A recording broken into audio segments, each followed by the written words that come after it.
Chapter 1. A New World. Upon the isolated isle of the G5 branch, within a desolate forest void of human presence, the wild beasts lay prostrate upon the ground, trembling in fear. This terror stemmed from a fierce confrontation between two Navy officers, the formidable Ghost Bamboo Virgo and the newly appointed Rear Admiral, Carl. Wielding the imposing Tang Dynasty Yanling saber, Carl had traversed into the world of pirates through the aid of a mysterious system. It was Carl, imbued with this system, who maneuvered the Yanling saber, currently engaged in combat with Virgo. At this moment, he too stood as one of the rear admirals stationed at G5, partaking in a duel with the base commander to commemorate his 2-year tenure at this post. What initially was intended as a friendly match had taken a sinister turn, as Carl sensed an ominous, killing intent. In the midst of their weaponry clash, Carl caught a glimpse of Virgo's eyes. He recalled the true identity of his adversary, an undercover agent of the Shichibukai, the first of Don Quixote Doflamingo's red suits.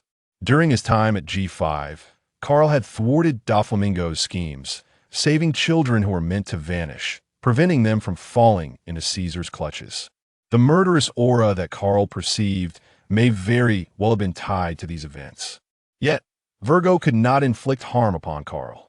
Although Virgo could envelop himself entirely in haki, Carl, as a disciple of Garp, was no less proficient in haki, perhaps even slightly superior. With a deft maneuver, Carl positioned the Yanling saber to deflect Virgo's strike, creating distance between them. Seizing the opportunity, Carl detected a flaw in Virgo's defense and executed a rapid thrust. Yen flash. Carl's swiftest attack pierced through Virgo's defenses, leaving a crimson mark upon his haki-clad form. The battle had reached its conclusion. A mere drop of blood was sufficient to declare the friendly contest over. Virgo's muscles remained taut, for the man before him had grown far too quickly. When he first arrived at the G5 branch, he had merely been a fledgling rear admiral. Yet now, he was able to gain the upper hand, compounded by Virgo's vague sense of hostility emanating from Carl. A foreboding sensation washed over Virgo as he met Carl's penetrating gaze. Over the years, he had disrupted numerous plans of Joker in the New World, and this individual before him undoubtedly harbored grievances against him. However, the time for Virgo to depart had arrived, as orders from headquarters necessitated his exit from the G5 branch. Carl extended his hand, stating, "Virgo, I appreciate your guidance this past year. It is time for me to return. Let us share a drink when next we meet." Virgo donned his sunglasses, his voice devoid of emotion. "Until we meet again, Rear Admiral Carl." Carl collected his meager belongings, which consisted of but a few changes of clothing, and departed with simplicity. Upon reaching the port, he bid farewell to his former subordinates, then activated the swift vessel produced by the system, swiftly departing from the G5 branch en route to headquarters. In a chamber overlooking the harbor, Virgo gazed after the departing Carl. He activated the Den Den Mushi. "Fufufu, Virgo, what is it?" Hearing the familiar yet arrogant voice, Virgo replied, "Doflamingo, keep a watchful eye on a particular individual within the Navy. He seems to possess knowledge about us." Doflamingo was taken aback to hear such words from Virgo. Typically, such threats would have been dealt with by Virgo himself, but now, caution was warranted.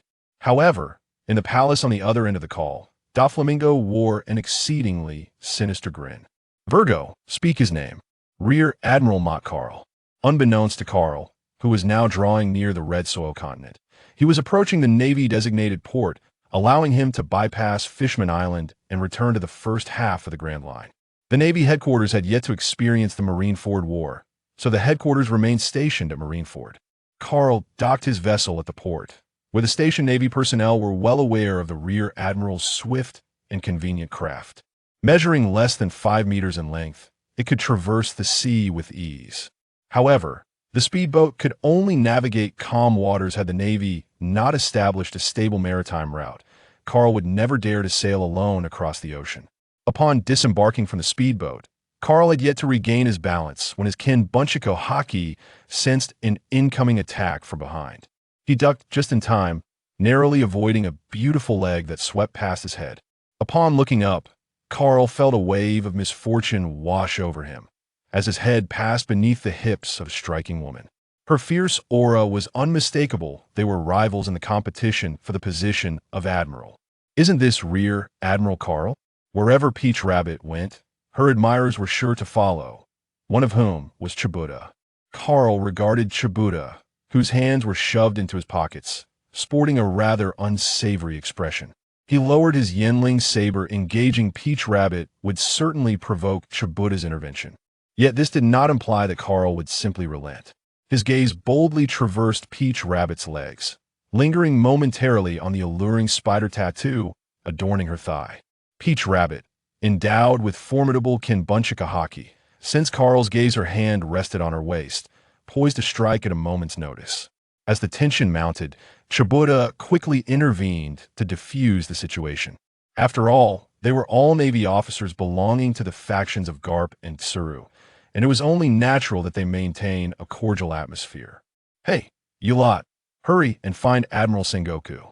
Upon hearing this voice, the expressions of the three shifted. While there may have been some discord among them, the arrival of this command unified them instantly, directing their attention toward its source. Admiral Akainu. Akainu regarded the trio. He had just returned to discuss the candidates for Admiral. In addition to the individuals present, there were also Doflamingo's allies, Doberman Scarface and the Ghost Spider. Though the Navy fought for justice, each individual bore differing ideologies and experiences. They were not all of a single mind. Having traversed from reality into this world, Carl, with the aid of the system, could now perceive the Navy and the pirates from an entirely new perspective. The so-called freedom was merely a pretext sought by lawbreakers. The cost of freedom was borne by those who remained trapped on their islands, living mundane lives. Under Akaina's scrutiny, Carl and his companions departed the port. They soon arrived at Tsuru's office, where Garp was indulging in senbei. He immediately recognized that they had just exited Sengoku's office. Garp greeted the trio with a hearty laugh. "You just encountered Sakazuki, haven't you?" "Same old story." Peach Rabbit, noting Garp's nonchalant demeanor, approached to voice her grievances, but Carl dismissed it entirely. As a member of Garp's faction, he was unconcerned with these so-called factional disputes. What mattered more to him was the sunbei in Garp's hands. The sunbei that had caught Sengoku's eye was undoubtedly of superior quality. As Garp observed the dwindling sunbei in his bag, a furious cross pattern appeared on his forehead. Damn it, no one to stop. The iron fist of love. Carl was sent sprawling from the couch against the wall, still enveloped in haki, a familiar sensation that evoked memories of his first encounter with Garp 5 years ago. 5 years prior, Carl had just arrived in the pirate world, spending a month digesting the memories of his original boat's owner. He was the son of an ordinary merchant ship captain who had narrowly escaped a pirate attack by hiding in the ship's cabin. However, the dilapidated merchant vessel, left without a helmsman, was carried by the current to a deserted island. The moment he set foot on that island, Carl activated his golden finger. Tamal System, a system combining a shop, career development, and task cultivation. The first task presented by the system was to locate the mysterious merchant dispatched to the island and claim his initial novice gift package. Observing the decaying beasts upon the beach, Carl realized that this island was far from simple, fraught with danger. The merchant vessel had just been plundered by pirates, and with food supplies exhausted and weapons confiscated, only a broken sword remained, lodged in the deck. Having fully absorbed Carl's memories, he no longer contemplated a return to reality. Hunger and thirst consumed his consciousness. He needed to forage for sustenance on the island. Casting aside thoughts of danger and the mysterious merchant, his sole focus became the pursuit of food and water. Leaping from the deck, he landed upon the soft sand, yet his weakened state caused him to stumble and fall to the ground. Even though his original body had undergone some degree of combat training, it could not withstand the torment of starvation. Yet he retained his faculties, refraining from crawling toward the rotting carcass. Succumbing to illness on a deserted island would be tantamount to a slow death. Carl's gaze fell upon the coconuts high in the palm trees, which presented the most convenient water source for replenishment.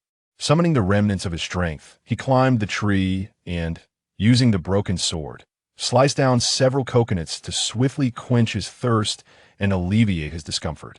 With his thirst sated, Carl began to recover from his weakness. Although he had resolved the issue of dehydration, hunger still plagued him. He now needed to seek out prey on the island. Even now, Ace and Luffy are capable of foraging for sustenance in the forest. There is no reason why I should not be able to do the same. At the very least, after replenishing his hydration, Carl feels significantly stronger than when he first disembarked. Grasping the broken blade tightly in his hand, it is the only weapon that provides him with a semblance of security. As he steps into the forest, Carl senses a palpable air of menace. A moment's inattention could result in becoming prey to a hidden assailant. He tightens his grip on the broken knife and ventures deeper into the woods. However, his moment of hope is short-lived. Before he can locate any edible fruit, he finds himself marked as a target. A black panther lounges on a rock, feasting upon its recent kill. The instant the panther notices Carl, it fixates on him. Initially, Carl feels a twinge of envy at the sight of the panther's fresh blood, but the predator's gaze quickly instills a sense of danger, revealing that he has been singled out. Without hesitation, Carl bolts, the panther in hot pursuit. Fortunately, his smaller stature allows him to weave through the underbrush, evading the panther's immediate grasp. Yet, the panther's strength is formidable, as it effortlessly tears through the foliage in relentless pursuit, its chilling claws mere inches from his back. Fear propels Carl's frail body to extract every ounce of energy, his speed surging, yet he can only maintain a precarious distance of safety. He realizes that if this stalemate continues, he will perish as soon as his stamina wanes. His only hope for salvation lies with an enigmatic merchant, unknown to him, on this island. Carl must locate this figure to activate his novice gift and turn the tide.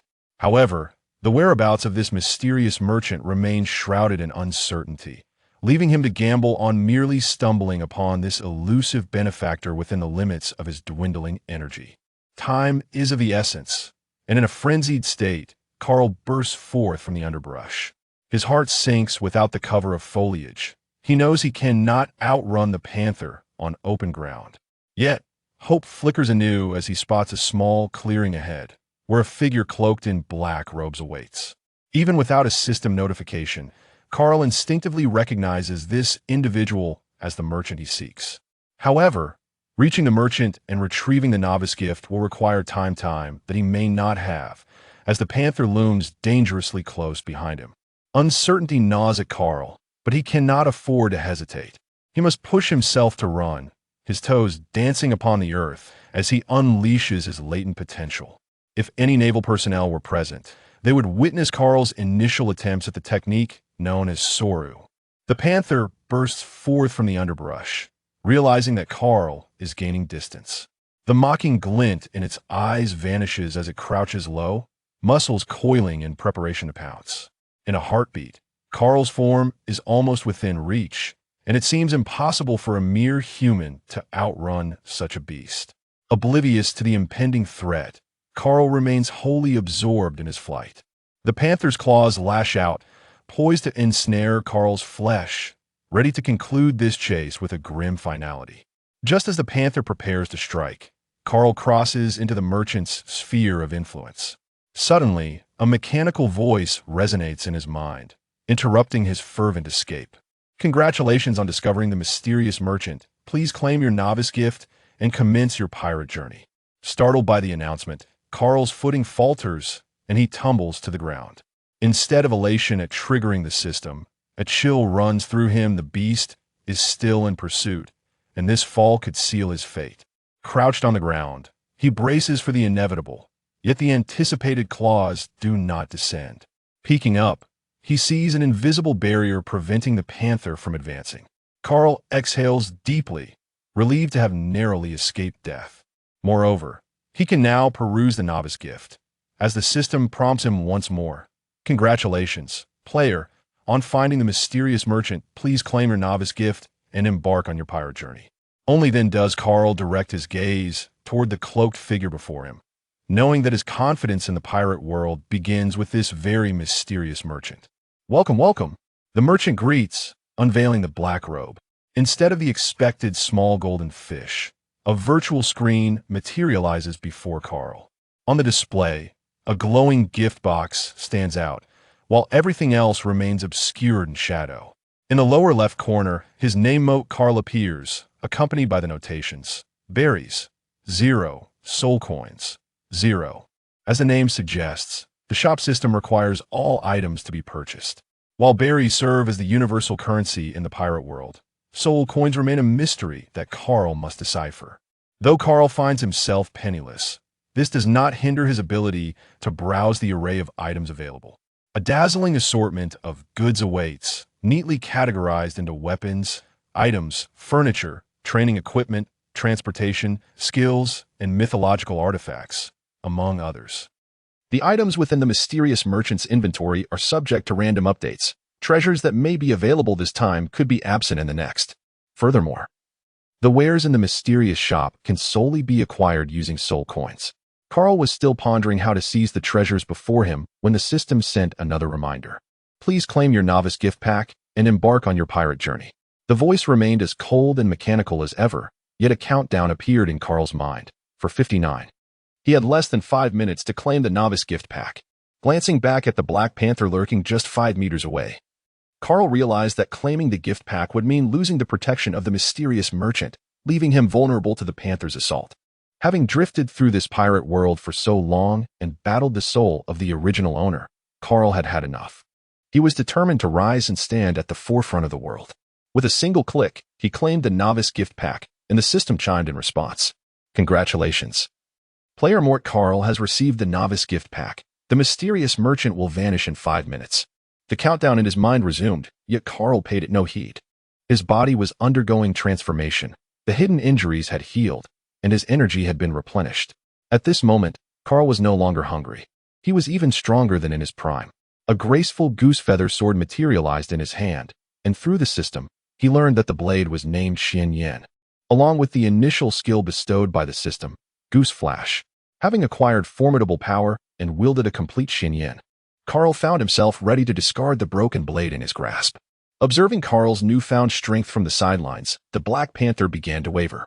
Its intention had merely been to engage in a light postprandial stroll in search of a few tasty morsels. However, the treats before it now exuded an air of menace, and the panther was unwilling to risk injury, lest it afford other foes an opportunity to strike. With a disdainful glare directed at Carl, it swiftly retreated into the depths of the forest. As Carl observed the departure of the Black Panther, the anticipated confrontation dissipated, and he felt an immense sense of relief. He did not consider himself sufficiently adept to vanquish the formidable creature before him. Fortunately, the Black Panther no longer scrutinized him, granting him the opportunity to develop his skills. In a state of satiety, he recognized the necessity of preparing for the future. The system demanded resources, compelling him to refrain from lingering on the island. While honing his combat techniques was possible, the system's rewards would remain inaccessible, diminishing his opportunities for rapid enhancement of his abilities.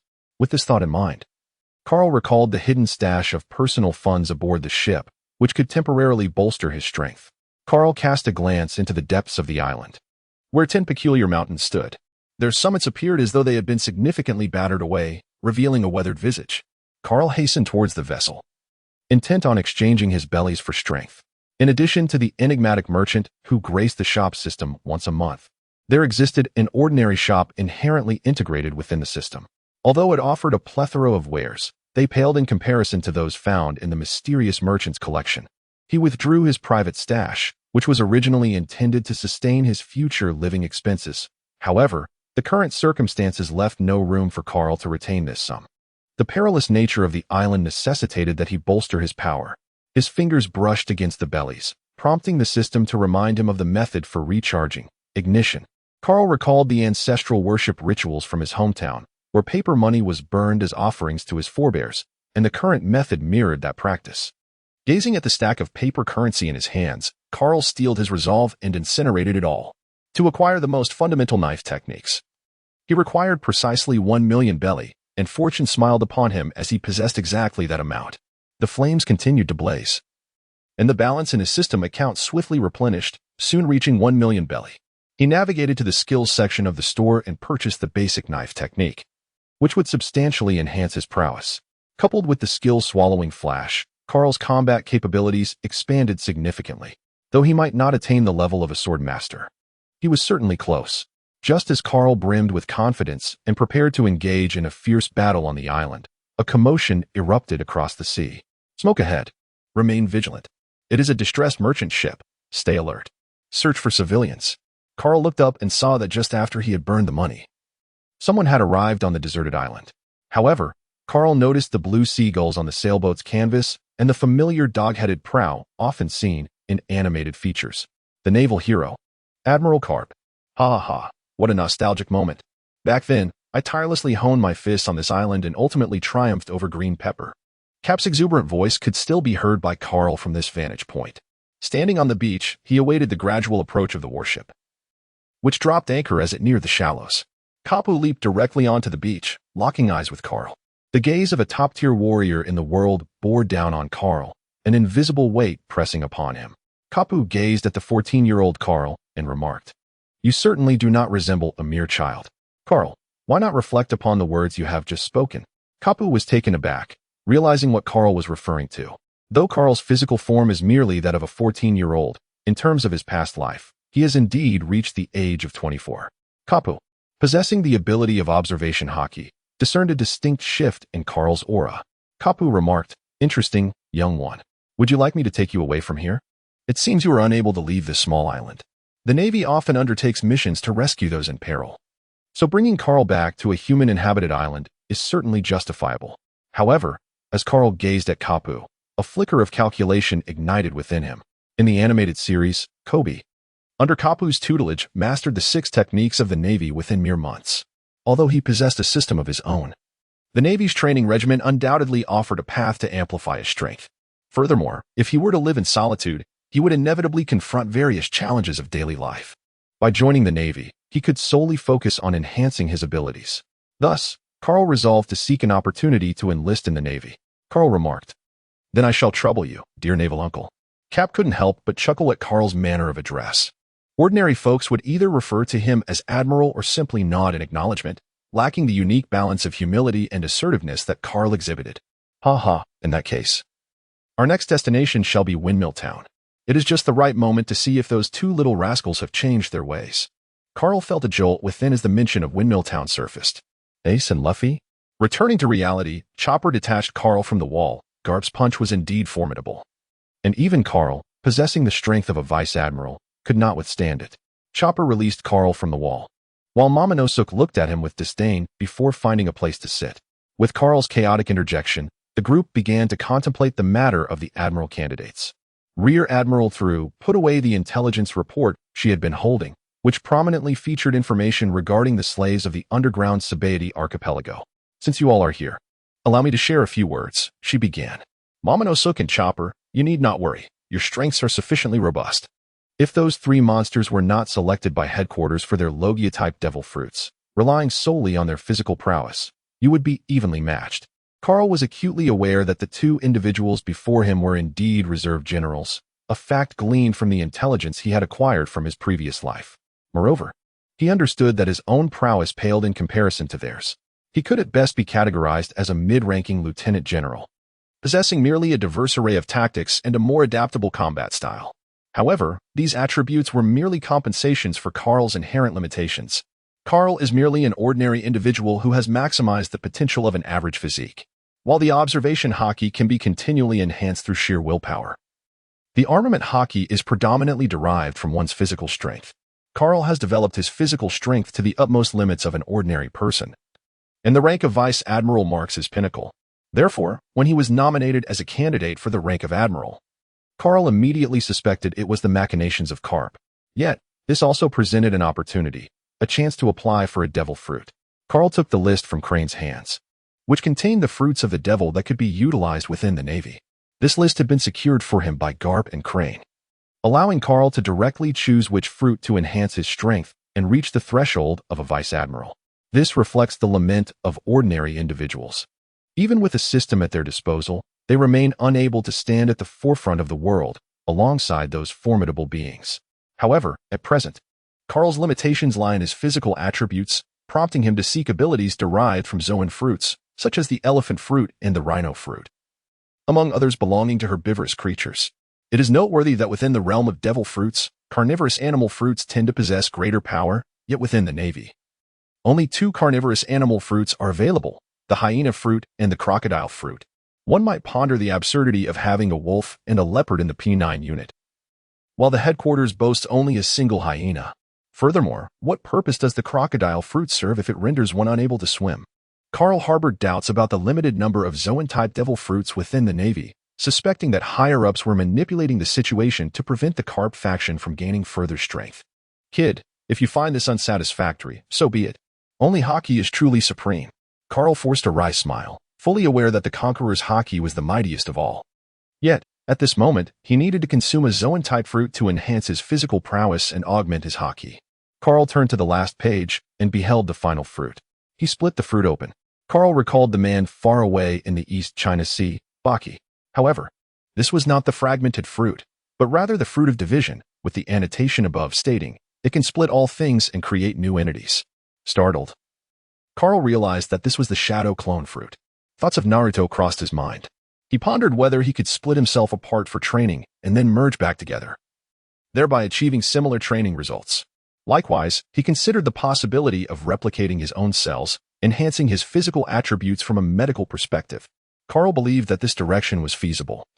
Yet he required something to ascertain his choice. He retrieved a decision coin produced by the system from his pocket. The decision coin, when employed, one silently contemplates the action they intend to undertake, and the coin reveals whether it is right or wrong. Words signify a positive outcome, while flowers indicate a negative one. Carl silently contemplated the choice of splitting the fruit as he tossed the coin into the air, where it spun endlessly. The onlookers, captivated by Carl's signature coin toss for decision-making, held their breath, fixated on the whirling coin. Even those possessing formidable observation abilities could not discern which side the coin would ultimately land on. This was the power of causality clouding their judgment. Only at the very moment the coin touched the ground would they discover its face. General Crane gazed at the coin lying on the ground and inquired, "It is heads. Have you made your decision?"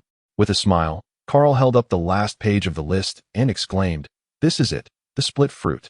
Kapu then turned his attention to the fruit chosen by Carl, while Peach Rabbit and T-Pig curiously gathered around to see what fruit had captured Carl's interest. After examining the explanation of the fruit, they understood the thoughts that occupied Carl's mind. It was perhaps the fruit most suited to him. Little did they know that if Carl could indeed split into a second version of himself, he would be able to transfer the power of the system. Carl selectively chose the more mainstream physical training path within the system, configuring his skills and resources specifically towards this endeavor. However, the system harbors a multitude of formidable disciplines awaiting his cultivation. Admiral Sengoku reported the outcome, and in the office, he received the information. Observing Carl's decision and the subsequent appointment notice from above, Sengoku acknowledged that even though Carl had become a candidate for the vice admiral position, he still bore responsibilities. The appointment letter in Sengoku's hands originated from the 5 elders, which aroused his suspicion. Aside from Akainu, those 5 individuals exhibited an unusual interest in Carl. Furthermore, they intended to assign Carl to the scientific unit, a domain ruled by Kizaru. After much contemplation, Sengoku concluded that having Carl work under Kizaru, collaborating with the scientific corps, could indeed be a prudent choice. He promptly signed the agreement. Meanwhile, before the candidate tournament commenced, Carl found himself in the naval headquarters cafeteria, engaging in a drinking contest with his opponent, Peach Rabbit. The origins of their relationship traced back to a fateful encounter during a bath, where Carl inadvertently witnessed Peach Rabbit bathing and instinctively whistled in admiration. Though initially unnoticed, Carl's frivolous gaze was swiftly detected by Peach Rabbit, sealing their rivalry from that moment forth. Unbeknownst to the oblivious participants, he was preparing for his 999th confession, hoping to elicit a muddled agreement from the inebriated Peach Rabbit. Ultimately, however, his advances were rebuffed, leading Peach Rabbit to drag Carl back into another round of drinking. Upon witnessing this, Garp erupted in hearty laughter. The arrival of the youthful Carl infused the atmosphere with newfound vitality. As for Carl, after 5 years of naval life, he had fully assimilated into this realm, bearing his own sense of justice to uphold. On an uncharted isle, shortly after Carl disembarked at the port, he was greeted by a welcoming party. A tall and elegant beauty clad in a naval uniform saluted him, saying, "Vice Admiral Carl, I am Karina, the Deputy Commander of the Scientific Corps. Welcome to your new destination." Carl retorted, acknowledging that he too would eventually work here, hence he should adopt a more amiable demeanor. However, The leggy beauty before him appeared less than welcoming to his presence. Now, as per the schedule, General Carl is requested to proceed to the training grounds, where Dr. Vegapunk has some directives. Vegapunk? The legendary scientist. As a figure yet to reveal himself in the world of pirates, Carl felt a surge of curiosity. Moreover, he had heard whispers regarding his experiments, particularly the transformation of the notorious tyrant, Bartholomew Kuma. If all went as expected, the tyrant would currently be on this very island. Additionally, the man Carl yearned to meet would also be present here, Bartholomew Kuma, known as the tightest-lipped man in the world. Carl sought to learn the advanced applications of haki from him. The technique known as SKDK, or flowing cherry blossoms, was still beyond Carl's grasp. Yet this was the perfect opportunity for him to master it. Accompanied by Karina, Carl arrived at the vicinity of the training grounds, where individuals were already busy calibrating the equipment. Carl also beheld the legendary Vegapunk and the Tyrant Bear. Naturally, the man with the tightest lips in the world was present as well. Carl cast a glance at Sabo, who was his future target for conquest. At this moment, the pressing priority was to fulfill the doctor's mission. Carl approached a man clad in a doctoral robe, adorned with a blue and white striped short-sleeve shirt. Due to the mask he wore, Carl could not discern his face. Carl saluted. "Greetings, Dr. Vegapunk." Vegapunk paused his work, glanced at Carl, and replied, "Welcome, General Carl. We happen to have an experiment that requires your assistance. Within the scientific division, there is no suitable individual aside from the general to conduct tests on XP-00. At this, Jean Tamaru could not help but scoff. "Doctor, I do not believe this man before us is capable of allowing Bear to utilize his true abilities. Perhaps it would be better for me to handle it." Carl cast a glance at Bartolomeo, aware that despite belonging to the scientific division of the world government, his strength was only marginally below that of a rear admiral. Yet, when compared to Carl, who resided in the mid-tier of rear admirals, Bartolomeo fell short. Bartolomeo, noticing the disdain in Carl's gaze, shot him a glare in return. Vegapunk, without acknowledging Bartolomeo, interjected, "The inherent strength of XP-00 is nearly equivalent to that of an admiral. Thus, I hope Rear Admiral Carl can elicit the true potential of XP-00. Nearly an admiral? A candidate for the position, perhaps? However, based on his previous life, Carl felt that the pacifists were not as formidable as they appeared. Even Frankie, utilizing his own capabilities, could match a pacifist in a brawl. Was it possible that a focus on mass production had compromised quality? Carl glanced at Bartholomew Kuma, well aware that this man was an undercover operative for the Revolutionary Army. Nevertheless, he had no intention of exposing him. It was not his place as an outsider to leverage such means and jeopardize a life. "I can manage that. I will do my utmost." The thought of battling Bartholomew Kuma ignited Carl's fighting spirit. Throughout the exchange, Kuma remained silent, not directing his gaze toward Carl or Vegapunk, merely awaiting the commencement of the experiment. The equipment in the training arena had been meticulously set up, ready to collect data. Bartholomew Kuma rose and descended, signaling the beginning of the proceedings.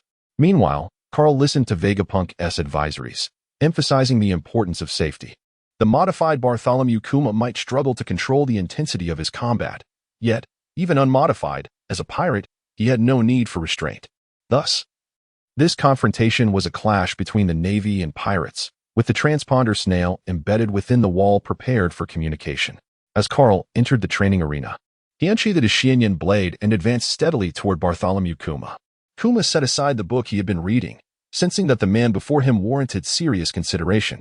Ready for the encounter, the moment Carl noticed the book being laid down, he swiftly utilized the 6 powers technique, closing the distance to Kuma.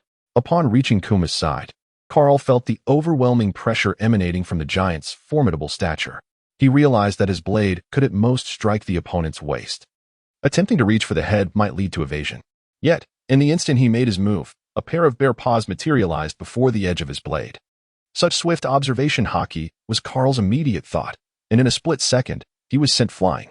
As he soared through the air, his observation haki continuously alerted him. Bartholomew Kuma's assault was imminent. In Carl's eyes, a colossal fist suddenly loomed, threatening to envelop his head entirely. The tyrant bear's assault had commenced. Such a massive physique could not only move with astonishing speed, but also possessed formidable strength. This blow had to be evaded, otherwise, Carl would face an abrupt termination of the experiment. The wild goose returned. With a twist of his waist, Carl's body spun continuously. the formidable force causing the Xian Yin blade to accumulate strength with each revolution. This strike was potent enough to breach the defenses of the Tyrant Bear. The Tyrant Bear, sensing the power of the blow, transformed its fist into a palm, unleashing a shockwave from its hand. Attacking from outside Carl's range, the Tyrant Bear evaded the onslaught, redirecting the blade's trajectory towards its own attack. This maneuver deflected the assault, allowing Carl to regain his footing upon landing. In their initial clash, Carl found himself at a disadvantage, utilizing his skills to parry the Tyrant Bear's basic attacks. However, this encounter provided him with valuable insight into the Tyrant Bear's capabilities. With high strength and speed, and a formidable mastery of its devil fruit abilities, the bear also exhibited an exceptionally strong observation haki, leaving little room to identify vulnerabilities. Its sole weakness lay in its modified physique, which diminished its armament haki. Yet, with a body composed of metal, even Carl, a master swordsman, required time to gather strength to cleave through iron. The Tyrant Bear would not afford him such an opportunity, and Carl suspected that the metal encasing the bear was far from ordinary iron. Nevertheless, Carl devised a strategy, advancing once more to deliver a downward strike. The Tyrant Bear, perceiving the trajectory of the Xian Yin blade, raised its paw in response. Carl also perceived the abilities of the paw fruit on the bear's paw, yet he still struck down upon it. The power of Tai Chi. With a powerful strike, Carl was once again repelled. However, this time he did not soar away. Instead, the Xian Yin blade was deflected.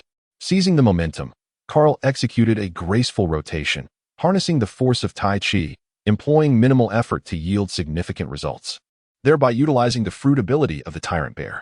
With a swift reverse motion, he delivered a decisive slash that struck the mechanical form of the Tyrant Bear, cleaving through its outer layer and slicing into the metal, leaving a deep wound upon its chest. Carl could perceive the temperature of blood splattering, at which moment the Tyrant Bear still retained its corporeal form. Carl shattered the abilities of the Tyrant Bear's fruit. How is this possible? How could he possibly injure the Bear King? Exclaimed War Peach Maru from the sidelines of the battlefield. He recognized the immense strength of the Tyrant Bear and could hardly believe that a young admiral like Carl could inflict damage upon the Bear King. Vegapunk observed the unfolding battle, though he could not comprehend the intricacies of the fight. Carl's attacks had indeed surpassed the capabilities of the fruit. Yet his armed color alone was insufficient to penetrate the Tyrant Bear's mechanical form, augmented by its own armed color haki. Armed color haki is rooted in human strength, and theoretically, the Tyrant Bear, having been transformed into a cyborg, should lack this power. However, Vegapunk meticulously managed the ratio of flesh to metal, ensuring the most efficient integration of armed color haki and metal. With Carl's presence, the future could serve as a template for addressing proportional concerns. Vegapunk was quite pleased with Carl's arrival. The clash between the armed color haki on the Xian Yin sword and the Tyrant Bear's metallic body only resulted in faint wounds, which had little impact on the Bear King. Instead, with each successful strike, Carl found himself exposing vulnerabilities, allowing the Tyrant Bear to counterattack. Fortunately, Carl's relatively petite stature and agile movements enabled him to evade these assaults. Aware that a single misstep could lead to catastrophic repercussions, Carl understood that prolonging the battle would inevitably result in a mistake, providing his opponent the opportunity to deliver a devastating blow. In this fierce confrontation, both combatants were fighting for their very lives. Carl is about to unleash a new technique. Yin swiftly darts forward, aiming directly at the Tyrant Bear's eyes. This strike targets a crucial weakness, forcing the Tyrant Bear to evade. In a moment of urgency, it utilizes its fruit ability to teleport away, which is precisely why the Tyrant Bear had just been recklessly engaged in combat with Carl.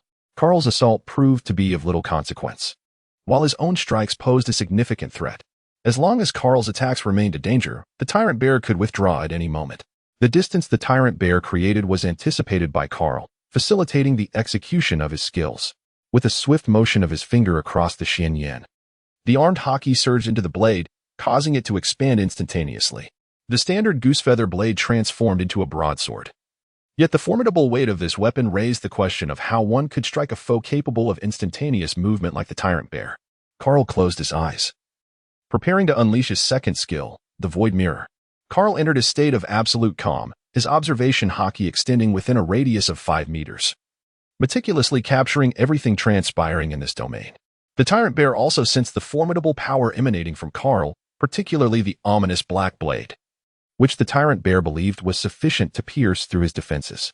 This was indeed Carl's most potent technique, as he swiftly approached the tyrant bear. Faced with such a lethal threat, the tyrant bear evaded the blade's edge by utilizing instant teleportation to escape. However, he had already entered Carl's 5-meter range. His brief teleportation was merely a manipulation of momentum rather than a true spatial displacement. Thus, Carl pinpointed the tyrant bear's location, halting his steps and rushing toward the spot where the tyrant bear would land. During their recent skirmish, Carl had discerned a pattern. During teleportation, one must inevitably make contact with the ground, necessitating a moment to exert force. Therefore, when the tyrant bear reappeared, it presented an opportune moment for Carl to strike. Realizing that he could not evade the overwhelming blow before him, the tyrant bear braced himself to endure the impact. All his armament haki converged in his palms. And with his colossal physique augmented by mechanical strength, the tyrant bear unleashed an immense force. Carl sensed the formidable force emanating from the blade as it glided downward, slicing through the tyrant bear's paw. With the enhancement of his armed haki upon flesh and blood, its potency increased significantly. Moreover, he had utilized a substantial portion of his armed haki to shield his palm, rendering the bear's paw's defense superior to that of any other part of its body at that moment. Carl's strength had waned, and it was now the turn of the tyrant bear to unleash its might. The elasticity bestowed by its fruit abilities began to awaken.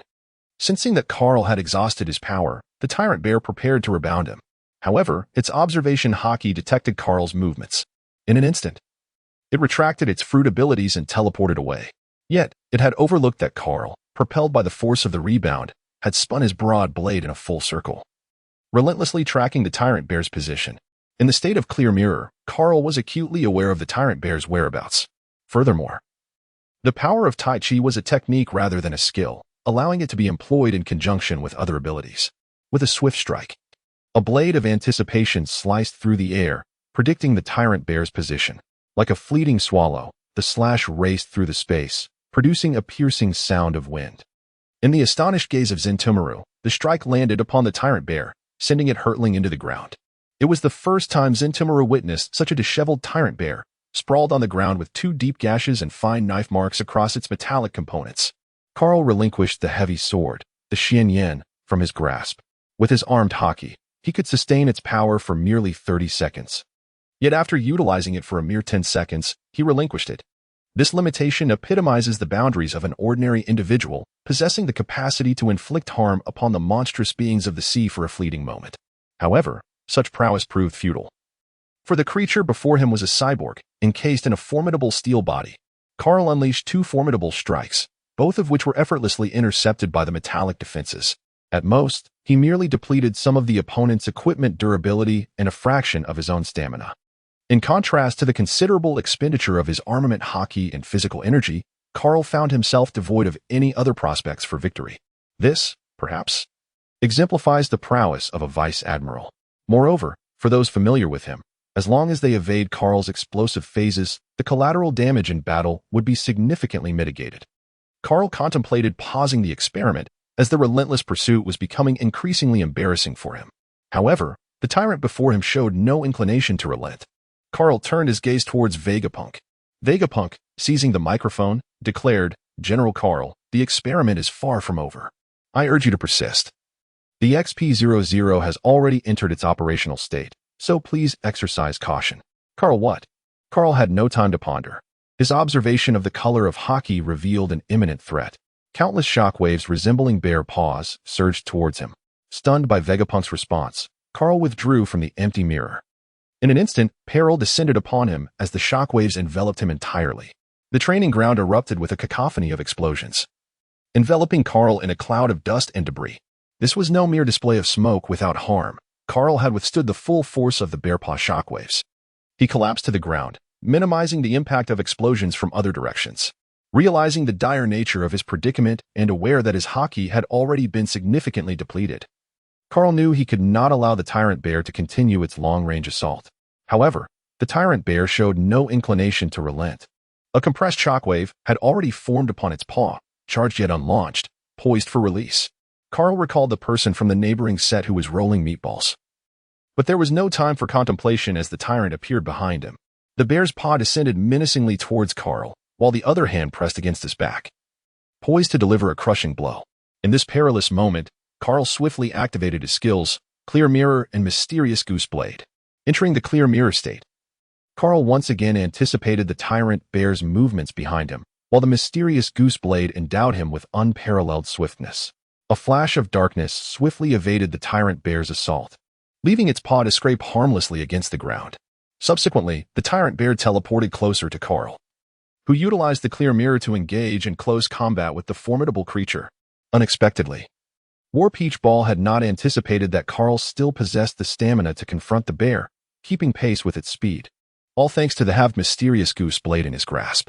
Gripping the mysterious goose blade in reverse, Carl relentlessly inflicted wounds upon the tyrant bear's flesh, with the increase in speed and the acceleration of his attacks finally granting him the opportunity to draw blood. Although the tyrant bear was remarkably swift, its massive form remained a constant, allowing Carl to cling to it like a cockroach, persistently launching strikes from angles where the beast could not retaliate. With a powerful push against the ground, he evaded an attack and swiftly slashed the bear's nape, blood gushing forth. Yet, in the clear mirror, Carl sensed a new movement from the bear, which, with a swift motion of its hands, diminished the previously single-handed shockwave and turned to strike at Carl. Seeing the imminent danger, Carl swiftly evaded. However, this assault was not aimed to strike him directly, but rather to unleash an explosion at its origin, the formidable shockwave propelling Carl into the air. Realizing the precariousness of his situation while suspended above the ground, Carl recognized the absence of a solid foothold. The tyrant bear, capitalizing on this vulnerability, instantaneously teleported before him, poised to attack. Under the clarity of the void mirror, Carl perceived the tyrant bear's movements with absolute clarity. He lightly stepped on the air, executing the Navy's sixth style, the moonwalk. Carl was afforded a fleeting opportunity to escape, yet ultimately he was ensnared by the tyrant bear. With one powerful paw seizing Carl's shoulder, the tyrant bear's mastery of observation haki rendered any attempt to evade futile. Carl's aspirations of fleeing were laid bare before the keen perception of the tyrant bear. Carl resorted to his old tactics once more, employing the Yin Huanzhuang technique to compel the tyrant bear to evade. However, he merely deflected the tyrant bear's hand. Observing Carl once again utilizing the Yin Huanzhuang, the tyrant bear struck his palm against the back of his hand, unleashing a wave of shock that surged forth instantaneously. The formidable force of the impact abruptly halted Carl's rotation, and with the final strike, the shockwave penetrated deeply, assailing Carl's innards, rendering even his armed haki ineffective. Carl collapsed heavily to the ground. With a single strike, these monsters could inflict grave injuries upon him, exemplifying the stark contrast between an ordinary human and a beast. This also highlighted Carl's shortcomings, as his relentless pursuit of offense and velocity left his defenses woefully inadequate. Perhaps his youth played a role as well. He had yet to fully assimilate the enhancements bestowed upon him by the system. Nevertheless, both his attack and speed had reached their zenith. Vegapunk observed the instruments in his possession, which were equipped with devices designated for Bartholomew Kuma, and the transmitted data proved invaluable for recalibrating his future endeavors. The experiment was nearing its conclusion. Despite Carl's formidable strength, he remained somewhat outmatched when compared to the government-sanctioned 7 warlords, established to counterbalance the 4 emperors of the New World. Vegapunk no longer needed to concern himself with the ensuing battle. The information he sought had been acquired. Bartolomeo, watching Vegapunk depart, was reluctant to leave, eager to witness the extent of the man before him, who was rising once more. Bartholomew Kuma, sensing Carl's lingering combat potential, set aside the gloves he had intended to don. "Let us determine the victor with one final move," Kuma declared. "Very well," Carl replied. This marked the first occasion on which Bartholomew Kuma spoke, and Bartolomeo recognized the significance of this moment. It signified that this man had earned Kuma's respect. He was a man of principle. Yet, within Carl, a fierce cry of defiance echoed, despite the system's enhancements. He had reached the pinnacle of his abilities and found himself unable to contend with the monsters of this world. Carl must employ his most formidable technique to determine the victor. The mysterious Xianyan blade in his hand has returned to its original form. Carl has assumed a poised stance, with his left hand guiding the blade forward, its tip directly aimed at the tyrant bear. His right hand raises the sword to a horizontal position. While his body bends like a drawn bow, Carl was gathering his strength, while the tyrant bear continued to compress the atmosphere, unleashing a terrifying impact that caused everyone to fall before the fearsome 3-masted ship. Covering his palms over the shockwave, he glanced at Carl, who was poised and ready, and uttered, "Bear's impact." The bear's impact launched forth, moving toward Carl with a velocity surpassing that of before. Yet, before it had traversed even half the distance. Carl sprang into action. The pinnacle of speed, the zenith of power. Carl surged forward, closing the gap to the bear's impact. Just one more step, and he could surpass it, aiming directly at the tyrant bear. However, the lingering reflection of the empty mirror within Carl reminded him that he must strike at the bear's impact, lest he be caught off guard from behind. Carl advanced resolutely, aligning himself with the bear impact and the tyrant bear, intent on vanquishing both in one decisive strike. Soul Slash. He sliced through the bear impact, instantly igniting a shockwave. The forces of the bear shockwave and Carl's Soul Slash collided, resulting in a fierce standoff that left Carl's hands trembling. The tyrant bear had already unleashed his attack. Observing Carl and the shockwave with an air of safety, the energy of Soul Slash was gradually depleted. Ultimately, after neutralizing the bear impact, Carl's right hand fell weakly to his side, with only his fingers still clinging desperately to the hilt of his blade.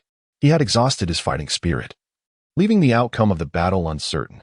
However, compared to the battle-worn but still formidable tyrant bear, Carl now appeared utterly disheveled. The naval personnel surrounding them gazed in awe at the imposing figure of the tyrant bear, relieved that this formidable Shichibukai was an ally. The tyrant bear donned his gloves, signifying the official conclusion of the battle. It was time for him to return for treatment. Meanwhile, Carl had someone assigned to escort him to the infirmary. As he caught sight of the long-legged Karina approaching, he instantly succumbed to weakness, unable to maintain his stance. Karina adeptly caught Carl with her razor-sharp wit, prompting him to lean against her elegant legs for support. Grateful to the Navy and its uniforms that allow female sailors to don skirts, she announced, "Ladies and gentlemen, let us extend a warm welcome to General Carl as we commence the banquet." Among the nurses, Carl raised his glass in jubilant cheer. Though he faced an initial display of dominance on his first day, swiftly being ushered into the infirmary, he eventually earned the respect of others, including the likes of Jean Tamaru, who joined in the celebration to honor him. Unlike the rugged men dancing in the center of the ballroom, Carl preferred to linger among the charming ladies at the periphery. Noticing Carl's retreat to the corner with his drink, Jean Tamaru approached him. Karina observed Captain Jean Tamaru approaching with a drink, her discontent evident as she remarked, "Captain Jean Tamaru, do you not see that Major Carl is injured? He should not be consuming alcohol." However, Jean Tamaru's gaze remained fixed on Carl's hand, which was continuously caressing Karina's thigh, seemingly oblivious to any signs of injury. Karina remained unfazed by Carl's inappropriate advances. Instead, she found amusement in them. The battles fought earlier that day had completely captivated her, for in this world, the strong are invariably revered, provided they possess a certain level of attractiveness. Naturally, Carl, who boasted commendable looks, garnered admiration from the delicate nurses of the Navy, who were hardly capable of defending themselves. His temperament was agreeable, and when asked to abstain from alcohol, he complied, opting instead for juice. Jean Tamaru remarked, "How can a man drink juice at a banquet? Carl, I must commend you. Allow me to toast to you." As he beheld the wine glass presented before him, he recognized this man as his mentor in the art of flowing cherry blossoms, thus understanding the importance of cultivating a good rapport. He set aside his juice and gracefully accepted the glass. Jean Tamaru wore a smile, while the surrounding ladies appeared utterly enchanted. So handsome, so commanding. Carl heeded their suggestion to drink juice, and they perceived him as a rather gentle individual. However, to their surprise, he disregarded their medical advice right in front of them. Though they felt a tinge of annoyance, his display of masculinity captivated their attention. Jean Tamaru drained his cup and laughed heartily, exclaiming, "Delightful. Bring me another." Carl gazed at the man before him, who seemed intent on embarking upon a senseless drinking contest, and thus felt compelled to indulge him. However, the movements of Carl's hands grew increasingly audacious, influenced by the intoxicating effects of the alcohol, as he allowed himself to become a touch more reckless. Carl pondered whether Karina would mind. Meanwhile, Karina narrowed her eyes, her legs, resembling a giant white python, ensnared Carl's hand, preventing him from moving. This wine is intriguing. The bright moon hung high in the sky, and as the wine ran dry, the crowd dispersed.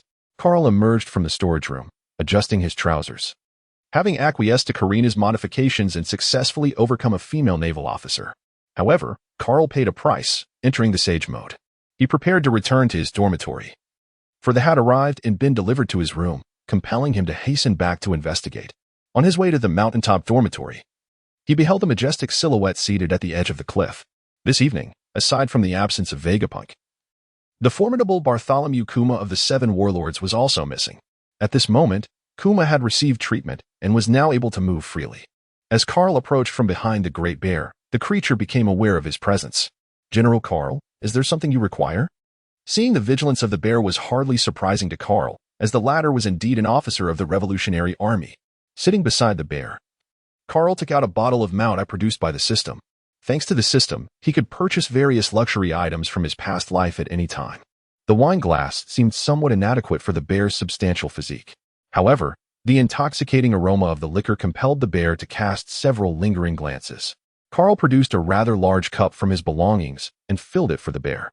He spoke, "Do savor the exquisite wine from my hometown."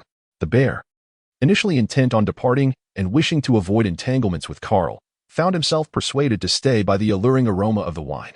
"Ah." The bear grasped the cup with 2 fingers, nearly half of the Mount I filling it. He greedily inhaled, the fragrance enveloping his lungs. What a delightful aroma. Ha! It is not merely fragrant, but also remarkably potent. Carl raised a standard wine glass and downed its contents in one swift motion. Following suit, Big Bear imitated Carl, consuming the alcohol in a single gulp, only to be momentarily overwhelmed by its potency. Ultimately, he managed to suppress the effects, merely clearing his throat to alleviate the ensuing embarrassment. Carl also observed the bear's predicament and couldn't help but chuckle. "Mr. Bear, it seems you quite enjoy this." Carl continued to fill the cup for the great bear. He held a deep admiration for this man, who was willing to sacrifice everything for the Revolutionary Army's plans. Thus, instead of exposing him, Carl sought to cultivate a friendship. This time, the great bear took a gentle sip, savoring the rich aroma of the wine as it unfolded on his palate. "Admiral Carl, you appear quite youthful, yet your experiences must be profound," he remarked. Just as with his first encounter with Garp, those who wielded the power of observation haki were indeed formidable. "I suppose it's just a matter of having lived through much. And what about you, Mr. Bear? What prompts your cooperation with our Navy? Do you, too, harbor a sense of justice?" Carl's words touched upon the plans of the great bear, prompting him to cast a lingering glance at Carl. However, he discerned no hint of probing intentions. It was merely a casual conversation. With this realization, the great bear's vigilance subsided. Today's battle had illuminated to him that Carl was also a straightforward man. Yet, this did not imply that he would divulge the Revolutionary Army's strategies. The great bear countered with a question. "What does justice mean to General Carl?" He skillfully sidestepped the topic, instead presenting a query. Carl remained indifferent instead. The question posed by Big Bear prompted him to ponder for a moment. Having entered the world of pirates, he was reminded that his former family had perished due to piracy. During Carl's missions, the so-called pirates were indeed criminals, as depicted on the bounty posters, indifferent to life and death. However, there existed a select few pirates who engaged in adventurous endeavors under the guise of piracy, much like the Straw Hat Pirates would do 2 years hence. Carl had long been in contact with those who wreak havoc on the lives of ordinary people, indulging in pillage, murder, and arson, leaving no atrocity uncommitted. Naturally, he was also acutely aware that the world government was far from virtuous. The exorbitant taxes imposed by them forced countless nations to their knees, driving many innocent civilians from their homes and compelling them to take to the seas as outlaws. Thus, Carl refrained from judging justice based on allegiance. In his eyes, the world government, which took bribes yet failed to safeguard the populace, was no different from pirates. Their blades simply struck the innocent first. Justice, as it is termed, is merely a knife wielded by the fools. Upon hearing Carl's words, Kuma's pupils widened slightly behind his glasses. As an officer of the Revolutionary Army, he had long sought an opportunity to find a partner within the Navy. And Carl before him exhibited signs of potential collaboration. However, Kuma needed to observe further to ascertain the true nature of Carl. This world is vast, and it is utterly impossible to prevent those things we find intolerable. Yet, if you possess sufficient strength, you can achieve far more and radiate influence over a broader expanse. Carl's words are not mere nonsense. One must recognize that Garp has already realized such dreams. It is well known that the East Sea, where Garp resides, is reputed as the weakest of seas, yet it is precisely Garp's formidable reputation that instills fear across the region. Tonight, the wine flows, and Bartolomeo listens intently as Carl articulates his sense of justice, justice that commands respect across the 4 seas. Carl, feeling drowsy, returned to his dormitory, which, as befitting a lieutenant general, was well appointed with a bedroom, a living area, and a bathroom, all complete with every necessity.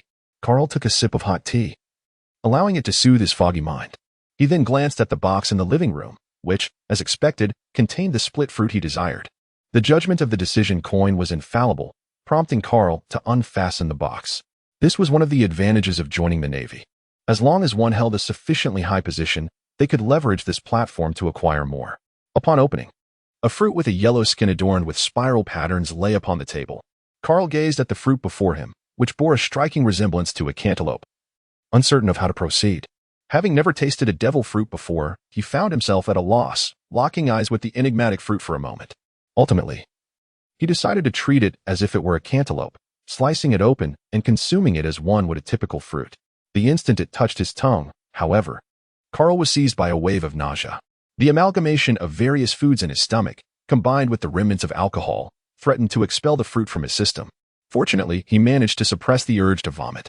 He recalled having heard some analysis on a forum in his previous life, suggesting that merely taking a bite of the devil fruit sufficed, while others claimed that consuming the entire fruit could potentially enhance the odds of attaining a superior ability. Carl was uncertain about the veracity of the rumors. Nevertheless, he suppressed his discomfort and consumed all the fruit. In that moment, Carl became acutely aware, experiencing the transformations brought about by the fruit. The first change occurred in his mind, where he sensed the emergence of fundamental information regarding the fruit. It was as if a devil was whispering, revealing its powers. Just as Carl was beginning to regain his clarity, a wave of dizziness enveloped him. At the instant of his collapse, he heard a warning from the system. Warning. An unknown force is invading. The system is undergoing an update. Warning. An unknown force is invading. The system is undergoing an update. Warning. An unknown force is invading. The system is undergoing an update. The system issued 3 consecutive warnings. Yet Carl remained oblivious, succumbing to unconsciousness as he lay on the sofa. His consciousness returned to the realm of awareness, where he beheld his soul, symbolically represented, being permeated by a force and subsequently divided. As Carl first entered the realm of consciousness, he encountered the unprecedented experience of witnessing his own fragmentation, initially perceiving it as a typical process. However, he soon sensed an anomaly, as 2 distinct voices began to emerge within the consciousness space. The power of the devil fruit coursed through the fissures of his fused soul, delineating the essence of Earth as Carl from that of the pirate world as Carl. Over the past 5 years, although Carl had grown accustomed to this duality, in truth, the souls had yet to achieve complete amalgamation. Moreover, the souls from the 2 disparate worlds exerted an influence upon one another, the soul shaped by a peaceful, lawful society contrasted starkly with the one molded by a tumultuous existence. This clash of worldviews ultimately culminated in the being that is now Carl. The earthly Carl was merely a youth enamored with the adventures depicted in One Piece, captivated solely by the exploits of the Straw Hat Pirates. In contrast, the Carl from the pirate realm, who had merged with his counterpart for 5 years, was acutely aware of the brutalities that defined this world of pirates, arson, slaughter, and unrelenting malevolence. His initial decision to join the Navy stemmed from a desire for strength, evolving into a quest to uphold justice, much like his mentor, Garp. At this moment, the devil fruit was actively disentangling the souls from these conflicting fissures, striving to separate the discordant essences. Carl sensed that something was amiss. Yet he found himself powerless to halt the fruit's ability. He could only watch helplessly as he split apart, the 2 halves of himself collapsing to the ground. Exchanging bewildered glances, the Carl on the right gazed at the Carl on the left, reminiscing about the events of the past 5 years. Well, this is truly astonishing. The power of the devil fruit, he remarked. The left Carl, with a grim expression, scrutinized his counterpart, having realized the gravity of their predicament. Their souls had been severed in half, their mental faculties similarly divided, which implied that Carl's observation haki would also be diminished by 50%. If this was the nature of the fruit's division, then his physical form would also be halved, leading to a reduction in bodily strength. How could he aspire to become a vice admiral, or even an admiral under such circumstances? At that moment, Carl's consciousness was entirely fragmented, spiraling into extremes. The left Carl, shaped by the experiences of a pirate and 5 tumultuous years, became increasingly focused on the Navy and his own sense of justice. Conversely, the right Carl found himself lost in memories, as if he had just arrived in the world of pirates, reminiscent of his previous life. The left Carl, disapproving of the right Carl's demeanor, felt 2 distinct consciousnesses battling within him, and a dominant will would never allow such a division. In an instant, the 2 manifested their ability to move. The left Carl lunged forward, delivering a swift kick to the right Carl. However, since they were fundamentally the same consciousness, what one could do, so could the other. In an immediate reaction, the right Carl caught the left Carl's kick, then pulled him off balance, executing a sweeping kick aimed at the left Carl's head.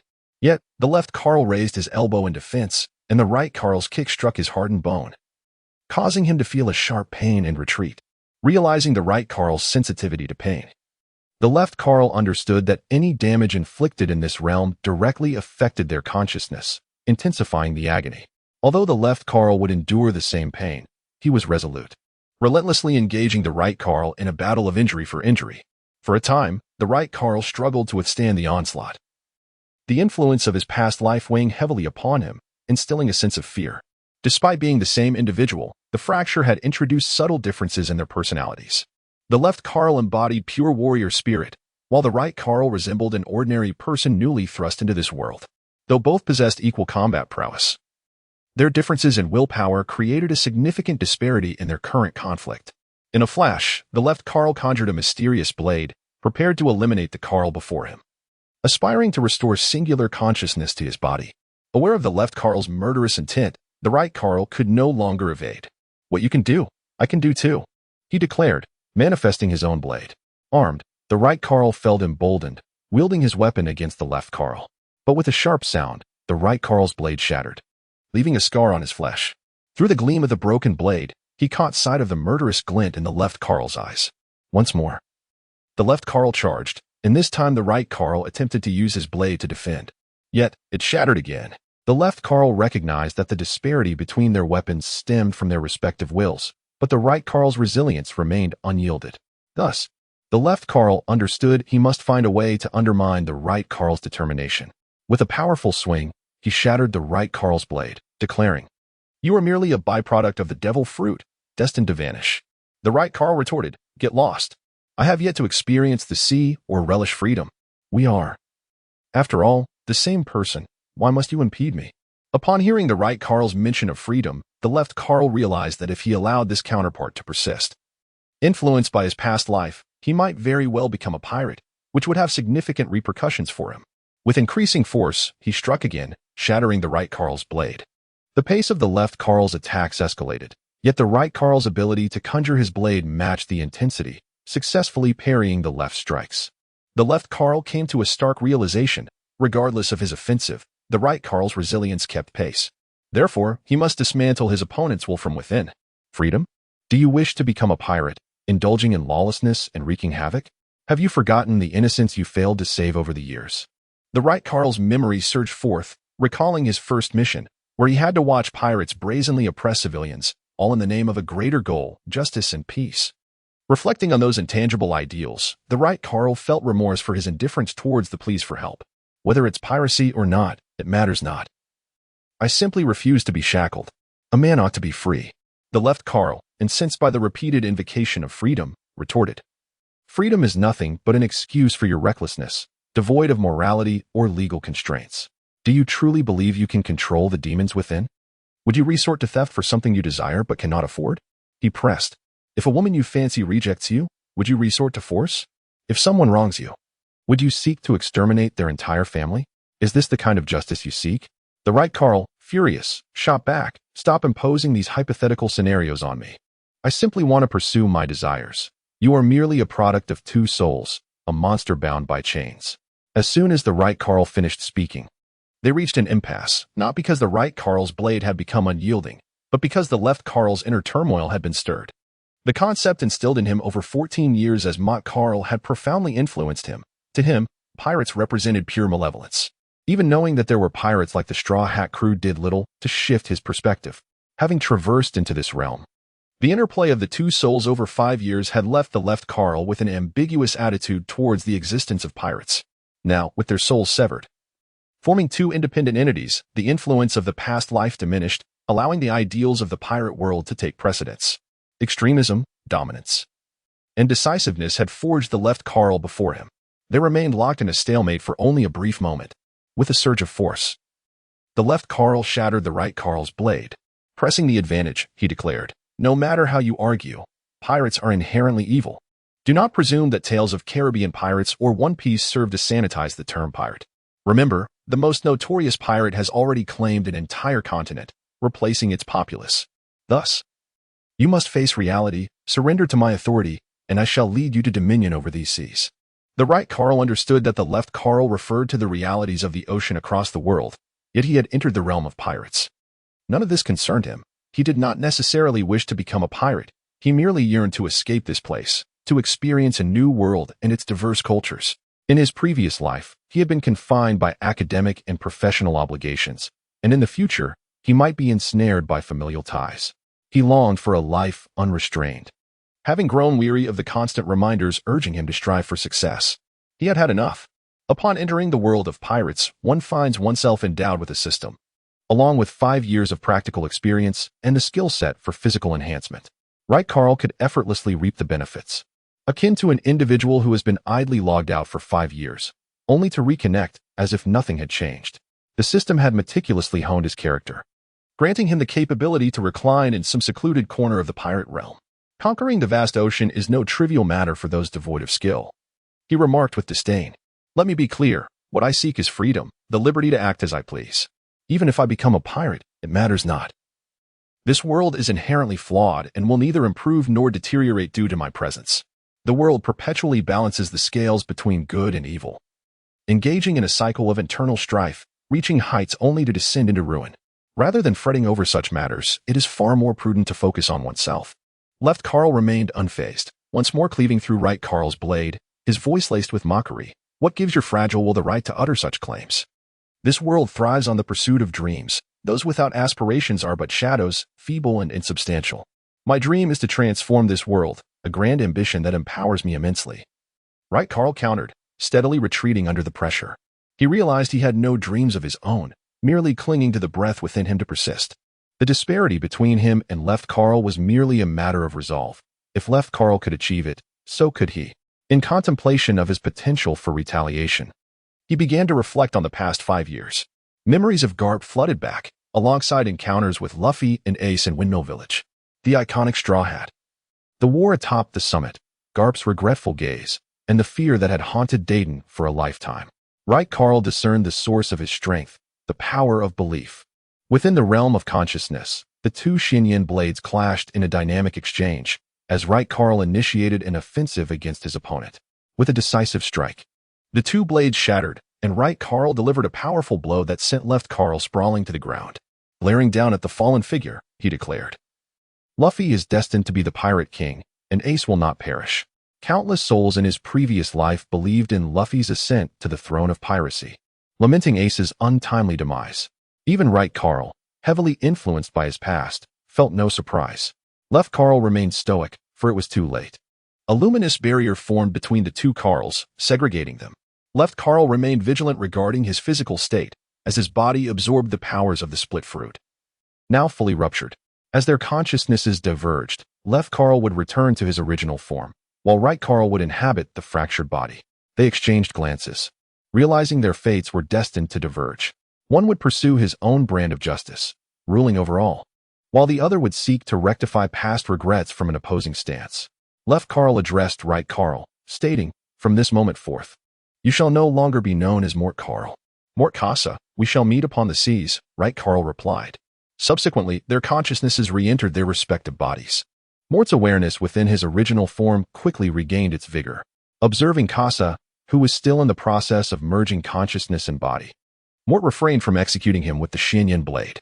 He sensed that although his body bore the weakness of the rupture, it had also slightly surpassed its limits. Drawing closer to the monstrous beings of the sea, the fruit's abilities remained with the original body, while the split counterpart had suffered the fruit's side effects, lacking its powers. The gulf between them would only widen. As for the future, Mort was acutely aware of what lay ahead. He harbored no desire to see Garp grieve, and his own ambitions would not intersect with Kasa's. Just as Mort contemplated how to deal with Kasa, the phone bug in the living room began to ring. It was Karina, with whom he had shared a fleeting connection the night prior. Carl answered the call with indifference, saying, hello? Karen Lynn was taken aback by Carl's indifference. Momentarily stunned, yet she still mustered the courage to convey the matter at hand. General Carl, a supply ship has been seized by pirates, suspected to be from the Nine Snake pirate crew. Captain Bartow has yet to mobilize, and I require support in terms of combat strength. Carl sensed that his body had not yet fully recovered, but he was undeterred. Within the system, there existed numerous potions capable of restoring him to peak condition, and he was prepared to undertake this mission. Very well, I shall proceed to the port now. Disregarding the still coalescing Kasa, Carl departed. In the living room, Moat Kasa remained alone.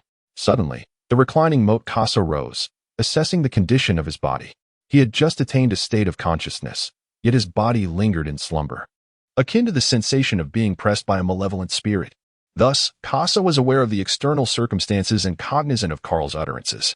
Instinctively, he summoned the system, and the familiar interface materialized before him. Kasa let out a sigh of relief. However, it didn't take long for Kasa to sense something amiss. The name noted in his system had transformed into Mort Kasa. Kasa struck the sofa with a fist, exclaiming in anger, "These are the skills that Kasa must master." Shooting skills directly influence combat, while weapon crafting pertains to Kasa's future offensive power and agility in battle. As for the mastery of elements and materials, these constitute Kasa's knowledge of ammunition. The ability to create powerful bullets relies entirely on these foundational skills. However, the costs range from 5 million to 10 million, then 100 million for intermediate to advanced levels, with the master level demanding a staggering 1 billion. To attain master level shooting skills, Kasa must expend at least one high-ranking official from a 4 emperors group.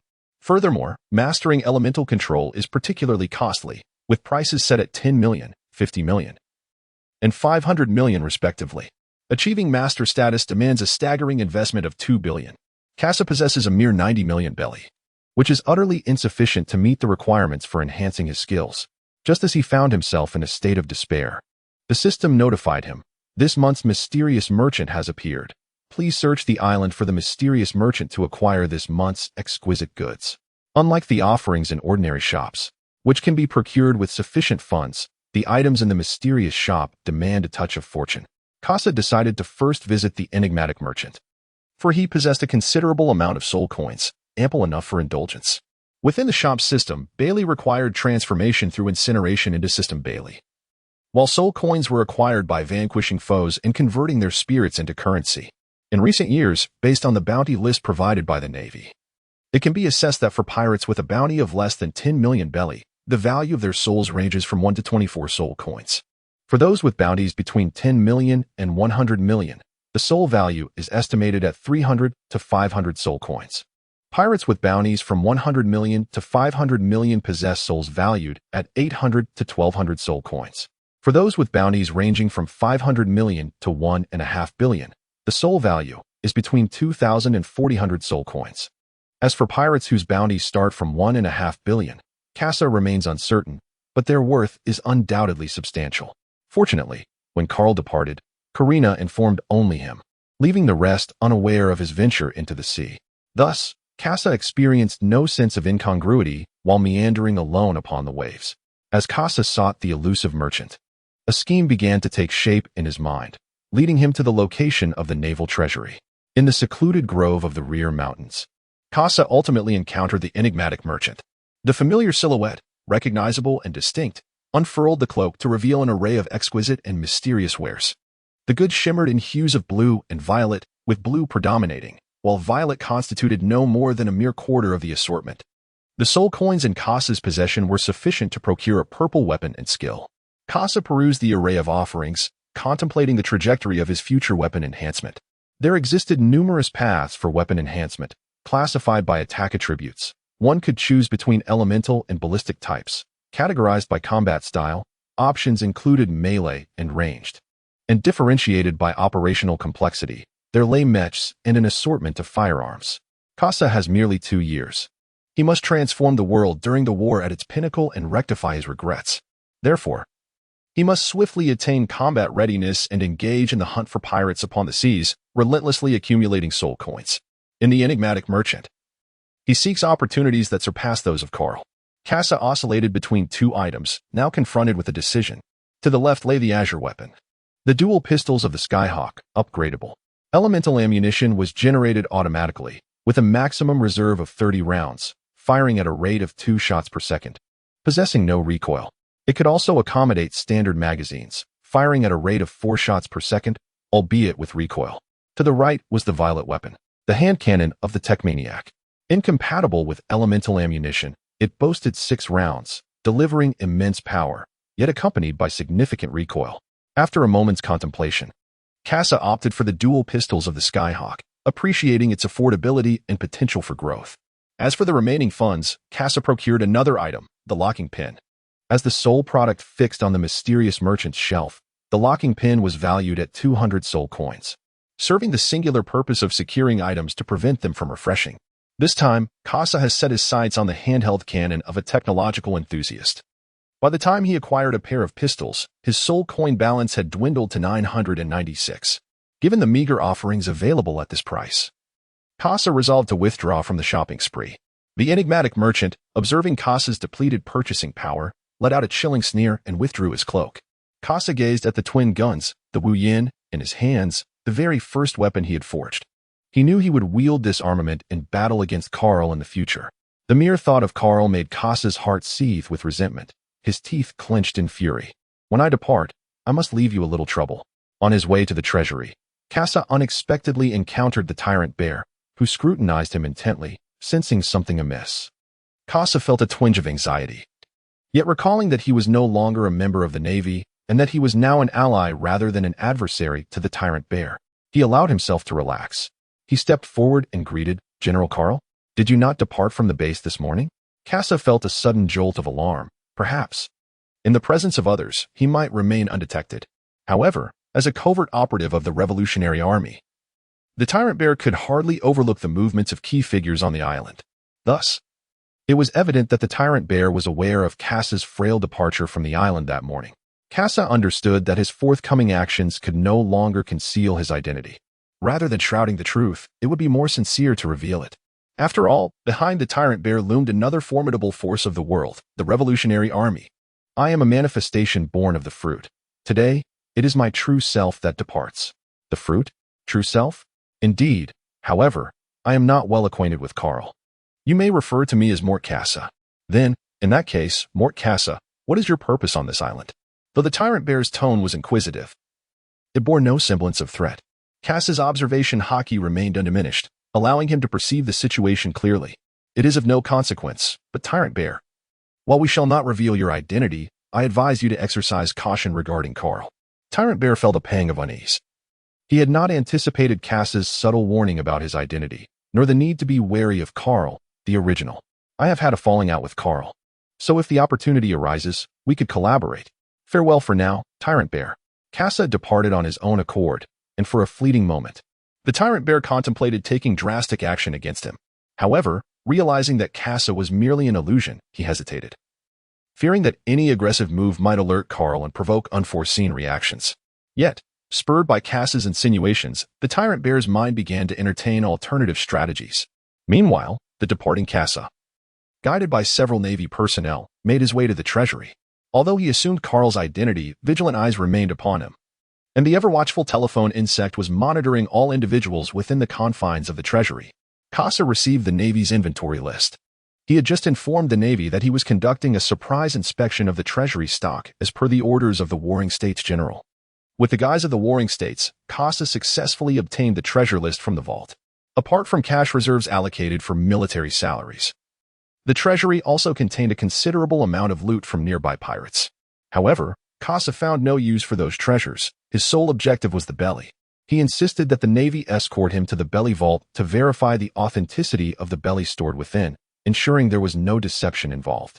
Under Kasa's commanding presence, the Navy had no choice but to comply with the orders, while the wall-mounted telephone bug kept a vigilant watch over Kasa and his companions' movements.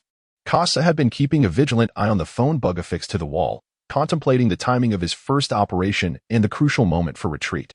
After completely incinerating the bellies, he needed to remain in place for an additional minute, allowing time for the bellies to recharge. Thus, Kasa had a mere 5 minutes. No matter how many bellies he burned within that time frame, he had to hastily make his exit. The island still harbored the formidable war peach Maru, and lingering here too long could potentially draw out the looming presence of the ultimate antagonist. Kasa was reluctant to confront Kazara before he had fully matured, as he could be considered his nemesis. Having procured potent fire oil, incendiary grenades, and smoke bombs from an ordinary shop, Kasa arrived at the vault that housed the berries. Upon gazing at the imposing iron door, he realized that the interior was likely sealed, possibly devoid of oxygen. He had also acquired an oxygen tank the size of a potion, which could release a substantial amount of oxygen once unsealed. As he pushed open the vault, Kasa immediately sensed the arid air within. Stacks of banknotes, representing hundreds of thousands of berries, lay on the iron shelves. The Navy was instructed by Kasa to wait outside while he conducted his inspection. He placed the oxygen tank and fire oil down as he examined the contents. Outside the vault, the Navy merely felt a gust of wind emanating from within as the oxygen from Kasa's tank replaced the stale air inside. Kasa estimates that there are nearly 2 billion in the treasury. If fully replenished, most of his skills could be upgraded to advanced levels, with 1 or 2 reaching mastery. He has doused the entire treasury with kerosene, and the Navy outside has finally sensed something amiss. General Carl, it seems there is an unusual odor. The potent kerosene selected by Kasa carries a subtle hint of lemon, which allows the naval personnel outside to detect this unusual scent. It's all right. I have completed the inspection here and can depart. Kasa left behind a time device, and he needed to remain within a 20-meter radius of the ignition point to receive Bailey's charge. After exiting the vault, Kasa addressed the naval officer at the entrance, saying, "Take me to inspect the other vaults to prevent any oversights." Just as the iron door behind him closed, a flash of fire erupted within the vault, instantly igniting the entire chamber. The oxygen tanks stored in the vault continuously supply oxygen, while flames rage uncontrollably. Bailey navigates through the ashes, transitioning into another realm. Kasa awaited the Navy to unlock another vault, filled with an exquisite array of high-grade weaponry and materials, all of which were essential to him. A minute later, Kasa received a notification from the system. "Congratulations! The recharge has been successfully completed." The continuous notifications of successful recharges reminded Kasa that he must hasten his plans. Soon, an alarm echoed throughout the vault, and everyone stood on high alert, bewildered and uncertain. Kasa immediately issued orders to conduct a swift inspection and urged prompt action. The Navy, receiving Kasa's command, quickly found their resolve and dispersed rapidly to assess the situation. Kasa gazed at the surveillance phone bug overhead, feigning a casual departure. However, once he evaded the blind spot of the monitoring device, he swiftly seized the dual pistols of Wu Yuan and felled the phone bug. Subsequently, he ventured into a commonplace shop to acquire a spatial belt, which enabled him to infiltrate the vault and abscond with its precious materials, arms, rare metals, chemical compounds, and the legendary power rock.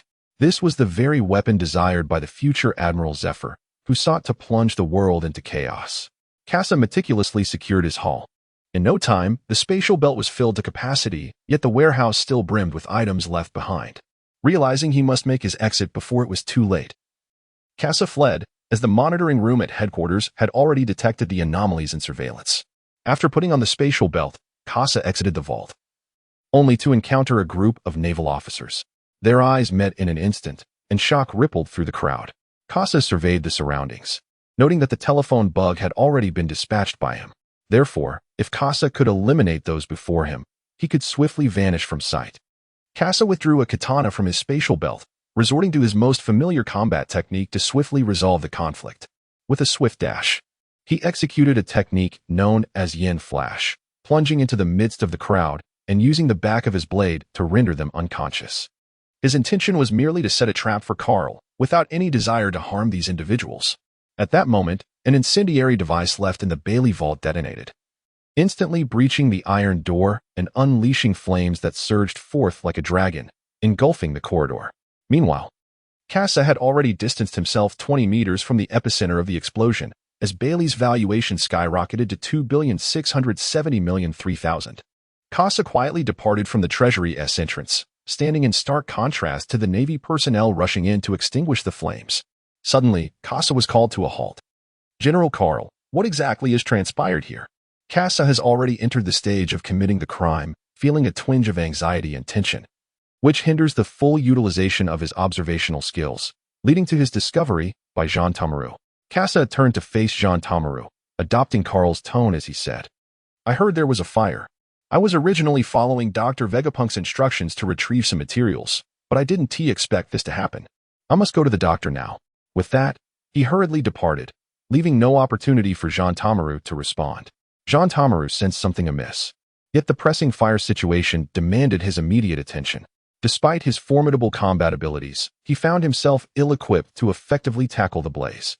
He could only muster the resources at hand to commence the rescue efforts.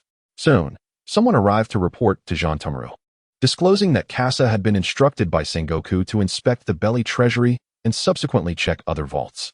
It was revealed that the fire originated from the belly treasury, alongside reports of theft from other vaults.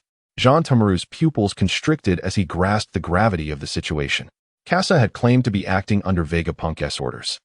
Yet his first destination was the belly treasury. Moreover, the theft that had transpired could not be overlooked. And Kasa's exit was not toward Vegapunk's laboratory, but rather towards the port. In a fit of rage, Jean Tomru bellowed, "Carl, you scoundrel!" He commanded, "Everyone, pay attention. Quickly intercept Vice Admiral Carl and prevent him from setting sail." Meanwhile, Kasa had already carved a white line across the sea, departing from the port. Observing the harbor, where alarms had only just begun to sound and searchlights flickered to life, Kasa wore a knowing smile as he vanished into the darkness. "Carl, do tidy up my mess," he mused. On the other side, Carl found himself aboard Karina's warship, having just rescued the Navy personnel from a supply ship, although he was unable to save the supplies. However, he had managed to take one person with him, a member of the Kuja pirates. In the confines of the ship's brig, before him stood a woman, tightly bound and clad in revealing attire. As Carl removed the rag stuffed in her mouth, he barely had a moment to speak before the Kuja woman unleashed a torrent of curses at him. "Release me at once, or when the Empress arrives. You will all meet your doom." Carl rubbed his temples, having just received a kick from the Empress Hancock, and he nearly struggled to regain his composure. However, it seemed that she too had noticed the absence of an individual aboard her ship. "Do not rush," he said. "I am Carl. Might I inquire your name?"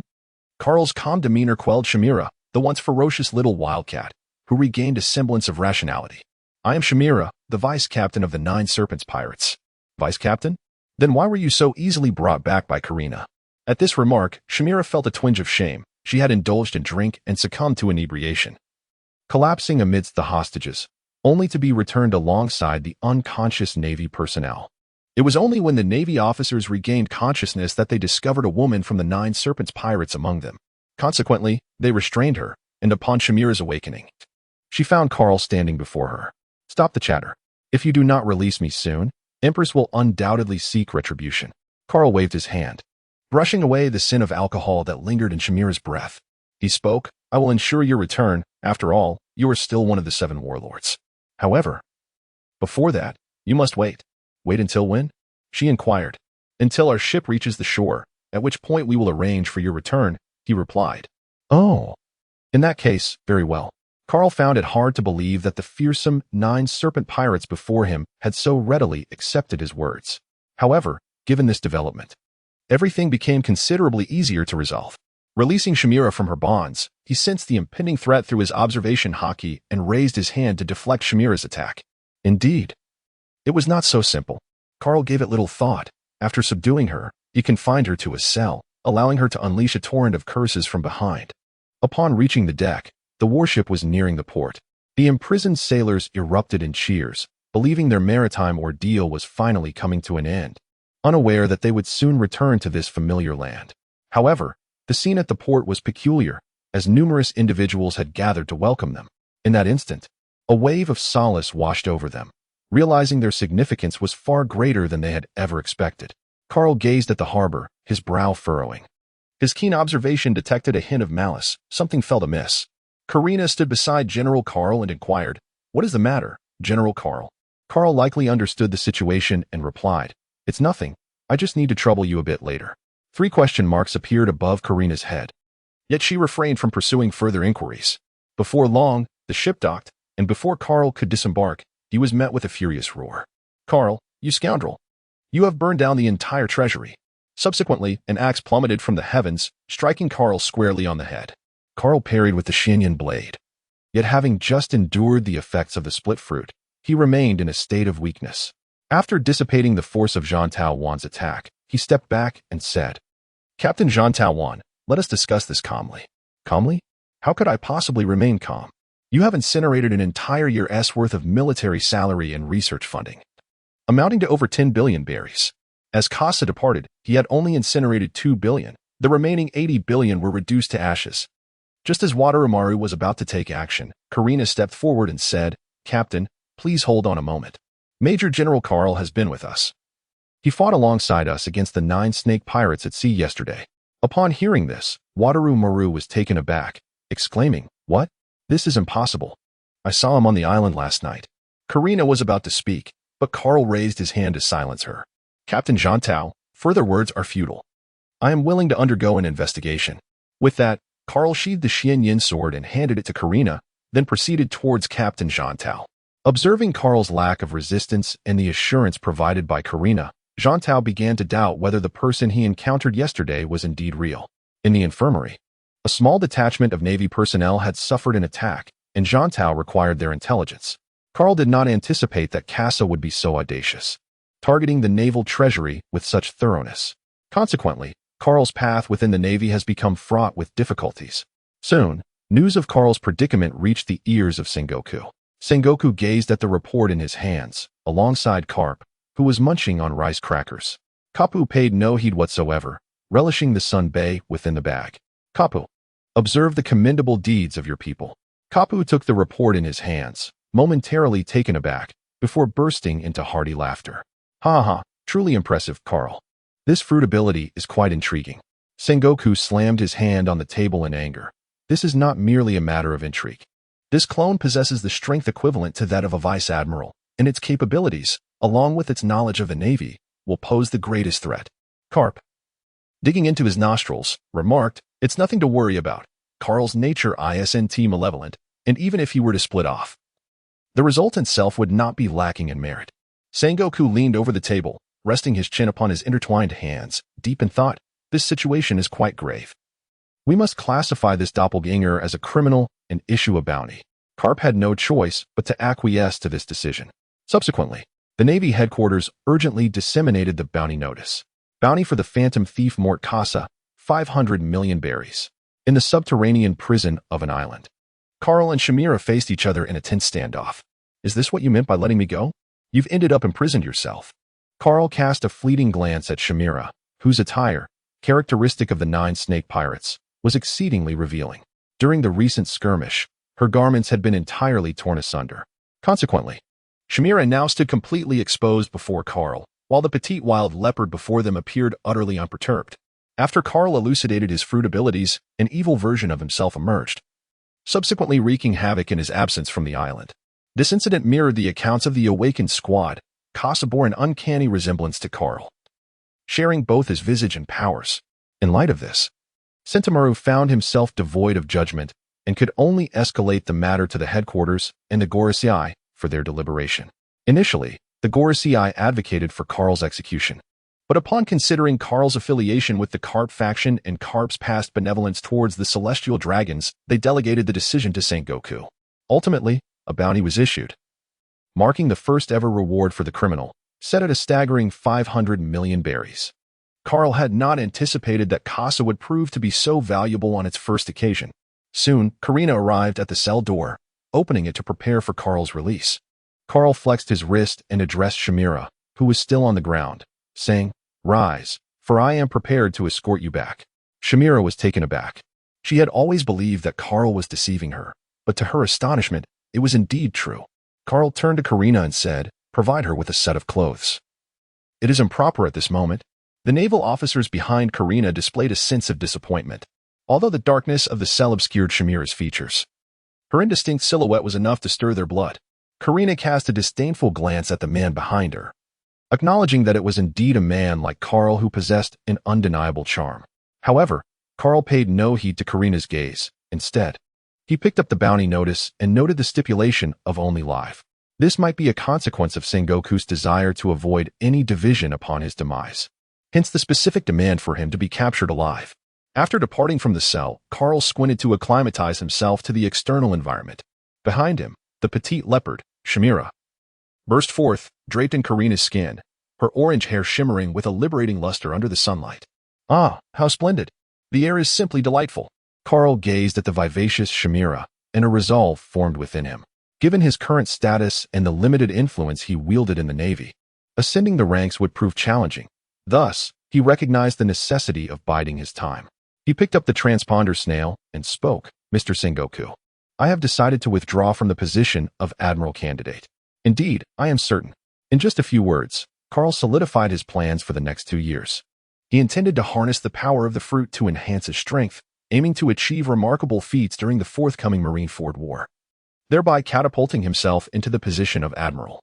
Meanwhile, on the other side of the ocean, on a Spanish-style island, Don Quixote da Flamingo, draped in a flamingo cloak, regarded the bounty poster in his hands with his signature grin. 500 million. The Navy is indeed generous this time. Hey, da Flamingo. Hasn't this man raised suspicions about Virgo? Should I take care of him? No, this man is no longer with the Navy. Thus, he may not necessarily be our foe. Buffalo, summon Gladius and instruct him to pay a visit to Paradise. In the first half of the Grand Line, a place known to the world as Paradise, Kasa secluded himself on a small island, contemplating the resources obtained from Vegapunk Island. Out of 2 billion berries, only 5 million remained. However, Kasa's skills had undergone significant enhancement. Shooting Master consumed 1,150,000,000 berries. Weapon Manufacturing advanced. 115 million berries. Element Mastery advanced. 560 million berries. Material Mastery advanced. 115 million berries. In the realm of skills alone, Kasa had expended a total of 1,950,000,000 berries. After accounting for some purchase tools, Kasa found himself devoid of funds.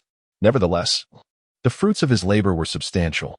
He gazed at the twin pistols in his hands, emanating a captivating blue glow. They bore a striking resemblance to the Desert Eagle from his previous life, slightly larger than a standard handgun, which granted Kasa a multitude of functionalities. With advanced weapon manufacturing and element mastery skills, he was capable of modifying blue-tier weapons. Now, the twin pistols had reached the pinnacle of performance among blue weapons. The original elemental bullets had been reconfigured into 3 distinct types: wind, fire, and lightning.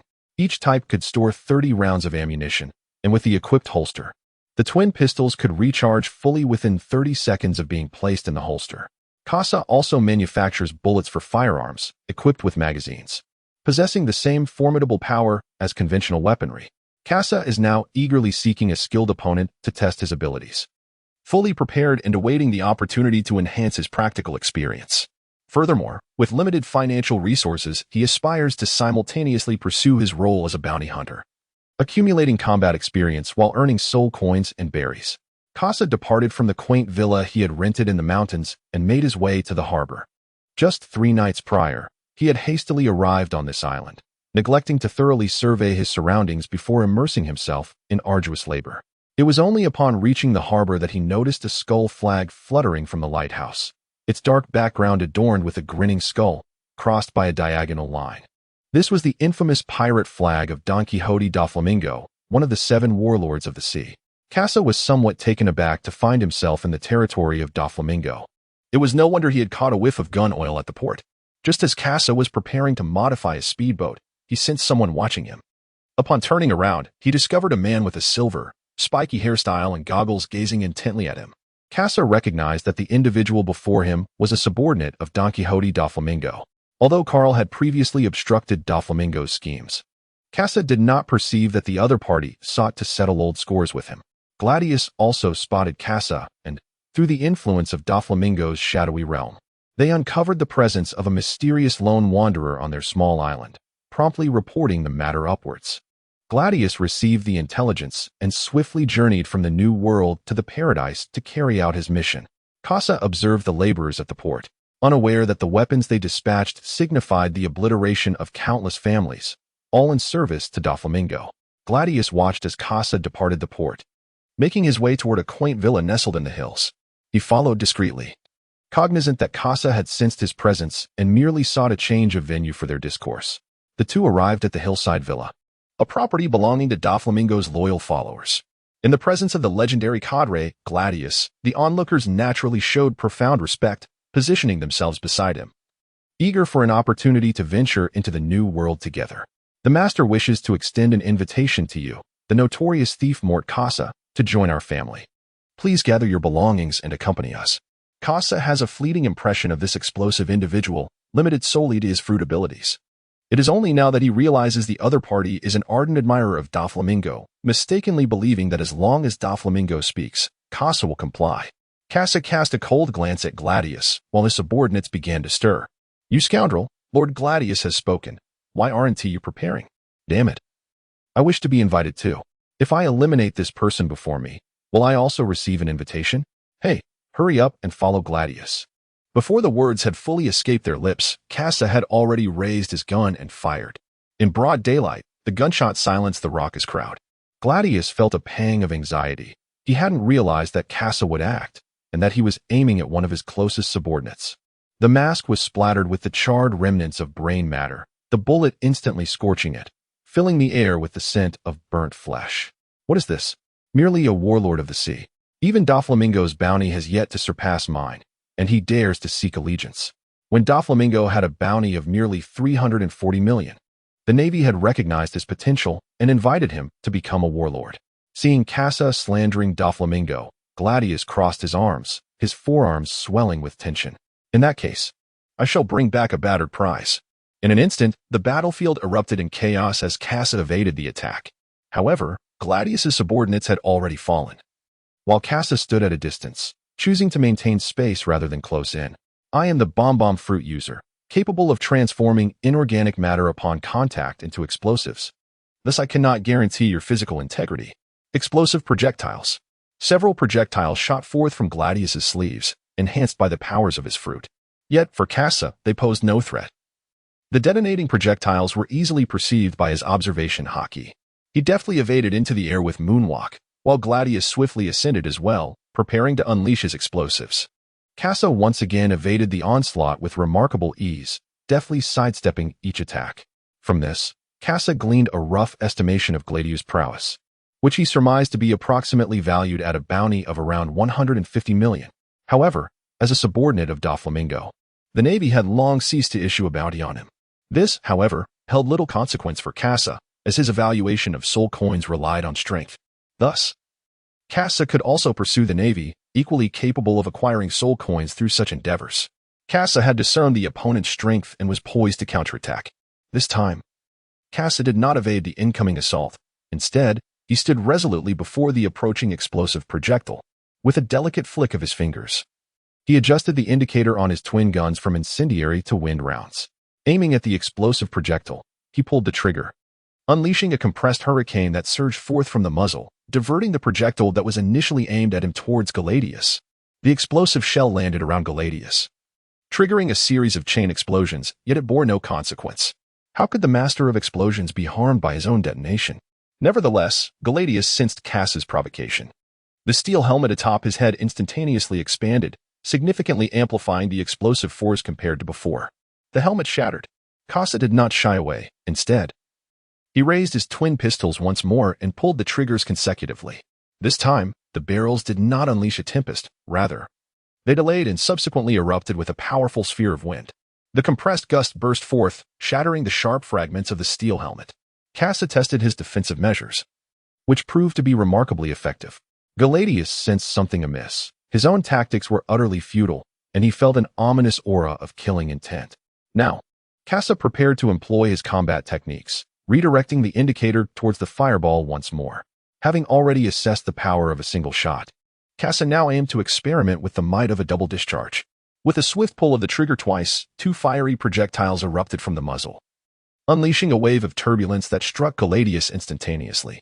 In the fleeting moment of contact, the compressed flames erupted explosively, enveloping Gladius and transforming him into a figure of fire. He emitted a frantic, tormented scream. The area struck had carbonized, rendering him senseless, yet his body was consumed by an excruciating heat. For a brief moment, Gladius found himself shrouded in agony, his mind deprived of any opportunity for response, as he was helplessly engulfed by the flames for 2 agonizing seconds. However, he quickly detonated the remnants of his clothing, using the explosive gusts to disperse the flames enveloping him. Kasa gazed at the almost lifeless Gladiolus. With one more shot, his demise would be sealed. Gladiolus, aware of his inevitable fate, looked at Kasa and spoke. "The young master will avenge me."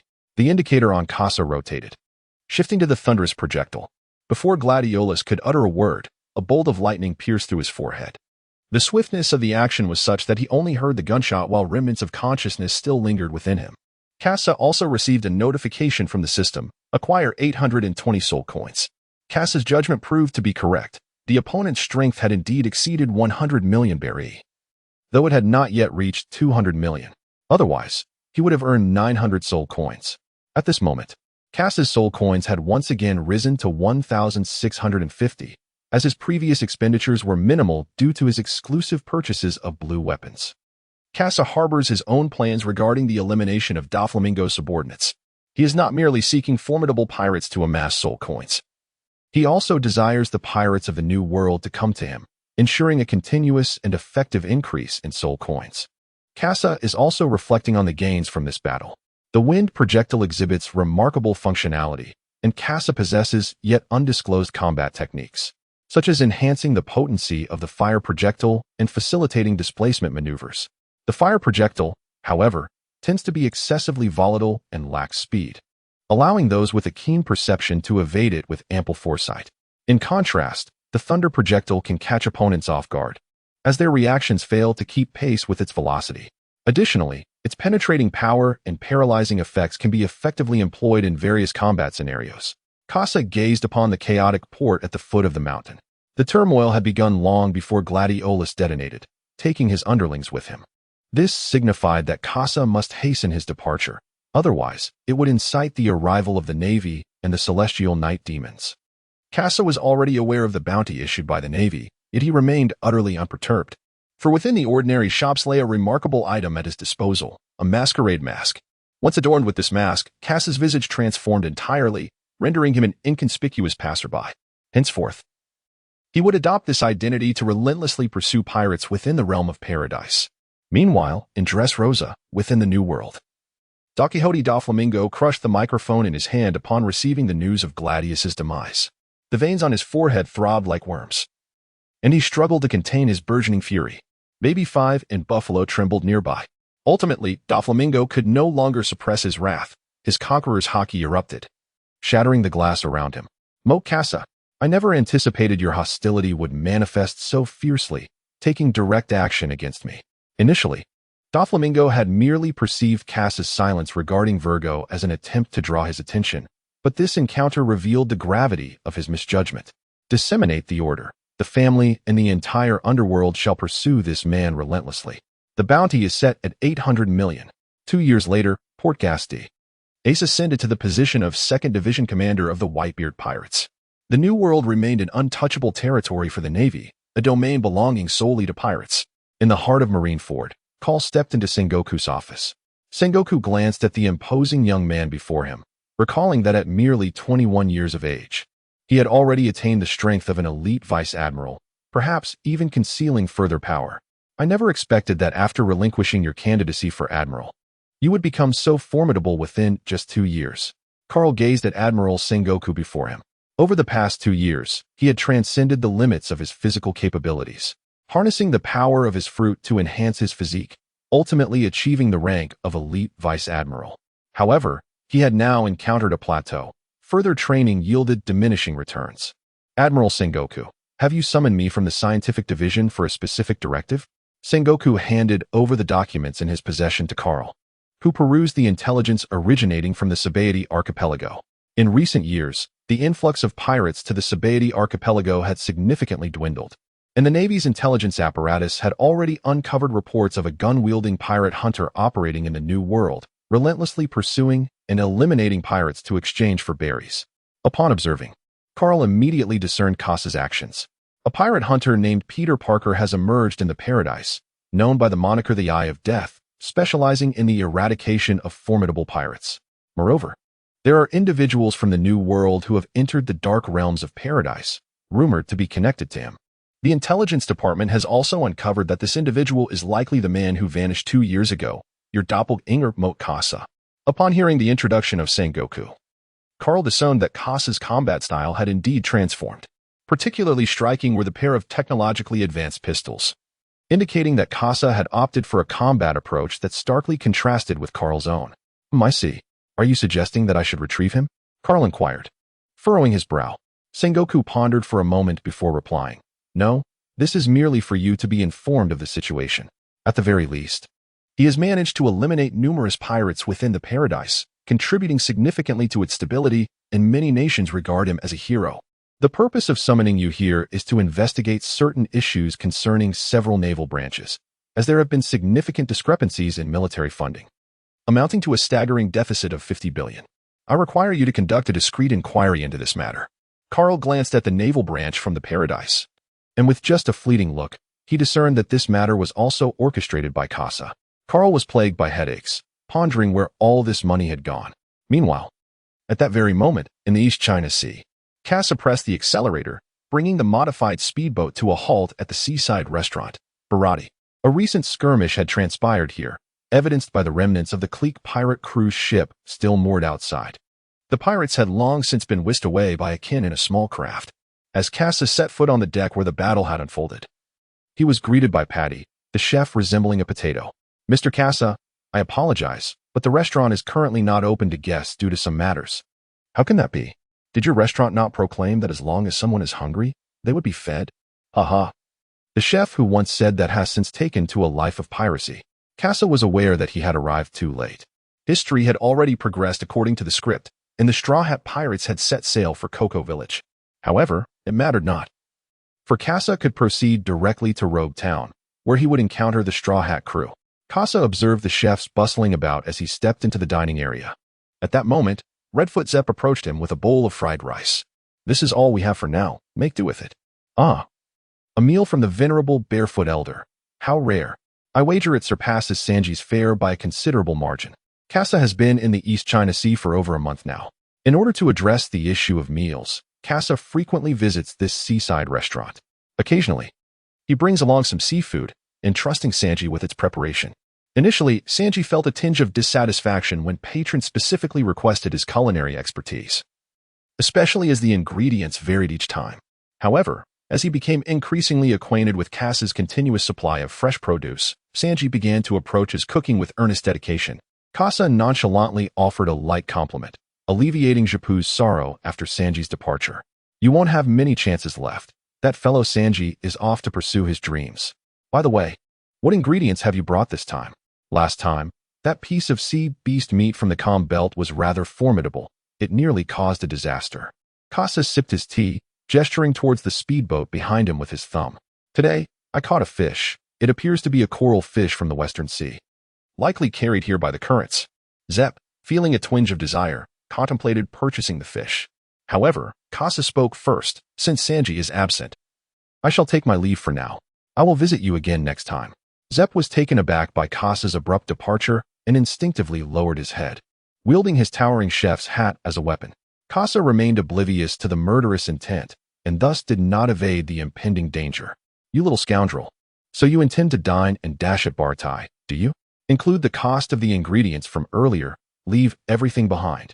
With a commanding shout from Zepp, the chefs who had been diligently working on the deck instantly materialized in the dining hall. These culinary artisans of the sea restaurant were as formidable as any pirate. Kasa harbors a modicum of goodwill towards the Straw Hat crew's entourage, not dwelling excessively on the matter. After all, it is merely a matter of money. Over the past 2 years, he has expended nearly 100 billion on funds from the Navy branch and as a bounty hunter.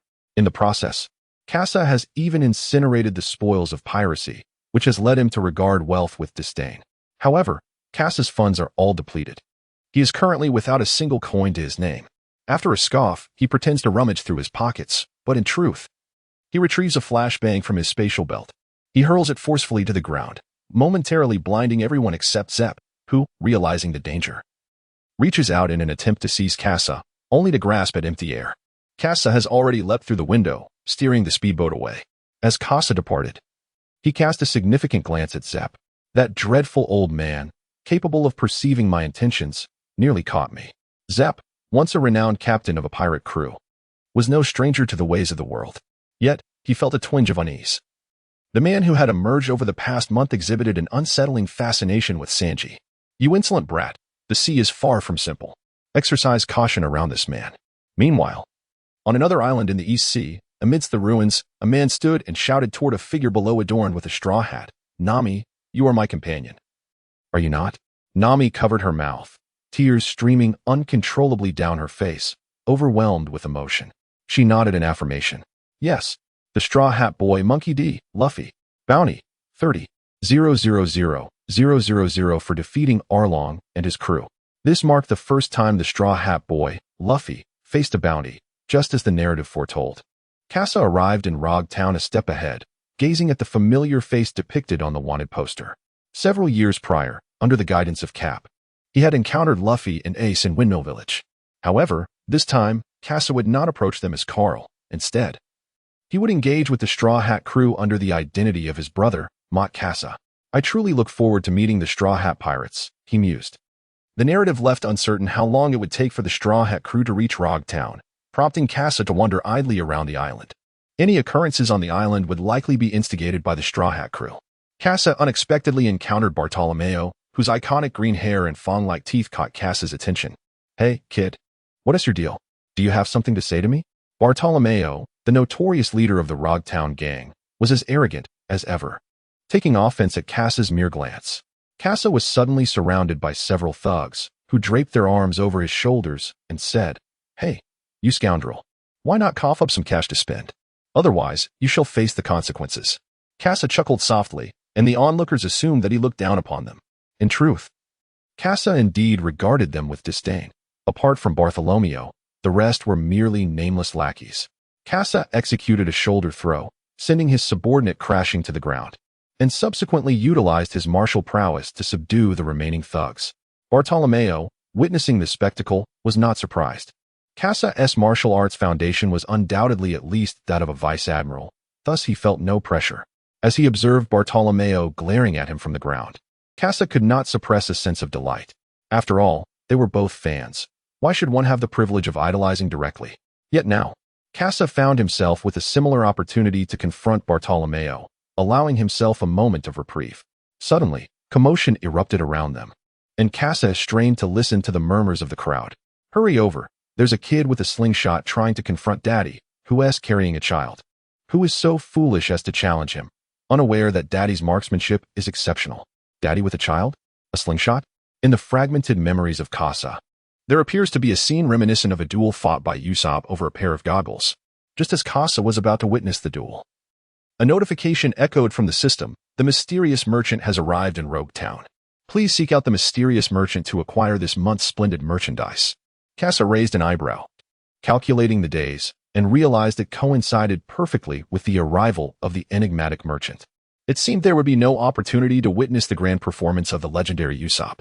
Kasa needed to hasten the search for the mysterious merchant in order to secure a place aboard the Mary. Kasa retrieved a reconnaissance drone, the Swift Falcon, from the spatial belt. Each Swift Falcon drone system comprises 4 unmanned aerial vehicles. Kasa programmed 3 of the subordinate drones with automated patrol routes, allowing them to ascend and hover high above the entirety of Rog Town.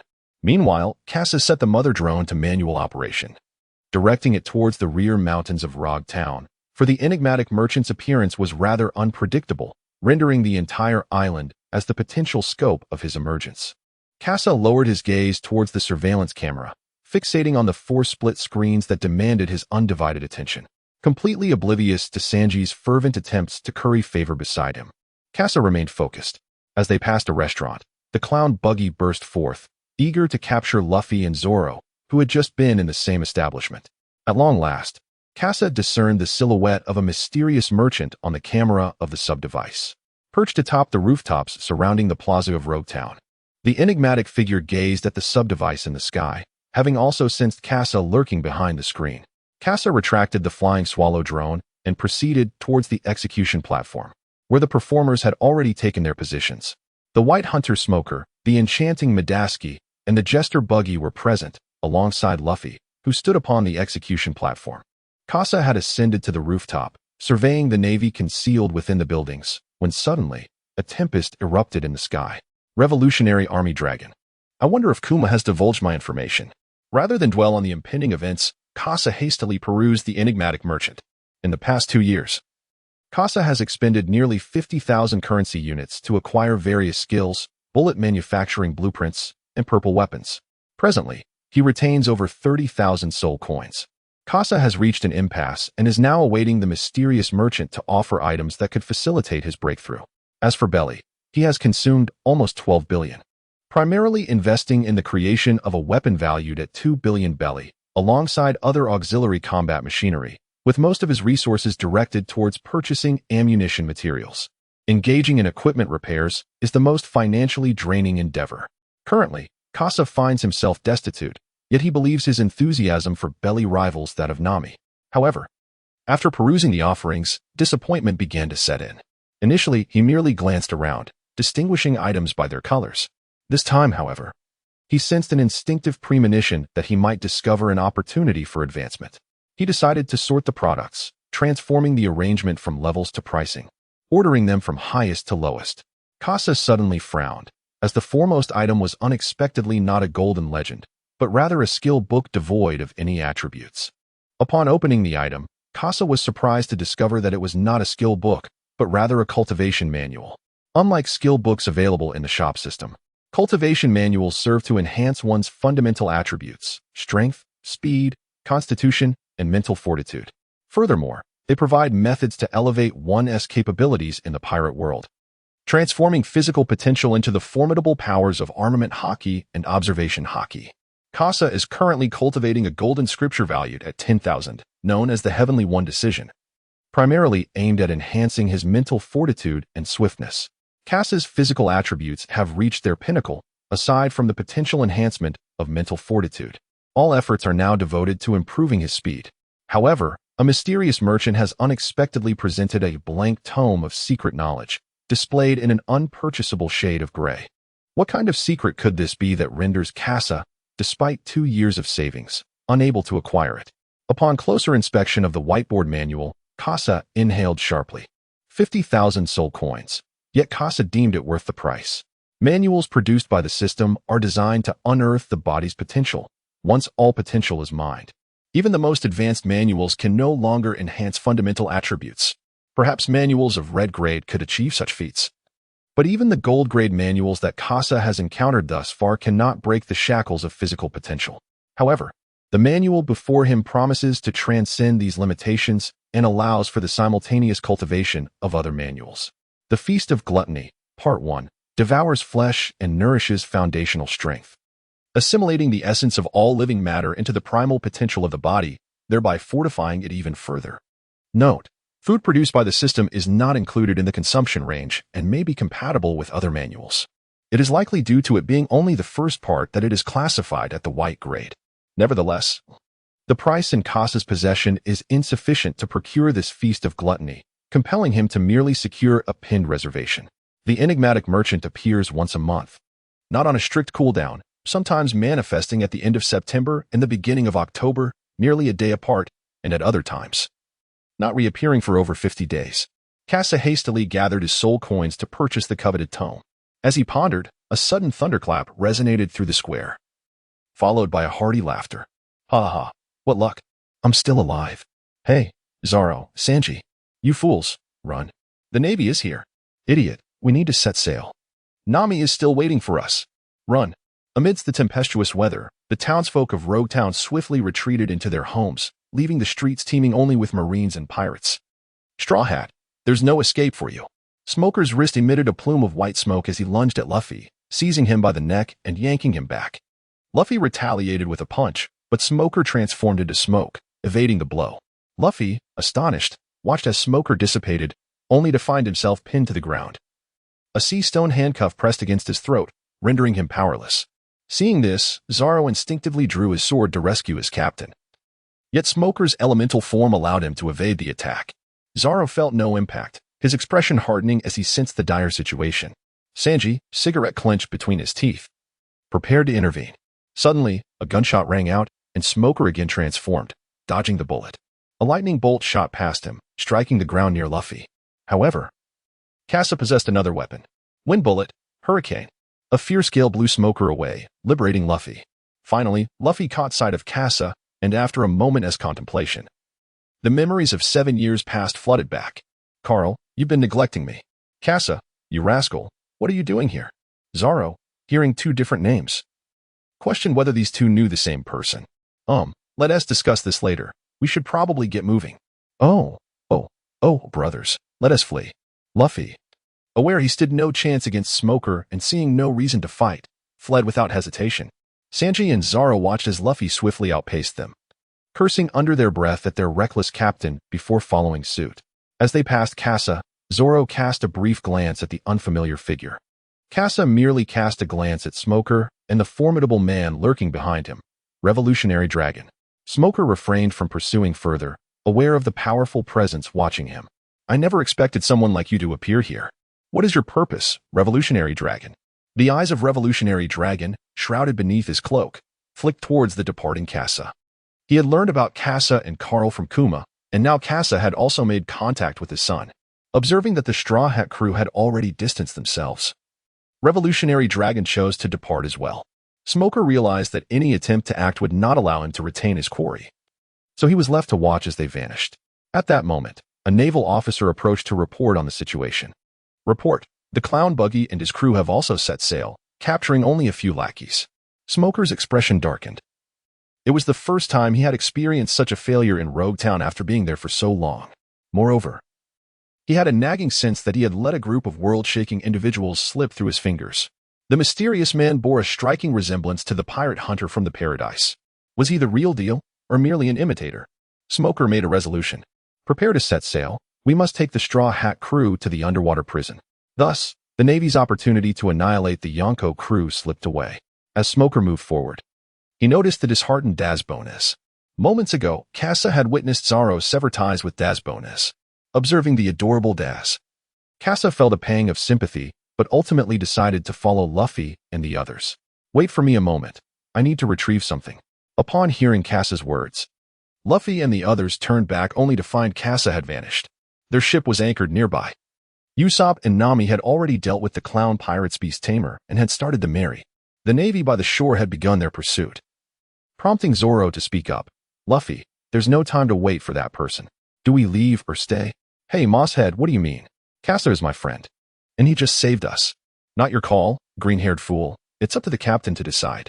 Luffy pondered, watching the distant Mary. If he did not make a decision soon, the three of them would remain in Rogue Town. Let's go. Carl is quite strong. Just as Luffy prepared to depart, a sound sliced through the air from behind. A grappling hook pierced the rain and struck the main mast of the Mary. Hey, I'm off.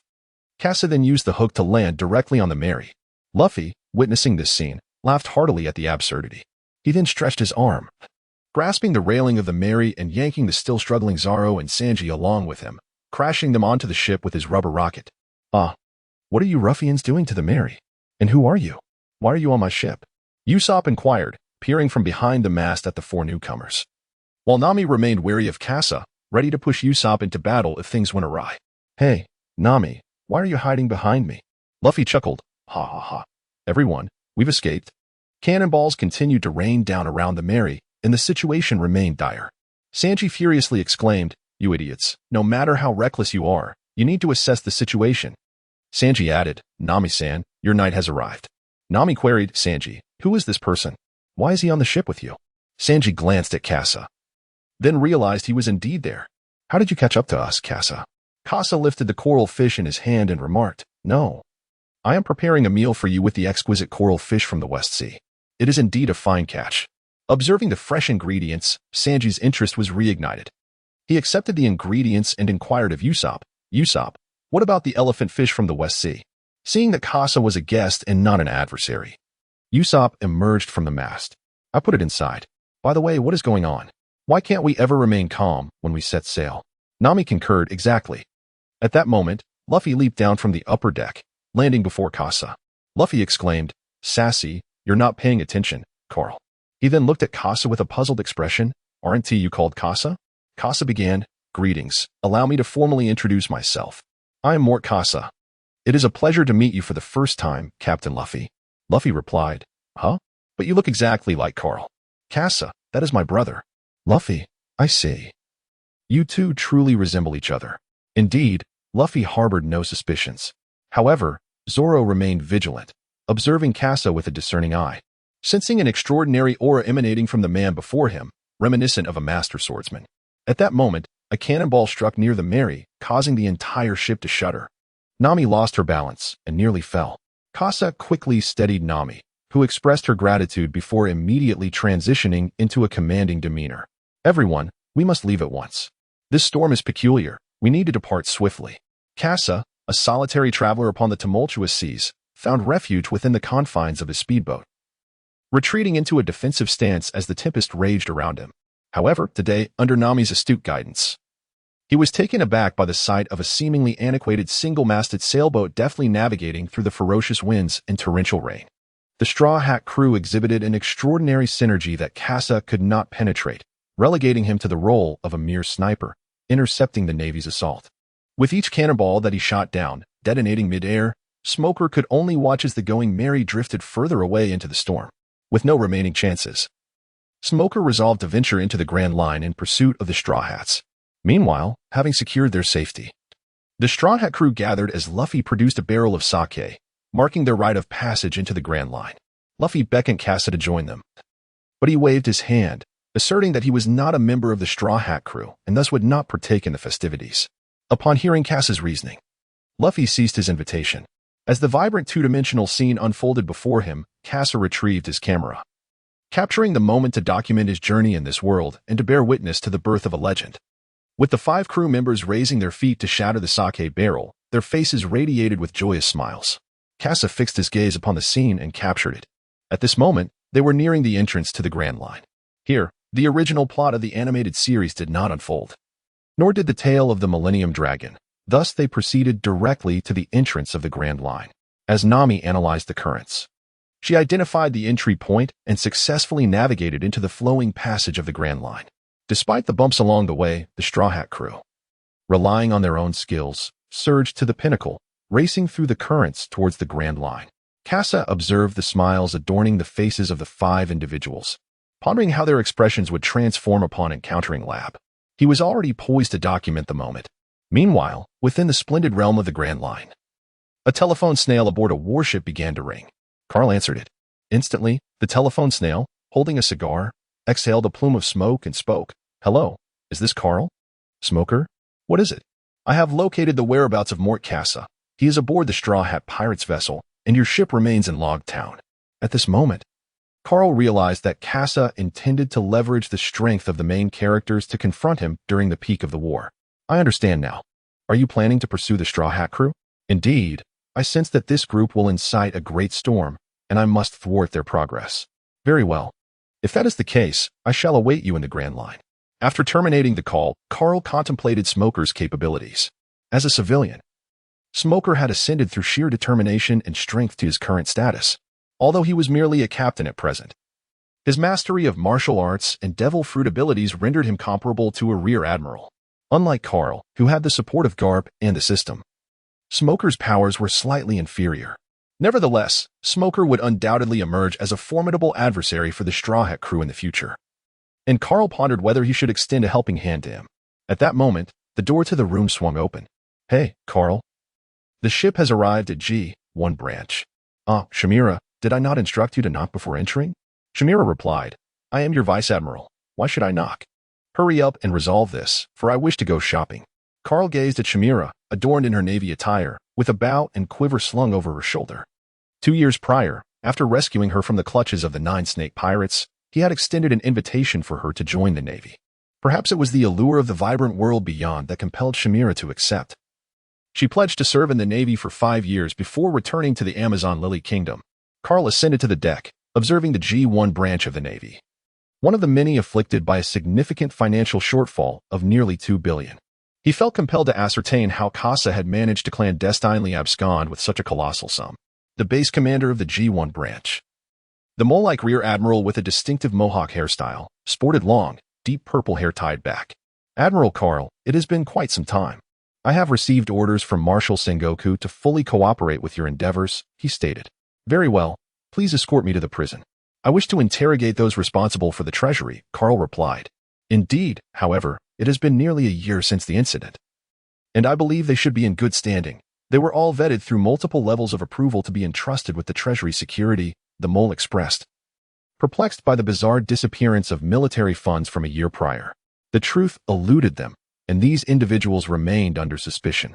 The base itself was unable to provide clarity, resulting in the inspection team's conclusion that mismanagement had led to the financial deficit. They had not disbursed salaries for several months, and with no funds available, these sailors could turn to piracy at any moment. preying upon others' wealth. It was only when similar incidents arose in other branches that headquarters recognized the gravity of the situation and dispatched Carl to investigate. They were also preparing to distribute military salaries, yet needed justification. Otherwise, branches might fabricate excuses, leaving headquarters to bear the financial burden, which would be considerable. However, Carl contemplated further. The funds originated from the world government, of which the Navy was merely a subordinate entity, and the money was ultimately distributed by the celestial dragons. Thus, all the wealth belonged to the elite, leaving the common populace to shoulder the cost. If these issues remained unresolved, the branches in Paradise could find themselves unable to distribute military salaries, potentially transforming the sailors into pirates who would threaten the region. Justice must manifest materially, otherwise, the everyday struggles for sustenance would erode the ideals of righteousness held by these individuals. Kasa presented Carl with a perplexing conundrum. The so-called justice is merely a facade. Carl is aware of all this. Those who uphold justice often have few material concerns. Even in death, there will be individuals who attend to their families, allowing them to pursue justice without hesitation. This is also the responsibility of the Navy. Carl arrived at the prison, where the Wolverine pointed to 10 Navy personnel lying on the ground within. These individuals were all suspects, having spent a year in this penitentiary. The sense of justice that once resided in their hearts had long since been eroded by the darkness of their confinement. Please, let me go. I am innocent. I beg you, my lord. I am blameless. Carl pulled a bell from his pocket, a simple white prop purchased from an ordinary store. The small bell emitted a crisp sound, calming the individuals within the confines of the cage. The dormouse gazed at Carl, who continuously produced an array of peculiar items, a testament to his experience in the scientific brigade. Now, could you recount what transpired on the day your money mysteriously vanished? Over the past year. This inquiry had been posed repeatedly, leaving a lasting impression on them as they recounted the events. On a certain evening a year prior, Navy Officer A, during his patrol, noticed Navy Officer B straying from his designated post and approaching within his patrol area. Sensing something amiss, Navy Officer A inquired about the situation. According to their internal patrol manual, any unauthorized presence within the patrol zone, in the absence of superior directives, necessitated heightened vigilance. Navy Officer A, adhering to the manual stipulations, requested the secret code, yet Navy Officer B was unable to provide an answer. Strangely, Navy Officer A inexplicably allowed Navy Officer B to roam within his patrol area. Navy Officer B later stated that he had remained on his designated patrol route throughout the day, never deviating from his position. The monitoring records from the telephonic insect should have captured these details. However, on that particular day, the telephonic insect was afflicted with a cold, resulting in blurred surveillance footage. Furthermore, the 5 Navy personnel present in the monitoring room failed to report the situation or request technical assistance for maintenance. They deemed all the unusual occurrences as normal and neglected to escalate the matter until the money had vanished, at which point they realized something was awry and reported it, only to be subsequently detained. As for the keys to the treasury, they were the responsibility of Navy Officers C and D, who asserted that their captain had instructed them to verify the integrity of the keys they possessed, prompting them to directly open the door to the Bailey treasury for an experiment. Subsequently, both individuals lost all memory of the events that followed. The captain later berated them vehemently, asserting that he had never been present at the core treasury location nor had he ever uttered such words. As Carl listened to these words, the captain continued to fix his gaze upon the 2 individuals. He harbored suspicions that they were conspiring to frame others. However, the treasury contained 3 keys, with 1 key held by the base commander. The Weasel's response regarding this matter was that the key remained securely locked in his office safe, never having gone missing. Throughout the entire incident, 7 individuals acknowledged their actions, yet 2 denied their involvement, presenting a contradiction that pertained to these very 2. Who then were the naval officers A and B, who stood before the captain of the naval officers C and D? Carl observed Navy B and the captain. Both shared a common characteristic. Their physiques were alike, and they also bore a resemblance to Carl's own stature. Carl has grasped the situation. The art of disguising faces. Over the past 2 years, Kasa has evaded the relentless pursuit of the Navy by employing this technique. Were it Carl, he too would have resorted to such measures. However, the art of disguising only alters one's visage, not one's physique. To avoid detection during infiltration, Kasa opted for a physique akin to that of Navy Officer B and the captain. Yet, the remaining individuals, why did they not report the unusual circumstances of that day? When faced with uncertainty, resort to quantum mechanics. What Carl could surmise was that Kasa had procured an item from the enigmatic shop, subsequently altering the will of those individuals. Yet, it was inconceivable for Carl to divulge any details regarding the system in his report. Moreover, how was he to resolve the matter of the third key? At this juncture, the veracity of the situation had become inconsequential. What truly mattered was that Carl needed to unearth evidence to implicate Kasa as the perpetrator, all while safeguarding the secrets of the system. Otherwise, they would share in both glory and ruin. The world government would not spare the system residing within Carl's mind. And a cranial examination could occur at any moment. This is rather troublesome. If not resolved appropriately, the navy of this paradise could be rendered ineffective, jeopardizing the summoning of forces for the ultimate battle.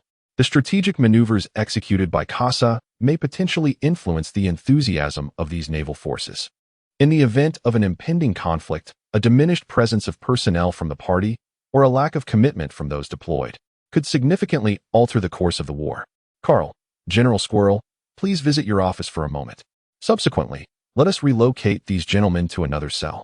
We can ascertain that they are not involved, but we must seek evidence. Squirrel, General Carl, do you know who is responsible? Carl, I have a general understanding. Yet lacking evidence necessitates further exploration elsewhere. Squirrel, very well, I appreciate your efforts. Otherwise, we are unable to maintain order on our end. The situation within the branch was far more dire than Carl had anticipated. Upon their arrival, rather than receiving any semblance of respect, they were met with palpable hostility. This may reflect the branch's animosity towards the Central Command, unjustly branding them and subsequently withholding military pay for several months, prompting their families to urge them to abandon the Navy. It is perilous and devoid of any reward. Carl inquired about the situation at the office in the Dormos. On that day, in addition to the disappearance of funds, the boiler room at the base was continuously operational. Upon receiving this information, Carl proceeded to the branch where a military payroll deficit had occurred a month prior, hoping to uncover some clues. Back on the warship, Shamira had just returned from a stroll in the town. Carl grasped Shamira and commanded, "Go to the small garden and deliver a message for me." Shamira struggled incessantly, yet was unable to break free from Carl's grip, resigning herself to accept his orders in such a manner. This was indeed part of her duty as an aide, to comply with Carl's commands. Meanwhile, at the entrance of the Grand Line, Luffy stood before Labu, his body smeared with paint. "Labu, this is the symbol we agreed upon. You mustn't collide with the Red Earth continent before our return." Nearby, Kasa captured this moment, envisioning how delighted Brook would be to see Labu in this state. Emerging from Labu's belly were Vivi and the king, both kneeling before Nami, earnestly pleading for her assistance in returning them to Whiskey Peak. During this interval, Sanji busied himself preparing a meal with the sea fish and coral fish. A crew member from the Mary brought over dishes, prompting Usopp and Zoro to pause their activities and hasten to join the meal. Kuroka's was imparting knowledge about the Grand Line to Nami, while Vivi and the king, witnessing Nami's bewildered expression, stifled their laughter. After receiving Kuroka's log pointer, Nami inquired of Luffy, "Luffy, what do you intend to do with these three?" The trio mentioned Kasa, Vivi, and the king turned their gaze towards the meat-eating Luffy. Luffy replied, "Sure, Kasa, let us become pirates together. It'll be quite fun." Kasa said, "No, I have matters to attend to in Alabasta. If possible, please take me to an island first, and then I will find my way from there." Upon hearing Alabasta, Vivi's gaze flickered momentarily, but her lowered head concealed her reaction. "Certainly, then let us set sail for the next island," was the response. Having departed from Twin Cape, the Straw Hat crew headed towards Whiskey Peak. However, on the very first day in the Grand Line, they were beset by the unpredictable weather of this notorious sea. Nami once again showcased her exceptional talent, skillfully directing the crew through the myriad challenges presented by the enigmatic climate. As the rain subsided and the sun emerged, Nami gazed at the sky, reflecting on the peculiarities of the Grand Line. At that moment, Zoro had awakened and, observing his comrades sprawled lazily on the deck, remarked, "You all seem far too relaxed. After all, this is the Grand Line." A wave of irritation crossed the faces of the crew, yet they lacked the energy to retort.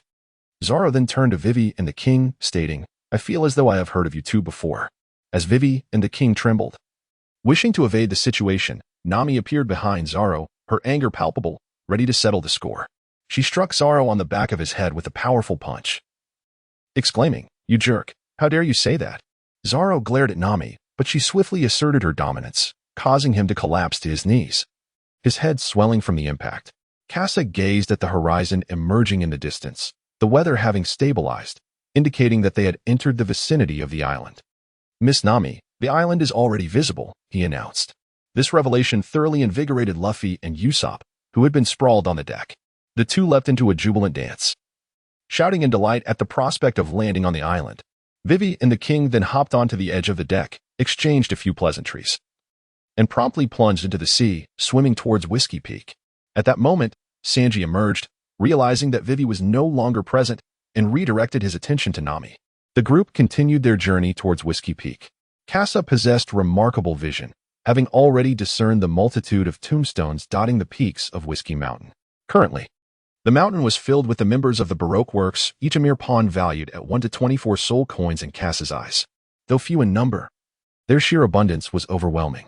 He needed to swiftly amass 50,000 soul coins to procure the Feast of Gluttony decree. Zoro had been observing Kasa intently, and only after the departure of two suspicious individuals did he focus his gaze on him. A sudden aura of menace had inexplicably enveloped Kasa, a shift that Zoro, with his keen instincts, had promptly detected. Usopp marveled at the welcoming spectacle on either side. "Look, are they welcoming us?" Sanji, captivated by the beautiful women lining the shores, found his intellect momentarily diminished and stood on the foredeck, basking in the adulation. Nami and Zoro exchanged glances, witnessing their captain, Luffy, waving enthusiastically from the figurehead of the Going Merry, and sighed in resigned amusement. Eventually, after Kasa and Usopp had attended to the Going Merry, they too joined the throng, entering the tavern to partake in the festivities. Luffy indulged in his meal, while Zoro and Nami engaged in drinking contests. Sanji was surrounded by lovely ladies, and Usopp reveled in a spirited song atop the table. Kasa also blended into the scene, sipping his drink while teasing the assassin beside him, who was clad in a nun's attire, his hands exploring beneath her garments. Unlike Sanji, who was merely a lecherous man with desires but lacking the courage to act upon them, contenting himself with merely caressing the shoulders of the beautiful women around him, Kasa had already ventured beneath the garments, his hands exploring, as the nun momentarily lost sight of her original purpose. As time elapsed, the Straw Hat crew began to tire. Luffy, having satisfied his appetite, succumbed to slumber. Nami stood among the remnants of the gathering, triumphantly clutching her wine glass, victorious in the drinking contest. Usopp and Sanji were rendered incapacitated by excessive libations, leaving all but the Baroque Works members in a state of disarray. Outside, Ikelim and his companions deliberated on how to eliminate those within, and upon witnessing the defenseless captain, whose bounty was a staggering 30 million berries, collapse, Ikelim felt confident of their success. However, under the brilliance of the full moon, a beast-like figure was observing them. "Hey, my comrades have worked hard today. Might you allow them some respite? Allow me to be your adversary, Baroque Works." The crowd looked up to find Zoro, a playful smirk upon his face, regarding them all. The mention of Baroque Works sent shockwaves through the group, as it was their closely guarded secret. In that case, another tombstone shall be added upon the Sanine Rock. Come forth, he is but a swordsman. Zoro descended into the throng, lifting his blade to rest against Ikelim's hair. Kasa observed as Zoro wreaked havoc among the crowd, and addressed the approaching Nami, saying, "Miss Nami, your capacity for drink is quite impressive." Nami, feigning modesty while covering her mouth with a smile, replied, "How could I possibly be inebriated? It's a pirate's island, and one can easily deduce the suspicious nature of this place." Nevertheless, her thoughts wandered back to the three individuals still slumbering in their room. Those three fools, thankfully. Zoro and you, Kasa, remain alert. What on earth is happening here? Kasa pointed down at Ikelim, saying, "Inquire with him. He appears to be the leader here." Kasa glanced at the state of the battle, noting that Zoro was testing his sword, having just acquired the 3rd generation of Enma. Zoro was already engaging in practical combat with it. However, for Kasa, the situation on the island presented a rare opportunity. He intended to hone his skills and earn some profit. "Miss Nami, I would like to assist Zoro. I hope you don't mind." That's unnecessary. Zoro can handle it," Nami replied just as Kasa retrieved a long spear from his spatial belt. The spear, a 1st-generation sniper rifle crafted by Mort Kasa, was a weapon of his own making, akin to a weapon of blue grade in his previous life. Observing Nami's astonished expression, Kasa elaborated. "This is a specialty from my hometown. The belt possesses considerable space, allowing for the storage of numerous items." Nami responded, "Impressive. That must be incredibly convenient." Kasa lifted the sniper rifle, equipping it with a blue silencer that rendered the sound utterly inaudible. At this distance, Kasa found no necessity for a scope. He simply removed it and aimed using the landscape. With each pull of the trigger, another life was silently extinguished. There was no chaos of blood and flesh. This sniper rifle was meticulously crafted by Kasa, prioritizing stealth over lethality. The silent strikes, coupled with astonishing precision and formidable penetration, ensured that a single well-placed shot could claim a life. As Kasa repeatedly pulled the trigger and changed magazines, the number of souls on the island dwindled. Zoro, too, sensed Kasa's covert assistance. He had heard no sound but had merely glimpsed Kasa during the rooftop skirmish. Meanwhile, Nami approached Icarus, intent on extracting the motives behind his actions. Kasa beheld Vivi, who was presently astride the swift-running duck, Karoo, evading the pursuit of Five and Valentine's Day from behind. Kasa aimed his gun at the two individuals but hesitated to pull the trigger, for a historic showdown was about to unfold. Zoro versus Luffy. Zoro descended from the heavens, cleaving through the projectile launched by the user of the bomb fruit with a single stroke. In astonishment, he gazed at the edge of his blade, realizing he had just severed a mere snot. Vivi, taken aback, observed Zoro, who was still intent on pursuing her, as if facing a formidable adversary, prepared for battle. Zoro halted her, stating, "Do not act rashly. The situation has changed." Just moments prior, Nami had accepted a commission from Akaram to escort Vivi back to Alabasta, seeking to earn some belly. Initially dismissive, Zoro was compelled by Nami's insistence that he owed her money, and thus he was tasked with protecting Vivi. This led to the earlier scene of Zoro slicing through the snot. Their dialogue, however, completely disregarded the imminent threat they faced, as it was likely that photographs of the Straw Hat crew had already reached the Baroque works. The pursuit was about to commence. Meanwhile, Luffy had returned to the ship, carrying Sanji and Usopp, with Kasa assisting in rousing them from their stupor. Both pleaded with Luffy to prolong their stay on the island, but their requests were firmly denied. From the shore, a worried voice called out, "Karoo, where are you?" Nami replied, "What is it, Vivi?" Vivi exclaimed, "I can't find my companion, Karoo." Usopp pointed to the ship, saying, "Are you referring to this duck? It was here the whole time when we arrived." Vivi responded, "So you were here all along." The Straw Hat crew was fully prepared to set sail, as Akaram spoke from the shore to Nami and the others. "Princess Vivi, Baroque Works has dispatched assassins. To divert them, I will act as bait." Kasa gazed at Ikelam, who was donned in Vivi's attire and adorned with a wig identical to hers, clutching several mannequins under his arm. "Are you jesting?" Vivi remarked, "Ikelam, this is far too perilous." Ikelam replied, "No, Princess Vivi. It is you who are in danger. You must overcome all adversities and reach Alabasta. Our people are awaiting your salvation." Tears glistened in Vivi's eyes as Luffy and Nami observed her, urging her to make a decision. Vivi finally said, "Well, if that is the case, I shall rely on you. Luffy, let us set sail." Luffy responded, "All right, everyone. Prepare to embark." Kasa cast a glance at Vivi, their eyes meeting in a perfect moment of connection. Kasa had previously mentioned his intention to journey to Alabasta aboard the ship, and Vivi recalled this, aligning their destinations. However, Kasa merely leveraged his knowledge of the plot from his past life to fabricate a reason for sailing alongside the Straw Hat crew. In contrast, Vivi retained Kasa's words in her memory and sought an opportunity to inquire about his motivations for heading to Alabasta. Following Ikelam's guidance, the Mary sailed through the island's rivers and emerged from the mist into the open sea. Kasa sensed the arrival of a new presence aboard the ship. It was Nico Robin. Everyone was still enveloped in the atmosphere of just having departed the island, oblivious to Robin's presence until she spoke, prompting them to realize that an intruder had infiltrated their vessel.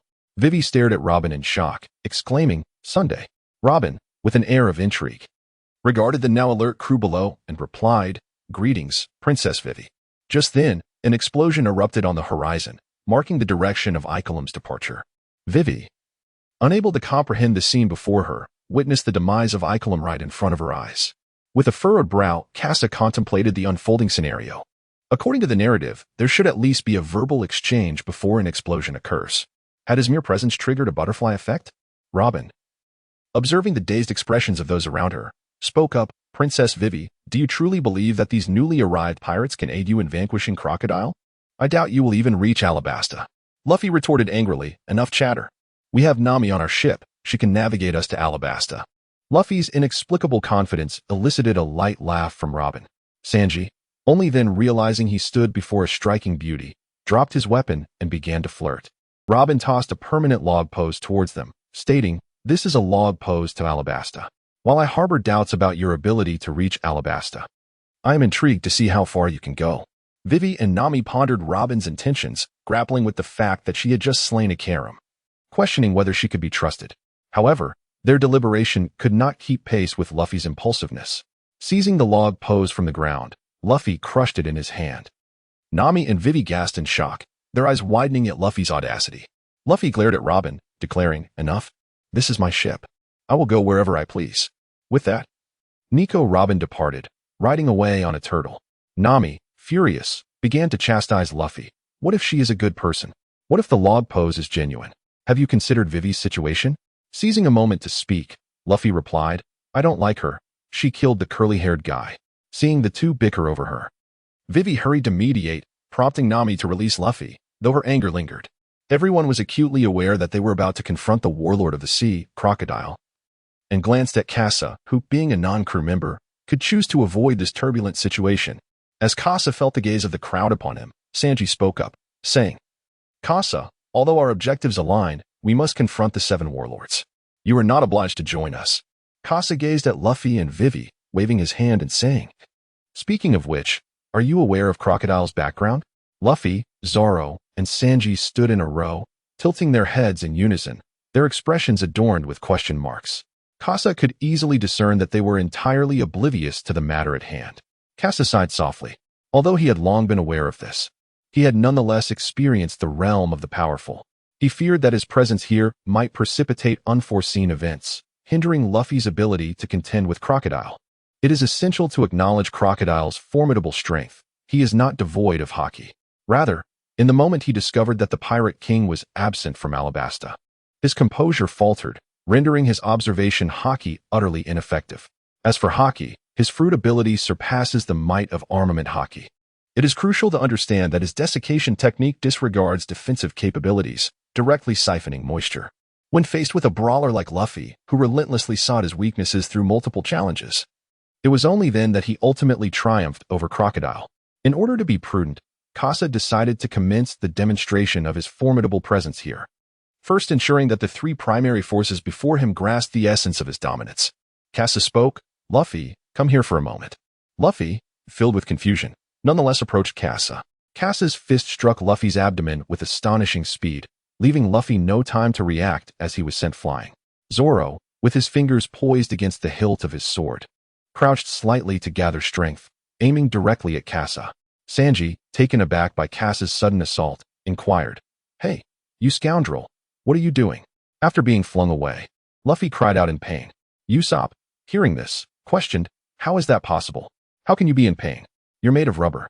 Usopp's remark jolted everyone to attention, prompting them to turn their gazes toward Kasa, awaiting a reasonable explanation. Kasa began, "This is the power that one must master in the Grand Line.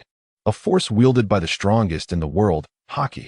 Luffy and Zoro, you have both encountered those who possess this formidable ability." The words of Kasa awakened the two. Luffy recalled his grandfather, Garp, while Zoro thought of Mihawk. As for Sanji, his expression darkened as he reflected on his past experiences within the Vinsmoke family, where he had encountered similar information. Haki is a weapon capable of countering the abilities of devil fruit users. It can directly clash with their powers. For instance, Luffy can be struck, and similarly, the smoke man you encountered in Lobetown could also be seized by haki. Sanji inquired, "Is there a connection to Crocodile? After all, he is a user of a Logia-type devil fruit." Kasa nodded and said, "Indeed, and he possesses formidable abilities. Without your haki, the only chance you have to defeat him lies in discovering his vulnerabilities." Kasa gazed at Luffy and spoke, "Mr. Garp must have trained you since childhood. Your physique possesses the potential to awaken haki. Therefore, Luffy, you are likely the only one with the opportunity to master haki in a short span and subsequently defeat Crocodile." At that moment, Usopp interjected, Is it possible for me to acquire such abilities?" As a future member of the timid trio, Usopp harbored a desire to assist Vivi. Kasa gazed at Usopp and remarked, "Indeed, but it is not this type of haki. Rather, it is a different kind of power." Kasa gazed at Zoro and said, "Zoro, come and test your skills against me." With that, Kasa closed his eyes. Usopp exclaimed, "Hey, be careful." Nami cautioned, "Zoro, please be wary." Sanji added, "Moss Head, pay attention." Kasa, with his eyes closed, calmly remarked, "It's fine, come at me with murderous intent." Subsequently, Zoro aimed for Kasa's neck and struck with a swift motion. leaving the onlookers in a state of astonishment. Kasa merely took a step back to evade the oncoming threat, still maintaining his eyes closed. He spoke. Haki is divided into two categories: armament haki and observation haki. The attack that struck Luffy just now was executed using armament haki, while what I am employing now is observation haki, a form that enables one to foresee the intentions behind another's assault. As Kasa deftly evaded Zoro's onslaught, he expounded upon the intricacies of observation haki. The audience experienced a moment of enlightenment, yet it was Zoro who felt the most profound impact. The sensation he had previously encountered with Mihawk resurfaced, revealing not merely a disparity in swordsmanship, but an evident chasm in haki. Zoro's excitement intensified, akin to a frog in a well discovering the staircase to a new world. With the Itto emerging from its sheath, he grasped it firmly. Kasa sensed the imminent danger. There was no way to both evade and narrate. He was entirely immersed in the throes of battle. Tornado. Clear mirror. Kasa entered a state of absolute concentration, keenly identifying the vulnerabilities in the spinning blade. His arm enveloped in the power of armament haki, he then braced against the point of force. The formidable whirlwind came to an abrupt halt, and the commotion aboard the Mary ceased. Zoro, taken aback, felt as if Mihawk had parried his attack with a mere dagger. With his observation haki seizing upon the weakness, Zoro found his strength rendered ineffective. This is haki. If you wish to learn, I can teach you. Consider it a fare for my passage to Alabasta. Upon hearing Kasa's willingness to accompany them to Alabasta, Luffy leaped in excitement, exclaiming, "That's fantastic. Sanji, prepare a feast. Kasa is joining us." "Bastard, I never said that," Kasa retorted. "All right, then I'll prepare some food as well. I'm rather hungry," Usopp chimed in, his interest piqued by the prowess of observation haki, surpassing even that of armament haki. As a marksman, the ability to preserve one's life was paramount. Kasa shared this sentiment. After all, for someone like Zoro to approach him, it would necessitate a sacrifice of life. Zoro sheathed his three swords, his gaze burning with intensity as he addressed Kasa. "Please, teach me haki." Seeing the absence of hostility in Zoro, replaced instead by a fervent desire for mastery, Kasa recognized the character before him, one willing to kneel before Mihawk to protect Luffy's dream. "Certainly," Kasa affirmed. "Furthermore, Luffy, come here. You are the key to defeating Crocodile," Kasa added. The weather on the sea was splendid that day, with clear skies above the Mary, when suddenly a cry pierced the air. "Ouch." "Hey, Kasa, was that intentional? Stop whining and focus. Every pirate across the seas possesses haki. Why should you be the exception?" "Be honest," Kasa admonished. With a resounding crash, Luffy was sent flying once more, crashing against the outer wall of the kitchen. Inside, Nami and Vivi, hearing the commotion, exchanged puzzled glances and inquired of Sanji. "Is haki really that difficult to master?" Sanji, busy with meal preparations, contemplated for a moment before responding. "It's somewhat challenging. At least, I haven't grasped it yet. What about you, green algae head?" Zoro, however, paid no heed to Sanji. He was not undergoing Kasa's training, but rather reflecting on the advice Kasa had bestowed upon him while gripping his sandai kitetsu. "Kasa, Zoro, are you aware of the distinction between a swordsman and others?" Zoro gazed at the three blades at his waist, each one bearing the dreams of both himself and another. "Zoro, is it the weight?" Kasa tapped Zoro's head and said, "It's not about the weight. I asked you to distinguish, not to speak of your dreams." Kasa had no intention of guiding the conversation. He simply stated the conclusion. The sword is the essence of the swordsman. Everything else is merely supplementary. To master the art of dominance, one must first master their own sword. On the Whiskey Peak, Zoro tested his blades and discerned the differences between the Sandai Kitetsu and the Shusui. One was sharp yet unruly, while the other was nimble and obedient. Each blade possessed its unique characteristics. Moreover, Zoro keenly perceived an additional force within the Sandai Kitetsu. Kasa did not hastily allow Zoro to master haki. Instead, he prioritized Zoro's understanding of his weapon. Being a swordsman of Vice Admiral caliber himself, Kasa inherently comprehended the path a swordsman must tread. Zoro glanced at a nearby copy of 300 Tang poems, which Kasa had suggested could enhance his techniques. Curiosity compelled him to open the book, and an overwhelming aura surged forth. Noticing Zoro's silence in response to Sanji's question, Nami observed as Vivi delivered refreshments to Kasa and Luffy, who were training outside.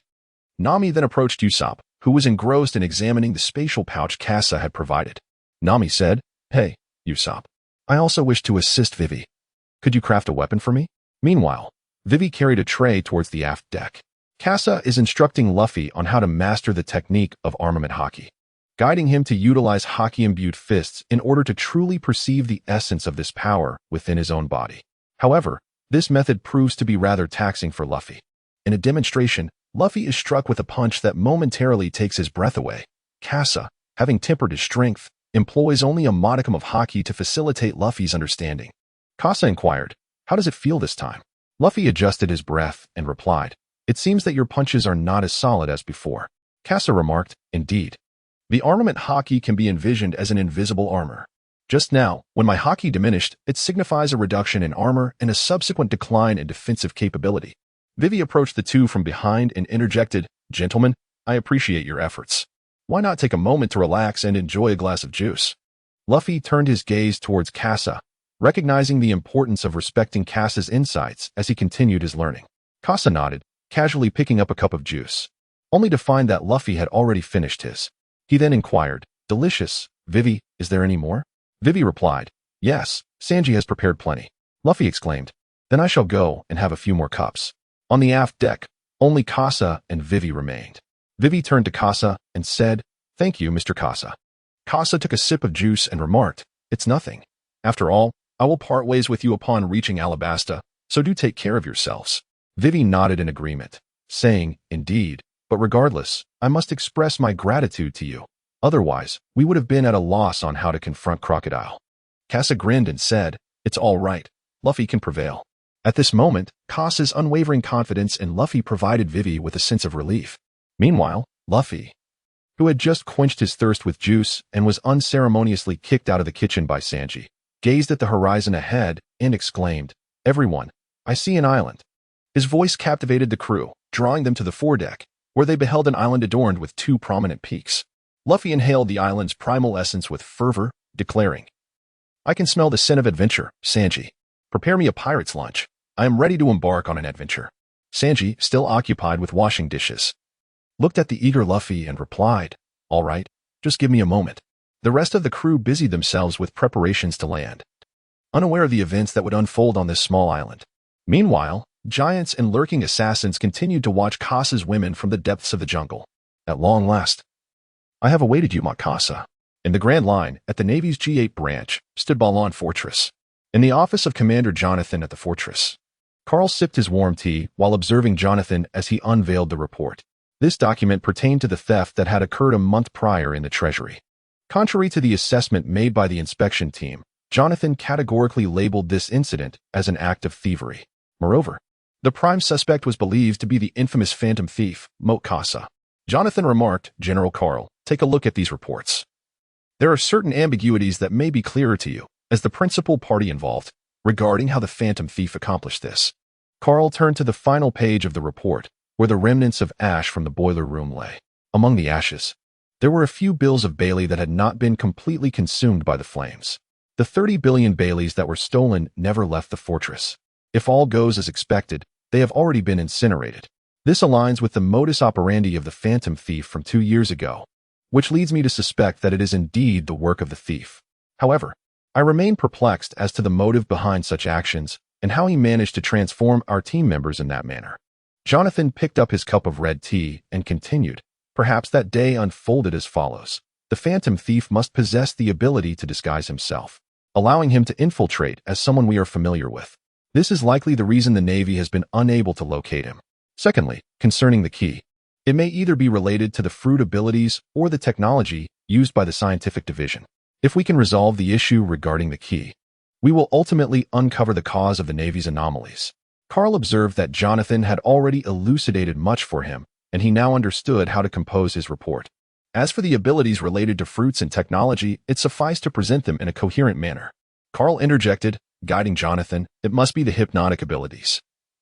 Tina recently took on someone with such powers, and I suspect it is connected." Jonathan's eyes widened in realization as he grasped the additional layer of complexity. He then turned to Carl and remarked, "That indeed clarifies everything.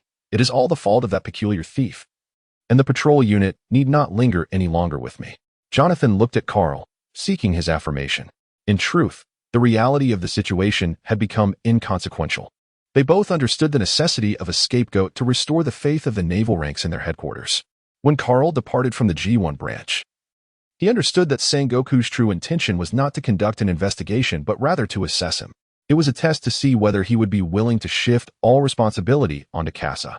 Upon hearing that Jonathan had preemptively disclosed the report, Carl realized that this was a conclusion they had reached together. Otherwise, if the situation continued as it was, the Navy, sustained merely by military salaries, would inevitably revolt. Carl tucked away the report. With the still smoldering Bailey, he could secure a conviction, even if that Bailey was not the one burned on that fateful day. I understand now. I will know how to write it upon my return. Thank you, Admiral Jonathan. The Great Waterway's little garden. Luffy was already soaring amidst the herd of brachiosauruses, while Vivi and the swift-footed duo watched in astonishment as Luffy continued to taunt the colossal creatures in midair. The other members of the Straw Hat crew, Zoro and Sanji, were engaged in a hunting competition, while the girls huddled on the ship, trembling in fear. As for Kasa, he was currently navigating through the dense forest in search of the fifth-tier individuals. However, Kasa sensed something amiss. The whispers of insects around him abruptly vanished, and the beasts scurried away with their tails between their legs. At this moment, Kasa had reined in his murderous intent. What could possibly have alerted these creatures to the impending danger? Kasa utilized his observation haki to scan his surroundings when suddenly, an arrow emerged from the shadows, launching a surprise attack. The assault was remarkably discreet, devoid of any sound of slicing air, yet it approached with astonishing speed, forcing Kasa to evade the strike at the very limits of his agility. Kasa's gaze sharpened, recognizing the formidable strength of his opponent. The silent arrows were indeed potent. Yet Kasa had already entered a state of combat, leaving no opportunity for the adversary to locate him again. His observation haki extended, seeking to trace the whereabouts of his foe. Kasa's Kinbunshika haki is particularly sensitive to killing intent, and the closer the proximity, the more comprehensive the information received. Currently, Kasa's Kinbunshika haki extends to a remarkable distance of 500 meters, with a high precision of up to 50 meters. Although the Kinbunshika haki reaches 500 meters, an arrow suddenly materialized from within the 50-meter range, crossing that distance in less than a second, hurtling directly towards Kasa. However, the 50-meter distance afforded him the necessary reaction time, allowing Kasa to effortlessly evade the projectile. Following the trajectory of the arrow, Kasa unleashed a lightning bolt in retaliation. Its velocity surpassed that of the arrow, yet it too missed its target. Kasa discerned that the adversary had shifted their target. The next assault was imminent, and this time the position had altered once more. With the enemy concealed and himself exposed, Kasa could only retaliate based on the opponent's strikes. However, the foe was a seasoned hunter, adept at striking and retreating. As Kasa dashed forward, shooting in haste, he prepared to escape the dense forest. The arrows pursuing him from behind struck again, yet this time they did not advance in a straight line. Instead, they slithered through the air like a dragon gliding effortlessly. Such a phenomenon is typically associated with the arrow shafts. Stiffer shafts undergo minimal deformation during flight, resulting in a more stable trajectory, whereas softer arrows experience significant bending when drawn, causing them to swim through the air like fish. Kasa anticipated and evaded the attack, yet he was utterly unprepared for the subsequent volley of arrows. As the arrows descended within a 5-meter radius of Kasa, the trailing feathers of the arrows below struck those above, altering their trajectory. The mother and child arrows shifted their assault position, now aimed directly at the evasive Kasa. Kasa sensed the impending threat, yet the 5-meter distance rendered his movements inadequate. He could only withstand the onslaught using his armed color haki. Struck by the mother arrow, Kasa was forcefully propelled backward, disappearing into the underbrush. Seizing the opportunity, Shamira unleashed a relentless barrage. A torrential rain of arrows surged toward Kasa, stirring up clouds of dust that engulfed him. For 10 seconds, Shamira poured forth her full strength, only to find her quiver depleted. As she awaited a brief respite, Carl provided Shamira with a quiver containing an unlimited supply of ordinary arrows, albeit with a cooldown period of 10 seconds. Kasa raised the Argard in his hand. The inscribed magical array now activated, its energy having been expended. Yet, though smoke filled the air, he remained unscathed. Shamira's assaults were all thwarted. In turn, Shamira had revealed her position, and the initiative was now lost to her. The Kasa spun the dual gun indicator of the Wuyuan. Left flame, right wind. The twin guns unleashed their fury. The flame projectile surged forth first, followed closely by the wind projectile, striking upon the fiery orb. The dual shots of flame and wind akin to the blossoms of the phoenix, erupted in a splendid display. The dispersed flame transformed into a blazing sphere, enveloping Shamira's position. The fire, aided by the wind's momentum, rendered the scattered flames no less potent than the ordinary fiery projectiles. The ground was entirely cloaked by the infernal spheres, leaving Shamira with no choice but to ascend into the air. She gracefully glided skyward, traversing the moonlit path. Kasa observed that the opponent had employed the moonwalk technique, which left him somewhat perplexed. Although the adversary clearly utilized the archery skills of the Nine Serpents, he also possessed the Navy's moonwalk. Kasa had never heard of such a person in the Navy, especially considering that this individual was not meant to appear in the original storyline. Kasa recognized that the opponent was one of Carl's men and promptly resolved to hold nothing back, preparing to exert his utmost effort. Although the moonstep technique allowed for aerial movement, it was not particularly convenient, rendering Shamira effectively a target at this moment. The caches switched to lightning projectiles, targeting Samira in the air. Sensing imminent danger through her observation haki, Samira instantly activated her powers. With the ability of the hummingbird Zoan fruit, wings emerged from her navy uniform, piercing through it. In an extraordinary display, Samira deftly retreated, evading the onslaught of the swiftest lightning projectile. As the firepower of Kasa unleashed, Shamira remained at a distance of 100 meters, skillfully evading Kasa's assaults with the agility of a hummingbird in the air. Shamira occupied a position of advantage. In conventional combat, the battlefield is grounded, and regular shooting is merely a two-dimensional endeavor. However, aerial combat transforms into a three-dimensional realm, requiring Kasa to calculate far more variables. The number of potential evasive maneuvers in the sky is vast, and moreover, Shamira possessed the unique ability of the hummingbird, the only bird in the world capable of flying backward. Kasa's supply of thunderbolts had been utterly depleted. Aware that from his current position he could not possibly strike at Shamira, he knew it was time to reveal his trump card. With a glow from his spatial belt, for flying swords materialized beneath and behind him. Kasa stood firmly atop the formidable flying sword, a remarkable maneuvering device crafted at the cost of nearly 2 billion berries. Though it appeared to be a mythical sword of the celestial realm, it was, in fact, infused with advanced technology. The magnetic levitation system, complemented by wind element propulsion and 3 fully charged subswords at the rear, elevated Kasa's aerial combat capabilities to unprecedented heights. Shamira gazed at Kasa poised on the flying sword, a hint of astonishment flickering across her features as she sensed impending danger. In an instant, she retreated, seeking refuge within the skeletal peaks. Kasa accelerated suddenly, propelling himself into the 50-meter range of Samira. Within this proximity, every movement of Samira was anticipated by Kasa. Even the flight patterns of the hummingbird could not evade Kasa's onslaught. Wind bullet, wind cannon. With a double tap of the trigger, a powerful gust surged towards Samira. Though she dodged, the wind cannon erupted before her, hurling her towards Kasa. Caught in the tempest, Samira found herself unable to control her body, helplessly witnessing Kasa aiming his gun at her. Flame barrage. A gentle squeeze of the trigger unleashed a rhythmic barrage of fiery projectiles, relentlessly pressing Samira to the ground. Samira attempted to block with her wings, but even the feathered defense enhanced by her haki could not withstand the fiery assault, causing her feathers to begin melting. As Samira landed, she struggled to dissipate the force of the fiery impacts. Kasa soared through the air on his flying sword, confronting Shamira with his gun aimed directly at her head. "Who are you truly?" he demanded. Shamira raised her hands in surrender and replied, "Carl has sent me to convey a message to you." The commotion caused by Kasa's battle was significant, yet the Straw Hat crew was utterly preoccupied. At this moment in the narrative, Luffy was under the hypnotic control of Mr. Golden Week, seated on a picnic blanket, sipping tea. The figures of Zoro and Nami, along with others, had already succumbed to a state of waxification. Usopp and Karu were being pursued by Mr. Five and Mr. Valentine.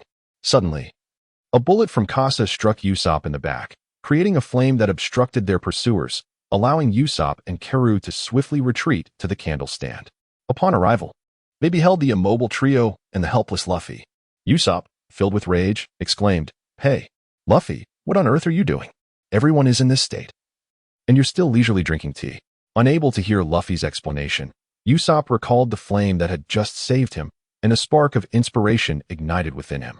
He understood how to rescue Zoro and the others. Kasa had gifted Usopp a spatial bag, enabling him to carry more items. Usopp dashed around the candle stand, pouring oil directly onto it. At that moment, The candle stand was unguarded, leaving Usopp free to act. A flame was ignited, unleashing the beast within. Mr. 5 and Mr. Valentine arrived tardily, and upon seeing Zoro, who had previously defeated them soundly, they foolishly stepped forward. Mr. 5 declared, "This time, you shall witness the power of the bomb fruit." He brandished a firearm, blowing into it to fill it with explosive gas, and aimed at Nami and Vivi. Sensing the danger, Nami and Vivi sought cover. Ultimate gunpowder star. The explosion immediately captured Mr. 5's attention, redirecting his aim towards Usopp. Usopp gasped, "Zoro, it's up to you." Mr. 5 suddenly felt as if time had frozen before him, and then he collapsed. Three-sword style, on a gyri. Nami delivered a swift kick to Luffy, breaking him free from his hypnotic stupor, though Mr. Golden Week had already fled. Nami furiously admonished, "You idiot, we were almost killed." Luffy quickly apologized, relieved that Usopp was present. Just then, Mr. 3 made his entrance. He had just used his powers to completely wax his body. Candle Champion, color enhancement. Luffy felt a rush of dizziness, but Nami's punch brought him back to reality. "Hurry up and deal with him," Nami urged. "All right, this time I will shatter his candle." In the earlier skirmish, Luffy's ordinary strike had failed to break Mr. 3's wax, forcing him to rely on the wax itself to engage in combat. However, Luffy now comprehended how to shatter his opponent's waxen armor. He recalled the moment Kasa had utilized armament haki, which had transformed him entirely. Zoro observed Luffy's subtle transformation, his gaze sharpening as he began to learn stealthily. Champion S battle, leveling the ground. Luffy unleashed a series of punches that flattened the terrain, charging towards him. While still attuning himself to the sensation of haki, Luffy's fist began to undergo a transformation. Armament haki, hardening rubber pistol. With a powerful punch, he shattered the wax armor, sending shards flying, along with a spray of blood from Mr. 3's mouth.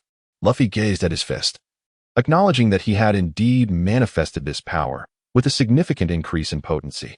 According to Kasa, armament haki merely served as a layer of armor, enhancing defensive capabilities. The body possesses a protective mechanism that regulates its strength, preventing the full exertion of power. Under normal circumstances, a human can only utilize 70% of their strength, while those trained in combat may access 85%. However, with the protection offered by armament haki, this mechanism is released, allowing one to unleash their full strength.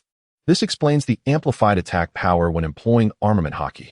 Luffy, feeling the immense power of haki, also recalled the sensation of Garp's punch. At that moment, Kasa emerged, effortlessly dispatching the fallen Mr. 5, having encountered Mr. Valentine in the forest moments before. Kasa subsequently attended to the matter, observing that everyone else was at peace, save for the alarming wound on Zoro's ankle. Kasa, "Oh, everyone seems to have enjoyed it." Usopp retorted, "No, I nearly perished." With that, Usopp collapsed. Kasa approached Luffy and remarked, "Remember this sensation. In the future, you should strive to experience it more often." Zoro staggered towards Kasa, on the verge of uttering something. When Kasa bent down and seized Zoro's foot, lifting it effortlessly, Zoro exclaimed in anger, "Hey, what do you think you're doing?" Kasa spoke up, "Hold still. Let me bandage you first." Kasa retrieved a bandage from the spatial belt and carefully wrapped Zoro's wound. The hemostatic bandage produced by the system is designed to halt bleeding more swiftly. After the bandaging was complete, Kasa spoke up, "I understand what you wish to convey. Yet the intent to sever iron is not difficult. You need only to truly feel the sword in your hand." Kasa once again evaded the matter, while at that moment, the giant had awakened. Meanwhile, aboard a warship in the Grand Line, Carl had completed the report and was prepared to return to headquarters to present it. At that moment, the phone rang. It was Shamira. "Carl, how are things? How is Kasa?" Shamira, in anger, "Can't you show some concern for me first? I nearly lost my life." Carl, "Is he truly that formidable now? After all, you possess the strength of a major general." Shamira, "You have no idea just how terrifying your doppelganger is. One cannot defeat him, nor can one escape."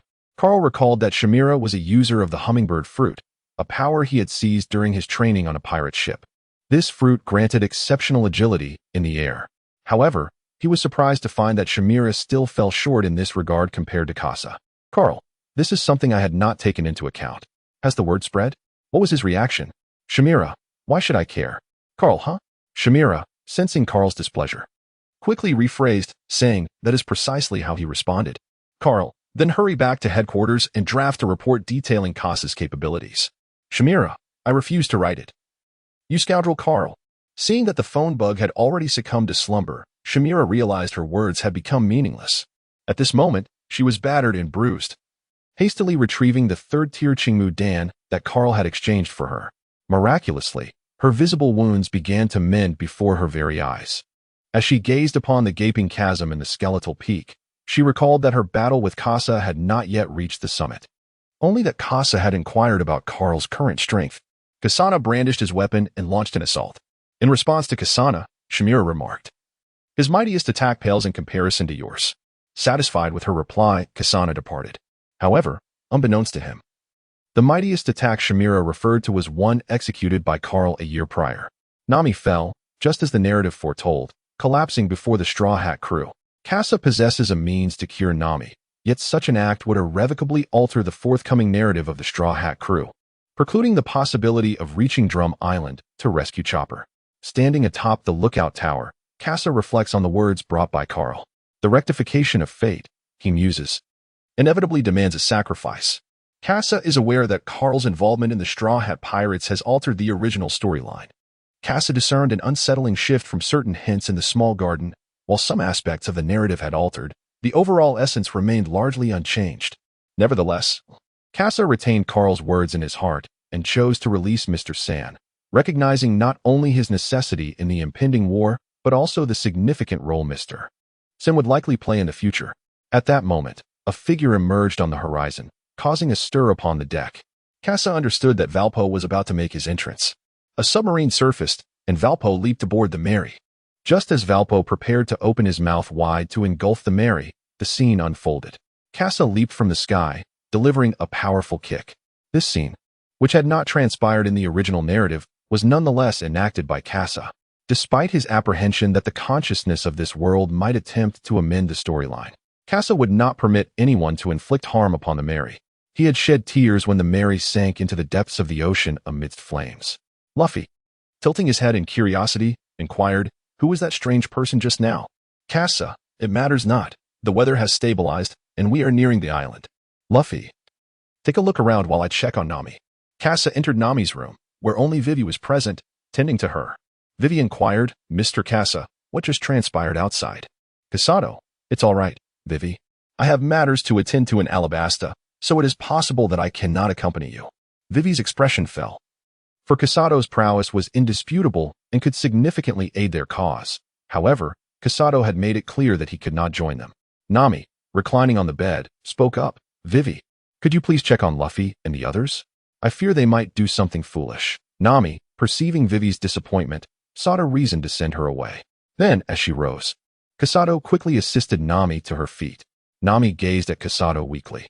"Kasado, though I am unaware of your intentions for boarding our ship, I am truly grateful for the information you provided regarding Crocodile."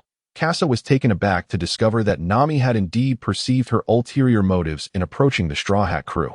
Silent and contemplative, it became evident that even if she desired to join the Straw Hat Pirates, it might not come to fruition. Zara's initial hostility and Nami's constant vigilance towards her only compounded her uncertainty. Nami, with a tone of urgency, implored, "But I still wish for you to assist that poor child, Vivi." At this moment, Nami was so weakened that tears could not even flow from her eyes. Upon reflection, it struck her that Vivi was merely a 16-year-old girl, even younger than Luffy, yet she had infiltrated Baroque works and uncovered vital clues about its enigmatic leader. Vivi bore the weight of an entire nation's fate upon her shoulders. Previously, Kasa had admired Vivi from a distance, perceiving her as remarkable through the lens of anime. But now, in direct contact with her, she recognized that Vivi was a formidable princess, capable of sustaining Alabasta. Kasa is aware that ultimately Vivi will save Alabasta. Yet he harbors concerns that the consciousness of the world may undergo a revision. Kasa rose, gently laying Nami down upon the bed. He placed a San Zhuang Qingmu Dan into her mouth. Although the San Zhuang Qingmu Dan could not save Nami, it could alleviate her current condition, allowing her to enjoy a moment of peaceful slumber. Upon emerging, Kasa beheld Luffy kneeling on the deck, fervently beseeching Dalton to grant them passage to the island in order to rescue Nami. The narrative unfolded, yet Kasa harbored no intention of setting foot on the island.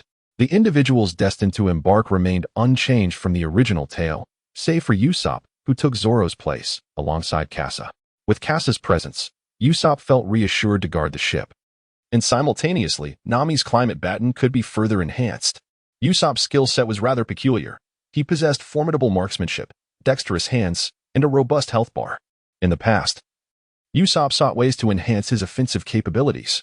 However, the Straw Hat crew's output is already sufficient, necessitating Usopp's role as a support. Furthermore, Usopp possesses a remarkable talent for material combinations, such as the fire-breathing chili star and the colossal smoke bomb. These are manifestations of his innate skill.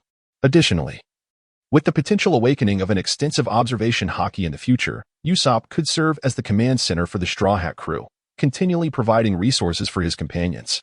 At this moment, they are beginning to modify the climate baton based on Nami's characteristics. Meanwhile, in the Grand Line, at Marineford, Carl has returned to the headquarters and submitted the report to Sengoku. After a brief glance, Sengoku accepted it with satisfaction. He simultaneously announced that the misunderstanding regarding the branches receiving empty salaries had been resolved. However, this time, Sengoku did not intend to raise the bounty on Kasa, as family shame should not be aired publicly, and such an action could adversely affect Carl's career. Sengoku turned to Carl and spoke. The results are in.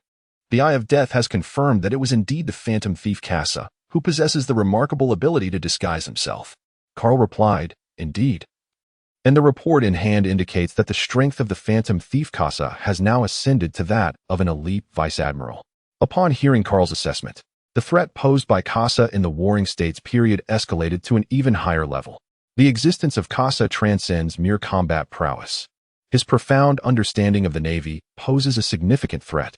Over the past 2 years, while Kasa has ensured tranquility for the Paradise faction, he has concurrently exerted a substantial influence on the major branches.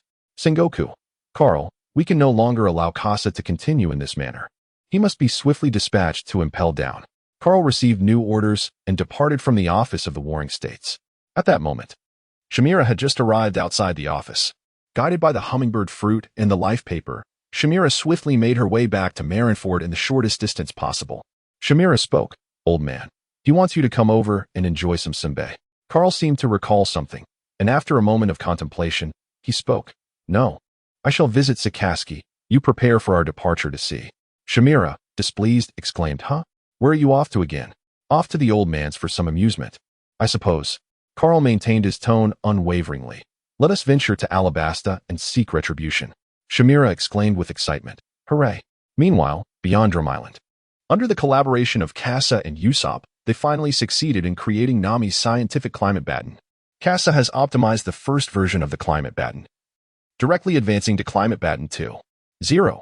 Suddenly, a series of explosions echoed across the island, prompting Kasa to swiftly grab his camera and capture the moment. Amidst the fluttering cherry blossoms, Tony Chopper has joined the crew. On the Mary, Kasa incessantly pinched Chopper's cheeks. Achievement unlocked. Pinch Chopper's cheeks. Chopper, taken aback by Kasa's exuberance upon boarding, pushed his hand away, feeling somewhat unaccustomed to such enthusiasm. However, having been immersed in the playful antics of Luffy and Usopp, he had already embraced his role as part of the mischievous trio, destined to also become a member of the timid trio. On the rear deck, a sudden bolt of lightning struck Sanji, who was caught peeking. Though his body was charred, his eyes radiated love. Thanks to Kasa's transformation of the Aoki Dan and Chopper's medical expertise, Nami had already recovered and was familiarizing herself with the climate baton. Grateful, Nami cast a thankful glance at Kasa, recognizing that he had empowered her to assist Vivi. Usopp shouted, Doctor, we need a doctor. Sanji has collapsed. In a state of panic, Chopper echoed the call for a doctor. Before Chopper could fully comprehend the situation, Kasa placed a hand on Chopper's hat and declared, You are the one. Realizing his role, Chopper hurriedly grabbed his medical kit to tend to Sanji. Meanwhile, Zoro seemed to have experienced a revelation atop the snowy mountains. Upon returning to the Mary, he was constantly wielding Enma, and Kasa could sense a distinct aura emanating from him, an aura of menace. As for Luffy, he began to reminisce about the feeling of utilizing haki during their time in Little Garden. Since Nami fell ill, he had ceased his practice, causing his haki mastery to lag behind. At this moment, one of the three main pillars, Sanji, was recovering under Chopper's care. Preoccupied with stealing glances at Nami, he had overlooked the time to prepare dinner. Yet, after a brief stay in the kitchen, Kasa witnessed a fiery surge erupting from the kitchen, sending Luffy, who was still training, flying through the air. Furious, Sanji exclaimed, You bastard. You've devoured all the food. What are we supposed to do next? The crew was taken aback, and Kasa was equally astonished. Just when he had managed to sneak a pinch on Chopper's cheek, Luffy had dashed into the kitchen and devoured the food. However, this was perhaps a fortuitous turn of events, as they were now drawing closer to Alabasta. In the end, the three main pillars gazed in awe at the seagulls near Alabasta, their eyes sparkling with excitement. Ultimately, it was only through Vivi's intervention that the seagulls narrowly escaped peril. Kasa clutched his stomach, feeling the pangs of hunger beginning to set in. He, along with Usopp and Chopper, picked up their fishing rods, preparing to catch some fish. After receiving Sanji's forgiveness, Luffy commenced his vigorous training in haki. Meanwhile, Sanji returned to the storeroom to assess whether there were any provisions aboard the ship that could be transformed into a meal. Kasa cast out the bait. Contemplating the recent transformation in Sanji, his speed had notably increased, and flames had begun to manifest. It seemed that the bloodline factor was starting to awaken. According to the narrative, it was only on Eni's lobby that Sanji would initially harness flames. Yet, in the throes of fury, he had managed to evoke a hint of his bloodline factor.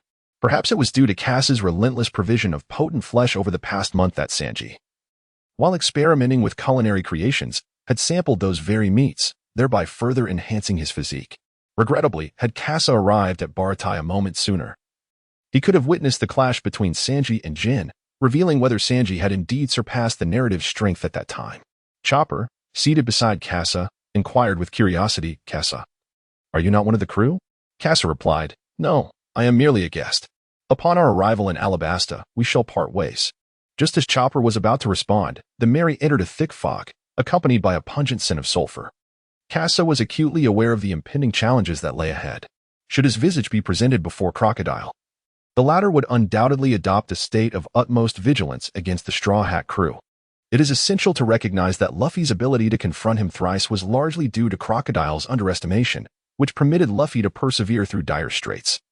Relying on his indomitable spirit, Vivi, noticing Cass's entrance into the kitchen, cast a curious glance his way. Yet, the aroma wafting from outside caused her to cover her nose. Meanwhile, in the vicinity of Alabasta, near the port of Canola where Luffy was to make landfall, a tall man stood resolutely in the street. Oblivious to any sense of foreboding, he ventured alone into the desert, delaying his rendezvous with his companions. Carl and Shamira watched Blackbeard depart from the city. Both aware that the other had sensed their presence, Karu's observation haki proved to be inferior to the formidable armament haki, leading to his detection. However, Blackbeard truly deserves his reputation as a formidable figure capable of slaying those of Whitebeard's caliber. Even in the absence of a devil fruit ability, his martial prowess remains exceptional. Notably, even the Yonko Shanks bears a scar inflicted by him. Carl pondered that the impending significant event was primarily due to the infamous Blackbeard. Additionally, he was troubled by a haunting thought. He could not bear the idea of witnessing his grandson perish before his very eyes during the battle atop Marineford. Perhaps it was this very sentiment that inadvertently revealed his murderous intent, which Blackbeard astutely sensed. Meanwhile, Shamira remained concealed in the shadows, vigilant against any covert actions from Blackbeard's allies, fully aware that Carl was preparing to strike. Blackbeard was situated approximately 10 kilometers away from Katlia, where the ensuing conflict would have minimal repercussions and would not reach Crocodile's ears. Thus, he could engage in battle without restraint. Blackbeard exclaimed, "Ha ha ha, the Navy? I never anticipated that I would attract the Navy's attention at this moment." Carl said little, swiftly drawing forth the Xianyan blade, resplendent in its purple hue. 2 years had afforded Carl ample time to enhance and upgrade the Xianyan blade, bringing it close to the illustrious golden tier of supreme weaponry. As for the Black Blade, Carl needed to master the Conqueror's haki before he could transform the Xianyan into its ebony counterpart. Blackbeard, witnessing Carl's immediate aggression, sought to unleash the powers of the dark fruit he had recently acquired, Dark Water. Carl felt an irresistible force drawing him towards Blackbeard. At this moment, he might be the only one in the world aware of Blackbeard's formidable powers. Thus, he did not resist. Instead, he quickened his pace. The haki flowed into the Xianyan sword, manifesting the flow of armed color. With a swift flick, he executed the flash of the swallow, a technique previously employed against the formidable bear, now effortlessly wielded by Carl. Sensing imminent danger, Blackbeard hastily retracted his fruit abilities, enveloping himself in armed haki. With a single punch, he dispersed the sword's energy. Carl's heart sank as he realized that his opponent was a being of monstrous caliber. Even among the Navy, Few could rival such physical prowess. Furthermore, through the perception granted by observation haki, he sensed that the strength of his adversary's armament haki surpassed his own. In this battle, Carl would need to summon every ounce of his strength. As for Blackbeard, he cast a glance at Carl. The hostility emanating from the navy before him was palpable. Yet he had wisely chosen a desolate wilderness where few would notice their confrontation. Thus, Carl served as a benchmark for assessing the navy's might. Ha ha ha, young navy, come forth. The wind stirred, and amidst the swirling sands, two figures clashed relentlessly. The flying grit was formidable enough to pierce through the flesh of an ordinary person, rendering any approach impossible. Carl continuously evaded Blackbeard's formidable punches, recognizing the futility of withstanding such force. Simultaneously, Blackbeard skillfully dodged the lethal edge of the Shinyan blade, already bearing several wounds upon his body. The adverse effects of the dark fruit amplified his pain, leaving him increasingly dissatisfied. In flash, Car's assault once again breached Blackbeard's defenses, inflicting wounds that, while painful, did not hinder his mobility as they were merely superficial injuries. Clutching his wound, Blackbeard let out a wretched scream. The side effects of the dark fruit were proving to be excessively burdensome, causing him to feel excruciating pain from even the slightest injury. Dark cavern. A swirling black mist began to spread beneath Blackbeard's feet, with the sand beneath him being relentlessly drawn in. Carl launched an assault, charging towards Blackbeard. Liberation. Countless grains of sand were instantaneously unleashed, akin to the bullets of a shotgun. Carl was enveloped in sand, his vision obscured. Yet, through the potent perception of his observation haki, he discerned that all was not amiss. Karn sensed a profound difference within himself. Both were capable of utilizing the observation haki. Yet Blackbeard had no apparent reason to resort to such methods. Carl, defend with all your might. The stance of the black tortoise. A mystical barrier enveloped Carl, adorned with a hazy tortoise spiraling above. From the swirling dust emerged Blackbeard, delivering an ostensibly ordinary punch, yet veiled in murderous intent, directly upon the form of the tortoise. Blackbeard refrained from utilizing haki, and with his concealed aura, unleashed a powerful strike that should not be underestimated. The tortoise's form was shattered, surpassing its capacity to withstand the assault, leaving no opportunity for a counterattack. Observing the ineffectiveness of his blow, Blackbeard alternated his fists, landing a left hook upon Carl's left chest. However, Carl preemptively struck Blackbeard, inflicting a gash that extended from shoulder to abdomen. This blow had inflicted substantial damage, while Carl himself was met with a punch to the abdomen, forcing him to retreat 10 meters. Blood trickled from the corner of Carl's mouth. Despite the protective shield of his armed haki, he was still injured, with nearly 2 ribs fractured.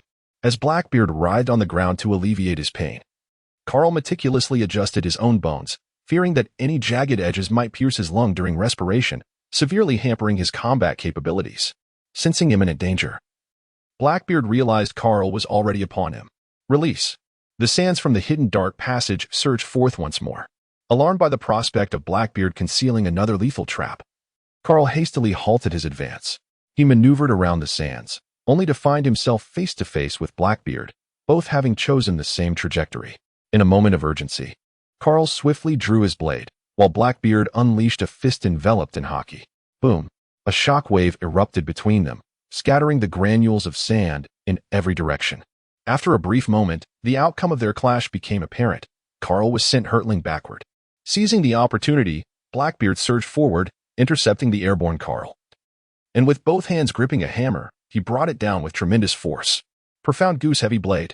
The collision between his fist and the broad back of the blade resonated with a deafening roar. Carl successfully parried the attack, however. The force of Blackbeard's strike resonated through the blade, delivering a direct blow to Carl's body. Carl was thrust into the sands, creating an instant chasm upon the desert floor, where he now found himself ensnared. Blackbeard, relentless in his pursuit, descended from above, aiming his knee directly at Carl's head. This strike, even against the formidable defense of the Shinyan heavy blade, was beyond Carl's capacity to withstand. Yet, Carl was not merely a master of reflexes. He was also a skilled assailant. In the form of the White Tiger, he unleashed a devastating blow. With a sweeping motion of his broad blade, a phantom white tiger soared forth, engulfing Blackbeard in its ferocity. The force of the blade's impact, combined with the weight of the descending figure and Blackbeard's own might, resulted in a momentary stalemate in the air. Carl took a moment to alleviate the muscle soreness from his previous exertions, gracefully gliding through the air with a moonwalk. This time, it was Carl's turn to descend from the heavens. In the form of an azure dragon, with fangs bared, Blackbeard realized evasion was futile. He instantly relinquished his strength, allowing the tiger's wrath to envelop and carry him away, yet it was also the might of the tiger that ultimately claimed Blackbeard. Carl's dragon tooth missed its target. The force of Tai Chi turned. Yet, in the midst of his aerial miss, Carl rotated again, harnessing the momentum of Tai Chi to retain the power of the dragon tooth, before casting his gaze upon the helpless Blackbird suspended in the air. Tai Chi's dragon tooth. With a burst of energy, a ripple of air manifested around him, and Carl instantaneously appeared before Blackbeard. The fusion of Moonstep and Shave propelled Carl forward with astonishing velocity. However, Blackbeard's eyes hardened with resolve. He recognized the inevitability of the assault and chose not to defend himself. Channeling his haki into his elbow, he met the dragon tooth with a powerful elbow strike. The clash of armament haki shattered Blackbeard's defense at the outset of Carl's attack, penetrating 3 inches deep. A mere additional exertion could sever Blackbeard's arm. Nevertheless, the sheer might of Blackbeard's physique was formidable, as he forcefully clamped down on the descending weight of the Xian Yen heavy blade. Ha ha ha. In the end, it seems I am the stronger one. At this moment, Carl wielded his blades with both hands, while Blackbeard still possessed one arm. The tables had turned. Blackbeard cast aside his heavy axe, blood gushing profusely from a wound so deep that the bone was visible. Meanwhile, Carl's weapon was dislodged, leaving him entirely exposed before Blackbeard. In an instant, Blackbeard seized Carl, exerting control over him, his bloodied arm tightening with raw, primal strength emanating from his grasp. This was the embodiment of sheer physical power, yet Carl remained undaunted, reclaiming the blade of his heavy axe. Just moments ago, Blackbeard had braved Carl's assault, only to find himself presented with an opportunity for retaliation. Carl, undaunted, resolutely chose to withstand the onslaught. The blade of the celestial goose radiated a chilling luminescence, aimed directly at Blackbeard's heart. With a swift flicker, the goose flashed. The speed was astonishing, leaving Blackbeard in a state of alarm. He could not afford to have his heart pierced. It was his secret, the very foundation of his ambition to become the Pirate King. Transforming his grasp into a palm, he forcefully repelled Carl. Before Carl's spear could penetrate the flesh, it was swiftly obstructed by Blackbeard. However, Blackbeard, with his imposing stature, possessed a longer reach than Carl, and his massive arm, imbued with primal force, struck Carl with tremendous impact. Carl defended himself with a knee block, countering the attack and successfully parrying the strike. The two then distanced themselves once more. The majestic posture of the Chilan, a moment of recuperation. Carl sat cross-legged on the ground, his palms facing upwards, and his injuries visibly healed at an astonishing rate. Upon witnessing this, Blackbeard's expression darkened instantly. Although his strength surpassed that of Carl and his combat experience was commendable, he had achieved success several times by trading injuries for advantage. However, Carl's skills were exceedingly agile, rendering Blackbeard increasingly passive, forced to rely solely on counterattacks. In terms of pure physical combat, Carl's fighting style effectively countered Blackbeard's. His speed was superior, and although his strength was slightly inferior, Blackbeard's suffering was exacerbated by the nature of his devil fruit abilities. Thus, Carl was able to maintain an advantage. Had Blackbeard fully mastered the powers of the Yami Yami no Mi and integrated them seamlessly, Carl might have met his demise here today. Carl sheathed his dagger, aware that he could not bring himself to slay Blackbeard. Perhaps he possessed the strength to do so. Yet this world would not permit him the luxury of such an act. Unforeseen circumstances could very well lead to his own demise in this very moment.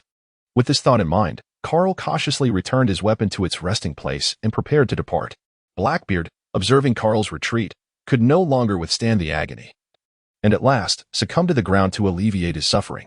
Carl returned to Cart Leah, changed his attire, and sought out a tavern with Shamira. As Shamira sipped her drink, she inquired, "What is the background of that pirate? Their strength is formidable." Carl did not directly address the origins of Blackbeard. The opponent's power might have reached the level of a vice-emperor, and he may have fully mastered the abilities of the fruit, indicating that he is likely a formidable presence among the vice-emperors. Based on his recent battle experience, Carl assessed Blackbeard's formidable strength. Over the past 2 years, he had harnessed the power of the fruit to elevate his own abilities to such a level. Yet, he still fell short compared to the savage might of Blackbeard. The prodigies of this world are indeed terrifying. Carl finds himself in a period of stagnation. 2 years of fruit development have caused his cells to rupture, thereby enhancing his physical prowess. Moving forward, Carl must contemplate the awakening of the fruit. Perhaps, through this awakening, he could attain the strength of a commander. However, in regard to the four emperors, Carl remains uncertain about the distance he must yet traverse. Meanwhile, outside, a camel passes by the bar, making its way towards the desert. As Kasa and the Straw Hat crew parted ways amidst the fields of rapeseed, they began to meander aimlessly around the port. Suddenly, they caught sight of a disheveled figure, who, upon noticing them, hastily sprinted towards a ship. Kasa gazed upon the iconic three-headed skull flag, pondering inwardly. Blackbeard, how could he have been so thoroughly defeated? It appears that Alabasta is far from simple. As he turned to leave, he caught sight of a familiar silhouette, his heart racing in surprise. How could she be here? With a red cap and goggles perched atop. It was none other than the revolutionary, Clar. She was someone he expected to encounter in Dressrosa, yet here she was, unexpectedly present in Alabasta 2 years prior. Kasa found it unsurprising, considering that this nation already harbored rebels, and the royal family had once been celestial dragons. How could the revolutionary army possibly overlook the opportunity here? Upon encountering Crowl, a bold speculation stirred within Kasa's mind. Sabo was also present in this city. Perhaps, at some point, the three brothers had already crossed paths within these very streets. A pang of sorrow gripped Kasa's heart. Ace was also on this island. He glanced around, searching for an opportunity to locate him first. Suddenly, a commotion erupted in the town. Kasa is aware that it was Luffy who instigated the situation, according to the narrative. At this point, Ace has also encountered Luffy. Kasa gazed around, casting a glance at the highest point before departing from the scene. Luffy and Ace ran together, while Zoro and the others had already prepared their supplies, ready to journey from the canola flowers to Yuba. As Ace listened to Luffy introduce his crew and recount his encounter with Kasa, the brother of Carl, he furrowed his brow. Ace was aware of Carl's circumstances. After losing control of his fruit ability, a doppelganger named Kasa had emerged. Ace pondered why Kasa sought proximity to Luffy. But upon hearing Luffy mention that Kasa had taught him the art of armament hockey, he deduced that Kasa harbored no ill intentions. Soon, the two stood at the edge of a cliff, observing the Straw Hat crew that had already set off to meet Luffy. Ace urged Luffy to go ahead, as he still needed to retrieve his small boat. Without hesitation, Luffy launched himself towards the Mary with a rubber rocket. Shortly after, Ace heard Zoro's muffled grunt and Luffy's apology. Watching Luffy's reckless antics, Ace couldn't help but chuckle wryly. This brother of mine, wouldn't you agree? Kasa, or perhaps Carl? Kasa emerged from behind, not anticipating the encounter with Ace. He had initially intended merely to see them off, while discreetly aiding them in eliminating the pursuing agents of the Baroque works lurking in the shadows. Kasa, Sass disregards Dana, Ace. Just call me Kasa. Ace turned around, arms crossed, scrutinizing Kasa, attempting to discern something. Kasa gazed directly into Ace's eyes, although Kasa harbored the intention to rescue him during the war atop the summit. This did not imply that he would resort to flattery. Moreover, Ace, much like Luffy and his companions, possessed an unwavering resolve that was impervious to persuasion. If even Whitebeard could not sway him, Kasa would surely find it equally futile. Kasa, it is said that your arrival at the paradise is due to the matters concerning the Whitebeard pirates, is it not? Ace's expression darkened. That scoundrel Teach has brought shame upon the Whitebeard pirates. I shall find him. Seeing the unwavering trust that the other party had in him, Kasa decided against revealing that he had encountered Blackbeard at the port, nor did he intend to disclose that Sabo was still alive. Kasa still recalls Carl's words. He is reluctant to alter the plot too drastically in the early stages, fearing a loss of narrative control. At the very least, Kasa feels content at present, with everything firmly within his grasp. Kasa replied, Luffy has seen it, and you have too. Next, we shall witness the esteemed old man Garp. Wishing you the best of luck. Kasa ascended further, having spotted the fleet that emerged behind the Straw Hat crew, commencing its assault. Ace, too, witnessed the attack on his comrades and hastily made his departure to offer assistance. On the rear deck, Luffy and his principal allies tirelessly intercepted the cannonballs aimed at the Going Merry. Yet, the projectiles detonated near the ship, impairing its speed. While the pursuing fleet drew ever closer, the barrage intensifying, Sanji once again kicked away a cannonball, which landed on the deck. Damn it, if only Kasa were here, he lamented. Zoro retorted, don't be foolish. He is not part of our crew and has no obligation to accompany us. Luffy exclaimed in frustration, damn it. When will this end? Suddenly, a laser appeared along the coastline, swiftly piercing through a ship and alleviating the crisis facing the Going Merry. Luffy glanced towards the shoreline, faintly discerning Kasa waving at him, and he reciprocated the gesture. Kasa lowered his hand, astonished that Luffy could actually see him. Just moments ago. It was Kasa's attack, Thunderbolt Laser. The dual pistols of Kasa, known as the Wu Yuan, are each equipped with 15 rounds of elemental and standard ammunition. However, through 2 years of modifications and system upgrades aided by crystal technology, the Wu Yuan dual pistols have ascended to a purple tier, comparable to the Supreme Swift Blade. In their current form, each elemental round features 3 distinct modes: the Thunder Single Shot, the Thunder Double Shot, and the Thunder Long Press, starting from 5 rounds. Capping at 15, for a devastating laser attack. This laser can obliterate a vessel with a single strike. Moreover, the Wu Yuan dual pistols require merely 10 seconds of charging in their holsters to be ready for another shot.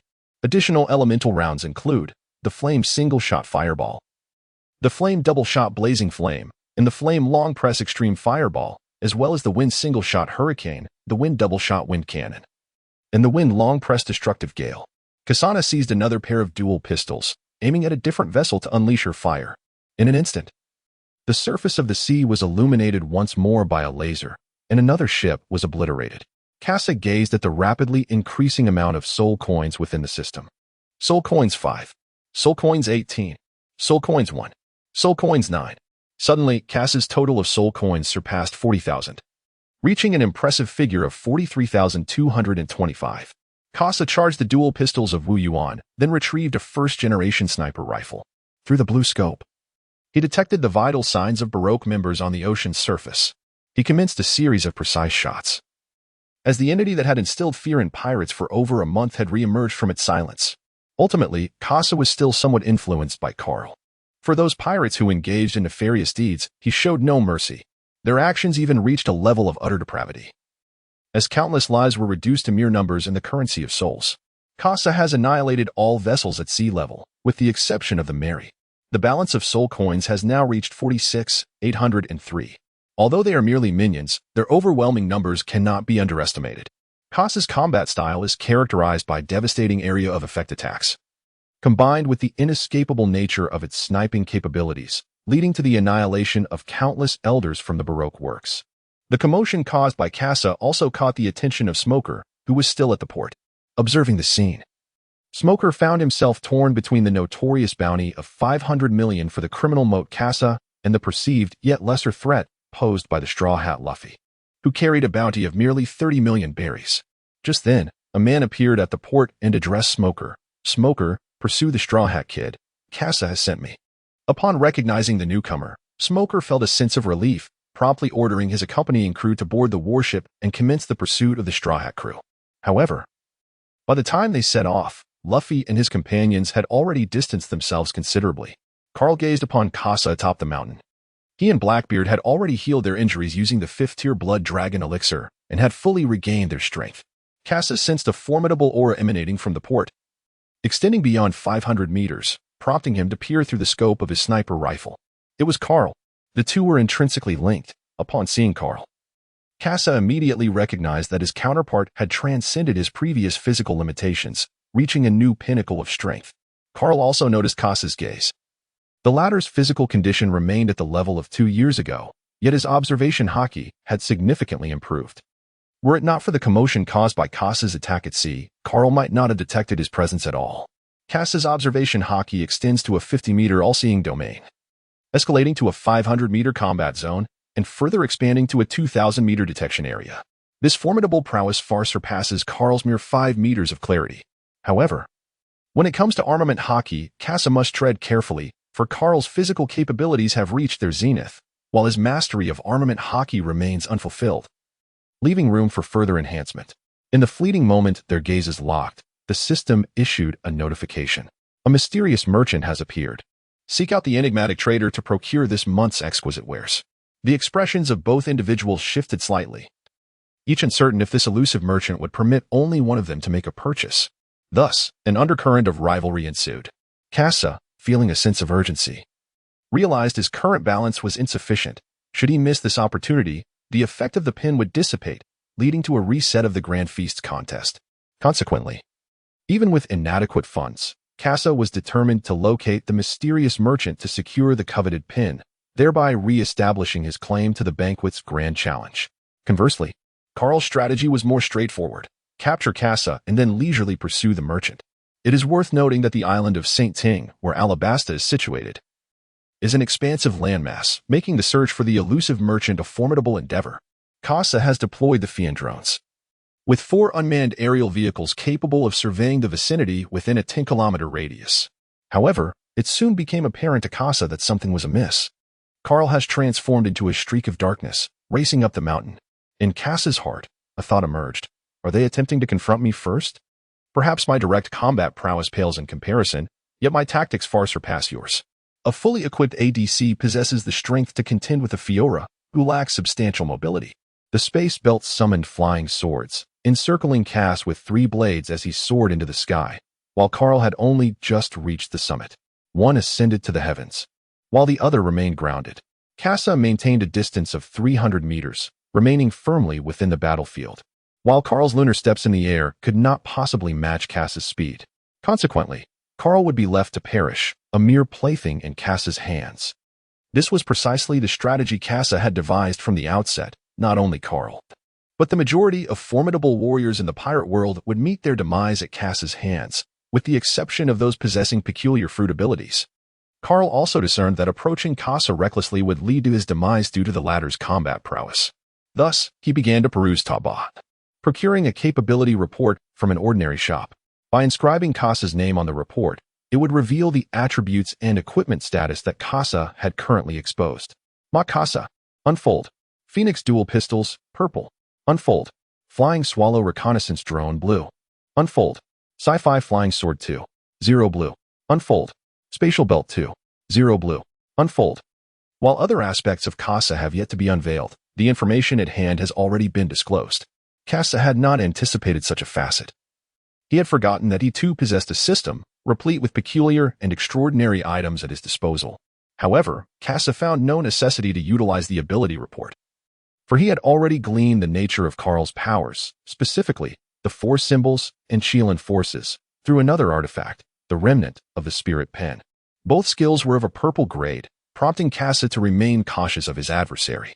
Yet, as long as he maintained an appropriate distance, he felt undaunted by any potential confrontation. Carl was not in a hurry to take action, allowing Kasa to ascend into the air.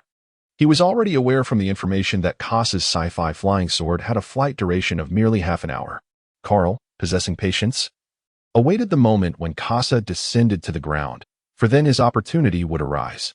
Kasa is also content with the current situation, as it allows him to leverage the advantages of the Fian drone to locate the enigmatic merchant first.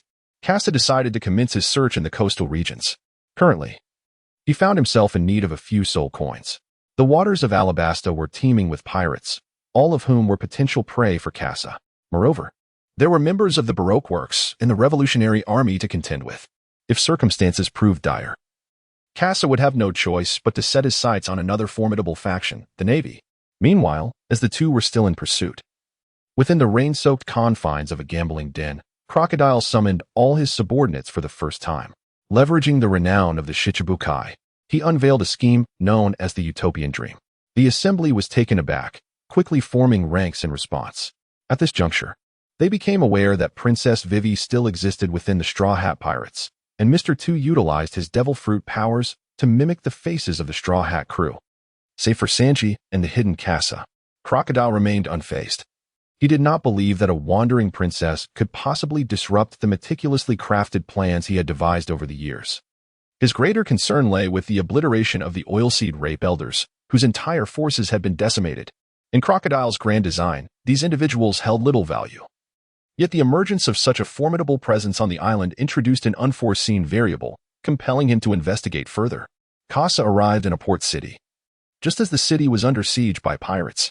Carl is currently suspended 1 kilometer from Kasa, still within the reconnaissance range of Kasa.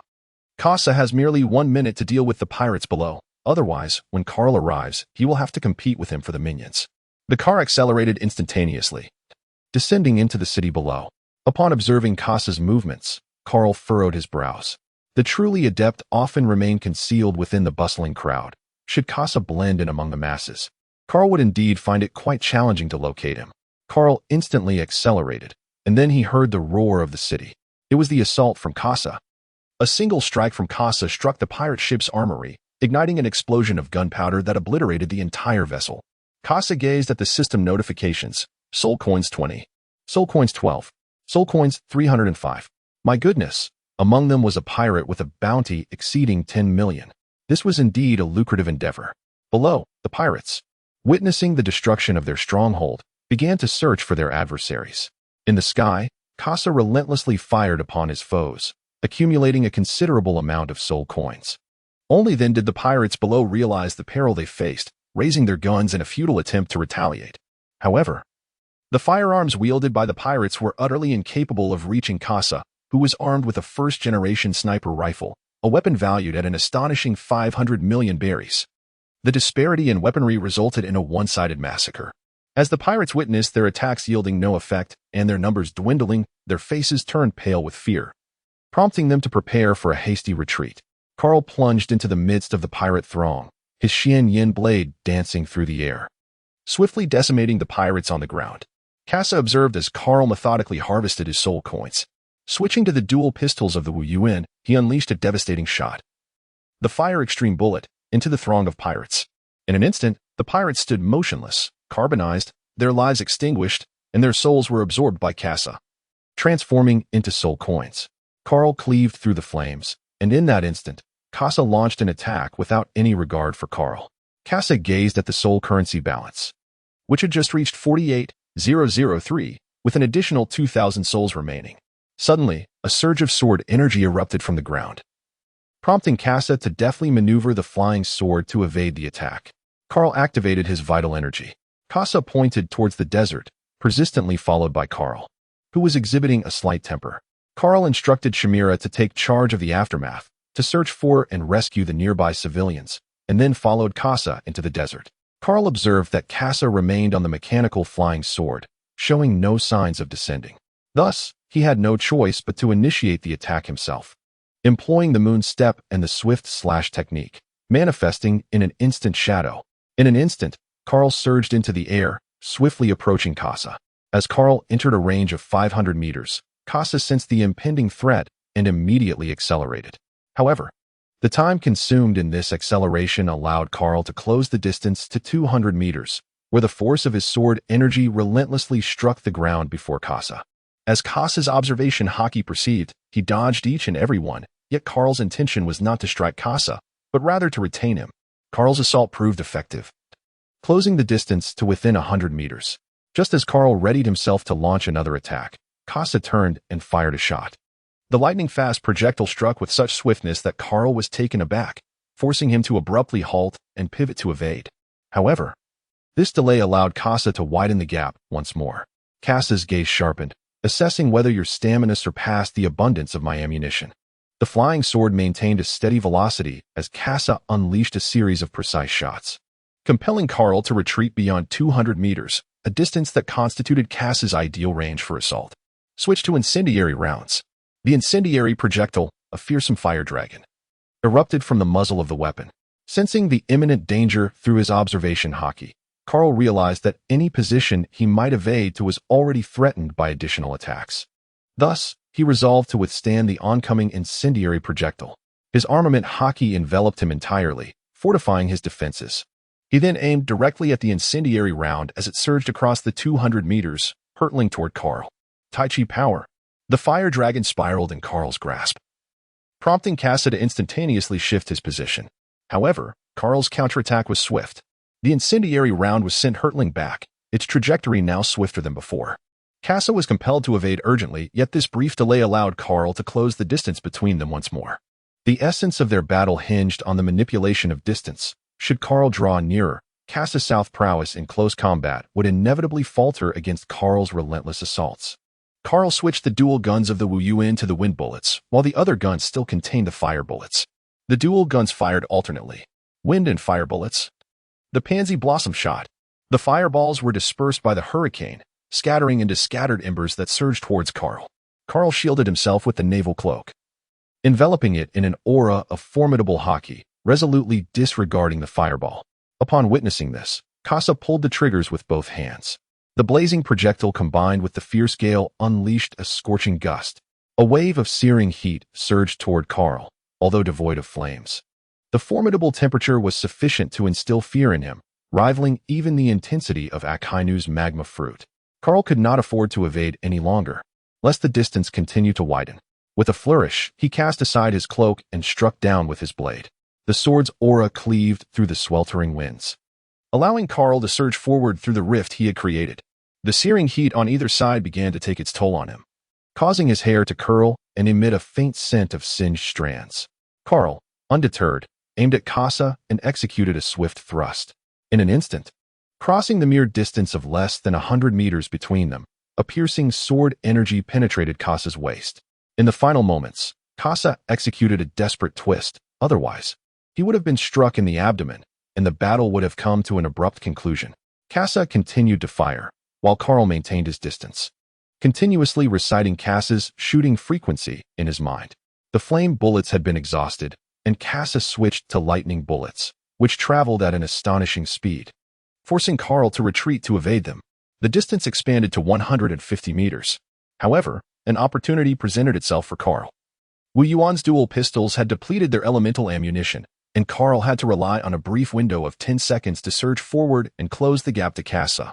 As Kasa sheathed his dual guns, preparing for the impending clash with Carl, the latter surged forward with unbridled intensity. In the first second, Carl traversed 100 meters, prompting Kasa to accelerate, maintaining the distance within that 100-meter threshold. In the second, Carl activated his skill once more, closing the gap by 10 meters. Meanwhile, Kasa retrieved a second weapon from his spatial belt. By the third second, Carl had penetrated into the 50-meter range, encroaching upon Kasa's omniscient domain. A zone fraught with peril for Kasa. Carl gazed at Kasa, who was merely 50 meters away, within his grasp. He still possessed another hidden card, and the moment had come to unveil it. Xianyanji. Carl intended to unleash the blade of the mysterious goose, harnessing its acceleration effect to close the distance in an instant. However, upon witnessing Kasa's smile as he glanced back, a sense of impending danger surged within him, prompting an immediate shift in his stance. The blade of the mysterious goose. He positioned the blade horizontally to shield his body, just as Kasa unleashed a powerful shot. A resounding roar echoing through the air. Boom. Carl was struck, instantly sent tumbling onto the sand, his lips tightly sealed as he swallowed the surging blood. This time, Kasa did not flee. Instead, it glided slowly closer, remaining within a distance of 50 meters. Kasa wore a defiant expression, brandishing a shotgun as thick as a thigh while gazing at Carl. The look on his face seemed to convey a challenge. Come on, let us engage in close combat. Carl glanced at the shotgun in Kasa's hand as the ability report underwent an update. Carl, relying on the power of the system, beheld the newly updated content. The Tyrannosaurus shotgun, purple, was revealed. Kasa was acutely aware of his shortcomings in close combat compared to Carl, and thus he sought ways to compensate for this deficiency. Upon emerging from the Scientific Division's island, he procured a power rock from the vault, which proved instrumental in addressing this issue. The double-barreled shotgun, with barrels nearly as thick as a wrist and a rear ammunition feeding mechanism comparable to the girth of a thigh, has within it a power rock no larger than a thumbtack, visible through the glass lens. Kasa can effectively control the unstable power rock solely through the stabilizing fluid produced by the system. The Tyrannosaurus shotgun is capable of categorizing power rocks the size of a thumb into 3 distinct levels of attack: 10 energy explosive rounds, 50 energy Tyrannosaurus rounds, and 90 energy ultimate explosive rounds. Just moments ago, Kasa utilized an explosive round that sent Carl flying and inflicted injury upon him, while Kasa himself felt the painful jolt from the recoil. The Tyrannosaurus shotgun is designed to accommodate 4 rounds, allowing for 2 shots with each firing. Carl gleaned this information from the capability report. He merely needed to evade the assault and, leveraging the opponent's reloading time, mount a counterattack to resolve the situation. Suddenly, a deep pit emerged on the ground, a manifestation of Carl's utmost speed. Within a 50-meter radius, Kasa was acutely aware of Carl's every move, advancing rather than retreating. Kasa brandished the Tyrannosaurus shotgun, fully intent on engaging in a direct confrontation. His bold approach took Carl by surprise, heightening his caution towards the formidable firepower of the weapon. In a swift motion, Kasa executed a rapid ascent in his aircraft, skillfully evading the impending strike that threatened to engulf him. Carl's assaults predominantly focus on ground combat. As long as Kasa evades upwards, he can essentially evade the attacks. The blade of the mysterious goose. This time, Carl finally employed the blade of the mysterious goose. opting to resolve the conflict with swiftness. As Carl's speed surged, Kasa's gaze struggled to keep pace. However, his observation haki was keen enough to perceive the impending threat. Kasa released a projectile bomb into the void, anticipating that Carl would materialize at that very spot 1 second later. Carl stared in astonishment at the explosive device that was about to make contact with him, and in an instant, he activated his Xuanwu form. Much like Blackbeard's assault, his Xuanwu form was unable to retaliate in time and was shattered. In the form of the white tiger, a golden roar erupted. Under the enveloping embrace of armament haki, the Xianyan blade emitted a piercing howl, akin to the clash of metal and reminiscent of a ferocious tiger's growl. Kasa sensed something amiss and swiftly charged up. With a roar reminiscent of a dinosaur, the cannon unleashed the Tyrannosaurus projectile. 2 waves of impact collided, sending both combatants sprawling apart. Kasa retreated with the momentum, while Carl resolved to endure the attack, determined not to allow any further distance to be created between them. Kasa prepared to switch weapons. The Tyrant Bullet had previously been showcased to Shamira in the small garden. It appeared that Shamira's words were misleading. He had assumed that this strike would be sufficient to eliminate Carl, yet to his astonishment, the confrontation remained evenly matched. Such was the power of wealth. A single Tyrant Bullet costs nearly 100,000 berries. Not to mention, the research and development cost of the Tyrant shotgun reached a staggering 2 billion berries. Kasa withdrew the fully charged Wu Yin dual pistols from the income space belt, embodying the swiftness of the vermilion bird. Amidst the smoke ahead, a figure emerged. It was Carl. Now within a mere 50 meters. Kasa was taken aback. Without the Tyrannosaurus shotgun, he had lost his advantage. He could only continue to engage with the Raven shotgun, trying to maintain his distance. Hurricane Shell. Kasa stood atop the flying sword, with no time to warm up or accelerate, utilizing the counterforce of the hurricane projectile to evade Carl's assault. It was this very surge of speed that propelled the flying sword into a state of acceleration, causing its velocity to soar. Yet, beneath the swiftness of the moment, Carl continued to close the distance. Lightning projectiles launched forth, while wind projectiles adjusted their trajectory. The Void Mirror. Carl swiftly entered the Void Mirror. The speed of the Thunderbolt was exceedingly rapid. He had to resort to the Void Mirror to evade it, for otherwise the paralyzing effect of the Thunderbolt would impede his agility. Kasa maintained a distance of 50 meters in the clear mirror, skillfully evading with wind projectiles while launching lightning attacks. The two engaged in a relentless struggle within the 20-meter expanse above, yet neither could land a strike on the other. The dual trigger mechanism of Kasa disrupted the rhythm of the assault, as Carl swiftly advanced towards Kasa, poised to strike. Suddenly, a violent gust surged from behind, prompting Kasa to lower his head and evade the attack while surging forward. Carl was thrust backward by the fierce wind, resulting in a back-and-forth exchange that widened the distance between the two once more. The Khazar switched to flame projectiles, wielding dual pistols with rhythmic precision. The fiery orbs surged forth in a continuous barrage, closely following one another. At this moment, the use of the fire-infused lethal shot was imminent, as the approaching distance forced Carl to act. Under the onslaught of the fiery barrage, Carl remained undeterred, relentlessly slicing through the fireballs. Khazar wagered that Carl would falter, unable to cleave through 30 consecutive fireballs. However, the outcome revealed otherwise. Carl severed the final fireball, showcasing his remarkable advancement in swordsmanship over the past 2 years. Securing a spot among the top 5 in the Navy, Carl advanced once more, apart from the initial strike on Kasa with his geese flash attack. He found himself unable to land any further blows. It was imperative for Carl to charge forward once again. Kasa turned around and fired a shot. This shot required him to create distance before he could attack. The formidable aura enveloped the black bullet.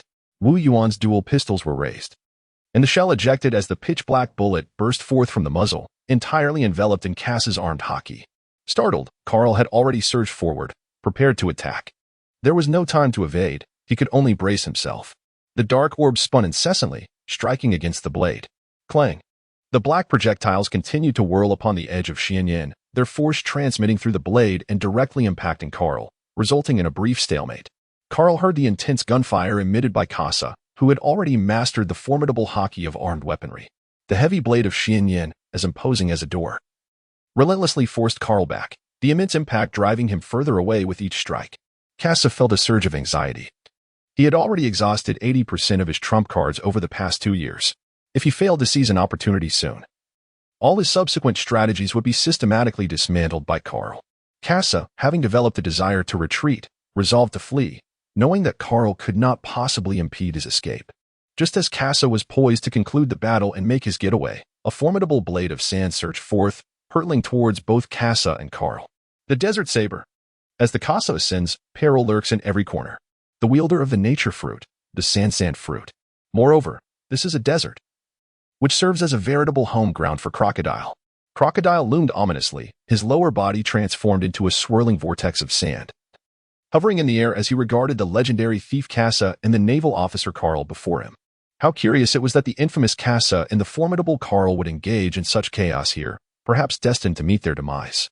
The seven warlords of the sea. Crocodile, a man steeped in controversy in his previous life, might not have been vanquished by Luffy had he not made his entrance too soon.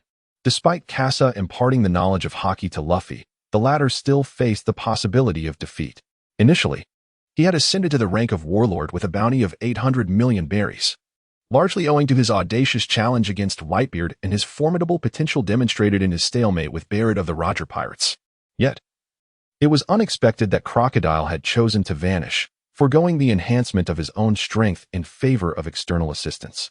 Now, Crocodile aimed to eliminate both individuals, thwarting any potential alterations to his utopian ambitions. The three stood in a tense standoff, each wary of the other's intentions. Kasa, devoid of any fighting spirit, finds himself targeted by Carl, while Crocodile plots to eliminate him. Thus, the brunt of the offensive pressure falls upon Crocodile. In a fleeting moment, Kasa ascends into the air, while Crocodile, concealed from sight, readies his assault. Crocodile's intentions have been discerned, leaving him displeased as he observes Kasa evading the impending strike. A colossal hand of sand rises from the ground, reaching for the fleeing Kasa. As Carl observed Kasa's attempt to flee, he followed closely with swift movements. However, he too had entered the range of attack. A miniature tornado had already formed in Crocodile's hand. Sandstorm, the swirling and grinding grains of sand, sharp as blades, would inevitably leave Carl bloodied and mangled if he became ensnared within the tempest. The form of the white tiger faltered. Wind bullet, hurricane bullet.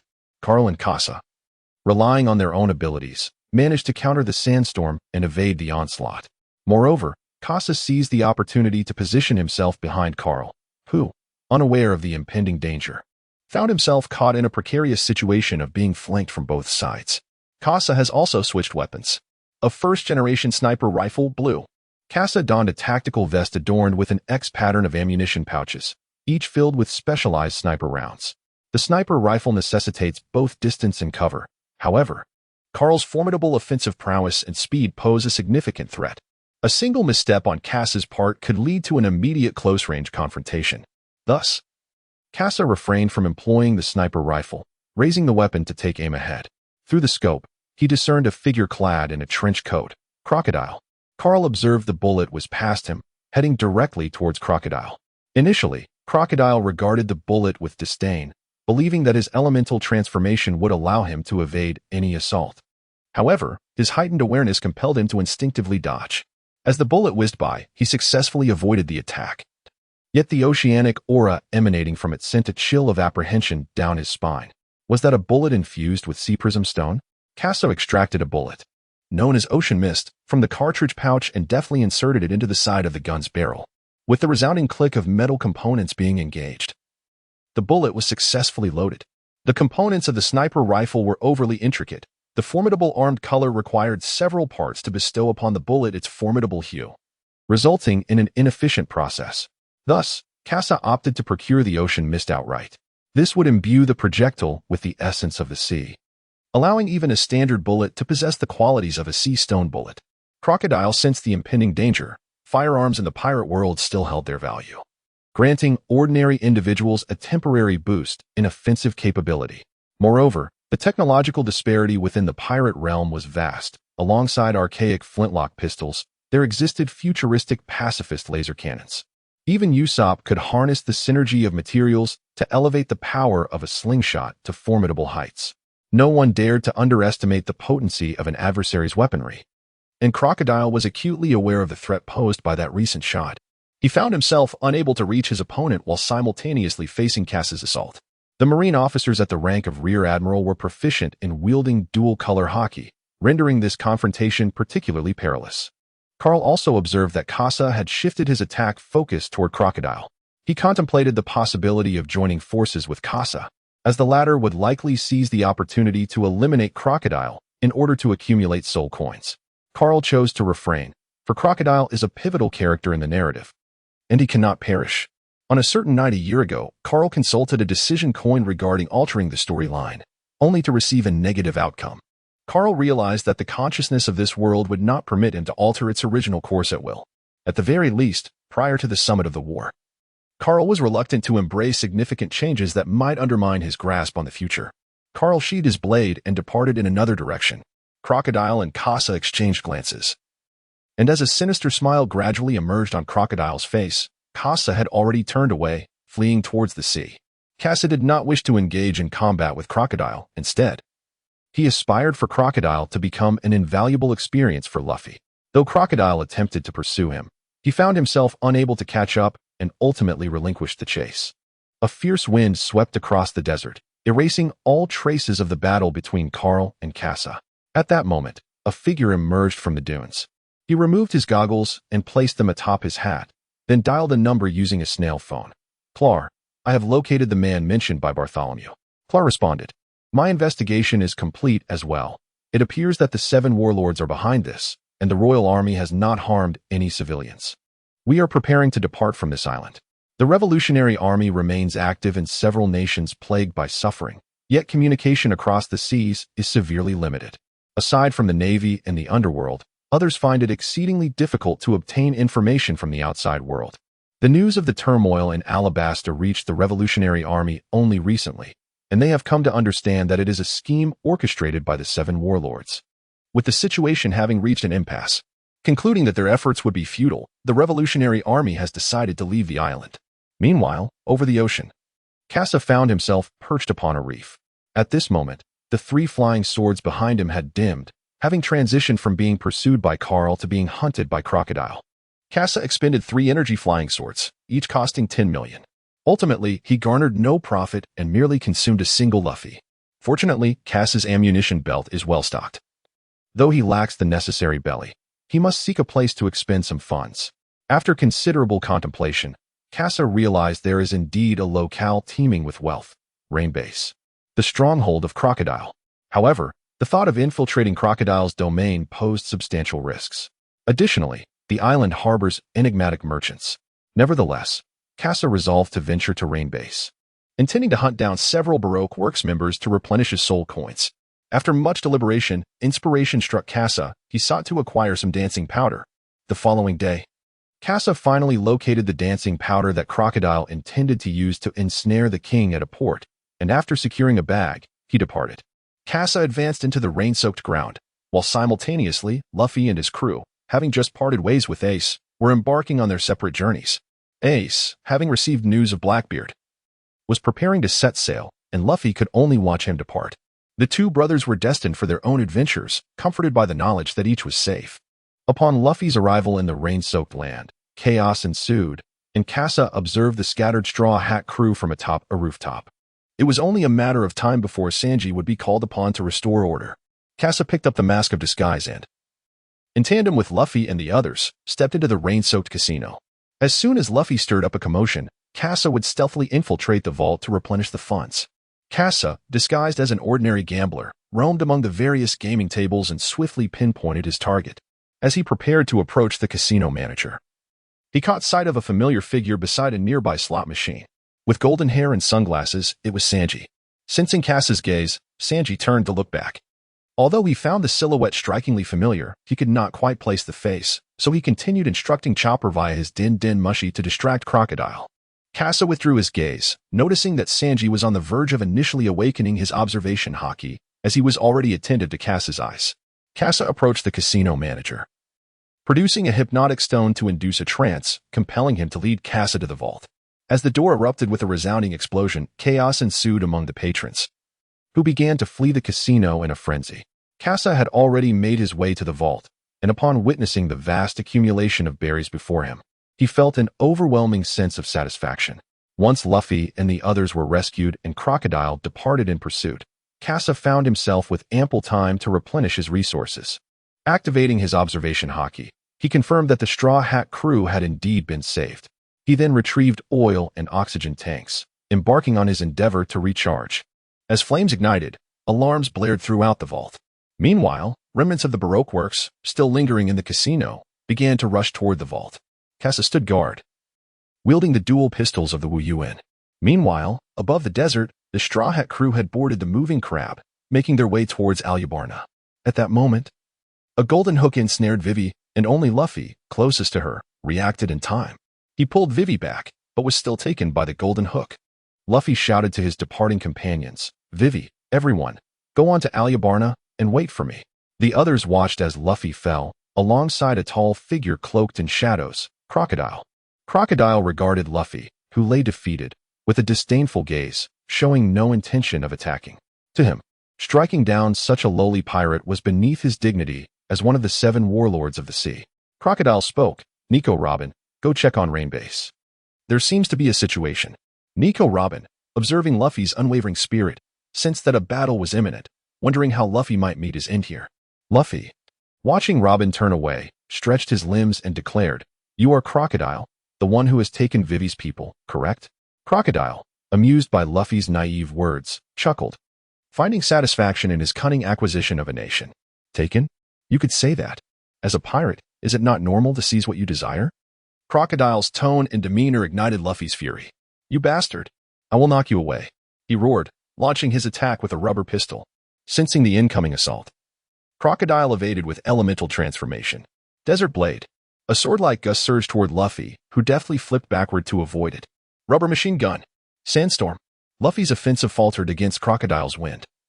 Yet the gritty storm had no effect on his rubber body. Halfwind Sand Dune. From Crocodile's wrist emerged a sand knife, aimed at Luffy in midair. Armed with hardened rubber, Luffy maintained his offensive stance, seizing an opening to strike Crocodile's face.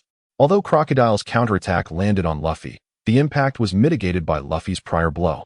Though it still pierced his abdomen, blood flowed as Luffy clutched his wound, rubber writhing to staunch the bleeding. Crocodile, struck down, wore a grim expression. He had not anticipated encountering someone capable of hockey in the first half of the Grand Line, especially not this young upstart. Realizing the gravity of the situation, Crocodile reconsidered his earlier dismissiveness. He had only regarded Luffy as an inferior pirate during their previous encounters, which had allowed Luffy to seize opportunities against him. Aware of Crocodile's newfound seriousness, Luffy noted that this was not the same as his previous encounters with Smoker. Crocodile had evidently begun to master the use of armament hockey. Rubber shotgun. Luffy extended his arm, twisting it in an unusual manner, conjuring several phantom fists. Crocodile's gaze sharpened as he struggled to predict the trajectory of Luffy's punches. Sandstorm. The tempest swept away Luffy's fists, forcing him to retract them. A rubber rocket propelled Luffy through the storm, aiming for Crocodile's midsection. Unprepared for Luffy's reckless advance, Crocodile transformed into sand, furrowing his brows in disbelief when he realized there was no hockey present. Luffy, confused, remarked, "Huh? Why didn't he at work this time? I clearly aimed to use hockey just now." Crocodile found himself the butt of a joke, astonished that an inexperienced fighter had managed to land a blow on him.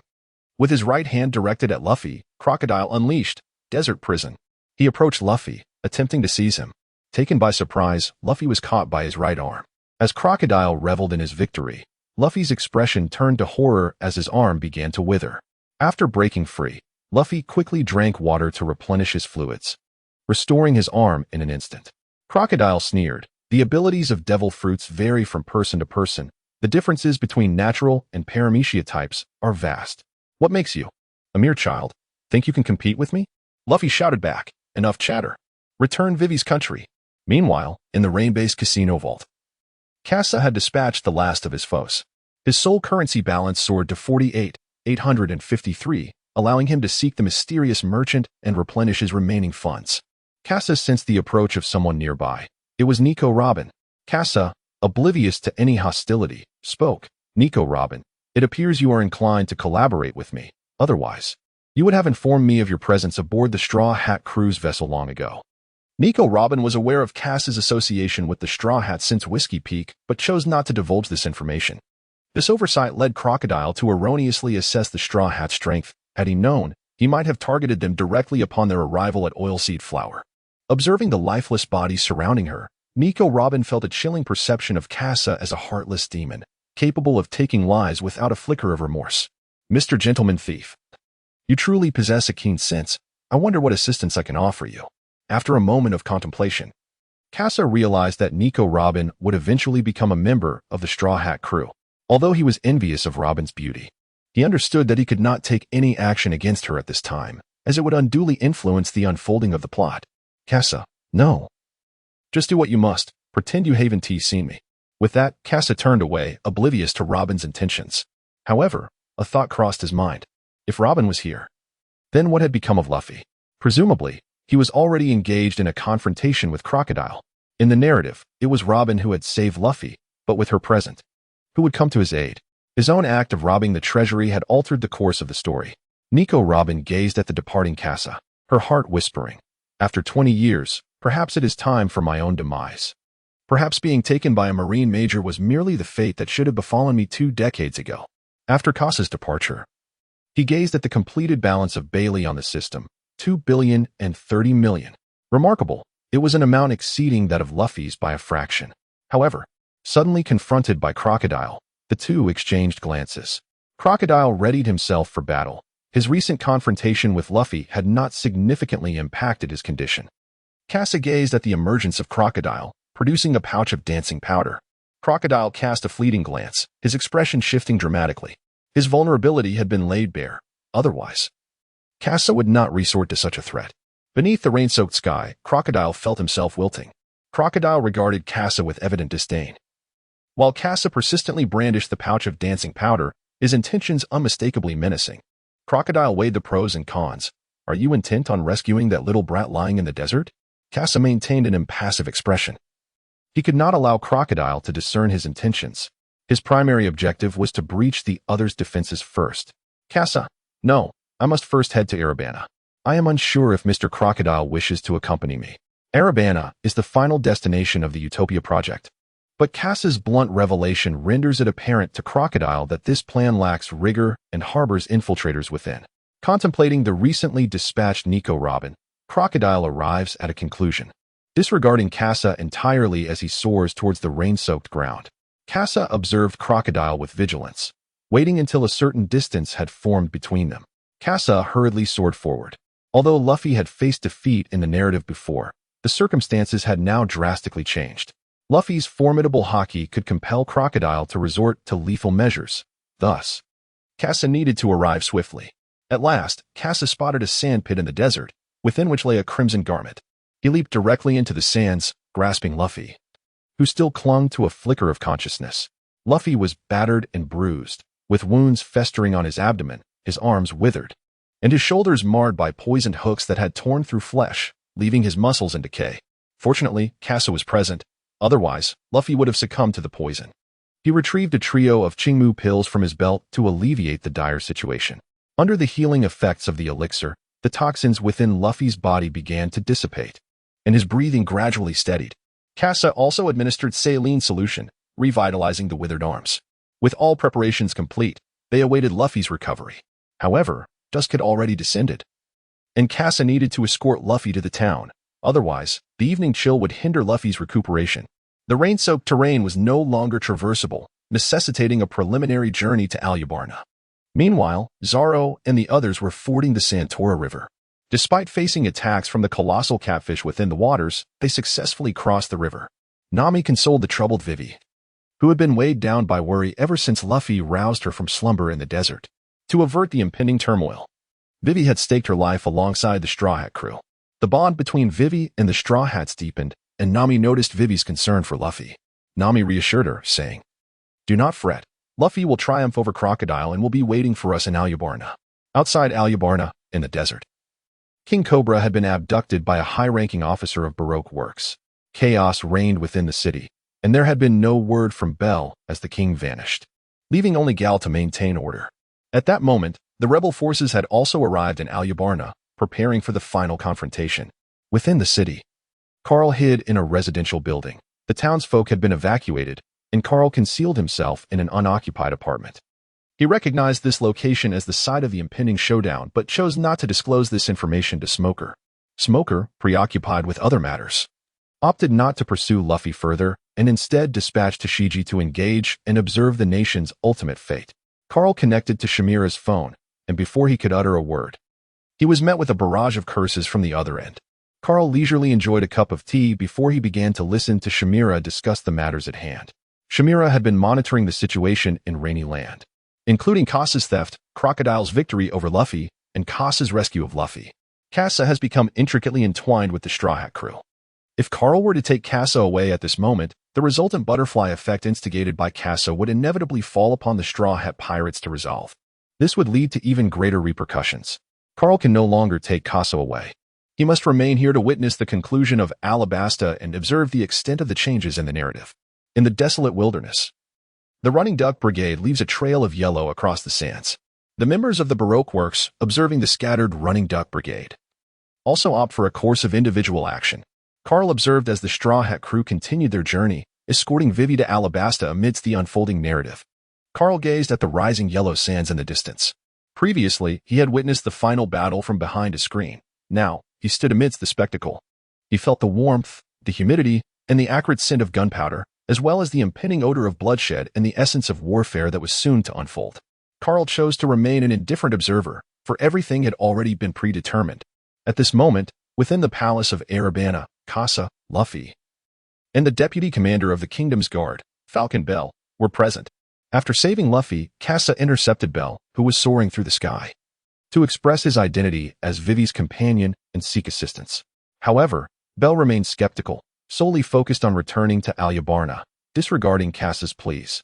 It was only when Kasa persistently followed him at an equal speed that Bell grew wary and attempted to deal with Kasa, only to be subdued by him. Luffy, relishing his meal, turned to the bound Bell, who resembled a rice dumpling, and said, "Thank you, please treat me to dinner." Bell, infuriated, exclaimed, "Release me at once. Do you comprehend the gravity of your crimes? Kidnapping a member of the guard, infiltrating the palace, and theft." Kasa observed Bell, who exhibited none of the gentle and refined demeanor often portrayed in anime. Instead, she was completely in a rage. It was hardly surprising, considering she had been abducted right at her doorstep and was consuming the food from his household in front of him. Kasa patted Bell's head and said, "All right. I shall release you shortly. Gao has gone to prepare for war. Aside from us, there is no one else in the palace." At that moment, Kasa's observation haki detected 3 intruders within the palace: Crocodile, Nico Robin, and the controlled Kibura. Kasa was contemplating his next course of action. He felt compelled to depart. Nico Robin was granted passage on the ship only because Luffy had rescued her. Let fate take its course, allowing the battlefield of Luffy and Crocodile to transcend into the annals of history. Kasa spoke to Luffy, who was still engrossed in his meal. "Luffy, finish eating soon and prepare yourself. Crocodile is approaching." Luffy and Bell were taken aback, prompting Luffy to hasten his eating, while Bell struggled even more fervently. Kasa swiftly severed the ropes binding Bell, causing him to spring forth instantly, brandishing the knife menacingly towards both Kasa and Luffy, his vigilance palpable. Kasa remarked, "Do not dwell on it. Crocodile will be entrusted to Luffy, and then you and I shall seek Vivi." Bell responded, "On what grounds should I place my trust in you?" Kasa rested his hand on the dual pistols of Wu Yuan, threateningly declaring, "It would be effortless for me to bring about your demise." The strength of Kasa was perceived by Bell. However, he could not comprehend why Crocodile was not dealt with by Kasa, but rather by another insignificant little imp. Observing that Luffy had already eaten, Bell sensed a subtle change in him. It seemed his belly had grown slightly larger. Spotting something intriguing in the kitchen, Luffy eagerly rushed to seize it. And Kasa realized it was the bucket from the narrative. Indeed, during their first confrontation, Luffy had astutely noted Crocodile's aversion to water. Yet Crocodile, now fully aware of Luffy's capabilities, would not endure a direct assault. Instead, he would utilize his observation haki to evade the attack preemptively. At this moment, Luffy had yet to awaken his own observation haki, making his chances of defeating Crocodile even more challenging than the original storyline suggested. Once Luffy had equipped himself, he declared, "All right, now that I'm full, I'll make sure to send that bastard sand crocodile flying this time." Bell regarded Luffy's peculiar appearance with a hint of confusion. Just then, the sound of explosions echoed from outside. The war had commenced. Bell anxiously cast his gaze toward the tumult beyond. Kasa spoke, "Go find Vivi. I have other matters to attend to." Bell, with a complex expression, gazed at Kasa and expressed his hope. "I trust your words. you are indeed companions of Princess Vivi." Subsequently, Belle transformed into a majestic falcon and soared out of the palace. However, this commotion caught the attention of Crocodile in the front hall, who had just pinned Cobra to the wall. Assuming it was merely other guards from the palace, he paid little heed to the disturbance. Kasa sensed that Crocodile was still, so he flew out from a different angle, leaving Luffy alone to confront Crocodile. The flying swallow drone was already activated, and Aruba had transformed into a battlefield. Kasa could seize the opportunity to earn the final soul coins. Though they were innocent, death is inevitable, and it would be better to perish as Kasa's soul coins than at the hands of others. The drone detected a skirmish down the street, where Nami and Mr. 2 were engaged in combat. Unlike her earlier plight in the narrative, Nami had familiarized herself with the climate baton in advance, and Mr. 2, underestimating her, fell victim to her strike, Mirage Thunderbolt Tempo. She flawlessly dispatched one adversary, becoming the first member of the Straw Hat crew to conclude a battle. Observing Mr. 2 lying on the ground with a flicker of life remaining, Nami chose to disregard him and set off in search of Vivi. Meanwhile, Kasa, witnessing this scene from above, picked up his sniper rifle and finished off the barely breathing Mr. 2 with a single shot. Soul coins 350. The balance now stood at 49,203. Except for Mr. 1 and Crocodile, all others were fair game for Kasa's sniper skills, allowing him to reach the coveted 50,000 soul coins, fulfilling the requirements for the grand feast. The drone had scattered to locate the battles of the Straw Hat crew and had already found the clash between Zoro and Sanji, while Chopper and Usopp remained outside the city. Kasa suddenly recalled a detail: if the palace engaged in battle ahead of time, denying Crocodile the opportunity for his grandiloquent speeches, then the bombs in the square would remain unaddressed. Kasa was taken aback, as the will of the world awaited him. Had he been aware that his actions would alter the course of events, leading to the explosion of the bomb and resulting in the loss of more lives? It was possible that even some members of the Straw Hat crew could have perished. Kasa seeks the clock tower, where 2 Baroque members are situated beside the bomb. That too constitutes a source of income. Carl gazed enviously at Kasa soaring freely through the skies, marveling at the technological marvel of Kasa's flying sword. Although the shop system offered a plethora of items, Carl's supply of Bailey remained quite meager, apart from hunting pirates and utilizing their treasures to replenish his resources. He had little alternative means to augment his wealth, unlike Kasa, who reveled in unrestrained abundance. However, Carl possessed a considerable amount of soul coins, as even the most insignificant adversaries in the New World yielded a minimum of 300 soul coins. Yet, his frequent purchases of decision coins and causality-related items, coupled with the substantial investment of 100,000 in skill packages, left him with no surplus to acquire other goods. Most of Kasa's weaponry is developed in-house, requiring only sufficient funding from Bailey to procure raw materials. However, what Carl remains unaware of is that Kasa's expenditure on these materials has nearly approached 10 billion Bailey. As Kasa meticulously disarmed the bomb, he observed the footage transmitted by the drone. Beside him, 2 members of the Baroque works lay lifeless, contributing 350 soul coins to Kasa's balance, which now stood at a remarkable 49,553. At that moment, Zoro concluded his battle.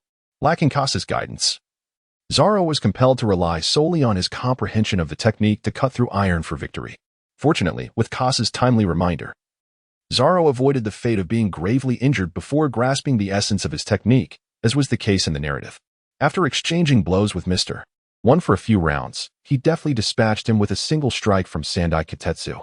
Zoro, brimming with excitement, gazed at the Sandai Kitetsu in his hand, feeling the ominous aura emanating from it influence him. Meanwhile, Sanji concluded his fight somewhat later. Although he seemed to have awakened his bloodline factor, he did not unleash the demon Windfoot during this encounter. Furthermore, due to Frankie continuously using Nami's appearance to control Sanji, he sustained even more injuries. Nevertheless, he emerged victorious, and now the focus shifted to Chopper and Usopp. In Kasa's realm, both individuals were worth 350 soul coins. Chopper and Usopp's adversaries were even more formidable than Mr. 3. Kasa believed that accepting these 2 would suffice to meet the conditions. At that moment, a tempest erupted within the palace, signaling the commencement of battle. Just moments earlier, Vivi, Belle, and Kaka had arrived at the palace's entrance, only to witness Cobra pinned against the wall. Driven by a fierce desire to protect their sovereign, Kaka transformed and charged forward to rescue the king. However, he was struck down by Crocodile's sand attack, sustaining internal injuries and bleeding from the corner of his mouth. Vivi and Belle gazed in shock at Crocodile. Bell had already mentioned that Luffy was to confront Crocodile, but Crocodile's presence indicated that Luffy had failed. As Vivi stood in stunned silence, about to inquire about Luffy's condition, a loud cry echoed from the depths of the palace. "Crocodile, where are you?" Vivi's concern transformed into joy as she turned towards the source of the voice. Luffy burst through the window, instantly spotting Crocodile and Vivi in the palace courtyard. He grasped the edge of the wall and landed directly in front of Vivi. Elated, Vivi exclaimed, "Luffy, are you all right?" Luffy replied, "Oh, I'm fine." "Vivi, how is everyone?" Vivi responded, "Everyone is unharmed, but they are entangled with the high-ranking officers." "What about Mr. Kasa?" Bell interjected at an inopportune moment. "Wait, where have you been? Weren't you supposed to defeat Crocodile? We thought you were dead." Luffy, with a serious expression, glanced at Bell and replied, "I got lost." Crocodile observed Luffy with outstretched arms, commenting on the vastness of the palace, while also criticizing Bell and Kasa for not bringing him along to confront Crocodile. Realizing the truth, Crocodile understood that Kasa was the true mastermind behind the scenes. Even the Straw Hat Boy before him was merely a foolish captain pushed forward by his opponent. Crocodile darkly vowed, "Kasa, I should have killed you no matter what." Luffy, sensing the murderous intent radiating from Crocodile, remained unfazed. Meanwhile, Bell, witnessing Luffy's determined demeanor, began to believe that Luffy could indeed vanquish Crocodile. Luffy turned his back to Vivi and declared, "Vivi, go stop the war. I will handle things here." Vivi, still troubled by Cobra's plight, protested, but her concern for her father was palpable. Cobra, aware of Vivi's gaze, mustered his strength and urged, "Vivi, go save our people, hurry." Vivi bit her lip and turned away. Bell, observing Vivi's resolve, joined Kaka in the endeavor to end the conflict. Crocodile watched the futile struggles of those before him. The war had lost all significance. Regardless, the bombs in the plaza would bring everything to a conclusion. Crocodile addressed Nico Robin, who stood behind him, saying, "Nico Robin, go find the Dark King. I will join you shortly. Let me play with this little brat a bit longer." Luffy clenched his fist and unleashed a powerful punch. Gum Gum Pistol. In his fully nourished state, Luffy's strikes were swifter. Yet, Crocodile effortlessly evaded, transforming into sand. Luffy's hand grasped the wall, propelling him forward. Gum Gum Rocket, Gum Gum Whip. Luffy unleashed a flurry of attacks, dispersing Crocodile into sand. Scanning his surroundings for Crocodile's whereabouts, Luffy noticed Crocodile had reappeared at his former position. The two exchanged places, and Crocodile hurled his hook towards Luffy, transforming sand into a binding rope. Captured by the hook, Luffy was yanked forward, receiving a powerful punch from Crocodile's hockey-infused fist, which sent him flying. Crocodile sneered, "Brat, let me show you what the gap in power truly means." However, as Crocodile moved, Luffy reacted. He understood that creating distance would only alert his opponent to his attacks, so he aimed for close combat. Gum Gum Machine Gun. Crocodile, dismissively observing Luffy's repetitive techniques, thought he would never fall for the same move twice. Yet, as Luffy charged forward, he retracted his fist and executed a sweeping kick towards Crocodile. With his haki entwined around the rubber whip, Crocodile, caught off guard, was struck down. Seizing the opportunity, Luffy hurled a water barrel at Crocodile, which exploded, drenching him completely. The waxed hair that had been meticulously styled now hung limply. Luffy roared, "Gum Gum Machine Gun." This time, Luffy disregarded the use of haki, reverting to his most familiar punching style. His speed was blinding, leaving Crocodile no time to react. Crocodile braced himself against the onslaught, absorbing each blow. Luffy's final punch sent Crocodile crashing against the wall. Breathing heavily, Luffy fixed his gaze on the wall where Crocodile had landed. Although this assault had concluded, the battle was far from over. Crocodile regarded Luffy, his eyes devoid of any sign of injury. Coldly, he remarked, "Brat, was it Kasa who informed you of this?" Luffy clenched his fist and replied, "That dry old man as water allowed me to catch you. At that moment, I realized your weakness is water." Crocodile recalled the man who had tirelessly dug wells amidst the sandstorm, and he erupted into laughter. With his hair slicked back, Crocodile declared, "In that case, let me see how you overcome this. The disparity in our devil fruit powers is something you will never be able to surmount. The ground shall crack." Carl held a telescope, observing the battle unfolding at the palace. After utilizing his desiccating abilities, Crocodile absorbed the moisture from his body's surface, plunging Luffy once more into peril. The unpredictability of haki combined with Crocodile's menacing attacks rendered Luffy vulnerable, and he fell before Crocodile yet again. However, this time, no miraculous water bullets descended from the heavens to rescue him. Carl could not discern Kasa's whereabouts and was left with no choice but to exit the dwelling. At this moment, only Carl possessed the ability to rescue Luffy and enable him to undertake the third challenge. Meanwhile, Kasa had already dealt with the members of the Baroque works outside the city. Kasa traversed the ground, opting not to take to the skies. Along his journey, he acted in self-defense while accumulating soul coins, which now amounted to 630, enabling him to seek out the enigmatic merchant. At that moment, the Fian drone detected Crocodile making his way towards the royal cemetery. Kasa commanded the drone to investigate, unexpectedly spotting a familiar figure within the cemetery. The mysterious merchant had been located. Vivi and the Straw Hat crew were endeavoring to avert the war, yet amidst the chaos, no one paid heed to the efforts of those attempting to mediate. Kasa understood that the conclusion of the war relied upon a torrential downpour. However, by the time the rain arrived, the conflict would have already claimed those marked on the list of the damned. Kasafagian rose and traversed Aruba, deliberately observing the situation below as he passed by the royal palace. Upon witnessing Carl rescuing the beleaguered Luffy, Kasa turned his back and proceeded towards the cemetery. In terms of narrative development, Kasa and Carl shared a common goal: to ensure Luffy's victory over Crocodile. Furthermore, Kasa needed to arrive ahead of time at the enigmatic merchant to procure the grand feast. Kasa unexpectedly found himself before the enigmatic merchant, bearing a substantial sum of 50,000. He exchanged greetings with the mysterious figure. As the merchant unveiled his cloak, Kasa beheld the coveted Feast of Gluttony, Part 1, that he yearned to acquire. However, this time, the Feast of Gluttony, Part 1, was not positioned at the forefront. Instead, ranked by price, the first item was the Feast of Gluttony, Part 2, a purple-tiered commodity valued at 100,000 soul coins. Kasa is grateful to have retained 500 soul coins to purchase the locking pins. Otherwise, he would have missed the opportunity for a novella. Upon acquiring the Feast of the Gluttonous Part 1, Kasa swiftly found his mind enriched with the intricacies of the technique, while simultaneously, the primordial energy of the gluttonous flowed into his being. The Feast of the Gluttonous is a creation inspired by the innate gifts of the ancient malevolent beast known as Tautai. Through the act of consumption, it fortifies the foundation of one's essence and transforms vitality to enhance strength, making it one of the rare techniques capable of altering human potential. The reason the Feast of the Gluttonous, Part 1, is merely classified as white tier is primarily due to its focus on the phase of devouring for the sake of solidifying one's foundation, as it has yet to transmute into tangible power.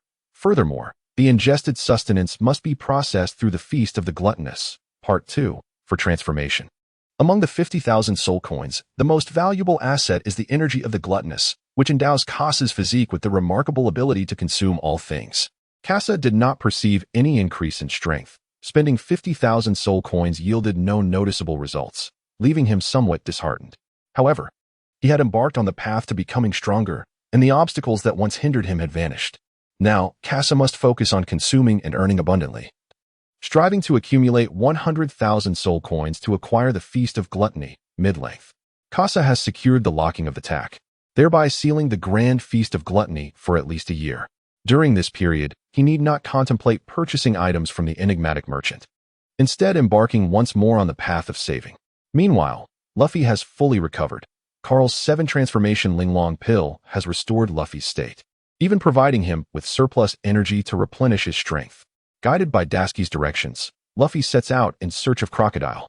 After the tumult of war, Dasky is profoundly shaken, witnessing the very pirates she intended to capture fervently striving to prevent the conflict. Particularly, the man who wields the back of his blade to halt the war has illuminated Dasky's understanding of her current mission. Dasky declares, "Everyone, pay heed. We must prevent this war." The Navy also joins the ranks of those endeavoring to stop the conflict. Kasa, sensing Luffy's presence in the royal cemetery as he seeks out Crocodile, has yet to guide Luffy to the location of his quarry. Yet, Luffy, with his keen instincts, detects Crocodile's whereabouts and plunges directly into the underground tomb. Kasa wished to follow along, eager to witness how Luffy would triumph over Crocodile. However, a figure emerged behind Kasa, prompting him to turn and meet Carl's gaze. Kasa inquired, "Will you not concern yourself with the outcome? What if Juan Luffy were to perish?" Carl replied, "It will not be so. The world shall realign fate onto the righteous path. Luffy will emerge victorious, Ace will be captured, and the Great War will commence." Seeing Carl's unwavering confidence, Kasa felt a twinge of irritation and remarked, "What if I lead a group with straw hats to the underwater prison to rescue Ace? Carl, with a smile rather than anger, remarked, "At my full strength, alongside Warden Magellan, we no longer require the might of the admirals near headquarters. Which of them do you believe you can defeat? Are you eager to hasten the end of the Pirate King? It is evident that, considering the current capabilities of the Straw Hat Pirates, they stand no chance against the three formidable individuals Carl mentioned." Kasa, having engaged in battle with Carl, found the odds to be in a precarious balance of 2 to 8. The firepower of Kasa is amassed through financial means. Carl merely needs to expend his stamina and then consume stamina potions from the ordinary shop to restore his energy. Kasa will find himself in utter despair. Kasa helplessly shrugged. "Well then, what do you wish to do now? Are you intending to capture me? Regardless, I shall manage to escape." Carl shook his head and replied, "No. You have already altered the fate of the Straw Hat Pirates. All corrections must be your responsibility. Furthermore, I have left you a gift in Water 7. And I hope you can join them in completing the Water 7 arc." Carl left behind these words and prepared to depart. He had never mentioned his visit to Aruba, so he needed to return to reunite with Shamila. As for the matters here, he entrusted them to Dasky. Smog, too, would ascend from colonel to brigadier general, just as the narrative dictated. Kasano gazed pensively at the departing Carl, reflecting on their shared past as one and the same individual. How could he be unaware of the trouble Carl had inadvertently left for him in Water 7, especially when he himself had once done the same? At that moment, a tremor reverberated from the depths below. The battle between Luffy and Crocodile raged on unabated. Kasa now refrains from descending to witness the outcome, for the conclusion has already been determined. The war is but a nascent entity, and he must assist Vivi and her allies in bringing it to an end. Within the subterranean tomb, dust swirls vigorously. "Straw Hat Boy, why do you persist in clinging to me? What is it that you desire? I can provide you with anything: treasures, territories, or even women. All is within my reach." Crocodile's voice, laced with suppressed fury, reverberates through the chamber.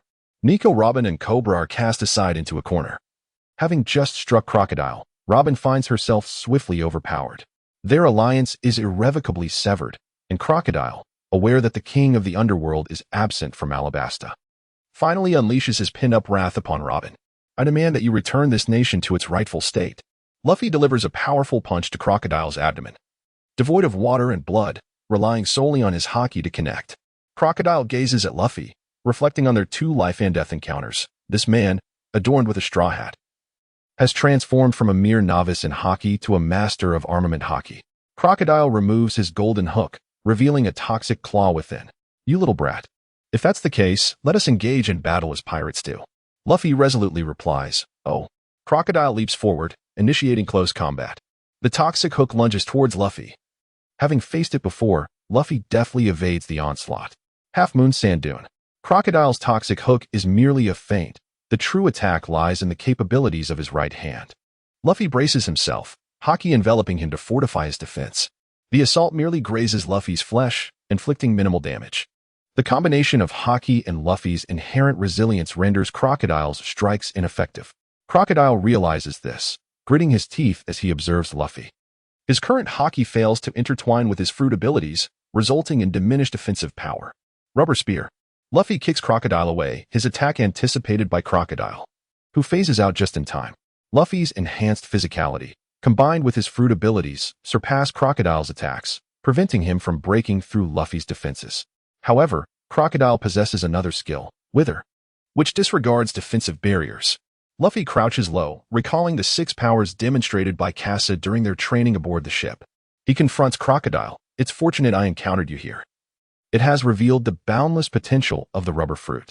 Entering Gear 2nd, Luffy's body flushes red, his heart pumping blood like a pressurized mechanism, steam billowing forth, dispersing the swirling sands. Crocodile, taken aback, struggles to predict Luffy's speed. Jet Pistol. The 2 fists collide, haki clashing, forcing Crocodile to brace himself. Yet, Luffy's strength prevails, propelling Crocodile backward. As he retreats, a crimson figure emerges from the collapsing walls. Jet Spear. Crocodile is sent flying, crashing into the wall. In the sealed tomb, a sandstorm erupts, its ferocity surpassing that of before, even causing the supporting pillars to tremble precariously. Jet Rocket. Luffy seeks to capitalize on his momentum, aiming to land a decisive blow on Crocodile. Yet, the intensified sandstorm hinders Luffy's speed, allowing Crocodile to evade once more. Luffy's strike crashing against a pillar behind Crocodile, shattering it completely. As danger looms, Luffy, devoid of observation haki, instinctively senses Crocodile's impending attack. He swiftly pushes off the ground, but a sand rope ensnares his waist, impeding his movement. A glint catches Luffy's eye, the lethal toxic hook. In a moment of peril, Luffy demonstrates the flexibility of rubber, contorting his body to crush the toxic hook beneath his foot, severing it. You underestimate me, little one. How will you counter this? Desert prison. Crocodile's hand grips Luffy, intent on draining the moisture from his body. Luffy, enveloped in armament haki, mitigates the absorption process. Crocodile, astonished, had not anticipated Luffy's rapid response, granting Luffy the opportunity to counterattack. Jet Spiral. Though Crocodile appears to have captured Luffy, he exposes a vulnerability, allowing Luffy to strike. With a resounding thud, Luffy breaks free from Crocodile's grasp, sending him crashing into the ceiling. In that moment, Crocodile recognizes his impending defeat. Fury boiling over, he bellows, Straw Hat Boy. Why do you persist in thwarting me? Desert Gold Saber. Crocodile unleashes his ultimate strike. Luffy crouches, gathering strength, inhaling deeply to expand his form, spinning to amplify his force. Aiming at the airborne Crocodile. I vow to defeat you and restore Vivi's kingdom. Jetstorm. Luffy's haki-infused fist strikes the Desert Gold Saber, sending grains of sand flying. With a fierce cry, Luffy's fist breaks through the blade and strikes Crocodile directly. On the ground, Kasa seizes Kosha, presenting him before Vivi. No longer resisting upon seeing his former friend, Kosha awaits Vivi's exposition of the conspiracies behind Crocodile. Realizing the futility of this war, he prepares to cease hostilities. Meanwhile, at the heart of the battlefield, the ground fractures, wind swirling as Crocodile is launched skyward by a powerful punch. Vivi and Kosha observe the mastermind, Crocodile, being defeated and collapsing to the ground, immobile, understanding that Luffy has triumphed. Nearby, Kasa captures the moment with his camera, documenting the scene of Crocodile's downfall. The battlefield's attention is drawn to the fallen Crocodile, disbelief etched across their faces. Vivi and Kosha seize the moment, rallying the kingdom's forces and the rebels alike. The war is over. Please, everyone, lay down your arms. Above Marineford, Sengoku reviews the reports from Carl and Smoker, detailing two significant events in Alabasta: Crocodile's coup and the capture of the phantom thief Kasa. The narrative of Crocodile's treachery will be presented as a discovery by the Navy, leading to his apprehension. As for the underlying matters, Sengoku possesses methods to silence Morgans of the news agency and the involved Nefertari royal family. Yet, it is Kasa's report that truly troubles Sengoku. Is the strength of the phantom thief truly so formidable? Even Sengoku was unable to apprehend him. However, he recalled that there was someone capable of capturing the elusive thief. Kasa, though employing such a force would be akin to using a sledgehammer to crack a nut. Sengoku discerned that Moat Carl had already spiraled beyond control. Through the whispers of others, he learned of Carl's frequent interactions with Akainu, as well as his mysterious disappearances to clandestinely meet certain individuals.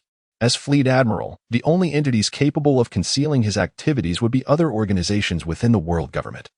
The CP units, or perhaps the more exalted Gorosei. Sengoku felt compelled to seek an opportunity to inquire with Garp about why his protege had gravitated towards a faction opposed to him. Meanwhile, Carl was aboard a naval vessel en route to headquarters, reflecting on his recent expedition to Alabasta. He had clashed with Blackbeard and engaged Kasa, gaining insight into the chasm that lay between himself and the monsters, as well as the distinction from the artificers. Carl's proficiency with the blade currently surpasses that of Kasa's weaponry skills. However, Kasa possesses ample potential for further enhancement, capable of infinitely augmenting his offensive capabilities, honing his observation haki, and increasing his speed. Conversely, as a melee swordsman, Carl must elevate his overall attributes. Strength, defense, and agility are all indispensable. His sense of justice does not permit him to appropriate funds that do not rightfully belong to him, resulting in the underutilization of the shop system.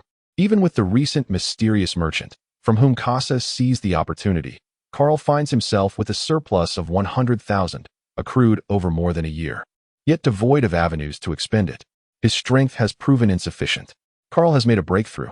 Carl picked up the telephone insect and dialed a number. Kasa. It's time to return. On a deserted island, a wild man clad in animal skins, bearing an uncanny resemblance to Carl, responded through the telephone insect. Received. Meanwhile, in Alabasta, Luffy rose from his bed. Food? Where's the food? How is Vivi? What happened to Kasa? Where did he go after saving me? Where is everyone? Usopp. Awakening from the adjacent bed, struck Luffy on the head with his palm. "Hey, you idiot, keep it down. Don't disturb others' sleep." Luffy glanced around, realizing that apart from Usopp, the others were conspicuously absent. Usopp remarked, "Let's take it one at a time. You have too many questions." Luffy then turned to Usopp and said, "Sanji, I want to eat." Usopp smacked Luffy's head with the back of his hand, so that's what matters most. At that moment, Chopper and Sanji returned. Upon seeing Luffy awake, Chopper gleefully jumped onto the bed to check on him. "Luffy, you're not fully recovered yet. Hurry, lie down." "Yo, Chopper. Long time no see." "Sanji, I want to eat." All right. The feast will be ready soon. But let me give you a little something to tide you over first." After Luffy awoke, the Straw Hat crew began to radiate vitality. Meanwhile, within the palace, Nami was receiving navigational books from Vivi's royal library. Nami declined Vivi's offer of payment in berries, opting instead for the navigational tomes. Vivi understood Nami's intentions. The nation was in dire need of resources and funds. Although Vivi felt a twinge of guilt, she agreed for the sake of her country, her heart swelling with gratitude towards Nami. Reflecting on this, Vivi's gaze turned somewhat melancholic. After years of wandering, she had finally achieved her goal, but now she pondered her next steps. Nami patted Vivi on the shoulder. "All right, Chopper said Luffy should be waking up soon. Let's prepare for the banquet. That guy will be thrilled. By the way, where is Mr. Kasa?" At that moment, Kasa was still within the palace, locking eyes with the recently awakened Nico Robin. The plot had undergone significant alterations, and Kasa was uncertain whether Nico Robin would still join Luffy's crew. "Kasa, Nico Robin, what are your plans moving forward? Will you continue to navigate the shadows of this dark world?" "Robin, first, we must depart from here. The world government's forces will soon arrive. Do you have any suggestions, Mr. Kasa?" Kasa rose and departed from the room, stating, "The Straw Hat crew's ship remains at the harbor. You may handle it as you see fit." Kasa exited the room, confident that with Nico Robin's abilities, she would undoubtedly locate the position of the Thousand Sunny. As Kasa left, she was spotted by Luffy, who was on his way to the banquet. "Kasa, it's time to eat." Before Kasa could react, he was embraced by Luffy. "Thank you. If it weren't for you saving me twice, I would likely be dead by now." Kasa was saved the first time, and the second time it was Carl who came to the rescue. However, it seems that Luffy mistakenly identified the wrong person. Kasa gently set the exuberant Luffy down and said, "All right, hurry up and go eat." Before he could finish his sentence, Luffy had already dashed away. Usopp, witnessing this, patted Kasa on the shoulder and remarked, "That's just how Luffy is. You'll get used to it." Kasa observed Chopper, who was walking behind him, and Chopper, reminded of Kasa's peculiar habit, sought refuge behind Usopp, concealing half of his head while the rest remained exposed. "It's time to eat," exclaimed the other members of the Straw Hat crew, who had just gathered. Zoro, having finished his training, Nami and Vivi, who had tidied up, and Sanji, eagerly trailing behind them, joined the scene. Finally, the Straw Hat crew and Kasa sat together at the same table, partaking in a lively banquet, which concluded only when the royal palace's food supplies were entirely depleted. After this meal, Nami and Sanji regarded Kasa with trepidation, noting his physique remained unchanged. It is noteworthy that while Luffy had already transformed from his indulgence, Kasa had consumed even more without any discernible effect, such as the allure of the grand feast. Kasa pondered that if this technique were to be introduced in his previous life, it would undoubtedly incite a fierce competition among many. Not only does it provide nourishment without weight gain, but it also promotes excellent health. Although Kasa did not perceive any changes in his body, the system displayed a progress bar for the gourmet feast technique. At present, he had yet to replenish even 1% of his physical energy. It was only upon reaching 100% that he would meet the conditions to cultivate the gourmet feast technique, intermediate. As everyone entered the grand bathhouse, the raucous festivities had resulted in remnants of food splattering onto their attire, prompting them to seek a cleansing soak. At this thought, Kasa found himself rooted to the spot. He could not afford to miss the iconic moments of the Fist of Happiness, a scene that every sea enthusiast yearned to witness. Reluctantly, he surrendered his spatial waist belt, wishing to discreetly capture the moments with his camera, but with Sanji around, opportunities seemed scarce. Inside the bathhouse, the playful duo had already begun their antics. Chopper, having been caught by Zoro for a back scrub, would have otherwise joined in the fun. Sanji appeared composed, yet his steps gravitated towards the wall of the women's bath. His ear pressed against it, eavesdropping on the sounds from the adjacent area. Sanji was pursuing his dream, and Kasa could not hinder him. Sitting beside Sanji, He draped an arm over his shoulder and suggested, "Shall we sneak a peek into the women's bath?" "Brute. What makes you think of such things? Do you not realize that Miss Nami is next door?" Sanji began, but his words faltered as visions of Nami and Vivi bathing flooded his mind. "Well then, let us indeed take a look." Usopp, hearing the words from Cobra, playfully smacked the king on the head, exclaiming, "Hey, you lecherous old man, is that really acceptable?" Kasa retorted, "Why not? The king's warm invitation is something we commoners cannot disregard." Thus, the men in the bathhouse lined up against the wall. Peering into the adjacent women's bath, Nami and Vivi were engaged in hushed conversation. Vivi, preoccupied with her thoughts, remained oblivious to the row of men spying on them. It was not until Nami alerted her and unleashed her fist of happiness, knocking the onlookers to the ground. Sanji, hearing Vivi's gasp of surprise and Nami's laughter, could not help but convulse on the floor once more, a jet of blood erupting from his nose. Kasa pinched his nose, marveling at the overwhelming spectacle before him. The exquisite beauty akin to fine jade. Even with his extensive experience from his past life, he found himself ensnared by the blissful allure. The hefty sum of 100,000 was a price Kasa could readily afford. The evening's revelry continued, and the recording device was nearing its capacity, signaling that the time for their departure was drawing near. By the time the group returned to their quarters, the clock was inching toward midnight. Sanji elucidated the current situation on the island. The Navy had been relentlessly searching for their whereabouts, but thanks to the protection of the royal family, they had been deterred from further pursuit. Nevertheless, they were acutely aware that the Straw Hat crew was concealed within the palace and recognized them as the nation's saviors. The officer tasked with capturing them, Dasky, turned a blind eye, yet the Navy's reinforcements posed a potential threat. To avert any complications for Vivi and her companions, they needed to make their exit. Luffy, eager to host one final banquet before departing, was ultimately dissuaded by Nami's persuasive fist. Sporting a swollen head, Luffy set out to find Kasa, hoping to invite him aboard the ship.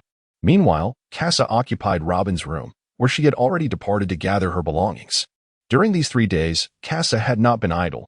He was upgrading his weaponry, crafting the sniper rifle 2.0, which had reached a staggering production cost of 1 billion.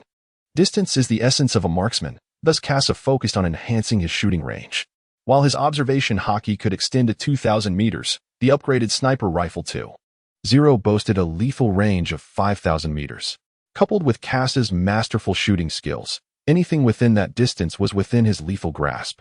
This modification addressed both the range and ammunition compatibility of his sniper rifle. In the design of Kasa, the first-generation sniper rifle merely falls within the category of conventional firearms, lacking the ability to utilize elemental ammunition. The upgrade to version 2.0 merely introduced a selection of specialized projectiles, such as armor-piercing rounds, incendiary shells, dum-dum bullets, and electric explosive rounds. These formidable munitions render Kasa capable of eliminating powerful adversaries from a distance, potentially allowing him to take down Carl with ease. With Usopp among the Straw Hat crew, and prior to Frankie's joining, Kasa was destined to serve as their long-range artillery. Presently, however, Kasa grapples with a significant dilemma: how to seamlessly and authentically integrate into the Straw Hat crew, especially considering he had previously declined Luffy's invitations on several occasions without providing a definitive acceptance. Kasa was troubled, as his presence had begun to influence the narrative arc of the Straw Hat Pirates, necessitating his continued involvement. Otherwise, by the time they reached Water 7, the troubles left behind by Carl would directly impact the crew. While Kasa pondered these matters, a swift squad of running ducks emerged from the city. Indeed, it was the Straw Hat Pirates, who were preparing to set sail in accordance with the unfolding storyline. Luffy was lamenting Kasa's absence, consumed by sorrow, while Nami appeared equally despondent. The crew assumed Nami was still grieving the separation from Vivi, and her close friend Usopp offered a few words of comfort. Then Nami spoke up. "Everyone, I have relinquished the reward of 1 billion berries for Vivi." The crew was taken aback, and Luffy emerged from his melancholy. Chopper could not contain himself. "Are you a devil?" His remark instantly captured Nami's attention. "Chopper, you still owe me that 100,000. Chopper, wide-eyed, exclaimed, "Huh? I'm just a reindeer. I know nothing." Nami retorted, "Stop your chatter, and you all, hurry up and hand over the money." The crew fell silent, aware that all the funds lay in Nami's possession, rendering them incapable of paying the fee for the Fist of Happiness. At this juncture, Sanji conceived a bold idea: 100,000 each. Cannon fire rained down, as naval artillery incessantly bombarded the vicinity of the Mary. Fonkley had already been subdued by Tina, while Kasa observed from a distance, recalling a past connection with her. It was not that he was unwilling to rescue Fonkley, rather. Luffy's presence in the underwater prison was of paramount importance. The underwater prison played a crucial role in the storyline, and when the time came, Kasa would need to assist Luffy in infiltrating it to extract several key figures, thereby contributing to the war at Marineford. Kasa captured the poignant moment of Vivi bidding farewell to the Straw Hat crew. Despite Kasa's influence, the outcome remained unchanged. Vivi stayed in her homeland while the Straw Hats set sail. "Mr. Kasa, why are you not boarding the ship?" Vivi inquired, having always assumed that Kasa would embark on this journey alongside Luffy and the others. Kasa sighed deeply, regretting the decision to decline Luffy's invitation, realizing that being overly sentimental could lead to dire consequences. "Look here, Vivi, I have something for you," Kasa said as he produced a ring, causing a blush to bloom on Vivi's cheeks as memories flooded her mind. Kasa understood that Vivi had misunderstood and spoke up. "In times of threat, simply press the button on the ring. No matter where we are, we shall come to your aid." Kasa lowered his head to explain to Vivi the usage of the emergency ring, which, disregarding distance, serves a navigational purpose.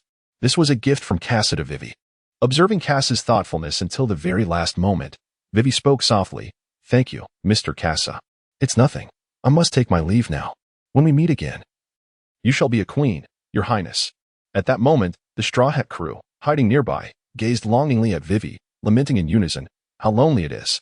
Zoro, standing on the deck, could not help but interject, "If you're so reluctant, why not just drag her onto the ship?" "Ah, you barbarian. What a disgrace." Green Algae Head, Three-Sword Style. "Hey, Three-Sword Style is not an insult. Four-Sword Style. Why are you all so boisterous?" "Wow, Kasa." Kasa descended from the sky onto the Mary, leaving the crowd in astonishment, albeit for varied reasons. Sanji and Nami began to fret over the ship's provisions, while Chopper and Usopp gazed in awe at the flying swords. Zoro, fixated on the blades, found himself lost in contemplation. As for Luffy, his face beamed with excitement as he embraced Kasa, eager to prepare for the feast. Kasa had been awaiting an invitation from Luffy, and this time he was determined to accept regardless of what was said. However, Luffy never uttered a word. With everyone in such high spirits, he wondered if he would be a dampener on their joy. "Mr. Kasa." Nicole Robin appeared, causing the timid trio and Zoro to enter a state of alertness. Sanji was besotted, circling around Robin, while Luffy observed her with an expression of calmness.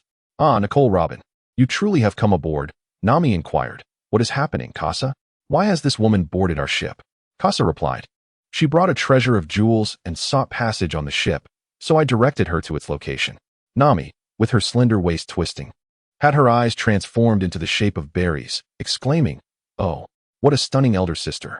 Nami was utterly captivated by the jewels presented by Robin. Robin then remarked, "Were it not for Mr. Kasa setting the treasury ablaze, I could offer even more treasures." Nami momentarily regained her clarity, yet soon succumbed once again to confusion. Pondering how one could possibly burn money, Kasa felt a surge of murderous intent as a hand clutched his collar. Upon witnessing Nami's furious expression, he spoke, "Kasa, why did you do this?" Kasa swallowed hard, hesitating to respond, for such an answer could be the very reason for his enmity with Nami. One cherishes wealth as if it were life itself, while the other spends money with reckless abandon. Kasa produced a stack of berries and proclaimed, "This is 100,000 berries, the price of the Fist of Happiness."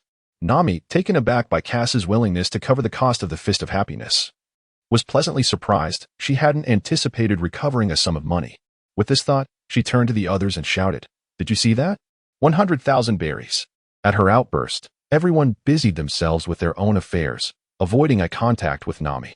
Robin gazed at the captain of the Mary and said, "I had intended to perish there, but now I find myself with nowhere to go, so you must take responsibility."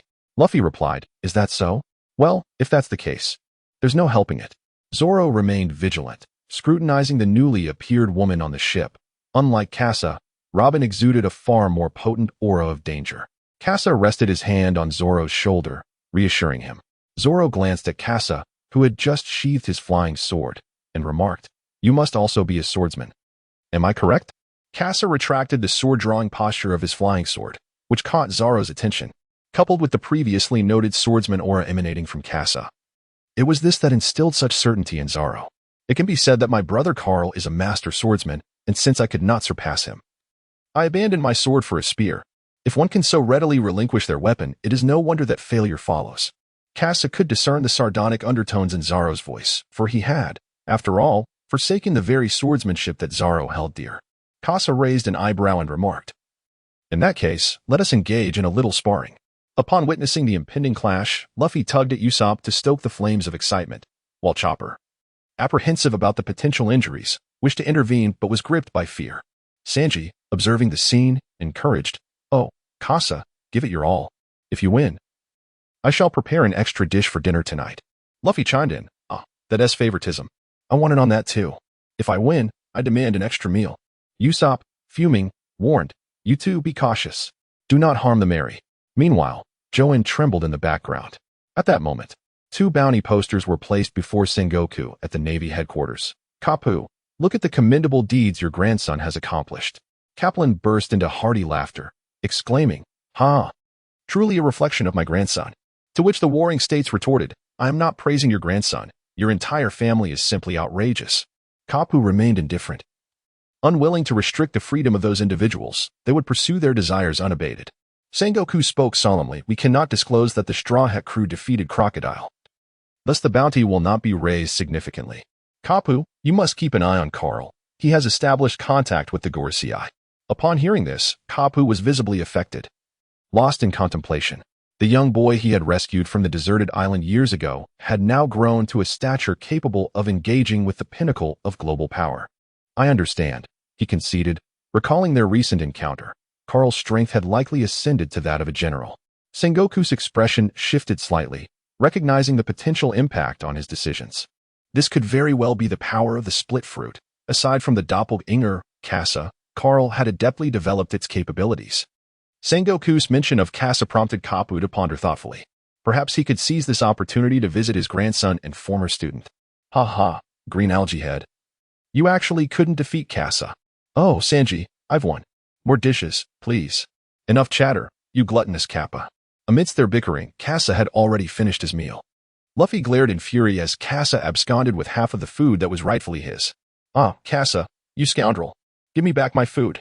Kasa clasped his hands in gratitude. "Thank you for the hospitality, Zoro. Please come out." Upon hearing this, Zoro simply shoved a few mouthfuls of rice into his mouth. Sanji, witnessing this, expressed his displeasure, saying, "Green algae head, if you cannot appreciate the food properly next time, then refrain from eating it altogether." Zoro merely retorted, though his gaze was unwavering, glaring at Sanji as he exited. Sanji, observing this exchange, felt increasingly concerned about the forthcoming meals. His gaze shifted towards Chopper, who sensed the chilly atmosphere and could not help but tremble. On the aft deck, where the space is more ample, Kasa and Zoro find themselves. Previously, under Kasa's tutelage, Luffy mastered Haki. Now, it is Zoro's turn. Kasa unsheathed a technological flying sword. Of the 3 swords behind him, 2 were energy blades, while the remaining one was a companion sword intended for close combat. The gossamer soft sword, delicate as a cicada's wing, instilled a sense of caution in Zoro, for he had recently suffered defeat at the hands of this very blade. Kasa swung the white sparrow, producing a sound akin to a sword's whistle. "Zoro, you have yet to attain the mastery of his swordsmanship, I see." "Indeed, I have not yet mastered the art of the soaring slash." "Then, in that case, observe closely." As Kasa gazed across the tranquil sea, he suddenly swept his white sword in a graceful arc, unleashing a silent blade of energy that surged forth. In that instant, a sea creature emerged from the depths, colliding with the sword's energy. Before Zoro, it was cleaved perfectly in 2. Kasa flicked the white sparrow with his fingertip. Its sharpness being a defining characteristic, one could scarcely fathom the peril of encountering the blade of the sparrow. Merely gazing upon its edge could evoke a sensation of being pierced. This was Kasa's precautionary measure, devised to thwart any potential close combat with Carl.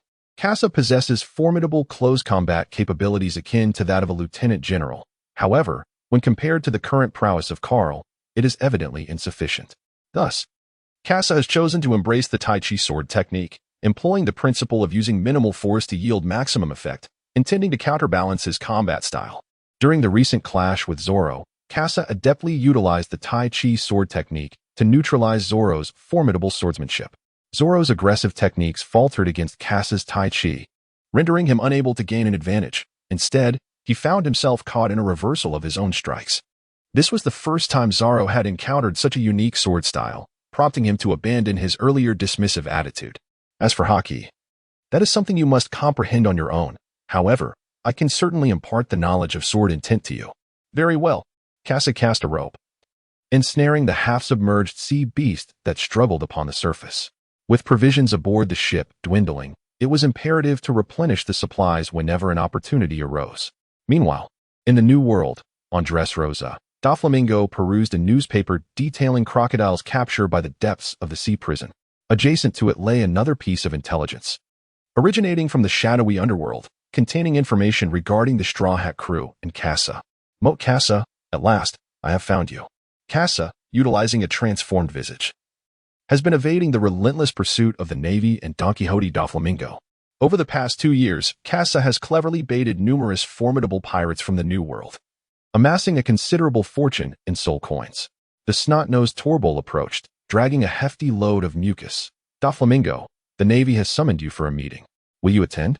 Under normal circumstances, Doflamingo would scoff at such an invitation. However, he surmised that the summons was prompted by Crocodile's loss of the warlord title. Driven by curiosity, Doflamingo resolved to attend. Torbol, I plan to go. I leave everything here in your capable hands.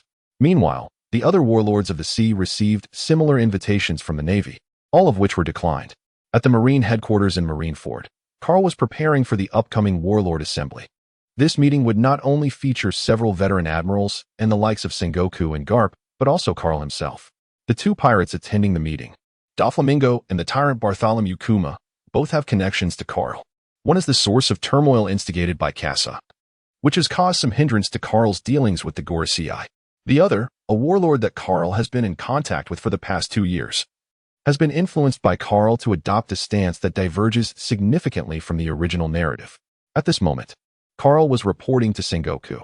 The military funds for all major branches have been distributed, and their focus has shifted to the infamous thief, Kasa. Well, that is satisfactory. We must first stabilize their emotions, as the tranquility in various regions relies on their maintenance. Moreover, the pirates in the paradise have begun to exhibit restlessness.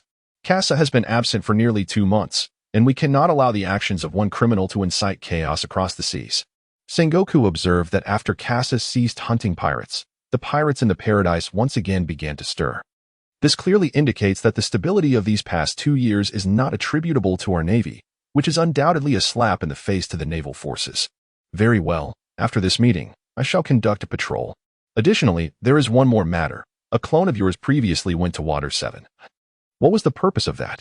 Carl was taken aback by Sengoku's inquiry, as this matter pertained to his collaboration with the 5 elders. Furthermore, it was imperative that Sengoku remained unaware of the details. Carl replied, my clone is aboard the ship, and after the fusion, I too shall acquire the skills of shipbuilding. Sengoku cast a skeptical glance at Carl, clearly unconvinced by this assertion, yet he found himself unable to press further. Very well. Prepare diligently for this upcoming meeting. Your strength has now reached new heights. You shall take the lead. Understood, Admiral. After Carl's departure, the warring states could not help but press his temples, feeling increasingly overwhelmed. For Carl had begun to form his own thoughts.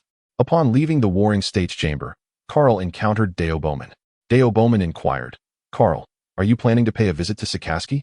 Carl replied, indeed, I have a matter to inquire of Admiral Akaino. If that is the case, let us proceed together. Meanwhile, upon the vast seas of the Grand Line, an ancient and weathered vessel descended from the heavens. Thus commenced the saga of the Sky Island. Kasa stood on the foredeck, gazing as the 3 formidable vessels gradually descended to the ocean's depths to retrieve the sunken ship. It was rather peculiar that Kasa was unable to craft a diving suit, while Usopp, with mere wooden barrels, ingeniously fashioned a makeshift suit that allowed him to dive into the abyss below. Kasa was bewildered, unable to comprehend the situation. The mastery of weapon crafting and the control over materials had seemingly been in vain. However, Usopp's peculiar inventions occasionally yielded surprising results. Much like the diving suit he had created, Chopper gazed curiously at the surface of the sea, anticipating that Luffy and the others would recover something of value from below. At that moment, a ship approached from a distance. Kasa, well versed in the unfolding narrative, recognized it as the vessel of the Monkey Brothers, who were known for salvaging sunken ships. Matters involving interactions with others could be entrusted to Nami. Kasa prepared to return to his chamber to refine the bullets further. After Kasa retreated into the room and adjusted the progress bar, he transitioned from the mundane surroundings. By the time Kasa emerged, Luffy and his companions had already made their escape, and he happened to witness the moment when Luffy and his crew sent the ape flying with a swift kick. Kasa gazed at the scattered items, while Luffy had already begun to play with them. Kasa inquired, "Nami, does the compass still point upwards?" Nami, troubled, replied, "Yes. But I wonder if it might be broken." Robin, holding a bone, began her analysis, while Kasa observed the utterly damaged Weiba. He approached for a closer inspection. Seeing that no one was paying attention to her, Nami was suddenly confronted by Luffy, who, clad in armor, stood before her. With a single punch, she knocked him down.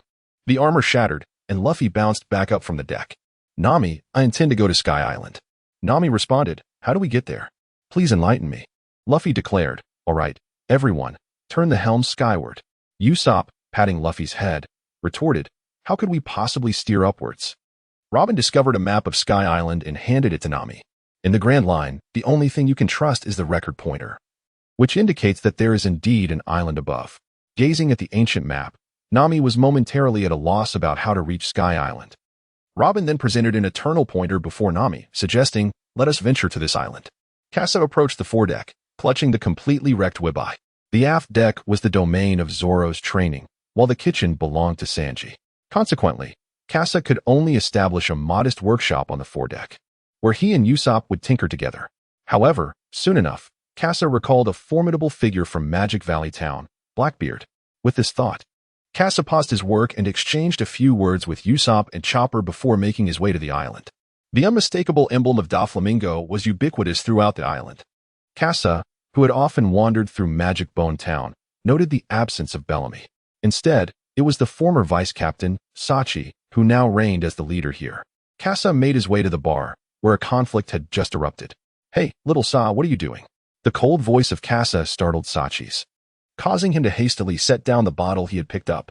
Zoran also sheathed his knife, reassured that with Kasa present, the situation would be resolved. "Oh, Kasa.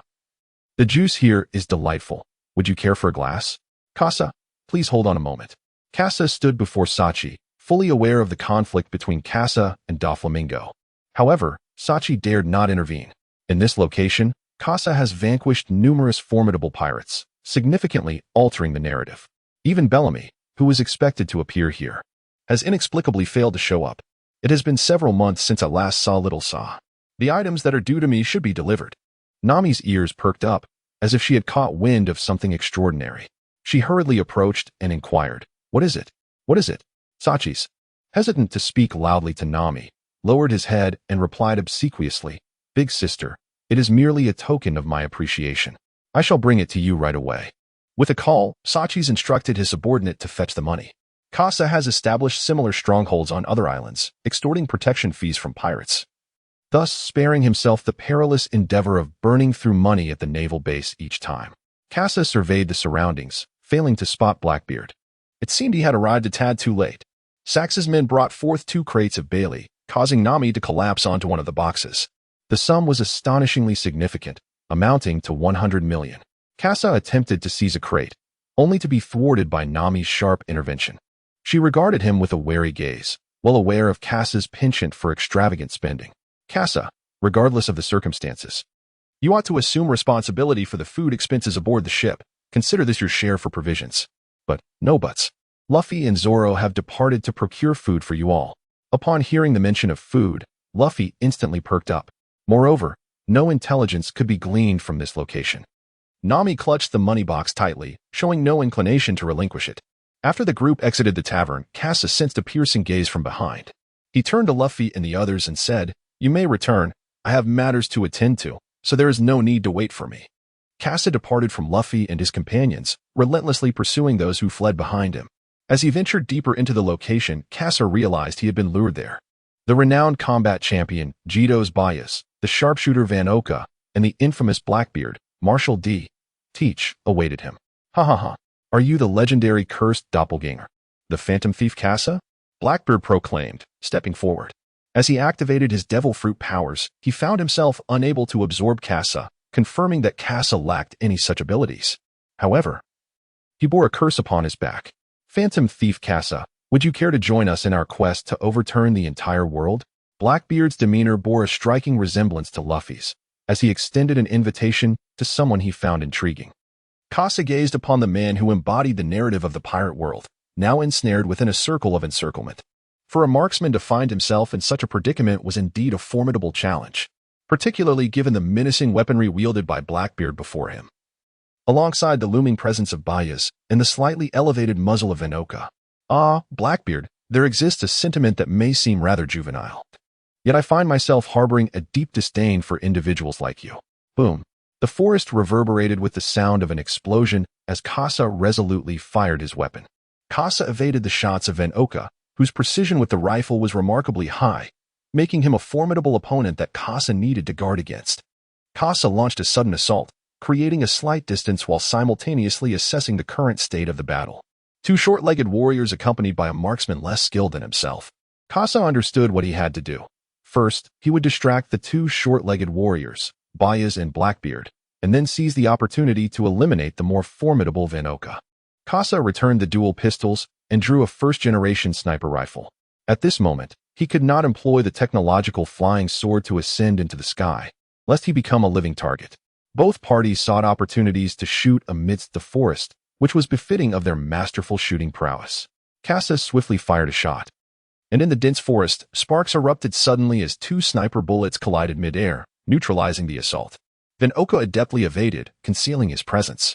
At that moment, Kasa was unable to ascertain the opponent's position, and the adversary struck silently. Relying on a reaction distance of 50 meters, Kasa could not respond in time. Furthermore, his own position was persistently compromised by Bayas and Blackbeard, leaving him in a state of perpetual exposure. Kasa took a step forward and then fired another shot behind him. This shot, too, failed to detect Vinoka's position, however, through an analysis of the dense forest. The trajectory from that location presented the sole opportunity that could pose a threat to him. With a spirit of experimentation, Kasa launched a counterattack. However, this time he failed to hit anything. A kilometer away, Vinoka gazed at a tree hole barely 10 centimeters wide, narrowly escaping a shot.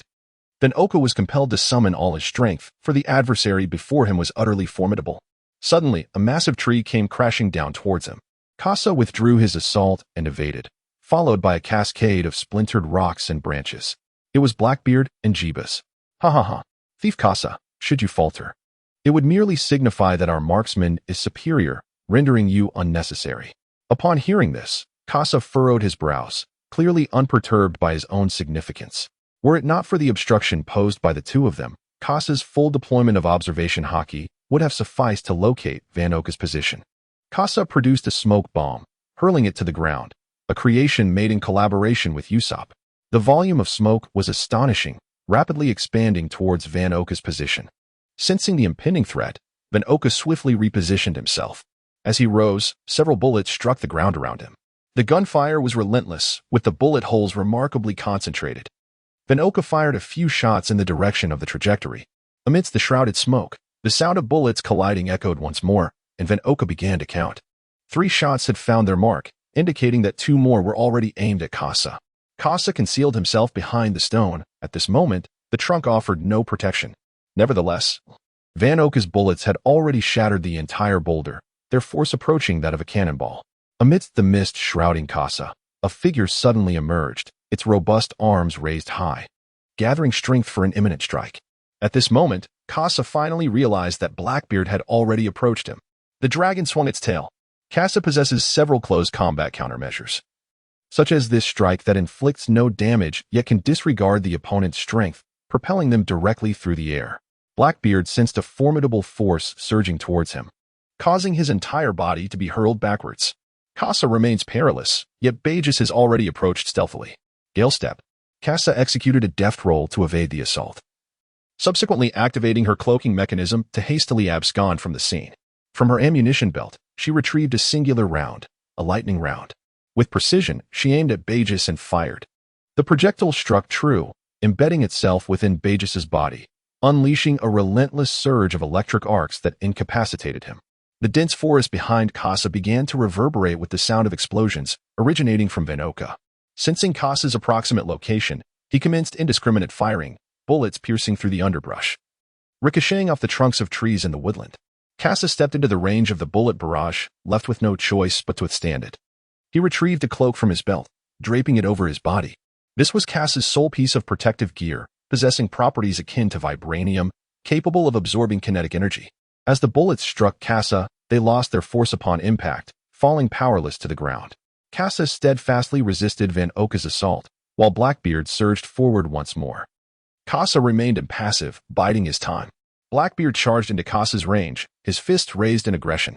Kasa, with a swift motion of his cloak, unleashed an assault. The cloak, which absorbed all kinetic energy, collided with Blackbeard's fist, creating a momentary stalemate, as their forces seemed evenly matched. Under the cloak, Kasa aimed the muzzle at Blackbeard and pulled the trigger. The bullet's projectile scattered, embedding itself within Blackbeard's body. A dum-dum bullet.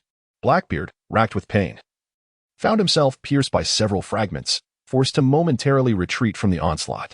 Kasa refrained from further pursuit, for Vanoka had vanished some time ago. Kasa swiftly concealed himself, replacing his vintage sniper rifle with dual pistols, shifting to wind rounds.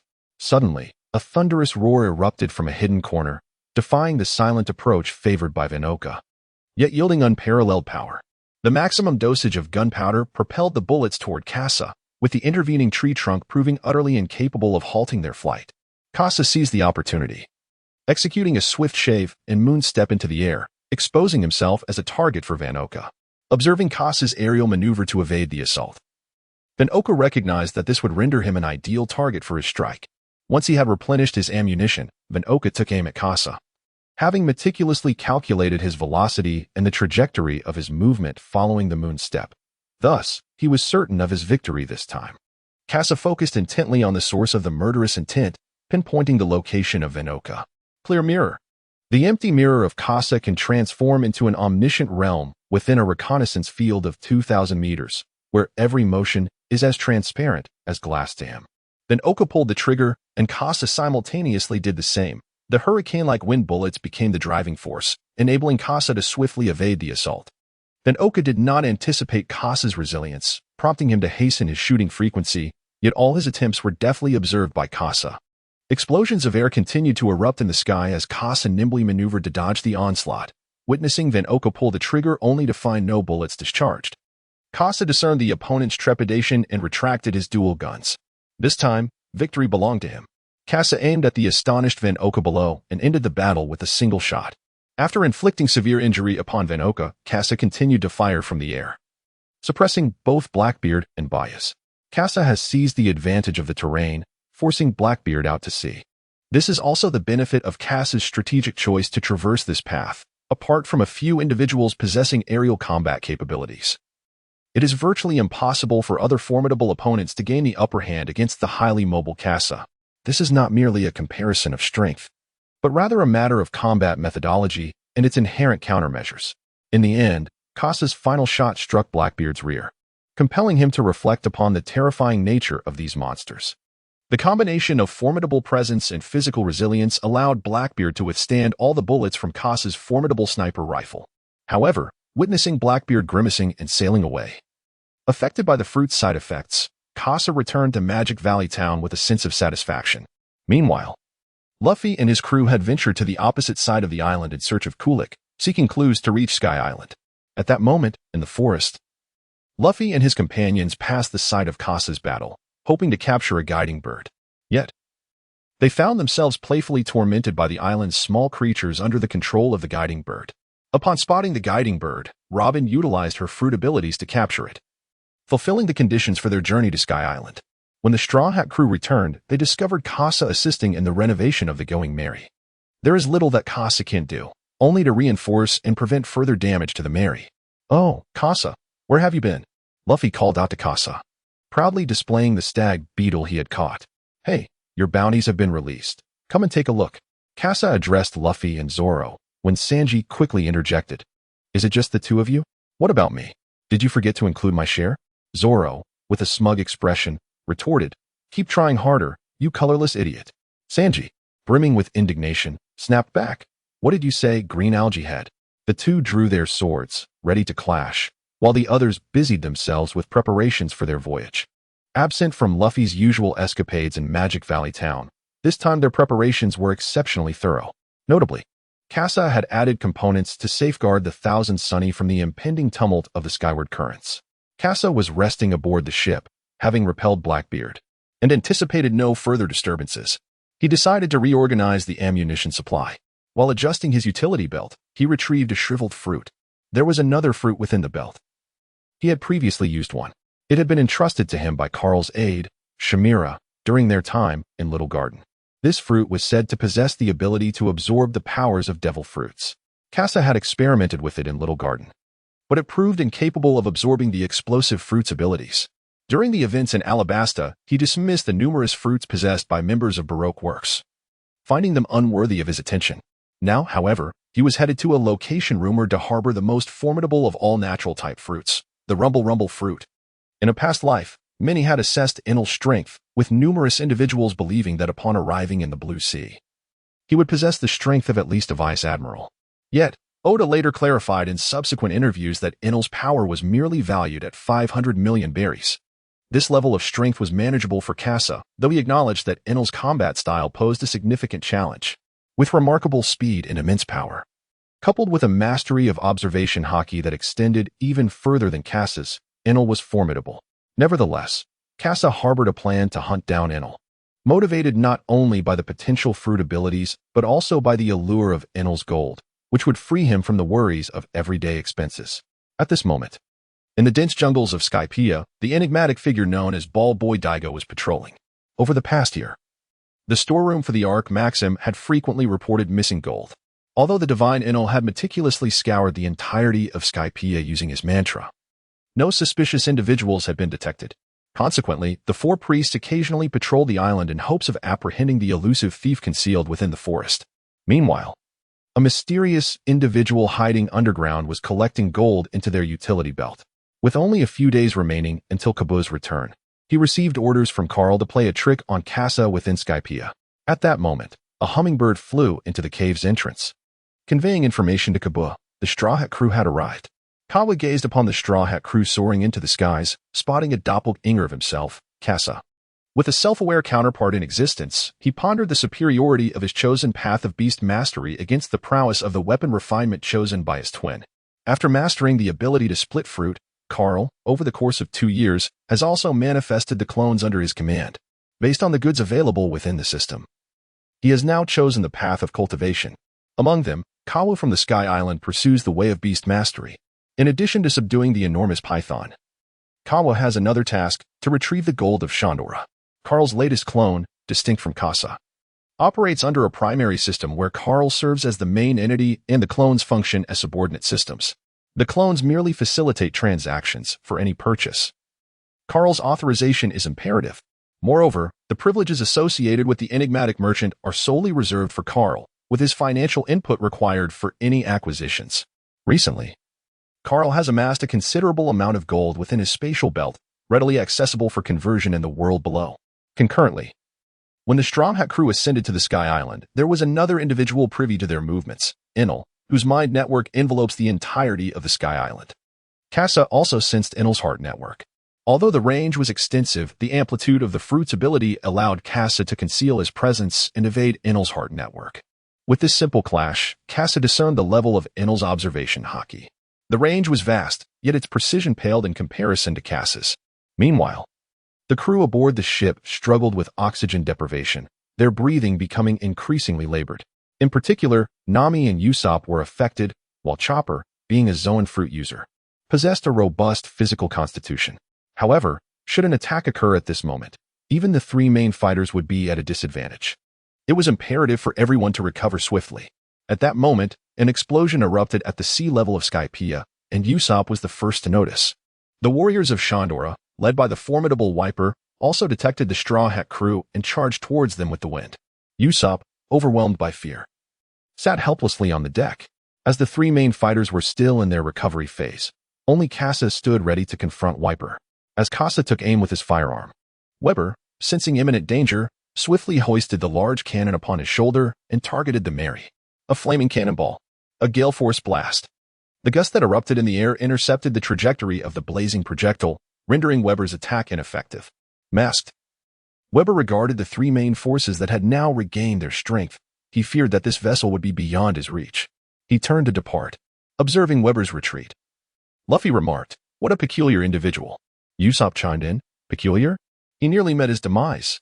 Are you unaware that a ship just moments ago was obliterated?" Luffy questioned, "Huh? Is that so?" Kasa, disregarding the amusing banter of the two companions, cast his gaze towards Gonfall in the sky. It seemed that his intervention had severed the connection that was meant to be established with Gonfall. If this continued, Chopper and Nami would find themselves in peril. Thus, Kasa needed to remain vigilant, for the Sky Island posed significant dangers to the timid trio aboard the ship. Gonfall's departure had, to some extent, disrupted Kasa's plans to hunt down Enel.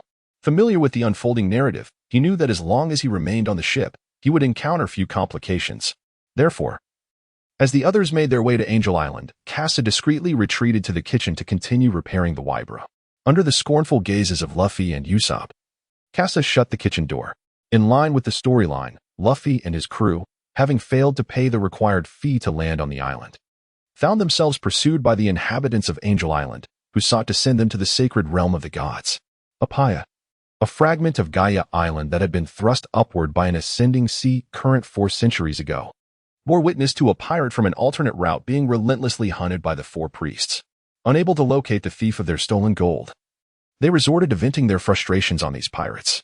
Kuma concealed his presence amidst the dense forest, rendering him undetectable to the priests.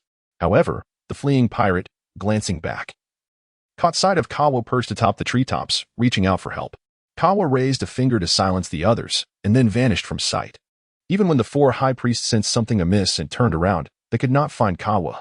The Azura of the Trial of Ropes observed the pirates feigning mystery until the very last moment, knowing full well that such tactics would be employed.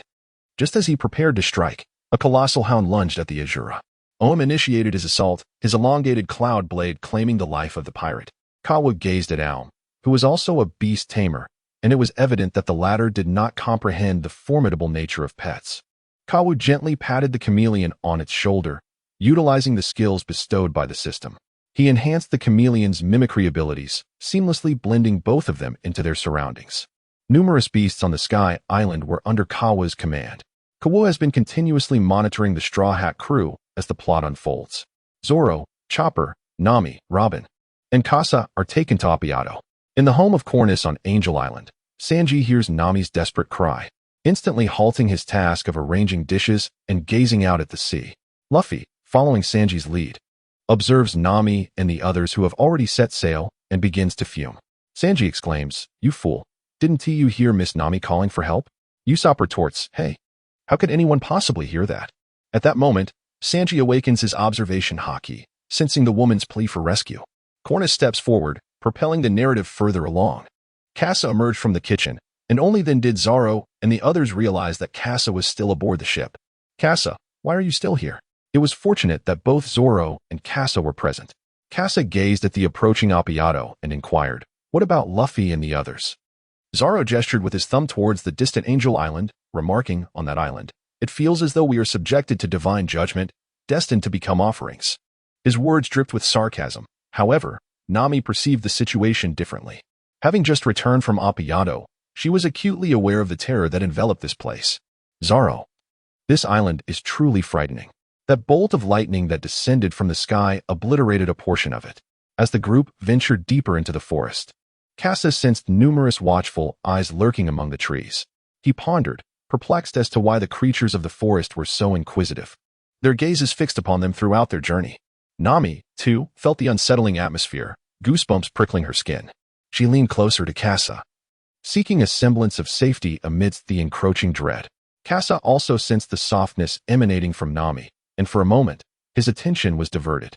To alleviate the awkwardness, Kasa retrieved a homemade prop from his spatial belt, a protective ring.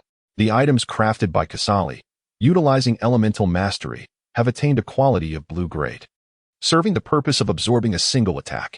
Kasa succinctly elucidated the utilization of the props, yet Zoro nonchalantly tossed them to Nami. Perhaps a testament to the confidence that accompanies strength. Chopper gazed at Zoro with admiration, yet hesitated to return the ring in his possession. As the merry-go-round gracefully settled upon the altar, the crew began to survey their surroundings. Kasa cast a glance at the sea of clouds beneath the altar, where the occasional silhouette of airborne sharks leaped gracefully. Zoro spoke up. Are you all waiting for Luffy? I intend to explore the island. Robin added. I too am somewhat intrigued by this island. Nami interjected. Wait, if you all are going, then I shall join as well. Nami's reasoning was simple. She simply wished to escape from this ominous place. Kasa, since that is the case, I shall remain on the ship with Chopper while you all go. The five reached a consensus, and Zoro grasped the rope, leaping across with a spirited shout. Chopper gazed enviously at the departing trio. Yet today was his duty to guard the vessel. Curiously, he observed Kasa, who was still busy repairing the ship's weaponry. Kasa, what is your purpose in incessantly mending this contraption? He inquired. Kasa replied, this item seems to be reparable. Chopper, could you please hand me the screwdriver? Chopper responded with a cheerful "Oh." Kasa continued. Chopper, could you fetch me the hammer? Chopper exclaimed, "Oh." Kasa then requested, Chopper, could you pour me a cup of tea? Chopper responded once more, "Oh." Kasa and Chopper managed to escape the monotony of the afternoon, gazing contentedly at the nearly repaired Wibba. Suddenly, a large bird swooped down from the sky, carrying the formidable Shura of the rope. When Chopper emerged, he witnessed Shura startled, causing the teacup in his hand to crash to the ground. Kasa remarked, Chopper, if you break another cup, I shall inform Sanji. Chopper, with a distressed expression, replied, please. Kasa, I promise I won't do it again. Meanwhile, Shura, feeling overlooked by the two, was consumed by rage and launched an assault. Lance thrust. As Kasa soared through the skies with his sword drawn, the essence of his technique radiated around him. The relentless thrust of the Shura's spear whirled in a dance of steel, yet failed to make contact with Kasa's form. If one were to strike, it would be prudent to distance oneself from the Mary. The force deflected by the Taichi swordplay was unleashed with precision, sending the Shura, along with the great bird beneath him, hurtling into the air. Striking the forest below, the Shura was astonished, having been oblivious to the intentions of his adversary's assault. Kasa assessed the strength of his opponent, estimating it to be no more than 80 million berries, possibly even less than 100 million. Although this figure exceeded Zoro's bounty, it was primarily due to the Straw Hat crew's rewards needing to remain modest, lest their victory over Crocodile be revealed. Meanwhile, in another corner of the forest, Kabu noticed that Kasa had departed from the Mary, leaving Chopper alone on the ship. This must be the Mary. It ought to possess a ship's spirit. Beast spirit perception. Kawu harnessed the abilities of a beast tamer and sensed the soul of the ship's spirit aboard the Mary. For a fleeting moment, curiosity enveloped him, for it was his first encounter with such a being. Observing that only Chopper was present on the vessel, he, as a beast tamer, found himself immensely intrigued by the peculiar creatures. The beast tamer's bell. Chopper's antlered ears twitched, as if he had perceived a sound. Suddenly, a swarm of colossal guide birds burst forth from the sky. The unique circumstances of Pressure Island had caused the flora and fauna here to grow to gigantic proportions. Chopper gazed in terror at the enormous guide birds overhead, sensing the hostility radiating from them. In the depths of the dense forest, Kasa swiftly eliminated the Azura with a single shot. Soul coins 456. As anticipated, his strength proved to be as formidable as predicted. Suddenly, Kasa heard the anguished scream of Chopper emanating from the Mary. Kasa was taken aback, as his observation haki failed to detect any presence that could pose a threat to Chopper. Through the eyes of the beast within the dense forest, Kawu beheld the return of Kasa, dispersing the duel arena. At that moment, Kasa realized that several enormous guiding birds were nearby the Mary. On one of them stood a figure cloaked in a cape, their face obscured by a spiral mask, wielding a whip with which they had bound Chopper. Was this masked individual Abito? Kasa shook off the impossible thought that should not have emerged in the narrative. The only person Kasa could think of was Carl. Gazing at the unconscious Choba, Kasa exclaimed in fury, "What on earth do you intend to do?" Kawa shook the chopper in his hand and said, "Nice to meet you for the first time, doppelganger. I am Kawa." Kasa? Kawa? The doppelganger of Carl? Kawa. Indeed, it is also a doppelganger. With a single utterance from Kawu, Khazar was also drawn into the ranks of the clones. Kasa also discerned Kawa's acknowledgement of Carl's status. It appears that Carl has mastered the split fruit, enabling him to create obedient doppelgangers. If that is the case, return Chopper to me. Is not Carl's aim to alter the narrative? Kawu. Indeed, I have a fondness for Chopper. Furthermore, Chopper can attain greater heights under my guidance. After all, I am a beastmaster. Kasa's expression darkened. She was uncertain whether Kawu would take any malicious action against Choba, as the beastmaster had warned.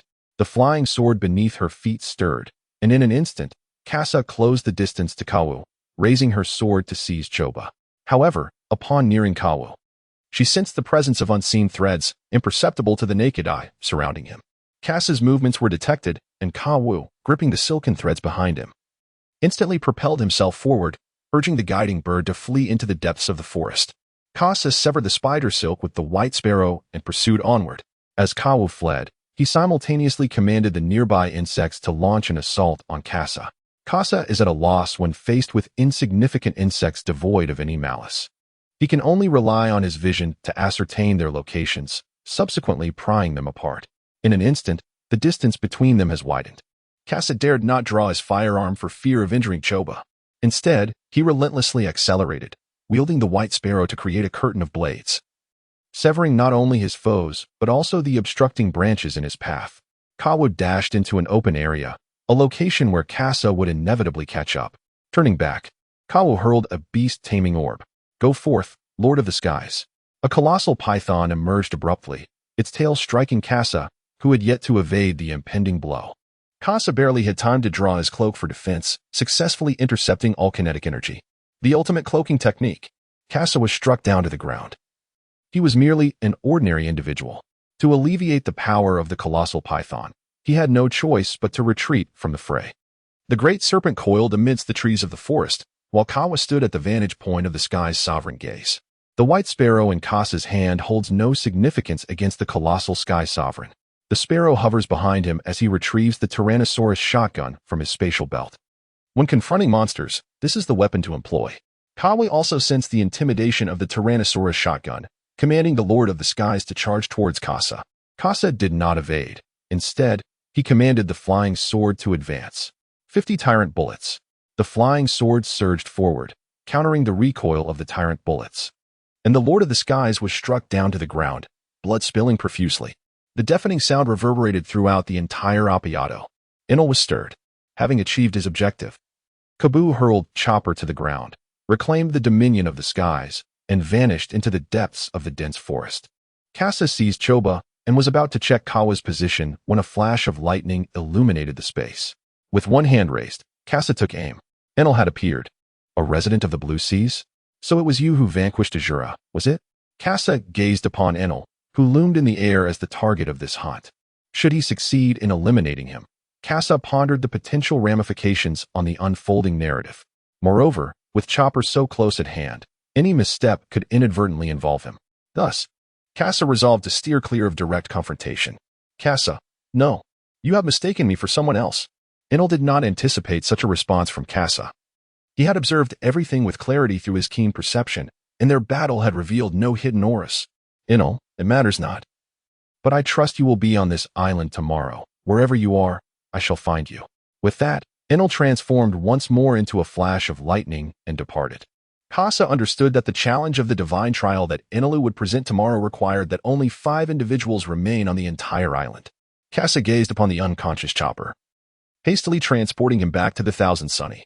With the ship as sole physician incapacitated, no one was aware of Chopper's condition. Upon their return to the Thousand Sunny, Zoro and the others had already arrived. Their faces were etched with shock and concern as they beheld Kasa cradling Chopper. Chopper, what has happened to you? How could this be? With Kasa present, how could Chopper be in this state? Chopper's breathing remained relatively stable, yet observation was imperative. Robin and Nami watched Chopper with deep worry. Robin even listened to his heartbeat, noting that aside from being slightly rapid, everything else appeared normal. Kasa, with an expression of deep remorse, lowered his head and said, "Ladies and gentlemen, I sincerely apologize. It was my oversight." Kasa explained the situation, revealing that he had been lured away, and subsequently, Chopper was abducted and fell unconscious.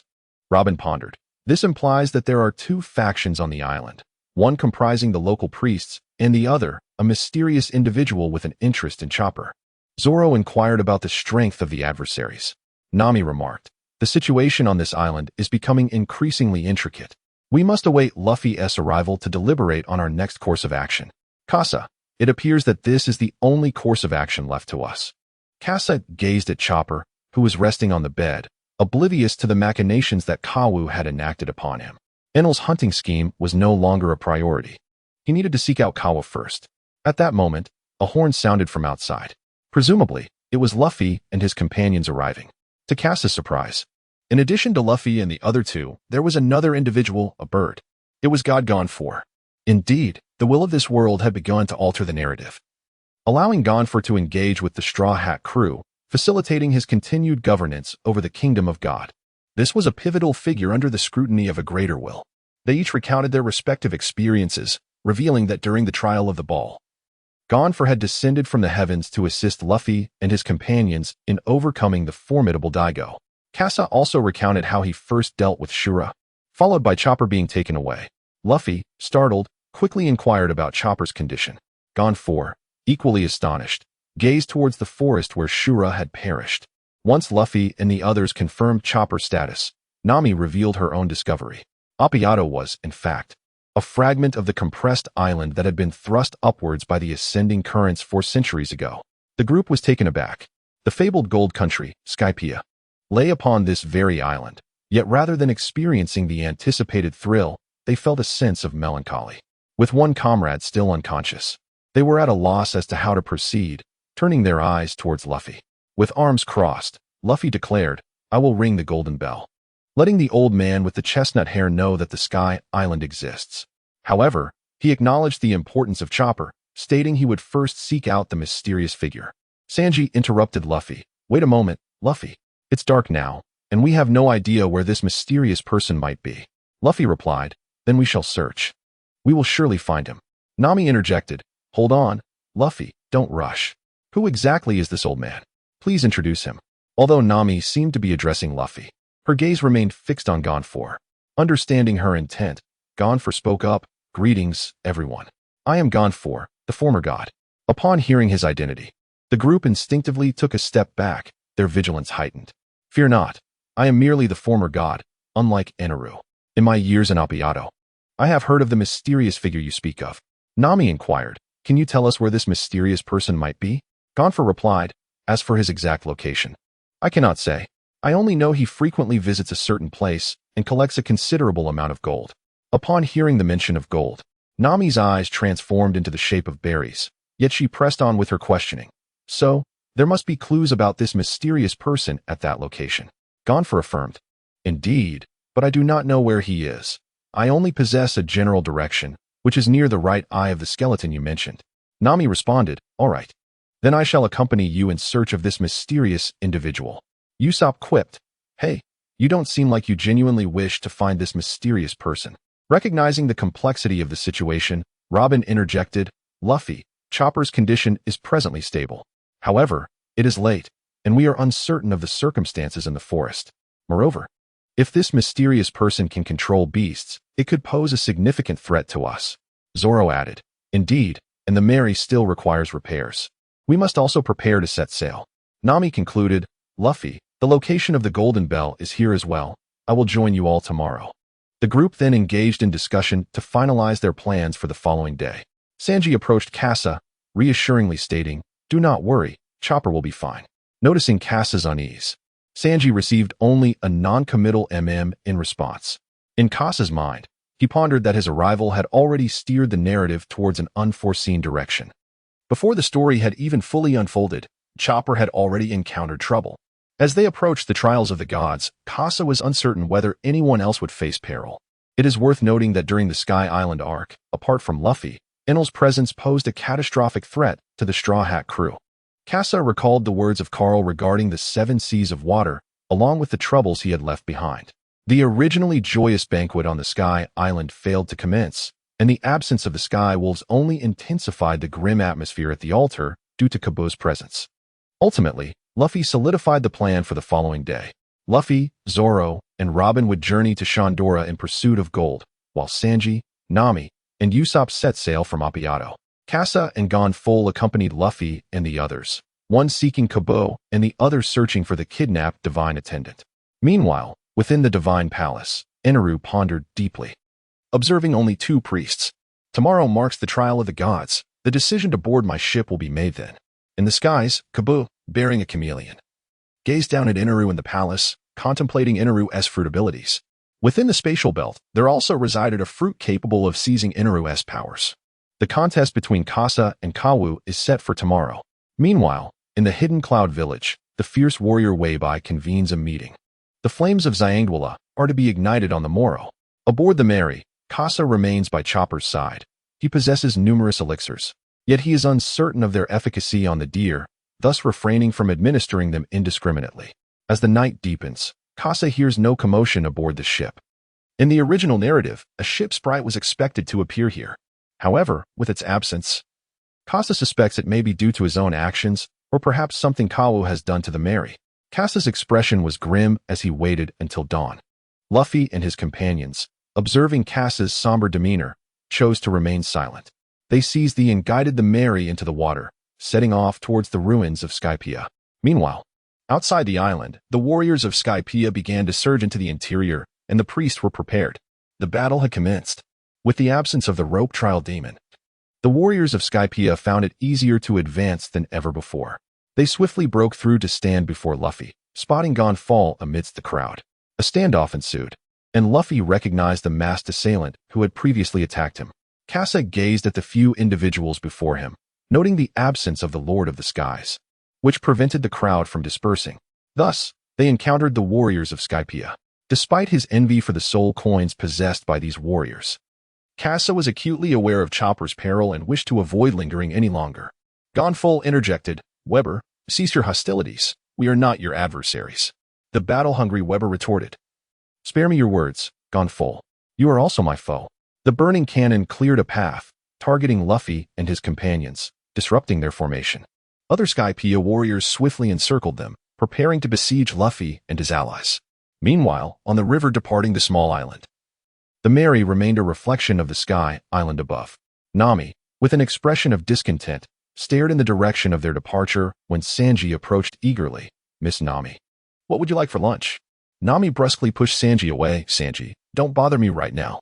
Although Kasa had assured her of his return with gold, Nami remained apprehensive that he might squander some of it.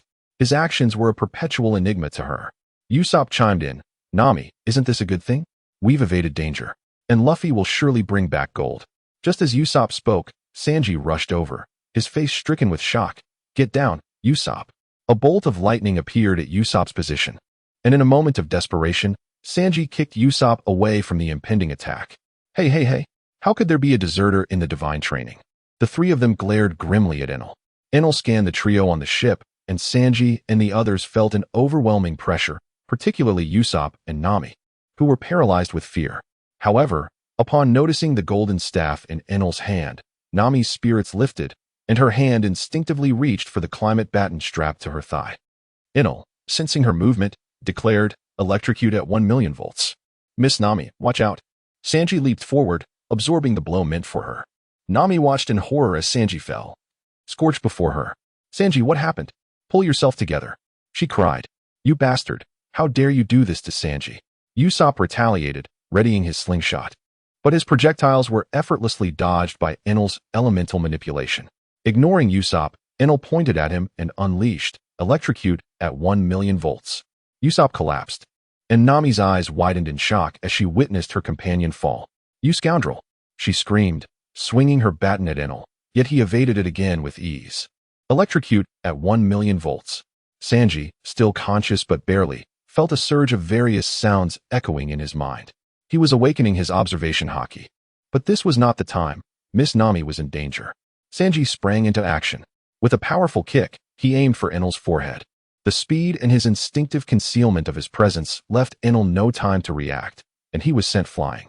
"What do you intend to do to Miss Nami?" Nami gazed at the recovering Sanji, tears welling in her eyes. "Sanji." Just as Sanji was about to explain himself, a voice echoed in his mind. "Electrocute at 20,000,000 volts." Enel transformed into a flash of lightning, appearing beside Sanji, launching a direct attack. Nami watched in despair as Sanji was engulfed by the electric surge. Chest meat. Electric light. 30,000,000 volts. Thunderbird. Nami witnessed Sanji's afterimages flicker across the ship as Enel's strikes met only shadows. Realizing her presence was a burden, she grasped Usopp and dashed towards the deck, intent on confronting Weber. As Kasa departed, he had already repaired the ship and placed it on the deck, proving to be quite useful at this moment. Sanji observed Nami and comprehended her intentions. He could now unleash his full potential in battle. Eneru, standing atop the Mary, exclaimed with a hearty laugh, How amusing. I never anticipated that you could engage me to such an extent. Your haki is formidable. However, you will never be able to inflict harm upon me. Sanji understood the gravity of the situation, placing his hopes on the possibility of awakening his armament haki, given that he had already awakened his observation haki. He resolved not to surrender as long as there was a chance. Yet, Eneru's next move plunged Sanji into despair. 60 million volts, Thunder Dragon. This time, Eneru's target was not Sanji, but the Mary itself. Damn it, Chopper is still on the ship. Sanji dashed toward the cabin, intent on rescuing Chopper. Eneru grinned victoriously. What a pity, Blue Sea Dweller. There is no place for you among the five. Ultimate Atlas Comet. Eneru noticed Usopp's attack, but paid it no mind, continuing to gather his power. Usopp, however, wore a determined smile. You won't touch the Mary. Bullets, resembling the formidable horns of the Atlas beetle, surged toward Eneru from all directions. These were no ordinary bullets. They had been coated with Kasa's ocean mist. As anticipated, the bullets struck Eneru, startling him and causing his Thunder Dragon to dissipate. Usopp shouted to Sanji, Sanji, look at the mist beside you. Quickly spray it on your feet. Sanji, aware of the ocean mist's purpose thanks to Kasa's prior explanation, replied, thanks, Usopp. Eneru, observing the blood oozing from his wounds, was taken aback that a mere mortal could injure him. He glared at Usopp, who cowered behind the dense foliage. Hey, what are you looking at? Eneru realized there was still someone on the ship. Kicking strike. This time, Eneru could not evade, his anger rendering his observation haki ineffective. Sanji sent Eneru hurtling out of the thicket with a powerful kick, recognizing the need to shift the battlefield to prevent a repeat of the previous scenario. Sanji prepared to leap into the forest. In that instant, Eneru seized the opportunity. 30 million volts, Thunderbird. A lightning bird shot through the air, piercing Sanji. Unable to leverage his surroundings while airborne, Sanji endured the blow. Nami and Usopp cried out in concern, Sanji. Their shouts drew Eneru's attention. The Blue Sea Dwellers are indeed troublesome, but you remain too weak. With a flash, Eneru appeared before Usopp, the pain from his own wounds still fresh. 200 million volts. This time, Eneru was furious. A bolt of lightning struck, and Nami could only watch helplessly as Usopp collapsed before her. Seeing Nami still standing, Eneru contemplated her unwillingness to yield. A bolt of lightning surged toward Nami. With her climate baton, she traced an arc of electricity, neutralizing Eneru's attack. It was the first time Eneru had encountered such a cunning tactic. He raised an eyebrow, intrigued, as he prepared to unleash another wave of electricity. He sought to discern how long Nami could endure. Meanwhile, Nami struggled to maintain her composure, calculating the intensity of Eneru's discharges while counterattacking with her climate baton. Fortunately, thanks to the enhancements provided by Usopp and Kasa, her baton could withstand a few more rounds. 100 million volts. Nami managed to block the attack. But this time it was her limit. Gazing at the fallen Usopp, she positioned herself protectively in front of him. She could retreat no further. Eneru, continuously gathering electricity, intended to use the same technique he planned for Usopp against Nami. Sonic Bullet, Ocean Mist. Sensing imminent danger, Eneru abruptly ceased his assault and dashed into the air. Nami's heart soared as she spotted Kasa approaching from afar, her excitement palpable. Kasa. The newcomer was indeed Kasa, who had exuded a menacing aura from a distance. Aiming to divert Eneru's attention, the sonic bullet had preceded him, forcing Eneru to retract his attack.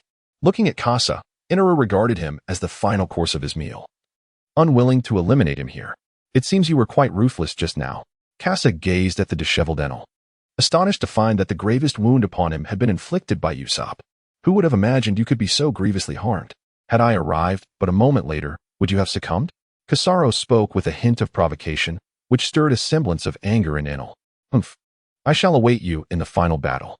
As for the woman below, you must keep a vigilant watch over her. With that, a flash of lightning heralded Enel's departure. Finding the confrontation thwarted, Kasaro descended to assess the situation. Nami, filled with concern, implored, Kasaro, please check on Usopp. Kasa approached and kicked Usopp. Nami was taken aback and filled with rage. What are you doing? Before she could finish her sentence, she witnessed Usopp springing up and bursting into laughter.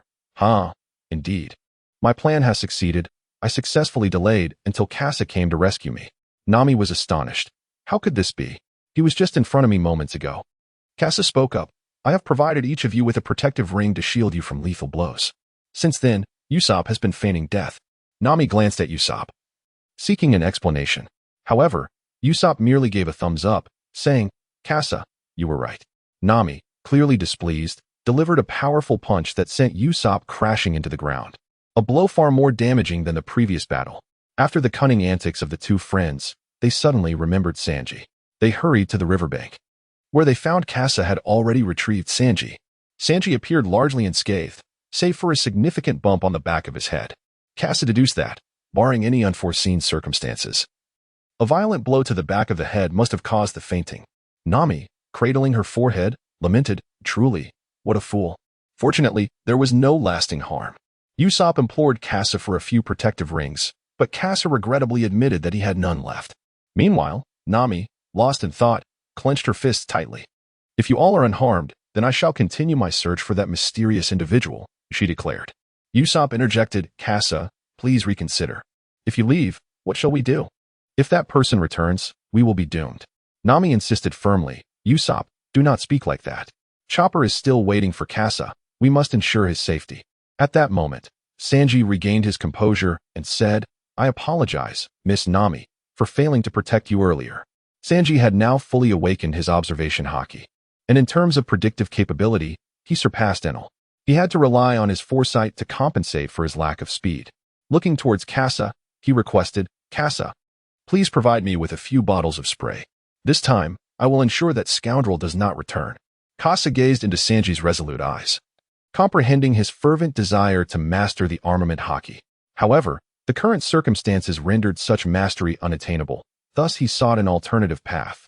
Kasa set down several bottles of spray, then mounted his flying sword. As he departed, he turned to Nami and inquired, "What would you do if one day you became a drought duck?" Nami gazed at Kasa in bewilderment, her mind pondering the question. However, before she could formulate a response, Kasa had already left. As Kasa departed this time, he headed straight for the shrine, preferring to confront the situation rather than allowing Enel the opportunity to launch an assault on Nami and the others. It would be more prudent for Kasa to directly hunt down Enel. The actions of Kabu towards Chopper have profoundly affected Kasa's psyche. Presently, Kasa has begun to reveal his inherent nature for slaughter. Once targeted by the Eye of Death from Qinghai, escape becomes an impossibility. Kasa rushed towards the Divine Palace, only to find it deserted. Enel had not returned, and all the divine attendants had fallen victim to his wrath. Beneath the colossal vine, Luffy and his companions constrained Weber as they advanced towards the ruins of Shandora. Luffy gazed around, perplexed. "Where has the gold gone?" Robin interjected, "It is likely that Enel took it." Mr. Gonfall mentioned that Enel has a penchant for crafting items from gold. Zoro, keeping a firm grip on Weber, inquired, "What shall we do with this person?" He gestured towards Weber, who was struggling fiercely, his gear stripped away, including the impact dial from his palm. Weber continued to resist. "Let me go. I want to kill that man." The man he referred to was indeed Kasa. In the recent skirmish, while others had merely wounded, Kasa had dealt fatal blows, resulting in nearly half of Shandora's warriors transforming into soul coins. The death of his comrades had driven Weber's hatred for Kasa to its zenith, making Kasa his foremost target, second only to Enel. Zoro admonished Weber, "Behave yourself." Luffy approached as well, chiding, "Are you a child? If you brandish a weapon at us, be prepared for the consequences." Weber, chastised by Luffy, felt a wave of humiliation wash over him, left speechless. "Weber, you truly are pathetic." A voice broke through the tension. It was Oma the Trial of Iron and Gadatsu of the Trial of Marsh. Oma remarked, "Gadatsu, biting your lip won't allow you to speak." Gadatsu, suddenly enlightened, responded, "I had forgotten." Luffy, with a grin, exclaimed, "They are quite amusing." Gonfall inquired, Where is Enel?" Just as Ohm was about to reply, a massive serpent emerged from the ruins. Observing the unequal power dynamics, Kaku released the Sky Lord to level the playing field. Luffy immediately recognized the Sky Lord, recalling Kasa's mention of a mysterious figure. Is that the enemy who attacked Chopper? He wondered. In an instant, Luffy sprang into action, but Ohm drew his sword to intercept him. Faster than Ohm, however, was Zoro's blade. "Hey, minion, don't obstruct my captain." Seeing Ohm detained, Gonfall could not answer his earlier question and turned his attention to Gadatsu. "And could you kindly refrain from rolling your eyes?" At that moment, Enel had elevated the Arc Maxim into the skies. Sanji and the others, observing the flying vessel from outside the island, were left speechless in shock. Soon, ominous clouds began to billow from the Arc, prompting Nami to exclaim, "That man intends to destroy this island." Meanwhile, Kasa, Having rescued a barely conscious divine attendant at the Divine Palace, learned that Enel had ascended to the Arc Maxim. In the attendant's dying moments, he revealed that beneath Enel's throne lay the schematics for the Arc Maxim. Kasa momentarily halted his steps, redirecting his course towards Enelu's position, where he discovered the design blueprint of the Arc Prophecy. The masterful weapon crafting skills of Frankie are evident. He possesses an understanding of certain mechanical manufacturing aspects. However, when it comes to shipbuilding, his expertise is indispensable. Kasa tucked away the design plans, which could be handed to Frankie. However, the pressing concern at present is to hunt down Enel and thwart his attempts to harm others. As for the final request of the God Warriors, Kasa chose to disregard it. He was unable to save the other God Warriors, as they had already fallen victim to Enel's wrath. The island reverberated with the sounds of battle and the thunderous roar of cannon fire, with fierce confrontations taking place between the God Warriors and the Shandians. Beneath the enormous vine, Luffy faced the Lord of the Sky, Zoro confronted Ohm, in the Sky Knight Gonfall battle Gadats. Kasa vs. Enelu. Kasa landed on the arc phrases, gazing at Enel, who sat comfortably in his seat. "Are you prepared to receive a beating?" Kasa inquired. Enel scoffed derisively, "Foolish humans, still daring to profane the divine." Kasa raised his hand and fired a shot, unleashing a fireball. Enel, transformed into a flash of lightning, evaded it. Though Enel continued to utter threats, Kasa had already begun his calculations. Enel possessed the observation haki and the speed of the rumble fruit. Yet both his reaction time and the activation of his abilities required a moment. Kasa cannot create distance. The time it takes for a bullet to travel becomes the opponent's reaction time. Therefore, Kasa must engage in close combat, with dual pistols in hand, prepared for the encounter. Let you experience the majesty of the divine. Before Enelu could finish his menacing proclamation, he instantly flashed in front of Kasa. Discharge 2 million volts. Enelu's words were abruptly cut off as Kasa's gun was already aimed at him. Fireball. Kasa, disregarding his position, managed to pull the trigger just once. Enel's assault ceased momentarily, as he transformed into an elemental state to evade the impending attack. However, the searing fireball was rapidly approaching him. In the final moment of his transformation, Enel narrowly dodged the strike. When Enel reappeared, a crimson burn marked the right side of his face, the sharp pain serving as a reminder of Kasa's threat. 30 million volts. Thunderbird. A solitary Thunderbird surged towards Kasa, who swiftly switched to lightning bullets, continuously firing to counter the avian onslaught. Seamlessly, he unleashed fireballs, leaving Enel with no choice but to take cover. Just as he began to acclimate to the rhythm of the lightning attacks, Kasa switched to bullet mode, enveloping the black bullets with haki. The gunpowder erupted forth, propelling the projectiles at nearly twice the speed of sound, leaving a cloud of smoke in their wake. Enel glimpsed the flash of fire erupting from the muzzle, only to find a wound appearing on his body moments later. A barrage of shots rang out, relentlessly striking Enel, who, devoid of haki, was utterly defenseless against the onslaught of firearms. Yet, Enel devised a strategy. The essence of lightning flowed into the gold, rendering Kazuha's bullets incapable of inflicting further harm. As he gazed at the 5 spent cartridges that lay scattered on the deck, Enel realized he was already injured. Kasa utilized his observation haki to pinpoint Enel's location. At that moment, Enel resembled a turtle ensconced within its shell. Unless the shell was shattered, it would be impossible to inflict any harm upon him. As Kasa prepared to draw the Tyrannosaurus shotgun, he suddenly sensed a piercing gaze. Looking out towards the deck, he caught sight of Kawu, who was intently observing him. "Ah, greetings, my doppelganger." Kasa's gaze was fixed intently on Kawu, recalling Chopper's current predicament. In an instant, he mounted his flying sword and surged towards Kawu. With Enel no longer posing a threat, Kasa understood that he must first accomplish his task of capturing Kawu. Kawu observed as Kasa rushed forward, remaining utterly unperturbed. Kasa effortlessly seized Kawu, even more easily than anticipated. Kawu gazed at Kasa, his brow furrowed in concern, while he remained alert, keenly observing his surroundings for any signs of treachery. Kawu erupted into laughter, exclaiming, "Ha, my doppelganger, you are quite the sight." Kasa remained calm and unhurried, realizing that Kawu was undermining his mental state, thereby rendering Kasa's observation haki ineffective. Kawu observed the increasingly calm gaze of Kasa, realizing that his words had lost their efficacy. TCH, utterly pointless. The technique of soul thievery, golden cicada escapes its shell. Kasa sensed a change in the grip around Kawu's neck, and subsequently witnessed Kawu gradually transform into an empty shell. This was the skill of a beast master, known as soul theft. It allows one to siphon the racial abilities of a summoned beast for their own use. Although Kasa is unaware of Kawa's current whereabouts, it is certain that Kawu is nearby. Otherwise, there would be no reason to provoke him. Just moments ago, had Kasa succumbed to anger, his observation haki would have faltered, leaving him vulnerable to Kawa's assault. Thus, it is evident that Kawu's physical form must be in close proximity. At this moment, beneath the clouds, Kawu awakens in a chamber within the ruins. The anchor point, originally designated within the ruins, allows Kawu to descend from the vine. Kamu sensed the intelligence conveyed by the soaring bird, while at that moment, Kasa was descending towards the ground, in search of his own trail. Kawu could not help but exclaim that, aside from Carl and Kasa, whose combat prowess is rather systematic and devoid of significant weaknesses, the development trajectories of other avatars are all extreme. Kawu himself embodies one such extremity, relying solely on his system abilities. He possesses not even the slightest hint of Kenbunchika haki. His power stems entirely from the abilities bestowed upon him by the Beast Master. Thus, the moment Kawu is discovered, he finds himself in peril. Fortunately, the skill of soul thievery grants him an array of peculiar minor abilities, a skill that Carl had procured for 50,000 soul coins. It is this very skill that prompted Carl to decide to create a Beast Master avatar. Meanwhile, as Kasa swoops down, he remains vigilant of the situation below.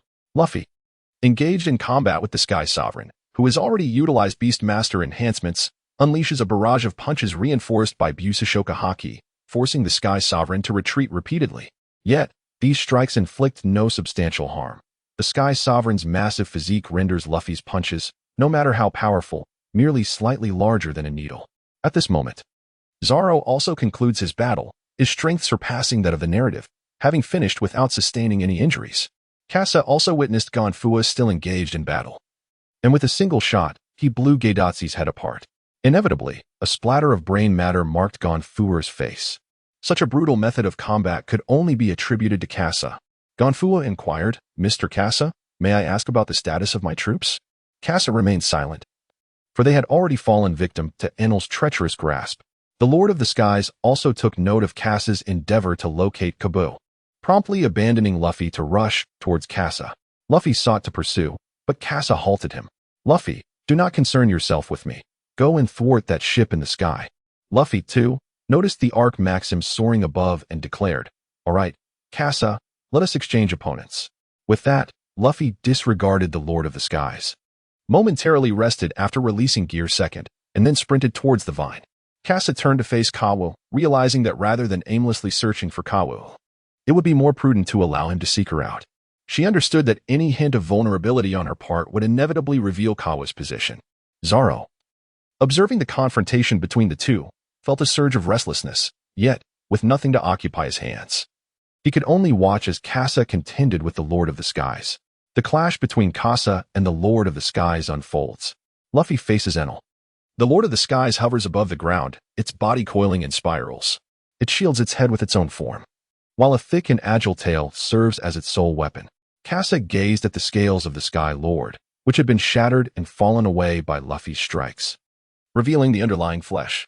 Kasa has fully recovered from the damage inflicted by the Tyrant Bomb yesterday, a testament to the prowess of a Beast Master. The air crackled with energy as a colossal tail surged forth. The sheer velocity of such a robust appendage was astonishing. The amalgamation of speed and strength was formidable. Kasa, unlike the extraordinary Luffy, could not withstand it head-on. He was compelled to evade and maneuver closer to the Sky Sovereign.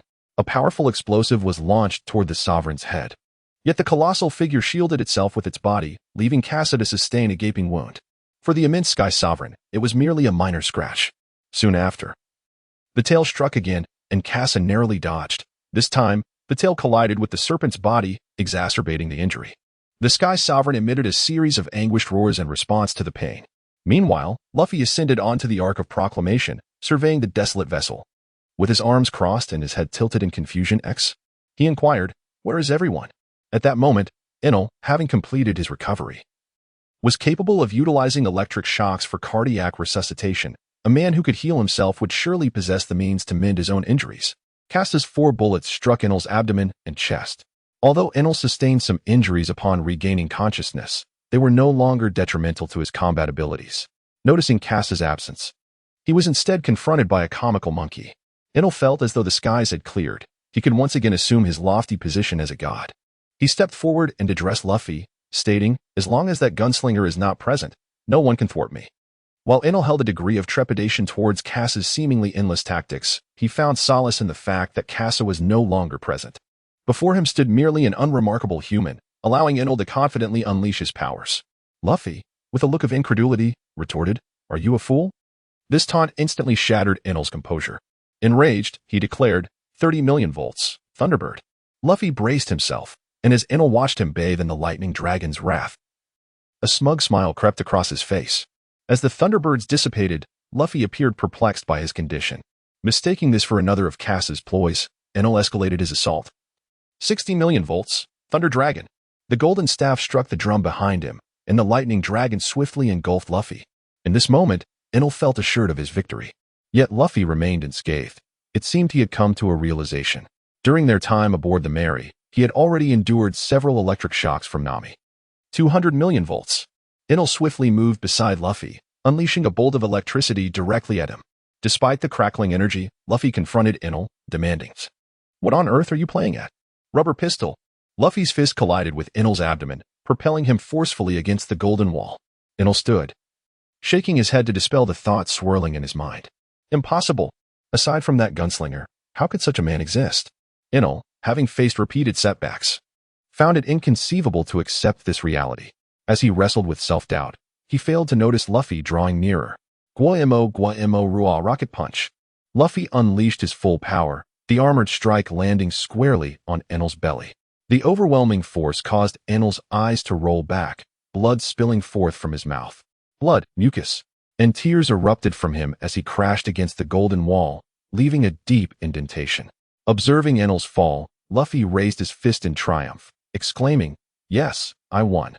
Subsequently, driven by curiosity, Luffy began to explore the surroundings of the Arc Maxim, entirely unaware that Enel had once again melded into the gold, recuperating for another encounter. Kasa glanced up at the Arc's proverb, having just sensed a fleeting absence of Enel's consciousness, which swiftly returned. In this momentary distraction, two attacks surged towards him. Kasa evaded the tail swipe of the Lord of the Sky, yet the ambush lurking in the shadows proved inescapable. On Kasa's arm, a glass of honeyed stinger was struck. The soul-stealing art of the phantasmal toad's venom. Kaido emerged from the ruins, which had been ravaged by the activities of the Sky Lord. He concealed himself amidst the shattered remnants of the ancient structures. Truly resilient. Just look at how gravely the little serpent has been injured. The Sky Lord lowered his gaze and nuzzled Kawa's hand. The serpent's whiskers lay severed, its scales were nearly all in disarray. And the once mighty tail that served as its primary weapon had lost a significant portion, exposing the bones within. The assault by Kasa gradually dismantles the corporeal form of the Sky Sovereign. Kawa grasped the Beastmaster Orb, capturing the Lord of the Skies within its confines to tend to its wounds. As Kawa approached the unconscious Kasa, he prepared to apprehend him. In that fleeting moment of proximity, Kasa's eyes snapped open, fixing their gaze upon Kawa. At last, you wretched scoundrel have emerged. Kawa helplessly shook his head, preparing to unleash his ability. The Soul Theft Technique, Golden Cicada, 20 rounds of blossoming capture. Delicate arms sprouted from the joints of Kawa, swiftly restraining him and interrupting his release. A flicker of panic crossed Kawa's eyes as Kasa seized him, forcefully pinning him to the ground. With an intense gaze fixed upon Kawa, he demanded, "What have you done to Chopper?" Robin emerged as well, her heart aching at the sight of the damaged relic. "So this is the enigmatic individual. How is it that he bears such a striking resemblance to you?" Kasa did not reveal the nature of his relationship with Kabu. Yet Robin had an inkling of the truth. Having traversed the shadows of the dark world, she was also privy to certain secrets of the Navy. Kawa glanced at Robin, surprised to find himself ensnared by such a stunning young lady. Kasa grasped Kawa's throat, suppressing his fury, and spoke in a low voice, "Speak quickly. What has happened to Chopper?" Robin also intensified her grip, pulling Kawa's body backward, nearly wrenching his joints apart. Kawu inhaled sharply, realizing that as a beastmaster, I would not harm my beloved pets, but instead bestow upon him a gift of fortune. At that moment aboard the Mary, Sanji and the others were gazing at the ominous clouds that had engulfed the entire Sky Island. Angel Island had also fallen under the shadow of these clouds when Chopper suddenly sprang from his bed. Discovering that he lay upon Nami's bed, he quickly rose. However, in doing so, Chopper noticed an extraordinary agility in his body. As a doctor attuned to his own physical condition, He sensed that all his bodily functions had heightened by 10%. Filled with joy, Chopper prepared to share this news with everyone. Suddenly, the sky erupted with a flash of lightning. In the main battlefield of the Bean Vine, a figure plummeted from the Arc Maxim, dragging a golden orb. Unsurprisingly, Luffy had once again fallen victim to Enel's schemes, tumbling from the Arc Maxim. With the sharpshooter and the rubberman absent, who could possibly obstruct me now? Enel pointed towards the dark clouds, with less than 5 minutes remaining until the appointed time. What the Divine has decreed will undoubtedly come to pass. Divine retribution. In an instant, the ominous clouds crackled with lightning, and chaos erupted among the inhabitants of the Sky Island as countless bolts of lightning rained down. The warriors of the Shandians and the priest were swiftly annihilated. Zoro and the others began to evade the onslaught, while Nami aboard the Mary released arcs of electricity to fend off the descending strikes. Enel perceived that the sounds from the island had diminished, leaving only 5 distinct voices beneath the bean vine: Luffy, Zoro, Robin, Usopp, and Gonfal. Karu had just broken free from his restraints and was fleeing towards the island's edge, closely followed by Kasa. Enel wore a wicked smile. As long as he could eliminate one of them, he would still reign as a god today. Kasa pursued Kawu, who was commanding the giant bird to soar towards the outer islands. Thunderbolts rained down from the sky, yet Kawu adeptly evaded them using his beast-taming prowess. Meanwhile, Kasa, relying on his observation haki, also managed to dodge the strikes. For a moment, Kasa found it impossible to catch up with Kawu, reaching the edge of the island. The giant bird continued its flight, while Kawu leapt from its back, landing directly onto the deck of the Mary. Sanji and the others gasped in astonishment, staring at Kawu, who had his back turned towards them. Kawu and Chopper locked eyes. Chopper gazed at Kawu, whose masked visage concealed a gaze so familiar that it sent shivers down his spine. Sanji, sensing something amiss, reacted with lightning speed. In an instant, he dashed behind Kawu, lifting his leg to deliver a swift kick aimed at Kawu's waist. Yet, at the very moment of impact, Sanji encountered an unusual sensation, one that bore no resemblance to striking a human form. The soul-stealing technique, softening bug. Kawu's body instantaneously softened, flawlessly absorbing Sanji's kick. The curtain of dusk has descended, and as Kasa draws the white sparrow, he swiftly cleaves towards Kawu's outstretched arm that reaches for Chopper. In an instant, the arm falls to the ground, yet there is an absence of blood splattering in every direction. The soul-stealing technique, the cicada shedding its shell. At this moment, Kawu has already returned to the back of the colossal bird, soaring beyond the confines of the Sky Island. Kasa was aware that Kawu had already escaped. Yet Chopper had regained his composure. "Chopper, how are you feeling?" Chopper gazed at the note that had fallen as Kawu departed. Sanji inquired, "Chopper, what troubles you? Did that scoundrel do anything to you?" Chopper collected himself and replied, "No, not at all. I feel perfectly fine, just a bit incredulous." What left Chopper astounded was the fact that the note from Kawu contained his medical examination report along with the data regarding the Rumble Ball. As a physician, Chopper understood the significance of the examination report, particularly the Rumble Ball data, which could enable him to refine the Rumble Ball based on his own condition. Nami, noticing Kasa's presence, expressed her concern for others. What has become of Luffy and the others? Kasa observed Chopper, deeming there to be no pressing issues. It should be inconsequential. Yet Enel's recent actions were rather excessive. Under a deluge of thunder, not only Appiato but also Angel Island suffered grievously, as many lives were lost due to the tempest. Had it not been for Nami's ingenious use of the climate baton to create an electric arc for defense, the Mary would have surely sustained damage. "You all stay here. I must confront Enel," Kasa declared. "Chopper, now that you have regained your strength, as a doctor, you ought to thoroughly examine your own health." Chopper, momentarily taken aback, finally responded, calling after Kasa, "Thank you." The mere words from Chopper alleviated Kasa's anxious heart, prompting him to swiftly activate his flying sword without a backward glance. "Are we not comrades?" he mused. He then charged towards the vine. The crew aboard the Mary, upon hearing Kasa's words, could not help but smile slightly. The somber Kasa had finally returned to himself. Beneath the vine, Enel continued to proclaim his divine edicts. Among the 6 inhabitants of the island, neither a formidable adversary nor a powerful ally could serve as his crew for the journey to the infinite continent. Thus, he was left to attempt to recruit the 4 before him. However, a bound captive and a former deity would naturally decline. As for Zoro, a devilish smile crept across his face. He had long been itching for a fight. His leaping slash was already mastered, and during his battle with Ohm, he had vaguely grasped a new skill. The appearance of Enel at this moment was fortuitous, providing him with an ideal opponent. Observing Zoro step forward with two blades drawn, Enel realized he could only venture to the infinite continent alone. "Since you all reject the grace of a god, then perish," he declared. "Apologies. But I do not believe in deities," Zoro retorted, gripping his sword, and launched his assault. Three-sword style, on a gyri. Zoro flashed past, but Enel transformed into a bolt of lightning, evading the strike.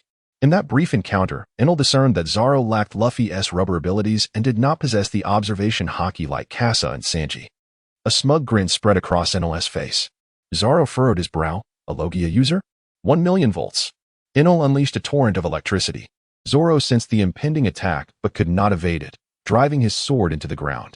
The electric strike hit Zoro directly. He gritted his teeth, enduring the pain, relieved that most of the current flowed into the earth, rendering Enel's assault less devastating than anticipated. Three-sword style, tornado. A whirlwind engulfed the battlefield, sweeping Enel away as he transformed into lightning. 30,000,000 volts, Thunder Beast. A wolf of electricity charged at Zoro, who realized the potency of this attack could not be treated lightly. Three-sword style, 108 pains.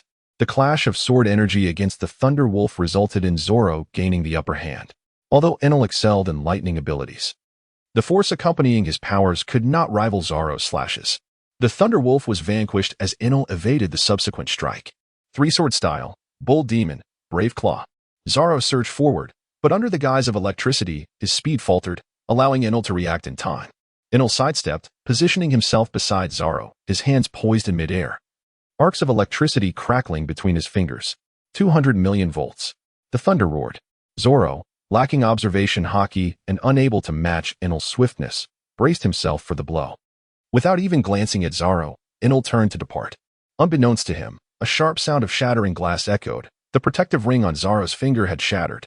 He recalled how Kasa had secretly walked among them the day before, bestowing each a protective ring. It was this very ring that had saved Zoro from peril. In the face of life and death, Zoro's body rediscovered its instinct. His Sandai Katetsu slowly enveloped in haki, Zoro concentrated on coating the blade with his power. Enel remained blissfully unaware that Zoro still stood, buoyed by the success of his earlier battle, his confidence soaring, yet his observation haki had faltered. Just as he intended to dispatch Robin and the others, Zoro's voice resonated from behind. One-sword style, Lion's Song. Enel felt a sharp pain in his back, only to see Zoro maintaining his stance, the blade poised before him. "Impossible." I reacted instantly and had already transformed, was Enel's first thought. Zoro, however, was exhilarated as he observed the haki on his blade, intertwined with the ominous aura of his Sandai Katetsu. Enel regarded Zoro as if he were a specter. "Impossible. This cannot be happening. Divine judgment." Enel clenched his right fist, summoning a pillar of lightning directed at Zoro. This time, Zoro had no protective ring to shield him from the impending damage. Just as Luffy arrived at the battlefield, he witnessed Zoro engulfed by the lightning bolt.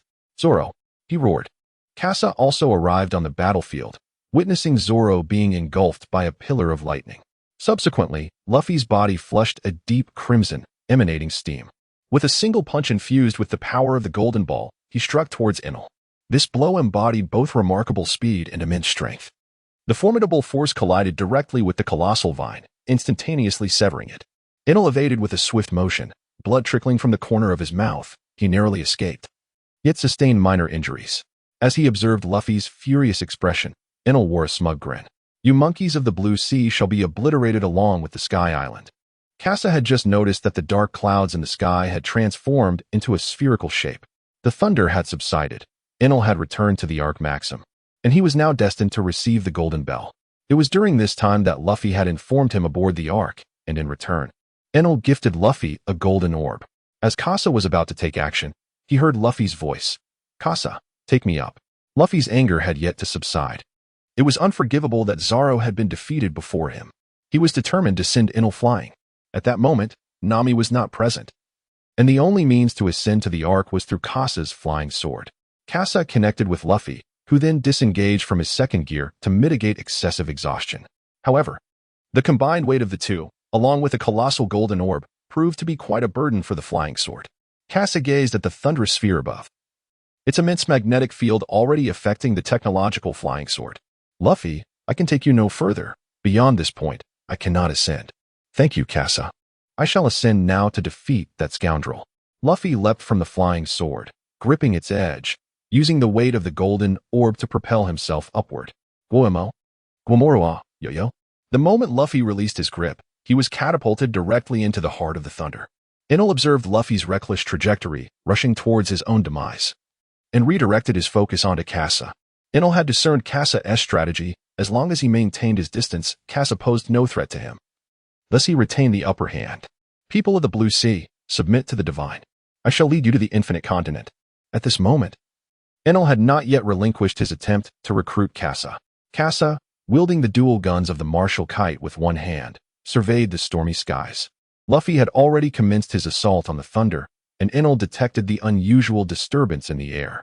What on earth is that Blue Sea monkey up to? Kasa raised his gun, aiming it at Enel. Our captain is a man destined to become the Pirate King. Enel merely felt a bullet pierce his body. Utterly unresponsive to the sudden assault. Lightning bullet, thunderbolt. The fastest bullet of Kasa proved utterly ineffective against Enel. Using lightning bullets against the thunder incarnate Enel was undeniably an act of provocation. Enraged, Enel resolved to abandon his attempts to recruit Kasa and prepared to cast everyone into the depths of the abyss. At that moment, the dark thunderstorm began to fissure with white cracks, and the golden orb in Luffy's hand crackled with electricity, ultimately releasing the storm's accumulated lightning.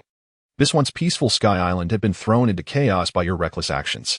Upon hearing Luffy's voice, Enel's expression darkened. He faced obstacles at every turn and sought to annihilate everything before venturing to the infinite continent. Luffy's attack speed reached its zenith, accompanied by a series of furious roars that unleashed the lightning. Clear the skies for me. A bolt of clear thunder split the air as Luffy dispersed Enel's long-prepared storm. 200 million volts, Thunder God. Descending from the sky, Luffy beheld Enel transformed into a colossal deity of lightning beside the Arkansas. Unappreciative mortals must accept the grace of the gods. You shall all fall to the ground. Spare me your prattle. What kind of god do you think you are? Luffy shouted defiantly, finding no footing in the air. Kasa, with a tacit understanding, commanded the flying sword to reach for Luffy. Luffy soared through the skies on his sword, while the golden orb remained stationary, his arms twisting and elongating. Inaru, the god of thunder, wielded two long tridents, their tips radiating with lethal heat as they lunged towards Luffy. Kasa skillfully maneuvered the flying sword to evade the attack, allowing Luffy to enter the strike range. With a hardened armament, he unleashed a devastating blow akin to the golden spiral bullet. This strike obliterated Enel's two long tridents, effortlessly repelling him. Luffy not only targeted Enel, but also aimed at the golden bell behind him. Ring for me.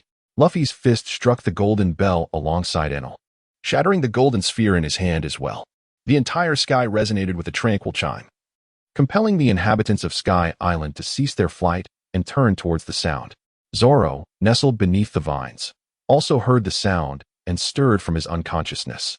Had Luffy emerged victorious?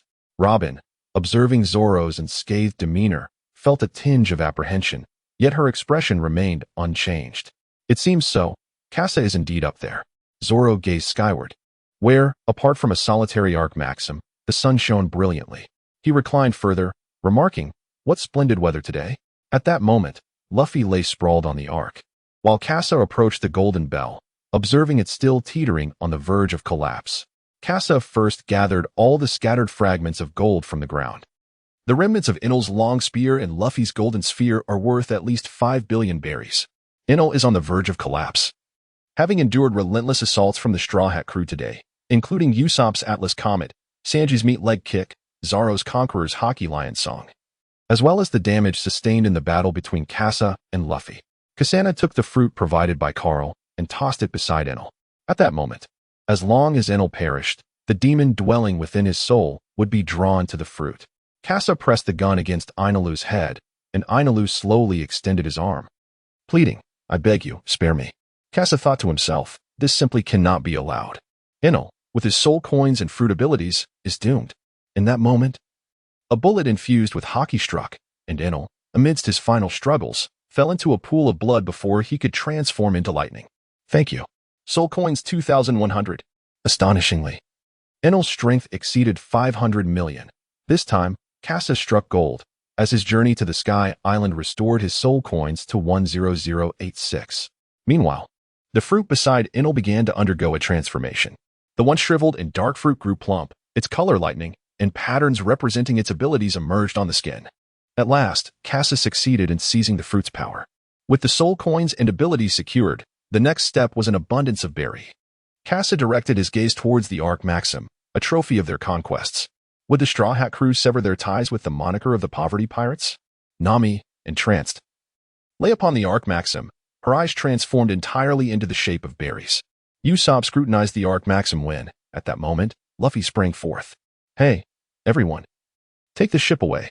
Usopp, taken aback, exclaimed, "You fool, do you intend to abandon the Mary?" "Idiot, how could that be?" Luffy retorted. "I mean to tie it to the Mary."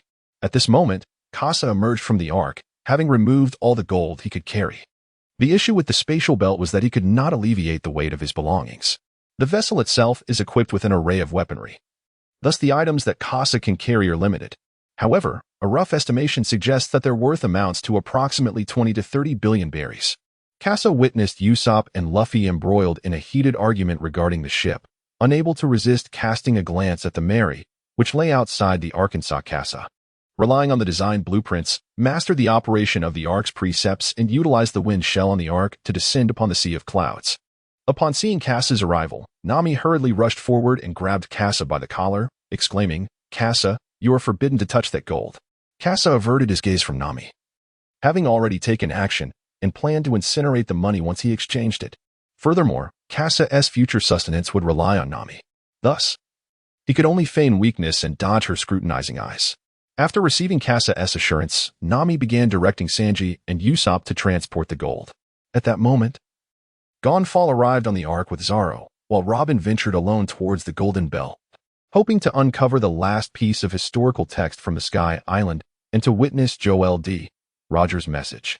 Luffy, still brimming with excitement, urged Sanji, "Let us commence the feast." Meanwhile, at Mariewa, a man draped in a flamboyant pink flamingo coat stepped into the Navy's harbor. Doflamingo, observing the presence of Bartholomew Kuma at the port, was aware of the rumors regarding Kuma's transformation by the Navy's Science Division. Yet, Doflamingo perceived no discernible changes in Kuma. Instead, he sensed an impending threat. The defiant Doflamingo, alongside the tyrant Kuma, entered Mariewa. Carl awaited the arrival of others in the conference hall. The recent defeat of Crocodile had resulted in a significant imbalance among the three major powers of the sea. Carl cast a glance at the seasoned Admiral in the conference room, where Crane stood by his side. Suddenly, slender lines pierced the napes of several admirals. Visitors had arrived. Fufu. Long time no see, Admiral Carl. Doflamingo leaped onto the balcony from outside, greeting Carl. Yet his gaze betrayed his fixation on Crane, the naval officer who had relentlessly pursued him. At that moment, Tyrant Kuma entered, casually finding a seat for himself. Ordinarily, when the Navy summoned the 7 warlords for a meeting, only one participant would suffice for the proceedings to commence. However, Carl was aware that another individual was on their way. Thus, with a swift motion, Xian Yin unsheathed his blade, severing the lines binding the admirals' necks. Long time no see, Night Demon. The admirals, bewildered and clutching their necks, remained oblivious to the unfolding drama. These were merely the administrative admirals with limited combat prowess, incapable of discerning Doflamingo's abilities. Upon realizing that Carl had seen through his ruse, Doflamingo scoffed and reclined on a chair, surveying the naval officers with the predatory gaze of a hunter. Unable to contain their indignation, the admirals rose in protest. Doflamingo, do not presume that your status as a warlord grants you the right to act arrogantly here. This is the Navy headquarters. At this proclamation, Doflamingo's laughter grew even more boisterous. Crane raised a hand to pacify the agitated officers, addressing Doflamingo. "You have remained as wicked as ever, young rascal." "Ha. How could I not? Crane, I recall the days when you relentlessly pursued me." Doflamingo's increasing insolence was, in fact, a deeper humiliation for Crane, who would spend a lifetime hunting pirates, only to witness one of them embraced by the world government. Just then, the grand doors of the conference room swung open once more, revealing a man clad in a black trench coat, a formidable black sword strapped to his back. The atmosphere shifted as the attendees exchanged glances, astonished by his presence. Fufu, an unexpected guest, my hawk. Hawkeye cast a fleeting glance at Doflamingo but uttered not a word, instead directing his attention towards Tyrant Kuma. "Now that everyone is present, we shall commence the meeting. The purpose of gathering you here is to discuss Crocodile's affairs.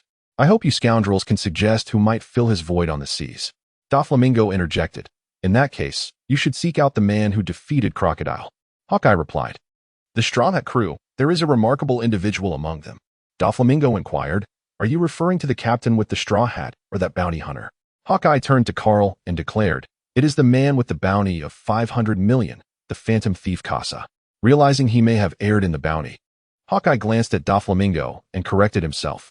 Actually, it should be 800 million, the man you have failed to apprehend despite issuing a bounty for 2 years. Upon hearing this, Doflamingo's expression shifted to one of understanding. Ah, so that's it. How could that sand crocodile possibly lose to a newcomer? It was he. With that, Doflamingo rose to depart, having gleaned what he sought. However, a large hand rested upon Doflamingo's shoulder. It was Sengoku. Night Demon, it is not yet over. Sit down and behave. Sengoku's admonition compelled Doflamingo to remain seated for the time being. Sengoku glanced at Hawkeye, surprised to see him in attendance.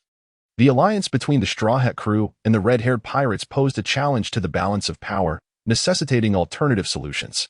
The existence of the 7 warlords was intended for equilibrium, not to increase the Navy's adversaries. Sengoku, while addressing the concerns of others, withheld certain matters that remained unspoken. The identities of Kasa, Nico Robin, and Monkey D. Luffy render it impossible for Luffy to become a warlord of the sea. At that moment, a figure suddenly descended onto the balcony outside the conference hall. It was the Devil Sheriff Lafitte, who also serves as the navigator for the Blackbeard pirates.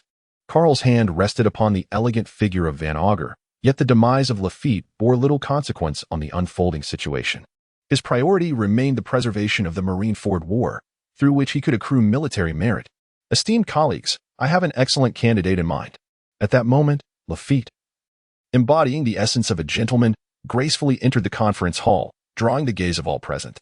The greatest upheaval in the realm of One Piece was about to commence. Ah, Teach, you seem rather indifferent. Ace. Ha ha ha, Captain. You appear quite aloof. On an island within the Grand Line, a fierce clash of darkness and flames erupted. Shortly thereafter, at Marine headquarters, Carl released Lafitte. The notion of allowing a pirate to depart from the Marine headquarters was unfathomable. However, upon receiving intelligence regarding Blackbeard, the circumstances shifted, granting Lafitte the leverage to negotiate with the Marines. Sengoku gazed at the photograph depicting Ace sprawled on the ground, reminiscent of Garp. The situation was dire. The turmoil among Whitebeard's crew could herald a monumental shift. Yet, it also presented a unique opportunity to vanquish the Whitebeard pirates, dismantling the most formidable of the 4 Emperor's crews. Sengoku wrestled with his thoughts, for this was indeed a chance to alter the very fabric of the world. Carl, please establish contact with the Gorosei. The war is about to begin. As Carl's gaze shifted slightly, he nonetheless complied. The revelation from Sengoku that he should reach out to the Gorosei indicated that the other party was aware of his connection with them. This placed a certain burden upon Carl, compelling him to ponder how he would confront Sengoku next, while simultaneously contemplating his path forward.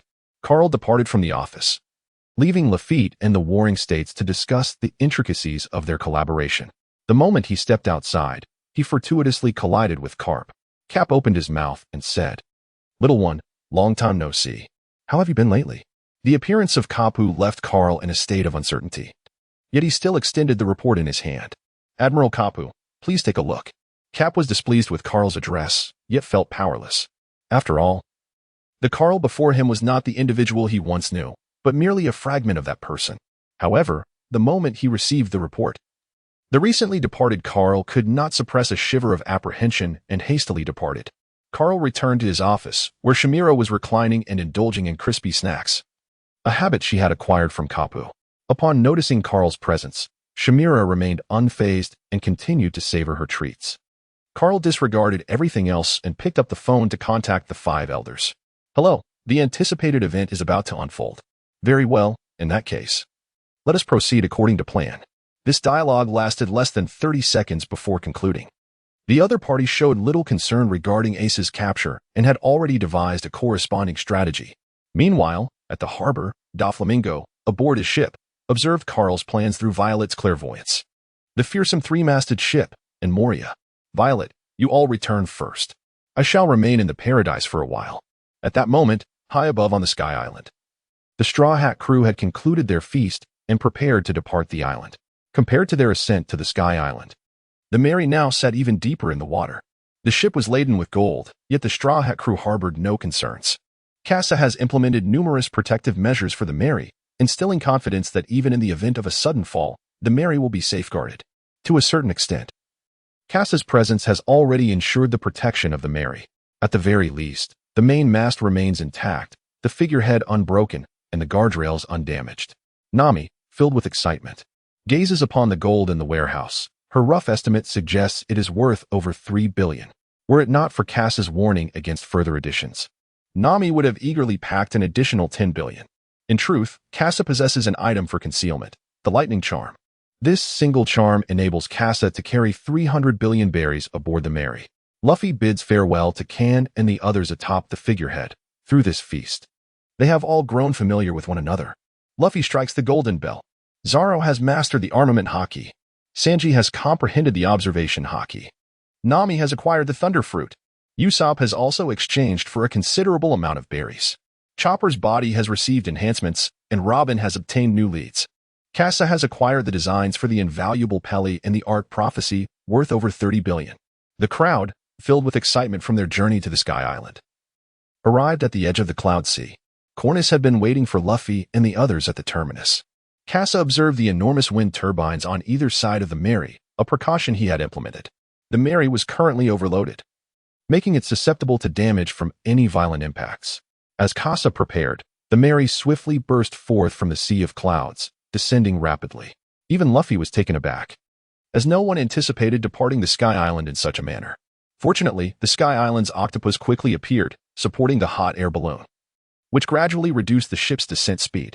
Usopp lay on the ground, trembling with fear, muttering, "The Sky Island is truly terrifying." Kasa inspected the condition of the octopus. Its movements were steady, and the creature itself appeared to be in good health, everything progressing smoothly. "Sanji, I am hungry," he declared. "You imbecile. Didn't we just eat this morning?" Sanji retorted, yet he dutifully made his way to the kitchen to prepare a meal. Zoro, observing Kasa, spoke up, "Kasa, let us practice once more." Kasa glanced helplessly at Zoro and said to Chopper, "Chopper, Zoro is being unruly again." Chopper exclaimed in exasperation, "Zoro, why did you untie the bandages?" The calamity of Kasa has been diverted eastward, entrusting Zoro to Chopper for resolution. Kasa walked over to Robin, remarking, "What a splendid view." Robin cast a glance at the sky beyond the ship and the Straw Hats playfully frolicking about, a smile involuntarily gracing her lips. Indeed, the scenery was truly delightful. At that moment, Nami emerged from the storeroom, the allure of gold compelling her to linger a little longer. Kasa gazed into Nami's eyes, where the remnants of longing still lingered, and gently tapped her shoulder. "Wake up, or I shall set the gold ablaze." A jest from Kasa ignited Nami's fury completely, for she harbored lingering grievances against his behavior. "Nami, Kasa, discharge." Suddenly, an electric surge emanated from her palm, catching Kasa off guard and leaving him incapacitated on the ground. Witnessing Kasa's downfall, the others erupted in excitement, for he had seldom faced Nami's reprimands before, and now they could finally behold it. Clenching her fists, Nami declared to Kasa, "Under no circumstances should you touch my gold. Absolutely not." Faced with her menace, Kasa had no choice but to acquiesce, all the while affirming the necessity of keeping his 300 billion berries a secret, lest it lead to his demise. At that moment, Sanji emerged, arriving at Nami's side with a flourish. "Nami-san." Before he could finish his sentence, he was struck down by the electric arc surrounding her. Nami, noticing this, quickly apologized. "Sanji, I'm sorry. I still struggle to control my devil fruit powers."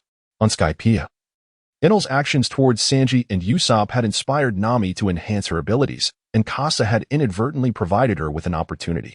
Nami, now a wielder of the Rumble fruit, could also become a formidable force aboard the ship. Just then, the crew on the deck began to levitate. As the hair on Kasahan bristled, he was taken aback by the rapidity of the situation. He looked up to witness the Sky Island octopus visibly shrinking at an astonishing pace. As Usopp grasped Kasa's words, he swiftly activated the wind shell, prompting the emergency launch of the wind shells on either side. Robin steadied the Sky Island octopus, while Luffy and the others wielded the flame shell and the flavor shell to generate flames, transforming them into a hot air balloon, allowing the Sky Island octopus to maintain its function. The wind shell could only serve to decelerate. However, upon landing in the ocean, the Mary would still be shattered. Usopp had already positioned small wind shells around the Mary to alleviate some of the wind shell's burden. At this moment, the Sky Island octopus appeared fatigued, barely able to keep its eyes open. Chopper approached to inquire about its condition, nodding in understanding as he grasped the situation. Nami, noticing Chopper's concern, asked what was wrong with the octopus. Chopper replied, "The octopus says the ship is too heavy. It cannot bear the weight." Upon hearing this, Luffy immediately pointed at Nami, exclaiming, "So it's you who brought all that gold aboard?" Nami initially felt a twinge of guilt, but upon realizing Luffy's accusation, her pride could not withstand it. After all, it was gold. How could a pirate let such an opportunity slip away? Luffy, slapping his palm in realization, exclaimed, "Yes, we are pirates." Observing Luffy's expression, Nami sighed, feeling powerless to retort. After all, he was the man destined to become the Pirate King. If only the ship were a bit larger. "Hey, Nami. I cannot pretend I didn't hear that. Are you also complaining about the Mary?" Usopp, having overheard Nami's criticism as he boarded, reacted somewhat excessively. "Isn't it the truth? A larger ship could carry away more gold." Usopp, upon hearing this, found himself at a loss for a rebuttal and retreated to the storage area with his tools. Chopper, wearing a worried expression, glanced between the two, sensing that something was amiss. Kasa and Robin exchanged a glance, with Robin sensing that this could pose a minor concern. Meanwhile, Kasa was aware that in the future, Usopp would have a falling out with everyone due to the Mary.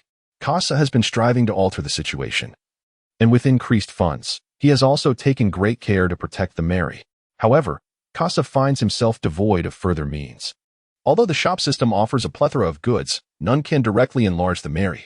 As the number of individuals destined for Luffy's ship continues to grow, a change of vessel becomes inevitable. What was once a harmonious journey has been abruptly disrupted by this unforeseen incident. Nami stood on the deck, gazing at the direction of their voyage. The commonality between aerial and maritime navigation lies in their reliance on wind power. While discerning the invisible currents can be quite challenging, it poses no difficulty for Nami, who has consumed the thunder fruit. Although she lacks the observation haki, her innate talent for weather manipulation resembles a unique form of it. The thunder fruit has further enhanced her abilities, allowing her to keenly sense that something was amiss with the airflow. Nami shouted, "Everyone, take heed. The airflow is irregular. Chopper, hard to port." Her assessment was indeed accurate. The wind direction had shifted. Yet, with the Mary suspended in the air, it was imperative to consider not only the horizontal airflow, but also other factors. For instance, the jet stream shells mounted on either side of the Mary suddenly altered the ship's trajectory, causing it to lift slightly. The continuous output from the jet stream shells disrupted the balance, resulting in the vessel flipping over. In an instant, the crew on deck clutched desperately at anything stable. Kasa furrowed his brow. Such a significant upheaval left him questioning whether the will of the world intended for the Mary to meet with calamity. The jet stream shells continued to expel wind, and the Mary spun uncontrollably in the air. The overwhelming centrifugal force led to an unforeseen mishap, causing Chopper to lose his grip. Robin watched in horror as Chopper was flung from the Mary. In a moment of urgency, she attempted to use her fruit powers to rescue him, but was likewise swept into the air. In a frantic bid to save them, Luffy reached out, but by then the Mary had already flipped, obscuring his view of both Chopper and Robin. Kasa leaped from the Mary and summoned a flying sword that surged towards Chopper and Robin. The two were in free fall. Having reached the zenith above the Mary, Kasa needed to act swiftly to rescue them and restore the equilibrium of the ship.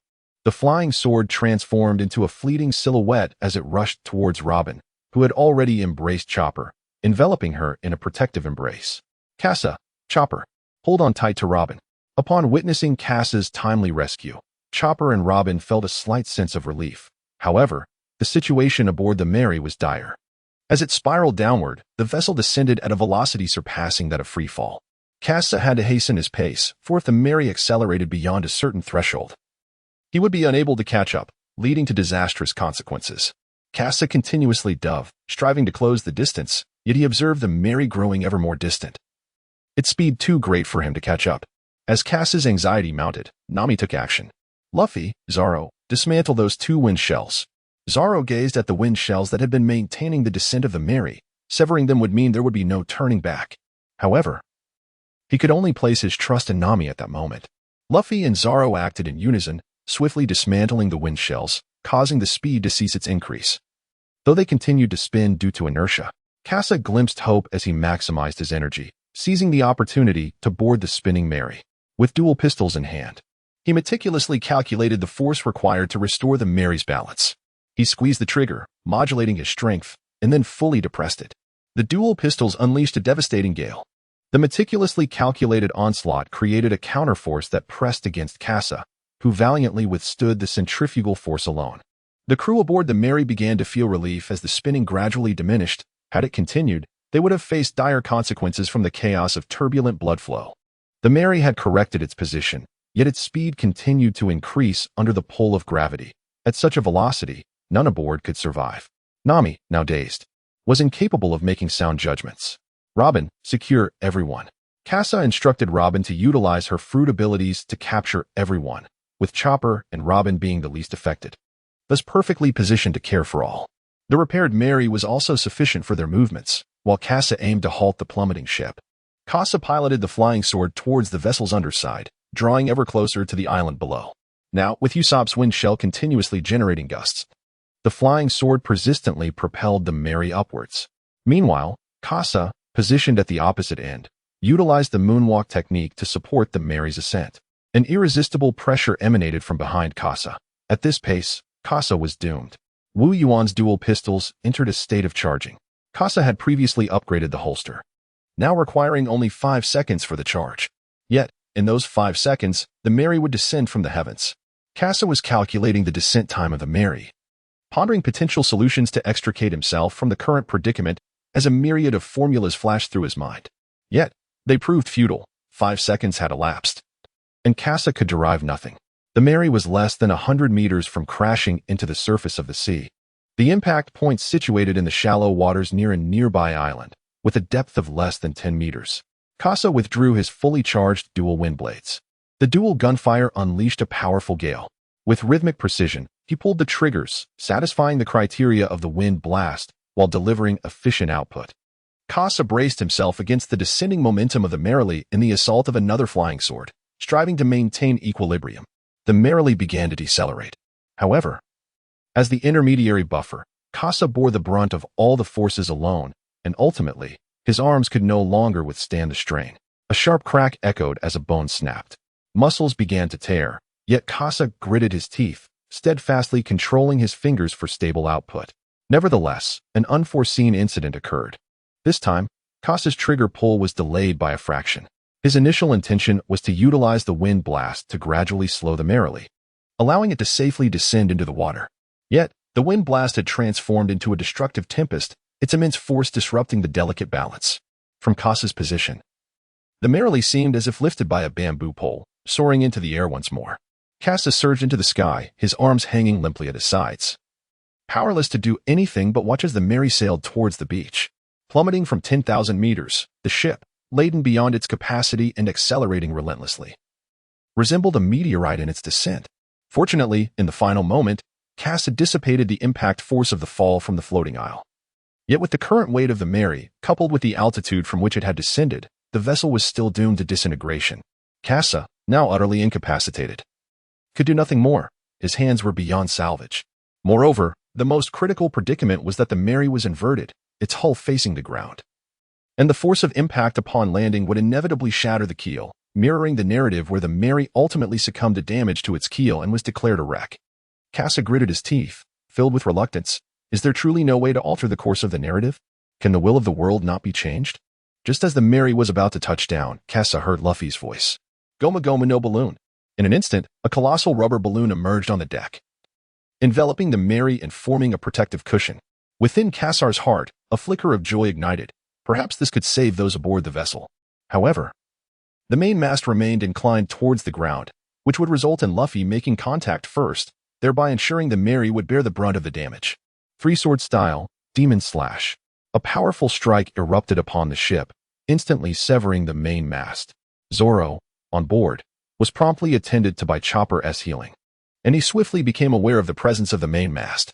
Kasa sat upon the emergency rescue sword, and the Mary had been preserved. As Kasa leisurely descended from the sky to the beach, the crew began to disembark from the overturned Mary. Sanji emerged from the kitchen.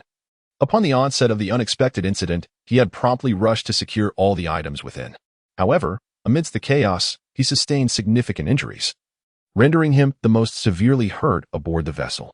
Chopper hurriedly assessed Sanji's condition and discovered that he had at least several broken ribs. Consequently, Chopper commenced with urgent medical treatment.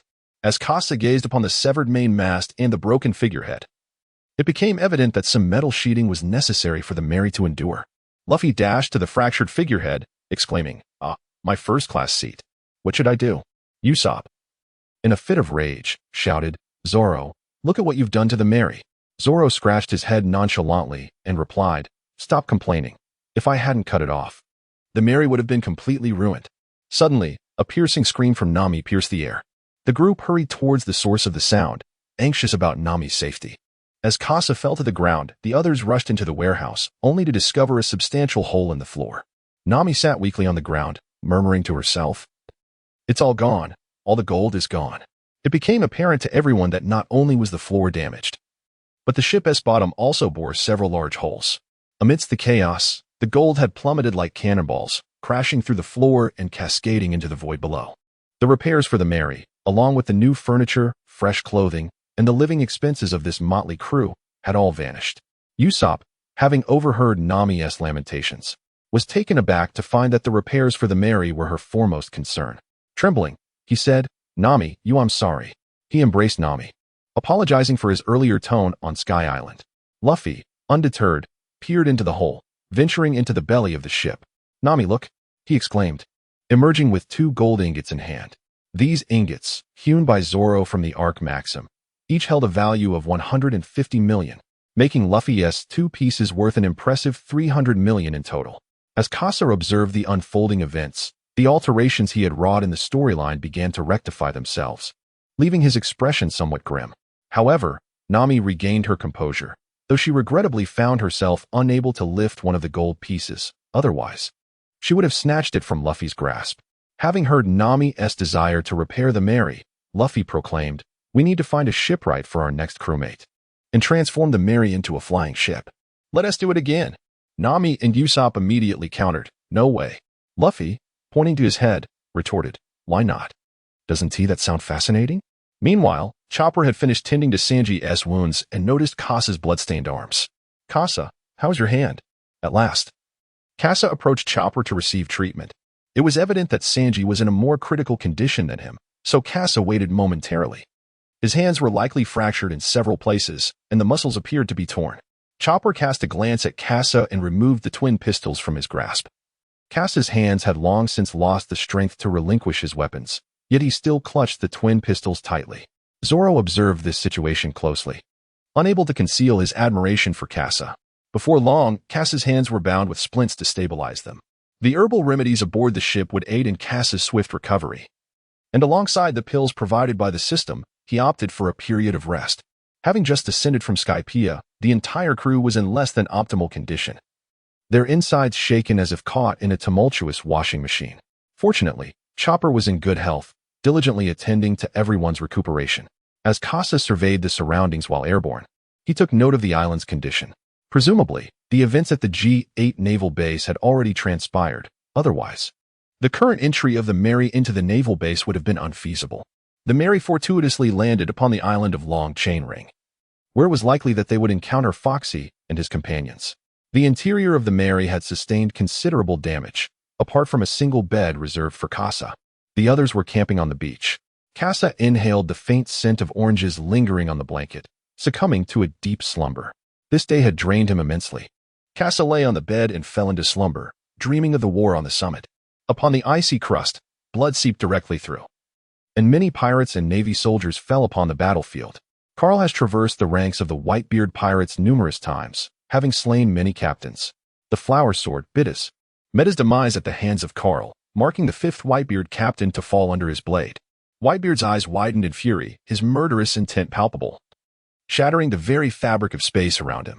Carl became a thorn in the side of Whitebeard's crew, an MVP within the Navy. On the front lines, Kasa found himself obstructed by the Yellow Ape, rendering him incapable of reaching Ace, let alone providing support to Luffy. In the final moment, Kasa gazed at Garp, who occupied the position of Admiral. "Kasa, have you awakened? Come and behold the spoils of the day." Kasa awoke to Chopper's call, reminiscent of the dreams that had come before. He could only recall the final fleeting fragments. Chopper examined Kasa's injuries, noting that the bones had mended and the muscles had regained their strength. "You have slept for 3 days and have finally recovered. You can now rise and walk. Kasa inquired, Chopper, why is it so noisy outside? Oh, today we encountered a pirate crew, and we are engaged in competition with them. In a state of half-sleep, Kasa listened to Chopper recount the day's events. Ultimately, they encountered Foxy at the Long Chain Island, engaging in a davy-back fight. Since Luffy and his companions did not encounter the still-walking elder, Luffy, true to the storyline, disbanded the 497 pirates and accepted some supplies from Foxy's pirate ship to prepare for their forthcoming journey. Kasa removed the bandages and strolled onto the beach, where the bonfire continued to burn brightly, as if he had just descended from the Sky Island. Ah, Kasa, you're all right, Sanji exclaimed. I recovered in just 2 days. He brandished a kitchen knife, flexing his arm to showcase his muscles. Humph, you were severely injured by something falling on you, while Kasa saved an entire ship. Zoro taunted Sanji, who retorted angrily, Mosshead, you better not drink any of today's sake. What did you say? Wasn't it just today that you received someone else's sake? Stop your chatter. Don't offend the chef while at sea. The arrival of Kasa incited a dispute between the two, and Luffy also noticed Kasa's presence.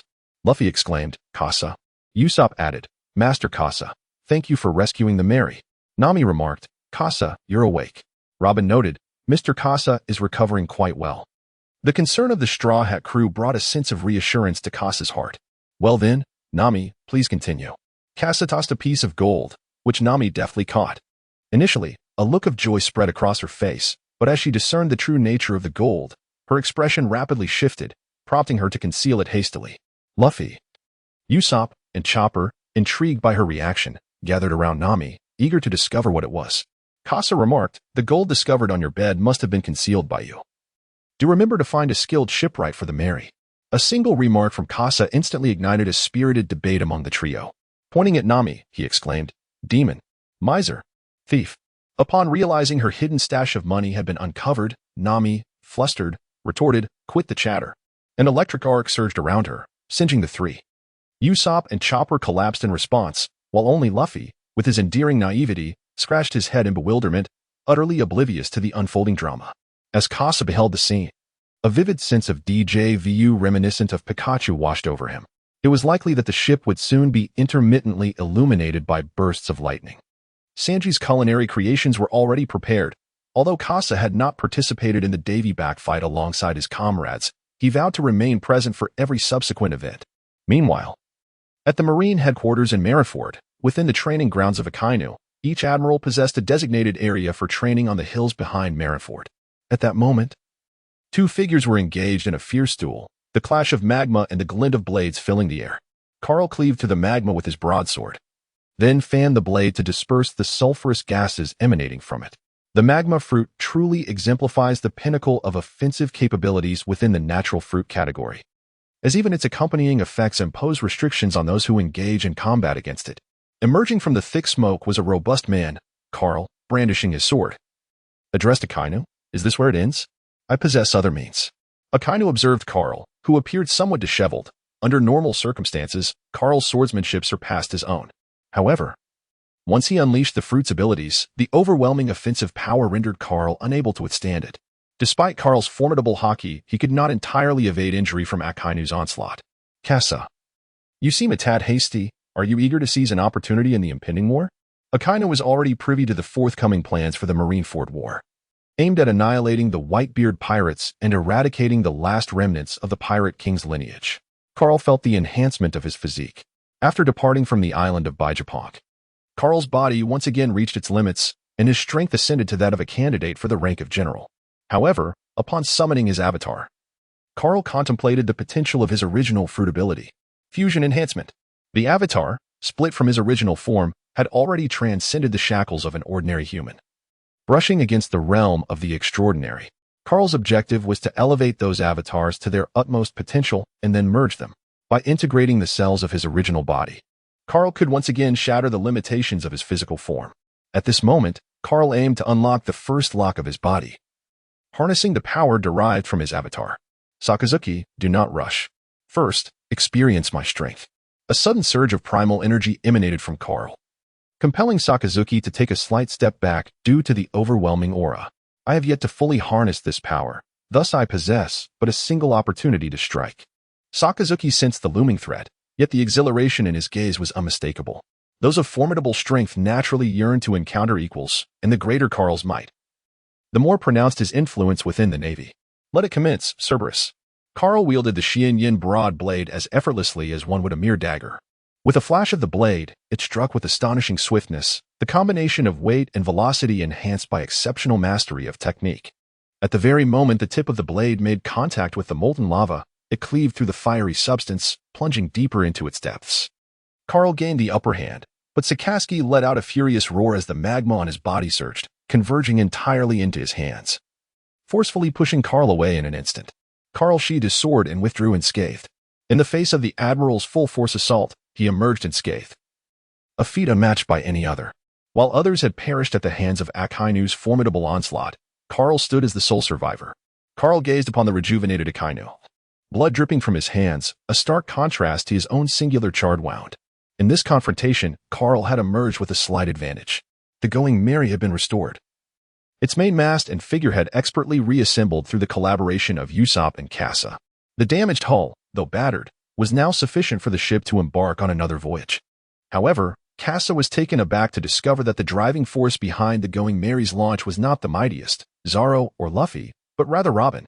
Delicate arms sprouted from the ship, seemingly fragile yet formidable in their multitude. The onlookers watched as Robin guided the Going Merry gracefully into the sea. With no hint of surprise, Luffy eagerly leaped aboard the ship, exhilarated to once again set foot on the ocean after 5 days, exclaiming, "Brothers, let us set sail."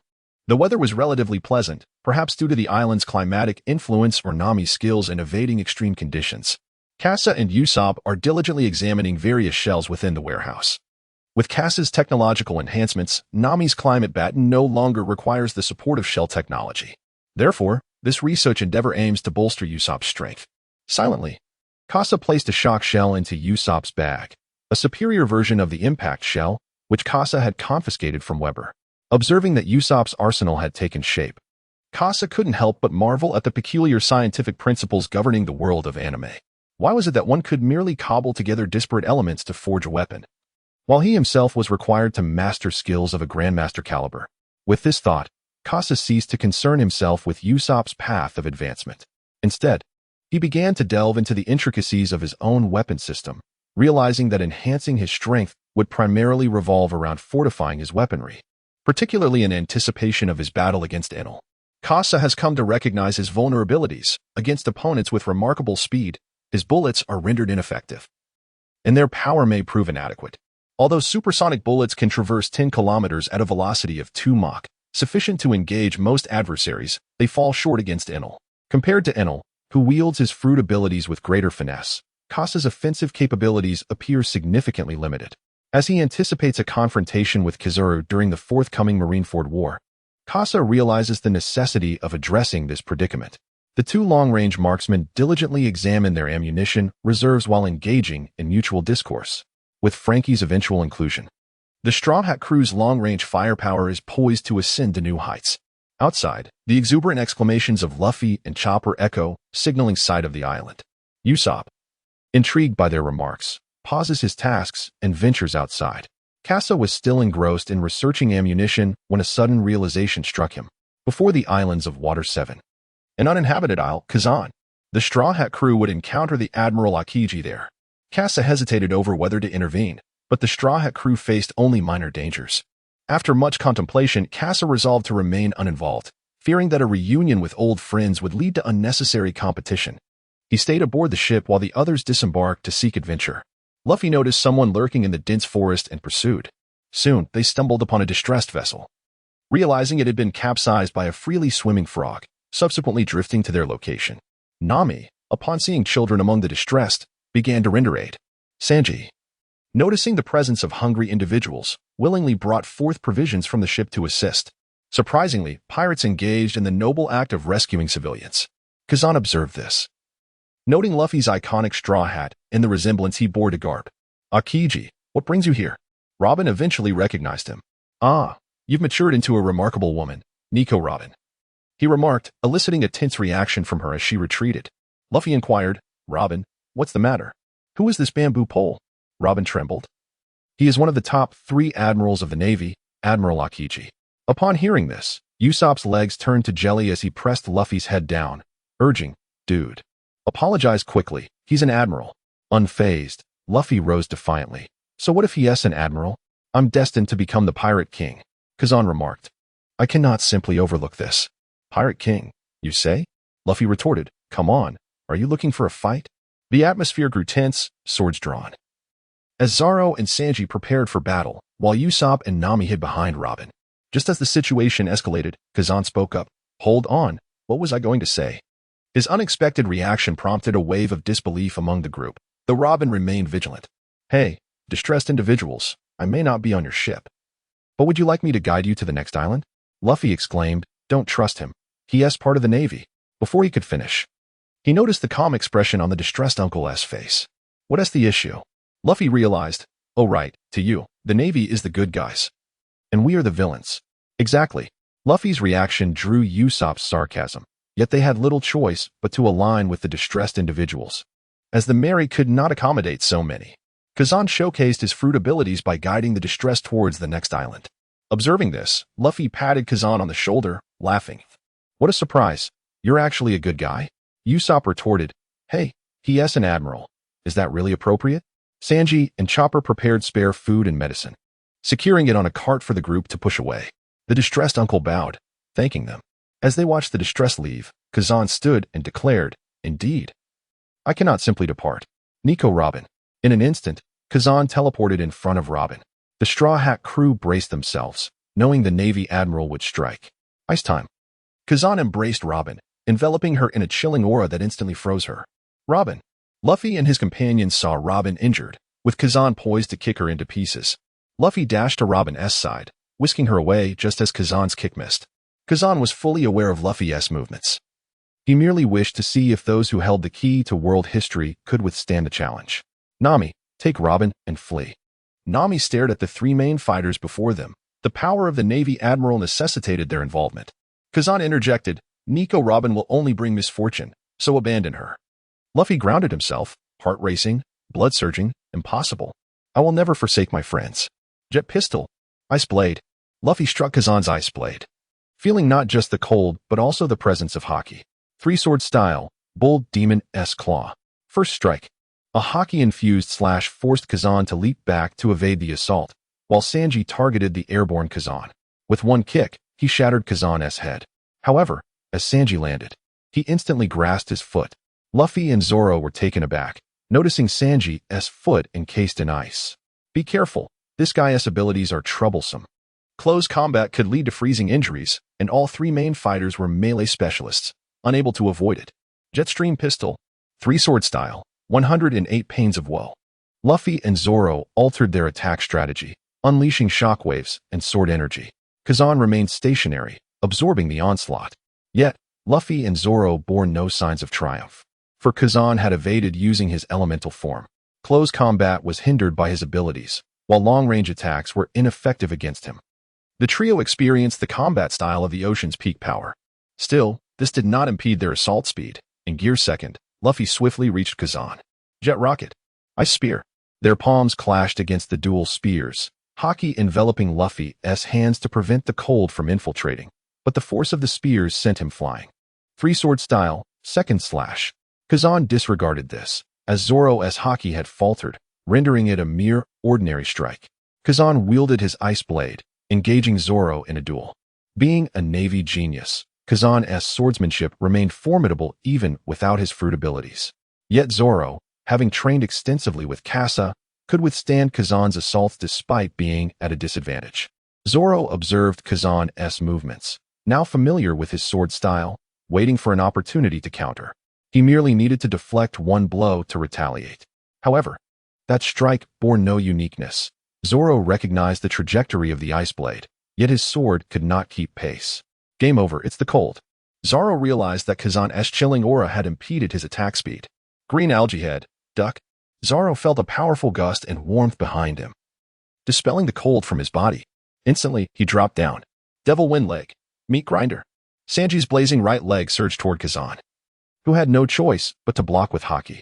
The heat from Sanji's leg prevented Kazan from casually utilizing his elemental form. Sanji's strike dissipated the cold emanating from Kazan, the environmental effects vanishing. Zoro, noticing how close he had come to being struck, angrily shouted, "Colorful Kappa. You nearly hit me." Sanji stepped back to avoid Kazan's counterattack. "Quit your whining. Is that how you treat your savior? Don't think just because you awakened Haki you're impressive. Hey, you're all making too much noise in front of me. Are you underestimating me?" Ice Bird Storm. An ice bird burst forth, its speed leaving Zoro with no time to react, instantly freezing everything it touched. Hey, Colorful Kappa. The target of Akainu's assault was Sanji, however. Had his focus been on Zoro, perhaps he would have succeeded. Yet, Sanji, renowned for his observation haki and extraordinary speed, evaded the icy onslaught with a mere flash of red light. He deftly kicked away the encroaching chill with his right foot and charged once more towards Akainu. Demon Windfoot. Beef shot. He exclaimed, launching an attack that shattered the icy double spears aimed at Luffy, only for Akainu to retaliate yet again. Sanji found himself in a precarious position, for with only one foot embodying the Demon Wind Foot technique, he could only deflect one spear, leaving him vulnerable to the other, which threatened to pierce and freeze him. In that critical moment, Zoro arrived just in time to intercept the second ice spear. Together, the two fighters surged forward, intent on overwhelming Akainu.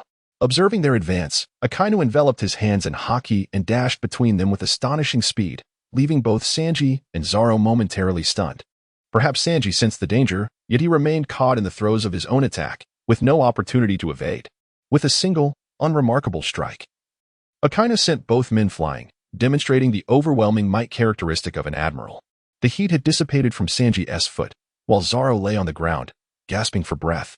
The notorious pirate hunter Zoro, alongside another formidable individual, though not listed in the bounties, proved to be an imposing figure. "It seems your pirate crew is not to be underestimated," Akainu remarked.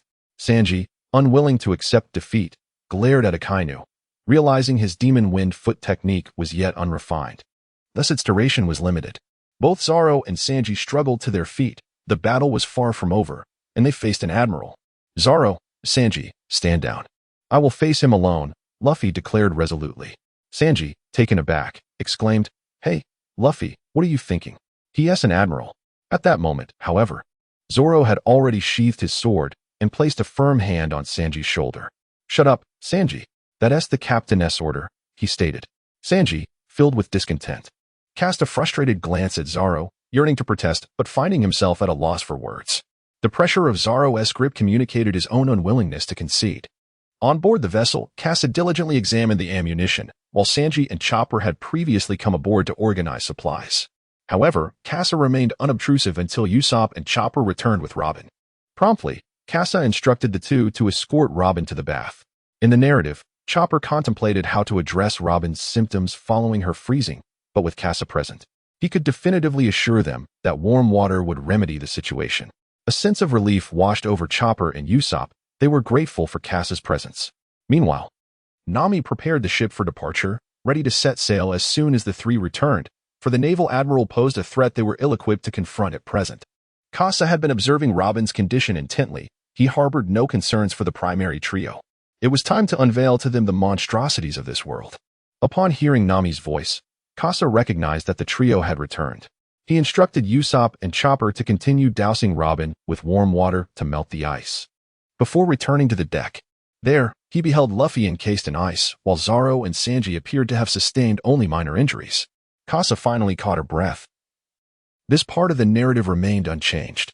Zoro exclaimed, "Kasa, what shall we do now?" Kasa responded, "Throw Luffy into the sea." Upon hearing these words, the crowd was momentarily incredulous. Yet, driven by their unwavering trust in their companion, Zoro and Sanji proceeded to lower Luffy into the water. The power of the sea began to suppress the abilities of the devil fruit. And now it was up to Luffy's body heat to melt away the icy grip that bound him. Kasa unsheathed his flying sword and soared into the dense forest. Nami, witnessing this, became increasingly flustered. She was already prepared to flee, questioning why Kasa would venture forth to confront danger. Kasa found himself amidst the battlefield, the surrounding ground now encased in ice. Aokiji sat motionless, scratching his head.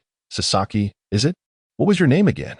Kasa took a bottle of matai from his belt and tossed it over. "Long time no see, Kazan. You remain as you always were." Kazan replied, "Ah, what a fine liquor. That little brat certainly has some guts, challenging me to a one-on-one. If I were to strike against them now, it would be utterly devoid of righteousness." Kasa also took out a bottle of matai from his belt and began to drink. Indeed, my captain is formidable. However, if Sakazuki were here, even I would not be able to escape today. Kazan replied, you didn't come here merely to reminisce, did you? Kasa, please tell me about the circumstances of Cap and Carl. After indulging in a few drinks in the forest, Kasa and Kazan found themselves without any news regarding Carl. It seemed implausible for a pirate to obtain information from the Navy. However, out of concern for Garp, Kazan shared recent updates about him. Everything was well. Of course. This was also due to Kazan's ignorance of Ace's capture, a revelation that would only come to him upon his return to the headquarters. By the time Kasa reached the shore, the Mary had already drifted slightly away from the coast, ready to flee at a moment's notice, provided that Kasa could soar back. Nami's judgment proved accurate. The Mary held little significance for Kasa, as he could easily fly over. Moreover, this arrangement facilitated their escape to a certain extent. After Kasa fell from the deck, Nami rushed over and questioned him. Kasa, what on earth happened? That was an admiral. We nearly faced total annihilation. Kasa interrupted Nami's words, inquiring about Luffy and Robin. Luffy has already recovered and is inside sipping ginger soup, while Robin is still resting. No sooner had he spoken than Luffy was kicked out by Sanji. You fool. That was meant for Miss Robin. Sanji seethed with rage, dissatisfied that Luffy had consumed all the ginger soup. What a miser. It's just a bit of ginger soup. Luffy, unusually fond of a dish devoid of meat, seemed to genuinely need that bowl of ginger soup to ward off the chill. Oh, Kasa, you're back. You look quite well, Luffy. Damn it, that scoundrel Akiji. The next time I see him, I will surely send him flying. Kasa gazed at the current state of Luffy, recognizing that despite his present condition, the outcome of the war would remain unchanged. Ace would still perish before him. Even though Luffy had now mastered the second gear in armament haki, there still existed a notable gap when compared to those proficient in the dual-colored haki. Zoro approached Kasa, wielding his 3 swords. Kasa, I have awakened my armament haki. When will you instruct me in its techniques? Zoro vividly recalled his missteps in battle. Had that strike been enveloped in haki, he would not have needed to be rescued by the color kappa. Zoro's words captured the attention of the core trio, who listened intently to Kasa's forthcoming response. Kasa retrieved 3 books from his spatial belt and tossed them to the 3 individuals. Make sure to study these thoroughly. I procured them from the Navy, he instructed. Each individual received their respective secrets of haki. Zoro received the volume on swordsmanship, which elucidated the fundamental application of haki in conjunction with weaponry. Sanji, on the other hand, was presented with guidance on awakening haki and methods for its cultivation. It is noted that observation haki is considerably more challenging to awaken compared to armament haki. Thus, Sanji merely needs to uncover the secret to awakening armament haki. Kasa provided both individuals with the fundamental training of haki, recognizing their innate genius. Once they stepped through the door, they would forge their own paths ahead. In contrast, Kasa bestowed upon Luffy the secrets of haki training from Garp. Having been trained by Garp since childhood, Luffy's renewed engagement with Garp's teachings felt like a return to the righteous path. While it may not surpass the lessons imparted by Rayleigh, it nonetheless constituted a significant legacy of the monkey family. The 3 of them immersed themselves in their studies, and it was Nami's first experience witnessing Luffy actually reading a book. However, Kasa understood the underlying reason. After all, their family's forms of expression were quite similar. An outsider might struggle to grasp the essence of Garp's haki teachings. In the past, Kasa required Garp's guidance to comprehend the material. But now it was clear that Luffy fully understood it. Curiously perched upon the ship's figurehead, Luffy gazed out at the sea. The spirit of adventure was etched into his very soul, and he refused to squander time on training. Each day, he adhered to the training schedule set by Kasa, while the rest of the time was left for free exploration. Except for Zoro, who engaged in additional training, particularly in swordsmanship, sometimes even sparring with Kasa. This practice with Kasa allowed him to briefly clash swords with Akiji. Usopp, come quick. There's a frog swimming freely. What? No way. Usopp halted his work and was astonished to see a frog gliding effortlessly across the water's surface, his expression a mix of disbelief and amazement. Zoro and Chopper also witnessed this, equally astonished at the sight of a frog swimming with such grace. Hey, everyone, paddle faster. Let's catch that frog. The crew seized their oars and began to paddle with vigor, their sudden acceleration catching Nami's attention. With a resounding thud, the door slammed against the wall as Nami emerged from her quarters, noticing the ship veering off course. Luffy, what on earth are you doing? Nami's tone was tinged with irritation. With one moment of inattention, Luffy had once again concocted some mischief. Nami, look at that frog. I'm going to catch it and eat it. Idiot. You can't eat frogs. Kasa, the iron plate bullfrog and the spicy pickled bullfrog are both quite delightful. As Kasa announced the names of the dishes, Luffy was instantly drooling. Nami felt a flush of embarrassment, wondering how even Kasa could behave in such a manner. Suddenly, the ship lurched violently, as if it had collided with something and had run aground. Kasa's expression changed dramatically. It was the sea train. Previously, upon encountering this, Kasa would not have reacted so intensely. However, due to his own involvement, the storyline had shifted significantly, leaving Kasa uncertain whether he could protect the Mary from unforeseen circumstances. Suddenly, the sound of a whistle pierced the air, arriving even sooner than anticipated in the narrative. They needed to locate Granny Kokoro before the sea train would arrive. Nami quickly urged, "Hurry, we must leave this place." Everyone exerted their strength, and Kasa joined in as well. The Mary soared into the sky, departing from the maritime tracks. However, the swiftly moving sea train still collided with the stern of the Mary. It was merely a glancing blow, yet it sent both the crew and the vessel tumbling several times. Fortunately, they emerged from the ordeal unscathed. Ha ha, how amusing. At this moment, the only one capable of laughing aloud was Luffy. Nami and Usopp approached Luffy from behind, chiding, "You fool, you always cause such chaos." Kasa gazed at Luffy, who lay on the ground, repeatedly admitting his faults. The defining trait of this ship's captain is his swift acknowledgement of mistakes.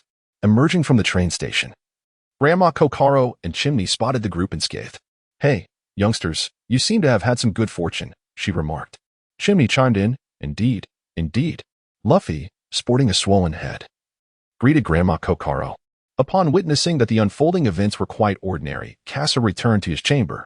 Sanji, filled with curiosity, inquired about what had transpired. As Kasa settled beside Robin, he remarked, "It's nothing. Luffy has created another mess."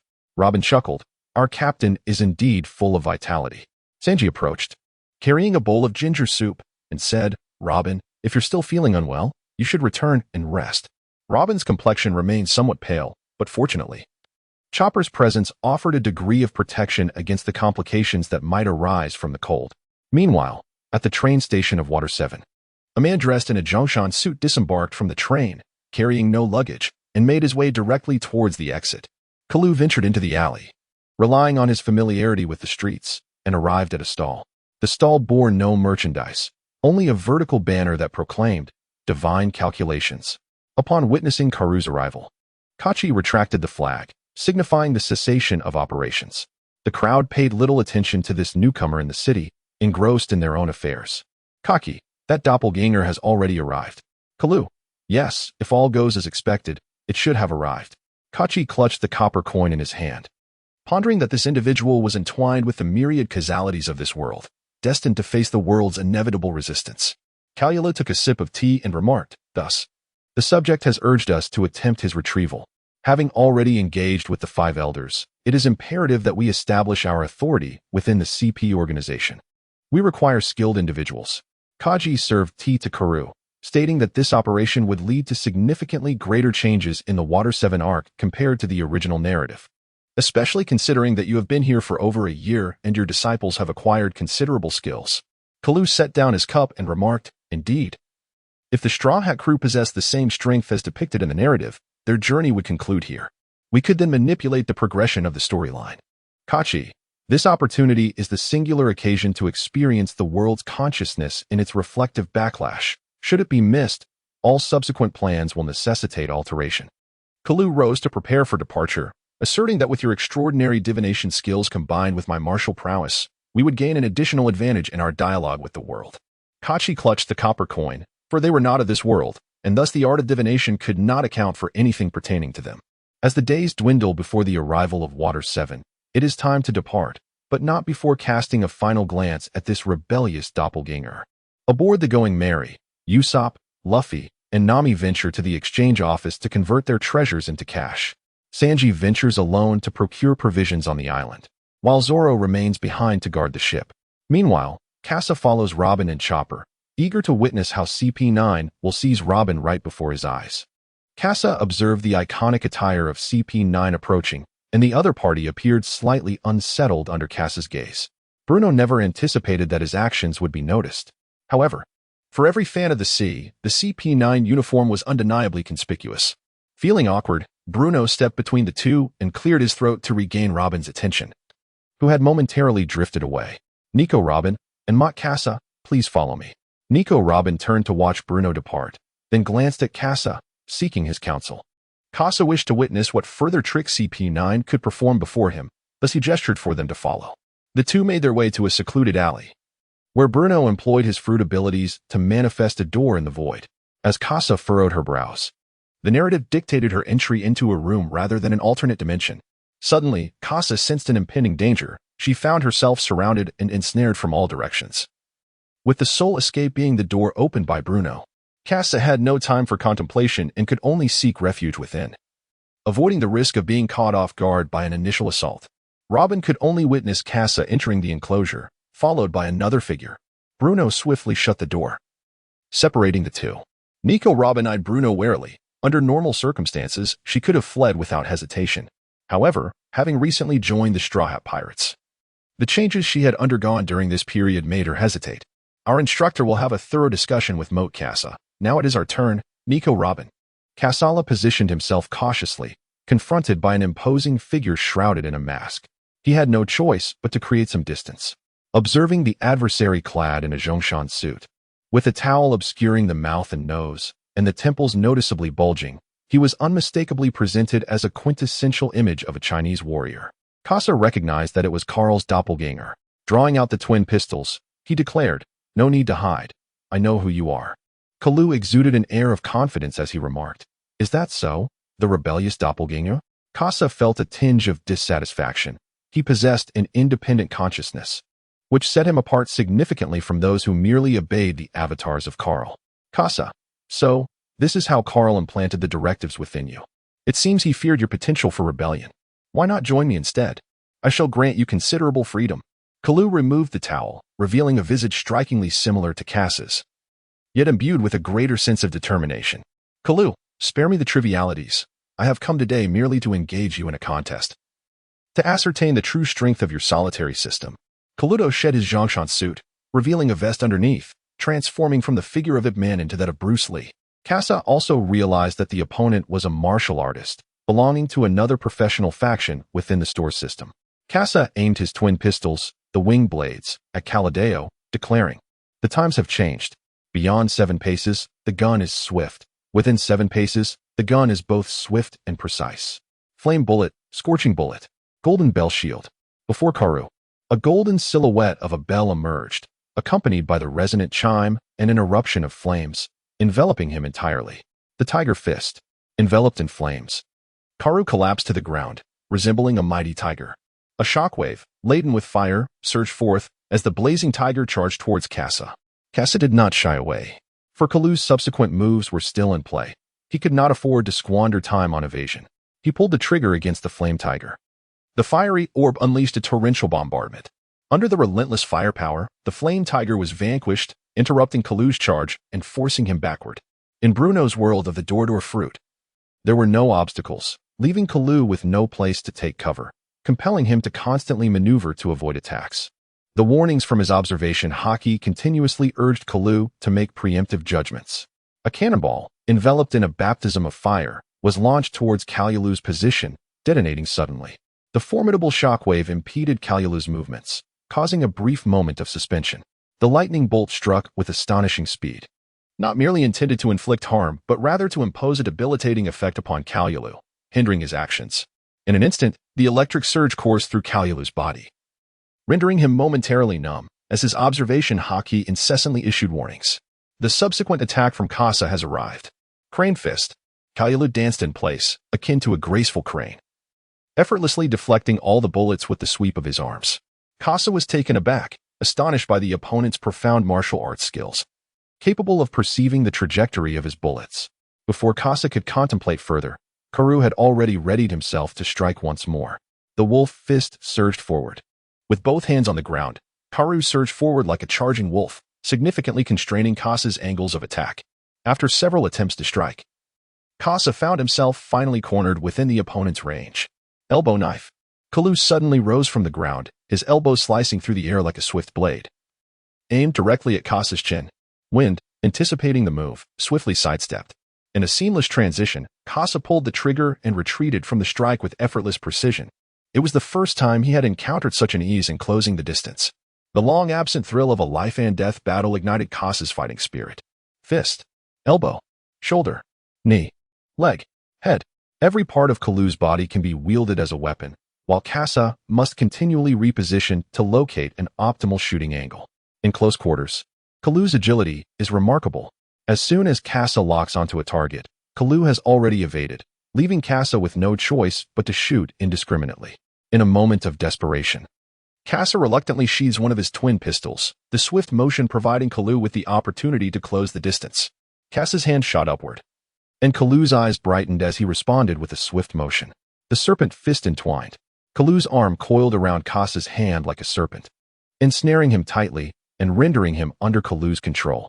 Yet, in the next moment, Kasa aimed his dual pistols at Kalu's chest, declaring, "I've got you." Boom. The gun's muzzle erupted with flames ignited by gunpowder, and the ebony bullet shot forth, striking Kalu squarely in the chest at point-blank range. Kalu had already released Kasa and was preparing to flee. At the moment Kasa fired, the bullet had already retreated, relinquishing its assault. Kalu was struck by a black projectile, yet ultimately regained his composure and stood upright on the ground. Kasa observed that the black bullet had been entirely flattened into a disc, while there was a bullet hole precisely on Kalu's chest. However, it had not penetrated, merely tearing the surface. Iron cloth. Kalu ultimately thwarted the blow with his ironclad armor. Kasa sheathed the twin pistols of the Wu Yuan, having just exhausted the elemental ammunition. The black bullets, unless deployed with an element of surprise, would similarly be evaded. Noticing that Kasa had already stowed away a card, Kalu revealed a faint smile. The essence of their duel lay in determining who would exhaust their cards first.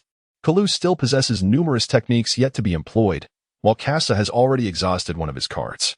He now patiently awaits Kasa to reveal another trump card, ready to unravel it one by one.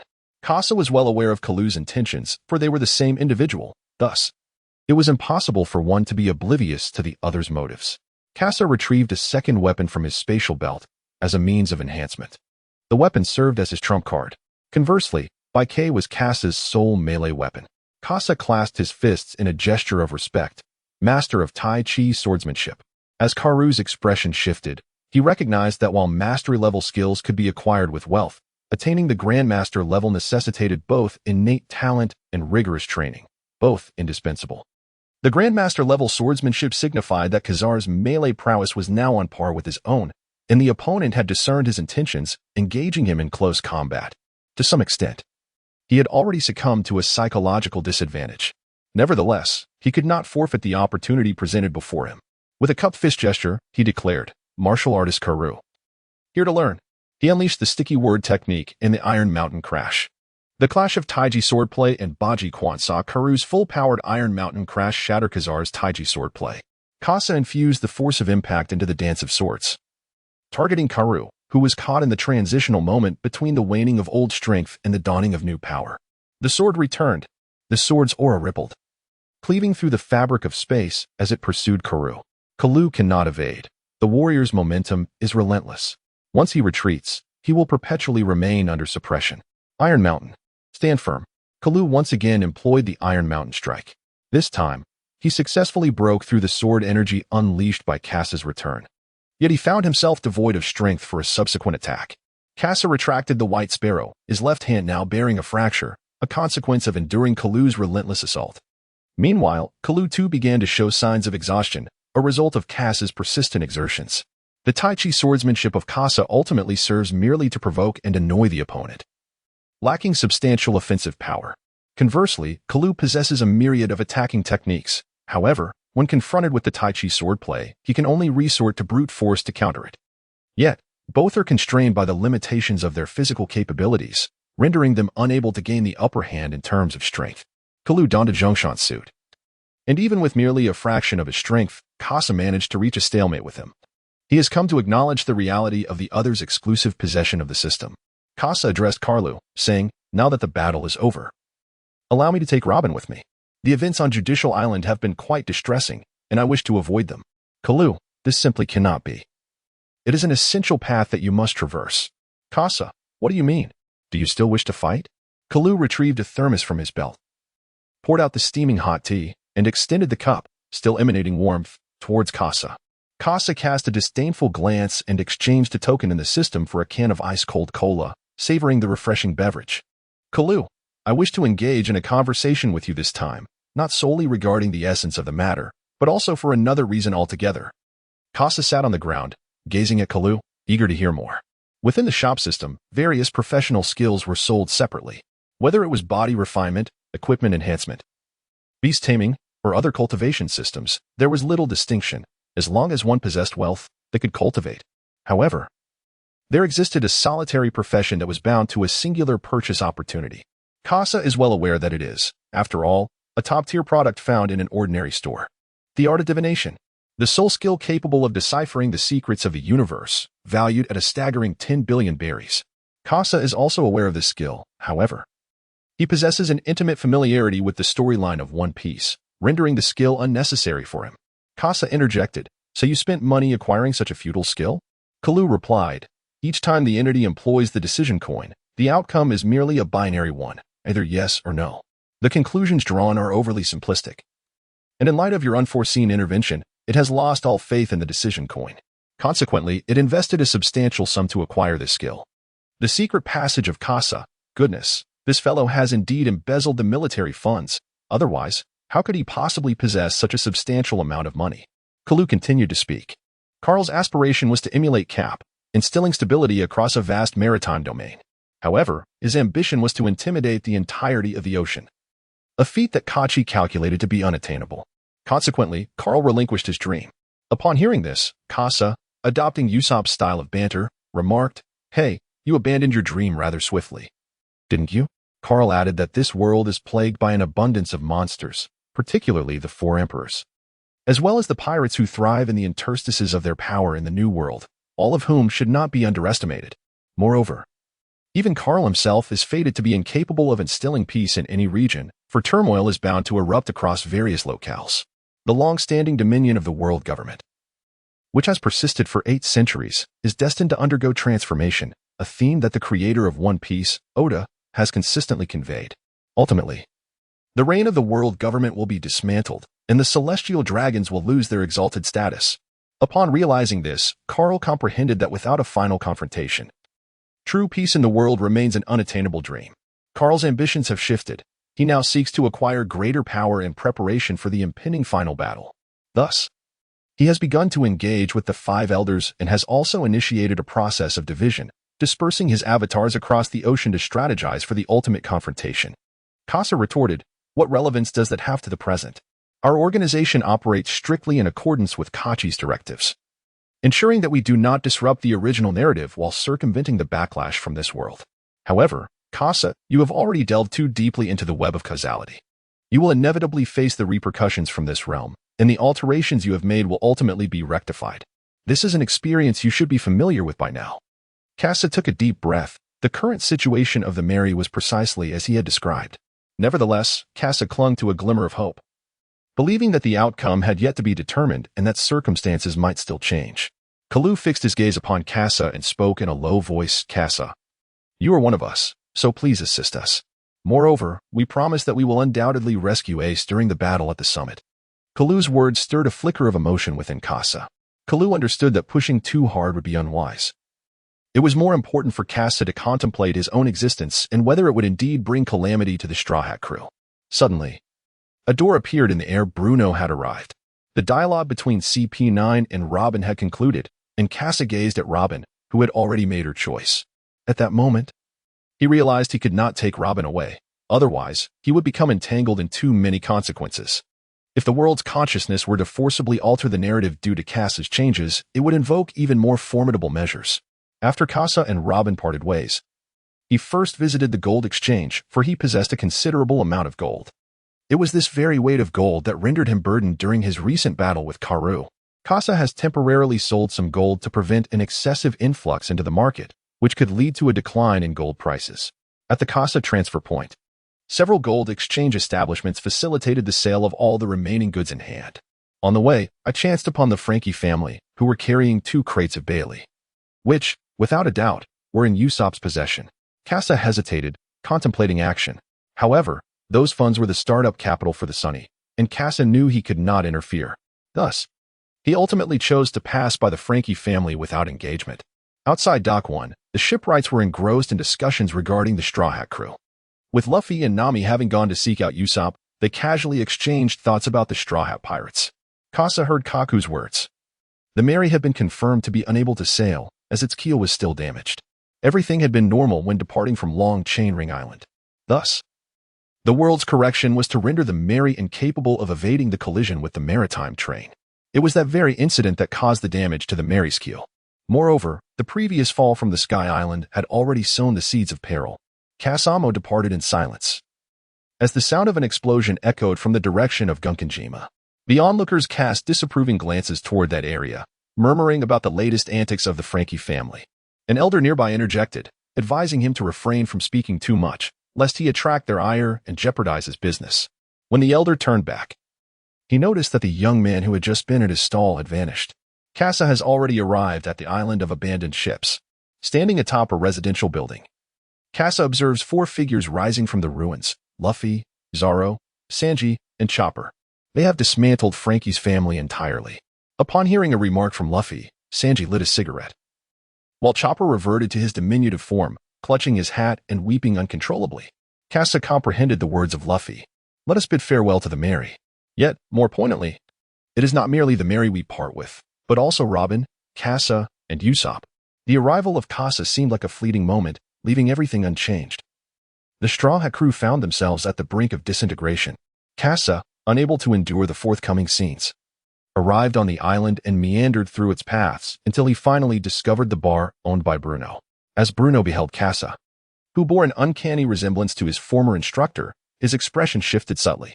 A year prior, a man had come to the island, claiming to be an instructor dispatched by higher authorities, tasked with guiding their training to ensure they could keep pace in future battles.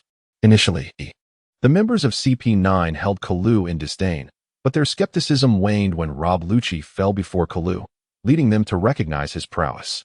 Over the course of the year, the abilities of the few on Water 7 escalated rapidly, and Kalu occasionally returned to Eni's lobby to mentor other CP9 members, traveling between the 2 islands. Kalu had become an integral member of CP9, a development that was part of Carl's dealings with the 5 elders. This collaboration aided the missions of the CP organization, including the retrieval of the ancient weapon, Pluton, and the invaluable historian, Nico Robin, who could decipher historical texts. Kasa settled at the bar and requested a cup of tea that Kalu frequently enjoyed. Bruno cast a glance at Kasa, then retrieved a teacup, steeped the tea leaves, and poured a cup of hot tea for him. The patrons of the bar were not surprised. Kalu had been a familiar presence there for a year, and everyone knew of the peculiar individual who refrained from alcohol in favor of tea, much to the bar owner's indifference. Soon, the foreman from Carrera Company entered the bar, ordering their drinks. Dressed in denim, Polly spotted Kasa and hurried over, exclaiming, "Kalu, what brings you here so early today? Care for a gamble?" Kasa glanced back at Polly, surprised to discover that Karu had already established his own circle here. Upon turning around, he caught the gaze of Lucy and Kaku. He then exited the bar, making his way towards the back door. Polly remarked with curiosity, "Why is today so peculiar?" The pigeon perched on Lucy's shoulder retorted, "It is clearly Polly who is being impolite." Enraged, Polly shot back, "What did you say?" "Lucy, I have yet to settle the score with you for today's incident. That amounts to 200 million berries." While Polly continued to grumble about Lucy's lack of cooperation, he remained oblivious to the fact that Kaku had already followed Kasa out. Kasa lit a cigarette. Though he did not turn around, he sensed that the person approaching from behind was Kaku. "Where is your instructor?" he inquired. "Kaku, indeed. The instructor Kalu was correct. You have come. Allow me to take you to meet him." Kasa turned and removed Kaku's hat, free from the burden of gold. Kasa's movements became considerably more agile. Kaku was taken aback by Kasa's impudence, unable to restrain a frown. Kasa, with an air of audacity, followed closely behind Kaku and entered a humble abode, where Robin also resided. Robin was not taken aback by Kasa's arrival. In truth, she had always been aware of Kasa's true identity, the rebellious counterpart of the Navy Vice Admiral, the enigmatic thief Kasa. "You have finally made your decision." Kalu emerged from the kitchen, bearing a platter of beef. Kasa gazed at Carl, who emerged wearing an apron, his heart brimming with unexpressed frustrations. How could a martial artist embody such a lifestyle of health preservation? What could Carl possibly be thinking? Kasa took the beef from Karu's hands and began to eat without hesitation. Let's just see how it goes. If it doesn't suit me, I can always escape. After all, you have no hold over me. Kalu felt helpless, for the other party was indeed correct. Kasa is but a mere avatar of the system, unable to retain its essence, for the disparity in their foundational strength is insurmountable. Therefore, for tonight's mission, it shall be you and Nico Robin who shall embark on this endeavor. Kasa cast a glance at Robin, surprised to find him as her partner.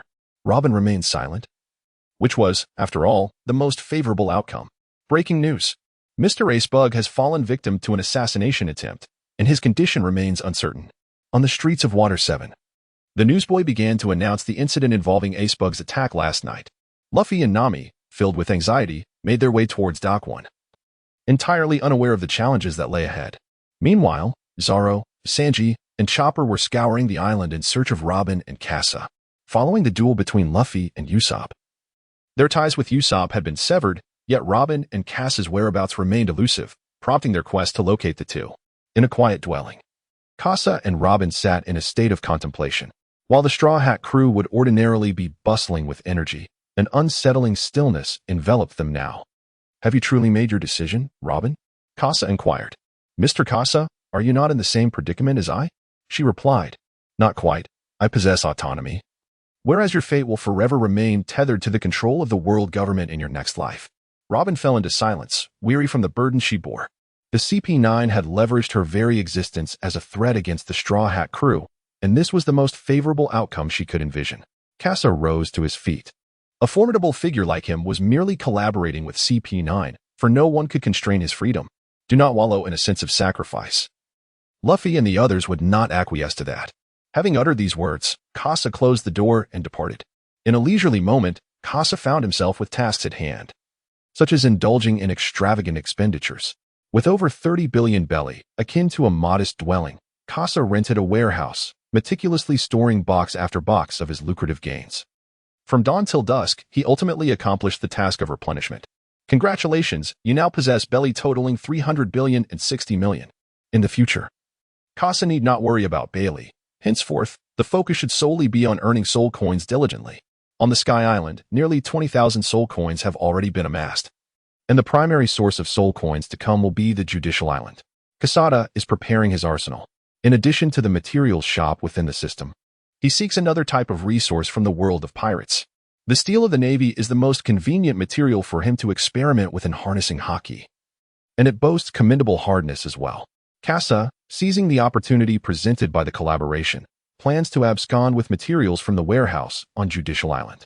As for CP9, their fate rests in the hands of Luffy and his companions. This serves as a demonstration of their mastery over haki and stands as an ideal testing ground. In the dead of night, a shadow slices through the darkness. Nami and Zoro berate, that fool Luffy, what on earth is he trying to do? After being relentlessly pursued during the day, Luffy and his crew, guided by Zoro, finally find their way to Ace's abode in search of Kasa and Robin. Eager to uncover the truth of the matter, true to the narrative, Luffy takes the initiative, compelled to act. Zoro, Nami, and Chopper follow closely behind, unable to do anything but trail Luffy into the fray. With Luffy leading the charge, the defenses at the front entrance would undoubtedly be drawn away, a tactic Zoro and Nami intended to exploit in order to infiltrate. However, upon reaching the entrance, they find that Kara's shipwrights are already on high alert, showing no signs of an impending invasion, and instead glaring suspiciously at Zoro and his companions for their audacity in entering through the front. Inside the estate, CP9's Caliphate is mercilessly claiming the lives of the shipwrights, diverting attention from Ace's chambers. Only Lucci and Kaku remain as undercover operatives. The bearded man Lulu has been dispatched by Caliphate, while the imposing Daz Bones has fallen to Bruno. Lucci and Kaku seize 2 decoys to replace themselves, donning CP9 uniforms in an effort to neutralize the departing Polly. At this moment, Luffy manages to free himself from the tight confines of the wall, declaring, "Goma Goma no rocket." This time, Luffy unexpectedly crashes into a room, only to find himself in the midst of a standoff between Polly and CP9. Before he can comprehend the situation, he is subdued and pinned to the floor by a ship nail. Zoro, meanwhile, bursts into the estate, but his navigational ineptitude nearly leads him astray several times. Fortunately, Nami is there to guide him back. In the throng of bodies, Zoro carves a path forward, exuding an aura of menace that compels the shipwrights of Kara's company to part ways. Soon, they arrive at Ace's chamber, with Nami directing Zoro to charge inside. Luffy, meanwhile, is busy searching for Robin, demolishing walls with each punch. At long last, Luffy and Zoro break through, one smashing the wall, the other slicing open the door. Storming into Ace's room, Luffy, Nami, and Chopper spot Robin and call out, "Robin," ready to inquire about the unfolding events. Suddenly, a flash of steel cuts through the air as Zoro leaps in front of Luffy. Clang! The clash of swords resounds as Zoro engages Kaku, successfully parrying the attack. "Luffy, be careful. These foes are formidable," he warns, as Luffy catches sight of CP9's members and Califa outside the window. Shocked, Luffy exclaims, "Kasa, what are you doing here?" Nami, discerning the differences between Califa and Kasa, interjects, "Luffy, he isn't Califa." Before Nami can finish her thought, Kasa leaps through the window, greeting, "Hey Luffy." Zoro, astonished, responds, "Kasa, how did you end up over there?" Kasa stood opposed to Luffy, leaving Zoro momentarily in disbelief. The disparity in their combat prowess was stark. Nami and Chopper could not help but recoil, exclaiming the impossibility of the situation, especially with Kasa's involvement. Luffy, observing the striking resemblance between Kasa and Kalu, began to grasp the gravity of the scene. "Hey, Robin, did you assassinate Uncle Ace?" Luffy honed in on the crux of the matter, directing his gaze toward Robin. It was only then that Robin turned to speak. "Luffy, it was I who did it. I wish to sever ties with the Straw Hat crew."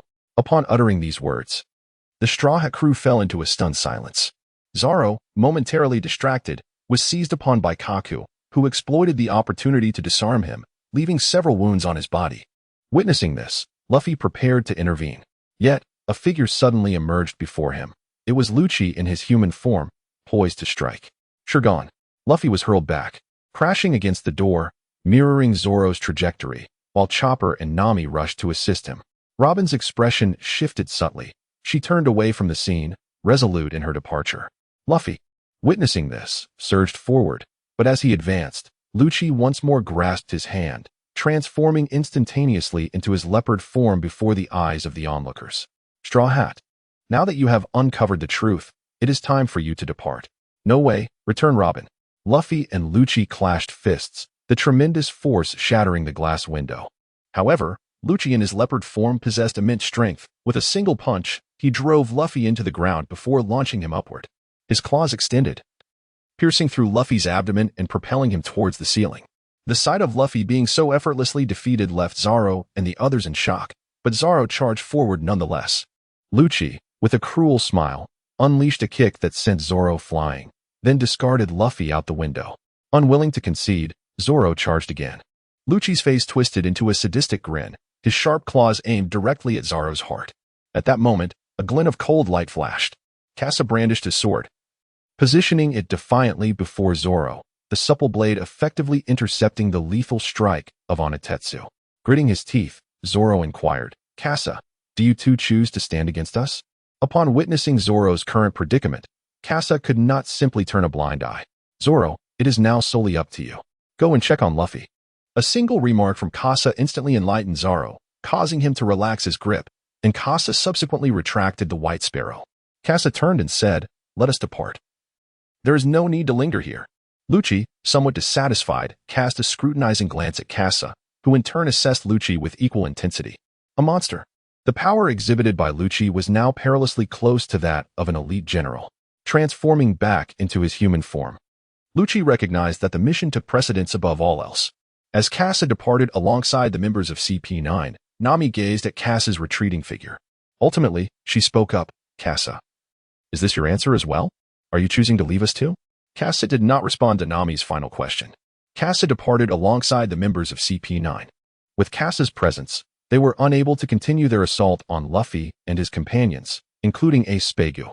Zoro escorted Ace Spegu away from the blazing courtyard. Meanwhile, Kasa did not accompany them to Frankie's base, but instead returned to the sea train with Robin.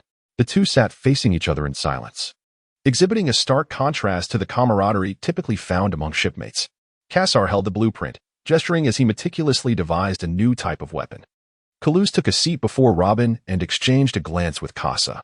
Kasa then closed his notebook and stepped out of the carriage. Kasa, with a cigarette dangling from his mouth, inquired, "What is it? Do you have something to tell me?" With his hand resting on the small of his back, Karoo remarked, "Barring any unforeseen circumstances, the outcome of Judicial Island will mirror that of the storyline." Chasm furrowed his brows and questioned, "What is your intention in deliberately enhancing the strength of CP9? That Rob Lucci appears quite formidable." Karoo, the true significance of Lucci will only be realized when he arrives at CP0. Kalu, additionally, I require you to retrieve the design schematics of Pluto. Although the blueprints are in Frankie's possession, there is uncertainty regarding any protective measures he may have in place. Thus, it is essential for you, as a skilled craftsman, to conduct a thorough inspection. Kasa, certainly, but I have a request. Kalu, speak. Kasa, I desire Kachi to reveal to me the secrets of the heavens thrice. Kalu, deal. Furthermore, this time we must fail under the watchful eyes of the 5 elders, so you must exert the influence that is expected of you. Kasa raised an eyebrow, realizing the intentions of the other party. They wished to remain concealed within the world government while refraining from disrupting the unfolding narrative. Moreover, it was crucial to note that Kasa possessed a blueprint of the Arc Maxim, which piqued their interest in the design of Pluton. At that moment, the members of CP9 returned with Frankie and Usopp, with Frankie vigorously struggling, full of life and energy. Kasa caught a fleeting glimpse of a golden-haired figure in the corner of the train. It was Sanji. The narrative had commenced. Nami, having listened to Uncle Ace's words in the courtyard, came to understand why Robin chose to part ways with them. However, she remained perplexed as to Kasa's motivations for doing the same. Chopper and Zoro had already set off in search of Luffy. Nami steadied her emotions, preparing to seek out Luffy and subsequently intercept Robin and Kasa at the train station. Yet, this time, Luffy had ventured farther than the storyline suggested, causing Zoro and Chopper to realize his absence only from a considerable distance. The gods of water were also poised to descend. Meanwhile, the sea train remained vigilant regarding the receding tide of the water gods, seizing one final opportunity to set forth. Carrying a train filled with members of the world government toward Eni's lobby, Kasa hurled a smoke bomb into Frankie's compartment, and soon, both Frankie and Usopp succumbed to unconsciousness. Kasa, donned in a gas mask, entered and began to search through Frankie's form, ultimately locating the position of the design blueprint for Pluto. The internal switch connected to the flammable oil and igniter posed a grave risk. A mere slip could lead to the blueprint igniting within Frankie's very being. Nonetheless, Kasa, a master in weapon manufacturing, adeptly discovered the technique to unravel Frankie's intricate mechanisms. He even devoted additional time to studying the anatomical structure of Frankie. One could only marvel at the absurdity. The technology depicted in anime is utterly devoid of scientific credibility. Kassar was unable to utter a word. He utilized the high-definition scanner obtained through the system to meticulously scan all the blueprints before returning the original images to Frankie's body. The mission of Kasa has been accomplished. The next step involves negotiating with Carl and his clones. As for the members of CP9, despite the enhancement brought by Kalu, the 3 primary forces that have awakened their haki, coupled with the world's corrections, ensure that Luffy will undoubtedly emerge victorious. It is merely a matter of the form that victory will take. Kasa opened the window, allowing the lingering haze within the carriage to dissipate before departing. Shortly thereafter, Sanji arrived at the same compartment, gazing upon the unconscious Usopp and Frankie, determined to swiftly establish contact with Luffy and the others. Meanwhile, at the station, Nami discovered the message left by Sanji. The events continued to unfold in accordance with the narrative. As Kokoro produced the rocketman to assist Luffy and his companions in their journey to Eni's lobby, the 3 renowned shipwrights of Carrera are also lurking within, accompanied by the Frankie family. Luffy and his companions have already embarked on their journey aboard the rocketman. Kasa returned to the carriage where Robin was, brazenly picking up the blueprints to examine them. The members of CP9 could hardly fathom that the very blueprints they had been relentlessly pursuing were now in Kasa's possession. Observing Kasa's unperturbed demeanor, Robin could no longer contain herself and inquired, "Kasa, what will become of Luffy and the others?" Kasa did not lift his head and directly spoke. "I believe they are already on their way." Robin responded, "How is that possible? There are no more sea trains. How will they breach the domain of the sea gods?" At that moment, a masked man tapped on the glass outside. Robin turned to see the distinctive long nose.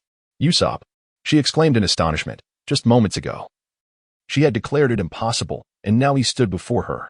Quickly, Robin opened the car window to let Usopp in, who also spotted Kasa in the same carriage.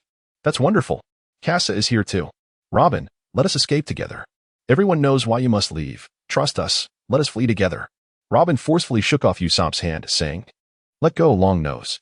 I have made my decision to leave. Usopp turned to Kasa, pleading, Kasa, please help persuade Robin. Aren't we comrades? His words trailed off as he recalled that he had just dueled with Luffy. They were no longer partners. Kasa also put away the blueprints in his hands and remarked, Usopp, it is futile. Robin is burdened by her heart's torment. Unless we resolve this, she will continue to live in fear upon our return. Kasa has discerned Robin's current state, which is one of the reasons he has aligned himself with CP9. Not only can he glean the plans regarding Carl's doppelgangers, but he can also keep an eye on Robin and ultimately seize materials from Judicial Island. It's a win-win situation. Usopp interjects, urging, Stop the chatter. You must trust Luffy.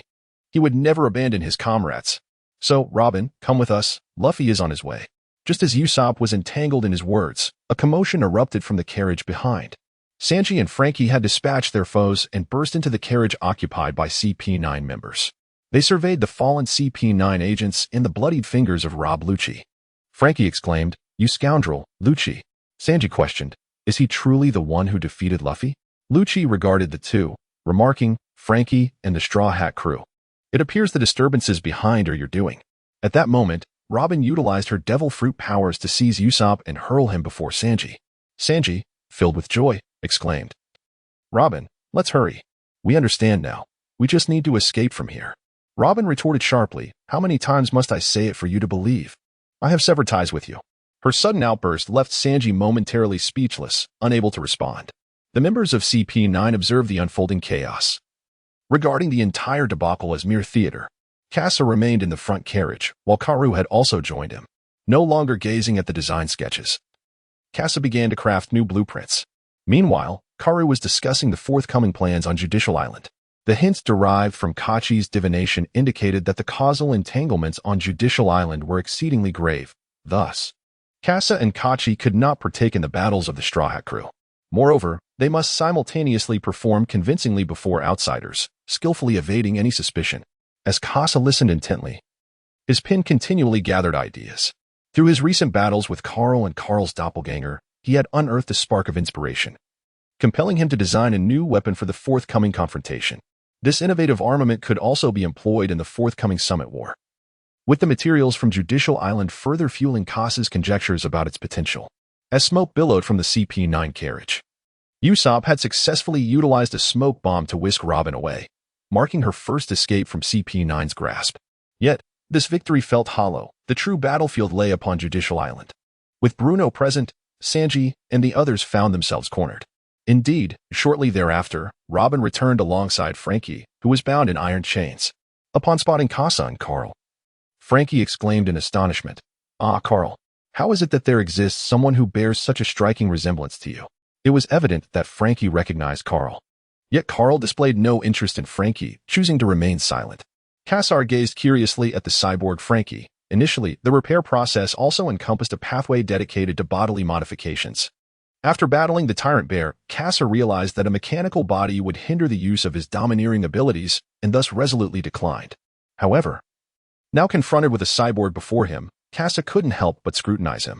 Frankie, feeling a chill run down his spine from being observed, exclaimed, Hey, what do you intend to do, young man? I am the Iron Man, so be cautious. In Kasa's mind, there were several schemes he contemplated to transform Frankie. Yet the moment was not opportune, and he ultimately relinquished the idea. Observing Kasa's disinterest in returning, Frankie exhaled in relief and redirected his attention to the focal point of the event, Nico Robin. The sea train had entered the vicinity of Justice Island, with sunlight streaming through the windows, signaling that Justice Island was near. The station on Justice Island was prepared to welcome Rob Lucci and his companions as the train came to a halt. The Navy personnel began to murmur among themselves. For Rob Lucci had long been a legend within CP9, reputed as the mightiest member in its history. Yet, it was not Rob Lucci who first alighted from the train, but rather Khalifa. Kaluga serves as the instructor for the CP9 members, dispatched directly by the elders, thus holding a higher status than Lucci and his peers. As Kalu made his entrance, the sailors stood in solemn respect, halting their hushed whispers. During his time on Judicial Island, Kalu also took the opportunity to mentor the naval officers, thus earning their gratitude. Subsequently, members of CP9 disembarked one after another, and upon encountering Nico Robin, a wave of discussion erupted among them, followed by the mention of Kasa. Observing Kasa, who bore a striking resemblance to Kalu, they recalled the rumors that had circulated on the island. The notorious thief Kasa had been subdued. In truth, Kasa was merely an extension of Rear Admiral Carl's abilities, sharing a similar will with the Navy. Moreover, Kasa had not posed a threat to civilians over the past 2 years. In fact, he had eradicated numerous pirates. Nevertheless, other naval branches harbored grievances against Kasa, as he had effectively plundered a significant portion of their treasuries. While Kasa was in the carriage, he had already dispatched the unmanned reconnaissance aircraft, Swift, to survey the situation on the island, which is now gathering information. Kasa is not obligated to disclose the location of the treasury to Karu, thus Kasa must rely on his own efforts to seek it out. With the drawbridge lowered, Kasa entered the judicial tower alongside members of CP9 from the courthouse. Kasa was assigned to one room, while another room housed the entire CP9 team. The owl, known as Jababa, greeted everyone, saying, "Long time no see." With a swift motion, he initiated an attack, and the members of CP9 responded in perfect unison. A customary ritual they performed each time they gathered. Among them were the blonde-haired, bespectacled Khalifa, the pink-haired, pale-faced Kaku, the bull-headed Bruno, the wolfish Gabra, the square-nosed Kaku, and finally, Rob Lucci. The combat prowess of the CP9 members had been accurately assessed, revealing their narrative strength. Khalifa, 1,200 power. 630, Owl, 1,400 power. 800, Wei Chu, 1,800 power. 810, Bruno, 1,900 power. 820, Gabra, 3,100 power.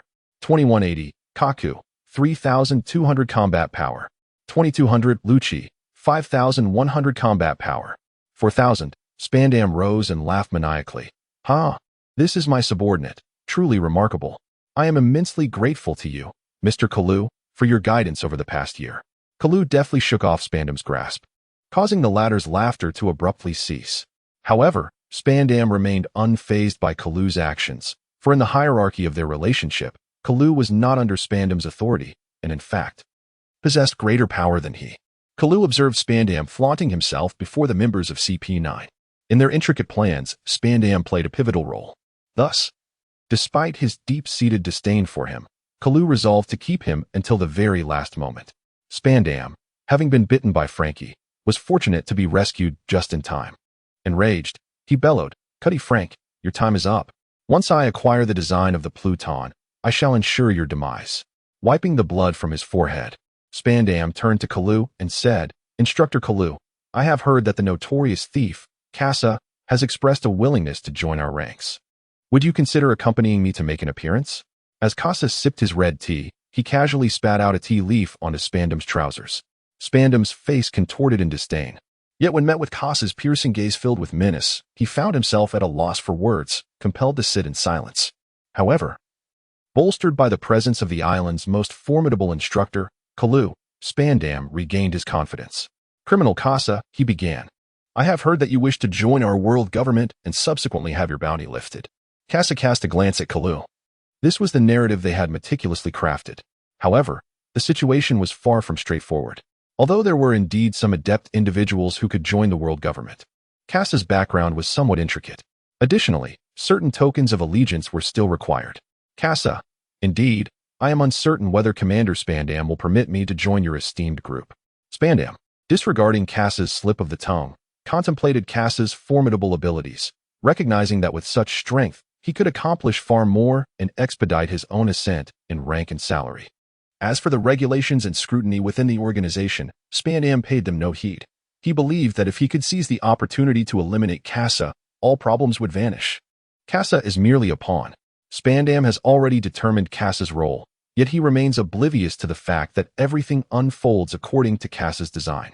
"All right, since you, Commander, have consented, I shall take a stroll around the island." However, before Spandam could finish his sentence, Kasa had departed. He had already located the position of the warehouse. On Judicial Island, Luffy sent a squad flying with a single punch, then ascended to the rooftop's edge to evade incoming attacks. Why are there so many people? Where are Robin and Kasa? As Luffy dashed past a warehouse, Kasa turned to face it, narrowly avoiding Luffy.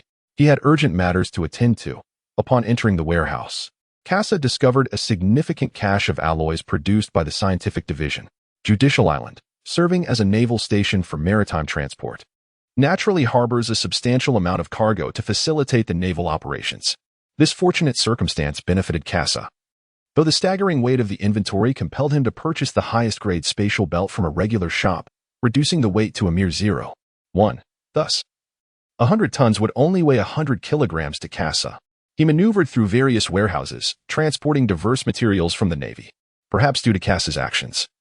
The Navy had already secured the military funds, leaving Kasa unable to find any berries, and he could only depart with the materials in hand. By the time Kasa concluded his tasks, Luffy had climbed atop the courthouse's roof, gazing at the judicial tower, when suddenly, a portal of air opened before him. How can it be that you, a pirate valued at 100 million, have only defeated 5 guards? Bruno appeared on the rooftop, and Luffy recognized him as one of those he had encountered in Ace's room. You, the one who resembles a bull, Bruno remarked. I never expected you would follow me here, but it is already over. Chafe. Bruno launched himself forward, but in the next instant, a fist materialized before him. Bruno was instantly sent crashing against the wall. How is this possible? How could you predict my movements? I was merely dispatched by Lucci with a single blow on Water 7. Bruno looked up to find the lingering red glow in Luffy's eyes. Indeed, I was severely beaten by you all in Uncle Ace's presence, but this time is different. I have feasted. Entering gear second. With the awakening of his observation haki, Luffy was now fully capable of sensing Bruno's speed and preemptively predicting his position. Jet pistol. Luffy expanded his striking surface, and Bruno found himself unable to evade.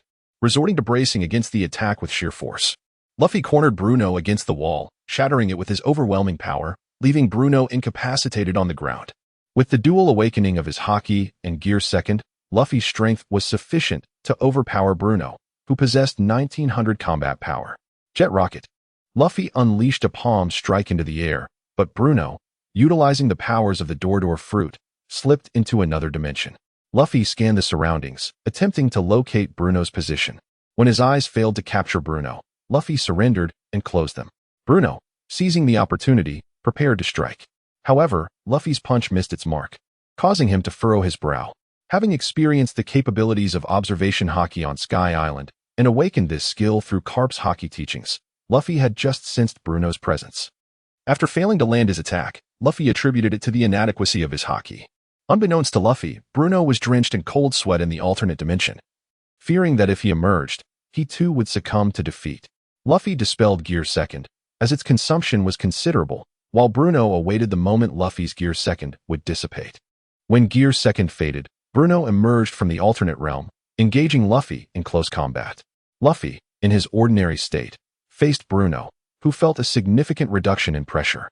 While Luffy's attacks were formidable, they were not as suffocating as in Gear Second, allowing Bruno a chance to defend himself.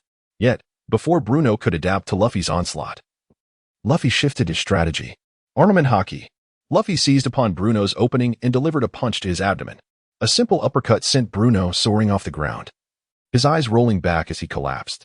Damn, seeing you all makes it clear that Kasa is with the Navy. Your techniques mirror those that Kasa taught us.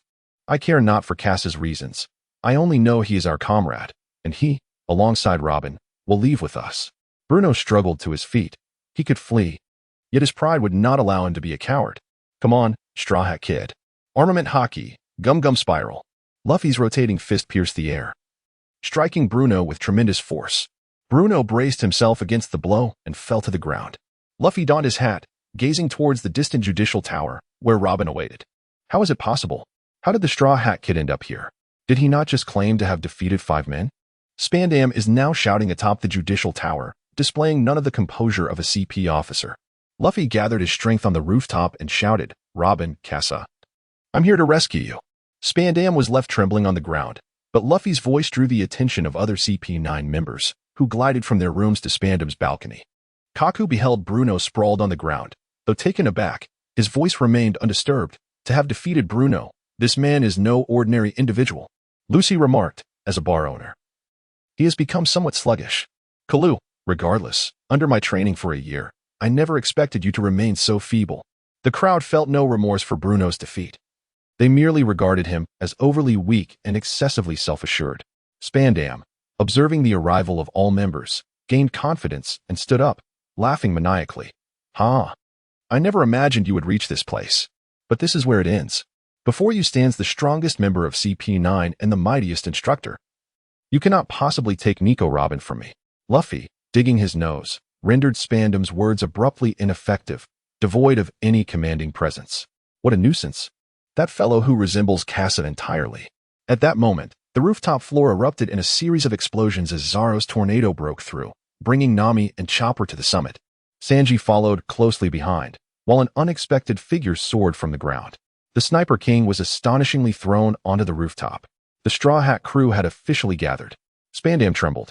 Surprisingly, they are all here, the Straw Hat crew. The CP9 members rejoiced at the sight. Without needing Luffy's assistance, each had their own adversary. Zoro recognized the situation, standing atop the parapet alongside Luffy to confront the threat. Robin was also brought outside to the balcony by Frankie, reuniting with the Straw Hat crew. The narrative unfolded as anticipated. Sniper King, destroy that flag for me. Understood, colossal weapon pouch. Let everyone witness your might. The Sniper King lifted the weapon pouch. A new armament enhanced by the technology of the Sky Island and Kasa. Firebird Star. The flaming bird surged toward the world government flag, which Spandam brandished as a threat to the Straw Hat crew. Luffy retaliated directly, declaring war against the world government. The flames engulfing the flag illuminated the island. And everyone understood the implications, their minds consumed by a singular thought. Madman. Spandam exaggeratedly proclaimed, "Have you all lost your minds? That is the world government. You are declaring enmity against the world." Luffy shouted, "What of it?" "Robin, I still have not heard your answer. Quickly tell me, do you wish to live?" Kasa also witnessed the Sniper King's assault and piloted his flying sword to the rooftop. Spandam, of course, took notice as well, secretly rejoicing. If Kasa were to strike at this moment, the threat posed by the Straw Hat crew would be eliminated. Under Spandam's watchful gaze, Kasa lifted his sniper rifle and fired indiscriminately. The Straw Hat crew remained unfazed, as if they had not heard the gunfire behind them. The arrival of Kasa was already known to them, so they fully trusted their companion. Naturally, Kasa had no intention of attacking Luffy and the others. Instead, he shot through the flagpole with a single gunshot. He then shouted toward Spandam, "Commander Spandam, I appreciate your invitation. I shall gladly accept your armory." Spandam was taken aback, exclaiming, "What? The phantom thief Kasa would dare to do such a thing." The members of CP9 frowned, for they had been tasked by Khalifa to retrieve Kasa and had learned from her that Kasa had surrendered voluntarily, all with Spandam's consent. Otherwise, they would not have traveled alongside this formidable figure.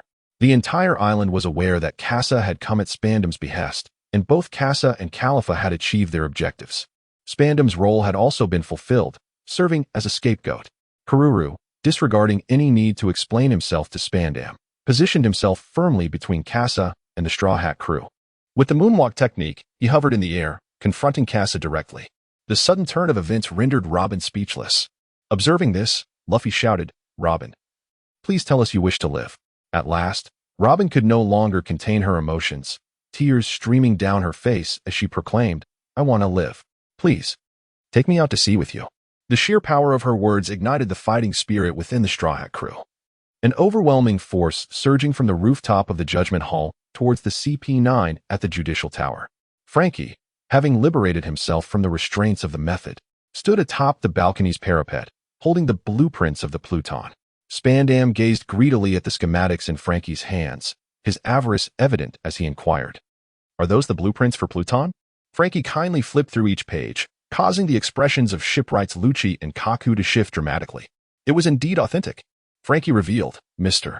Tom always feared that Nico Robin, capable of awakening ancient weapons, could once again plunge the world into chaos. To prevent such a calamity, the shipwrights retained the blueprints of Pluton, ensuring that when the ancient weapon reemerged, the world would possess the means to resist. And now, the only one who can awaken the ancient weapon stands before me, with the blueprints in my grasp, so I shall take a gamble. I bet that the Straw Hat crew can defeat you." Rob Lucci's years of covert operations came to an abrupt end at Frankie's hands, his mission thwarted. Enraged, Spandam lashed out at Frankie, pushing him from the Judicial Tower. Upon witnessing this, Luffy cried out, "Kasa, take us over there." Kasa pointed towards Karoo before them. The two had just been observing the unfolding narrative. However, the performance must continue. and Kasa could not assist Luffy under Karu's vigilant defense. Luffy, understanding Kasa's predicament, ceased his entreaties and soon heard the voice of Granny Kokoro. With a broad grin, Luffy felt an ominous premonition regarding the straw hat. And together they leapt down from the referee's stand. The plot progressed as anticipated. Kasa and Karu could no longer maintain their gaze and were compelled to engage in battle. Kalu, last time it ended in a tie. This time, I shall not show any mercy. Kasa withdrew the Tyrannosaurus shotgun. Indeed, this time it cannot merely end in a draw. Although the two appeared to be performing, the fierce determination in their eyes betrayed their earnestness in this battle. On Justice Island, Kasa relentlessly fired upon Kalu from the air. Kalu incessantly darted between the houses, evading Kasa's relentless onslaught. However, the splintering attacks unleashed by Kasa had already struck the naval forces engaged in battle on the island, as well as the Frankie family. Soul Coins 40. Soul Coins 301. Soul Coins 312. The system incessantly issued notifications as Kasa's indiscriminate attacks engulfed both the Navy and the Frankie family, with no means to exert control over the chaos. Kasa could only watch with a grin as his soul coins continued to surge upwards. Kerala gazed discontentedly at Kasa, who was flying a kite in the sky. After all, this was the Navy he had trained for a year, yet it was being harvested like lambs. The dog squad, along with the guilty jury, relentlessly pursued Kasa alongside Kerala. Fearless in the face of death, the Kasa aims at the guilty jury. 50 tyrant bullets. The high explosive shells detonated within the guilty jury, instantly reducing the Emperor's cowfish guilty jury to charred remnants of flesh. Soul Coins 400. Soul Coins 452. Soul Coins 362. The soul coins of Kasa have been soaring incessantly, and this particular assault has directly bestowed upon Kasa more than 2,000 soul coins. Seeing the situation deteriorate, Karu halted others, as their actions would merely serve to augment Kasa's reserves. At this juncture, Kasa ceased any further struggle, standing resolutely atop the flying sword. The arrangements previously laid out on the island had come to fruition, with all naval forces ensnared within Kasa's encompassing trap. Kalu gazed at Kasa and declared, "Phantom Thief Kasa, you find yourself encircled. Surrender at once." Kalu continues to act, and their battle does not necessitate a definitive victor. However, the others on the island serve merely as embellishments, enhancing the stakes of soul coins for one another. As Kasa struck his thumb, the mechanisms left on the island activated. Mechanical contraptions began to emerge from the ground and rooftops, reminiscent of playground sprinklers. However, the devices created by Kasa did not spray water. Instead, they unleashed flames. The array of fire lilies. The entire perimeter of the island was engulfed in fire, while on the opposite side loomed a cliff, with the ocean depths below. At this moment, only those in the Navy capable of moonwalking had a chance to escape. Even without the demon-slaying order, the Navy on this island was doomed. And Kasa was already calculating the elevation of his soul coins. The judicial island was in a state of constant lamentation. The key to the sea-stone handcuffs binding Nico Robin was among the CP9 members in the tower. Luffy had gone to seek out Lucci, while the others were preoccupied with their respective adversaries.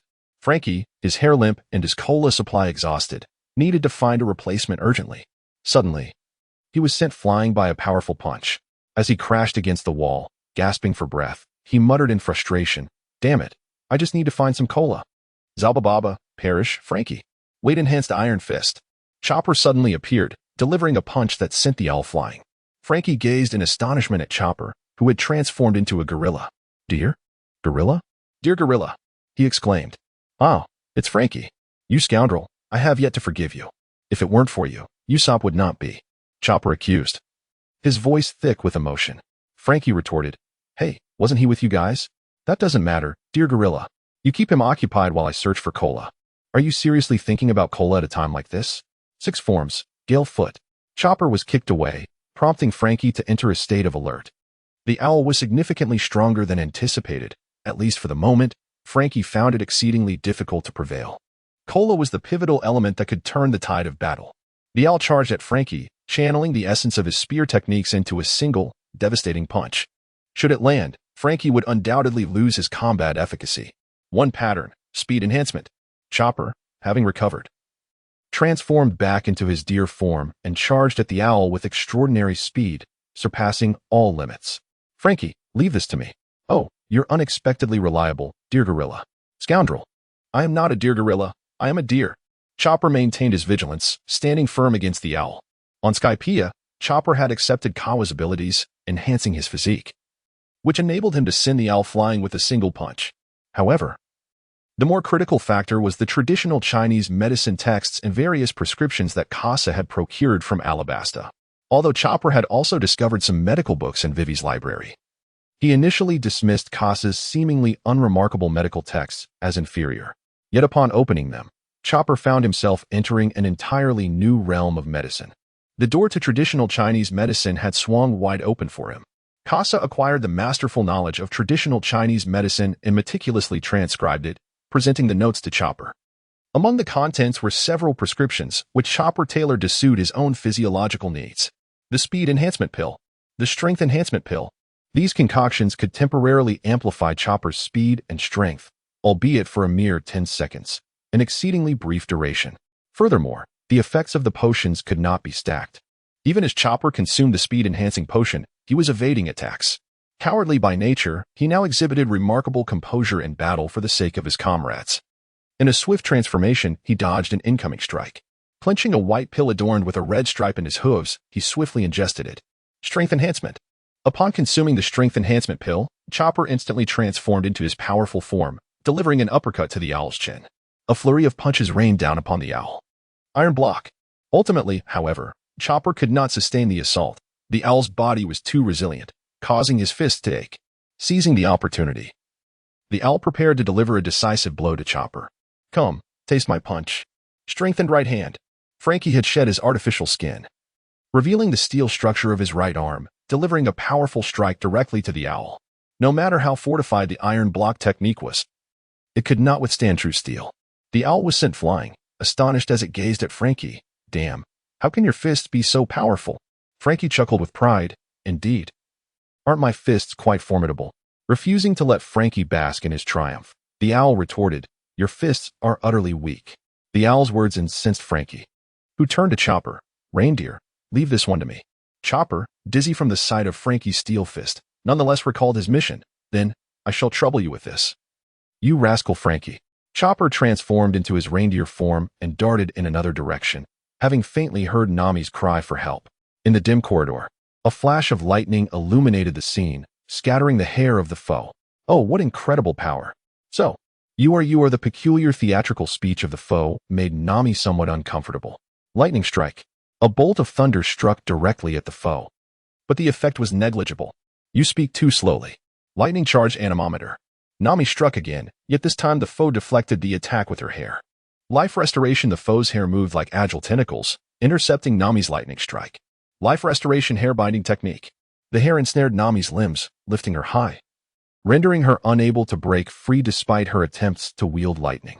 Nami had mastered the Thunderbolt Fruit's abilities extensively, but she had only learned to control her powers without harming her allies. Engaging in actual combat would require more time. You have come here truly remarkable, however. The evil pirates will ultimately be vanquished by justice. Life restoration spring whisper. The foe aimed her staff at Nami, employing a piercing technique. Yet the strike missed, passing through Nami's form. At the last moment, Nami elementalized, evading the attack and freeing herself from the bindings. Strength enhancement hammer. At that moment, Chopper finally arrived, only to be struck from behind by the foe, sending him flying. Nami quickly ducked as the foe soared over her. Chopper. Nami, are you all right? I'm fine, Chopper, hurry. Nami urged Chopper to flee quickly, while he remained perplexed. What about the key? Nami produced the key from her chest. I've got the key. There's no need to fight them. Chopper's eyes sparkled. Nami, you're amazing, so clever. Nami handed the key to Chopper. Chopper, sniff it to see if there's anything wrong.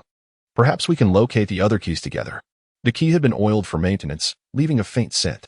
Although Chopper wished to protest that he was not a dog, he indeed detected a slight aroma upon sniffing. As the two escaped to the hall, a figure suddenly fell from the skylight above. Nami, enhanced by the Thunderbolt Fruit, sensed the presence and looked up to see a familiar silhouette. Her gaze shifted, and she grasped her climate baton, preparing to cast a spell. Thundercloud. The clouds stored within the baton were released instantaneously, forming a cloud bed to catch the falling figure. Chopper's expression changed dramatically. Sniper King. How did you end up like this? Nami looked up to see Khalifa lazily observing the three below. The scene rewinds a few minutes earlier. Usopp cautiously opened a door, ensuring no one was inside. Suddenly, he burst in. "Hand over your keys," under the leadership of the great Sniper King. After confirming the absence of others, Usopp lamented his fortune. Yet, upon closing the door, he clenched his fists in frustration and shame. He was dissatisfied with his performance. Robin had already reached out for their help, and he had just been reveling in the absence of enemies. Robin was waiting for them, and with that thought, Usopp steeled himself, pushing open another door. "Usopp the Great is here, hand over your keys." Before he could finish, his gaze was transfixed on a beautiful woman clad in black stockings. The stockings accentuated her slender legs, and the contrast of the sheer black against her fair thighs captivated Usopp entirely. "Damn, why am I like Sanji?" Califa gazed at Usopp, who had barged in, her memory of him somewhat vivid. She recalled the man who wept inconsolably over a ship in Frankie's dock. "Ah, it is you, the cowardly and tearful man." This remark ignited Usopp's fury. He retracted his lecherous gaze, for the woman before him was an adversary, in possession of the key that Robin sought. "Enough of your prattling. Produce the key."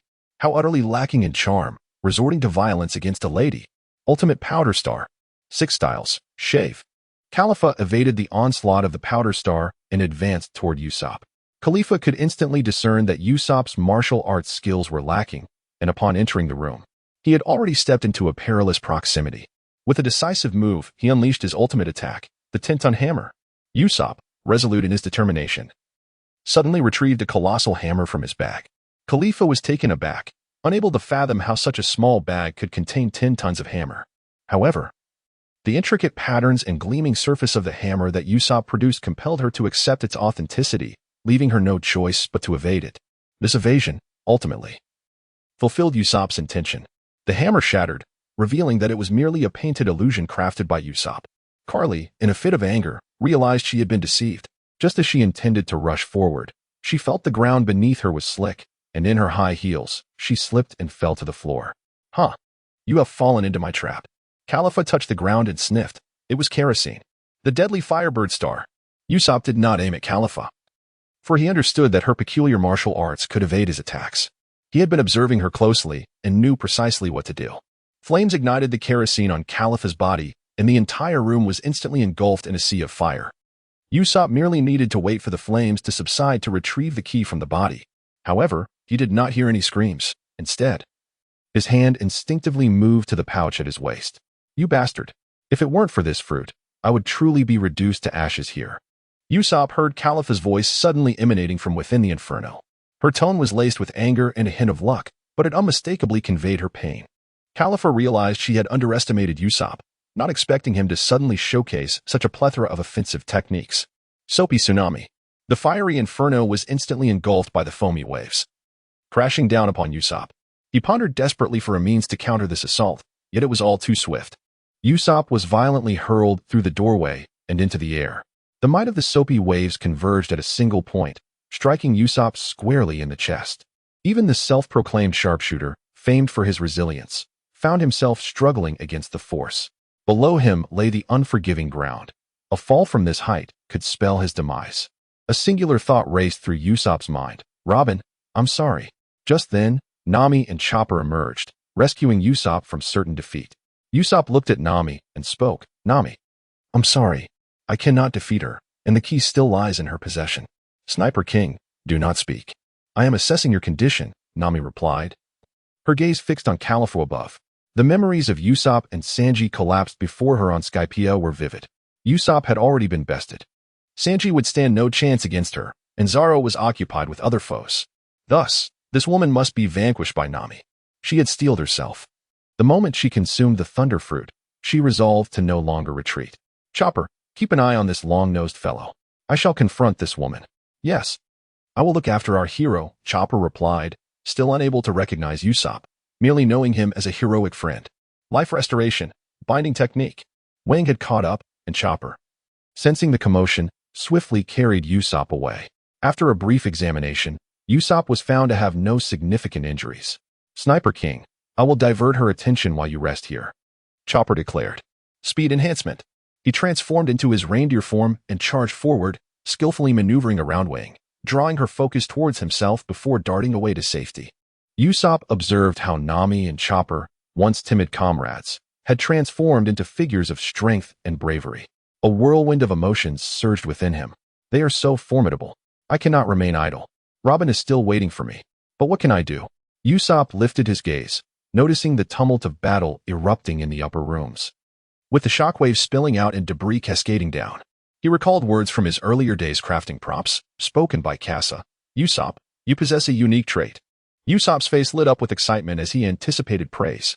It is that you are sufficiently weak. Usopp playfully smacked Kasa on the back, exclaiming, "Hey, what kind of trait is that? Because you are weak, you can approach problems from the perspective of the weak. In time, everyone will grow strong. Yet there must be someone to consider all angles. Therefore, when others stand high, you must be on the ground, watching for enemies." The wisdom of those words struck Usopp profoundly in that moment. He recognized that his role was minimal, and the recent battle had shown him that once he ventured into the danger zone, he became nearly ineffective. Thus, the sharpshooter's true purpose lay in support. With newfound clarity, Usopp resolved to act upon his long-held desire. A moment to prove himself had arrived. In the upper chamber, a fierce wind swept away all debris as two men clad in black suits grappled relentlessly.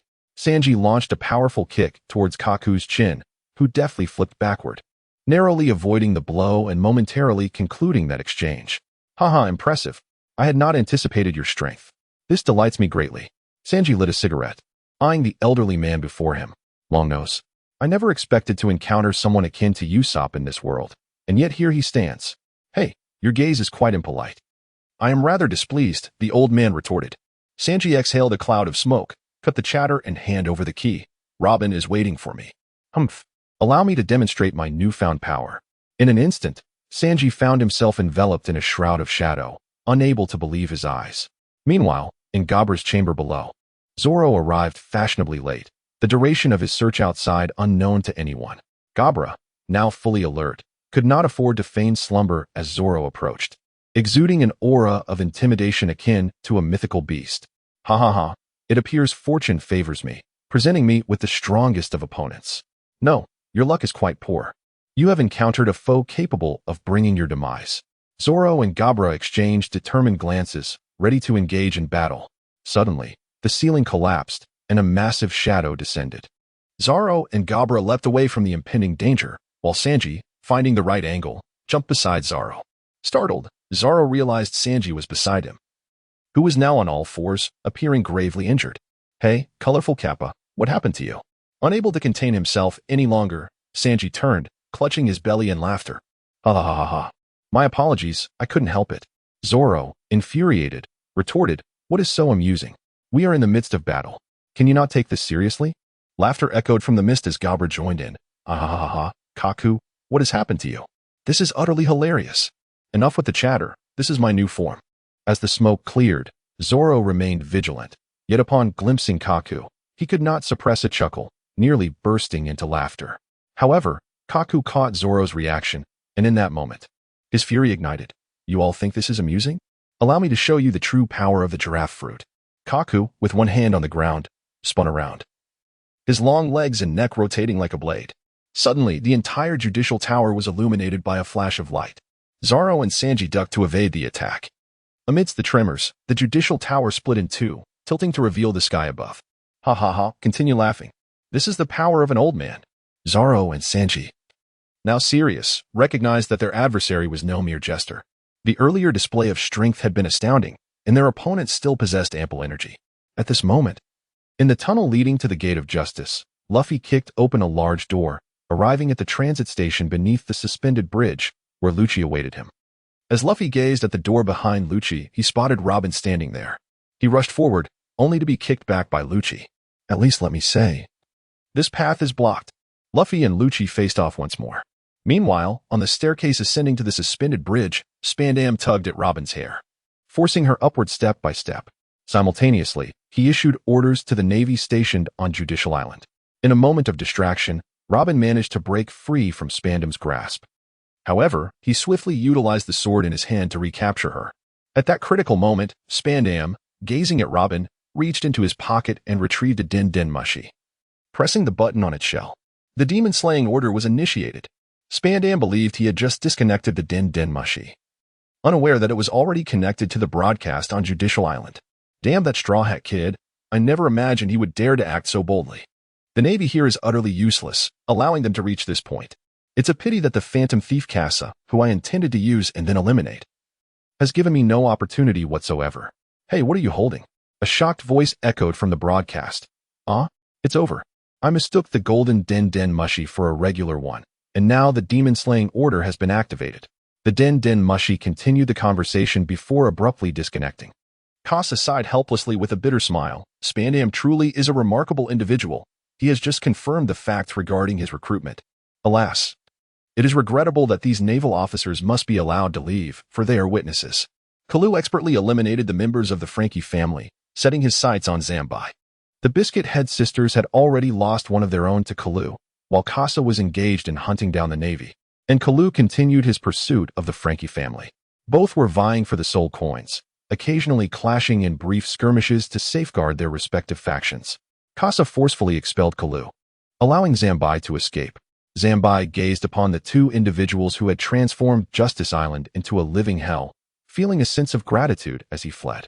After all, in their eyes, Kasa had always been their protector, unaware that it was precisely Kasa who could turn the entire island into a fiery prison.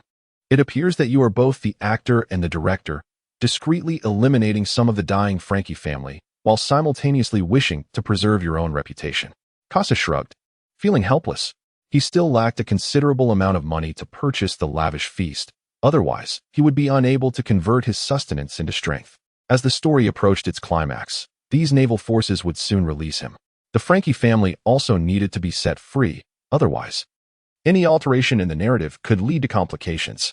A single shot from Kasa pierced through the fiery encirclement, creating a breach in the infernal flower formation. Whether escape is possible now hinges upon these individuals' ability to seize an opportunity. Indeed, these naval forces are considered your recompense, thus, may the schematics be bestowed upon them? Kalu is fully prepared for battle. He has requested the design schematics from Kasa multiple times, yet Kasa has not obliged. Although they had a prior agreement, the initiative rests with Kasa, and he remains unhurried. Kasa smiled crookedly. Don't rush, wait a moment longer. Kalu surged forward, aiming a powerful punch at Kasa. Kasa deftly maneuvered the flying sword, evading its trajectory, and retaliated with a thunderous round. The projectile struck against Karu's golden barrier. Thunderous baptism. The twin pistols unleashed a relentless barrage, striking the same spot upon the golden shield. The clash of lightning and golden radiance surged forth, and Karu felt a tingling sensation spread across his chest as the impact of the thunderous rounds began to permeate through. The tiger seal, with palms transformed into claws. He struck the void. Two waves of tiger-headed shockwaves swiftly surged past as Kasa evaded the assault, his aim slightly askew. Kalu deftly evaded the impending assault. The serpent coiled and slithered.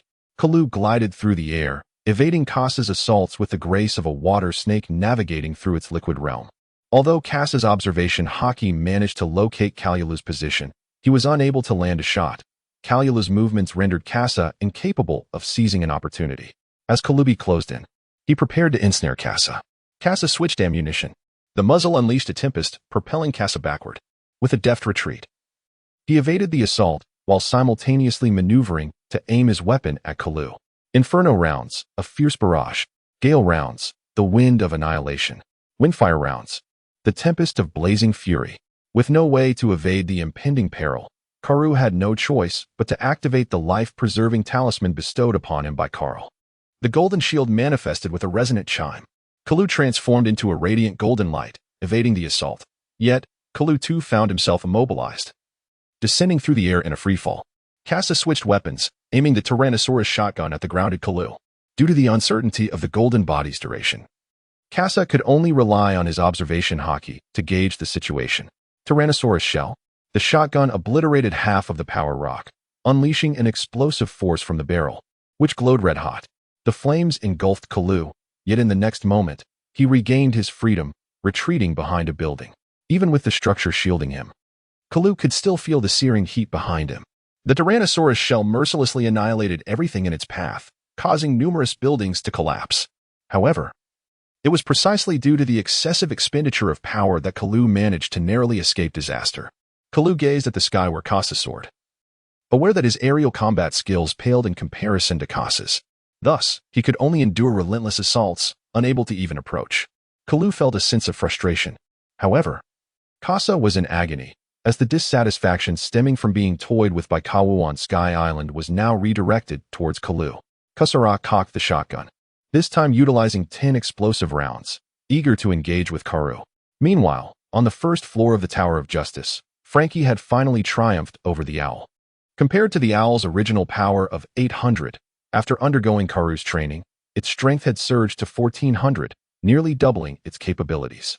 However, Franky had not reaped any of the revised benefits, relying solely on his raw strength to defeat the owl.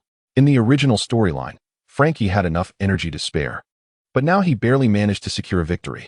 After retrieving the key from the owl, Franky needed to replenish his cola quickly, otherwise, he would be unable to participate in the impending battles. Just as Franky prepared to replenish his cola, the kitchen wall suddenly shattered, and a furry ball was propelled into the room. Lion's finger gun.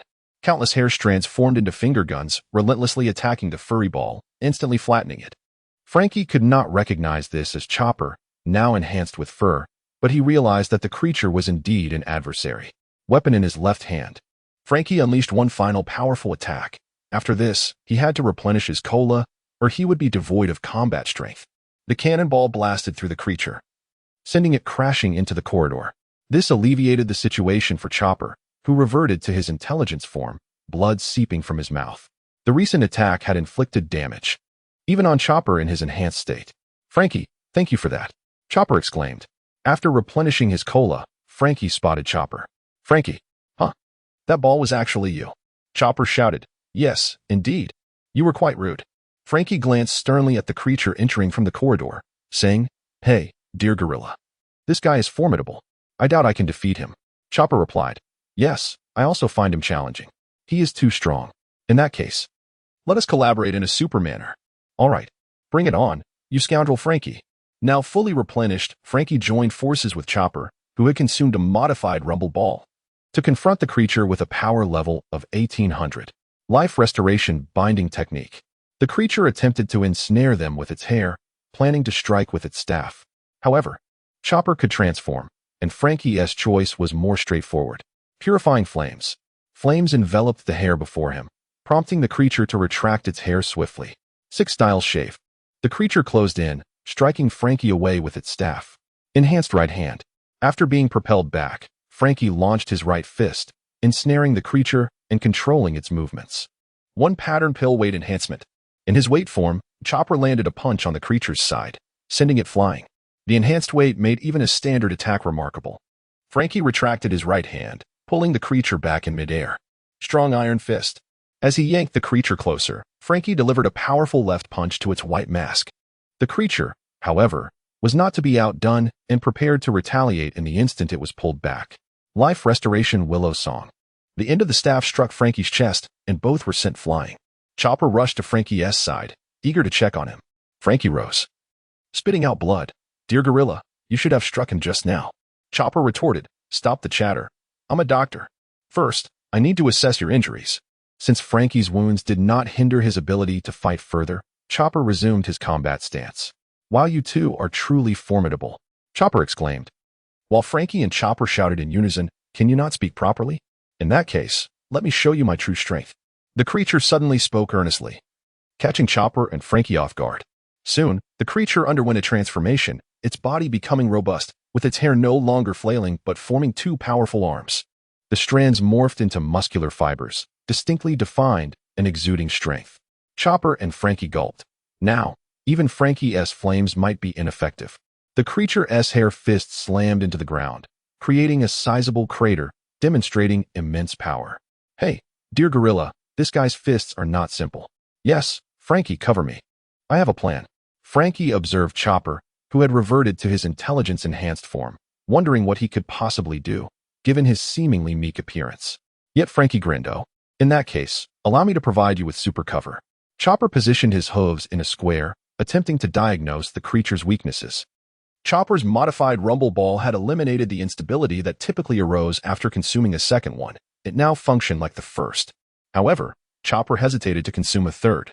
Chopper reasoned simply, if he could identify the weakness and deliver a powerful strike, the battle would conclude. Franky endured 4 punches and the staff, continuously trading blows with the creature. Adopting a hard-headed combat style, the creature did not shy away but engaged Frankie head-on. Moreover, the creature had more fists than Frankie. How could it possibly fear him? However, Frankie's fearless approach, marked by a manic gleam in his eyes, ultimately intimidated the creature. An opening in the creature's attacks presented itself, and Frankie seized the opportunity. Frankie Hammerstorm. He unleashed a barrage of hooks, not caring about accuracy, only focused on attacking. As Chopper witnessed the creature being subdued by Frankie, its chin raised from the impact, he finally identified the weakness. He retrieved the second rumble ball. The creature's hair arms surged with power. Life Restoration Lion's Roar. Both palms slammed against Frankie's chest, who had no defense prepared. While he landed one final punch squarely on the creature's face, Frankie was sent flying, but in that instant, a figure propelled in the opposite direction, precisely where the creature was hurtling away. Jumping enhancement. Chopper crouched low, repeatedly propelling himself off the ground, employing a movement technique taught by Luffy and Kasa, converting his jumping force into speed. Chopper utilized this technique to swiftly close the gap with the creature. As the creature gazed up at the ceiling while flying backward, it suddenly spotted a reindeer before it. Reacting swiftly, it attempted to counterattack with its hair. Enhanced wrist strength hoof cherry blossom. The hooves descended like falling cherry blossoms, striking the creature's chin with precision. Chopper seized the opportunity, catching the creature off guard, preventing it from employing the 6 styles to defend itself. And before it could launch an attack, the creature was knocked to the ground, halting its backward momentum. Frankie observed Chopper transform yet again, and indeed, he had managed to neutralize the foe. Frankie had not merely intended to provide cover. He had aimed to vanquish the creature with all his might, only to discover he was not as powerful as he had imagined. Conversely, Chopper was not as weak as he had presumed. Chopper began to examine Frankie's condition, furrowing his brow. The modified body posed a challenge for him to address. "Dear Gorilla, just focus on replenishing your cola. I'll be fine. I will first attend to an urgent matter. Later, I plan to engage in some delightful sharpshooting." Chopper suddenly lifted his gaze to meet Frankie's eyes and inquired, "Frankie, can I trust you?" Frankie was momentarily taken aback, but then he raised his thumb and exclaimed, "Oh, whoa, you can absolutely trust me." Meanwhile, at the location where Chopper faced the adversary, Usopp had long since vanished, his whereabouts unknown. At that moment, a cascade of bubbles formed a waterfall from above, swiftly inundating the ground floor. Nami leapt from her room, her feet resting atop a storm cloud. Behind her, for drums resembling those of Enel hung, crackling with arcs of electricity, exuding formidable power. Khalifa stepped out of the room gracefully, remarking, "Little girl, I never anticipated you possessed such formidable strength." Nami gazed at her smooth skin and replied with a smile, "You too, to have such a convenient ability." Although Khalifa possesses a mere combat power of 1200, such a measurement is merely a numerical representation. One must also consider the individual's prowess in combat techniques. Although Khalifa possesses the lowest combat prowess, her remarkable fighting skills are astonishing. Furthermore, with the ability granted by the bubble fruit, she can nullify the powers of others, effectively erasing any disparities in strength. The combat prowess of Khalifa can no longer be assessed merely through the simplistic lens of spiritual strength. Nami, gripping her climate baton, wields an upgraded version 2.0 of the device, refined since her return from Skypiea. The electrical bubbles have been eliminated, replaced instead by a mechanism that harnesses clouds. The clouds beneath her feet and behind her are products of the Sky Island, capable of supporting human weight while storing vast amounts of lightning. Nami skillfully twirls her climate baton as cool and warm bubbles ascend into the air, coalescing into rain clouds. Khalifa would not give Nami the opportunity to cast her spells. She had already experienced Nami's peculiar techniques within the confines of the room. Foamwool. Khalifa unleashed her dual fists, transforming the bubbles into ram heads that relentlessly charged toward Nami. Nami skillfully maneuvered her cloud to evade the onslaught. Following the impact of the ram heads, a trail of bubbles was left in their wake. Tropical depression. Nami created a pressure differential, dispersing the bubbles with a powerful gust. The recently crafted foam spider web by Karifa was instantly dispersed. Lightning charged the thunder gun. Nami struck the cloud drum on her back, and a beam of lightning emerged from it, piercing towards Karifa. The speed was astonishing. However, once the thunder gun was unleashed, the cloud drum lost much of its vibrancy. Khalifa conjured a wall of foam, then took a step back as a bolt of lightning shattered the barrier, allowing her to advance seamlessly. The battleground was vast, enabling Khalifa to maneuver deftly and evade attacks.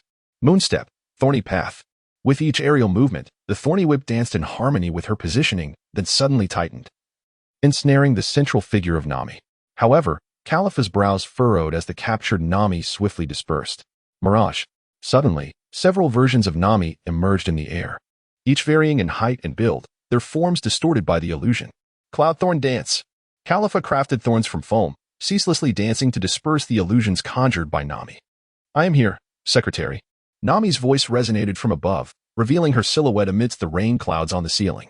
A torrential downpour ensued, unexpectedly flooding the interior and cleansing the foam from the arena. Both Nami and Califa employed similar combat styles, centered around area control. However, Nami's approach proved to be more effective against Califa, as the rain and wind posed a significant threat to the foam. 6 styles. Saru. Death Pointer Whip. Califa relinquished her reliance on the Fruit S powers and opted for a direct confrontation. Nami's physical prowess was lacking, rendering her susceptible to attacks. However, as a user of a Logia-type fruit, she adeptly transformed into an elemental form to evade the strikes. I'm sorry, but I must rescue Robin. Therefore, I implore you to hand over the key. With a surge of energy, Nami charged her thunder, reaching a staggering voltage of 10,000 volts. In a singular motion, she struck the 3 cloud drums behind her, summoning a tempest that enveloped both herself and Califa in a cataclysmic storm. In an instant, Califa was struck by an electric shock, losing consciousness and plummeting to the ground with a heavy thud. At that moment, Chopper emerged, and Nami exclaimed, "Chopper, are you all right?" Chopper, with a quavering voice, cried out, "Nami, Sniper King is missing." Regarding this, Nami had just seen Usopp racing toward the rooftop. However, the upper levels of the judicial tower were gradually slipping, soon becoming unable to withstand the pressure. Within the courtyard, a chaotic brawl ensued among the 4 combatants. Zoro and Sanji attacked each other's legs with their blades, hardly engaging with the members of CP9. "Uletris Kappa, what do you intend to do?" Zoro retorted. "Shouldn't it be you asking what you want to do? You nearly chopped off my head." Zoro and Sanji remained as they always were, frequently causing collateral damage to one another. Their cooperation proved to be quite challenging. Meanwhile, the adversarial CP9 refrained from taking advantage of the situation, with Gabra incessantly mocking Kaku. "Ha ha ha, I can't take it anymore. Kaku, you're simply too hilarious. I find great satisfaction in this form. What is so funny about it?" Upon hearing this, Kaku shifted his form, compressing into a perfect square. Gabra, upon witnessing this, could no longer contain himself, erupting into laughter as he clutched the ground to steady himself. This is not how a Zoan-type fruit functions. Gabra stifled his laughter, then transformed from human form to hybrid form, his stature rising dramatically, nearly touching the ceiling. The hybrid form exhibited a harmonious balance, boasting both strength and speed. Subsequently, Gabra transitioned into his beast form. "Kaku, although your mastery is superior to mine, once I transform into other forms, my prowess far exceeds yours. Allow me to demonstrate the true power of the Zoan fruit." With a sudden assault, Gabra targeted Zoro, who was entangled with Sanji and oblivious to the impending strike from behind. Clumsy, Sanji leapt to the ceiling, executing a kick to intercept Gabra. Though Gabra had seized the opportunity adeptly, he was unable to withstand Sanji's observation haki. "TSK, Letras Kappa, mind your own business." Sanji propelled Gabra away with a kick. Taking a puff of smoke, he remarked, "Green algae head, we can't continue like this. Robin is still waiting for me." Sanji kept pace with Gabra. Having little interest in the swordsman, he decided to leave Kaku, another swordsman, for Zoro to handle. "This works as well. I have no objection to a one-on-one duel with you." At this moment, Kaku finally discovered the most comfortable stance for himself, with his long limbs extended and his neck retracted, facilitating his movements. Zoro licked the edge of his blade, remarking, "It appears you have managed to resolve that troublesome long neck of yours. Indeed, let me demonstrate the might of the four-sword style." Outside the corridor, Kabra confronted Sanji. "I never expected my adversary to be not a pirate hunter, but rather you, a mere lackey. How could a man without a bounty possibly match me?" In an instant, Sanji appeared before Kabra, delivering a devastating kick that sent him flying into the air, the impact striking Kabra's chin directly. "If you place such importance on a green-haired fool, you had better be cautious. I am 100 times stronger than he is." With a cigarette held between his fingers, Sanji pointed at Kabra, unwilling to be overshadowed by Zoro. Kabra rose to his feet, taken aback by Sanji's unexpected strength. He felt like a mere punching bag tossed about at will. 6 styles, shave, belly shoot. Kabra teleported behind Sanji, but Sanji, attuned to his surroundings. Sensed the impending attack and retaliated with a swift kick to Cabra-N's abdomen before he could strike. Cabra-N was once again sent flying, crashing into the wall and becoming entangled in the rubble. Ha ha ha. Your attacks are as ineffective as cotton, Cabra-N scoffed, but before he could finish his taunt, Sanji appeared before him once more. First-class mincemeat. Sanji unleashed a barrage of heel strikes upon Cabra-N's shoulder, forcing him to stagger backwards, his body trembling from the force. Iron Wolf Fist. Seizing the opportunity, Cabra-N counterattacked and sent Sanji crashing into the wall, burying him amidst the debris. Your strength is far too feeble. It seems the pirate hunters are indeed the stronger ones. With a sharp crack, a piercing sound sliced through the air. And in the next moment, Sanji reappeared before Cabra-N, his eyes aflame with fury, launching an onslaught. Special mincemeat. With increased speed and power, Cabra-N was incapable of defending against the ferocity of the attack and could only brace himself for the impact. The final strike sent Cabra-N crashing through the wall, collapsing amidst the bricks. I told you, I am 100 times stronger than that green-haired fool. In a state of heightened vitality, Cabra-N's form shrank. Yet his speed and strength amplified, becoming an even greater threat. Stormfoot, pack of wolves. The blade-like energy of the Stormfoot transformed into a pack of wolves that surged towards Sanji. Evading the attack, Sanji sensed the danger and prepared to counter. However, Cabra-N's next assault sent Sanji soaring across the courtyard. Cabra-N pressed his advantage, unleashing another wave of Stormfoot attacks that buried Sanji beneath the rubble. Suddenly, a surge of power erupted from the debris, propelling all the bricks and Cabra-N's attacks away from Sanji. Demon Wind Kick. Sanji spun continuously, activating the bloodline factor in his right foot, the heat radiating from it as he targeted Cabra-N.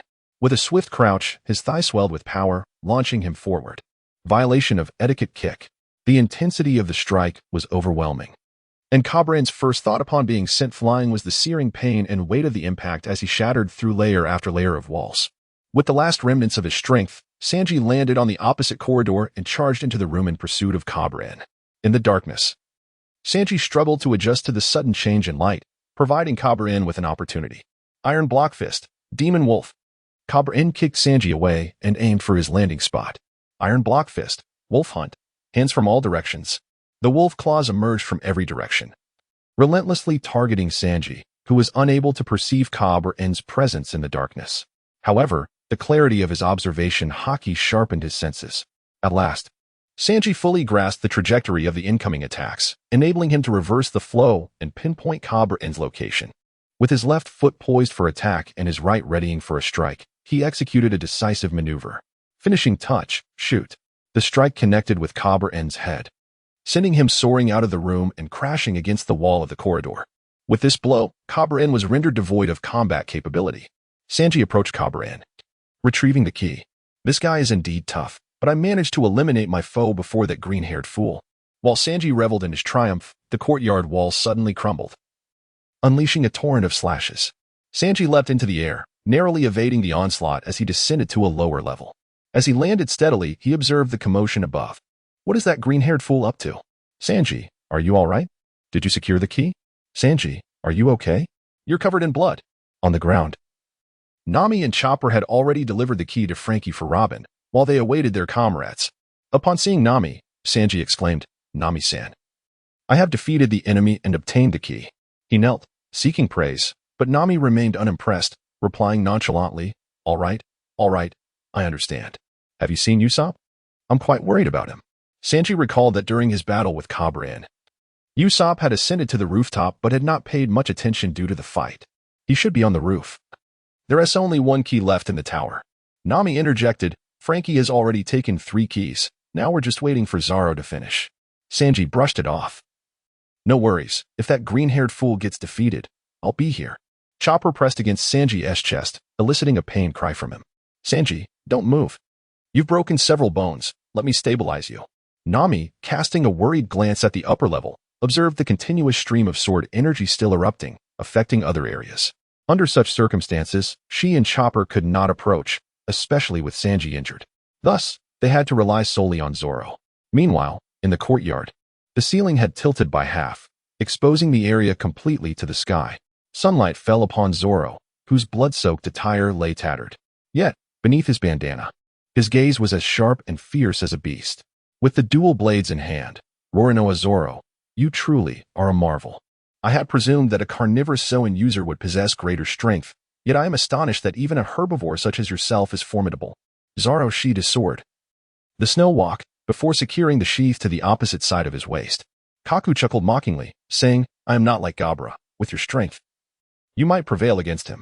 However, against me, defeat is an absolute certainty. As soon as Kaku's words fell, Zoro was already prepared. He crouched down, gathering his strength for the dual sword technique, Rashomon. With a swift draw, his blade sliced through the air, aiming directly at Kaku's form. However, the sensation upon impact revealed Kaku's remarkable mastery of iron body. The blade could not sever, being harder than iron itself. With the fortitude bestowed by his Zoan-type devil fruit and his own exceptional skill in iron body, Kaku felt immensely confident in withstanding Zoro's assault. Moreover, with each inch, there lies greater strength. Kaku's blade is significantly longer than Zoro's. Thus, when the long sword descends, Zoro, akin to a shield against a colossal weapon, raises his sword with both hands to deflect the blow. He redirects the strike, sending it away from his path and thwarting another attack. Zoro advances. Yet with but a slight retreat from Kaku, Zoro is compelled to take several additional steps. He finds himself in a perpetual struggle, the distance meticulously controlled, leaving him with no choice but to defend, unable to mount an offense against Kaku. Kaku maintained his distance, the tip of his blade exuding an irresistible force that pressed towards Zoro. Zoro was compelled to retreat step by step. Three-sword style, Onigiri. The powerful strike cleaved through Kaku's two long swords, bringing Zoro closer. Although the force of the Onigiri had been expended, the advance had closed the distance, making it challenging for the long-limbed Kaku to contend with Zoro in close quarters. Three-sword style, Tornado. The continuously whirling blade struck Kaku, shredding his clothing. Yet only small wounds began to emerge on his body. Observing the limited effect of his attacks, Zoro exerted more strength into his strikes. Three-sword style, 108 troubled winds. Three arcs of blade energy sent Kaku flying, propelling him out of the Tower of Justice. Kaku, suspended mid-air, touched the wounds upon his body, astonished that Zoro could indeed breach his defenses. Haki, is it? So you possess Haki as well. Naturally, I shall employ it. To do otherwise would be a disservice to the teachings of Instructor Kalu. Kaku dashed back into the courtyard, wielding his long blade in a sweeping arc towards Zoro at the center. Rather than retreating, Zoro advanced, slipping past Kaku's attack. Two-sword style, on the rooftop. Zoro executed an upward slash aimed at Kaku's neck, who narrowly evaded the strike. Two-sword style, on the rooftop. Nose gun. In response to Zoro's relentless barrage, Kaku unleashed his previously retracted neck. With a combination of finger gun techniques and the power of Haki, his nose struck Zoro like a pile driver, sending him crashing against the wall. Storm legs. A multitude of slashing winds erupted from Kaku's onslaught, while Zoro, with both hands, continuously deflected the razor-sharp gusts. Kaku would not let this opportunity slip away, charging forward to launch an assault. Zoro, weighing the pros and cons, could only deflect Kaku's slashing strike, allowing the force of the blade to impact his body, propelling him through the air and onto the corridor above. Kaku gazed triumphantly at Zoro, empowered by the abilities bestowed upon him by the giraffe fruit, which granted this master of combat an array of new combat techniques. Had he not consumed the fruit, in his ordinary human state, and with his four-sword style, victory over Zoro would have been far from assured. The shipwright, Carrera, had a message for me to convey. Zoro rose, exhaling a heavy breath, and inquired, Is it Polly? Although it is regrettable, for the sake of justice, this is unavoidable. The shipwright declared, You are expelled. Zoro tightened his grip on Enma and Shusui, his teeth clenched. The three blades began to envelop themselves in Haki. First, second, Conqueror's Strike. Second sword style, Conqueror's Slash. Zoro leapt into the air, the Conqueror's Slash descending upon Kaku with an irresistible force. Kaku, emboldened by his confidence, resolved to confront the challenge head-on. Raging Foot Dragon, he exclaimed. As his legs lifted high, they met Zoro's downward strike. The moment the blade clashed with his hooves, a resounding boom echoed through the air. A shockwave erupted from the center, scattering small fragments of stone in all directions. Kaku gazed in disbelief at the relentless pressure exerted by Zoro, realizing that even as a Zoan-type devil fruit user, his strength paled in comparison to that of the man before him. With a sudden surge of power, Zoro struck, sending Kaku crashing into the ground. The ensuing slash landed squarely on Kaku's chest, where the clash of Haki met Haki, the blade slicing through muscle. yet ultimately halted by his chest. For a Zoan-type user, this injury posed no significant hindrance to his combat capabilities. Kaku swiftly distanced himself, and with a convulsive movement of his muscles, he staunched the flow of blood from his wound. Three-sword style, Tiger Hunt. Zoro continued his pursuit, while Kaku hastily raised his blade in defense, but Zoro had already seized the initiative in the assault. Two-sword style, second slash. Two-sword style, ascending tower. Two-sword style, rising tower. Two-sword style, demon bear. In a final maneuver, Zoro crouched low, gripping his sword tightly as he launched upward, channeling the force of his leap through the blade, propelling Kaku into the air. Although Kaku possesses a blade for defense, he can no longer mitigate the impact force. Kaku emerged from the haze, his long blade shattered. The sword was overly large, consuming too much of his energy, and prone to uneven distribution, making it more susceptible to breaking. Kaku gazed at the panting Zoro and remarked, "Indeed, you are formidable, Roronoa Zoro. Allow me to demonstrate my most powerful slash." Zoro's eyes sharpened as Kaku began to spin relentlessly, unleashing a strike capable of unfolding the entire judicial tower, a technique Zoro held in great reverence. Despite possessing haki, Zoro understood that he might not be able to withstand it. However, he had no intention of retreating. He resolved to employ his strongest move to cleave through all obstacles. In that moment, he recalled the teachings of Kasa from the very beginning and focused on the sword in his hand, the kitetsu. A sword is the warrior's true ally. Closing his eyes, Zoro heightened his concentration, immersing himself in the essence of the kitetsu, awakening the spirit within. Beneath the 9 netherworlds lies the hidden soul of a demon. 3 blades ascend to sever the divine. 9 sword style, Ashura, Godslayer slash. Kaku perceived the formidable aura emanating from Zoro, reminiscent of a fearsome Ashura with 3 heads and 6 arms. Amidst the intertwining forces of haki and ominous energy, Kaku recognized that his technique would be insufficient to overcome Zoro. With the arrow drawn and compelled to release, Kaku was left with no choice but to seize the initiative. The astonishing power of his technique surged forth in an instant, while Zoro crouched and charged. A strike ascending from below tore through the air, initially manifesting as a wave of blade energy that expanded with fervor. Subsequently, the edge of the god-slaying slash cleaved through Kaku's technique, hurtling towards him with relentless intent. At this moment, Kaku had just executed his move and had barely crouched down, rendering him unable to evade. The defense that even the powerful Shurgon could not breach was now effortlessly torn asunder under the god-slaying strike, akin to gossamer. 3 blades sliced from his waist to his shoulder, cleaving through muscle, organs, and bones. Had it not been for the limited length of the blades, Kaku would have been severed into multiple segments. Blood stained the entire courtyard as Zoro removed his bandana. "My apologies, but I have emerged victorious." Beneath the bridge of hesitation, Lucci had already unleashed several swift kicks that shattered the walls, allowing the sea to surge inside. "Hey, what are you doing?" Luffy shouted anxiously upon witnessing the scene, realizing that this would prevent his comrades from crossing over. Lucci, executing a moonwalk in midair, coldly gazed at Luffy, declaring, "Straw Hat Brat. Do not even think about rescuing Nico Robin. You are destined to perish here." Lucci darted towards the middle tier of the Tower of Hesitation, while Luffy, watching the relentless inflow of seawater, gritted his teeth, firmly believing that his companions would find a way to reach him. Meanwhile, Frankie was sprinting back through the tunnel with 3 keys in hand, accompanied by Kokoro and others ahead of him. "Damn it, how did the water suddenly come in?" "Old lady, it's up to you now." Frankie abandoned his forward momentum, took a deep breath, and awaited Kokoro's assistance, knowing that in the water, mermaids were the swiftest. He trusted that with Kokoro's speed, he would be just fine. Nami and Chopper had also reached the tunnel's entrance, but upon hearing the sound of rushing water, they too had to retreat. Sanji and Zoro collided as they rushed back. "Nami-san, what happened?" Sanji inquired. "Something's wrong. The tunnel is flooding, and we can't get through." Nami replied. "What about Sniper King?" Chopper asked. "That brat is above. Let's head up and quickly find Kasa to have him fly us across," Zoro suggested. Usopp, fully focused, was continuously firing at the Gate of Justice, adjusting his trajectory. At that moment, Robin was being dragged up to the Bridge of Hesitation by Spandam, who was leading her towards the Gate of Justice. "Ha ha ha, the Gate of Justice is within sight. My future is radiant," he exclaimed.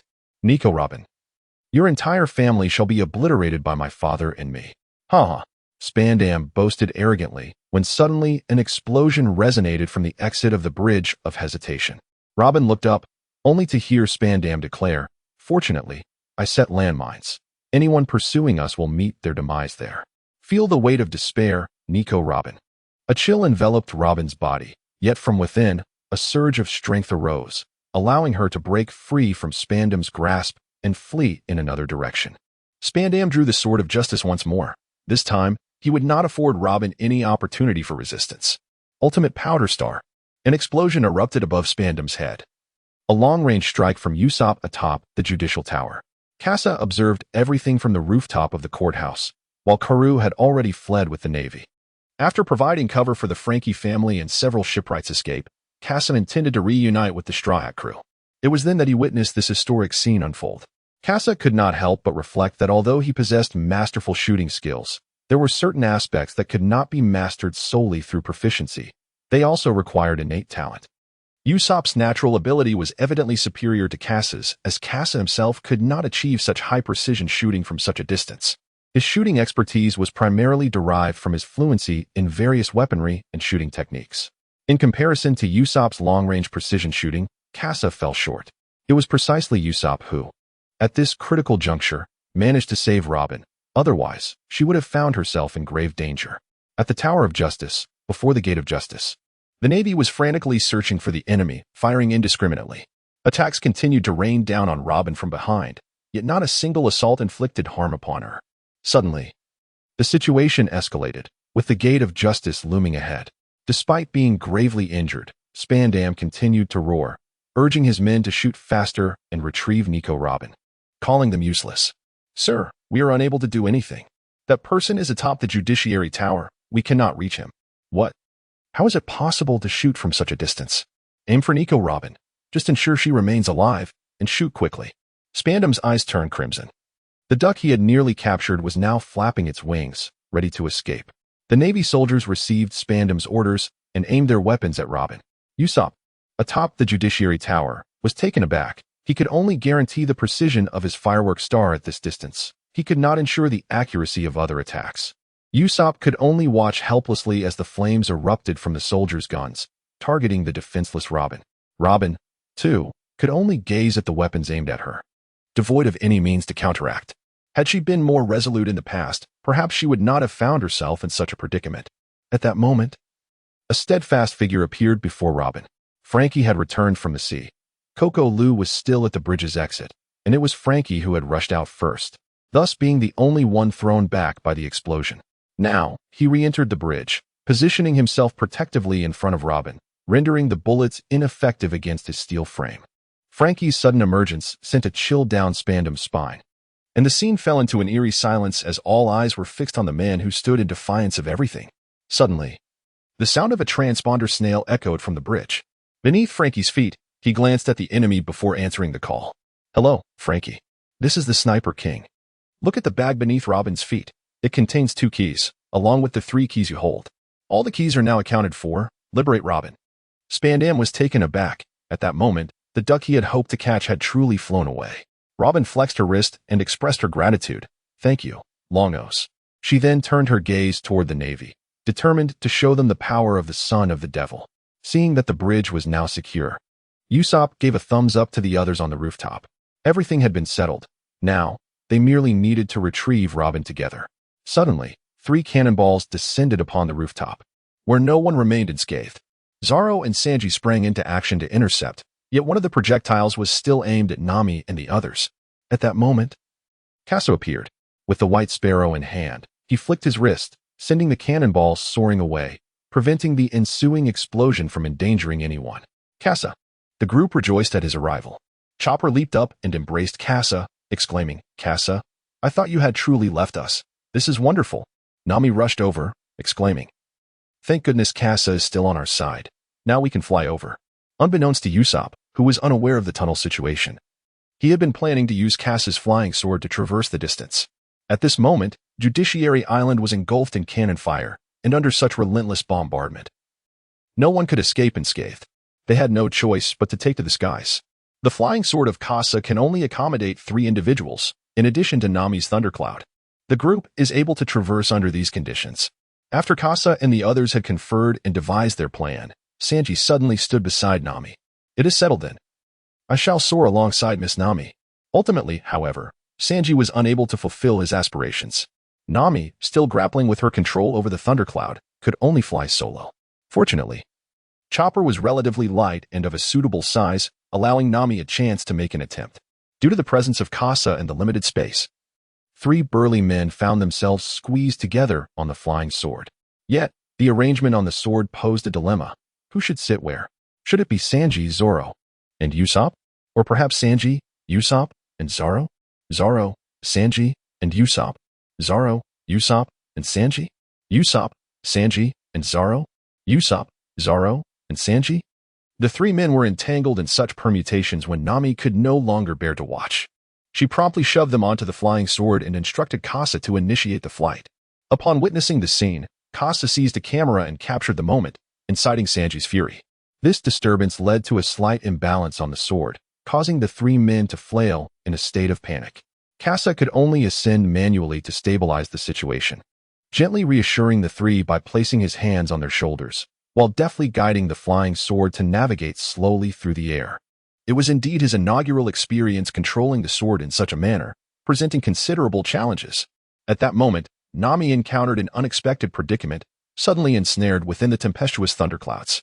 The addition of Chopper only intensified the strain upon the stormy mass. Chopper's fur bristled in response, although Nami endeavored to shield him. A few stray currents of electricity still managed to course through Chopper's body. Kasa had no choice but to take Chopper on his back and soar through the air using the moonwalk technique.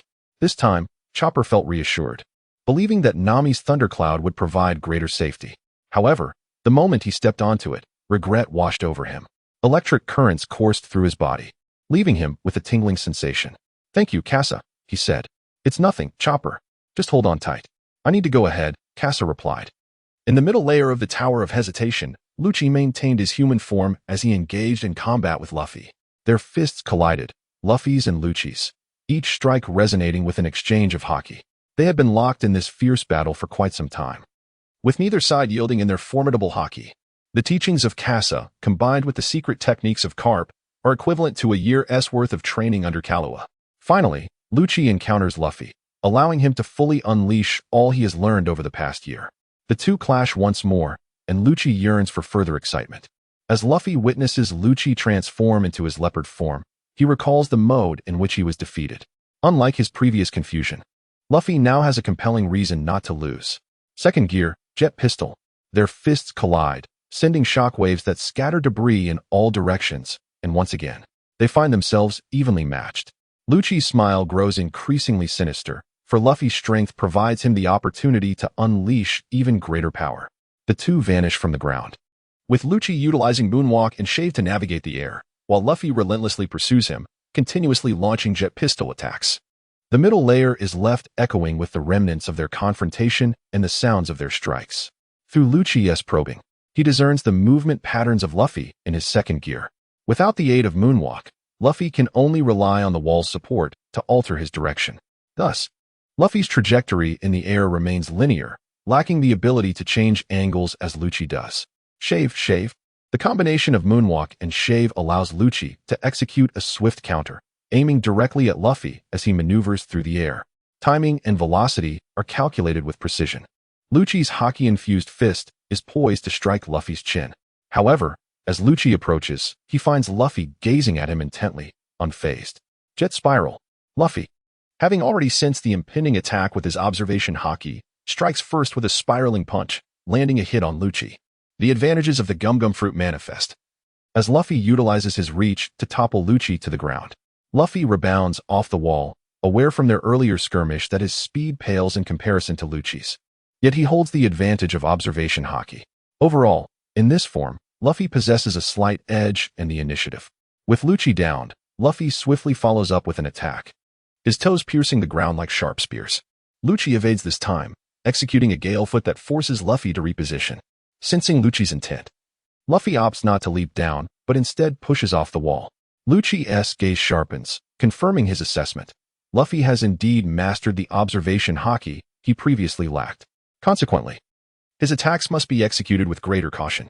Galefoot, Leopard Tail. The swirling blade of wind rushes towards Luffy, exploiting his weakness. Prompting him to evade, while simultaneously pinpointing Lucci's location. With a firm grip, Luffy seizes the suddenly appearing Lucci, and they enter a contest of strength. Lucci, trained under Kaido, maintains his footing, relentlessly targeting Luffy's lower body. Luffy has never encountered such an assault. Even with his observation haki, he finds it difficult to evade. His center of balance already compromised, leading to his defeat in this struggle. Lucci forcefully pushes Luffy away, leaving him suspended in midair, now within Lucci's crosshairs. Gale foot. Kaibird. The blade-like wind surges towards Luffy, capable of demolishing a warship. He must evade. In the final moment, Luffy manages to grasp a railing, utilizing the elasticity of his rubber body to narrowly escape the attack. Lucci frowns. It has proven ineffective. Luffy had already anticipated how to evade during his ascent. That was close, very close. Straw Hat Kid, you are indeed formidable. Perhaps you can survive, but your companions will not escape. In the face of justice, there is no place for the weak in this world. Jet dual pistols. Lucci neither dodges nor flinches, absorbing the blow. Yet, as he is sent flying, Luffy feels a force gripping at his waist. It is Lucci's tail. Lucci's cruel smile reveals the truth of Garp's words. When confronting someone adept in observation haki, one must find a way to provoke them. Luffy, who merely knows how to use it, becomes aware of Lucci's hidden strategy after being incited. Finger gun, Yellow Lotus. Lucci's razor-sharp claws, empowered by haki, inflict numerous wounds upon Luffy. Luffy crosses his hands in defense, yet Lucci's assault is too fierce, leaving him no opportunity for counterattack. Suddenly, Lucci releases his grip, and Luffy, filled with hope, seizes the chance to retaliate. However, Lucci's release is deliberate, serving a purpose of its own. A powerful kick sends Luffy crashing into the debris. Straw Hat Kid, you are strong. I know it will be difficult to find another opportunity like this, so allow me to show you my other form. In the end, Luffy manages to block Lucci's attack, mitigating the damage. The technique of paper drawing, a skill from the six forms, allows Lucci to harness instinctual power and evasion, a lethal weapon he has developed. Luffy gazes at Lucci, realizing that his second gear is no longer sufficient to keep pace. Each of Lucci's remarks about Luffy's strength belies the immense pressure Luffy bears. He has managed to evade multiple lethal strikes. Thankfully, with Kasa's guidance, he has mastered second gear and haki in advance. It is through observation haki that he possesses the means to contend with Lucci. Suddenly, Luffy recalls Kasa's words. Luffy, have you heard the saying, strike once to avoid 100 blows? Luffy tilts his head toward Kasa, completely oblivious to its meaning. Now is the moment to employ that very technique. Third gear, bone balloon. Luffy bites through flesh and bone, infusing his body with air. This time, Lucci does not underestimate Luffy as he did in the narrative. Rather, he becomes vigilant, recognizing this as Luffy's ultimate move. Luffy's intention is straightforward. If Lucci wishes to evade, he will see if he can escape the entirety of the room, which serves as Luffy's attack range. Giant pistol. This punch is unavoidable. With the foresight granted by observation haki, Lucci can only brace himself for the impact. The punch shatters the wall, leaving Lucci momentarily disoriented. My companions are waiting for me on the other side. I will not lose. Beyond the shattered wall lies the bridge of hesitation, where the Straw Hat crew gathers. As they witness Luffy emerge from the bridge, they prepare to confront Lucci on the warship, which has ceased its assault on Judicial Island. Ready to retrieve Robin and eliminate the Straw Hat crew, Kasa was delighted to encounter an old acquaintance. Carl, along with Kalu and several seasoned vice admirals, Fire Mountain, Ghost Spider, Flying Squirrel, and Doberman constituted a formidable ensemble. With Carl, there were precisely 5 vice admirals, a standard configuration for the demon-slaying order. However, with Kalu included, the count rose to 6 vice admirals, and numerous captains were also aboard the vessel. Robin, overwhelmed by fear, collapsed to the ground. Zoro drew his sword. They were but a step away from their goal, and they could not falter now. Everyone, I have something to say, Kasa interjected at that moment. I was once a member of the Navy, but for certain reasons, I departed from their ranks. Nami responded, what purpose does this serve now? We must find a way to escape from here. Kasa, you are our ally. Kasa gazed at the crowd, and he noticed the unwavering determination in everyone's eyes. None of them harbored thoughts of relinquishing their support for him. Kasa could not help but chuckle, yet felt compelled to speak. What I mean is, those individuals may harbor grievances against me.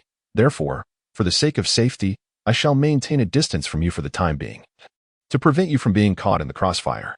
Upon hearing this, Usopp and Nami nodded in agreement, not for any other reason. but because they understood the extent of Kasa's attack range and recognized their own vulnerability. Are you certain, my friend? After all, that is a vice admiral of the Navy. Kasa and Carl met each other's gaze and spoke. No problem, just ensure your safety. Carl also caught sight of Kasa. After listening to Kalu's report, he learned that the design of Pluto was still in Kasa's possession, necessitating his decisive action, regardless of Garp's reputation. Doberman, I shall confront Kasa. I am entrusting the command here to you. With a hearty laugh, he added, in that case, I shall seek an opponent to entertain myself. This pirate crew seems quite intriguing. As a member of the Radicals, Ghost Spider felt no need to consider Garp's influence, especially with someone taking the lead. Carl's actions have once again altered the course of events. The Weasel and Fire Mountain have joined forces, leaping onto the bridge of hesitation. 3 vice admirals now confront the Straw Hat crew, facing not mere side characters but rather the true vice admirals of the Navy headquarters. Doberman has ordered a bombardment to separate Luffy from his companions. A naval soldier inquired, Vice Admiral, shall we provide support? Doberman, observing Rob Lucci engaged in combat with Luffy, remarked, that man is a weapon of mass destruction, Rob Lucci. All officers of the rank of captain received their orders, recognizing the formidable pirate who had defeated CP9. Aside from the vice admirals, the remaining forces are to apprehend the others. Usopp and Frankie stood back to back, watching as naval soldiers descended from the warships. Usopp trembled, exclaiming, so many Navy soldiers resembling that smoke addict, we are doomed. Frankie scoffed, humph, they are merely the Navy. Watch how I annihilate them. The Weasel faced Zoro, the presence of a vice admiral-level swordsman exerting immense pressure on him. The pirate hunter, Roronoa Zoro, clenched his sword, the Sandai Kitetsu, and declared, let me witness the strength of a vice admiral. Before Robin and Nami stood a beaming middle-aged gentleman. Fire Mountain spoke, ladies, I hope you will not resist. Be compliant. Nami tightened her grip on the climate act, asserting, I will not allow you to take Robin. Chopper transformed into his heavy form, and the Ghost Spider disdainfully regarded him, stating, your pirate crew is rather pathetic, I assent it. It seems you are all that remains. The battle on the bridge was on the verge of eruption, as Kasa ascended into the air, confronting Carl and Cal. Carl cast a glance at Chopper on the bridge. If all went as expected, Chopper would be the first to be eliminated. Kasa remarked, do not overthink. We shall surely depart. This is an inevitable outcome of the world's rectification. The intervention of Kasa continues to steer the narrative. They will depart from this place together. Indeed, this is true. But can you assure that you will be able to leave? You do not belong to them. As Kasa furrowed her brows, the Kalu behind her launched an attack. Carl also seized the opportunity to act. Kasa's observation haki was fully unleashed, surpassing the others. Void Mirror, X3. The 3 entered the Void Mirror together. Carl and Karu sought to bridge the gap in their observation haki, while Kasa aimed to maintain his advantage. Kasa leaped from the flying sword, soaring into the air.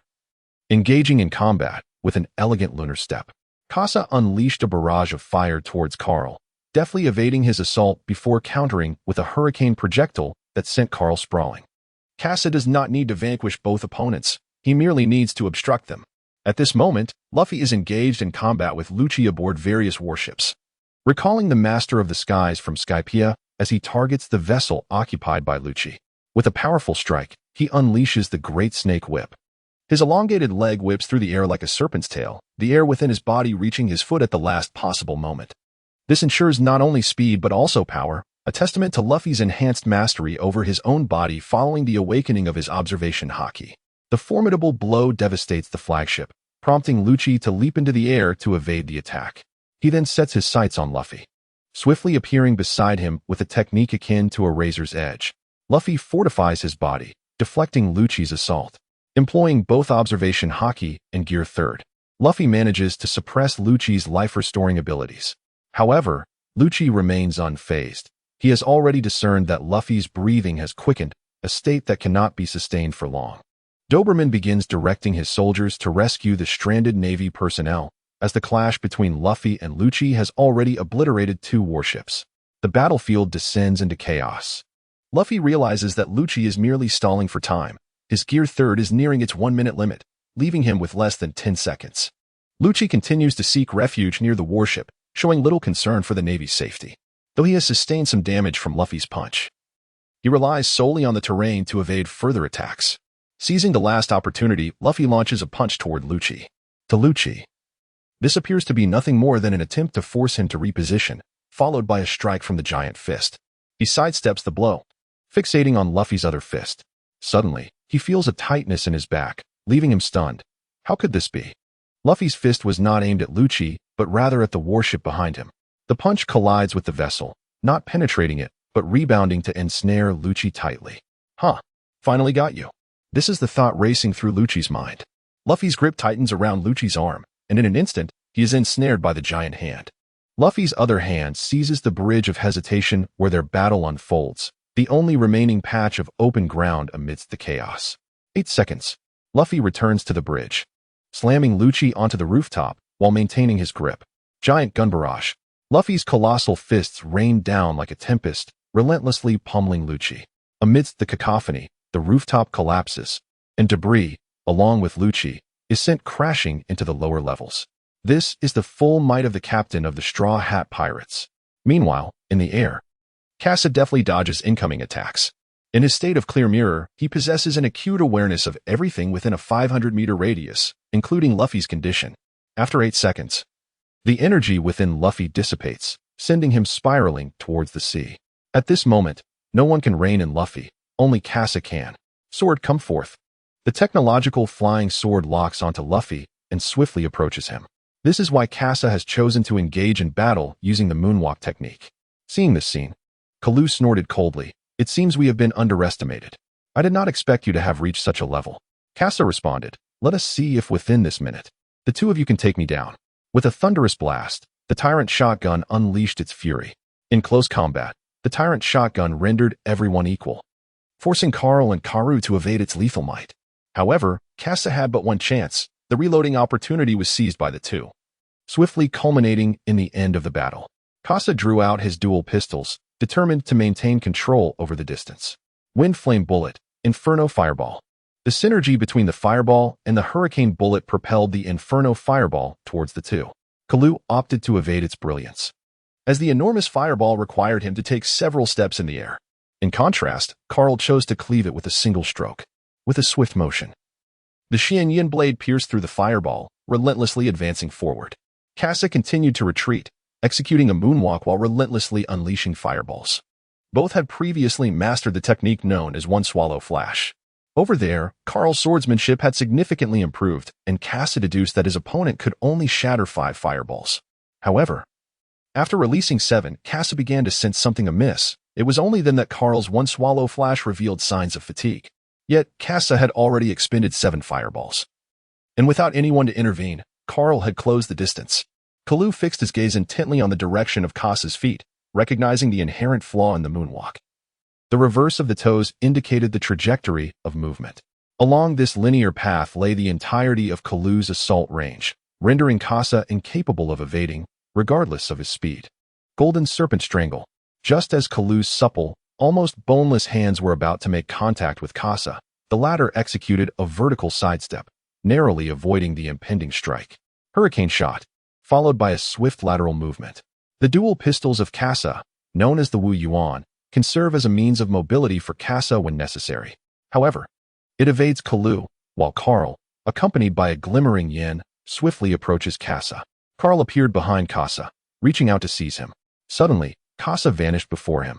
Swift wind step. Kasa has vanished into invisibility, and the observation haki of the two individuals is insufficient to locate him. They survey their surroundings, while the bridge of hesitation is divided into several battlegrounds. Usopp and Frankie are continuously fending off the Navy's assaults. The Navy here is not merely charging forward with swords, but includes formidable snipers lurking in the shadows, ready to strike. Frankie, with his flesh exposed only on his back and steel in front, shows no fear. Usopp, clad in the bulletproof vest crafted by Kasa, stands resolutely before Frankie's vulnerable spot. In that moment, Frankie unleashes a purifying flame, pushing back the assailants. In less than a minute of skirmish, Frankie's soda supplies have been excessively depleted, and all the Navy forces converge upon them, many of whom possess special abilities. Frankie, at this juncture, can only rely on his scripted strength, which is insufficient to withstand the onslaught. Usopp, exhibiting extraordinary bravery, intercepts numerous Navy soldiers, while many are ensnared by a viscous substance, rendering them immobile. Usopp does not rush to finish them off, allowing them to struggle, yet the immobilized navy occupies much of the already limited space, momentarily alleviating the pressure on the duo. As Frankie's firepower diminishes and the navy draws nearer, Usopp senses the urgency and retrieves some cola from his utility belt. "Frankie, I still have cola. Do not panic." The crisis of ammunition is something only a sniper would truly comprehend. Fear arises from insufficient firepower with ample ammunition. Usopp and Frankie can unleash boundless potential. Frankie casts a complex glance at Usopp, recalling how he had recently taken Usopp's money, leading to their temporary separation from the Straw Hat crew, yet now they stand back to back as comrades in battle. Usopp's support alleviates Frankie's concerns, as he had been anxious about what to do once the cola ran out, hence controlling his output. With an arsenal at his back, he no longer fears a lack of firepower. "Roar, leave it to me." Meanwhile, just before the Gate of Justice, the area is shrouded in thunderclouds, with lightning flashing ominously.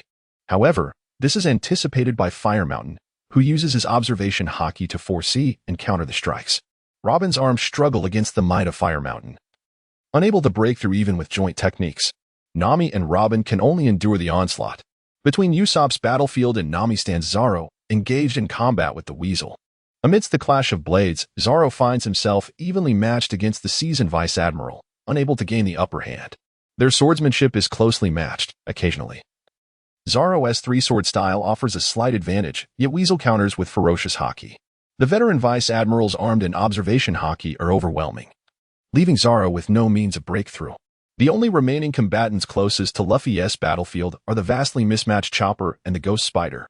The Ghost Spider effortlessly dispatches Chopper with a kick, his strength so overwhelming that he need not even draw his sword. "Your pirate crew is utterly ridiculous, bringing a mere pet, a raccoon at that." Chopper retorts, "I am not a raccoon. I am a reindeer." The audacity of Chopper to speak defiantly only serves to furrow Fire Mountain's brow. Storm kick.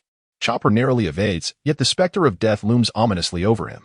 In this battle, the Straw Hat crew cannot hope to triumph over these Navy Vice Admirals.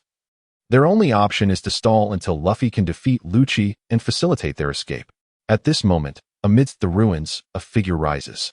Lucci hesitates, gazing at Luffy, who still appears in his miniature form in the sky. He has endured, and now it is his turn to retaliate. In a moment of stealth, Kasa was taken aback to see Lucci standing upright. He felt a fleeting sense of alarm. After all, he lacked the confidence to withstand the onslaught of Luffy's attacks unscathed. Yet Lucci seemed capable of doing so. Although Luffy was currently in a secure position, able to revert to his normal form and continue the fight, Kasa pondered how he could confront Lucci, who was now in the state of the paper-drawing martial god. It appeared that Luffy's assault had indeed taken effect, as Lucci was in the midst of recuperation, indicating that Luffy remained safe for the time being. Suddenly, a gust of blade energy surged forth, revealing Kasa from his cloaked state. A torrent of razor-sharp energy swept across the area where Kasa had been concealed. The brief moment of emotional fluctuation he experienced upon witnessing Lucci's stance shattered the clarity of his empty mirror, allowing both adversaries to approximate his location, thus leading to his exposure. Carl and Kasa surrounded him, while Kasa was already contemplating throwing out the design blueprints in a plea for surrender. However, it was evident that these two had no intention of letting the matter rest so easily. They were, after all, reflections of one another, unwilling to forego their scheme to mercilessly strike down a fallen adversary. Carl was taken aback by Kasa's sudden outburst, as he reprimanded numerous individuals in one swift motion. The aerial combat resumed with fervor. This time, Kasa found himself in a position of disadvantage. He resorted to evasion, cloaked in invisibility, for 35 seconds. With approximately 20 seconds remaining before he could retrieve his flying sword. Under the siege of Carl and Kasa, it was evident that he could not endure until that moment. In this dire situation, Kasa made a decisive choice. Suddenly, Luffy felt weightlessness as the flying sword ascended rapidly. At this juncture, Lucci also pursued him with swift steps, relentlessly charging towards Luffy. In his diminished form, Luffy could only hope that the flying sword would continue to elevate him higher and higher. Lucci followed closely, his pursuit unwavering, until he observed the sword halting midair, seemingly taunting him, awaiting his approach. However, Luffy was taken aback, exclaiming, "Why has it stopped? Is it malfunctioning?" Kasa struggled valiantly, having already dispatched Carl with a powerful tail sweep, and then exchanged a blow with Kalu before gracefully retreating. In this moment of withdrawal, Kasa finally caught sight of Lucci closing in on Luffy. Lucci declared, "It is over, Straw Hat." The defiant expression on Luffy's face vanished almost instantaneously, as the sword beneath his feet abruptly disappeared, causing him to plummet to the ground. Kasa raised his twin pistols, having held his ground for a fleeting 10 seconds. The flying sword had been summoned back, and Luffy plummeted to the ground, his destination the ruins of the Hesitation Bridge. The final act Kasa could undertake was to fire yet another shot. Carl, Kalu, and Lucci aligned on a single straight line, a result meticulously calculated by Kasa as he maneuvered. At last, all three found themselves within Kasa's striking range. Devastating wind bullets X2. The dual pistols unleashed a barrage, the immense recoil forcing Kasa down toward the sea's surface. In the wake of this assault, the targeted trio was blown away, even as Lucci returned to the suspended bridge. Luffy had already reverted to his human form. As Kasa was about to plunge into the sea, a flying sword returned to rescue him, lifting him up just as he regained his complete form, awaiting the arrival of Carl and Kalu for their second round. The three were blown far apart, with Lucci being the most weakened. After plummeting through the air, he finally activated the moonwalk to hasten towards Luffy. By the time Lucci landed on the suspended bridge, Luffy had already recovered, poised and ready for confrontation. Come on, Pigeon Bear. Although the fall from the sky startled Luffy, it posed no threat to him, a rubber man. Time to enter gear second. Luffy, steam billowing around him, was fully prepared for battle. Despite the immense pressure, Lucci maintained his smile. This was the fight he had longed for. Monkey D. Luffy, let us make this exhilarating. Stormfoot. Hawk. This strike was considerably weaker than his initial attack. Yet Luffy chose to evade. After deftly sidestepping, he landed a punch on Lucci's side, anticipating his next move. Lucci, having read Luffy's combat style, seized Luffy's fist. Finger pistol, Yellow Lotus. With a single-handed finger pistol, Luffy retaliated, both exchanging blows without gaining an advantage, resulting in a simple trade of injuries. However, Lucci, having sustained more severe damage earlier, was forced to retreat first, ultimately delivering a final blow that sent Luffy flying. Shave shave. Lucci pursued the airborne Luffy, preparing to launch another attack. Luffy, detecting Lucci's position, threw a punch, but it struck only a phantom. Oh no. A cruel smile spread across Lucci's face. Luffy was running low on stamina, yet beneath the paper drawing technique, his energy remained well preserved. Shave, Beast Claw. The rapid movement of Shave combined with the ferocity of the Beast Claw ensnared Luffy in a tempest of slashing strikes, leaving him vulnerable in midair. As Lucci's strength began to wane, he unleashed a full-force strike that drove Luffy into the ground. In this exchange, Lucci gained the upper hand, reversing the previous disadvantage completely. After smashing Luffy into the earth, Lucci executed a moonwalk in the air, descending with a claw strike aimed at Luffy. Luffy evaded, anchoring himself to the ground and extending his arms. Jet Rocket. The rocket-like head struck Lucci, propelling Luffy backward with Lucci on top. Luffy twisted, ensnaring Lucci's hand with his legs and forcefully driving him down. This maneuver proved effective, yet Luffy was also pulled to the ground in the process. Lucci's leopard tail similarly ensnared Luffy, dragging him down as well. However, without the armament hockey on the ground, Luffy inflicted no damage, merely interrupting the rhythm of the attack. Suddenly, the leopard tail tightened, drawing Luffy closer to Lucci. Their eyes locked, filled with murderous intent. Luffy landed a punch on Lucci, who braced himself without releasing Luffy. With both fists clenched, Lucci aimed at Luffy. 6 Powers, Ultimate 6 King Pistol. The training of Karoo has rendered the 6 King's gun even more formidable. And even Chopper on the Bridge of Hesitation could feel the reverberations of its impact. Chopper's eyes brimmed with tears as he awaited Luffy's triumph over Lucci, hoping to escape this dire situation. Yet, in Chopper's gaze, he witnessed Luffy stagger forward a few steps before collapsing. Lucci, with a beastly glare, directed his attention towards Chopper, signaling the end of the battle. Little Raccoon, it seems your master has perished. The fight is over. Chopper could not contain the tears streaming down his face. He found himself devoid of options. The one pattern pill had lost its efficacy, leaving him with but one final resort. The Tower of Justice had consumed 2 of them already. He could no longer concern himself with the outcome of this last one. Blue Wave Ball Monster Enhancement. A roar erupted, halting the tumult of battle on the Bridge of Hesitation. Usopp was the first to discern the situation. Chopper, is that monster truly Chopper?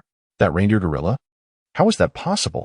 The ghost spider watched in disbelief as Chopper transformed into a colossal elk, momentarily taken aback. By the time he regained his composure, the elk's hoofs, akin to a human's hand, struck the ghost spider. Iron block steel. The ghost spider reacted instantly, but before the sheer force, resistance was futile. Kawu has enhanced Chopper's fundamental attributes, allowing him to benefit from this augmentation even in his monstrous form. This strike is not something the ghost spider can easily withstand. The iron block crumbles instantaneously, and the ghost spider is swept off the hesitant bridge like mere refuse. The monster has been unleashed, and in the next moment, Chopper's target is the enemy ensnared by Usopp. Shock fills the eyes of the Marines as Chopper's colossal hand grows ever larger. A tremendous roar echoes from the hesitant bridge, causing the entire structure to tremble. Zoro and the Weasel, the closest to the epicenter, feel the impact and halt their assaults to regain their balance. Chopper. Zoro grips his sword tightly. He can no longer remain entangled with the Weasel. He must rescue Chopper. The Weasel perceives this movement, exposing Zoro's vulnerability. Three-sword style, Ghost Slash. A sharp metallic crack resounds as Snow Walk is severed. In Zoro's astonished gaze, the Weasel strikes him away, but Zoro manages to defend himself at the last moment. Pirate Hunter. You underestimate me greatly. With your immature haki, wielding your sword this way, you will soon find yourself without a weapon. Severing a swordsman's weapon is something Zoro often accomplishes, but it is usually his own sword that remains intact. Now it is his blade that has been shattered. The disparity in haki has cost Zoro his Snow Walk. The Weasel advances with oppressive force, blade aimed directly at Zoro. Suddenly, a figure traverses the battlefield, delivering a kick to the Weasel, a kick that defies etiquette. Sanji intervenes, resolving Zoro's predicament with a single blow. Colorful Kappa, where have you gone? Hurry and save Chopper. Just as Sanji prepares to move, a blade of air slices through the stone beneath his feet. The Weasel targets the two, intent on restraining both Zoro and Sanji. Green Algae Head. It seems this fellow will not let us off easily. Will 10 seconds suffice? It will. Devil Wind Kick. Nine-sword style, Azura. Sanji and Zoro join forces against the Weasel. Tremors resonate from the hesitant bridge as Chopper wreaks havoc on Usopp's battlefield. Usopp struggles to awaken Chopper, but his efforts yield no results. Franky pulls Usopp away. Chopper has lost all self-awareness and is attacking, drawn to the attention Usopp commands. After Franky intervenes, Usopp gazes in disbelief at the unfolding scene. How has it come to this? Why has the Straw Hat crew transformed in such a manner? Suddenly, a commotion erupts among the Marines as an individual charges forward, grasping Franky's arm. Franky's left arm, now rusted, is under the influence of the rust fruit wielder, the very bane of Franky. Deadly Firebird Star. Usopp dispatches Shoin. Shortly thereafter, Chopper sweeps away the Marines behind Usopp and Franky with a powerful blow. Chopper breathes heavily. He has been striving to awaken his consciousness and control his body. Yet, he still fails, remaining out of control, though he has neutralized the Marines on the hesitant bridge. Usopp makes a pivotal decision. Franky, help me throw Chopper into the sea. Franky, clutching his rusted arm, gazes at the massive Chopper before him. Oh, leave it to me. Meanwhile, Usopp turns to the Ghost Spider, who has caused Chopper to lose control. Usopp is determined to eliminate him. As a seasoned Vice Admiral, being struck away by Chopper is a severe blow to the Ghost Spider's pride. Enraged, the Ghost Spider's hair transforms into multiple arms. Life restored. The Ghost Spider targets Chopper, seeking to reclaim his honor. In the heat of battle, the Ghost Spider quickly spots Usopp rushing toward him, blocking his path. Usopp dons his gloves, the palms containing the reject dial acquired from Skypiea. After Cassar confiscated Weber's repulsion cannon, he proceeded to modify it. Originally, the repulsion cannon possessed only tenfold the power of the impact cannon. Now, however, it can absorb attacks up to 15 times that of the impact cannon and return them double, with a maximum limit also at the strength of 15 times the impact cannon. Yet, it must also endure the corresponding backlash. Weber had already fractured his bones twice using a standard repulsion cannon, and Usopp understood the challenge that lay before him. At this moment, as the enemy prepared to strike his comrades, Usopp could not remain idle. It appeared that you would accompany your allies to their demise. Witness as I pierce you through. The hair of the Ghost Spider converged into a single point, aiming directly at Usopp and the unsuspecting Chopper behind him. The attack sought to link the two in a harrowing embrace. Chopper let out a roar that echoed towards the heavens, having already sent the Navy flying. Chopper then focused his attention on the rusting Franky. With a darkened palm raised high, he targeted Franky. Hey, I am the magnificent Super Franky. How could I possibly be concerned about such trivial damage? The rust on his arm had compromised Franky's usage of the coup de vent, risking a catastrophic malfunction. Yet, Frankie did not tell Usopp that it was impossible. As a man, one cannot simply retreat in such moments. Frankie aimed at Chopper, his arm swelling, the rust crumbling away. Coup de vent. Meanwhile, the ghost spider had launched an attack on Usopp. In disbelief, the ghost spider gazed at the smoke before him. His full force strike met Usopp's arm, merely stirring a plume of smoke. Usopp pressed his palm against the ghost spider's chest, the colossal figure of the ghost spider casting a shadow over him. Yet Usopp's spirit remained undiminished. I shall become a brave warrior of the sea. How could I falter when my comrades are in peril? Navy. Repulsion cannon. An unstoppable repulsion surged upward, striking the ghost spider's chest. He endured a force more formidable than Chopper's, which sent the ghost spider careening through the air once more. This time, his eyes rolled back in defeat, marking him as the first of the Navy's defeated admirals. Meanwhile, on the battlefield before Usopp, Luffy faced off against Lucci once again, having just succumbed to Lucci's Six Kings gun, collapsing to the ground. Lucci's gaze drifted toward Usopp, who, despite his fractured arm, shouted. Luffy. Kasa delivered a powerful kick to Kalu, and then engaged in close combat with Carl. Amidst the rapid exchanges of movement, the muzzle of his weapon pressed firmly against Carl's chest, unleashing a devastating blast. The force erupted like a gale. After a brief moment of charging, it violently tore through Carl. Meanwhile, during this period of build-up, Kasa himself sustained injuries, a gash appearing on his body. He bore numerous cuts and bruises, having endured relentless assaults from both opponents. Kasa glanced at the fallen Luffy and Usopp, astonished that the ghost spider would face defeat. The storyline reverted as Usopp removed his mask to offer encouragement to Luffy. Kasa, taken aback by the extraordinary feats achieved by an ordinary person, felt a sense of shame wash over them. Carl and Kasa, like Usopp, are merely ordinary individuals who, through the acquisition of a system, have gained access to the threshold of confronting monsters. The form of the vermilion bird is swift as the wind. Although Carl appeared to express shame, he had already entered a state of combat readiness. Kasa holstered his twin pistols, realizing that his shotgun was now devoid of ammunition and the sniper rifle was rendered inoperative. Thus, Kasa was compelled to employ his final trump card, the Tech Maniac's hand cannon, Purple. A revolver materialized in Kasa's grasp, causing Carl to halt abruptly. He sensed an imminent threat emanating from the cold muzzle of the firearm. Kasa extracted a black bullet head, inserting it into the chamber of a white-cased cartridge. Carl found himself ensnared. Within this proximity, he felt utterly incapable of evading the impending assault. In an instant, he recoiled with astonishing swiftness, covering a distance of 100 meters in a heartbeat. Yet, the following moment, a pitch-black bullet struck his chest. Carl remained oblivious to any irregularities. Yet a dark mark lingered upon his chest. Inyong bullets. 2 rounds struck the very same spot, disregarding defenses and penetrating directly. Carl's body was directly penetrated, piercing through his lungs. Kasa inflicted a severe blow on Carl and swiftly rushed towards the bridge of hesitation. Doberman had already leaped off the bridge, joining the fray. Suddenly, before Kasa's eyes, a flicker occurred, and Carl re-emerged. The form of the vermilion bird remained undying. The penetrating wound was engulfed in flames, showing no signs of any impact whatsoever. Carl possesses his own unique methods to alleviate fatal injuries. The golden roar of the white tiger. Carl possesses an attack that disregards defensive capabilities, and in the face of such an assault, Kasa dares not utilize the cloak of absolute silence for protection. He can only retreat continuously. Zoro and Sanji, witnessing Doberman encroaching upon Usopp, are taken aback. Sanji exclaims, "Green algae head, hurry and save that fellow. I will keep him occupied." Clutching a broken blade, Zoro, though reluctant, seeks an opportunity to rescue Usopp. Under the combined efforts of Sanji and Zoro, the weasel struggles to endure, yet inflicting a decisive blow remains elusive. The weasel even sidesteps to block Zoro's advance. Sanji attacks, but the weasel not only deflects the strike, but also forcefully pushes Zoro back. Once again, the weasel single-handedly stands against the two. Nami and Robin are likewise ensnared by the flames of Mount Burn, unable to provide assistance. Usopp is left to confront the Navy Vice Admiral alone. Under the imposing presence of the Vice Admiral, Usopp finds himself somewhat overwhelmed.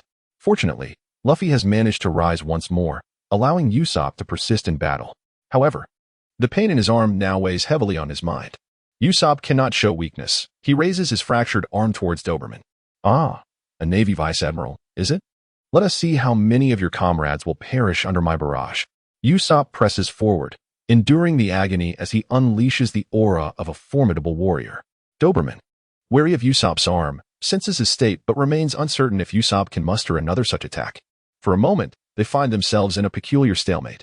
Meanwhile, upon the ruins of the Bridge of Hesitation, Luffy rises, panting heavily. Lucci, with a grim expression, observes Luffy. Just moments prior, Luffy had sustained significant injuries from the first Six King pistol yet continues to fight on. Remarkably, Luffy does not evade but instead withstands Lucci's Six King pistol with sheer resolve. Lucci remarks, "Monkey D, Luffy, do you wish to perish so foolishly?" Luffy offers no reply, instead releasing his second gear, closing his eyes. His mind drifts back to the ship, recalling the battle between Kasa and Zoro. It was astonishing how a seemingly soft sword managed to block Zoro's three formidable blades. In that moment, Luffy recognized the transfer of force, conveyed from Zoro's hand to Kasa's sword, and subsequently unleashed. Kasa discerned Luffy's matchmaking endeavors and naturally elucidated the principles underlying the power of Tai Chi. Luffy, attuned to the nuances of observation haki, perceived that Lucci was approaching with deliberate steps and promptly assumed a defensive stance. Maximal Six King pistol. Luffy remained unfazed, absorbing the shockwave emanating from Lucci's attack as it coursed through him, landing squarely upon his abdomen. As the force traversed his body, his muscles contorted like rubber, compressing backward. With a keen awareness of his own condition through observation haki, Luffy discerned the trajectory of the force. He had already intercepted this assault and, with skillful control over his musculature, redirected the impact. Gum Red Hawk. Luffy's fist, akin to a coiled spring, transformed the shockwave received from Lucci into explosive momentum, propelling his punch forward. Lucci, having initiated the Six King pistol up close, had yet to fully register the situation when Luffy unleashed his blow, catching him off guard. The punch landed with a resounding impact, combining the force of the Six King pistol with Luffy's inherent strength, surpassing the potency of a third-gear attack. An iron block offered no resistance and was obliterated, leaving Lucci with two charred imprints on the ground before he shattered the wall, careening onto a naval vessel. The spectacle captivated all onlookers. The captain's battle had finally reached its conclusion. Zoro, Sanji, and the others exchanged knowing smiles, preparing to make their escape. Robin ceased her offensive, gazing intently at Luffy in the distance. "Robin, let us return together." At that moment, Kaku finally made his move.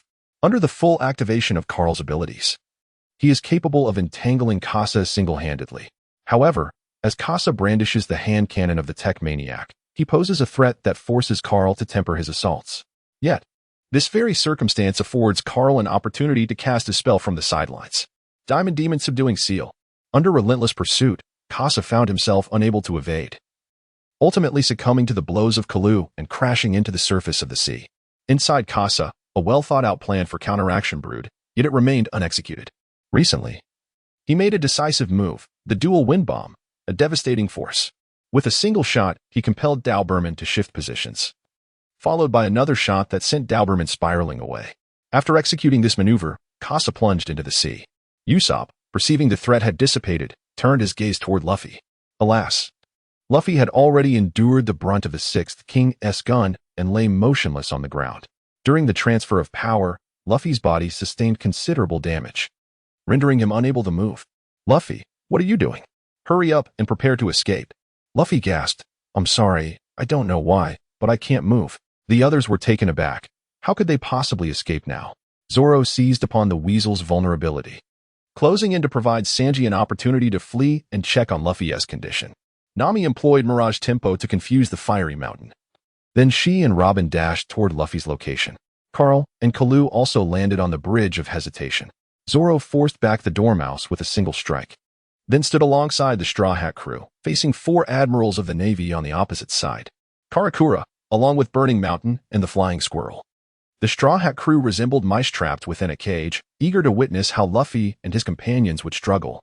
Usopp's arms were entirely engorged, swollen to the extent that he could hardly lift them. Otherwise, he would have shot the hook and rope over to rescue Luffy. At that moment, the voice of Kasa resonated across the sea. "Everyone, jump down." When Kasa was shot down into the sea, it was not merely the fallen Navy that occupied the waters, but also Frankie and the incapacitated Chopper, along with Granny Kokoro and Chimney. Kasa was rescued, and amidst the multitude of warships, a vessel known as the Pirate King entered the encirclement of the Navy. The Mary had ultimately arrived. Kasa was cast onto the ship by Granny Coco, standing on the deck, overwhelmed with emotions. However, their immediate priority was to escape. Looking up, they spotted Zoro and the others at the edge of the broken bridge. Preparing to depart, Usopp hung his arms limply, unable to contain the tears that streamed from his eyes. Mermaid, you rascal. Sanji and the others were equally astonished, not anticipating the arrival of the Mary at such a moment. Robin had already sprung into action.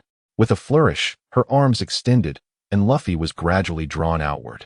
Sanji and the others leaped down as Zoro sheathed his sword, his gaze fixed upon Carl, a man who bore an uncanny resemblance to Kasa, sensing something amiss.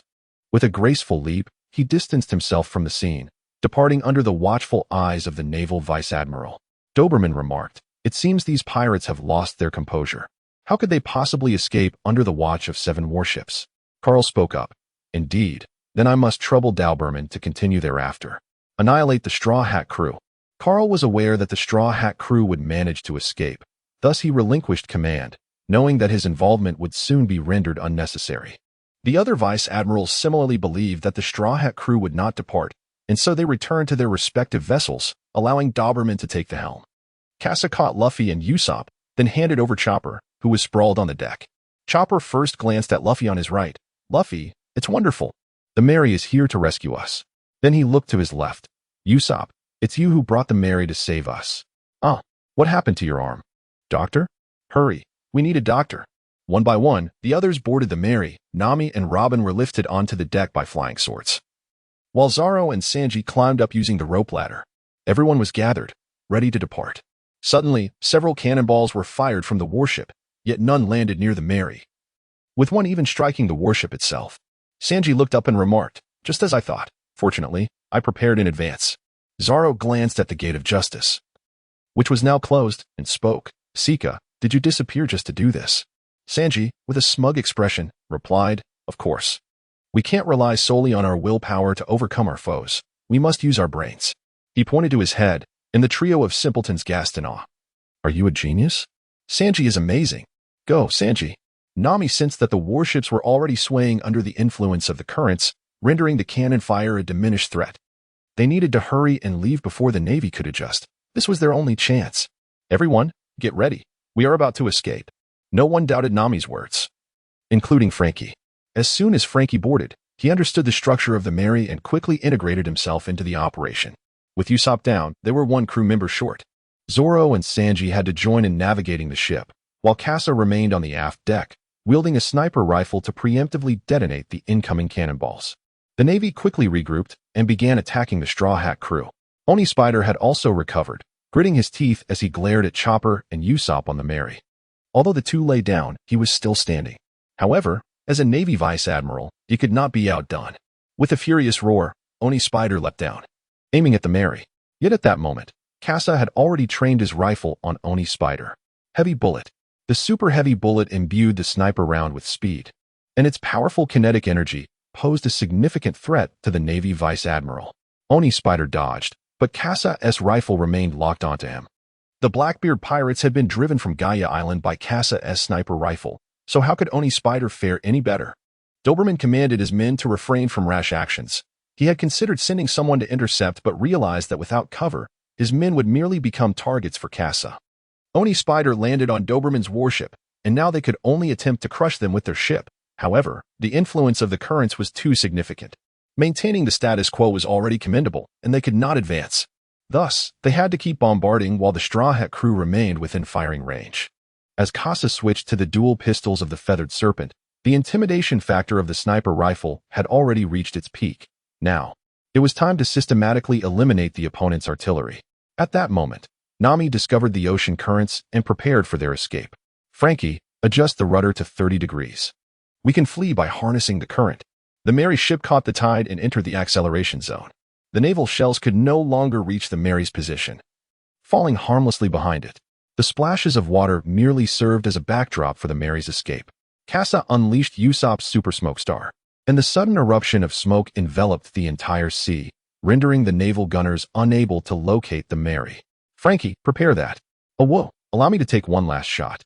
The Mary soared into the sky, and Doberman could scarcely fathom that the Mary had taken to the air. The traps he had set on the periphery were rendered futile. As they burst forth from the smoke, Kasa spotted Spandam on the aft deck, still bellowing and berating the Navy for their incompetence. Doberman's face turned ashen. It was undoubtedly a slap in the face to him. Yet, in the next moment, Spandam's head exploded like a watermelon. Congratulations, Soul Coin One. Kasa and Karuta reached an agreement to eliminate Spandam afterwards, ensuring that there would be no evidence left behind. The identity of the Kasa Marauder has been confirmed, and Karu is destined to ascend within the CP organization. Doberman observed the headless corpse of Spandam tumble to the ground without displaying any reaction. The murderous intent emanating from Kasa was palpable, yet he merely found Spandam to be excessively noisy. Doberman activated his Den Den Mushi to contact Admiral Akiji, inquiring, Admiral Akiji, I have encountered a slight mishap. However, we can still pursue. Please issue your orders. No need, Akiji replied. This time, the world government has suffered a clear defeat. The Straw Hat crew has already stepped onto the world stage. As Akiji gazed upon the blazing inferno of Eni's lobby, the Nightless Island had been utterly obliterated. Akin to the mission of the Demon Slayer Edict. Suddenly, Akiji recalled something and rode back to headquarters. Meanwhile, several colliding warships had brought Rob Lucci to the center, where Karu was diagnosing Lucci's condition. Carl remained silent. As the blazing mountain spoke up, I never anticipated that such a small pirate crew could possess such strength. These two young girls have completely ensnared me. The Ghost Spider interjected, you deliberately let them escape. Otherwise, with your prowess, how could two capable individuals possibly challenge you? Before the Ghost Spider could finish his statement, Carl remarked, I too did not foresee that a mere elk and a single person could defeat you, Vice Admiral Ghost Spider. Faced with Carl's revelation, the Ghost Spider found himself at a loss for words. The Weasel then chimed in, the pirate hunter and that curly-haired individual are quite formidable. I nearly met my end here. Furthermore, I feel as though I have encountered that curly-haired one before. As a Vice Admiral of the Navy headquarters, he would undoubtedly have come across the Germa files and must have seen the brothers' distinctive curly hairstyles. Doberman, serving as the commander, spoke up as well. This seemingly insignificant pirate crew boasts such an array of skilled fighters. Their balance is akin to that of a pirate crew from the New World. He continued, moreover, the captain, that Straw Hat Kid, even managed to defeat Rob Lucci, who possesses strength rivaling that of elite vice admirals. Any of us would find it challenging to prevail against him. Doberman cast a glance at Carl, aware that while everyone had been mentioned, one individual remained unspoken of. The implication was clear to all present. Carl spoke up, let's all return and allow the warlord of the sea to make the decision. This pirate crew will surely stir the new world. Meanwhile, beneath the radiant sky, Luffy was cradled by Granny Kokoro, expressing his heartfelt gratitude. Chopper had also regained his mobility and had meticulously wrapped Usopp's bandages. Chopper? Inquired, where is Usopp? He was just here. The Sniper King replied. Usopp has already taken a small boat and returned. Chopper's eyes widened in realization. I see. Why didn't he stay with us? Is he still bothered by what happened earlier? In response, the others offered no comfort to Chopper. Instead, they sighed and teased him. You might want to take a look at the bandages you've tied yourself. Kasa, having set aside his penchant for sarcasm, felt a sudden pang of anxiety as a vessel emerged on the horizon. Is this where it ends for the Mary? The bow of the ship trembled, sending shivers throughout its frame, causing those on deck to lurch forward and collide with the railing. Luffy nearly found himself thrown overboard. Yet he regained his composure and grasped the figurehead of the Mary. The keel had fractured, just as the narrative foretold. The Mary held on until the arrival of Iceberg. But ultimately, it could endure no longer. Usopp, weakly clinging to the railing, recalled the shipwright's words, as well as Frankie's. And he had even glimpsed the Mary's keel beneath the waters. However, he refused to accept that this ship, which had journeyed alongside the Straw Hat crew thus far, would depart in such a manner. Luffy knelt at the figurehead, fervently imploring the shipwright to save the Mary. Icebug recounted all that he had witnessed, a ship stranded in the harbor, beseeching him to prepare for one final voyage. It was through such preparation that the Mary had once burst forth from the clutches of the sea gods, arriving at the side of Luffy and his companions. Luffy understood that this was no longer a matter of pleading. The Mary had reached its limit. Kasa's hands and feet were cold and numb. And it was only at this moment that he truly sensed the world's rectification, which would not alter due to his status as an outsider. Perhaps some trajectories may shift. Yet the ultimate outcome remains unchanged. The small boat gradually pushed away, causing ripples to form on the sea's surface, gently lapping against the body of the Mary. Luffy stood beside the Mary, holding a torch, caressing the wood grain of the ship as if it were the texture of human skin. Kasa stood beside Usopp, his eyes rimmed with red. Throughout their journey, he had taken numerous measures to safeguard the Going Merry from undue harm. He had deftly avoided collisions with Laboon, prevented Walpole from devouring the ship, and ensured that the Going Merry was not injured by Shura on Skypiea. All of his efforts culminated as they approached Water 7, erupting in a moment of collective reflection on their inability to adequately protect the Going Merry. Suddenly, snow began to fall from the sky, the flames casting a glow upon the white flakes, which sparkled with a golden sheen. The voice of the Golden Mary resonated in everyone's ears. I am truly sorry, but I still wish to embark on adventures with you all. Within the staff dormitory of Carrera, Usopp donned the mask of the Sniper King while receiving treatment.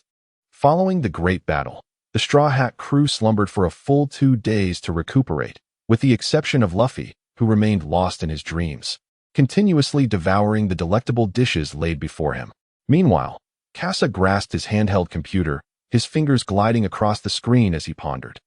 The blueprints of the Arc Maxim in the Pluton had been uploaded to the device, and he eagerly reviewed them while awaiting Frankie's arrival. However, Frankie had yet to make his entrance when Kokoro and Chimney arrived. Chopper opened the door to welcome them in. Though the frog could only peer through the window from outside, Kokoro observed the lively gathering, her gaze landing on Nami, who radiated an ominous aura. What has happened to our navigator? She inquired. Weary, Nami recounted their plight. The 100 million berries, their belongings, and the orange tree had all vanished, leaving them stranded in Water 7 for the foreseeable future. At that moment, Sanji and Robin returned from their grocery shopping, prompting Chopper to rush to Robin's side, ensuring she had not attempted to flee again. Robin merely regarded Chopper with affectionate indulgence. The door swung open once more as Kasa stowed away his computer.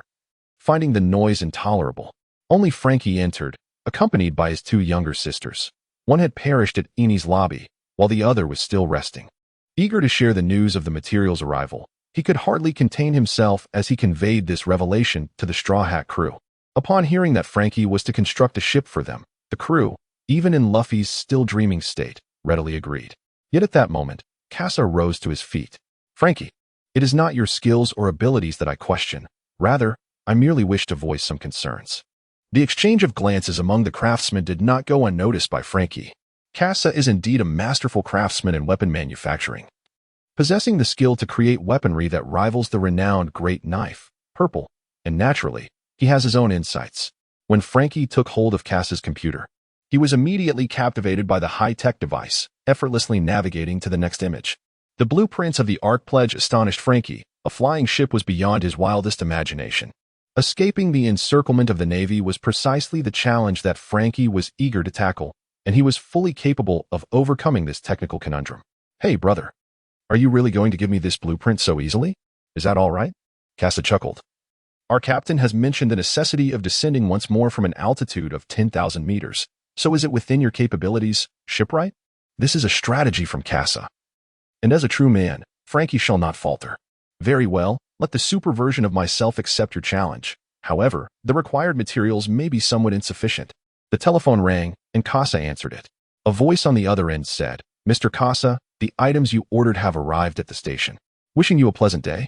Frankie recognized this voice. It was the same one that had informed him not long ago that Adam Wood had also arrived at the station. Kasa spoke up. I have nearly purchased over 500 million Adam Wood, so take a look and see if these materials suffice. Frankie's eyes sparkled with increasing excitement. His dream vessel now held new possibilities, and the materials were certainly not an issue. Kasa still possessed naval supplies brought from Judicial Island, which could be utilized to construct a new vessel. However, at that moment, a figure approached with such commanding presence that even Robin stepped aside to grant passage. Kasa, what was it you mentioned about purchasing something for 500 million? The staff quarters trembled slightly, and Frankie, observing the gaping hole in the room, began to grasp the true identity of the captain of the Straw Hat crew. Fortunately, after a while, the belongings of the Straw Hat crew were returned. The return of the orange tree and belly alleviated a significant portion of Nami's frustration. Kasa seized the opportunity and led Frankie into another room. The original design plans had become inadequate, thus Kasa, as the principal party, needed to offer suggestions. At that moment, in the harbor, a warship docked, and a tall, imposing Navy officer donned in a dog-headed hood disembarked. The crowd of onlookers immediately recognized this naval hero, Garp. A stir arose among the spectators, who began rushing towards the employees' dormitory of Carrera, intent on alerting others. However, this commotion did not go unnoticed by the Navy. In an instant, they appeared before the crowd, intercepting those attempting to pass the warning. Yet, one individual managed to escape, as he fled in the opposite direction from the dormitory. Kapu glanced at the man with green hair, then averted his gaze and continued walking toward the staff dormitory. Kasa has imparted the fundamentals of computer usage to Frankie, who has now mastered the art of using a stylus to modify blueprints on the screen. Suddenly, a resounding roar emanates from the adjacent room. Kasa presses against the wall, minimizing his presence to the utmost. Garp has arrived. Luffy is jolted awake by a powerful punch, while the Sniper King, occupying the neighboring bed, witnesses this spectacle and swiftly makes his escape. The others, already aware of Haki, are not taken aback. They merely heighten their vigilance. However, Luffy is utterly astonished. Chick sauce. Oh, Luffy. Sasaki is ignoring you. Kasa concealed himself in the adjacent room, eavesdropping on the encounter between Luffy and Garp. Meanwhile, Frankie, despite being somewhat distracted by the commotion next door, remained steadfast in his task of revising the blueprints, acutely aware of the weight of his responsibilities and the ever-looming arrival of the Navy. Behind the wall, events unfolded in accordance with the script. Everyone had come to learn of Luffy's heritage, his grandfather, a vice admiral in the Navy, and his father, the leader of the Revolutionary Army. At that moment, chaos erupted in the yard as Zoro arrived on the scene, prompting Luffy to rush out to intervene. In the midst of this, Garp unleashed a powerful punch towards the adjacent room, startling Frankie in the process. Kasa had already taken a step back. Oh, Sussy, you're being unresponsive, old man. Kasa, you little rascal. The staff dormitory shook once more, even more dramatically than during Nami's incident. Chopper observed as Kasa was taken away by Garp, while Luffy and Zoro followed Kobe to chat elsewhere. Anxiously, he exclaimed, Nami, what should we do? Kasa has been captured by the Navy. Nami had just placed the transponder snail into Luffy's pocket. She was unconcerned about the Navy capturing a crew member instead of the captain, as the captain's significance remained unchanged. Frankie also witnessed this scene and remarked, Oh, so it's someone familiar, before turning to attend to his own matters. Chopper paced anxiously in place until he was comforted by Sniper King. Meanwhile, Kasa found himself back aboard the familiar warship, overwhelmed with mixed emotions. Hey, sunglasses man. Could you be a bit gentler? I'm a member of the Navy. The implication of this statement was unmistakable. Kapu sat on the sofa, resting his feet upon the coffee table. This set of furniture had been acquired by Carl in the past, and Kasa, not caring much for conventions, joined him, propping her feet on the coffee table as well. Kapu cast a glance at Kasa and inquired, What exactly do you intend to do, young one? Kasa understood that Cap was referring to Carl and the others, as well as himself. However, in order to prevent their presence from exerting too much influence, Kasa resolved to remain silent and redirect the conversation. You see, I'm merely safeguarding your grandson. Consider it my way of repaying you. Kapu huffed in indignation. That little brat Luffy certainly does not require your assistance. Kasa replied, Then Ace must need it. The temperature in the room plummeted instantaneously. The Navy had yet to disseminate this news, thus it could only have been leaked by Carl. Kasa was also taken aback. They ultimately left their mark on this world, as Blackbeard had preemptively surrendered Ace to the Navy. Cap remained silent, while Kasa spoke. It is nothing to worry about. Each generation has its own fortune. You are a naval officer, and they are pirates. This is destined. However, Kasadon hesitated for a moment before shifting the subject. Ace is your grandson, your family. Kasa fixed his gaze intently upon Cap, hoping to discern some change in his expression. Yet, apart from a brooding darkness, he perceived nothing at all. As the impending eruption of Kapu approached, Kasa averted his gaze. I now comprehend why you have refrained from assuming the role of a general. If a vice admiral can constrain you to such an extent, how much more would a full admiral do? Kapu spoke up. Kasa, whatever your intentions may be, do not involve Luffy. Kasa approached the door and heard Cap's words. Let's not linger. After all, he is the captain, and he shall go wherever he pleases. Kasa departed, leaving Cap alone on the sofa, his head tilted back in contemplation. He found himself torn between a lifetime commitment to justice and the bonds of family. Uncertain of how to make his choice, Kassar retrieved an item from his pocket, which had been placed there by the man in sunglasses. Upon opening it, he discovered a blueprint. It was evident that it was part of the Crane's scheme, with particular emphasis on a section of the sky at the port's location. Kasa harbored suspicions that the adversary might deploy forces in the skies. Although this notion had not materialized within the narrative, it did not imply that the world's corrections would refrain from augmenting naval aerial capabilities. Suddenly, a small pebble rolled to his toe, and a gaze swept over Kasa, prompting him to alter his direction and proceed elsewhere. Kasa arrived at a derelict shipyard, where discarded materials were strewn about, forming small mountains. Carl and Kasa perched atop one of these mounds, surveying Kasa with an air of malevolence. Aware of the necessity to adhere to the agreement, Kasa produced the meticulously scanned blueprints. Kasa raised an eyebrow and remarked, "I never expected you to be so honest. It seems that the reputation of your true self holds considerable weight." Kasa disregarded Karu and turned to Carl, saying, "Of course, after all, you lack independent consciousness. Would you consider liberating yourself from him? That way, I might regard you with a modicum more respect." Carl observed that Kasa merely took out the design blueprint without any intention of handing it over. He spoke up, "Are you attempting to raise the stakes? Please share your terms." Kasa spoke, "The divination of the mysterious path is fraught with numerous drawbacks. Therefore, I require two things." Carl spoke up, "Please, do share." Kasa Dao, "I shall bestow upon weapons the technique of the devil fruit, as well as the art of seizing the devil fruit itself." Carl responded, "The first is acceptable, but the second is not. Negotiations are inherently reciprocal, and this falls within Kasa's acceptable parameters, thus I concur." Carl produced the technical blueprints along with several fruits capable of bestowing the power to seize the bounty. Carl possesses a wealth of technological advancements from the scientific division, which are particularly useful at this moment. Kasa received the technical blueprints and the fruits. He had certain hypotheses to validate. With Frankie as the modifier and Kasa as a weapon designer, it was only natural that they could ignite new sparks of innovation. As Carl prepared to depart, Kasa remarked, "Hey, we shall meet in the battle above." Upon hearing Kasa's words, a shared smile emerged between Carl and Kalulu. "We shall meet in the battle above." Meanwhile, on the other side, Luffy bid farewell to KB and the others. Awakened, Luffy immediately called upon everyone to join in a grand feast, which unfolded with exuberance. At this moment, within the Marine headquarters, Sengoku and other naval leaders scrutinized the report from Judicial Island, adorned with photographs of the Straw Hat crew. While Karara and Frankie's family were notably absent, breaking the silence in the conference room, Sengoku addressed the assembly. Considering the events at Judicial Island, coupled with the situation in Alabasta, the Straw Hat crew's strength is now formidable enough to establish a significant presence in the New World. Tsuru interjected, "Our primary focus now must be the forthcoming war. Let us set aside the matters concerning the Straw Hats for the time being and convene to discuss the bounty to be placed upon them." The assembly turned their attention towards the naval officers who had participated in the recent confrontation. The Weasel spoke up. "The pirate hunter Roronoa Zoro and Sanji the Black Leg have both mastered hockey. Their strength is not to be underestimated, possessing the prowess of a vice admiral. Yet they are but a step away from elite status." Fire Mountain added, "The demon child Nico Robin wields greater influence than raw power. Conversely, the petite thief Nami, while currently of average strength, poses a future threat that must not be dismissed." The group then glanced at the Ghost Spider, the sole vice admiral to suffer defeat in this operation, eager to hear his assessment of the two pirates.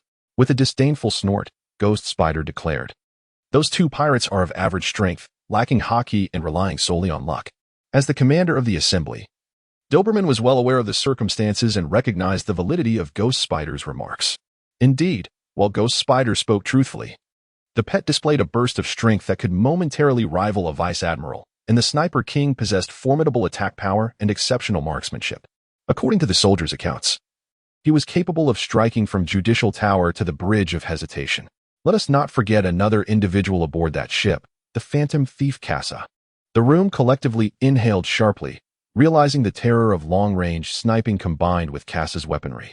Doberman continued, "The cyborg Frankie is likely the only individual in this world who has seen the design of Pluto, wielding considerable influence. Coupled with the capabilities of the Phantom Thief Kasa, recreating Pluto would be a trivial endeavor for them." Sengoku pondered for a moment, devising a course of action. "I see now. The deeds of the Phantom Thief Kasa over the past 2 years shall be nullified. Henceforth, should we encounter him upon the seas, we shall eradicate him completely. As for the others, let us proceed accordingly." The assembly gazed at the bounty list proposed by Sengoku, collectively gasping in astonishment. for pirates hailing from the land of pleasure. This amount was exceedingly outrageous, evoking memories of a certain pirate crew in the New World. As the lights of the feast flickered throughout Water 7, Frankie, Usopp, and Chopper reveled on stage in exuberant dance. Sanji, lost amidst the cheers of beautiful maidens, found himself adrift, while Nami and Robin shared drinks together. Kasa presented a fine wine produced by the system, inviting Zoro and others to savor it together. Subsequently, he joined Luffy in indulging in the culinary delights of the banquet. Following the battle at Enel's lobby, Kasa's soul currency had soared to over 80,000, tantalizingly close to reaching 100,000, which would allow him to acquire the Tasty Feast technique, Part 2. As the narrative unfolded, Kasa found himself seizing more opportunities to profit from the storyline. Thus, it became imperative for him to replenish his physical energy promptly, so that when he obtained the Tasty Feast technique, Part 2, he could transform that energy into enhanced physical prowess. Luffy cast a glance filled with combat intent towards Kasa, sensing for the first time a shift in his standing aboard the ship. In the ensuing clash between Luffy and Kasa, Sanji, the chef from Water 7, could no longer withstand the pressure, and at last, he was roused from his stupor.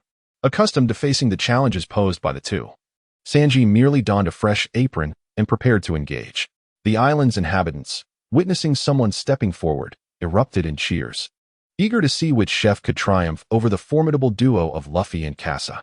Instantly, the attention of the entire banquet gravitated towards the trio of Luffy, Kasa, and Sanji as the battle was on the brink of eruption. The flames of the stove replaced the stage lights, becoming the focal point of the festivities. Meanwhile, in the adjacent woods, Carl and Akiji observed the Straw Hat crew at the banquet. Akiji remarked, "Kasa is entirely different from you. It appears you have purged another side of yourself." Carl responded, "Not entirely, but this situation is quite satisfactory." Green Pheasant walked towards the rear, having achieved his objective. Now he needed to return and prepare for the impending war. Carl, observing the defeated Kasa on the field, was lost in thought, but ultimately turned away, his gaze resolute once more. "Kaju, please contact Kachi and prepare our next strategy." The banquet continued. Some guests, weary, chose to depart, while others, burdened with responsibilities, reluctantly exited. Frankie arrived at the scrapyard with a computer. The materials had already been delivered by his subordinates, and he needed to contemplate how to proceed with the resources at hand. Acebug also appeared nearby, having indulged in a few drinks before coming over to inspect. "With the two of you here, it seems our ship will undoubtedly surpass that of the Pirate King. The new vessel, constructed by Tom's two apprentices, would rival the Oro Jackson of Gold. Roger in technical prowess." Frankie clasped his hands together, exclaiming, "Woof, we shall not be outdone by that old man's mighty Sea King." Conversely, Acebug maintained a calm demeanor, inquiring, "Mr. Kasa, did you not just consume a considerable amount? Are you feeling well now?" Kasa gently caressed his belly, astonished that such a lavish feast could allow him to consume so much and digest it so swiftly. "Of course, there is no issue. I merely need to settle my stomach. My culinary skills are commendable. Might you have any tasks for me to undertake?" Kasa possesses a plethora of technology that can be integrated into the new vessel, and many valuable items within the shop system can be disassembled and reassembled. The construction of the ship requires Frankie to oversee the overall process, while Kasa is entrusted with some of the more intricate tasks. The aerial system and the new weaponry are among Kasa's primary concerns. As the shipwright, Frankie can concentrate more on the internal comfort and overall stability of the vessel. He retrieved a computer, displaying a sketch that was easily comprehended by all three. They swiftly solidified their plans, and the construction of the new ship was set to commence that very night. The festivities in Water 7 lasted for more than 3 days, depleting a staggering 100 million berries. Nami opened the safe, only to find a solitary bundle of berries inside, causing her previously radiant smile to freeze in place.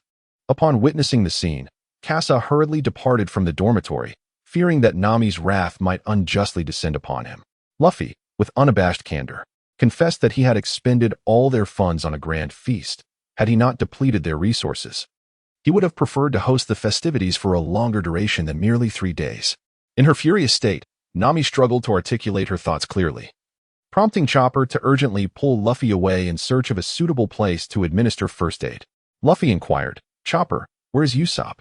Chopper expressed his concern. "I'm not certain, but he has recovered remarkably well. The bandages could be removed now." Meanwhile, Kasa, in the derelict shipyard, observed Usopp. Initially believing him to be an ordinary individual, was taken aback by how swiftly Usopp's injuries had healed. Typically, one requires 100 days to mend from such injuries. Yet you're ready to unbind the bandages after merely 3 days. Feeling somewhat discomfort, Kasa averted his gaze and resumed his work, ignoring Usopp's presence despite knowing what Usopp yearned to inquire. Ultimately, Kasa could no longer restrain himself and remarked, "Usopp, stop lingering about. Simply confront Luffy and clarify your intentions." Usopp replied, "I shall, but there is no need to dawdle. A man must take responsibility for his own mistakes. You've already dueled with Luffy. Having departed from the crew, seeking me is futile. You would be better off approaching Zoro." Although Kasa holds a certain degree of influence aboard the ship, it pales in comparison to the initial authority wielded by a select few from the East Sea, particularly Zoro. Usopp remained silent, grappling with his earlier resolve to challenge Luffy in a bid to reclaim the Going Merry. Now, he found himself hesitating to return, feeling a sense of embarrassment. This is a natural human reaction. Who, after resigning from a position and finding themselves without a new opportunity, would willingly return to their former employer? Even if that employer welcomes them back with open arms, the individual would still struggle to overcome their own reservations. Kasa remained steadfastly focused on his task at hand, diligently working on a new weapon system designed to safeguard their vessel from external threats for the next 2 years. Meanwhile, Usopp departed in search of a secluded spot, intent on practicing how to convey his thoughts clearly to Luffy and the others. Inside the staff dormitory, an atmosphere of somberness enveloped the group.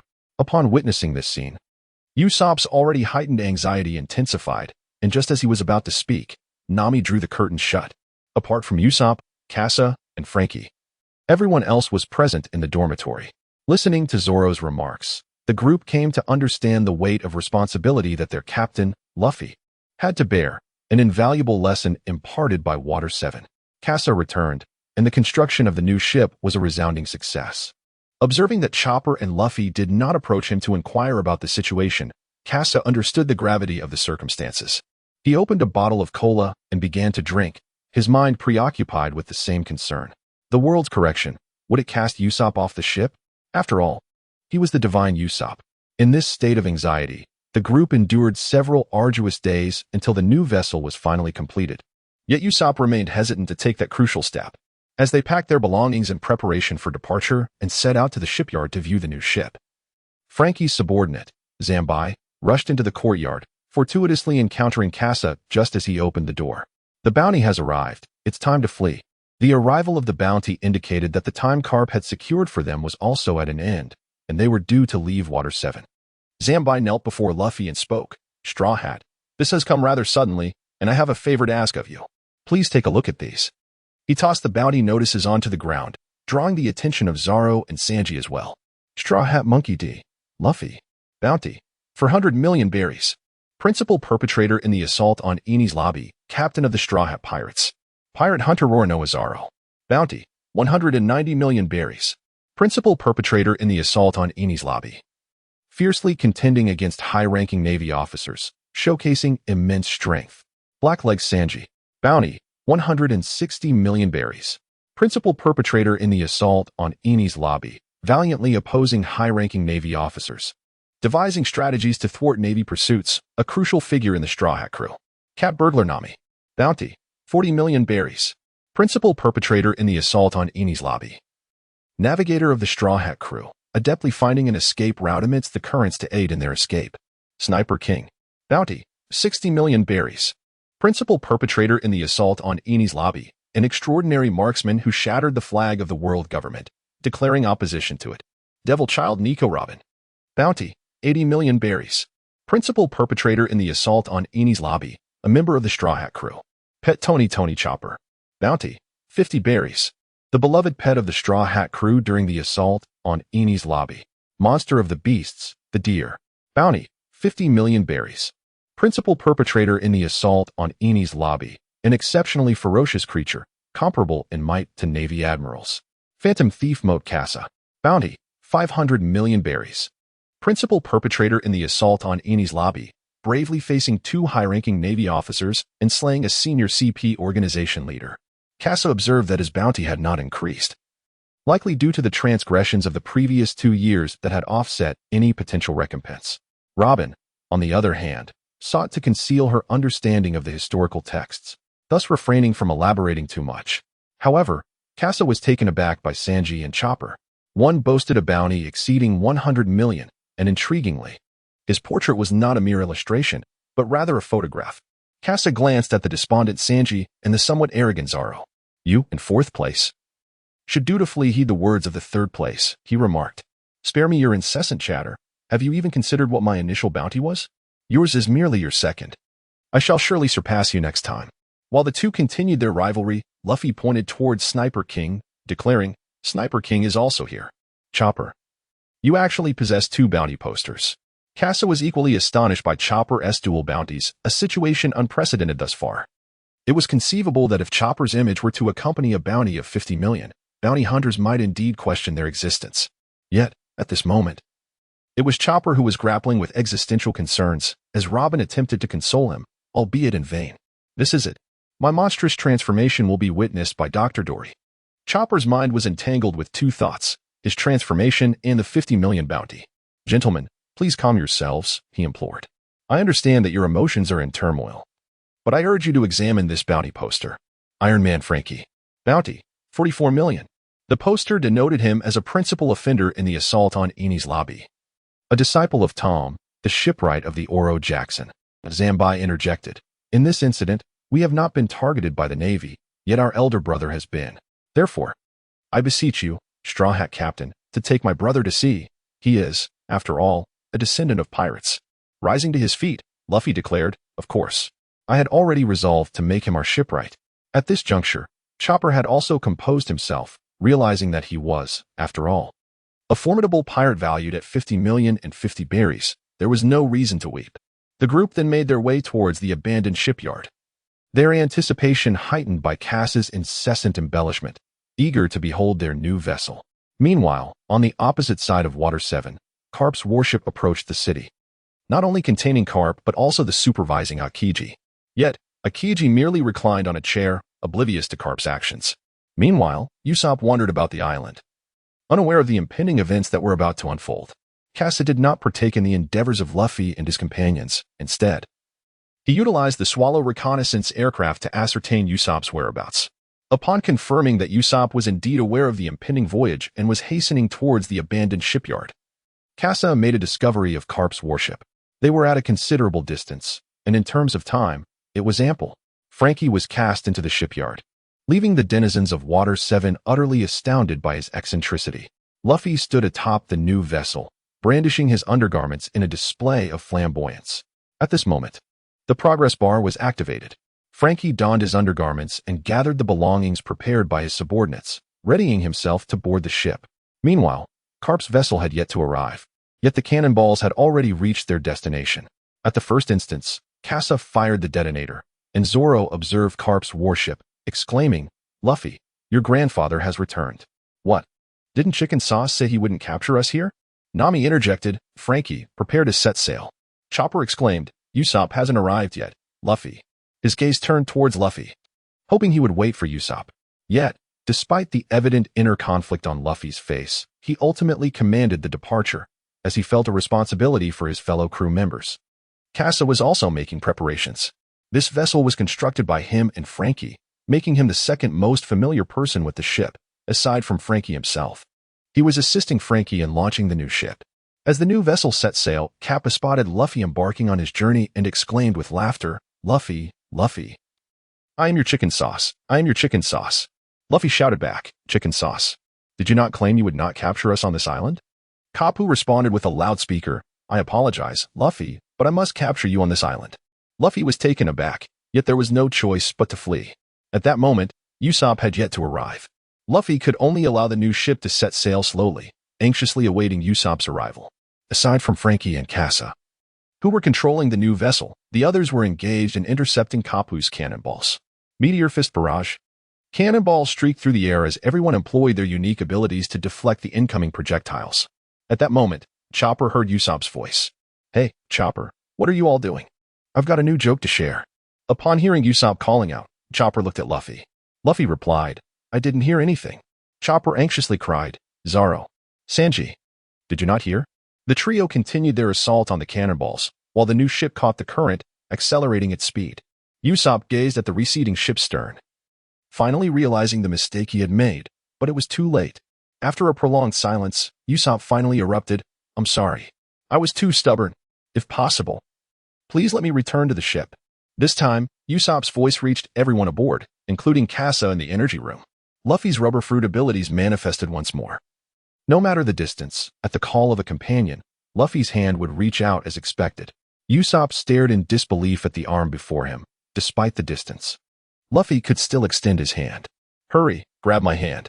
Luffy, with tears streaming down his face, could only mumble his words. Others too had tears glistening in their eyes. And Sanji could not contain himself, shouting out in a cathartic release of his emotions. The cannonballs from Garp did not diminish, in fact, they multiplied, with many projectiles landing near the new vessel. The Straw Hat crew had gathered, and Kasa had activated the new ship's defense system. The railings on the aft deck loosened, drawing forth to form 36 beams of sword light encircling the new ship. The protective system, 36 sword chi. Upon pressing the button, the sails of the ship were retracted. Zoro ascended to the aft deck, where the technologically crafted sword array, designed by Kasa, served as a protective measure against incoming cannon fire aimed at the vessel. "Is this truly feasible?" Zoro inquired, to which Frankie responded, "Absolutely. We must have faith in this ship." "Indeed, we must trust in this ship," echoed the trio, arms linked as they danced, while Nami found herself disinclined to comment further on Usopp's antics. Kasa spoke, "We are about to set sail. Yet the nameless ship lacks any grandeur. Therefore, let us bestow it a name." "No? At this very moment? Then let it be the bear, polar bear, lion. What sort of name is that?" Frankie donned his sunglasses, poised to articulate the designer's vision, prefacing it with the philosophy of his peers. "The endless sunshine." The crowd was captivated by this name, drawn into the imagery conjured by Ispegu, entirely oblivious to Frankie's subsequent remarks. Luffy promptly declared, "All right, it is settled. We shall call it the endless sunshine." Standing on the railing, he shouted to Garp, "Chicken sauce, KB," as he struggled to recall another name. Luffy decided to abandon the effort. "It is a pleasure to meet you all here. Until we meet again." Kapu erupted in fury, instructing his subordinates to produce an enormous iron ball. At that moment, the Wanji's Sunshine had also completed its flight preparations. The wind sails on the ship generated a powerful airflow, creating an atmospheric shield. Nami instantly sensed the currents enveloping the entire vessel, isolating it from the external winds. Kasa has also retracted the defensive system of the 36 sword chi, and is now preparing to flee. In the original narrative, the Sunshine's flight range was merely 1 kilometer. However, with Kasa's technological modifications and the supplementary advancements from the Sky Island's technology, this distance is no longer confined to a single kilometer. Kapu's assault is ready. A colossal iron ball looms over the Sunny, enveloping the entire ship. Yet, Frankie and Kasa remain unperturbed, while Luffy exudes excitement, and Zoro, Sanji, and Robin maintain their composure. Only the timid trio huddles together, seeking solace. The flight system ignites with explosive force. A medium-sized sailboat ascends right before their eyes. The massive iron ball misses its target, leaving the Navy powerless as they watch the Sunny soar away, accompanied by Kapu's boisterous laughter. "Ha ha ha, truly my grandson." Meanwhile, everyone aboard the Flying Sunny feels a sense of nostalgia for the Mary. This vessel has inherited the courage of the Mary, and with my presence, repairs can be made anytime, alleviating concerns over the ship's integrity. At this moment, the Sunny's momentum has nearly depleted, yet it has surged a kilometer forward. The current iteration of the Sunny is significantly larger than in the narrative, measuring nearly 50 meters in length. The required propulsion for flight has also increased. But with Kasa's assistance, this poses no challenge. Moreover, after the initial thrust has been spent, Nami captures an important detail. Is this the question you previously posed? During the construction of the Sunny, Kasa and Frankie inquired about how to stabilize airflow. It is well known that the Grand Line is notorious for unpredictable currents and winds, necessitating precise calculations to ensure the Sunny's stable flight at an altitude of 100 meters. This stability, however, lasts merely 5 minutes, sufficient for the Sunny to travel 5 kilometers. Luffy raises his glass and begins to cheer. "Welcome Frankie aboard, and let us also warmly welcome back Robin and Usopp, Kasa, and our new companion, the Sunny. Cheers." Kasa descended upon the shattered bones, a single shot vanquishing the three-headed hellhound. Upon witnessing Kasa's presence, Nami and her companions felt an immediate sense of relief. Kasa furrowed his brows. He had vanquished the zombie, yet found no soul coins. He understood that his returns on this island should be minimal. Nami surveyed the surroundings, the eerie atmosphere compelling them to linger not a moment longer. Kasa, please take us back to the sunny. Had Kasa been present, the timid trio would not have been banished to the abode of Hogabak. Moreover, sensing danger lurking within the forest, Kasa first escorted Nami and her companions back. Upon their return to the sunny on their small vessel, they found that everyone had vanished. Nami and her friends trembled, expressing their concern. Where are they? How could they possibly disappear without a trace? It is inconceivable that they could vanish so silently. Kasa waved his hand, silencing the words that were about to escape Chopper's lips. Beneath their feet lay ashes and fallen leaves, leading Kasa to surmise that a fierce battle had transpired here, one that had been overwhelmingly decisive. Meanwhile, on the island, Luffy and his companions were in pursuit of Nami, dragging the bound Absalom along. If only we can locate Miss Nami quickly and enlist Kasa's aid in acquiring the fruit's powers, my dream will finally come to fruition. Zoro, uninterested, merely scratched his ear. Suddenly, a group of little spirits emerged from the forest, and Luffy, filled with excitement, lunged forward with his net in hand. However, the abilities of the negative spirits caused him to collapse to the ground. If I were to be reborn, I would wish to be a shell. At that moment, within the mansion, Perona also beheld the bound Absalom and promptly utilized her powers, causing a torrent of spirits to surge forth from the house. Kasa also witnessed the unsettling presence of the malevolent specter, and he was prepared to hand over salt pellets to Usopp. The ghost princess was not as comical as depicted in the animation. Within the forest, apart from Sanji and Robin, the others had succumbed. Sanji remained standing due to his mastery of observation haki, which allowed him to anticipate the enemy's attacks and counter with a powerful kick. Robin, shielded by Sanji, narrowly escaped disaster. Suddenly, a commotion erupted in the forest, and upon turning back, Sanji found that Zoro had vanished. Robin too was searching for Zoro's whereabouts. But as long as the ghost princess remained hidden, she continued her assault with the diminutive specters. It was only a matter of time before the two would face defeat. A sudden sound sliced through the air, and Kasa arrived, whisking away Robin and Sanji. Sanji spoke up, "Kasa, what about the others?" Before he could finish his sentence, he caught sight of Luffy and the others. "We have been separated. Their abilities are utterly incomprehensible. We must devise a strategy." Kasa was aware of Perona's abilities. The crucial point was to locate her, yet she was concealed within the castle. Should he recklessly charge in, he would undoubtedly be besieged. Consequently, after devising a strategy with Sanji, he decided to leave Sanji and Robin behind, taking it upon himself to engage with the specters in the forest, diverting their attention.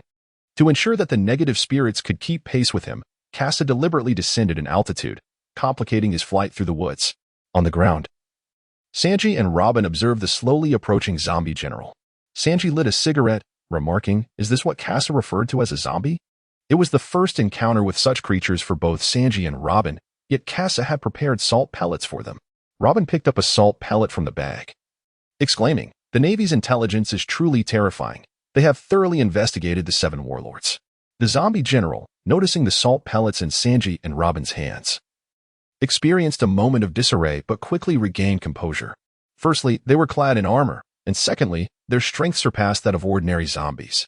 Meanwhile, Absalom and Perona had arrived in the main hall, where Zoro and Frankie lay unconscious, and Luffy, despite not having shed his shadow, was recovering from his negative state. "Hey, you green onion head, you must be that 7 warlord, right? Release me at once." Moria, observing Luffy's vigor, could not suppress his grin. He, such a lively individual. He surely deserves that body. Absalom, somewhat puzzled, inquired, "Master, why choose this kid as Oz's shadow? Doesn't he the Straw Hat crew have a 500 million bounty member?" Moria replied, "Though that fellow is indeed formidable, his strength relies more on weaponry. Without the appropriate weaponry, we cannot unleash corresponding power. Conversely, this Straw Hat lad here can maximize his potential, and combined with Oz's body, his strength will far exceed what it is now." Moria recalled Doflamingo on the island. Keeping Doflamingo around was merely a means to sharpen his own skills. "Let me go, you scoundrel." Luffy continued to struggle, having already bitten through the cage and made a dash for freedom, only to be seized by several zombies. The ordinary zombies could hardly restrain the bound Luffy, prompting Perona to take action. Negative ghost. 3 specters surged through Luffy's body, and he lamented, "If there is an afterlife, I wish to be a starfish." Moria chuckled knowingly. Perona was his method for subduing powerful adversaries on the island, a true treasure. "Well then, Everyone, let us witness the greatest zombie in the world. In the forest, Kasa also discerned that the specter's attack patterns were overly simplistic, as if they had been preordained. Casablanca brandished the twin pistols, methodically eliminating foes with each black bullet. The gunfire echoed through the night, as specters of white dissolved into nothingness. The chamber of the Kasa revolver was loaded, and with vigilance, I scanned my surroundings. The sense of impending danger still lingering. Ha ha ha ha. It seems this is our first encounter, Phantom Thief Mort Kasa. Upon hearing the iconic laughter, Kasa's pupils constricted in surprise. He had not anticipated that Don Quixote da Flamingo would manifest in this locale. The alterations in the narrative he instigated rendered the fearsome, three-masted ship unexpectedly perilous.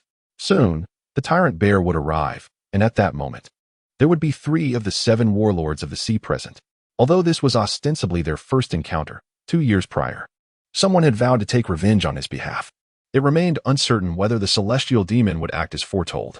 Veins throbbed ominously on Doflamingo's forehead, as Kasa unwittingly ignited the flames of his wrath. Kasa was also prepared to fly away from the island, as the small island's battle would inevitably involve others. It's up to you, Usopp. There remained an inexplicable presence on the island, Perona. Even Kasa dared not to be easily ensnared by her melancholic specters, thus placing all hope upon Usopp. Judicial Island was under assault, and the world government faced provocation. A pirate crew worth 1,240,050 berries. The astonishing revelation of such a ferocious pirate crew included a pet with a penchant for cotton candy. The seas were abuzz with shock regarding the Straw Hat crew, particularly among former allies and acquaintances. These events unfolded in various corners, yet the Straw Hat crew remained unfazed, instead embarking on a leisurely exploration of the Thousand Sunny. Zoro was engaged in physical training within the lookout of the main mast, while Sanji inspected the kitchen's provisions, which included the locked refrigerator he had long requested.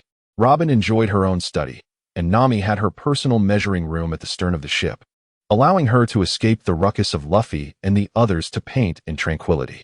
Chopper had his little medical room, currently reclining in a chair and spinning his legs.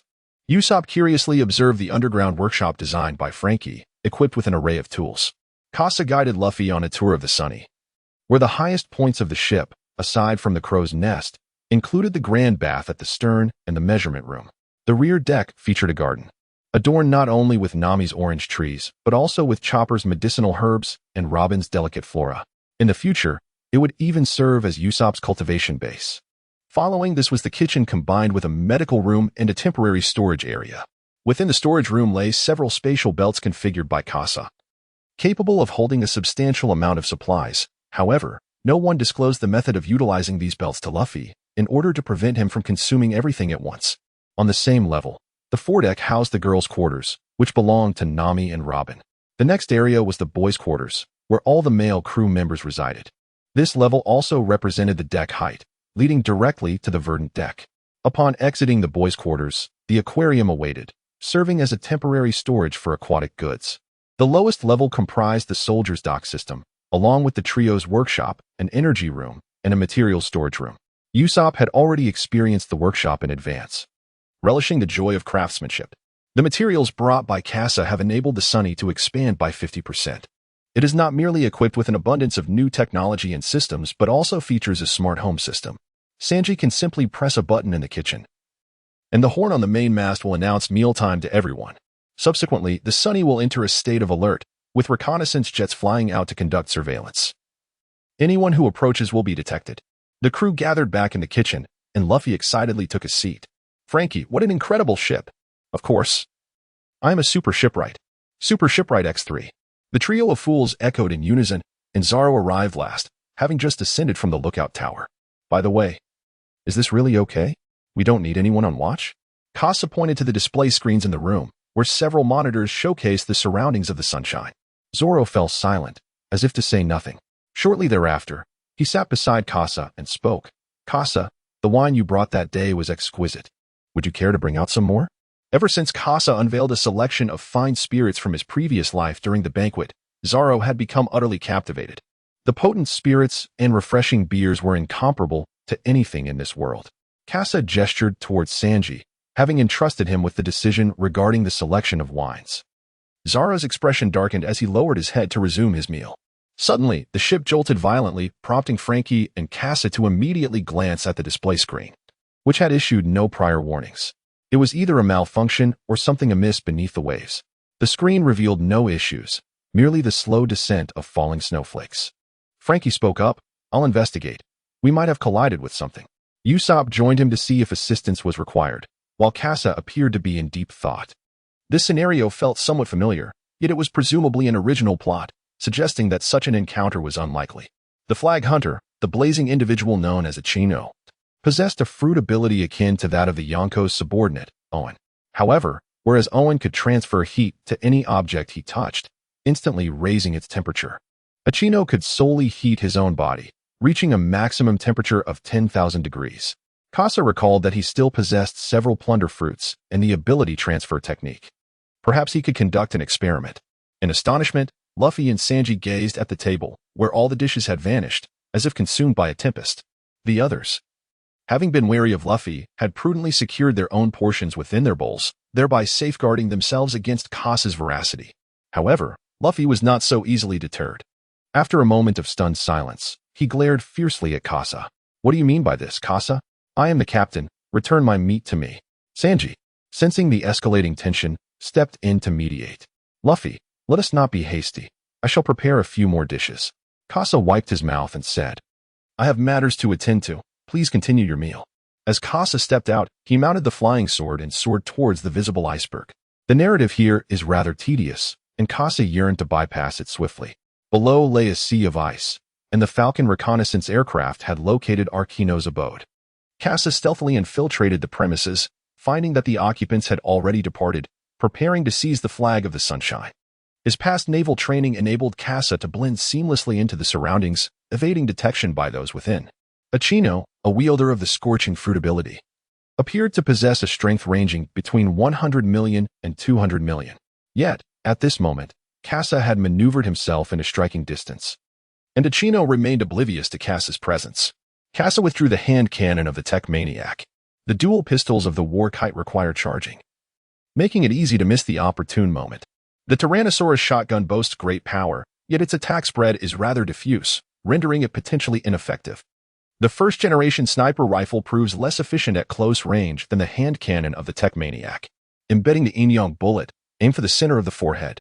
With a swift shot, the black projectile leaves its mark, swiftly followed by the white bullet, which pierces through Arkino's skull. This exemplifies the conventional method of wielding firearms. With just a single bullet, one can extinguish a life without expending excessive effort. Kasa swiftly approached a Chino, placing the plundered fruits beside him. The fruits began to undergo a transformation, spiraled patterns emerging upon their smooth surfaces. The heist was triumphant. At that moment, a bird of prey soared through the air.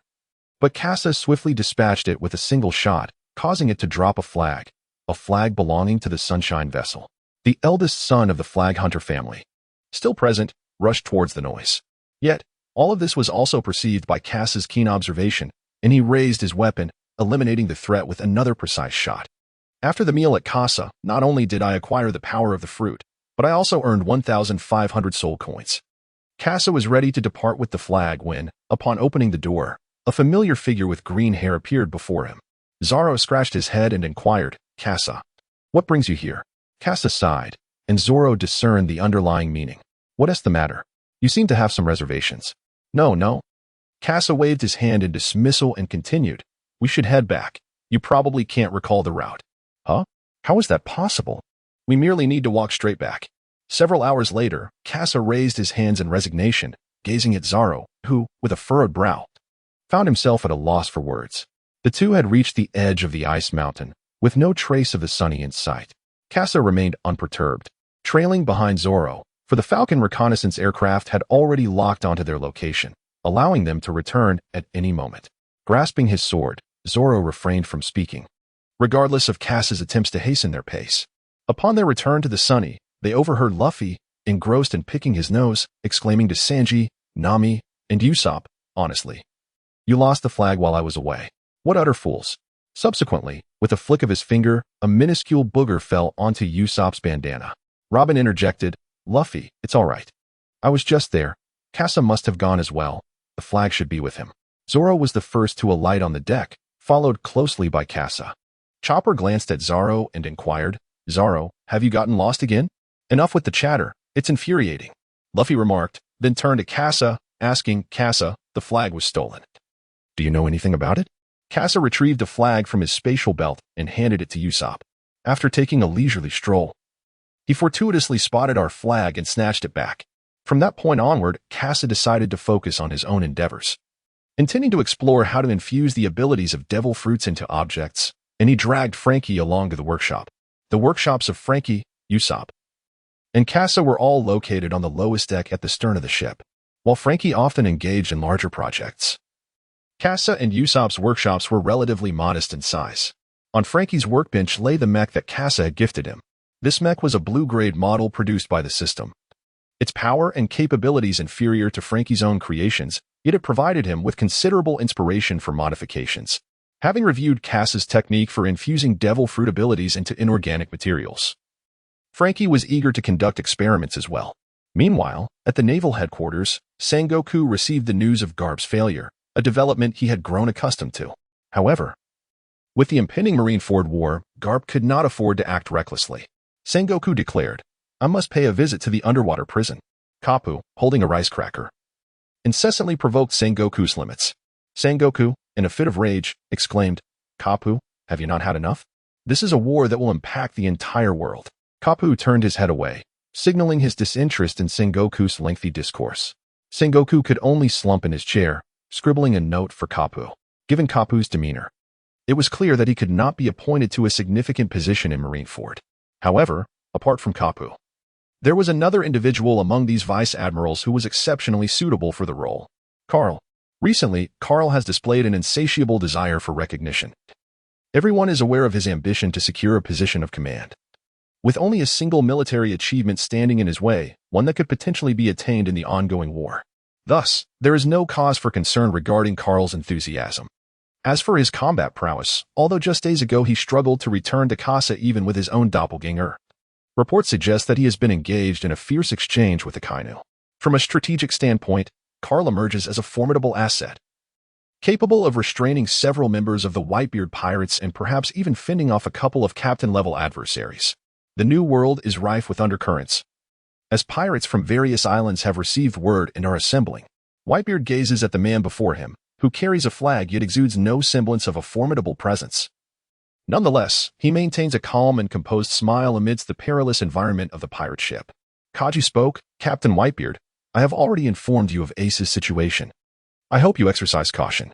The news of Ace's capture had originated from the man before them, and naturally, Whitebeard sought clarification. However, this man possessed a wealth of secrets and had even divulged the future fate of the Whitebeard pirates. Of course, all of this was discussed within the confines of Whitebeard's quarters, known only to him. "Humph. We will verify the matter concerning Ace. As for your intentions." The overwhelming presence of Conqueror's haki surged forth, prompting Kaji to summon a protective barrier around his body, successfully fending off the oppressive force. Kaji clasped his fist and remarked, "My intentions are of no concern to Captain Whitebeard. Until we meet again." Whitebeard wished to utter more, but in an instant, Kaji's figure became ethereal and vanished from the ship. Panic ensued among the crew as they began to search for Kaji's whereabouts. Marco turned to Whitebeard and said, "Father, if what he said is true, Ace has indeed been unaccounted for these past few days." With a somber expression, Whitebeard responded, "Prepare yourselves. My family, the Whitebeard family, is not to be trifled with, not even by the Navy." The New World was already rife with undercurrents, while in a fog-laden sea of paradise. Doflamingo propelled his small vessel forward, soon arriving at a grand door. "Moria, if all goes as expected, the Straw Hat crew will soon arrive here." Before reaching Sabaody Archipelago, they must traverse the perilous Triangle Sea, which lies within Moria's domain. Beyond the Triangle Sea, Luffy and his companions were busy salvaging a barrel, which, upon opening, released a burst of fireworks soaring into the sky. Moria's gaze was already fixated upon them. Robin, resting her chin on her hand, remarked, "It seems we have drawn attention." At this moment, the Sunny approached the misty border. Usopp, spotting the encroaching fog, exclaimed in alarm, "Ah, this is all your fault, Robin. What should we do now? We're about to enter." He then feigned illness, claiming he couldn't enter the mist. Usopp collapsed to the ground, prompting Nami to shock him awake. "All right, Usopp's ailment is cured. Everyone, stay vigilant and remember to protect me. And me. Both Chopper and Usopp cried, rushing to Nami's side for protection.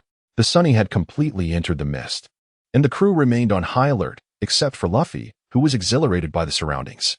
A ghost ship. Everyone, do you think we might encounter a ghost ship?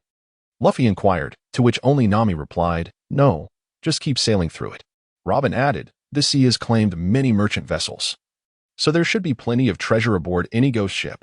Nami took the lead, declaring, all right, everyone, let us search for the ghost ship to satisfy the captain's whim. Nami, look at your eyes, Chopper couldn't help but tease, noticing that Nami's eyes had transformed entirely into berries. At that moment, Usopp, terrified, fell to the ground and pointed behind Nami, saying, Nami, look what's behind you. A sense of foreboding washed over Nami as she noticed Zoro and Sanji's expressions change, while Luffy's excitement grew. A voice echoed from behind, yo-ho-ho-ho.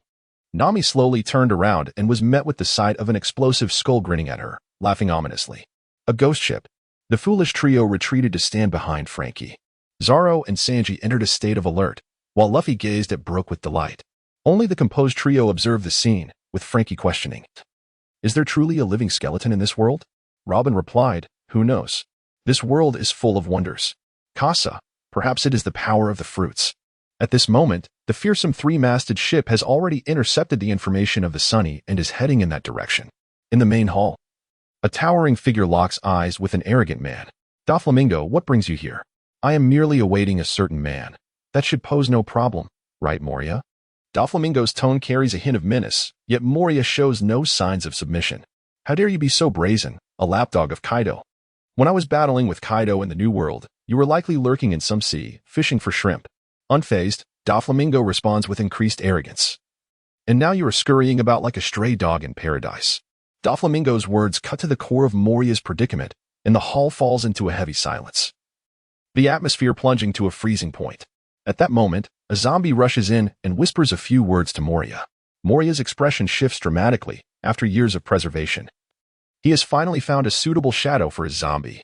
He addresses Doflamingo, you can seek whomever you wish, but should it interfere with my affairs, Kaido will lose a capable subordinate. Moria waves him away, and Doflamingo, indifferent, leaps from the balcony and strides into the forest. Meanwhile, aboard the fearsome three-masted ship, Luffy watches as Brook dashes onto the island, excitement bubbling within him. Usopp and Nami attempt to dissuade him, but Luffy remains undeterred. Sanji, Bento. I want an enormous pirate bento. You need to listen to reason.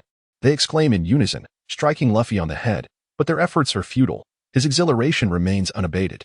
Zoro produces a bamboo stick, needing to draw a few individuals to accompany Luffy to the ship. It is the lucky day for the timid trio, as none are selected. Only Robin, Zoro, and Frankie are drawn, with Frankie exclaiming, well then, let's activate number 2. What's so fun about that? Luffy asks, brimming with enthusiasm. Frankie activates the soldier dock system, and a 6-seater steamboat emerges from the side of the ship. The timid trio is aboard, and Frankie declares, they don't need to go to the island, so let them have a bit of fun. Chopper excitedly touches the ram's head at the bow, and the Mary reappears, bringing tears to Usopp and Chopper's eyes once more. Cassar sensed something amiss. A palpable aura of menace lingered within the island's forest. However, at that moment, among the terrifying three-masted ship, only Moria posed a genuine threat, while the others were merely zombies. As Kasa summoned the flying sword, Frankie inquired with curiosity, Kasa, what are your intentions? Kasa remarked, this island seems rather peculiar. Exercise caution. Sanji replied, after all, this is an island of the 7 warlords. It should not be underestimated. By the time he finished speaking, Kasa had already departed from the Sunny. Luffy yelled in frustration, damn it, I was the one who wanted to go ashore. Nami, come back quickly, it's my turn. Suddenly, a scream pierced through the fog. It was Nami's voice. Sanji rushed to the ship, striving to penetrate the mist to ascertain Nami's condition. Nami-san, what has happened to you? He called out. Hey, at least show some concern for the others, Frankie interjected, unable to suppress his sarcasm. Just then, the Sunny collided with something, halting abruptly. Sanji detected the scent of beasts aboard the ship and instantly appeared before Robin. He kicked at the air, but the sensation beneath his foot caused his expression to change. Soon after, the sound of a collision echoed from the deck. The others, alarmed by the commotion, inquired about the situation. Sanji too was undergoing a transformation, flames erupting uncontrollably. A figure emerged aboard the ship, a person who had shattered his dreams. The murderous intent in Sanji's tone compelled everyone to remain vigilant, scanning their surroundings. Absalom, cloaked in invisibility, was taken aback. He had not anticipated his abilities would be discovered. Even in the latter half of the Grand Line, those proficient in observation haki were a rarity. Luffy had awakened his own observation haki and sensed the presence of beasts. He unleashed a punch, capturing Absalom tightly. "He got you. This island is quite intriguing." Suddenly, an explosion resonated from the ancient castle, causing walls to crumble.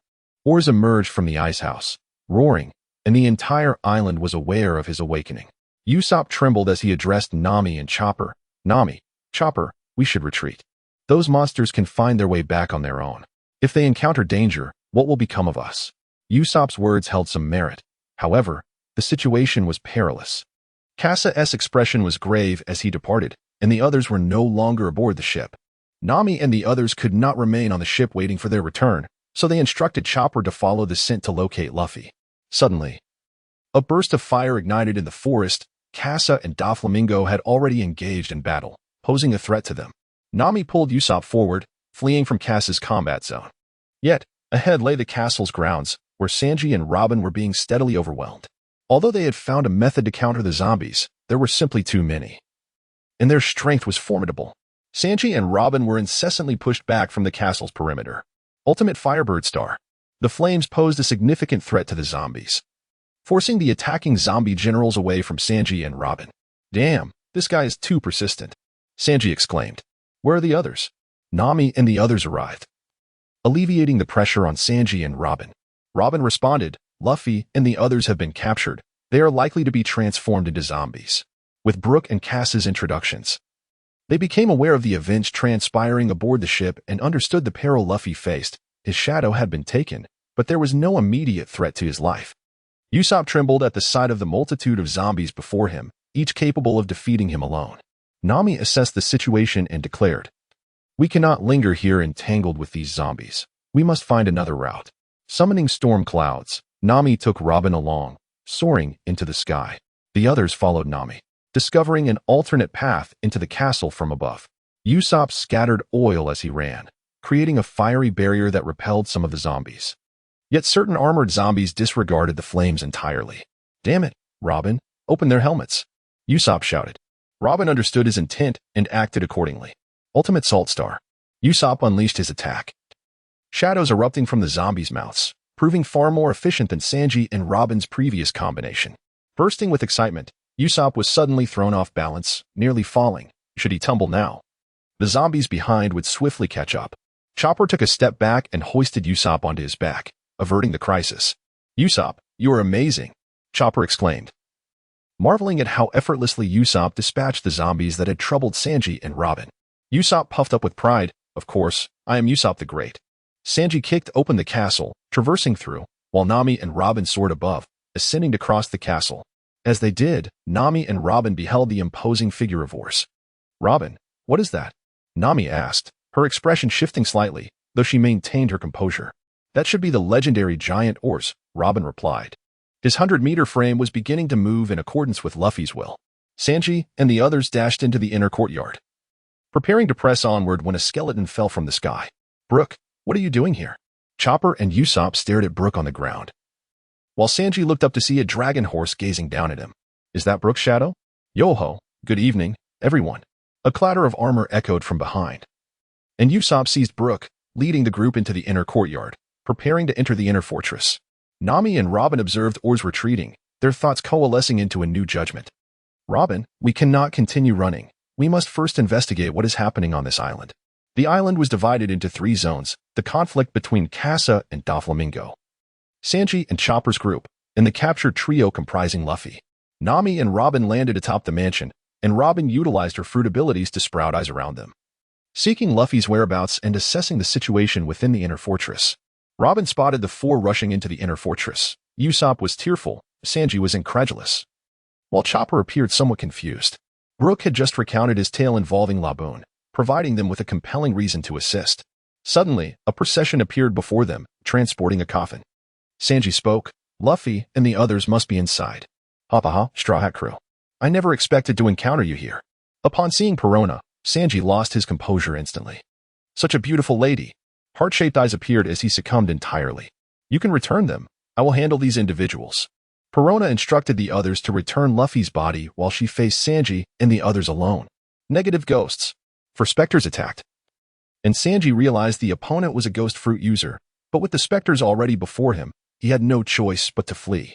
The other three, unaware of the ghost's potency, were pierced and collapsed to the ground. Robin witnessed everything from behind. Nami, I have located Luffy. However, Sanji and the others are under attack. We must rescue Luffy first. Sanji and the others will be fine, Nami decisively stated. Nami and Robin rode the storm clouds to intercept. Just as an explosion erupted within the inner fortress, Sanji and Brook stared in shock at Usopp, who remained unfazed. Sanji, Chopper, go help Brook. I will hold them off here. They vowed to uphold Laboon's promise. Kasa descended upon the shattered bones, and with a single shot, vanquished the three-headed hellhound. Upon witnessing Kasa's presence, Nami and the others felt an immediate sense of relief. Kasa furrowed his brows. He had vanquished the zombie, yet found himself without any soul coins. He understood that his gains on this island should be rather meager. Nami surveyed their surroundings, the eerie atmosphere instilling an immediate desire to depart. Kasa, please take us back to the Sunny. Had Kasa been present, the timid trio would not have been banished to the abode of Hogaback. Moreover, sensing peril in the forest, Kasa first escorted Nami and the others back. Upon their return to the Sunny on a small boat, they found that the others had vanished. Nami and her companions trembled in fear, exclaiming, "Where are they? How could they possibly be gone? It is inconceivable that they could have disappeared without a trace." Kasa waved his hand, interrupting Chopper's words. Beneath his feet lay ashes and fallen leaves, leading Kasa to deduce that a fierce battle had transpired here, one of overwhelming intensity. Meanwhile, on the island, Luffy and his companions were searching for Nami, dragging along the bound Absalom. If we can quickly locate Miss Nami and enlist Kasa's help to seize the fruit's powers, my dream can finally be realized. Zoro nonchalantly dug at his ear, unimpressed. Suddenly, a troop of small specters emerged from the forest, and Luffy, filled with joy, seized his net and charged forward. However, the negative spirit's ability swiftly brought Luffy to the ground. If I have another life, I wish to be a shell. At that moment, in the manner, Perona also spotted the bound Absalom and immediately employed her powers, causing a steady stream of ghosts to emerge from the house. Kasa also witnessed the dire predicament of the malevolent specter. He had readied salt projectiles for Usopp. The ghost princess was not as comical as portrayed in the animation. Lurking within the forest, aside from Sanji and Robin, the others had succumbed. Sanji remained standing due to his observation haki, which enabled him to anticipate the enemy's strikes and counter with a powerful kick. Robin, shielded by Sanji, narrowly escaped calamity. Suddenly, a commotion erupted in the forest, and Sanji turned to find that Zoro had vanished. Robin, too, sought Zoro's whereabouts, yet the ghost princess continued her relentless assault with her minions. Sooner or later, they would be overwhelmed. Then, a piercing sound resonated through the air as Kasa arrived, swiftly escorting Robin and Sanji away. Sanji spoke up, "Kasa, what about the others?" Before he could finish, he caught sight of Luffy and the others. "We have been separated, and the enemy's abilities are exceedingly perplexing. We must devise a strategy." Kasa was aware of Perona's abilities, and the key was to locate her. However, she was concealed within the ancient castle, and charging in recklessly would undoubtedly lead to encirclement. After devising a strategy with Sanji, Kasa decided to leave Sanji and Robin behind, taking it upon himself to engage the specters in the forest and divert their attention. To ensure the apathetic spirits could keep pace with him, Kasa deliberately descended to a lower altitude, complicating his flight through the woods. On the ground, Sanji and Robin observed the slow approach of a general zombie. Sanji lit a cigarette, muttering, "Is this what Kasa referred to as a zombie?" It was their first encounter with such creatures, yet Kasa had equipped them with salt pellets for defense. Robin grasped a salt pellet from the bag, remarking, "The Navy's intelligence is truly formidable. They have thoroughly investigated the 7 warlords." Upon seeing that Sanji and Robin possessed salt pellets, the general zombie experienced a moment of disarray, but quickly regained its composure. Firstly, it was clad in armor, and secondly, its strength far surpassed that of ordinary zombies. Meanwhile, Absalom and Perona had reached the main hall, where Zoro and Frankie were already unconscious, while Luffy, having yet to shed his shadow, was recovering from his previous state. "Hey, you green onion head. You're that 7 warlord, right? Hurry up and release me." Moria observed Luffy's vibrant energy, a grin spreading across his face. Hee hee. Such a spirited individual certainly deserves that body. Absalom appeared puzzled, asking, Master, why choose this kid as Oz's shadow? Doesn't he, the Straw Hat crew, have someone worth 500 million? Moria responded, that fellow, while strong, relies more on weaponry. Without the appropriate weapons, we cannot unleash corresponding power. In contrast, this Straw Hat kid allows me to tap into his full potential, and combined with Oz's body, his strength will far exceed what it is now. Moria reminisced about Doflamingo, whom he had left on the island, merely a whetstone for his ambitions. Let me go. You fiend. Luffy continued to struggle, having bitten through the cage and attempted to escape, only to be seized by several zombies. The ordinary zombies were incapable of restraining the bound Luffy, prompting Perona to take action. Negative Ghost. 3 specters surged through Luffy's form, as he declared, If there is an afterlife, I wish to be a starfish. Moria chuckled knowingly.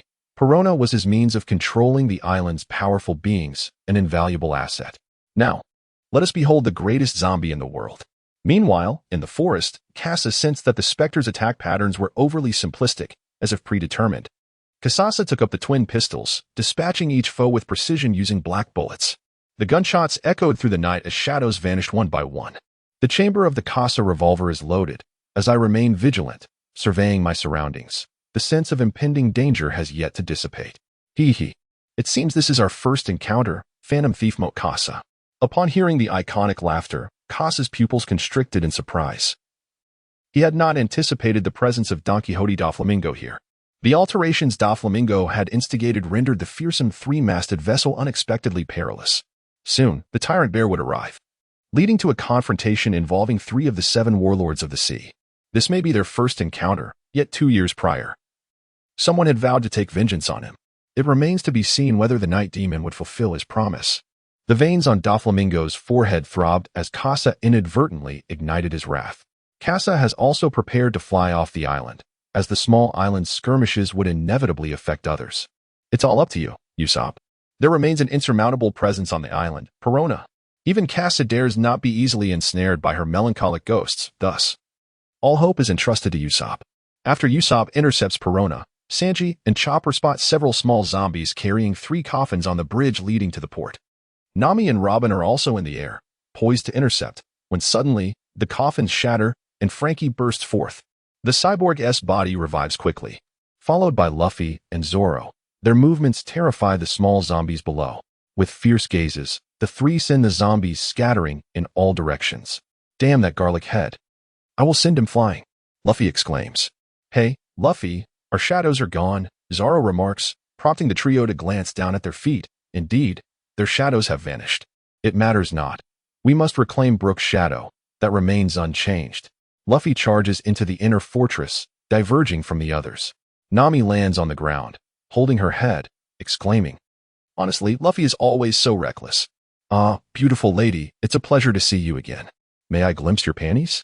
Brook is swiftly kicked away by Sanji. Nami-san, Robin-chan. It's wonderful to see you both safe, he says. Zoro glances around and inquires, Where's Usopp? Suddenly, a shadow looms beneath their feet.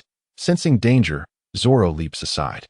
The bridge beneath them collapses as Uz reaches their location. The group scatters, warily observing the colossal figure before them. Zoro clutches Brook, having separated from the others. Is this creature Luffy's shadow? How exaggerated it is. What on earth is happening? Where has Luffy gone? Only Robin comprehends the current situation. Her ears have been attuned to Sanji and the others, aware of their plans. Zoro, you and Brook must reclaim your shadows first. Nami deduces the focal point of their predicament. Luffy is confronting Moria, and both Frankie and Zoro's shadows have been seized. Thus, they need Luffy to engage Moria alone to reclaim their shadows. Everyone, we must delay Luffy's shadow and prevent it from entangling him. Just as she speaks, Oz's hand reaches towards them. Nami, startled, immediately unleashes a thunderbolt. Oz, merely possessing Luffy's shadow and not his body, is still affected by the electric shock. As his body convulses, Oz finally registers the presence of Nami and the others. Damn it, what do you intend? Are you trying to thwart my aspirations of becoming the Pirate King? Oz, still imbued with Luffy's consciousness, would not retaliate against Nami if she refrained from attacking him. However, the situation has changed. Nami has triggered Oz's hatred, evoking the wrath of the fiend, who sweeps his fist across the entire bridge. Zoro observes the devastation on the other side, and resolves to assist Brook in reclaiming his shadow. With 2 swords in hand, his strength still falls short. Brook, let us go. Where's that dragon-slaying warrior?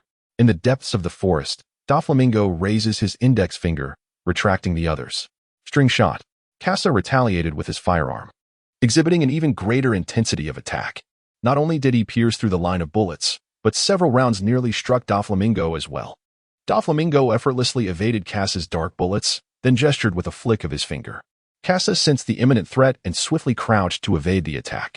Shadow Rider.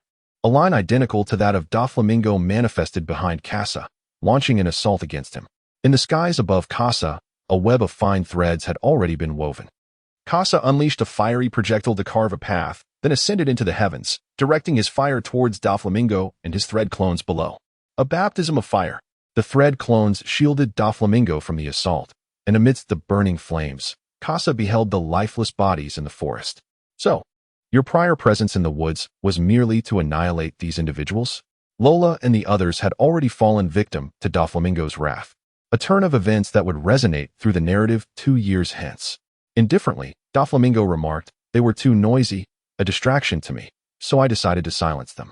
With a flick of his finger, a slender thread sliced through the air, aimed at Kasa. Kasa raised his weapon, aiming it with precision. As a fireball incinerated the thin line, sending a trail of flames soaring toward Doflamingo. With a mere gesture of his hand, Doflamingo dissipated the flames effortlessly. Thief Kasa. Why do you conceal yourself within this pirate crew? What are your true intentions? Doflamingo inquired, his curiosity piqued by Kasa's motives. Especially since the latter was aware of Virgo's identity yet chose not to reveal it. Kasa and Carl are his stealthy bombs within the Navy, poised to disrupt his carefully laid plans at any moment.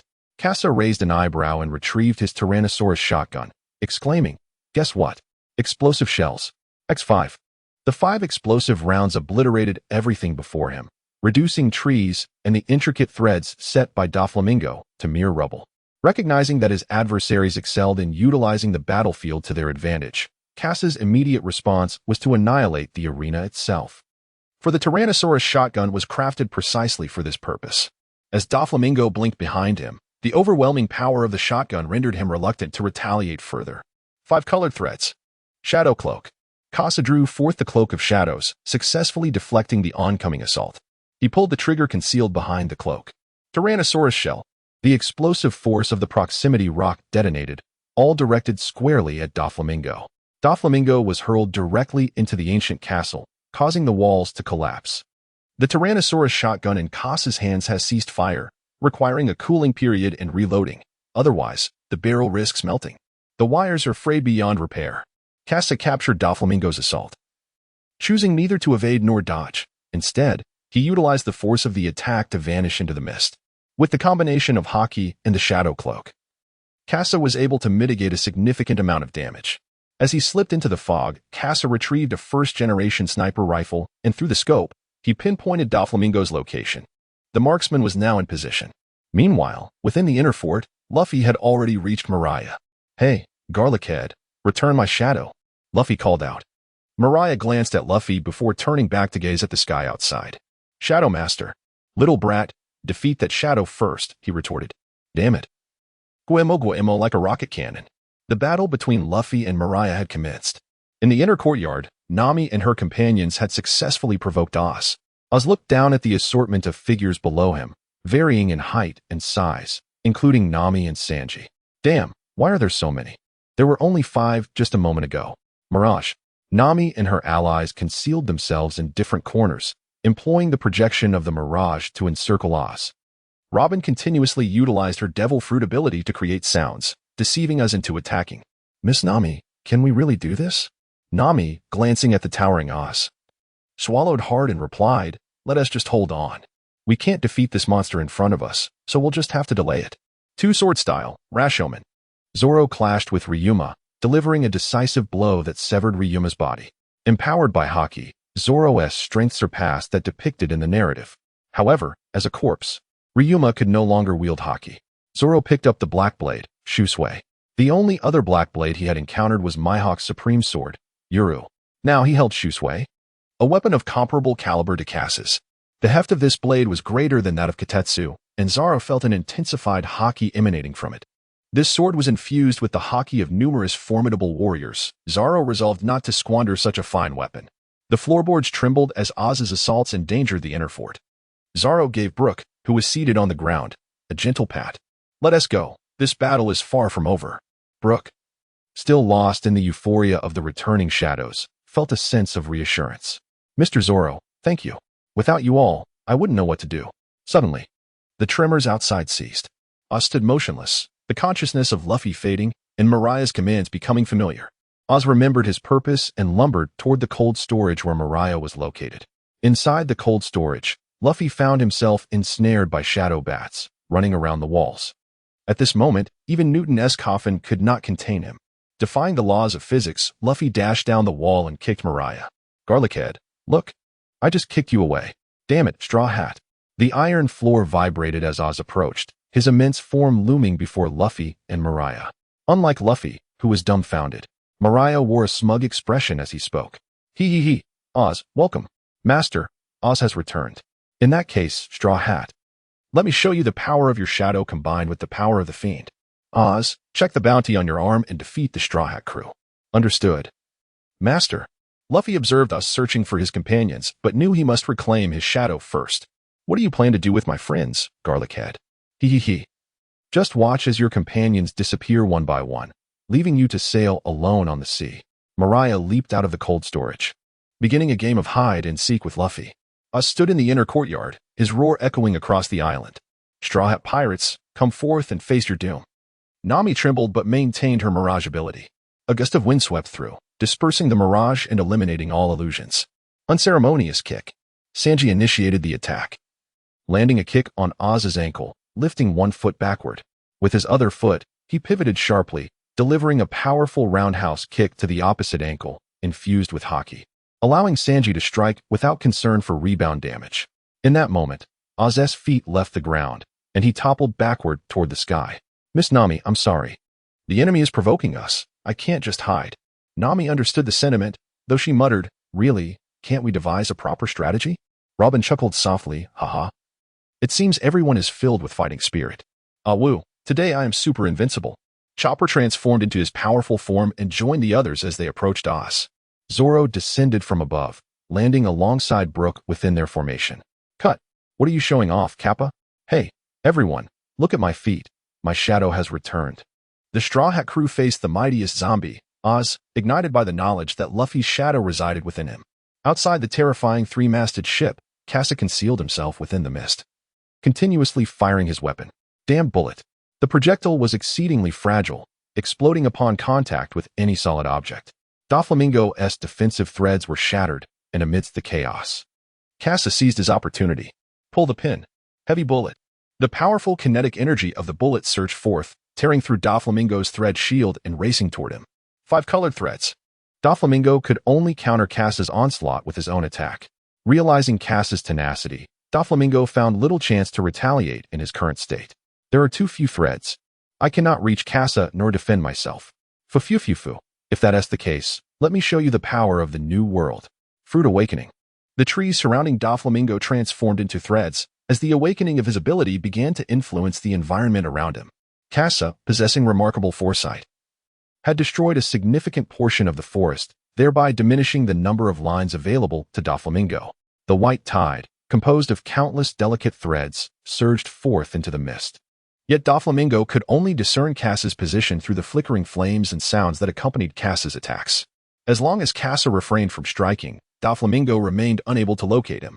Suddenly, a flash of light erupted, and the white tide surged forward, disregarding the bullets as it was engulfed within the torrent of threads. Following the awakening of his abilities, Kasa experienced an enhancement in speed, strength, and defense, allowing him to swiftly align with his own position. Die, Phantom Thief Kasa. The white tide enveloped Kasa, however. At that moment, a sound of a round being chambered echoed from Doflamingo's left rear. Armor-piercing rounds. With formidable penetrating power, they pierced through the awakened thread shield, striking Doflamingo's body directly.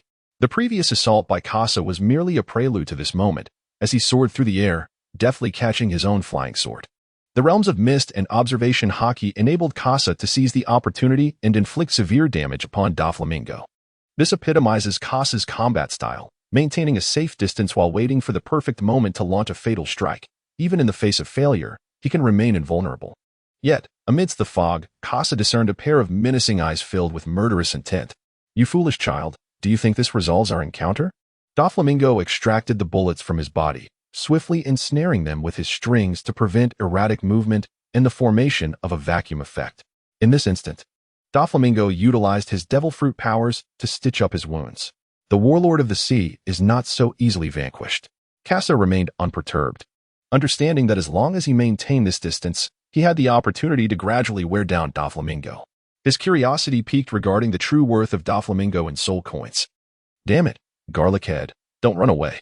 Meanwhile, Luffy was entangled with Moria's shadows, and at that moment, Moria had already entered the main hall to meet an important guest. "I never expected you to show up here as well. Today is quite lively indeed."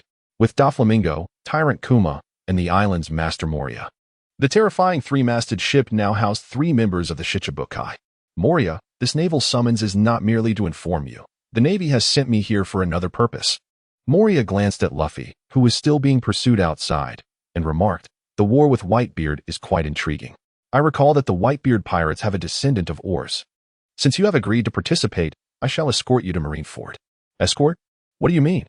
Do you think I could be defeated by others? By that group of lowly pirates outside?" Tyrant Kuma remained silent, yet his meaning was abundantly clear. As the weakest member of the Shichibukai, the Navy feared Luffy's presence could lead to Moria's downfall, potentially impacting the war at Marineford. Moria, suppressing his rage, stood up and declared, "The Navy is far too dismissive of my capabilities. I remember when they begged me to become a Shichibukai during my battle with Kaido. Now, I shall show them my true strength." "The reason they valued you is due to your conflict with Kaido," Kuma bluntly stated, further darkening Moria's expression. With a powerful punch, Moria shattered the balcony wall, summoning back his shadows. He gazed down at oars beneath him and Luffy, who was peering from the forest.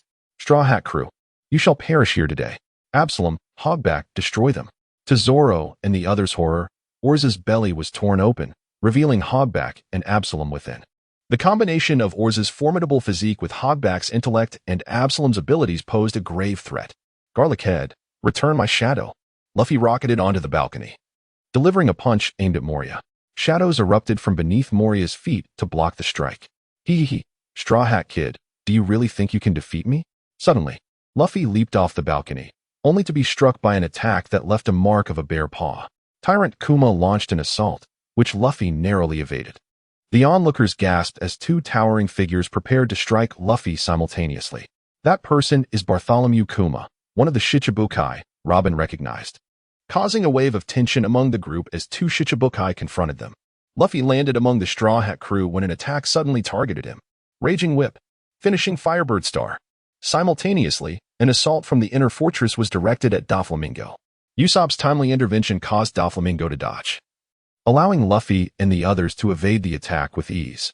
Usopp, hiding behind a pile of debris, heard his comrades' calls, wishing to remain unnoticed. However, the gazes of the 3 Shichibukai turned towards him, compelling him to step forward. "Indeed, it is I, Usopp the Great." Usopp had already dealt with Perona but had chosen to keep his distance.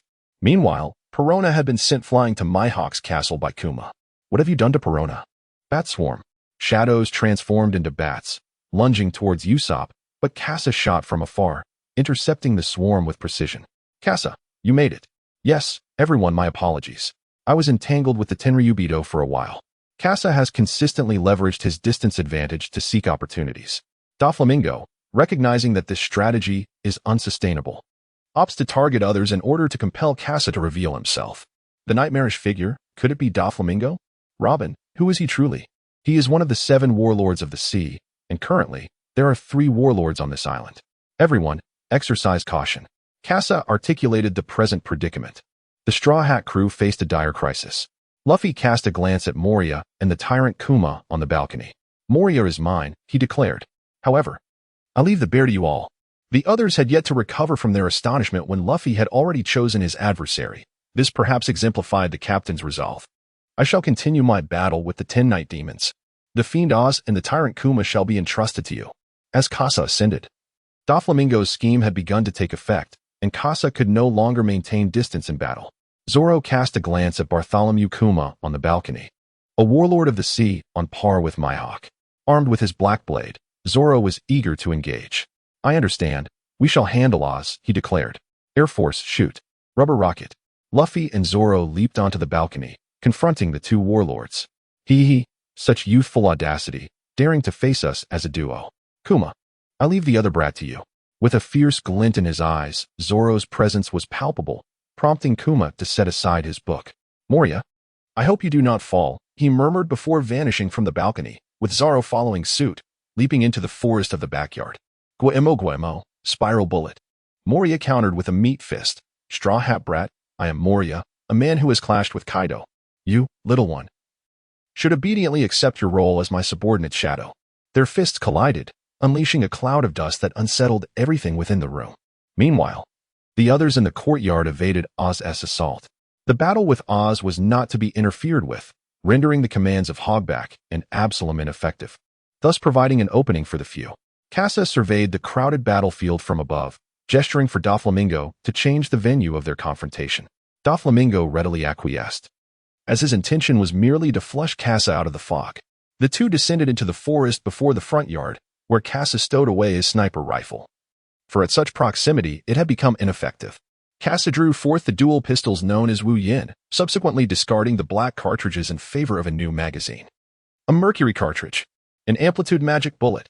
Previously, the Wu Yin pistols were exclusively loaded with elemental rounds. However, with the incorporation of the mercury rounds, the enchanted bullets not only amplified the elemental damage, but also replenished kinetic energy.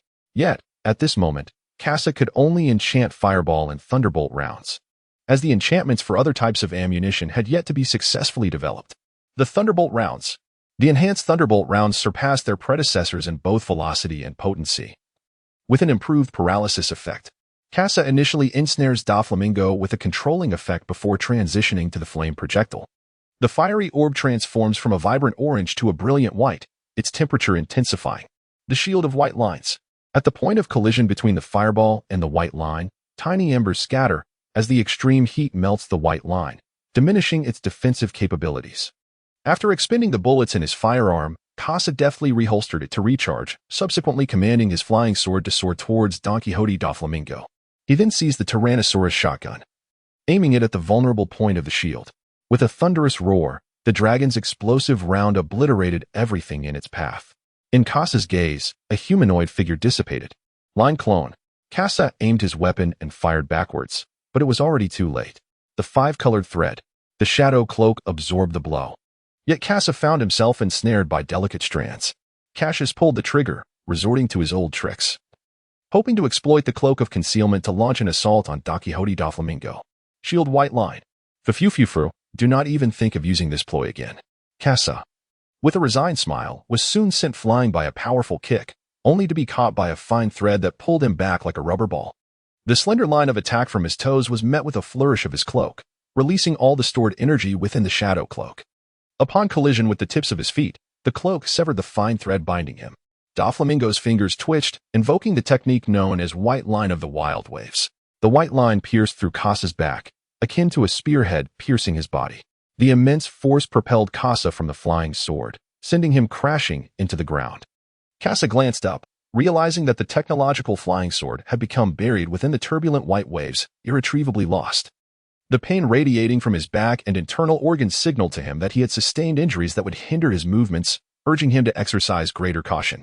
Without that peculiar sword, I shall see how you evade my onslaught. In the main hall, Luffy unleashed a barrage of punches upon Moria. Gum Gatling. Countless fists were intercepted by Moria's shadow bats, prompting Luffy to change his approach. Gum Cannon. A multitude of fists transformed into an unstoppable palm strike, hurtling towards Moria, who raised his arm to block, but was pushed back several meters, leaving 2 deep imprints on the ground. Straw Hat Kid. If this is all you can muster, then you shall perish here. Luffy understood that in his ordinary state, he was no match for Moria. He grounded himself firmly, his heart pumping with vigor. Moria, observing Luffy's reddening skin and steamy aura, furrowed his brow. Jet pistol. Luffy launched a powerful punch, releasing a shockwave that struck Moria in the abdomen, almost sending him flying.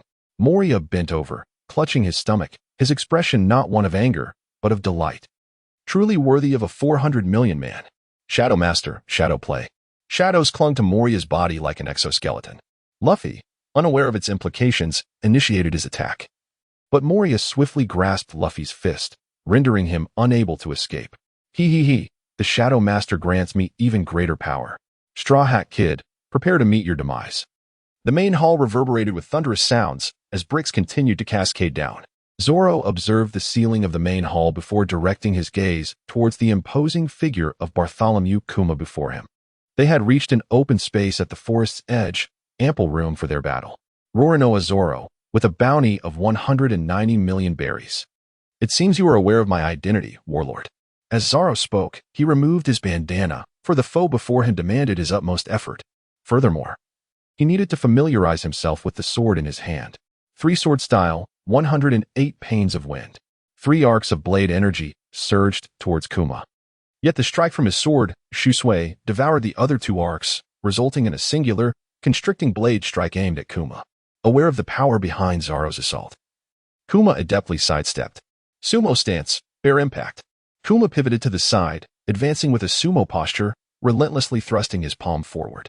The air compressed into a shockwave resembling a bear's paw, hurtling towards Zoro. With no time to evade, Zoro could only rely on his instincts to dodge. Wolf blade style. Zoro, akin to a master of observation hockey, evaded all shockwaves and charged towards Kuma. 2-sword style, second slash. As his dual blades swept through the air, only dust remained. Kuma vanished, yet Zoro sensed an impending threat looming above him. Boom! An explosion echoed, and Zoro, disregarding the need for flair, rolled away to dodge the attack. In the brief skirmish, Zoro recognized the chasm between himself and the warlord. Without observation hockey, he stood no chance against Kuma. The prowess of observation hockey, along with its remarkable speed, devastating power, and the oppressive force of Kuma's massive frame, rendered Zoro powerless. He found no means to overcome his opponent. But the thought of his defeat leading to Kuma's intervention in Luffy's battle, potentially resulting in the Straw Hat Crew's collapse, was unacceptable to him. With a reason compelling him not to lose, he resolved to transcend his limits and awaken his observation hockey. Zoro's toes twitched. Prepared to grasp the essence of observation hockey amidst life and death, a path of the Shura, to validate his resolve through sacrifice.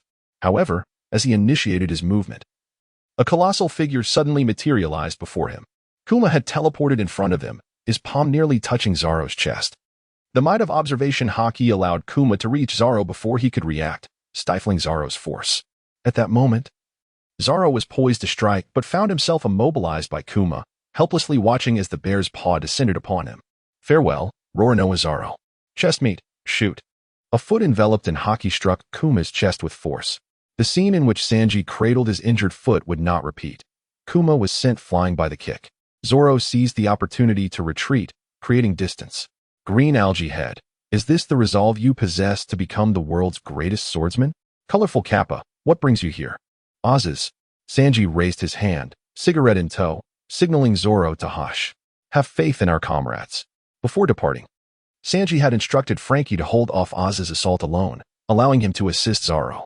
They aimed to swiftly eliminate one foe before dividing their forces to offer aid. The zombies proved too troublesome. Sheer numbers would not guarantee success.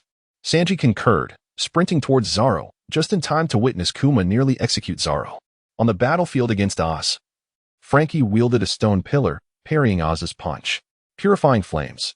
After deflecting the blow, Oz's midsection opened, flames engulfing Hogback and Absalom ahead. Frankie had transformed from the character he once was into a formidable warrior, enhanced by Kasa's upgrades. Under intense heat, Oz's body began to char, yet he felt no pain. Aware of his zombie constitution, Frankie was sent flying by a kick from the awakened Oz, his tremendous power propelling him into the castle. Frankie! Chopper exclaimed. Now it's your turn, little one. A shadow enveloped Chopper as Oz's fist broke through the air's resistance, the wind from his punch already reaching Chopper. Blossom Dance, Great Swallowtail. Robin had long anticipated Oz's movement, pulling Chopper away just in time. After the sweltering heat, beware the torrential downpour. Torrential weather. The flames from Frankie's assault created a favorable condition for Nami, forming storm clouds above Oz, leading to an abrupt downpour. Usopp brandished several ice beads. A new type of bullet he had crafted. Killing Ice Pigeon. Multiple ice birds aimed for Oz's ankles, hampering his movements, followed by Usopp targeting Oz's eyes. The ice birds froze Oz's vision, sealing off his sight. Franky emerged from the rubble, untouched. His body had been reinforced with specialized materials seized from the Navy. Materials designed for powerful warships capable of sailing through the doldrums, thus impervious to Oz's attacks. Hey, Demon Man, that kick you landed earlier stung quite a bit. Beneath the shades, Franky's eyes gleamed with a crimson light. Chopper and Usopp cheered excitedly. Here it comes, killing mode. Franky heavy punch. Franky launched a series of powerful punches into Oz's chest. With his feet frozen, Oz could neither retreat nor escape. He had to endure the relentless assault of Franky's fists. Despite absorbing immense damage from the continuous hooks, Oz felt no pain, not even when a rib cracked, remaining utterly unresponsive, even with his vision obscured. Oz skillfully seized Franky by the chest. You pesky little ant, what are you up to? Franky was violently hurled to the ground. Oz crushed the ice blocking his eyes, exerted force beneath his feet, and broke free from his icy restraints. He shouted at the Straw Hat crew, "It's futile." The roar of his voice sent a gust of wind that startled Usopp back a step. How on earth can we defeat this monster? Chopper observed calmly, noting the concave shape of Oz's chest. No, his ribs have already broken. He just doesn't realize it. Franky rose to his feet. Then this becomes quite troublesome. Robin interjected, no, pain is a protective mechanism of the body. Without it, Oz lacks a safeguard. Chopper nodded in agreement. Indeed, Robin is correct. Hey, could you stop chatting and help me? Nami's voice echoed from above. Oz had always been intrigued by Nami's aerial movements, but despite his size and the mirage, he could never catch her, leaving Nami in a state of fear. Blooming flowers, 2 trees. Countless tiny hands formed a colossal hand that erupted from beneath Oz, sending him flying once more. Nami descended into the crowd to strategize, while Usopp remained hidden in the castle, listening to the plans via the transponder snail. Oz, looking up to the sky, muttered in frustration, damn it, how many times must these little bugs attempt to bring me down? Inside his belly, Absalom said to Hogback, this isn't a solution, we need to devise a plan. Hogback, albeit a mere human, was starting to feel dizzy and could not discuss strategies with Absalom. Oz leapt into the air, his massive form soaring high and disappearing into the mist. Usopp, astonished that such a colossal figure could jump so high, stood agape, momentarily at a loss for words. Absalom seized the opportunity, pressing his hand against Oz's inner belly and activating his fruit ability to render Oz invisible. The Straw Hat crew watched as Oz vanished into the fog, standing still to ascertain his location. Suddenly, Nami seemed to realize something. The mist above parted. Yet Oz's form remained elusive. Everyone, get out of the way. Guemo bombardier. Countless enormous fists rained down, obliterating everything beneath them like a bombardier aircraft. Franky shielded his head and braced himself, while Nami evaded the onslaught. In the instant the fist descended, Chopper consumed a rumble ball, activating his fur-enhanced form to protect Robin. The formidable fur deflected Oz's punch, but Chopper still suffered injury, blood trickling from the corner of his mouth. Yet, the invisible fists enveloped the entire area, leaving no one aware of Oz's whereabouts. High above, Usopp could only deduce Oz's position by the imprints left on the ground. Ultimate paint star. Countless paint stars struck the airborne Oz, forcing him out of his invisible state. Spotting Oz's location, Franky aimed amid the interval of punches. Left-hand weapon, heat cannon. Kasa's fruit ability, seized from Ichino, has been bestowed upon Franky, who has also equipped himself with formidable weaponry. The wind cannon, combined with extreme heat, envelopes Oz in scorching temperatures, propelling him away and neutralizing the attack. The concentrated heat from the blazing cannon pierces through Oz's chest, revealing his innards. Yet, all of this proves futile against the undead Oz. Infuriatingly, this monster remains undeterred. Franky, battered and bruised, endures Oz's relentless punches, each blow taking its toll.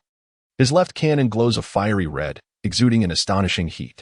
Oz rises, his body marred by various wounds and Usopp's paint, appearing particularly disheveled. Yet it does not faze him in the slightest. Chopper, transformed into his intelligence form, is anxiously cradled by Robin. Chopper, are you all right?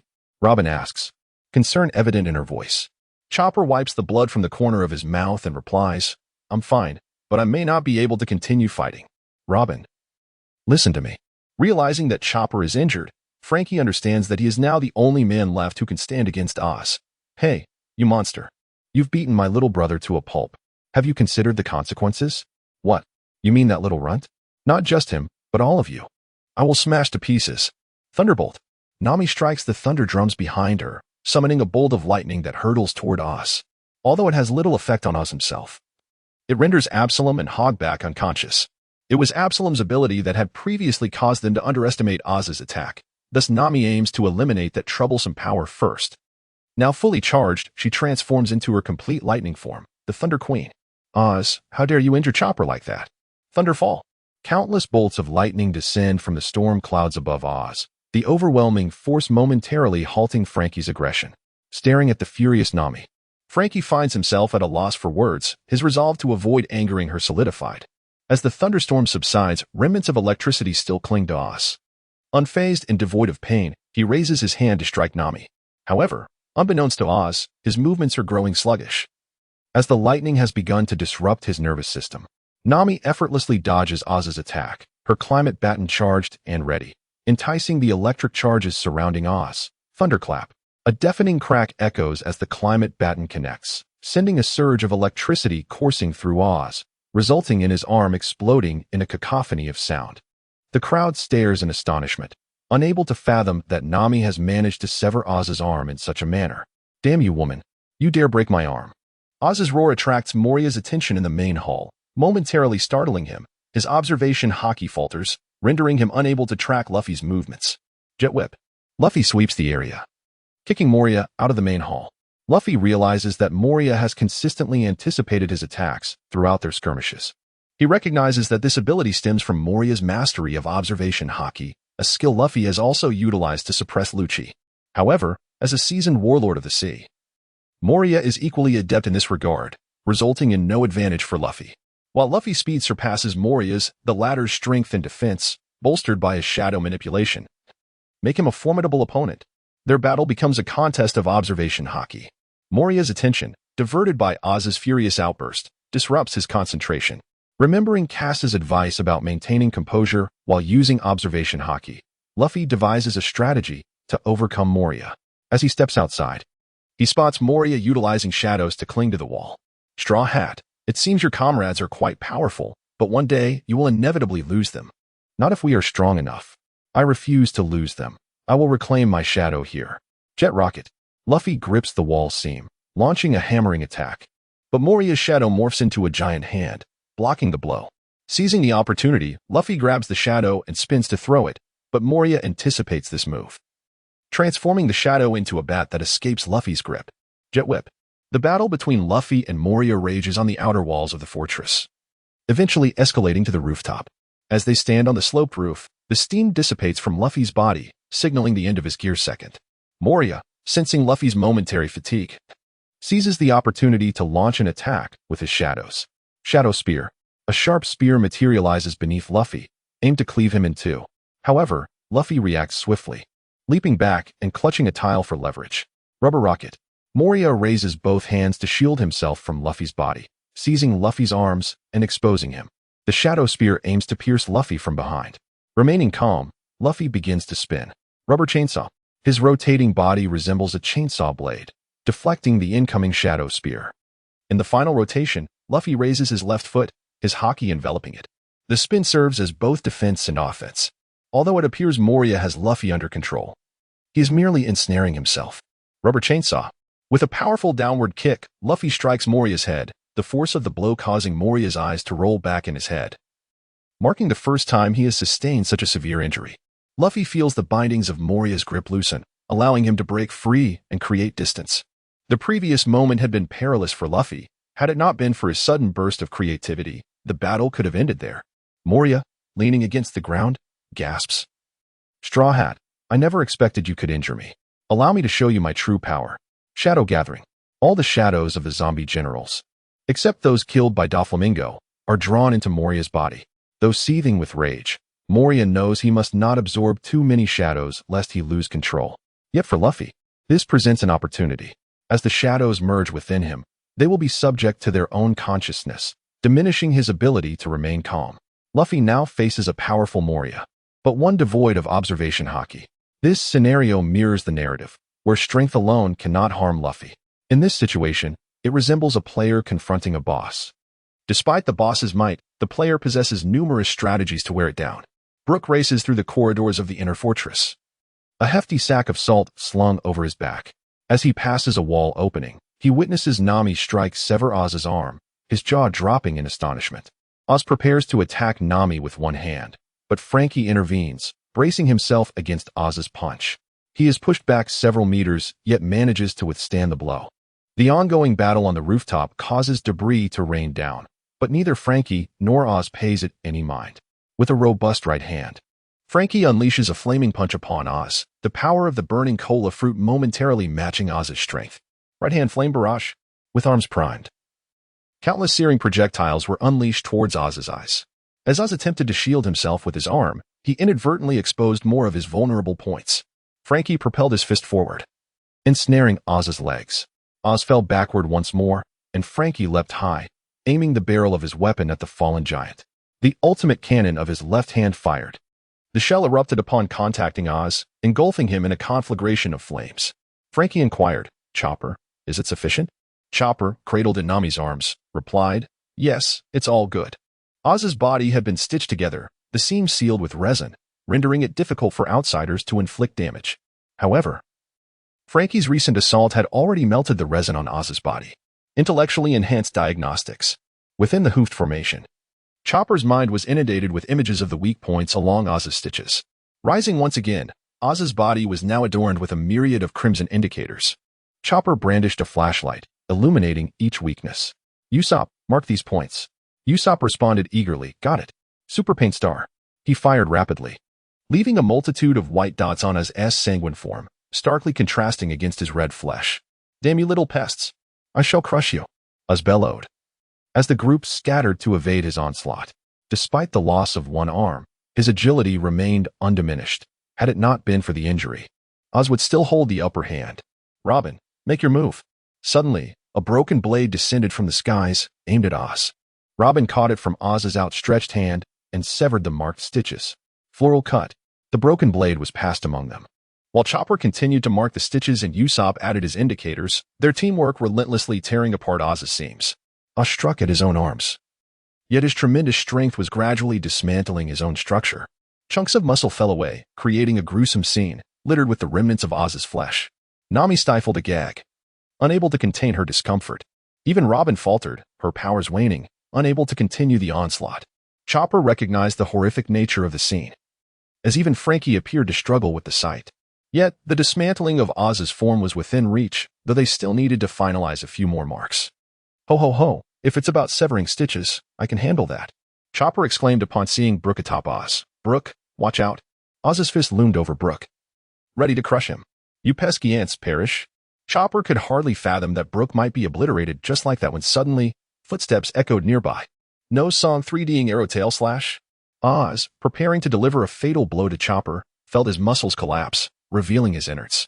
With only bones to shield him, Oz was no longer a threat in Franky's eyes. Wielding his stone pillar nunchaku, Franky declared, "You bastard, taste my wrath."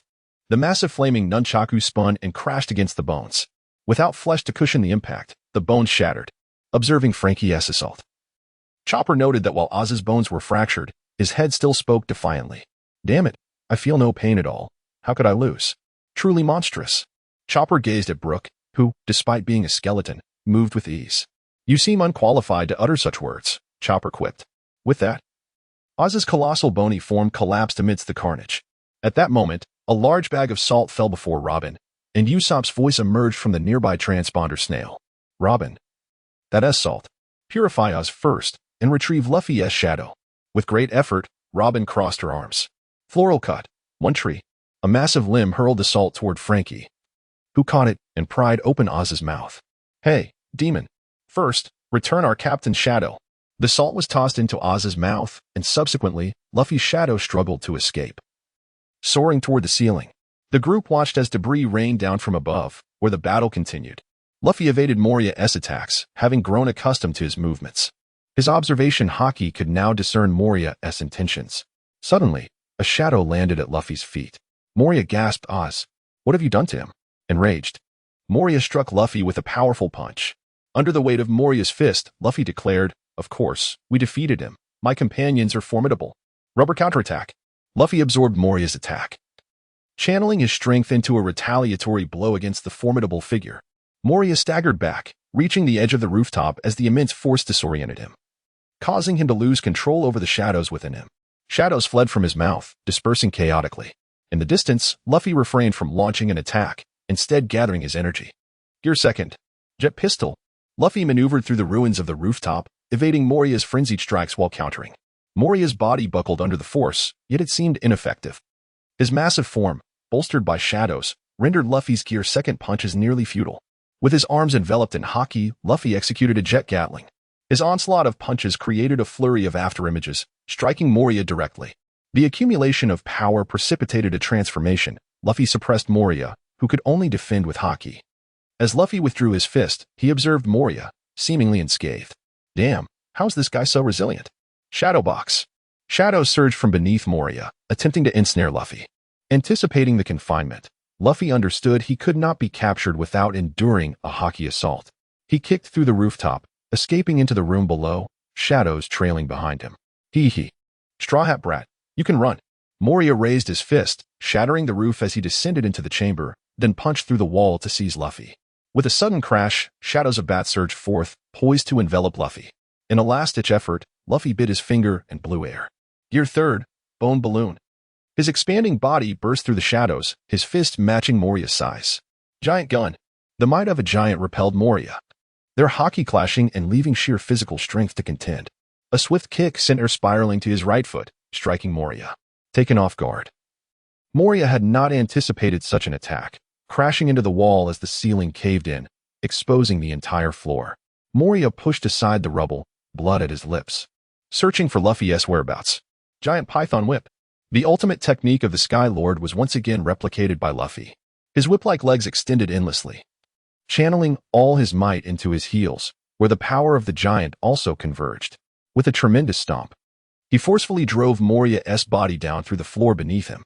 The synergy of the giant's strength, combined with Luffy's speed and agility, transformed him into a colossal version of himself, akin to a giant Luffy. Moria was once more buried beneath the rubble, and Luffy, intent on pursuing his advantage, was compelled to engage in an explosive confrontation due to the state of his balloon-like form. Shadow Punch. A dark silhouette emerged from the crevice, landing a blow on Luffy, who was unable to evade. He was sent flying, but as he soared through the air, he grasped a pillar, yanking himself back with tremendous force. Behind him, the fist continued its retreat, and he pulled back with a sudden jerk. The intensity of his elasticity depended on the degree of deformation and the elastic coefficient. Luffy could manipulate the elastic coefficient through his mastery of the fruit's power, and at that moment, his right arm was fully extended, reaching the limits of its deformation. The giant's fist, imbued with his haki, surged forth, targeting Moria with an unstoppable force that obliterated any obstacles in its path. The mighty blow struck Moria, and the overwhelming power coupled with the haki shattered Moria's defenses, sending him crashing down from the rooftop to the ground floor, nearly expelling all of his shadows. The entire stronghold crumbled beneath Luffy's strike, leaving Moria gasping for breath as he caught sight of Luffy hurtling toward him. Shadow Punch.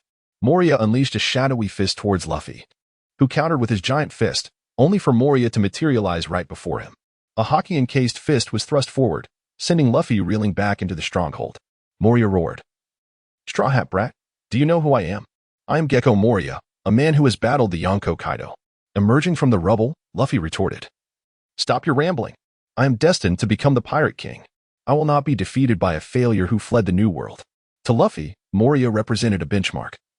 If he could not overcome Moria, his journey into the New World would be fraught with peril, rendering him incapable of protecting his friends or realizing his dreams. With both fists empowered by the giant's strength and enveloped in haki, Luffy soared into the air. Come on, Straw Hat Brat. Shadow Frenzy. Shadows of Luffy's body manifested, transforming into countless shadowy fists that surged toward him, encompassing both Luffy and Nami in their assault range. Luffy could not evade. To do so would expose his comrades to danger, so he braced himself to withstand the onslaught. Giant Machine Gun. The black fists collided relentlessly with the shadowy punches, initially overwhelming Luffy. However, drawing upon the Tai Chi energy he had learned from Kasana, Luffy absorbed the force of the impacts, transforming it into his own power. Moria. Return my friend's shadows. With a fierce shout, Luffy's fist finally overcame Moria's shadow frenzy, revealing the limited number of shadows at Moria's disposal. The tide of battle became evident. Moria, sensing his impending defeat, exclaimed, "Straw Hat Brat, you have obliterated years of my efforts.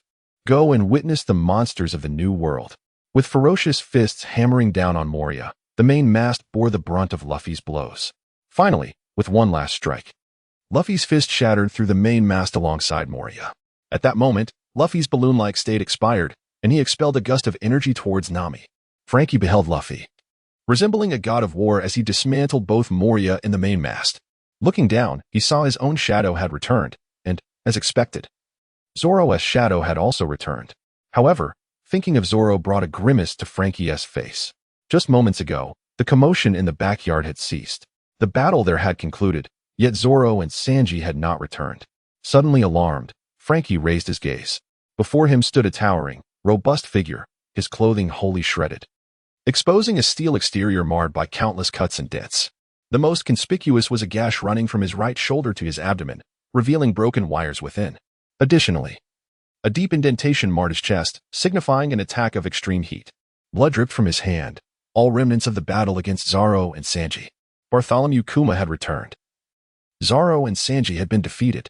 At this moment, the only combatants left standing were Franky and Robin, while the others were gravely wounded. Robin's expression shifted as she utilized her fruit abilities to locate Zoro and Sanji, also spotting Usopp amidst the wreckage. Upon discovering Kuma, Usopp immediately sought out Zoro and Sanji. "Robin, take Zoro and Sanji away. Nami, you take Luffy and Chopper with you. Brook, you too, leave with our ship," Franky commanded. "What are you planning to do, Franky?" Franky removed a cola bottle, retrieving another from his spatial belt. "The shadows have been reclaimed. Our mission now is to escape. I will hold him off here and buy us some time." In that moment, Franky had resolved to face the impending battle against the cyborg. Kasa continuously propelled himself across the ground using wind blasts, deftly evading the assaults of the White Wave. The battle between the two had devolved into a war of attrition, with Kasa skillfully engaging Don Quixote Doflamingo using his dual pistols and the Tyrant shotgun. Restricted in his combat methods, Doflamingo sought to deplete Kasa's ammunition through the utilization of his devil fruit powers. After all, Kasa's attire was rather unassuming, giving the impression that he lacked sufficient supplies of ammunition. To Doflamingo, the existence of the spatial belt was incomprehensible. Yet, it was precisely this spatial belt that afforded Kasa the means to endure in such a protracted engagement. As long as he had ample resources, Kasa could adequately match Doflamingo in this war of attrition. Ultimately, physical stamina is finite, even for Doflamingo, who had awakened his devil fruit powers. Doflamingo primarily relied on the White Wave for offense, occasionally employing the shield line for defense. Without resorting to the technological fanatic's hand cannon, Kasa finds himself at a standstill. As long as Doflamingo refrains from employing the 16 sacred bullets that could exploit his vulnerabilities, Kasa will not resort to the hand cannon of the technological fanatic. Thus, the two are ensnared in a stalemate. Kasa felt a tinge of boredom and had begun to observe the other battlefields. He was not surprised by Nami and the others' victory over Oz. Although he held some concern regarding Luffy's confrontation with Moria, he still adhered to the unfolding narrative. Ultimately, Zoro and Sanji joined forces to confront Bartholomew Kuma, fully aware that they previously stood no chance against the formidable warlord. The notion that two novices, still mastering their haki, could triumph over a seasoned member of the Seven Warlords was indeed absurd. Meanwhile, the castle lay in ruins. The battered Kuma was engaged in a fierce exchange of firepower with the similarly damaged Franky, while Franky provided cover for Nami and the others to flee. The laser emitted from Kuma's mouth paled in comparison to Franky, whose body was a veritable arsenal of weaponry, with his left hand equipped with a blazing machine gun. Countless searing projectiles rained down upon Kuma. Although Kuma could repel them with his devil fruit abilities, he would still be scorched upon contact. Thus, he opted to evade, reducing the frequency of attacks and allowing Franky to successfully shield Nami's escape. As Franky surveyed the dented steel and slashed marks on Kuma's body, he recognized that the materials used in Kuma's enhancements were among the finest from the science division, indicating the fierceness of the battle that lay ahead against Zoro and Sanji. As time progressed, Sanji swiftly launched a kick at Kuma, enabling Zoro to avert the impending crisis. Rising from the fallen trees, Kuma glanced at Sanji, noting his bounty of 160 million berries. With a scoff, Sanji felt slighted, especially since Zoro's bounty exceeded his own, interpreting Kuma's remark as a provocation. With a swift motion, Sanji kicked up a massive boulder and sent it hurtling towards Kuma. The spinning rock raced towards Kuma, who did not flinch and instead batted it away with his palm. Exhibiting remarkable speed, Sanji deftly dodged the counterattack. Zoro, witnessing this exchange, realized he could barely react to the returning boulder, a feat only perceptible through Sanji's newly awakened observation haki. Zoro would never seek Sanji's guidance on mastering this ability, prompting Sanji to taunt, "Green algae head. It seems you are unfit to partake in this battle." "Bastard, what did you just say?" Zoro retorted, but Sanji raised a hand, silencing him.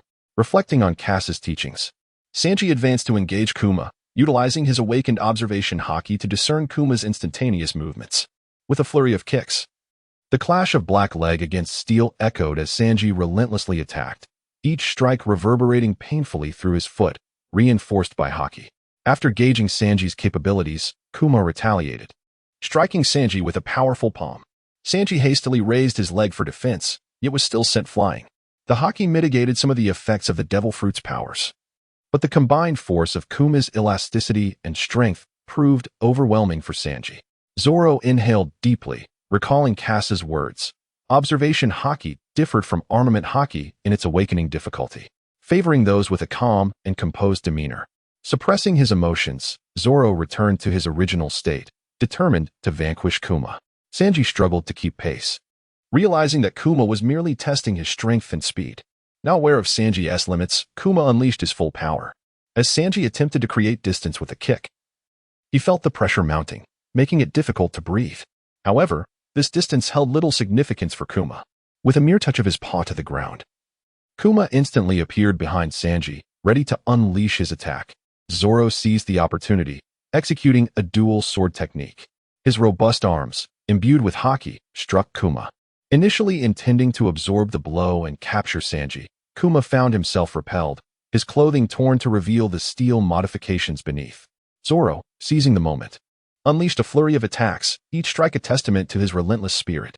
Yet, despite his might, he struggled to penetrate Kuma's formidable defenses. The duo, after a brief retreat, recognized the sheer terror of Kuma's prowess, unmatched speed, devastating attacks, and an impenetrable defense that even Zoro's sword could not breach, leaving only minor dents from Sanji's kicks. "Green algae head. This is untenable," Zoro mused. "Indeed, our observation haki pales in comparison. We are entirely on the defensive." As they deliberated their strategy, Kuma suddenly appeared between them, prompting a hasty separation. With no time to concoct a plan, they prepared for a direct confrontation.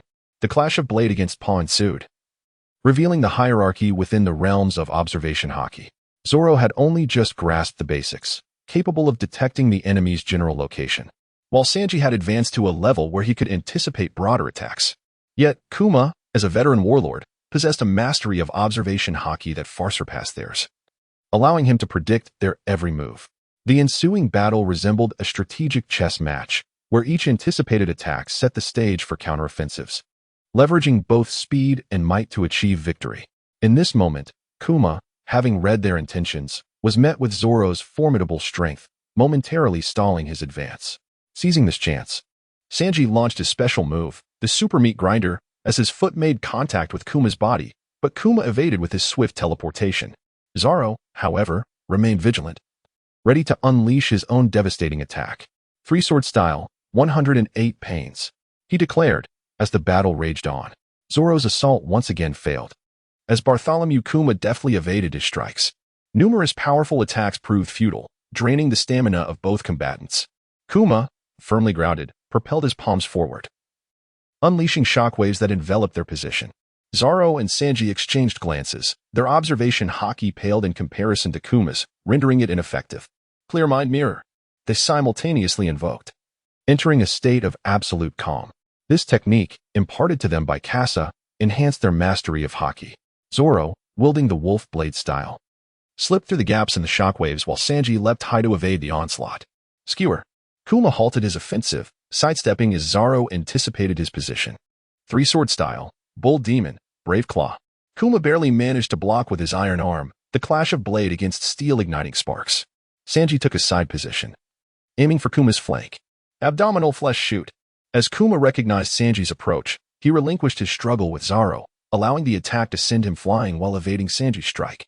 Yet both warriors were acutely aware of Kuma's movements. A green light and a yellow light followed closely behind, their gazes fixed on Kuma, denying him any respite. Roar of the bear. Kuma brought his palms together, unleashing shockwaves that repelled the two fighters. They found themselves standing amidst the rubble, only for Kuma to appear around them. His palms pressed against the collapsed walls. Bounce space. Kuma continuously propelled fragments of the crumbling walls, launching bricks like cannonballs towards them. Recognizing their strength, Kuma opted to avoid close combat. As the debris flew, both Sanji and Zoro began to feel the strain. Suddenly, Kuma appeared before the airborne bricks, bouncing them back with renewed force. This time, Sanji was caught off guard.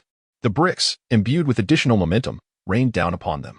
Trapped in this makeshift battleground, Zoro and Sanji found themselves unable to evade the onslaught, relying on their haki to withstand the impacts. The bricks shattered upon contact, creating smaller fragments. But the bruises on their bodies multiplied, and blood trickled from their lips, signaling internal injuries. Kuma paused his assault, teleporting in front of Sanji and delivering a powerful sweep, sending him crashing into the ruins. Sanji, unable to dodge in time, utilized his haki to absorb most of the blow. Three-sword style, Tiger Hunt. Kuma turned to face Zoro, meeting his blade with his palms, deflecting it effortlessly, causing no harm. Your previous attacks have left you weakened, Roronoa Zoro. Kuma advanced towards Sanji, perceiving his observation haki as a greater threat. Hey Kuma, what do you intend to do to my comrade? Zoro gripped his sword Akisui, growing increasingly familiar with its weight and the peculiar sensation of haki entwining with the blade, reminiscent of techniques utilized by its former wielder. As he wielded it, the flow of haki mirrored the style of Ryuma. Zoro realized the caliber of the opponent he faced, regretting that he could not confront the living Ryuma. With Kuma locked onto him, Zoro understood that should Kuma strike Sanji, Zoro's attack would inevitably land on him. No longer the novice lacking observation haki, Zoro, now attuned, would not overlook the openings revealed by Kuma. Kuma prepared to engage Zoro. Their strengths were nearly equal, and dispatching one would render the other vulnerable. One sword style. Before Zoro could fully prepare, Kuma was upon him. Zoro slashed toward Kuma's outstretched palm. Lion Song. The blade swept through unhindered. Sensing danger, Kuma quickly retracted his hand. Although Akisui's blade was still a distance from contact, the invisible haki cut into Kuma's palm, the force of the Lion Song sending him staggering back. In disbelief, Kuma uttered, "Samurai? Ryuma?" Before Zoro could recover his breath, Sanji emerged from the debris. Devil Wind Kick. Sanji's blazing black foot struck Kuma's skull, deforming his cranium as he leaped back. Distancing himself, Zoro, observing Akisui, felt the terror of his previous strike resonate within him. Green Algae Head, stay focused. Sanji called out. The accumulated injuries on Kuma had reached a critical point, prompting him to imprint his palm against himself. Shadow Healing Burst. A palm-sized, pale red bear paw emerged from Kuma, who stood tall and unyielding, suffering no damage aside from physical bruises. Zoro clenched Wadikamanji, standing ready with three swords, while Sanji aimed at Kuma. They were nearing their limits, yet Kuma had regained his composure. To triumph, they would have to rely on their strongest attacks, uniting against Kuma. Compressing the Shadow Healing Burst into a palm-sized orb, the pale red transformed into a dark crimson, instilling a profound sense of danger in both Zoro and Sanji. A single hit from this could incapacitate them, or even prove fatal. Despite their trepidation, they focused their attention on attacking. Knowing that allowing Kuma to engage in other battles could be perilous, Kuma charged at them, utilizing his powers solely to maintain the orb, advancing with his body alone. Zoro continued to gather his energy, but suddenly, Sanji sprang into action first. Zoro realized Sanji's intent. This fellow, Sanji, moving with remarkable speed, not only amassed power for his strike, but also created an opening for Zoro. Aware that his kick might not land effectively, he recognized that his speed was his best chance to evade Kuma's assault. However, Kuma's observation haki would not allow Sanji to escape easily. Green Algae Head. It's all up to you. Devil Wind Kick. Violation of etiquette. Kuma raised his paw, advancing without hesitation, ready to strike all in his path. Sanji forsook all defense, channeling his entire haki into the attack. Perish, Kuma. Kuma remained calm, not sparing a glance at Sanji, as his observation haki sensed a beast approaching his head. Sanji's strike could withstand the impact, but Zoro could not. Three-sword style. Ultimate art. Flying Dragon's Whisper. A dragon's roar echoed beside Sanji as a green figure flashed past him. Sanji, fast as he was, found Zoro's speed surpassing his own in that fleeting moment. Gritting his teeth, Sanji had no time to contemplate alternatives as Zoro edged ahead. He could only resolve to honor Zoro's determination. Ahe! With a furious roar, Sanji's black leg erupted in flames, enveloping him in a blaze of fury that ignited his genetic lineage, awakening a surge of power within him. Tyrant Kuma's eyes widened in alarm. He had not anticipated such a force from Sanji, and this kick was not something he could easily withstand. Yet it was too late. Kuma's dark, shadowy attack had already penetrated Zoro's body, leaving him on the brink of unconsciousness. The path of the Azura is forged through death. The overwhelming agony failed to render Zoro unconscious. Instead, the pain coursed through every fiber of his being, sharpening his senses. Nine Sword Style, Azura Flying Dragon-S Whisper. Drawing upon the power of Azura from the edge of death, Zoro summoned 3 heads and 6 arms, channeling 9 blades into a singular strike. Even as the shadowy attack struck him, Zoro unleashed his blow. The formidable slash tore through Kuma's iron exterior, carving a wound from his right shoulder to his abdomen, severing internal wires with the sheer force of the blade. But it was not over yet. Sanji appeared behind Zoro, momentarily coordinating his assault before launching his own. Demon Wind Foot, Lamb Shot. The strike found its mark in Kuma's heart, the tremendous force rupturing his steel-like exterior and shattering his insides. The flames of the Demon Wind Foot pierced through Kuma's body, erupting from his back. Kuma was sent flying, engulfed in blazing flames, crashing into the ruins. As Sanji landed, the scorching heat from his feet dissipated. With no time to assess Kuma's condition, Sanji rushed to Zoro's side. At this point, Zoro had succumbed to unconsciousness. His breaths barely perceptible, leaving Sanji nearly unable to detect them. Damn it, Mosshead, why must you always steal the spotlight? Sanji propped Zoro up, intending to carry him to Chopper for treatment.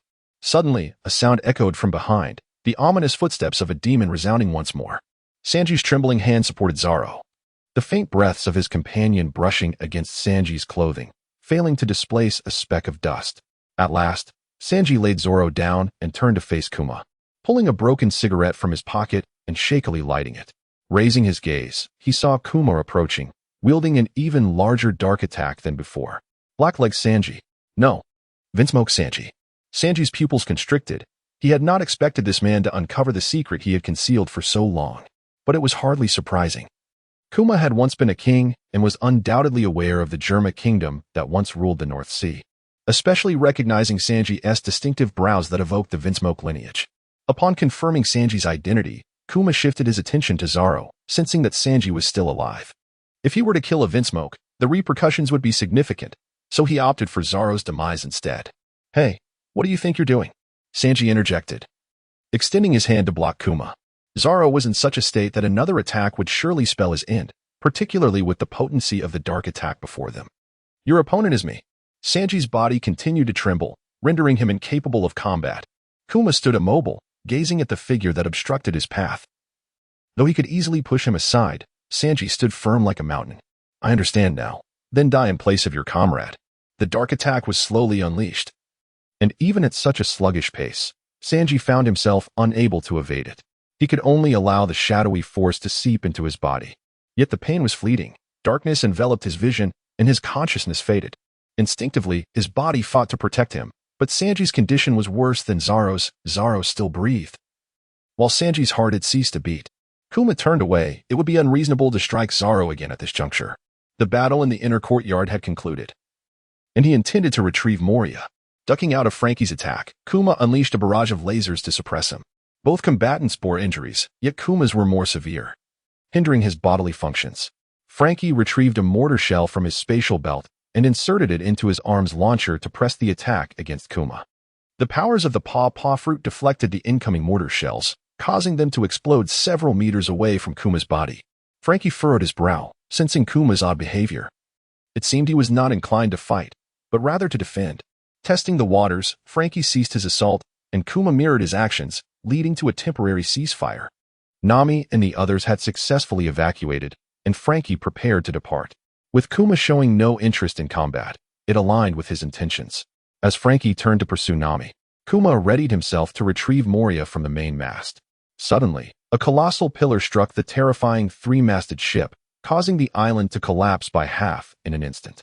Kasa and Doflamingo had long been forewarned and had taken refuge in advance.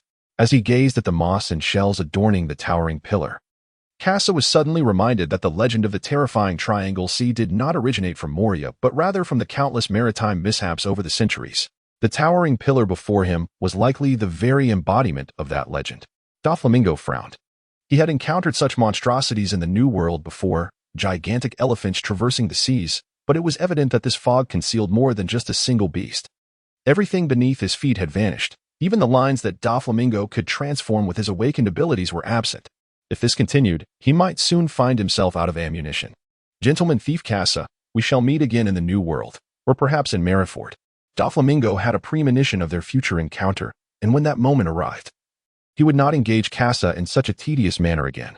Kasa summoned his flying sword and swiftly departed, paying no heed to Doflamingo. His companions had already boarded the ship, yet Frankie was still absent. Kasa surveyed the surroundings and finally spotted Frankie, who was sprawled on the shore, drenched, clearly having just been splashed by the waves and fallen into the water. The tyrant bear had already taken Moria away. Kasa cast a glance at the tyrant bear. Knowing that they would meet again in due time, Kasa seized Frankie's hand and together they returned to the Sunny. Frankie, take the helm, he instructed. As the Sunny was engulfed by the tumultuous waves, the towering pillar emerged from the sea, causing the ship to sway violently. Frankie immediately stepped in to stabilize the vessel. However, with the absence of the others, Kasa felt an ominous foreboding. Suddenly, Usopp's head popped up from the stern of the ship, and upon seeing Kasa, he exclaimed with a sense of urgency, "Kasa, come quickly. Sanji is dead." Kasa was taken aback and suddenly appeared in the infirmary, where everyone was gathered. No wonder Kasa had not noticed anyone earlier. However, the Sunny required someone to operate it. Kasa spoke up. "Nami, Usopp, Brook, please assist Frankie in operating the Sunny. We must make our escape." Kasa beheld the three main warriors lying in bed, all in a state of unconsciousness. Among them, Luffy bore the least severe injuries, followed by Zoro, while Sanji's heartbeat had tragically ceased. Kasa took out the 7 transformation Ling Long pill and administered it to Zoro. The elixirs produced by the system are only effective for ordinary individuals, and their efficacy is diminished by half for those who have consumed devil fruits. After Zoro ingested the 7 transformation Ling Long pill, his breathing stabilized, and he was no longer in peril.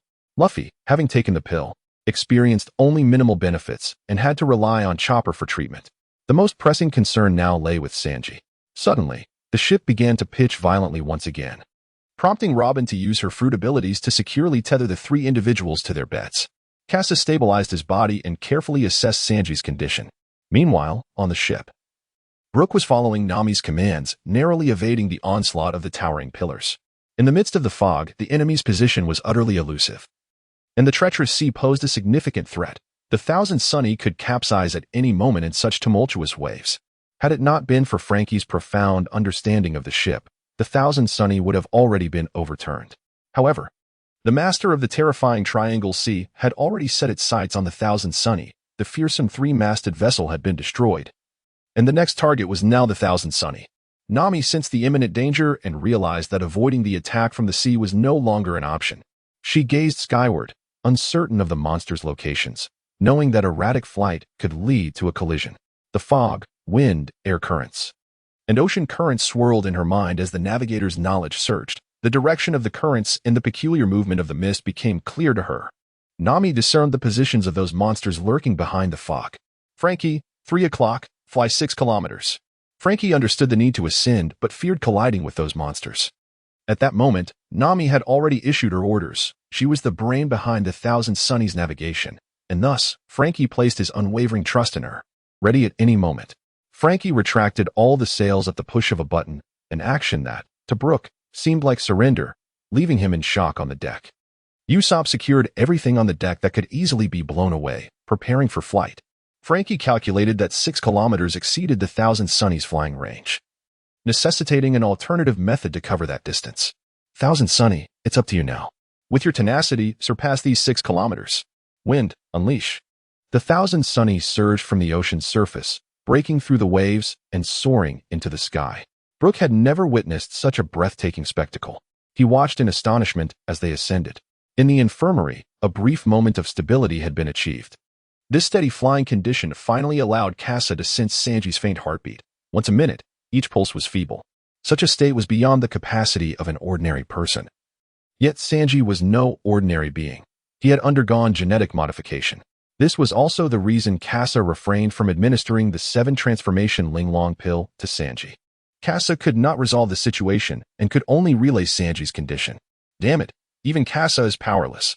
Chopper, witnessing Kasa's helplessness, despondently collapsed. Kasa furrowed his brow and said, "Chopper, you are a doctor. Sanji is not dead yet. How can you give up?" For the first time, Kasa spoke sternly to Chopper. And Chopper was instantly brought back to reality. He suppressed his tears and said, But there are no conditions to save Sanji right now. We must first stabilize his condition. Otherwise, Sanji will inevitably perish in his current state. Perhaps Sanji's situation could lead to death if it continued this way. But let us not forget that Kasa is present. He is a man capable of procuring system goods at any moment, whatever he desires. As long as it is below purple quality, he can obtain, provided he has sufficient funds. Chopper, what do you need? Speak plainly. Seeing that Kasa seemed to have a solution, Chopper quickly articulated his requirements for precise instruments: a cardiac pacemaker, various dialysis machines, blood matching for Sanji's blood type, and so forth. After Kasa browsed through Taba in place, he then retrieved items from his spatial belt. Upon seeing that he had gathered everything he desired, Chopper's eyes sparkled with a glimmer of hope. Sanji was saved. Kasa expended over 500 million berries to finally acquire a complete set of emergency measures. Chopper and Robin attended to Sanji with the instruments, and Kasa subsequently departed from the infirmary. The Thousand Sunny was still in flight, while the Pillar of Heaven loomed above, casting a shadow over the ship. This assault was potent enough to sweep the Thousand Sunny into the depths of the sea, potentially sealing the fate of the Straw Hat crew. Upon witnessing the unfolding events, Kasa could no longer conceal his trump card and brandish the Tyrant shotgun, loaded with 100 ultimate explosive shells. A thunderous roar erupted as the recoil momentarily pressed the sunshine downward. However, the formidable assault forcefully repelled the Pillar of Heaven, which was precisely Kasa's intention behind the creation of the Tyrant shotgun, to confront colossal monsters at close range. In the terrifying Triangle Sea, it was ultimately Kasa's decisive strike with the 100 ultimate explosive shells that allowed the Straw Hat crew to escape the perilous waters. After 2 days of sailing, Zoro was the first to awaken, followed shortly by Luffy. Upon observing the myriad of instruments and bandages surrounding them, both Zoro and Luffy recalled the imposing figure of Bartholomew Kuma. That detestable bear-like creature, I shall surely send him flying next time, Zoro vowed. Meanwhile, Luffy, savoring a meal prepared by Nami, reminisced about Sanji's unfortunate plight. Indeed, Sanji's cooking was exquisite. How I long for it, he lamented. Brook, seated beside Luffy, joined in the banter, to which Luffy readily concurred. Indeed, Brook, Sanji is the finest chef.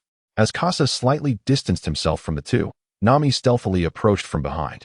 Unbeknownst to them, danger loomed as Nami swiftly struck them down with a single punch. Yes, I admit my cooking was subpar. My apologies, Sanji said remorsefully. After finishing his meal, Zoro prepared to head to the training room at the observation deck for his workout. The recent defeat in Sanji's unconscious state weighed heavily on him. Brook observed Zoro's expression and remarked, "The bond between Sanji and Zoro is truly remarkable." Usopp looked up to retort, "No, it isn't." Luffy, after swallowing his food, chimed in, "Indeed, their relationship is quite strong." "Hey, it isn't." Usopp, now at a loss for words, fell silent as Chopper returned from the infirmary to the dining area. Kasa and Chopper exchanged a glance, understanding that Chopper had something to express, and thus Kasa consumed everything on the table. Brook and Luffy were astonished, while Nami was elated. "Kasa, you've devoured everything again." Ignoring Luffy's furious shouts, Kasa proceeded directly to the infirmary and closed the door behind him. The gravity of the situation caused the atmosphere to grow even more somber.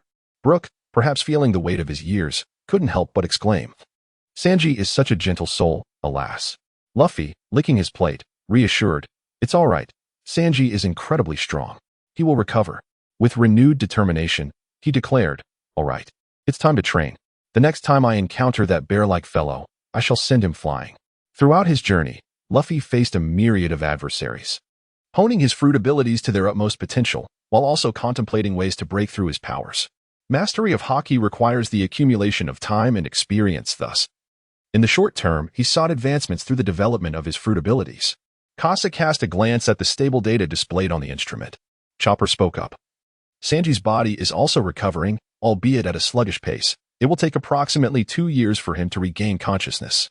2 years, an interval that coincides perfectly with the time the Straw Hat crew is set to embark on their journey anew. Is it possible that the world is imposing a forced correction, allowing Sanji to endure a 2-year hiatus devoid of any growth? Kasa found himself in a bit of a predicament, faced with 2 potential solutions. The first involved the tyrant bear, who could extract the damage from Sanji, thereby enabling the development of the fruit to an extraordinary conceptual level, showcasing the bear's formidable power. The second option rested upon Germa's advanced technology, which could awaken Sanji's bloodline factor. With his body's innate healing capabilities, Sanji could potentially shorten the recovery period by 2 years. However, Germa was currently embroiled in battles, making their whereabouts elusive. The potions available in the system store could not be recklessly utilized. Thus, Kasa could only hope that the enigmatic merchant possessed a suitable remedy for Sanji. He could always resort to the Feast of Gluttony, medium length, but he could afford to wait, as the energy Kasa had accumulated within his body was still insufficient. What shall we do now, Kasa? Chopper observed Kasa deep in thought, assuming he had a plan. This matter required assistance from Sanji's family.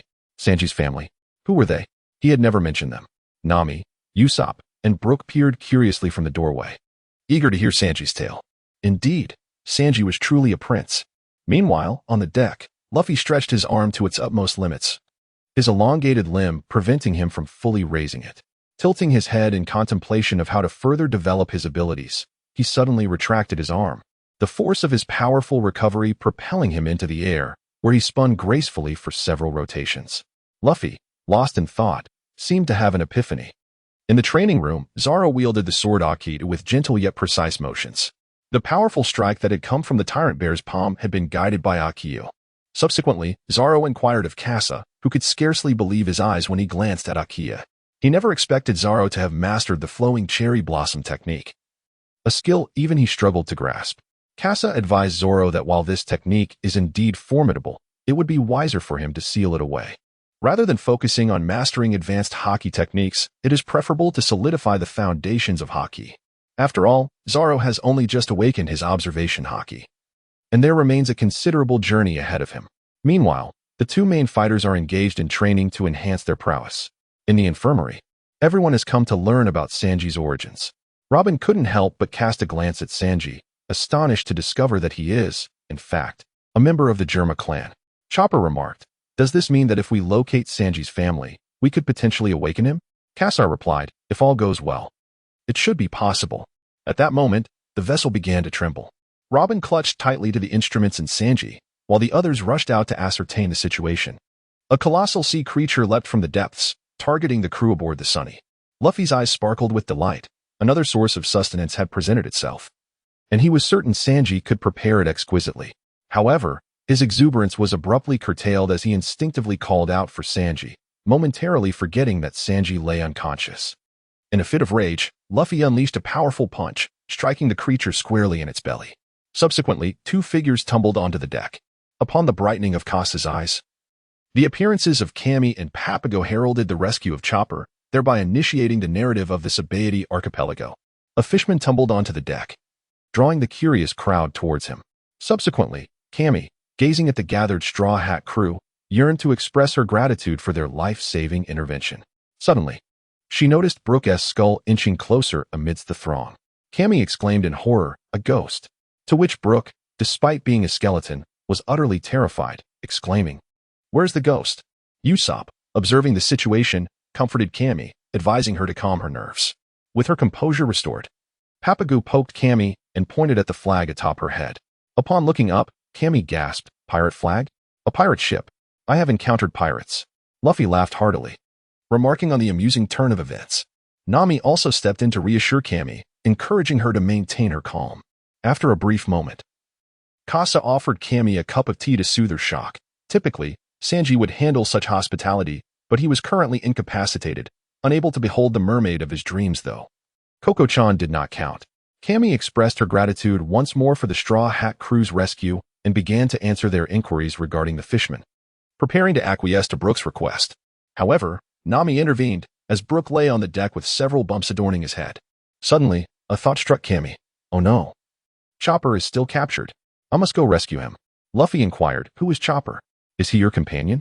Cammy replied, "Yes. Chopper is the master of the world's most delectable takoyaki, but he has been captured. Though somewhat abrupt, she pleaded for their assistance in rescuing Chopper. The world's most delicious takoyaki. Luffy's eyes sparkled with excitement. Usopp smacked his hand against Luffy's head, admonishing, "Hey, Captain, calm down. All right, let us save the takoyaki, Chopper," Luffy declared. "But how do we get there? We are in the Grand Line." Cammy sprang forth, exclaiming, "I have a way." She summoned a school of fish to guide their path. Usopp followed the direction indicated by the fish. At that moment, Frankie emerged from the underground workshop, having undergone modifications following the battle with the terrifying three-masted ship. "Hey, everyone is quite resourceful. Is that a fishman? First time seeing one. By the way, Coco-chan raised you, right?" Usopp could not resist retorting at Frankie's comment as he returned the ship's wheel. From the crow's nest, Zoro's voice echoed, "Frankie, there are people ahead." Before long, they arrived at the location where Chopper was being held captive. Upon observing, Kasa realized that Sanji was the one depicted on the bounty poster, indicating that the iconic scenes within the narrative would no longer manifest. Thus, the question arose as to who had now taken in Chopper and lured Cammy into the trap. Kasa obstructed Cammy, preventing her from being seized by the figures lurking beneath the waves. Luffy also took note of the underwater individuals, leaping high and facing the ocean's surface. Gomu Gomu no Gatling gun. The slave traders from the depths were vanquished by Luffy, surfacing as they were knocked out. "Yosh, that's sorted," he declared. Usopp, possessing the keenest eyesight, quickly recognized the face of Shachi. "What? It's Shachi from the Flying Dragon Pirates." Luffy tilted his head in confusion. "Who is that?" Nami shook her head, a foreboding sense of apprehension confirmed as she encountered an old acquaintance. Luffy pulled the cage closer, scrutinizing it until he finally recognized the figure. "So it's you. Hey, if you can't remember, don't overthink it," Usopp remarked. Chopper looked at everyone in bewilderment until Nami finally spoke. "Well, it's fine. Actually, Shachi isn't all that bad. Let us open the cage." Shachi, with tears in her eyes, expressed her gratitude. "Thank you, Nami. And I'm sorry," Cammy added. "Nami, I'm sorry. I had no idea you had such a history with her." Nami replied, "It's all right. That's all in the past." As she turned to leave, the words seemed easy, yet the memories lingered in her heart. She could forgive Shachi, but seeing her would inevitably stir up painful recollections. Chopper glanced at Nami. "Is Nami okay? This is the first time I've seen her like this." Usopp responded, "I wouldn't say she is entirely fine, considering what happened to her hometown." Shachi lowered her head, filled with shame. At that moment, Luffy intervened to lighten the atmosphere. "All right, let us celebrate with some takoyaki." In that period, Luffy's emotional intelligence shone through, adeptly dispelling most awkward situations. However, at that moment, Kasa looked up and noticed Zoro also leaping down. He had spotted a ship approaching from behind the slave base. Luffy sensed a presence in the sky, looked up, and exclaimed, "Sanji?" "Eh?" echoed Usopp, Chopper, Frankie, and Brook as they gazed upwards, catching sight of a man clad in a blue combat suit. "Hey, where's Sanji?" Vinsmoke Sanji specifically sought Sanji, having traced his whereabouts from the bounty poster, arriving swiftly to locate him. Kasa spoke. "He is Sanji's family. This means Sanji can be saved." Chopper immediately reacted, while Luffy called out, "Hey, Sanji's family, can you save Sanji? He is currently injured and in a coma." Upon hearing the news of Sanji's condition, Niji suddenly burst into laughter. "Ha! That useless Sanji. I can't believe after all this time, he remains as worthless as ever." The crowd was taken aback. They had not expected Sanji's family to behave in such a manner. "Hey, what are you saying? I won't allow you to speak about Sanji like that," Luffy exclaimed, leaping forward and throwing a punch at Niji. However, the sky was Niji's battlefield. He sidestepped the attack and retaliated with a lightning strike that sent Luffy crashing into the slave base. Niji's cold gaze swept over the crowd. "Enough. I am not related to that waste. I am merely here to collect trash." Enraged, Luffy prepared to strike again when suddenly, a massive snail emerged, crushing the building behind him. Germa's forces had arrived, confronting the Straw Hat Pirates. Kasa ascended slowly. "Luffy, this fellow is my responsibility." Intriguingly, it is unexpected that such a diminutive pirate crew possesses technology for aerial combat. Niji cast a disdainful glance at the flying sword beneath Kasa. For Germa's aerial warfare is indeed formidable, presenting a considerable challenge for Kasa. Moreover, Niji's speed is remarkable, even in the narrative. Sanji from the New World struggles to keep pace with Niji clad in his battle attire. Kasasa sees the hand cannon of the technological madman, this time. Unlike the confrontation with Doflamingo, there was no need for a tug-of-war. In combat against a swift and skillful melee fighter, it was imperative to wield a formidable threat.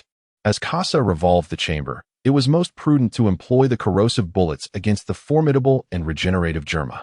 These bullets corrode the flesh, diminishing both defense and self-healing capabilities. Meanwhile, a fierce battle raged upon the ocean's surface, with the colossal snail retreating into its shell, abstaining from combat.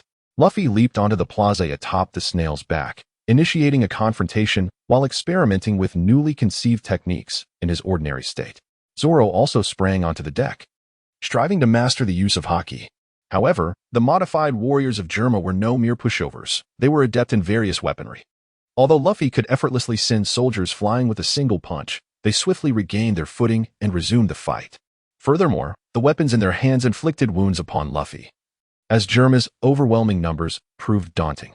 Some soldiers were even commandeering the warships, and the cannons atop the turrets had already locked onto the Thousand Sunny, unleashing a barrage. Usopp and the others were unable to fend off the assault, with several cannonballs splashing down near the Sunny, causing the crew to lose their balance on deck. Rubber rocket, Luffy declared, using his body as a projectile to obliterate a turret, while Zoro followed suit with his slashing attack, momentarily alleviating the crisis for the Straw Hat crew. Robin utilized her Devil Fruit abilities to gain control over the soldiers within the turret, and Usopp aimed at the turret, igniting the explosive powder with his Fire Star, resulting in a direct explosion that annihilated it. Franky took a more direct approach, loading shells into the launcher and sweeping across the deck, destroying all the turrets. Chopper and Brook also contributed by intercepting cannonballs, reducing the pressure on the crew. Nami gazed towards the sky, hesitant to utilize her abilities for fear of disrupting Kasa's battle.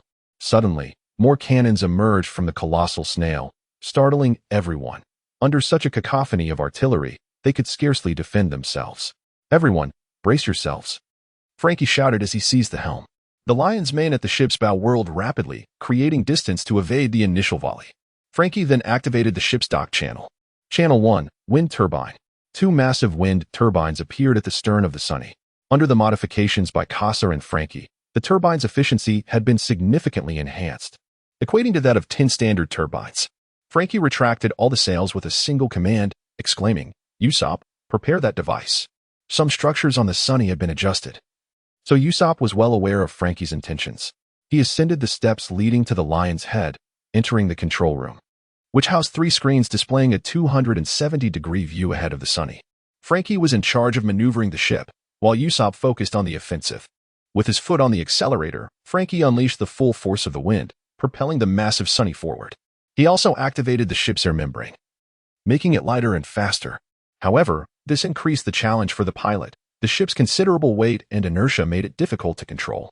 Franky executed a sharp turn, positioning himself atop the colossal snail's back. Seeing that they had distanced themselves from Kasa's battlefield, Nami summoned dark clouds, enveloping the snail warship. Thunderstorm, 1,000,000 volts. Countless bolts of lightning rained down indiscriminately upon those on the deck. Luffy, with his rubbery physique, remained unfazed by the thunder, while Zoro, having awakened his observation haki, easily dodged Nami's assault. Usopp seized the opportunity to aim at the snail warship. Lion's Roar Cannon. He channeled all the energy from the cola into the cannon. Kasa would never comprehend why the energy released from cola surpassed even his ultimate explosive rounds. Nonetheless, he begrudgingly accepted this premise, as it was the energy equivalent of 3 barrels of cola. The shockwave from the Lion's Roar Cannon devastated the structures on the snail warship. Had it not been for the angle, its power could have inflicted even greater destruction. Straw Hat, Chopper, and Brook marveled in genuine admiration. Franky chuckled, shouting, "Chopper, replenish the cola." Franky and Usopp's maneuvers had drained the ship's energy reserves. The Straw Hat craftsman had transformed the Sunny into a vessel capable of withstanding Germa's technological advancements. Yet the cola energy issue remained unresolved. The Germa forces soon regained their composure, turning their attention to the Straw Hats. After replenishing the cola, Chopper saw that the energy gauge was full, prompting Franky to maneuver the ship once more to evade incoming fire. The Sunny began to navigate, while the thunderclouds conjured by Nami continued to rain down upon Germa's soldiers. At that moment, as the Lion's Roar Cannon was unleashed, Kasa seized the opportunity, abandoning his pull to deliver a swift strike with the Dragon Tail. Although the Dragon Tail lacked offensive power, Kasa directed Niji's kick towards the trajectory of the lion's roar cannon. Niji, disdainful, shielded himself with his cloak against the incoming cannon. The cloaks of Germa served a similar purpose to Kasa's shadow cloak, both designed for defense. As the lion's roar cannon dissipated, Niji removed his cloak and scathed. Niji observed the battle unfolding beneath him. "Humph, I didn't expect you to be so formidable," he remarked. Luffy and Zoro trampled the soldiers, while the warship was being towed by the Sunny. In the sky, the two had tested each other's abilities and were now prepared for a decisive confrontation. Niji drew forth his lightning sword. Kasa has activated the clear mirror. Unlike Doflamingo, the effectiveness of the clear mirror is significantly heightened in close combat. "Come forth, Germa." With one hand wielding the white sparrow and the other brandishing the technological madman's hand cannon, Kasa held the white sparrow to deflect the lightning sword, then retaliated with a gun.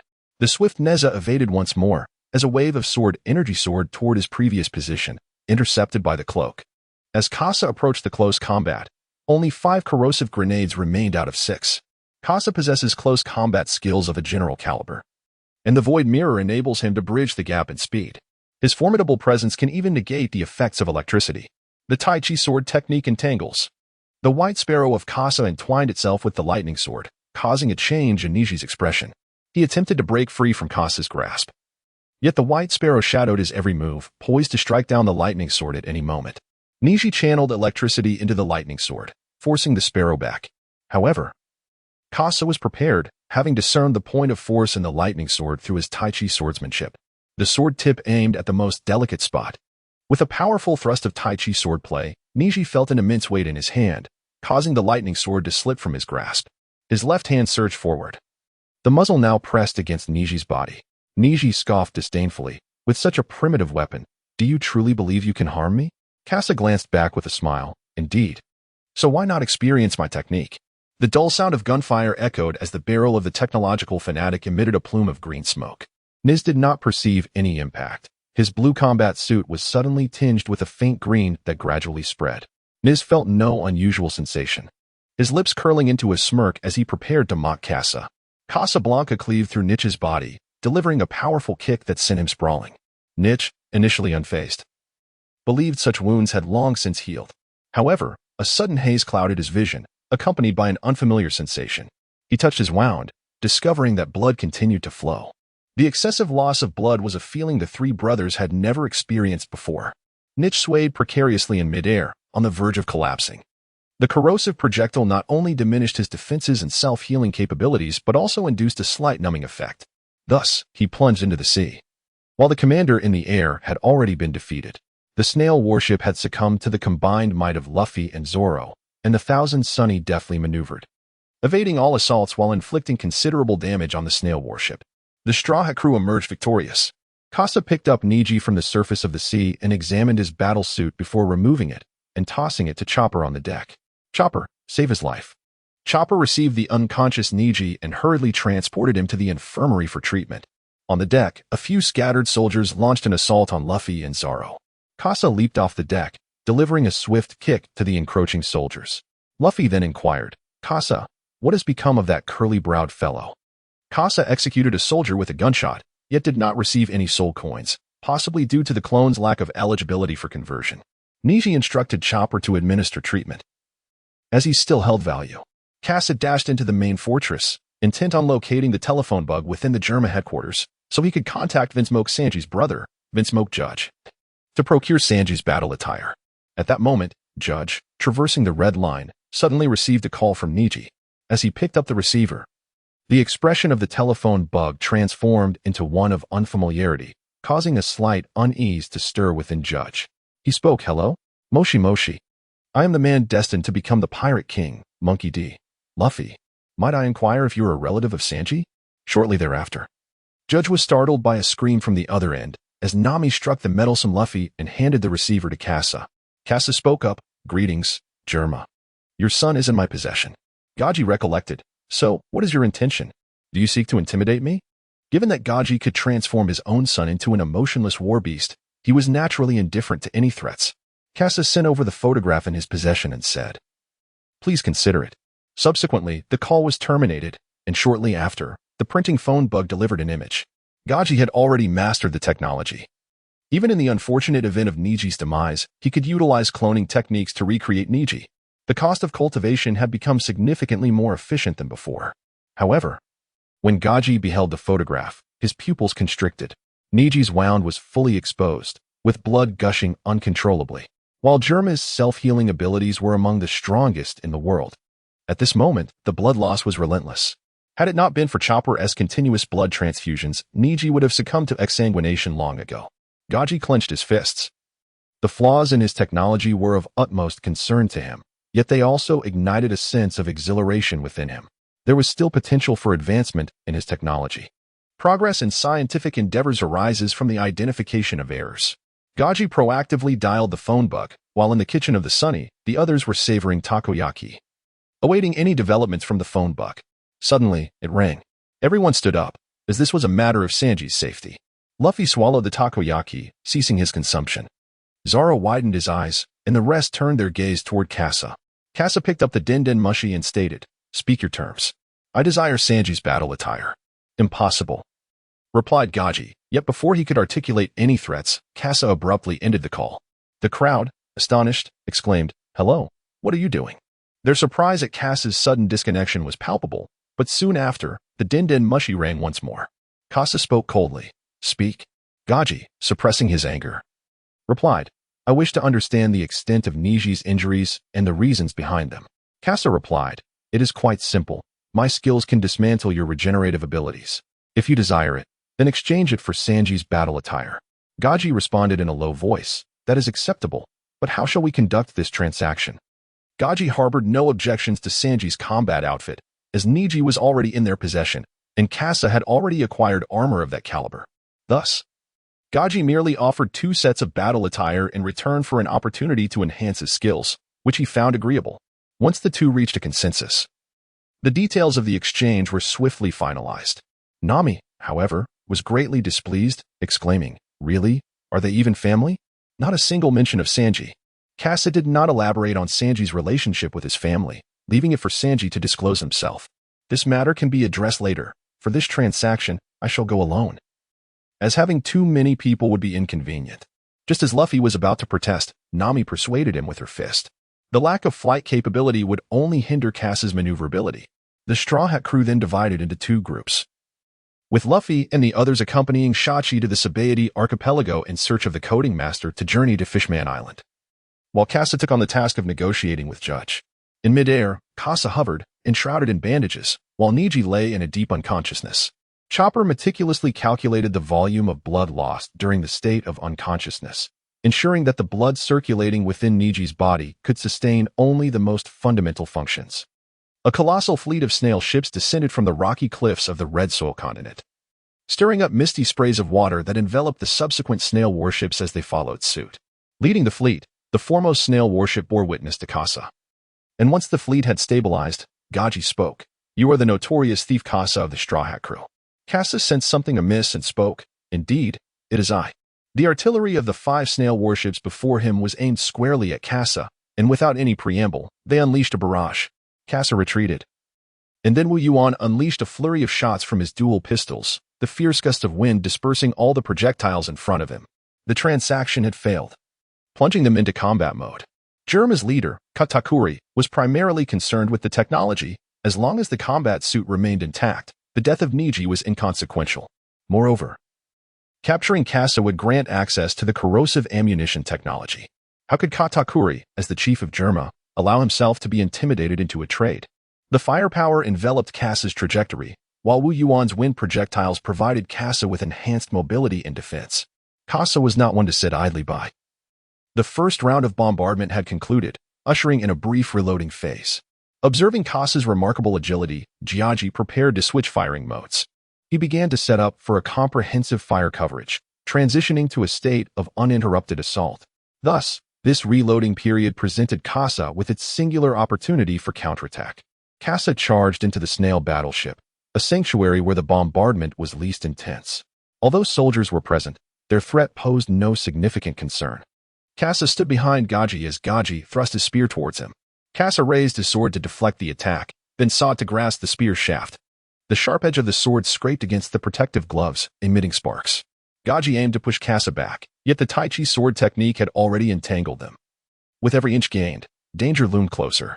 Gaji's long spear could not be fully wielded, prompting him to abandon it in favor of close combat. Observing Gaji's intent to engage in hand-to-hand fighting, Kasa slightly increased the distance, for in this contest, every inch gained could mean greater strength. Kasa's assault successfully reaches Gartsi. Yet Gartsi must expend additional effort to retaliate against Kasa. During the time spent on this endeavor, Kasa's advanced observation haki can foresee Gartsi's actions, enabling him to evade further. The prowess of technology necessitates the enhancement of combat experience. Otherwise, when confronted with a master of observation haki like Kasa, it is only natural that one cannot endure for long. Kasa held the sword against Gaji's throat, prompting Gaji to command his soldiers to cease their assault. Acknowledging his defeat, Gaji sought to quell the situation with force, yet he was unprepared for the fact that his adversary had anticipated this move long ago. Kasa spoke, "Germa. Being dishonest comes at a cost." Gaji was well aware of this, yet he believed that success would yield greater rewards, not just corrosive ammunition, but also the advanced technologies that lay behind Kasa. These innovations would grant him a stronger voice in this world. I concede. Speak your desires freely. Gaji, too, was forthright, urging Kasa to lay out his terms. Kasa was not courteous. In comparison to Germa's technology, he was far more intrigued by the materials they had gathered. After Kasana removed all materials from the 5 warships, he took the stealthy black battlesuit from Garji's hands, while Garji received the corrosive grenades from Kasana. 6 corrosive grenades slowly descended, and Kasana grasped the final one. The reduction from 6 to 5 was a punishment from Kasana for Garji's dishonesty. Garji's expression changed. The decrease in experimental samples would likely hinder the detection of the grenade's composition. Kasa turned swiftly, severing the bandages binding Niji, and then ascended into the air. Hurry and administer blood to him, or he will truly perish. Gaji's countenance darkened as he glanced at Kasa. This operation had been a significant failure for Germa. Meanwhile, Kasa, adorned in Sanji's invisible black battle attire, utilized the magnetic coordinates left aboard the Thousand Sunny to return to the ship. Usopp and Chopper remained on board, while the others had ventured to the island. Chopper needed to monitor Sanji, while Usopp was tasked with assisting Franky in some necessary repairs on the vessel. During the skirmish with Niji's fleet, there had indeed been some damages requiring attention. Chopper approached, his gaze tinged with inquiry. Kasa nodded, indicating that the matter had been accomplished. Usopp rejoiced, exclaiming, "Splendid. Sanji is saved." Franky also emerged, and Kasa tossed several spatial belts to him, each filled with materials from Germa's reserves. Kasa remarked, "Germa's technological prowess is indeed formidable. Franky, do you see any materials that could be utilized for the Sunny?" Franky replied, "Oh, absolutely. Leave it to me." Meanwhile, Chopper and the others proceeded to the infirmary, while Franky continued to ensure the ship was well organized. Chopper meticulously removed the various lines from Sanji, preparing him for Kasa. Kasa picked up the invisible black battle suit and placed it upon Sanji, pressing a button. In an instant, Sanji was enveloped by the stealthy attire, causing Chopper and Usopp's eyes to sparkle with admiration. "How splendid!" they exclaimed in unison. "Now, let Sanji gradually regain his composure. You all may attend to your respective tasks. I have matters to attend to." Kasa exited the infirmary and made his way to the aft deck, ensuring that Chopper and Usopp were oblivious to his presence. He picked up the transponder snail and dialed a number. Shortly thereafter, the transponder snail transformed into a bespectacled visage, exuding an air of indifference. "Hello?" The call from an unknown number startled Bartholomew Kuma. Kasa spoke up, suggesting, "It's me, let us meet." Upon recognizing Kasa's voice, the tyrannical bear granted him a location before concluding the call. As Kasa soared away from the Sunny, Chopper and Usopp were suddenly alerted by the sound of the kitchen's transponder snail. Their expressions shifted with alarm. Kimmy had vanished. Eager to find Kasa, they soon realized he had already departed, leaving them with no choice but to seek out Franky. Chopper gazed at Sanji, whose breathing was steadily improving on the bed. Yet Kimmy required assistance. The trio promptly resolved to search the island for Kimmy. Not long after their departure, commotion erupted in the infirmary. Sanji, clad in an invisible black battle suit, opened the infirmary door and entered the kitchen. Noticing the unfamiliar arrangement of spice jars on the counter, Sanji exited the kitchen without a backward glance, leaving the Sunny behind. Meanwhile, Luffy and the others, resembling headless flies, searched chaotically without encountering the local tyrant, Admiral. Robin, sensing the presence of local underworld elements, captured a small thug. Under Nami's electric persuasion, they unearthed a lead regarding the auction of mermaids on Island 1. Guided by Shachi, Luffy and Brook made their way, while Robin and Nami accompanied the thug. Usopp and the others opted to sail directly to the site using a small boat. As for Zoro, he sauntered towards Island 1, drink in hand. At the auction house, Doflamingo lounged on a sofa, sipping a drink while the auctioneer nervously reported the financial situation. Doflamingo raised his glass, silencing the auctioneer with a gesture. The auctioneer, trembling, fell to his knees. Doflamingo remarked, "I have no qualms with your dealings. All those treasures are yours." He pulled back the curtains, gazing at the attendees below, his eyes lingering on a few celestial dragons. This world, he mused, would belong to Smile. Suddenly, the auction doors swung open, and Nami and Luffy entered, locking eyes with Kemi on stage. Luffy was poised to strike, but Nami restrained him, asserting that where hidden talents existed, monetary solutions should prevail. After the Straw Hats triumphed over Niji, they seized 1 billion berries from his battleship. Kemi, anxious, watched the Straw Hats, while the celestial dragon St. Charlos, seated at the center, gleefully announced, 500 million berries. I wish to have this fishman alongside my fighting fish. Laughter erupted in the silent auction, igniting Luffy's fury. Nami, through gritted teeth, countered 600 million berries. The crowd gasped, astonished at her audacity. None dared to bid against a celestial dragon. Doflamingo chuckled from his chamber, amused by the Straw Hats' audacity to challenge the celestial dragons. Law and Kid exchanged glances, recognizing the Straw Hats as a formidable crew among the 12 supernovas, comprising Luffy, Zoro, Sanji, and the infamous thief Kasa. The celestial dragons stared incredulously at the Straw Hats, having never encountered anyone daring enough to contest their bidding. Feeling offended and preparing to shoot. "Stop, my son," interjected Roseward. "This is rather entertaining. Let these mere humans witness our divine wealth." 1 billion berries, Charlos shouted, raising the stakes beyond the Straw Hats' means. Roseward chuckled. "Is this all?" Charlos, reveling in the Straw Hats' reaction, proclaimed, "Huh? They're out of funds. This fishman is mine." Enraged, Luffy prepared to act, and this time Nami did not intervene. Shachi attempted to dissuade Luffy from acting rashly, but just then, gunfire erupted behind Shachi. Luffy felt the pressure of Shachi's restraint dissipate as he pushed forward. Luffy touched Shachi's back, feeling the warmth of blood. In the struggle, Shachi's disguise had been torn away, causing the noble attendees to recoil in fear of contagion from his mixed heritage. At that moment, Luffy finally heard Shachi's words of apology. "Nami, I'm sorry. I failed, and now you're caught in this turmoil." Nami gripped her climatex, having long since absolved Shachi of blame. The fishmen who once dominated her homeland had a history of slavery. Though Nami would not forgive the dragon pirates, she recognized Shachi's inherent kindness. Charlos laughed. "Father, look, I'm disposing of a fishman." "Ha ha ha." Luffy's gaze bore into Charlos, who sensed the intensity of Luffy's stare, perceiving it as an affront. With the gun aimed at Luffy, he instinctively dodged, his observation haki alerting him. Doflamingo, witnessing the unfolding scene, exclaimed, "What's this? Is Straw Hat planning something?" While his words were casual, excitement flickered in his eyes. This sea had birthed an intriguing pirate. Luffy drew nearer to Charlos, who began to panic as his bullets ran dry. Before Charlos could utter a word, Luffy's fist collided with his face, sending him crashing onto the auction stage. Gasps filled the room.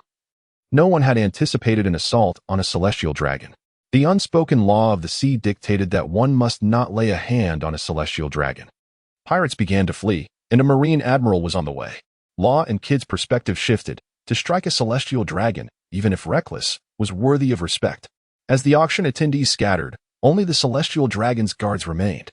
Zoro approached Luffy, realizing that conventional methods would not suffice to rescue Kimi. They would have to resort to piracy. Their adversaries were the celestial dragons in the world government. Yet, amidst the chaos, Nami summoned storm clouds, enveloping the auction house in electric fury. Zoro cleaved a water barrel, freeing Kimi, but the slave collar around her neck still bound her. Frankie rushed backstage to locate the key. Doflamingo, observing the turmoil, felt no inclination to intervene. The Straw Hat's audacity relieved him of his earlier grievances. The guards in the auction house were swiftly dispatched, yet the Marines were already surrounding the venue. Law and Kid instructed their crews to retreat, opting to observe how Luffy would handle the situation. Spotting Shank's crew leader, Law extended an invitation for him to join the Heart Pirates. At that moment, the auction stage's wall shattered, revealing an enormous figure. "Old man, thank you," Rayleigh said. To which the elder replied, "No trouble at all. I hadn't anticipated such a commotion." "Huh. Shachi, what are you doing here?" Shachi, seeing Rayleigh, responded, "Rayleigh, what brings you here?" Luffy and Chopper ventured to the amusement park in search of Rayleigh, only to find him present at the auction. The slave collar around Cammy's neck began to emit ominous sounds, signaling an imminent explosion, which sent shockwaves through the crowd. Frankie was still on a quest for the key and would not make it in time. The people gasped in horror, but Rayleigh reassured Cammy, saying, "It's all right. It will be over soon." He then unleashed his haki, wrapping it around his hand before employing the technique of flowing cherry blossom, which allowed him to crush the slave collar and toss it into the air, triggering an explosion. Is that haki? Although Luffy and Zoro had differing opinions, they both recognized the astounding prowess of Rayleigh. Nami urged, "Everyone, we must flee. The Navy has arrived." Zoro glanced at Luffy, noting that the Navy had surrounded the auction and that someone needed to divert their attention, with two pirate captains already focusing on Luffy at the entrance. There was no possibility of a quiet exit through the back.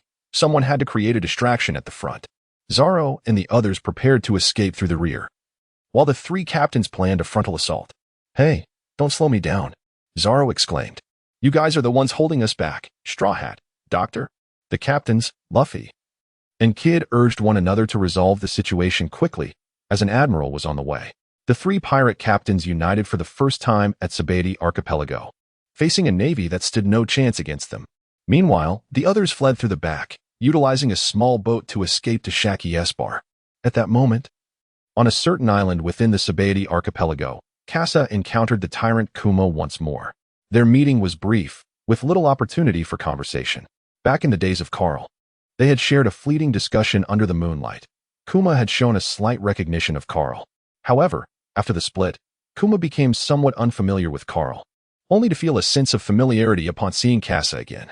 Amid their brief pleasantries, Kasa revealed his intentions, causing a shift in Kuma's demeanor. He had already determined the paths for each member of the Straw Hat crew, including Kasa, but now Kasa expressed his desire to head to the revolutionary headquarters. Kuma contemplated refusing, yet the conditions Kasa presented left him in a state of hesitation. The intelligence in Kasa's possession was sufficient to stir the hearts of revolutionaries. The clues regarding the Void Throne pointed to their ultimate goal, to overthrow the world government. After a moment of contemplation, the Tyrant Bear reached a resolute decision. Kasa gazed at the departing Tyrant Bear, relieved that the matter had been resolved. Next on the agenda was to seek out Luffy and his crew, while also checking on Sanji's condition. Chopper frantically searched the Thousand Sunny for Sanji, yet he was nowhere to be found. The Straw Hat crew received alarming news. Sanji had vanished. The Sunny anchored near the island by Shaki's bar, and Chopper rushed inside, exclaiming, "Luffy, Sanji is missing." Chow and Cammy lowered their heads, feeling that the current predicament faced by the Straw Hats was their fault. Nami consoled them, saying, "Chow, Cammy will be fine. We are pirates. It is only natural that we are pursued by the Navy." Luffy, in shock, exclaimed, "What? Sanji is missing?" Nami, irritated by Luffy's outburst, silenced him with a swift punch. Zoro, casually sipping his drink, remarked, "It's all right. Since the perverted Kappa has recovered, everything should be fine." Luffy pondered on the floor, unable to arrive at any conclusions. Meanwhile, Robin and Brooke sought information at the bar, and Rayleigh naturally revealed his identity. The revelation that he was the first mate of the Pirate King, Silver's Rayleigh, astonished everyone, while only Brooke recalled hearing Roger's name during his adventures at sea. Rayleigh agreed to provide the Straw Hats with a coating, but it would take 3 days to complete. During this time, Luffy and his crew not only had to evade the Navy's pursuit, but also search the island for Sanji and Kasa. With time pressing, the Straw Hat crew departed from Shaki's bar. At that moment, Bartolomeo, accompanied by a large group of pacifists, arrived at Sabaody Archipelago. The 14 supernovas came to assess the strength of the pacifists under Vegapunk, enabling Sengoku to gauge their potential role in the upcoming Marineford War. Bartolomeo spoke into the transponder snail, calling out, "Uncle, where are you?" However, he received no response from Kazuru. Carl spoke up beside him. "Admiral Kazuru should have arrived on the island. Perhaps he has mistaken the transponder snail." "Uncle, it's truly vexing how you always confuse the listening transponder with a regular one. Chanshan, that man is also on this island, isn't he? I seek to avenge the grievances of 2 years past." On the islands of Sabaody, the pirates had begun their retreat, yet the supernovas lingered. daring to witness the aftermath of the Celestial Dragon's defeat.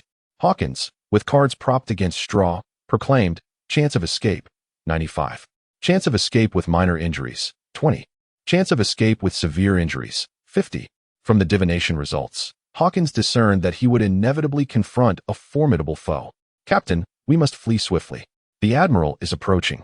Hawkins urged. It is unavoidable. However, it matters not. Everything is accounted for in the tapestry of fate. Moses, might I inquire if you have seen a man named Zoro? I have urgent matters to discuss with him. Kizaru stood before Hawkins, bowing his head to inquire, as if addressing an ordinary individual. At that moment, a battle erupted in the streets, pitting the pacifista against the formidable monk Urki. Their physiques were comparable, yet Urki found himself consistently overpowered. Drake, upon witnessing the pacifista, immediately recognized its true identity. Have the pacifista's technologies matured to the point of mass production? Urki was sent flying, and the pacifista unleashed a laser that pierced through Urki's flesh, leaving a gaping wound. In the shadows, Kasa observed the pacifist, who was rather different from his expectations. Though the appearance and storyline remained largely consistent, equipped with the same laser as that of the Yellow Ape, Kasa sensed something amiss. The monstrous monk Ulki, having grown immensely in size, charged once more at PX-10. It is worth noting that in the narrative, he had previously broken PX-10's neck with a single blow. However, as Ulki launched his attack again, there seemed to be no sign of disturbance from PX-10. Instead, it retaliated with a powerful punch, sending the monstrous monk sprawling. Kasa's pupils contracted as he beheld the steel exterior of the PX-10 laid bare before him. The surface of the metallic casing was adorned with an intricate array of symbols. Clearly not of this world. It appeared that Carl had indeed engaged in some manner of dealings with them. It appears that Kasa intends for Carl's organization of clones to engage in negotiations with the scientific forces in order to exchange certain undisclosed technologies. Carl's organization is now also in its nascent stages, though Kasa has yet to arrive in the new world, leaving uncertainty about its level of development. The strength of the pacifists has surpassed that depicted in the storyline, although it is fated that the Straw Hat crew will part ways for 2 years of training. Kasa has chosen to reunite with everyone first. At this moment, Luffy and his companions gaze at the man before them clad in a pink coat. Hey, you bird-like fellow, what do you intend to do?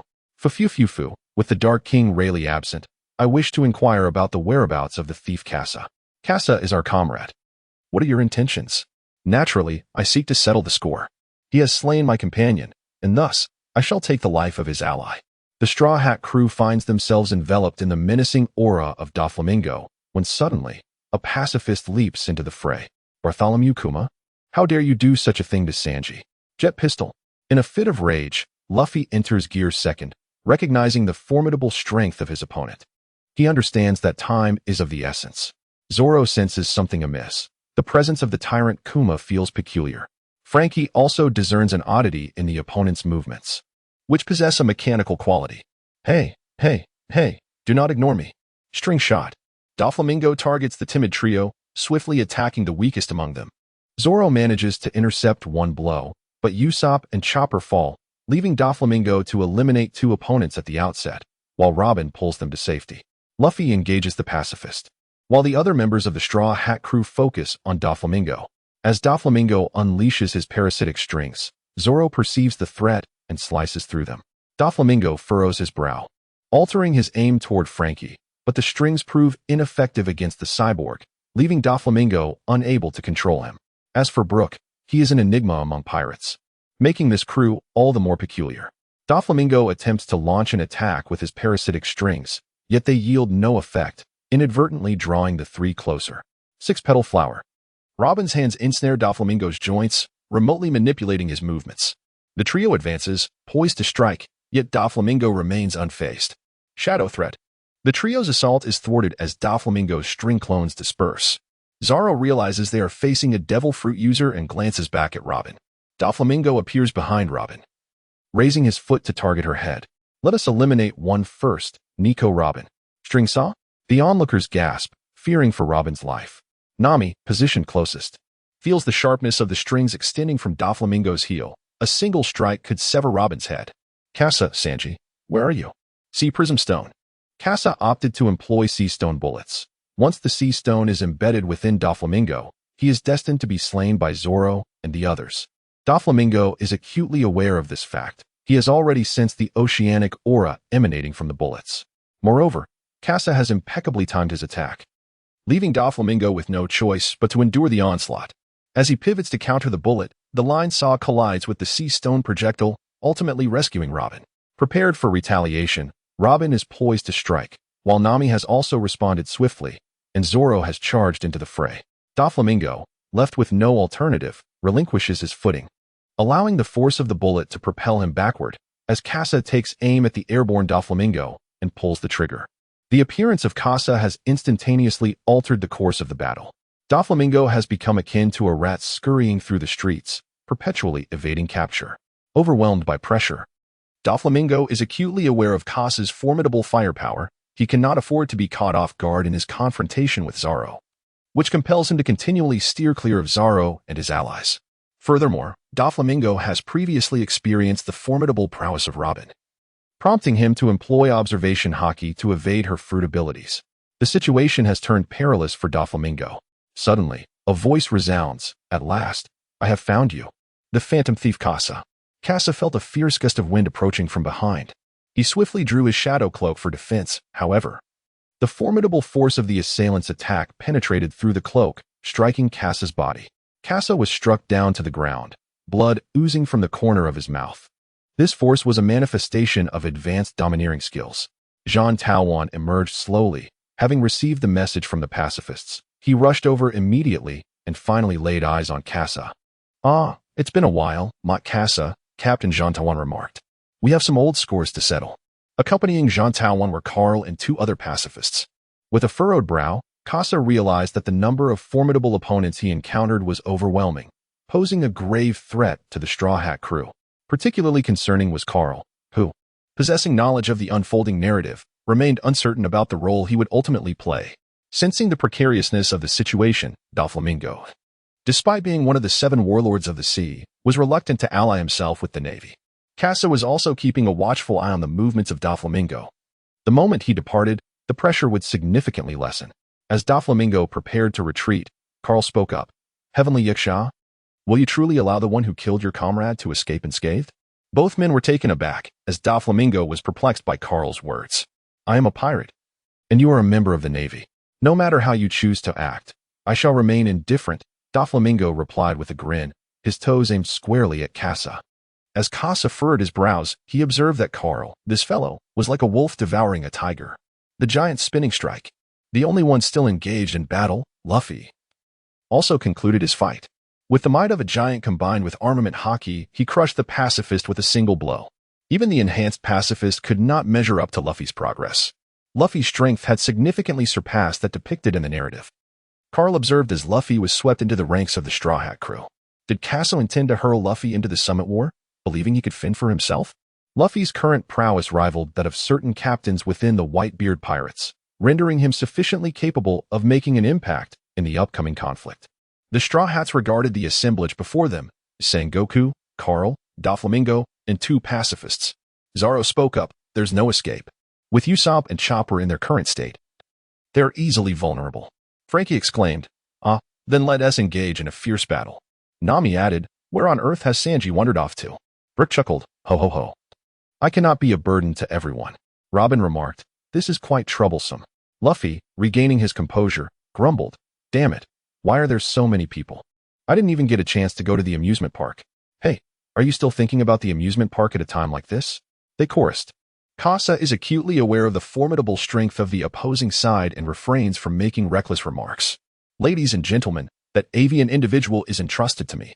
Kasa opened his mouth to confront the enemy, and Zoro turned his gaze towards Carl.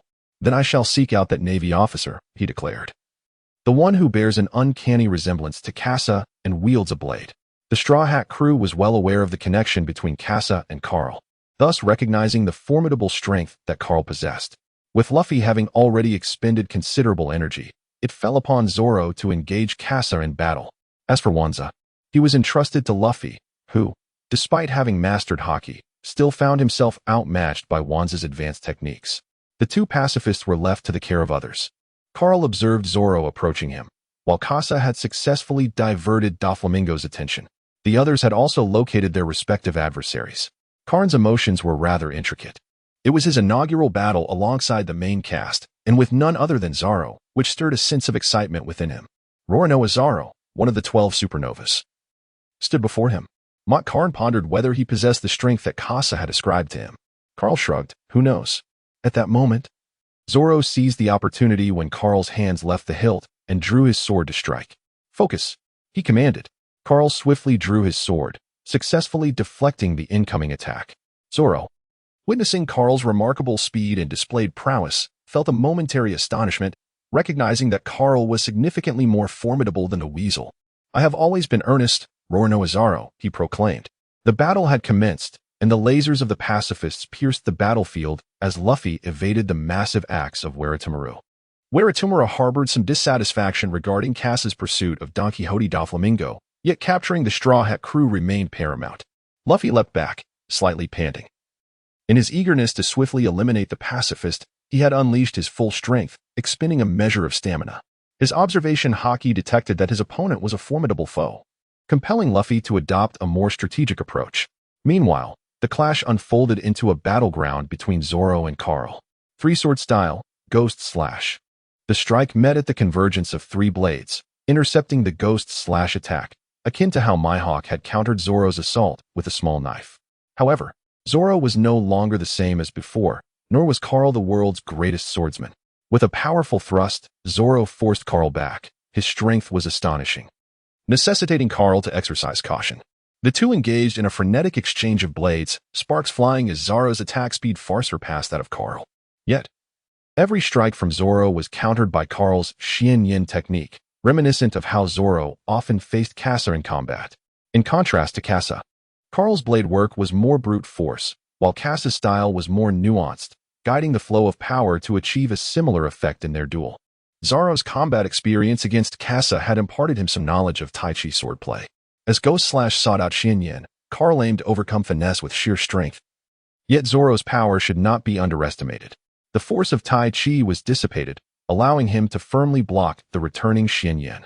Carl exposed a flaw, with his neck and chest within Zoro's striking range. Akushui and Wado Ikamanji had already aimed at his chest and neck, and with the sword under control, victory seemed assured for Zoro. However, in the next moment, a dark hand grasped Akushui, lifting it upwards and obstructing Wado Ikamanji. Carl's hand grasped the autumn waters, deflecting the onslaught, yet blood flowed freely. The might of the black blade in Zoro was beyond Carl's capacity to contend with. Indeed formidable, the three-sword style. Zoro too recognized that Carl's mastery of haki was a realm far beyond his own. The two retreated once more, and Carl flicked the blood from his hand. A swift flash. Without any forewarning, Carl launched a direct assault. By the time Zoro realized what was occurring, their gazes had already locked. Zoro's body reacted swifter than his consciousness, allowing him to evade in advance. The armament haki and observation haki paled in comparison to Carl's prowess, compelling Zoro to reveal his trump card. Kemai Kawaii. Carl immediately sensed Zoro's transformation, subsequently entering a state of absolute calm, with his observation haki providing an even more intricate response to Zoro's changes. Kemai Kawaii. On the grassy expanse, the clash of blades illuminated the scene, as their exchanged strikes severed a colossal tree, which fell heavily onto the ground. Three-sword style, 108 troublesome winds. Carl evaded, for evasion was far less taxing than defense and allowed for the opportunity to counterattack. Golden roar of the white tiger. Zoro grasped the autumn water to parry, as the Xian Yin vibrated incessantly, seeking to sever the autumn water in unison. However, the formidable level of the Grand Blade's 21 techniques rendered Carl's golden roar incapable of severing it. Carl realized that there was no way to directly destroy the weapon, so he took a step back to evade the attack. Three-sword style, Tiger Hunt. The power of Tai Chi. As the forces collided, Zoro felt an immense power surge towards him, a familiar sensation. He firmly planted his feet, channeling all his strength into his body, then transmitting it to the ground. This was the experience and skill he had gained from his battles with Kasa. Three-sword style, Tornado. Carl was astonished that Zoro had accepted the challenge so readily. In an instant, Zoro's formidable strike was upon him. Carl was repelled, unable to evade the attack, yet he still managed to use his formidable aura to shield himself. In the past, Carl would have never resorted to his aura for defense. He would have utilized it entirely for offense and maneuvering. The sheer power of his aura has transformed Carl's approach to combat. After being flung away, Carl bore minor wounds on his body. Yet they did not hinder his combat abilities, only his naval attire lay in tatters. Truly, a monster, Roronoa Zoro. Despite not having reached his limits, he already possesses such formidable strength. Have you now reached your limits?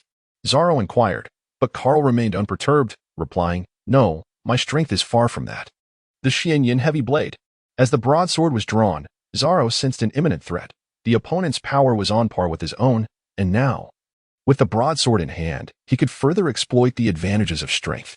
Carl stomped his foot, and the massive broadsword scraped along the ground, carving a deep furrow. Clang! The dull thud of metal echoed as Zoro's foot was driven into the earth, and suddenly, he felt a wave of relief wash over him. Carl raised his heavy blade, exerting force once more. With a lateral strike, even if Zoro attempted to block with his sword, he was effortlessly swept aside. Zoro had already employed his dual swords in defense, yet his physical strength proved insufficient to withstand the onslaught.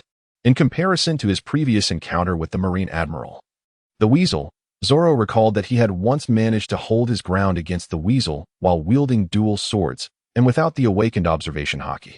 However, in the present moment, with the blade Autumn Water in hand and his observation haki awakened, along with a slight improvement in his armament haki during this period, Zoro found himself utterly devoid of any opportunity to counterattack before Carl.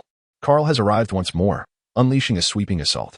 Zoro was sent flying like a baseball. Bearing in mind that Carl has yet to employ any skills, relying solely on his physical strength to engage in battle, Zoro plunged his sword into the ground, halting his backward momentum. Carl charged forward once more, brandishing his heavy blade and exuding an aura of relentless menace directed at Zoro. Three-sword style, wolf blade. Zoro deftly evaded, seizing the opportunity presented by Carl's exposed midsection. Two-sword style, dual slash. Carl raised the heavy blade as a shield, successfully deflecting Zoro's assault. Two-sword style, ascend the tower. Two-sword style, should ascend the tower. Two-sword style, sand pattern. Zoro unleashed a series of attacks, all of which were thwarted by Carl's formidable blade. With just a slight adjustment, Carl positioned the Xianyan heavy blade to envelop his body, leaving Zoro utterly powerless. As Carl's heavy blade, the Xianyan, shifted, Zoro sensed the movement. Instead of retreating, he advanced, for the considerable length of the heavy sword necessitated ample space for its swing. Therefore, Zoro aimed to restrict Carl's range of motion. Xuanyan's blade. The massive sword instantly transformed into a dagger the size of a forearm, effectively immobilizing Zoro's force, leaving him rigid and unyielding. As Carl switched modes, Zoro found himself in a passive position. His three swords danced solely to defend against the elusive Xianyan blade. Before long, the Xianyan blade was stained crimson, and several gaping wounds had already appeared on Zoro's body. Carl delivered a powerful kick to Zoro, transforming back into his normal form, Xianyan, and pointed menacingly at Zoro's neck, proclaiming, Roronoa Zoro, you are yet unworthy to step upon the pinnacle of the world. He was utterly overwhelmed. In terms of strength, three swords could not rival the might of Xianyan's heavy blade. When it came to speed, three swords fell short against the swiftness of Xianyan's blade. The disparity in swordsmanship was negligible, yet the gap in haki was monumental. Zoro once again bore witness to the chasm that lay between him and the apex of the world. Perhaps given 2 years, you might surpass me, yet that time is no longer yours. Xianyan prepared to strike at Zoro, and the onlookers were left in shock as they witnessed Zoro's impending defeat. Zoro, Luffy, closest to Zoro, found himself confronted by his adversary, the skilled haki user, Bartolomeo. With a swift maneuver, Luffy executed a cross guard, absorbing the blow, but his trajectory sent him flying towards Zoro's position. Luffy aimed for Carl's form. Though he bore a striking resemblance to Kasa, it did not deter Luffy from his intent to save Zoro. Yet, abruptly, Luffy's assault was halted as Bartolomeo seized his foot. Monkey D. Luffy, do not even think of escaping.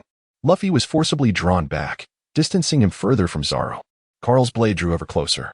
The lethal Firebird Star. Usopp had regained his composure and now aimed to strike at Carl.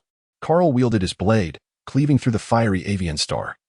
And then once more he pierced the depths of the ghostly realm. Zoro yearned to retaliate, yet the agony coursing through his body rendered him incapable of raising the blade. Shusway. Kasa's reluctance to intervene stemmed from Doflamingo's relentless gaze upon him, with several of his attacks thwarted by the protective shield of White Line. Zoro found himself isolated. while Carl launched another assault. Suddenly, Carl was sent flying, leaving only Zoro and Carl on the battlefield. Zoro seemed to grasp something significant. TCH. Slow as ever. You colorless kappa. Enough chatter, green algae head. How many times must I save you? Sanji, having emerged from his cloaked state, donned an impressive combat outfit that left Luffy, Usopp, Chopper, and Frankie in awe. So cool, they exclaimed in unison. Upon regaining consciousness, Sanji immediately noticed his attire.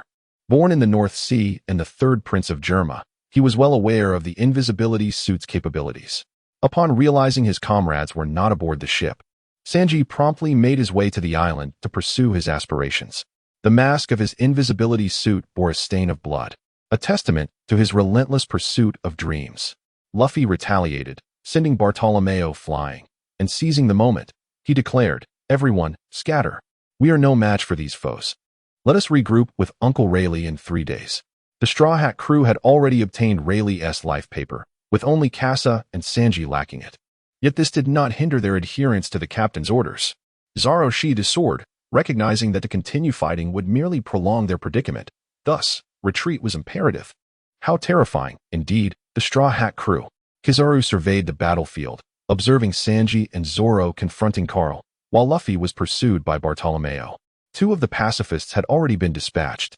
Robin utilized her devil fruit abilities to restrain one, while Nami, unleashing a barrage of lightning alongside the assistance of others, swiftly incapacitated another. As soon as Kasa laid eyes on Kizaru, a heavy dread enveloped him. His arch-nemesis had arrived. Have you ever experienced the sting of light? Before he could finish his sentence, Kizaru materialized beside Kasa, delivering a powerful kick that sent him crashing into the ground, utterly disregarding the ongoing battle with Don Quixote Doflamingo. The strongest member of the Straw Hat crew was thus unceremoniously buried in the earth, eliciting gasps of shock from the onlookers, a sinister foreboding spreading among them. Everyone, flee. Luffy urgently roused his companions, prompting them to retreat with heavy hearts. Among them, Sanji was the quickest, seizing Zoro to seek out Nami and Robin, intending to evacuate the 3 of them first. Zoro, however, bore grievous wounds from several stab wounds inflicted by Carl. Vinsmoke Sanji. Truly terrifying, the technology of Germa. Kizaru's languid voice resonated beside Sanji, its slow cadence akin to a nightmare. Before Sanji could reach Nami, he caught sight of a figure composed of light nearby.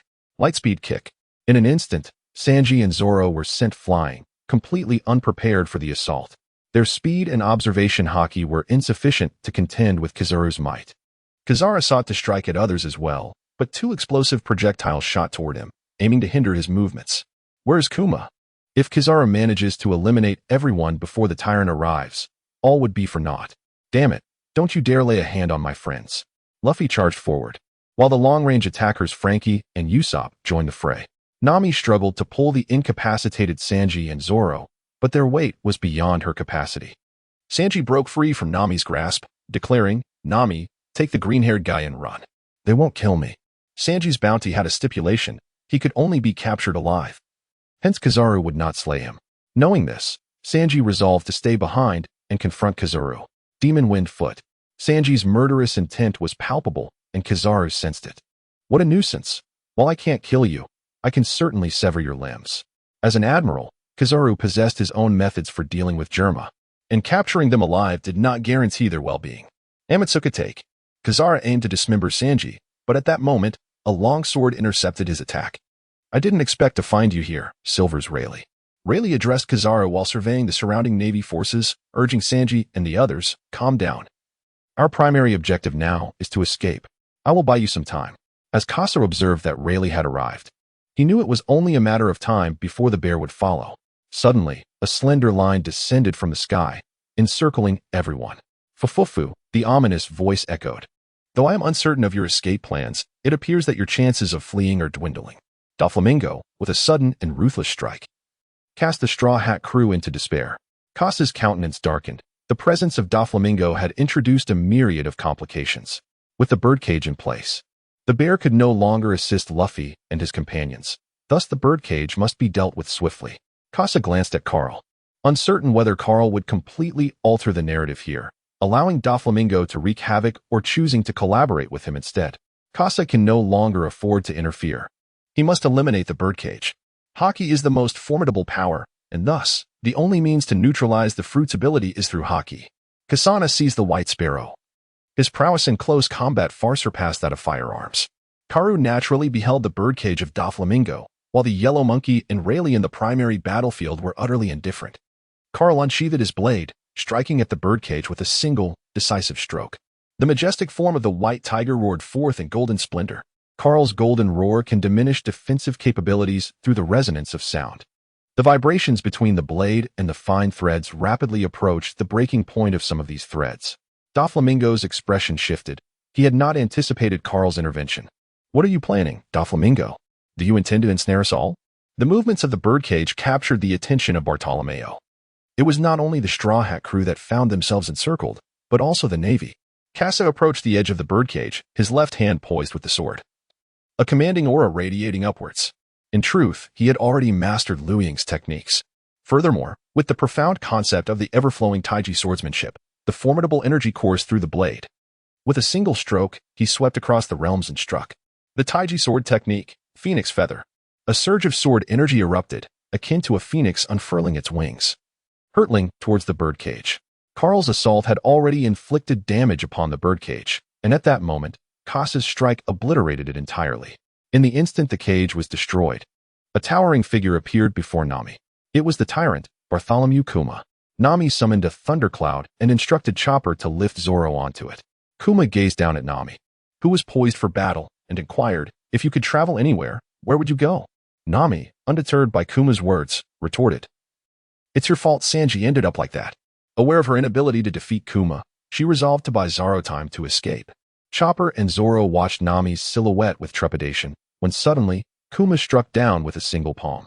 Their pupils dilated as Nami vanished before their eyes. Nami.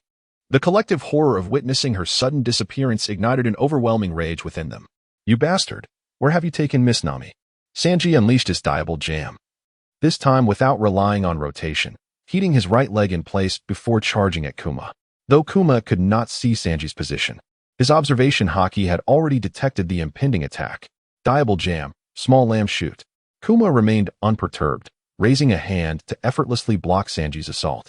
In his fury, Sanji disregarded the subtleties of haki, only to be repelled by Kuma's devil fruit powers, suffering the recoil from his own attack. Like a cannonball, he was hurled into the ground, defenseless against the force of his own strike. Kuma approached Sanji, who could hear Chopper and Zoro's voices but remained impervious to their pleas, his anger overshadowing all else. "If you could travel anywhere, where would you go?" In that moment, Sanji vanished once more before Chopper and Zoro. New emotions began to blossom amid their fury, despair. Chopper could no longer contain himself and charged forward. "Chopper, don't be reckless." Zoro's warning was cut short as Chopper summoned 3 rumble balls. Monsterization. A colossal creature emerged on the battlefield, launching an assault on Kuma. Luffy, witnessing Chopper's loss of control, opened his mouth to intervene, but Chopper's gargantuan form faded from view. Chopper. In a moment of distraction, Luffy was struck by Bartholomew Kuma. By the time Luffy regained his footing, Kuma had already approached Zoro, delivering a gentle yet devastating blow. Zoro. Bartholomew Kuma reappeared before Luffy, entangling him with his relentless assault. Doflamingo was held in check by Carl, while Kasa observed as Kuma systematically dispatched their companions. Fear consumed them, but Kasa remained patient, awaiting the unfolding events. Robin, Frankie, Usopp, Brook. One by one, their comrades were sent flying, leaving the Straw Hat crew in disarray. Only Luffy and Kasa remained, overwhelmed by despair. Luffy realized Kuma was closing in on Kasa.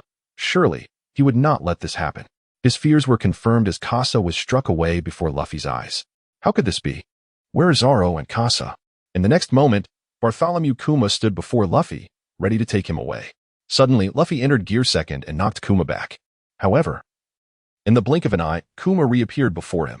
Farewell. And just like that, Luffy too vanished. Carl observed the movements of the tyrant bear as the narrative continued to unfold, leading to the imminent appearance of Luffy at the Summit War. Doflamingo glanced at Carl and remarked, "Admiral Carl, it appears you are aiding those pirates in their escape. Fufufu. Now, Night Demon, do enlighten us as to why you have chosen to assault us." Carl directed his spear towards Doflamingo's birdcage, as he had indeed included the Navy within the scope of his assault. Doflamingo, recognizing his own culpability, acknowledged that he was never truly an ally, as they fought their own battles, and his attacks encompassed everyone. The birdcage, Doflamingo's most formidable technique, was ultimately shattered by the combined efforts of Carl and Kasa. Carl's assault had weakened the defenses of the birdcage, allowing Kasa's phoenix feather to deliver the decisive blow. Kasa possesses formidable close combat prowess, yet it remains unexpressed. The Straw Hat crew has been vanquished, and the primary battlefield has concluded. The Dark King, Rayleigh, has already departed. Sanji confronts Bartholomew Kuma, demanding to know why he sent the Straw Hat crew flying. Kuma offers no response. His thoughts are consumed by a prior agreement with Kasa regarding the secrets of the Void Throne. This knowledge holds immense significance for the Revolutionary Army in understanding their adversaries. Meanwhile, Kasa is en route to the Revolutionary Army's base, Baltigo, along Kuma's designated path. The Straw Hat crew, following Kuma's design, makes their way to their training island. Their next encounter is set for 2 years hence. The turmoil instigated by the celestial dragons in Sabaody Archipelago culminates in the defeat of the Straw Hat crew. When Carl returned to Marineford, he coincidentally received an invitation from Garp. With only 10 days remaining until Ace's execution, Carl could not help but ponder Garp's intentions at this critical juncture. When Carl encountered Garp, it was a rarity that Garp was not indulging in food. Instead, 2 cups of tea were placed before him on the coffee table. Carl sat on the sofa, awaiting Cap's words. What had become of Luffy and the others? Carl pondered thoughtfully before responding. They ought to have been rescued by the Tyrant Bear, perhaps in various corners of the Grand Line. Kapu, that's reassuring, at the very least. This means that Luffy will not partake in this war, because Luffy will undoubtedly manifest in a manner that Garp could never have envisioned. Cap continued, saying, by the way, do you aspire to become an admiral and then align yourself with the celestial dragons? Kapu paused momentarily, approaching the admiral, who, to a greater or lesser extent, would engage with the world government and the celestial dragons who serve them. Akiji, much like Kapu, refrains from interacting with the celestial dragons. Kizaru, embodying a sense of impartial justice, resolved not to align himself with either faction. Thus, he chose to shine within the scientific division. As for Akainu, he had early on made a decisive stand, securing the support of the 5 elders in the ensuing contest for the position of admiral. Meanwhile, Akiji relied on the backing of seasoned naval commanders to confront Akainu, ultimately leading to a duel on Punk Hazard Island that would determine the rightful admiral. Carl sipped his tea and spoke, "Old man, the world is destined for change, and I aspire to contribute to this transformation. The higher I stand, the greater my influence will be, thus granting me more power. Therefore, I hope you will not hinder my endeavors." On the island of Baltigo, a shockwave struck the ground. 2 days had elapsed when Kasa finally arrived at the Revolutionary Army's base. The Tyrant Bear had already made arrangements with the revolutionaries, and as soon as Kasa landed, they appeared, including their leader, Monkey D. Dragon. It was their first encounter since leaving Rogue Town. Mr. Dragon. Dragon observed Kasa's crew, noting their well-concealed knowledge of the Revolutionary Army's affairs. For a moment, he pondered the matters the Tyrant Bear had mentioned. Meanwhile, Kasa sought the voice of one individual, Sabo. The reason for his journey, as he intended to enlist Sabo in the upcoming war at Marineford. However, the Revolutionary Army was reluctant to participate, and Kasa needed to extricate Sabo without inciting their disapproval. Bear had already spoken of Kasa's intentions, yet caution was paramount. Dragon signaled to a subordinate, who produced a pair of seastone handcuffs. As a manifestation of the fruit's powers, the impact of seastone handcuffs on Kasa is profound, rendering him utterly powerless.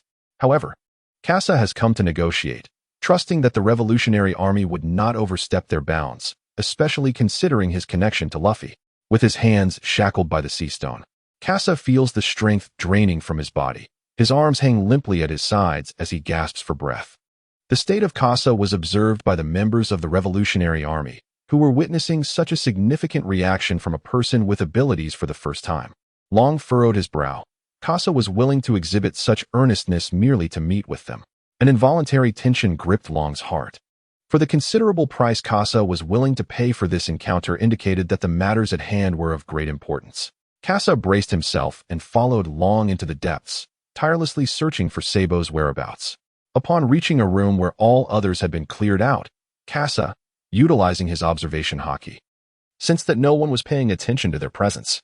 Long then spoke, "Kasa, what is your objective?" Kasa placed his hand upon the table, feeling a slight alleviation in his condition. "Mr. Dragon, may I request Sabo to accompany me to Marineford?" Dragon furrowed his brow. noting that Kasa specifically named his chief of staff and intended to visit a naval base. Marineford, are you seeking to involve yourself in that pirate affair? It is not merely about that pirate. He is the grandson of Garp, your son's brother. As a crew member, I must certainly do my utmost for my captain. Then why Sabo? Because you, dragon, cannot go. Such unparalleled might in the world is not something just anyone can engage with. In their brief exchange, both obtained the information they sought. Kasa successfully found a suitable rationale for inviting Sabo to join him, the disciples of Garp and Luffy's companions. His request for external assistance to rescue Ace poses no issue. However, for Dragon, the risks are excessively high. After all, Sabo holds the position of the second-in-command within the Revolutionary Army. How could he possibly engage in such a chaotic battle? No, this matter bears no benefit for us. Nor does it align with the principles guiding our Revolutionary Army. Kasa glanced into the eyes of the dragon, who remained composed, revealing no signs of vulnerability. The Revolutionary Army must have a captain in the Grand Line, known as Ivankov, the Okama King, correct? The dragon felt a jolt within, yet maintained his stoic demeanor. Kasa, however, managed to capture it. After all, such private information is known to no one. Only those like Kasa, who have witnessed the unfolding of the story, can possess such knowledge. Mr. Long, although some matters may seem enigmatic, you must believe me when I say that I possess the ability to foresee the future. Kasa's words nearly provoked a laugh from Long. It was hard to fathom how anyone could possess such abilities, especially considering that the individual in question was no longer a user of such fruit powers. However, Kasa's subsequent statement compelled Long to reconsider this possibility. After all, what could justify a mere vice admiral of the Navy venturing into the East Blue in search of a relatively inconsequential pirate crew? Luffy's lineage and the influence he has exerted thus far are undeniably apparent. Moreover, the Kasa standing before him seemed to have already achieved his objectives, seemingly leveraging Luffy to gradually ascend onto the world stage. Luffy is destined to become the Pirate King. This is one of the certainties I foresee. Furthermore, there is another matter. Ivankov remains imprisoned beneath the sea, yet in due time, he too will appear alongside Luffy in Marineford. Thus, it is imperative for the Revolutionary Army to arrange for the retrieval of both Luffy and Ivankov. Otherwise, the consequences could be dire. The enigmatic presence left by Dragon weighs heavily on Kasa's mind. Despite his reluctance for Sabo to become involved, the latter's participation seems inevitable. Dragon is unperturbed by the dangers facing Luffy. However, the comrades of the Revolutionary Army, including Ivankov, require the guidance of their fellow revolutionaries. How can one substantiate their claims? The notion of foreseeing the future remains unprovable, yet the past can indeed be validated. Sabo was saved by you in the East Blue, during the time when Gung Shiro provided sustenance to you all. In that moment, even Dragon found it challenging to contain his emotions, as those events transpired over a decade ago, yet the other party is fully aware of them. Kasa spoke of the Revolutionary Army, revealing what he knew from the narrative. Finally, he remarked, "You must be quite familiar with Vegapunk. Although my understanding is limited, it is likely accurate." Dragon inhaled deeply. The impact of this revelation was overwhelming. After all, so many secrets were known to the person before him, stirring a surge of anger within him.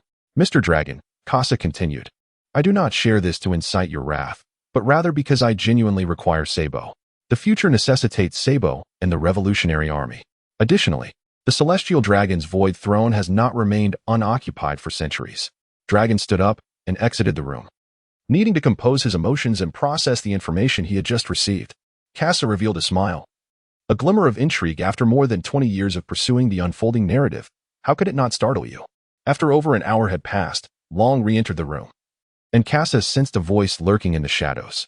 Long spoke, "I hope you will consider joining us with your abilities, but Sabo cannot proceed. The risks are simply too great for us." Long remained resolute, unyielding to persuasion, prompting Kasa to furrow his brow. Having reaped the benefits of so many narrative insights, it was now inconvenient to deny them. Long initially intended to inquire about the information regarding the Void Throne, yet feeling somewhat embarrassed after having already taken so much, he refrained from pressing further. He then released Kasa from the handcuffs, offering a semblance of apology and gratitude. The news from Kasa has illuminated the Revolutionary Army's understanding of their true adversary. It is not the foolish celestial dragons, nor the formidable navy, and certainly not the elders who stand in the forefront. Rather, it is the individual seated upon the Throne of Void. The Throne of Void serves as a symbol of the world government's maintenance of equality among the nations. However, The presence of a figure upon this throne signifies that above all nations, there exists a singular ruler, one who governs the entirety of the seas. While the New World may still be under the dominion of the four emperors, the resources from other seas converge upon this one individual. The existence of the Golden Celestial exacerbates the suffering endured by the peoples of all nations. Kasa twirled his wrist and spoke, "Mr. Long, although you oppose, it seems to me that the price remains unresolved." Long intended to interject, wishing to halt Kasa's discourse. After all, Kasa had divulged too much. Regardless of Kasa's words, he was resolute in preventing Sabo from taking any risks. What if I possess the design blueprint of Hades? Would it be unreasonable to exchange that for Sabo's company? Kasa proposed. Long fixed his gaze upon Kasa, astonished by the latter's hidden cards, particularly the existence of the Hades design. Given that Kasa was also involved in the affairs of Judicial Island, it was likely that he acquired the blueprint during that time. Long replied, "I'm afraid, Mr. Kasa, we have no need for it. The status of Kasa has risen slightly, and even the dragon must address him as Sir.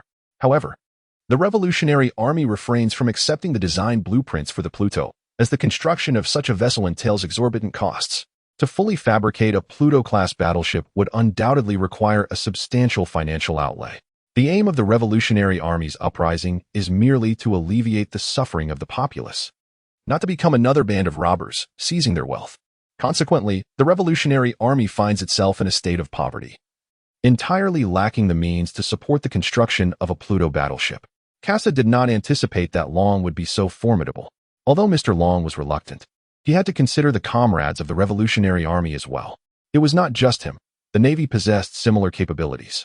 A confrontation was inevitable, and thus, acquiring the ship, Pluto, became essential. Long pondered Kasa's words. Kasa's arrival had imposed an intangible pressure upon them. The adversary of the Void Throne, the might of ancient weaponry. By simply acquiescing to Kasa, they could obtain the blueprints for these ancient weapons, thereby providing the Revolutionary Army with a strategic advantage. The cost of this was that Sabo would have to accompany Kasa on his mission. Just as Long weighed the pros and cons, a knock echoed from behind Kasa. Long stepped outside, leaving Kasa to take a seat. If Pluto proved to be ineffective, Kasa would be left with no alternatives. Meanwhile, Sabo spoke to Long from behind the door. "Mr. Long, allow me to go." "Sabo, it is exceedingly perilous. Should you be exposed, the Navy will focus their fire upon you. Your position as the second-in-command of the Revolutionary Army is sufficient for the Navy to dispatch 1 or 2 commanders to eliminate you." "It is all right, Mr. Long. I am quite capable. Moreover, I have foreseen that if I do not go, I will regret it for the rest of my life." As Kasa heard the door behind him creak open, he realized that Long and Sabo had been engaged in conversation for quite some time, ultimately arriving at a consensus.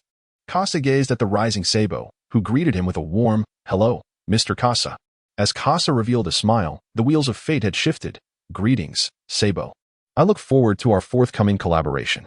At this moment, 2 individuals, who ought not to be present at the summit of war, were conspiring.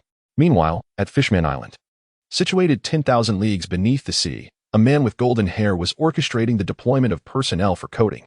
Numerous pirate ships had already been coded. And a Sharkan inquired, "Brother Marco, has Ace truly been captured by the Navy?" Fishman Island, being under the dominion of Whitebeard, naturally served as a waypoint for his journey to paradise. Marco responded, "According to the man's prophecy, we should receive news by tomorrow. Yet, we have prepared in advance." "A prophecy? Does it possess a capability akin to that of Shirahoshi? Might we request Miss Shirahoshi to assist with a prediction? We may attempt it, though success is not guaranteed."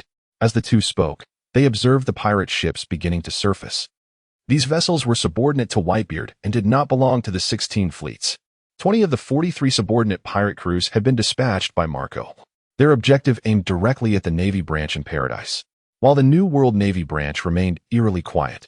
The branch in Paradise had already dispatched considerable combat strength away from their base. This unusual occurrence had reached Whitebeard through the intelligence of the underground world.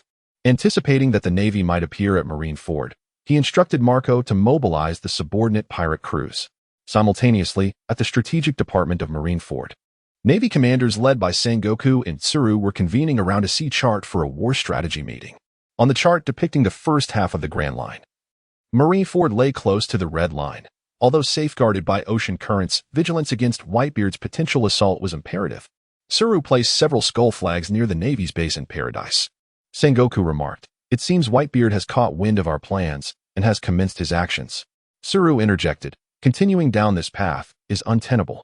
We cannot allow the base to suffer such heavy losses. Let us recall some of the Navy from the branches and send commanders of the rank of colonel and above discreetly to Marineford. After a moment of contemplation, Sengoku acknowledged the importance of executing ace, yet recognized the necessity of preserving other Navy branches. Let only those of the rank of commander proceed. Their impact on this battle will be minimal. And it would be wiser to safeguard our own base. Carl, has the scientific division's equipment arrived? It has arrived. We had anticipated that Whitebeard might launch assaults from both the air and sea. Hence, the scientific division has provided us with equipment to thwart such incursions. Excellent. We have 7 days to prepare for war.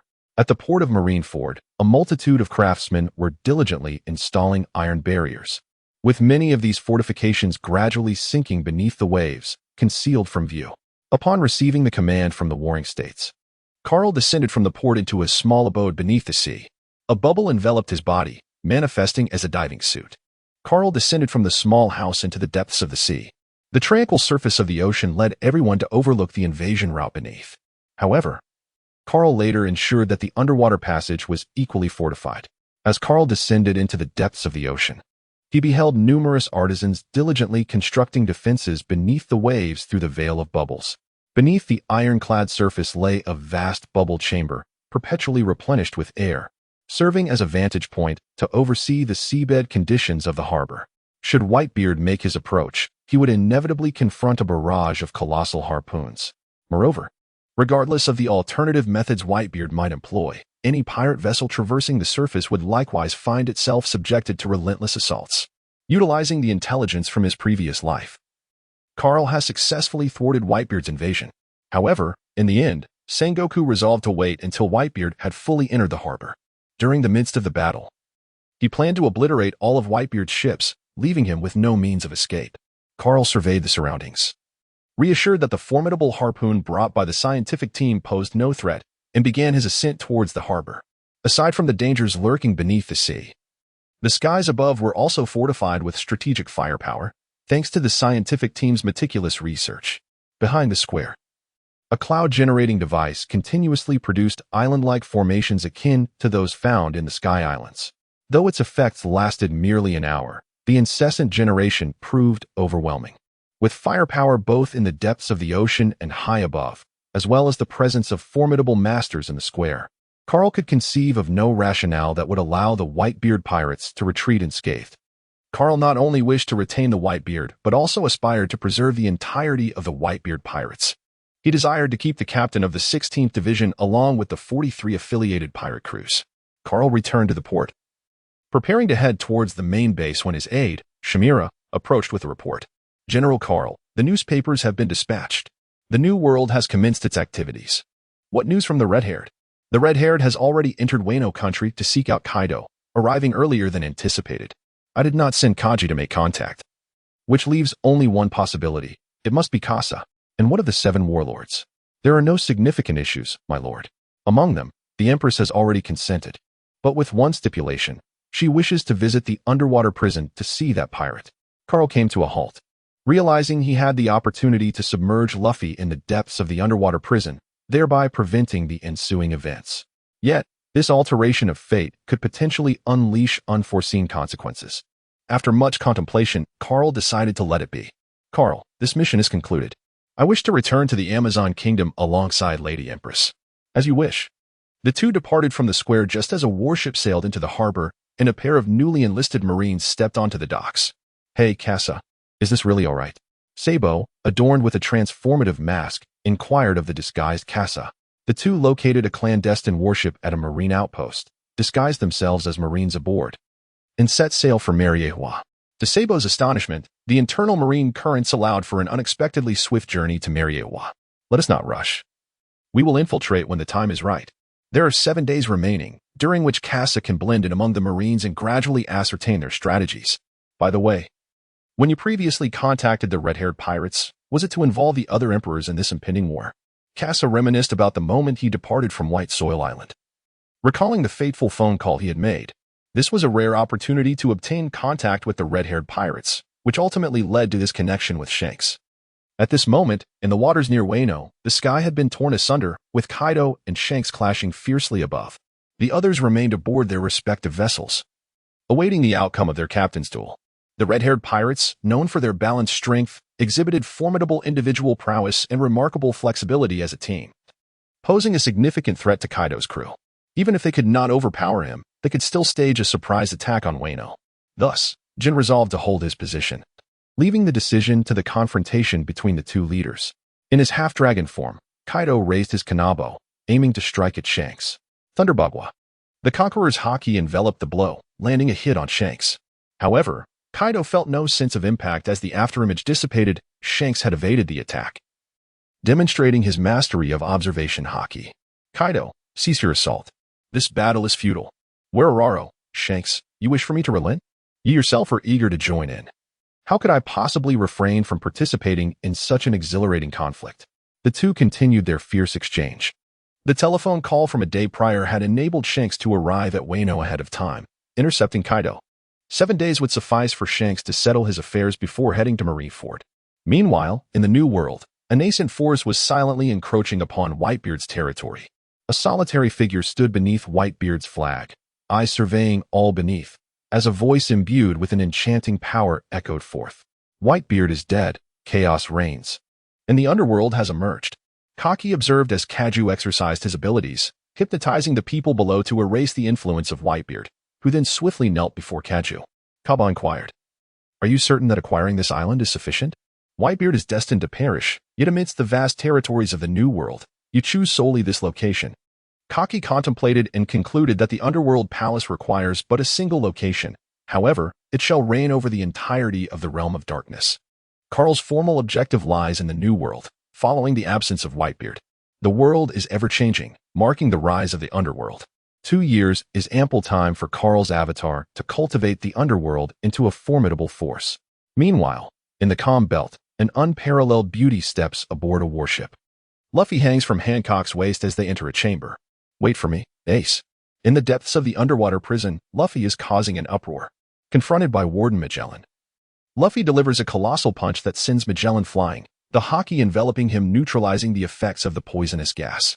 Yet, the noxious fumes permeating the air begin to cloud Luffy's senses, obscuring his vision of the adversary before him. Mr. Bon Clay, witnessing this scene, flees in tears. Under the current circumstances, escape from Magellan's grasp seems impossible. Bon Clay harbors his own plans.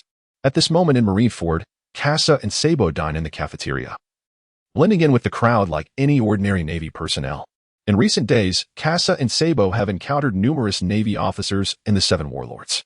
Kasa seldom encounters a familiar sensation, while Sabo finds it rather novel. Sabo spoke up, "Kasa, the bombs in the sea have been arranged. What shall we do next?" Kasa took a sip of milk and remarked, "Now we await the onset of war. You may act freely, but remember the habits I have imparted to you." Over the past few days, Kasa had instructed Sabo in the daily routines of naval life to prevent his discovery, and Sabo had adeptly grasped these practices. Suddenly, a key appeared in Sabo's hand. This was a master key, essential for gathering intelligence. Sabo glanced at Kasa. This object bore significant importance. Although he had engaged in numerous activities alongside Kasa, none had posed any danger, and with the impending war, he was afforded the liberty to seek out naval intelligence.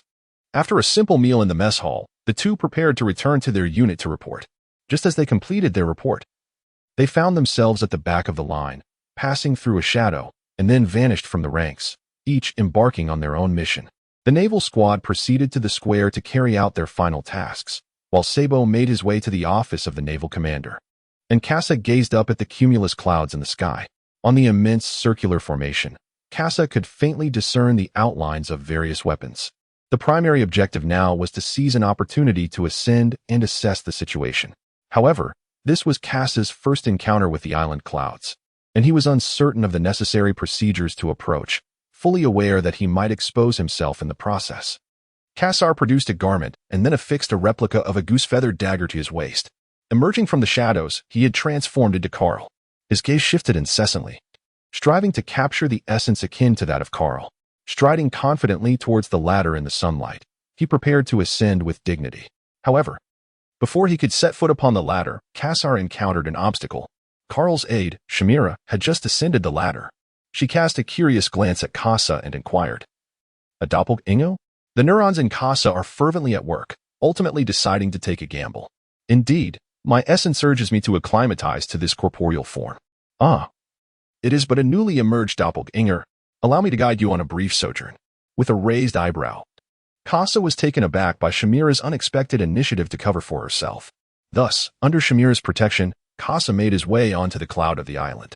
The makeshift firing position was rather rudimentary, yet it offered a panoramic view of the surrounding waters, ensuring visibility in all directions. Suddenly, a barrage of cannon fire erupted, capturing everyone's attention. Has Whitebeard arrived? As Kasa rushed towards the firing artillery, the Navy was diligently recording data.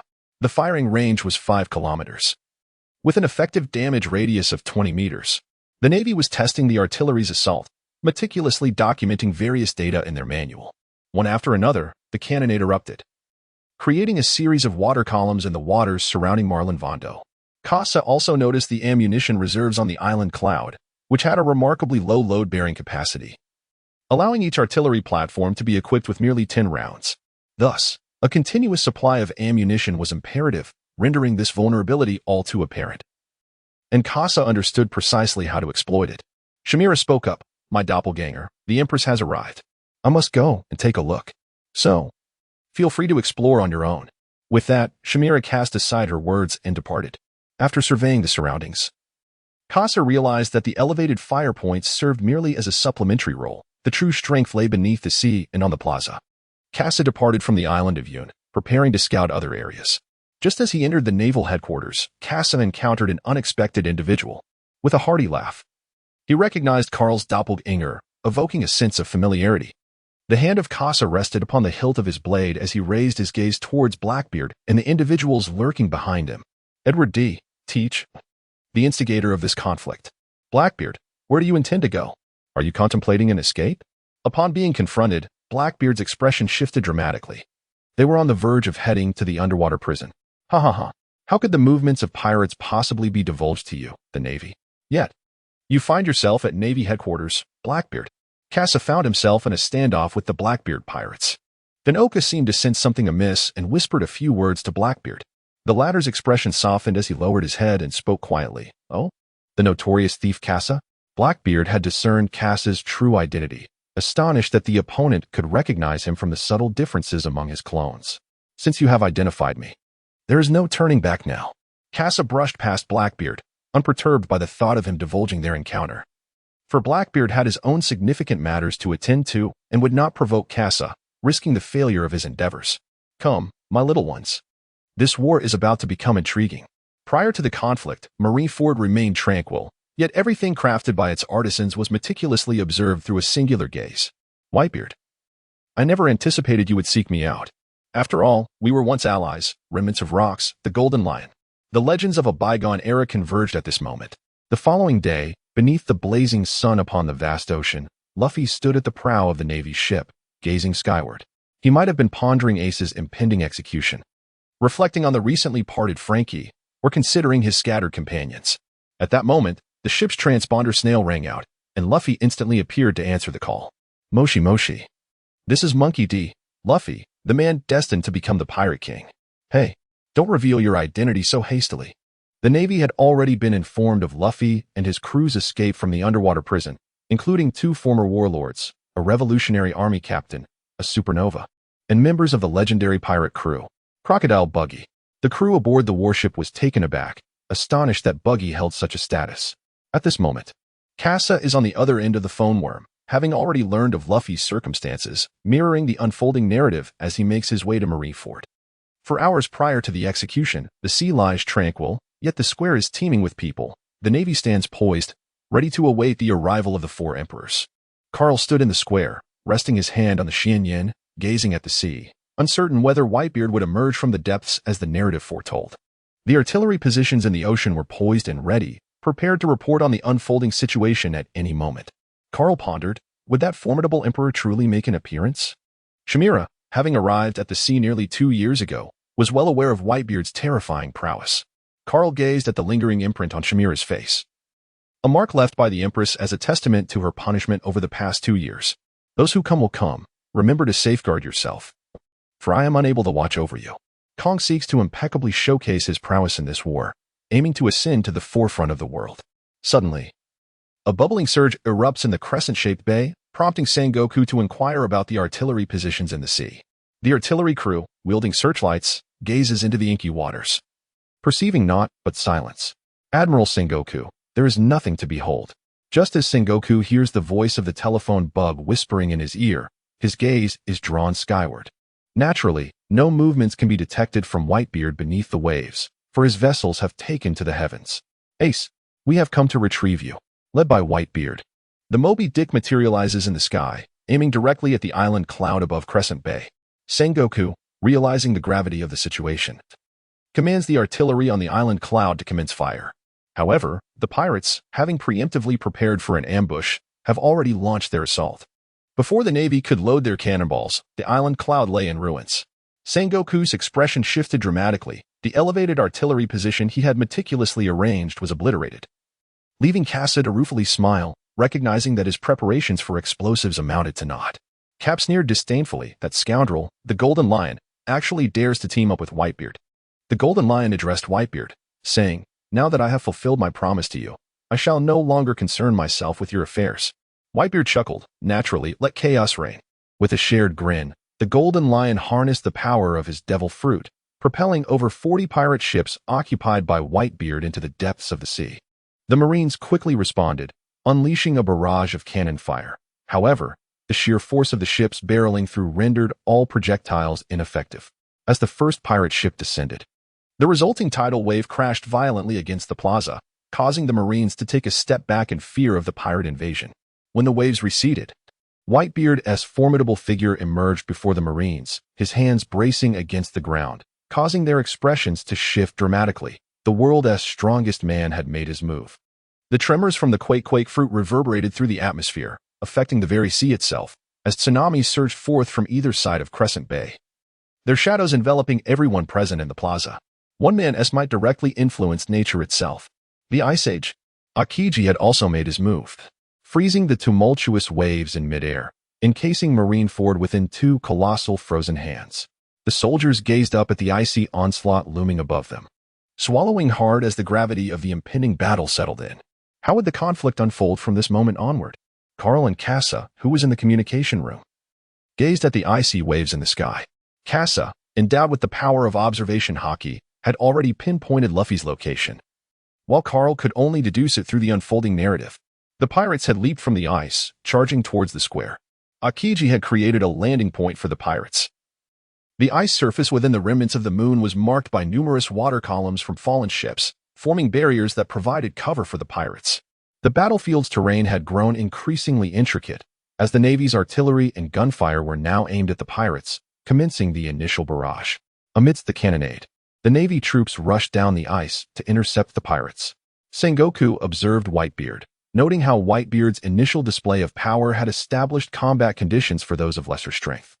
Everyone prepared according to plan, urging the pirates to enter the harbor. The affiliated pirate crews outside the harbor had also begun to exchange fire with the Navy. War is indeed a contest of firepower. Carl observed the war that had already unfolded. Perhaps in such a scenario, Kasa's role might surpass his own. However, as a formidable force in his own right, Carl resolved to eliminate the pirates with decisive strikes. Kalu, are you prepared? Carl tightly wrapped the bandages around his body, clad only in a tank top as he warmed up, declaring, "I am always ready." As the most formidable of the avatars, Carl chose to remain with Kalulu, while the others ventured forth to undertake their missions in the new world. The two leaped onto the icy surface, the aura of war immediately assailing their senses. With an expression of exhilaration, Kalu revealed a radiant smile, while Carl maintained his composure, yet the intensity of his fighting spirit grew ever stronger. The war had commenced. As the conflict unfolded against the pirates of the Four Emperors, the Navy found themselves on the verge of collapse, utterly incapable of standing against the might of the pirates. However, with the arrival of Kawu and Carl, the pressure on the Navy diminished dramatically. The collapse of the enemy was imminent. Carl delivered a powerful strike, shattering both his fist and blade as they collided with the chest of the pirate. The immense force penetrated the pirate's body, obliterating his heart and veins. His soul transformed into a soul coin, which was subsequently added to Carl's balance. Without the strength of a captain, it was utterly impossible to withstand Carl's might. Eagle Strike. The soaring slash was unleashed, severing the bodies of a few adversaries before being halted. The Whitebeard pirates truly lived up to their formidable reputation, proving they could not be dispatched like mere refuse. Carl contemplated the situation, yet the mysterious swan-like figure in his grasp remained unwavering, methodically dispatching pirates with each precise strike. Refusing to budge. Within a 20-meter radius of Carl, a palpable fear enveloped the pirates, who dared not approach. The scattered remains around him spoke volumes of their grim fate. Hawkeyes observed Carl from the sidelines, noting that the majority of the 7 warlords and many vice admirals had yet to take action. Sengoku, surveying the battlefield, recognized that although the clash had commenced, the principal actors had not yet taken the stage, diminishing the significance of the conflict. He signaled to Akainu to prepare for engagement, intending to capture the attention of all present. Volcanic meteor, he declared, as molten rock cascaded from the heavens, effectively halting the pirates' advance and momentarily stalling their momentum. All pirates turned to regard Akainu, the architect of this chaos, and then their gaze fell upon the condemned individual on the execution platform. Fire Fist Ace. Whitebeard watched in anguish as Ace was forced to kneel, his expression fervent as he shouted, "Father, everyone." However, his voice was swiftly suppressed by Sengoku, who knew the Navy's camera snail was ready to broadcast, necessitating the revelation of Ace's true identity. Today, the execution would not only claim a Yonko pirate, but would also eradicate the most sinister bloodline in the world. Port Asti, Ace, reveal the name of your father. My father is Witebe. Ace's words were abruptly cut off as Sengoku interjected. Your father is the legendary Pirate King, Gold. Roger. A collective gasp reverberated through the crowd. Whitebeard's brow furrowed with concern, while the Golden Lion, hovering above, recognized the familiar silhouette of Ace. The son of Roger? Sengoku continued, recounting how Ace's mother had evaded the Navy's relentless pursuit, while Garp's expression darkened, realizing the gravity of the situation was now beyond redemption. The Navy's victory hinged on the execution of Ace and the annihilation of the Whitebeard pirates. Marines, fight until your last breath. With Sengoku's rallying cry, the Navy surged forth, mounting a formidable defense against the pirates' onslaught. The Golden Lion, initially intent on retreat, was compelled to recall the fierce rivalry he once shared with Roger as he laid eyes on Ace. The Navy is truly repulsive, he reflected, recalling how he had once decimated half of Marineford, and now he was determined to rectify unfinished business. With swords clashing, a colossal wave of sword energy surged towards the Navy's ranks. Just as Hawkeyes aimed to strike at Whitebeard, the Golden Lion targeted him with a counterattack. Suddenly, a swift, icy strike ascended, intercepting the assault. The Marines gasped in astonishment. The attack had been executed with such swiftness that they scarcely had time to react. It was the Golden Lion. He had indeed joined the fray. The whispers among the ranks pondered who had managed to thwart his attack, marveling at the speed of their blade. Hawkeyes, landing on the ice, gazed at Carl. Were it not for the alignment of their forces today, he would have relished the opportunity to engage in battle with Carl. The fierce determination in Carl's gaze could not conceal his attention towards Hawkeye. Alas, had Hawkeye been on their side, this battle would have been far more evenly matched. 100,000 elite Navy personnel have already entered the fray, and the 7 warlords have also made their move. Before Karoo and Carl stood formidable foes of captain rank. That Muir, a captain of the 8th Division under Whitebeard, was a fishman. Come, let us witness the true strength of fishman karate. Muir gazed upon the powerful manifestations of the fruit's abilities, formidable enough to rival his own strength. Not to mention the original. Many comrades had already fallen to the hands of these two, thus it was imperative for the captain to intervene and confront them. Carl gazed at the white-bearded man aboard the ship. Apart from his initial strike, the man had not made another move. Carl could not help but suspect that Whitebeard was nearing his limits, conserving all his strength for the final moments. Hey, at least pay attention to your adversary, Vice Admiral. Whitebeard's subordinate, Captain Wolf Fong, remarked, observing Carl's apparent nonchalance. Although he had considered launching a surprise attack, Carl's seemingly myriad vulnerabilities were swiftly neutralized by his casual strikes, which decimated the attacking pirates. My apologies, I was momentarily distracted. Just moments ago, Diamond Jozu had hurled a massive iceberg towards the execution platform, and Carl's focus had been drawn to the excavated pool. It was inevitable that Luffy would make an appearance there. However, Akainu's fierce flames not only shattered the iceberg, but also sent splashes of magma cascading onto the icy surface. While this did not directly affect Carl, it nonetheless required a fraction of his attention. Carl's disdainful demeanor thoroughly incensed Wolf Fong, the captain of the New Worlds for Emperors, who had never before been subjected to such contempt. "Damn you, scoundrel." With a flash of steel, the two clashed. Carl deftly parried Wolf Fong's assault with his blade, gradually pressing forward as he coldly declared, "You are far too weak." Kasa took note of Carl's battle, persistently suppressing the captain of the Whitebeard crew. Suddenly, a colossal figure emerged on the horizon. The appearance of the demon Oz would surely provoke action from the other 7 warlords. First came the onslaught from Bartholomew Kuma, followed by Don Quixote da Flamingo, and ultimately, Gecko Moria. Oz represented a significant force, and the navy was well prepared. Under the overwhelming firepower, the pirates found themselves in dire straits. Flash of the Wild Goose. Carl did not exploit a flaw with a flash of the swan, but rather, he boldly thrust his blade directly at Wolf Fong's chest before him. Even though Wolf Fong attempted to defend himself, Carl's strike pierced through his breast. With a swift thrust and a pull, Wolf Fong's heart was torn asunder, leaving him to collapse in a pool of blood. Thus fell a captain-level figure of the Whitebeard pirates. Whitebeard cast a glance at Carl, who met his gaze without a hint of fear, his eyes brimming with defiance. Admirals began to gather around Carl, uniting to fend off the onslaught of other pirates. Although they may not have been of the captain's caliber, they were nonetheless part of a Yonko-level pirate crew. The synergy of domineering swordplay and advanced artillery allowed even the most ordinary members to withstand the assault of 1 or 2 admirals. In fact, numerous naval experts fell victim to the relentless onslaught of audacious pirates, who surrounded and brutally dispatched them. The seasoned experience of Yonko pirates in life-and-death combat rendered them fearless, ensuring they inflicted wounds on their adversaries, enabling their comrades to deliver the final blow. This was the initial reason the Navy struggled to hold their ground. But they gradually adapted as the battle progressed. Kalulu deftly evaded the ambush from behind, his observation haki allowing him to navigate the battlefield with remarkable ease. The Fishman Karate's 3,000 tile puncture. The Armored Guardian employs a block, while the Fishman's barehanded martial prowess directly assaults the moisture within the human body, disregarding any form of defense. However, the Armored Guardian masters the art of Tai Chi, skillfully regulating the intensity of his strikes. As he twists his waist and hips, the force converges upon his shoulders, culminating in a powerful blow. Iron Mountain Crush. The collision of Karoo impacted the body of Namor, propelling him directly into the Navy ranks. However, the injured Namor was not an ordinary sailor to be easily vanquished. The formidable strength of the Fishman effortlessly crushed the blades that were hurled towards him. Karoo still wished to seize the opportunity, when suddenly, a formidable naval giant admiral soared towards the positions of Karoo and Carl, prompting both to leap aside to evade the impending threat.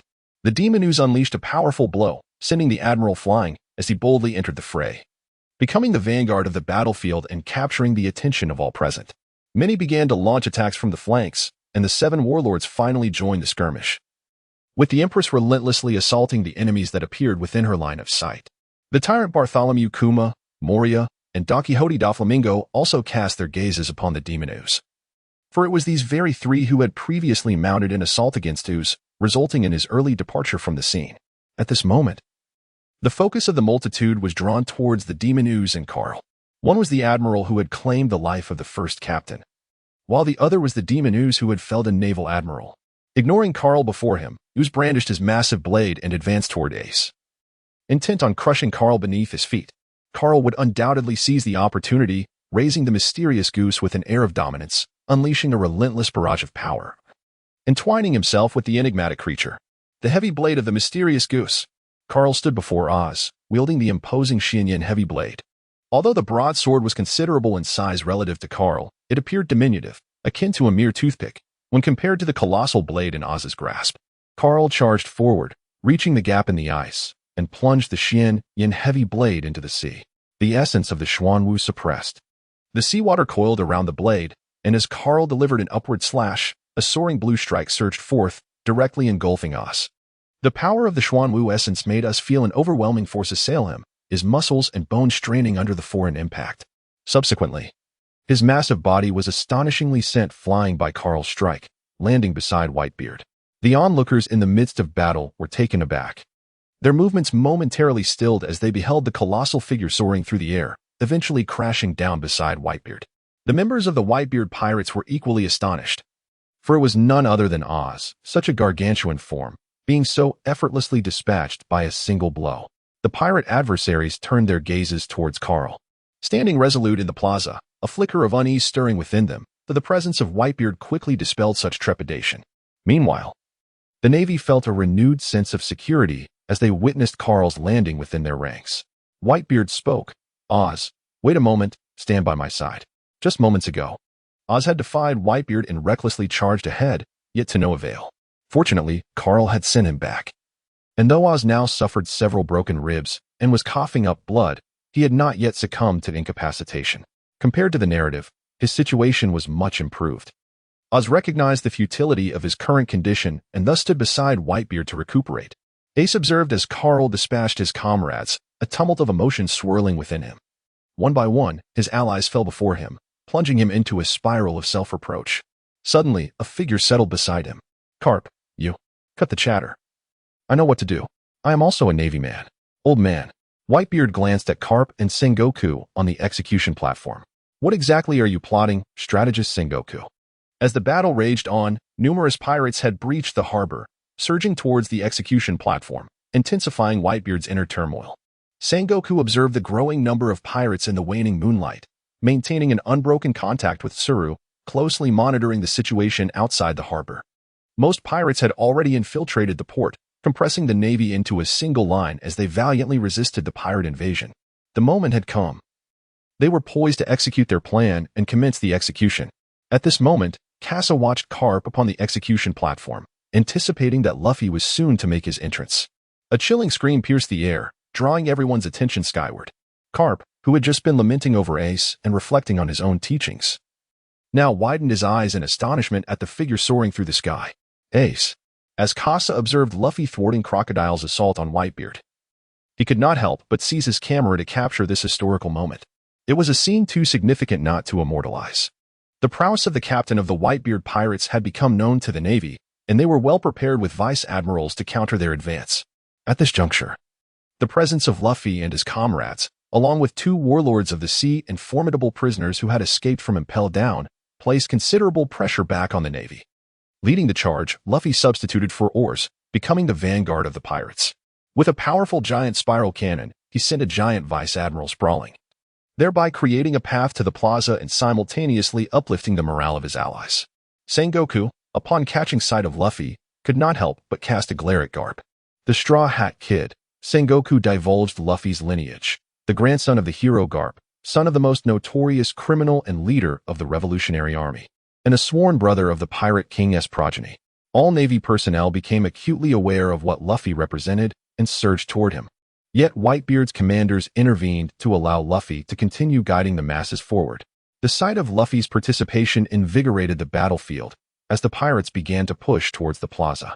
Oars, look at Ace's brother, remarkable. Despite his small stature, he is leading the charge with such fervor. At this moment, a scruffy-looking man stood beside Whitebeard. Squard. What is the situation outside the bay? Whitebeard inquired. Father, everyone has surged in. We're ready to assault, Squard replied. Very well, Whitebeard began. But his words were cut short as he widened his eyes, fixated on Squard before him. As Carl and Kasa's expression shifted, they were taken aback by the unforeseen turn of events in this location. Marco intercepted Squard's assault, pinning him to the ground. Squard, why did you attack father? Marco had just been tending to oars, remaining by Whitebeard's side. Furthermore, during the events at Fishman Island, he had witnessed Squard's impending strike against Whitebeard through Shirahoshi's prophecy, prompting him to remain vigilant. Damn it, Marco, since you've stopped me, it matters not. Go ahead and kill me. After all, we were traded by you, were we not? Was it not agreed upon that you would exchange the 43 subordinate pirate crews for your lives, allowing the son of the Pirate King to survive? Squard glared at Whitebeard. Harboring grievances against Roger, he could not accept being concealed and rushing to Marineford to save the son of his enemy. Whitebeard cast a glance at Squard, his eyes conveying an unspoken message. All the pirates awaited his response. Mishandling this situation could lead to a significant drop in morale, especially for Luffy. After all, he was Whitebeard, and he would never allow a mere child to jeopardize their advantage. He turned his gaze towards Sengoku, questioning, "Is this your strategy, Sengoku the Buddha?" Without a word, Whitebeard launched into action, thrusting his hands apart and shattering the ice waves that had cracked twice before. The truth remained for pirates to discern. Those wishing to flee would find that he cared little. This decisive move from Whitebeard eradicated the pirates' concerns, and none dared to escape through the path he had opened. Scored.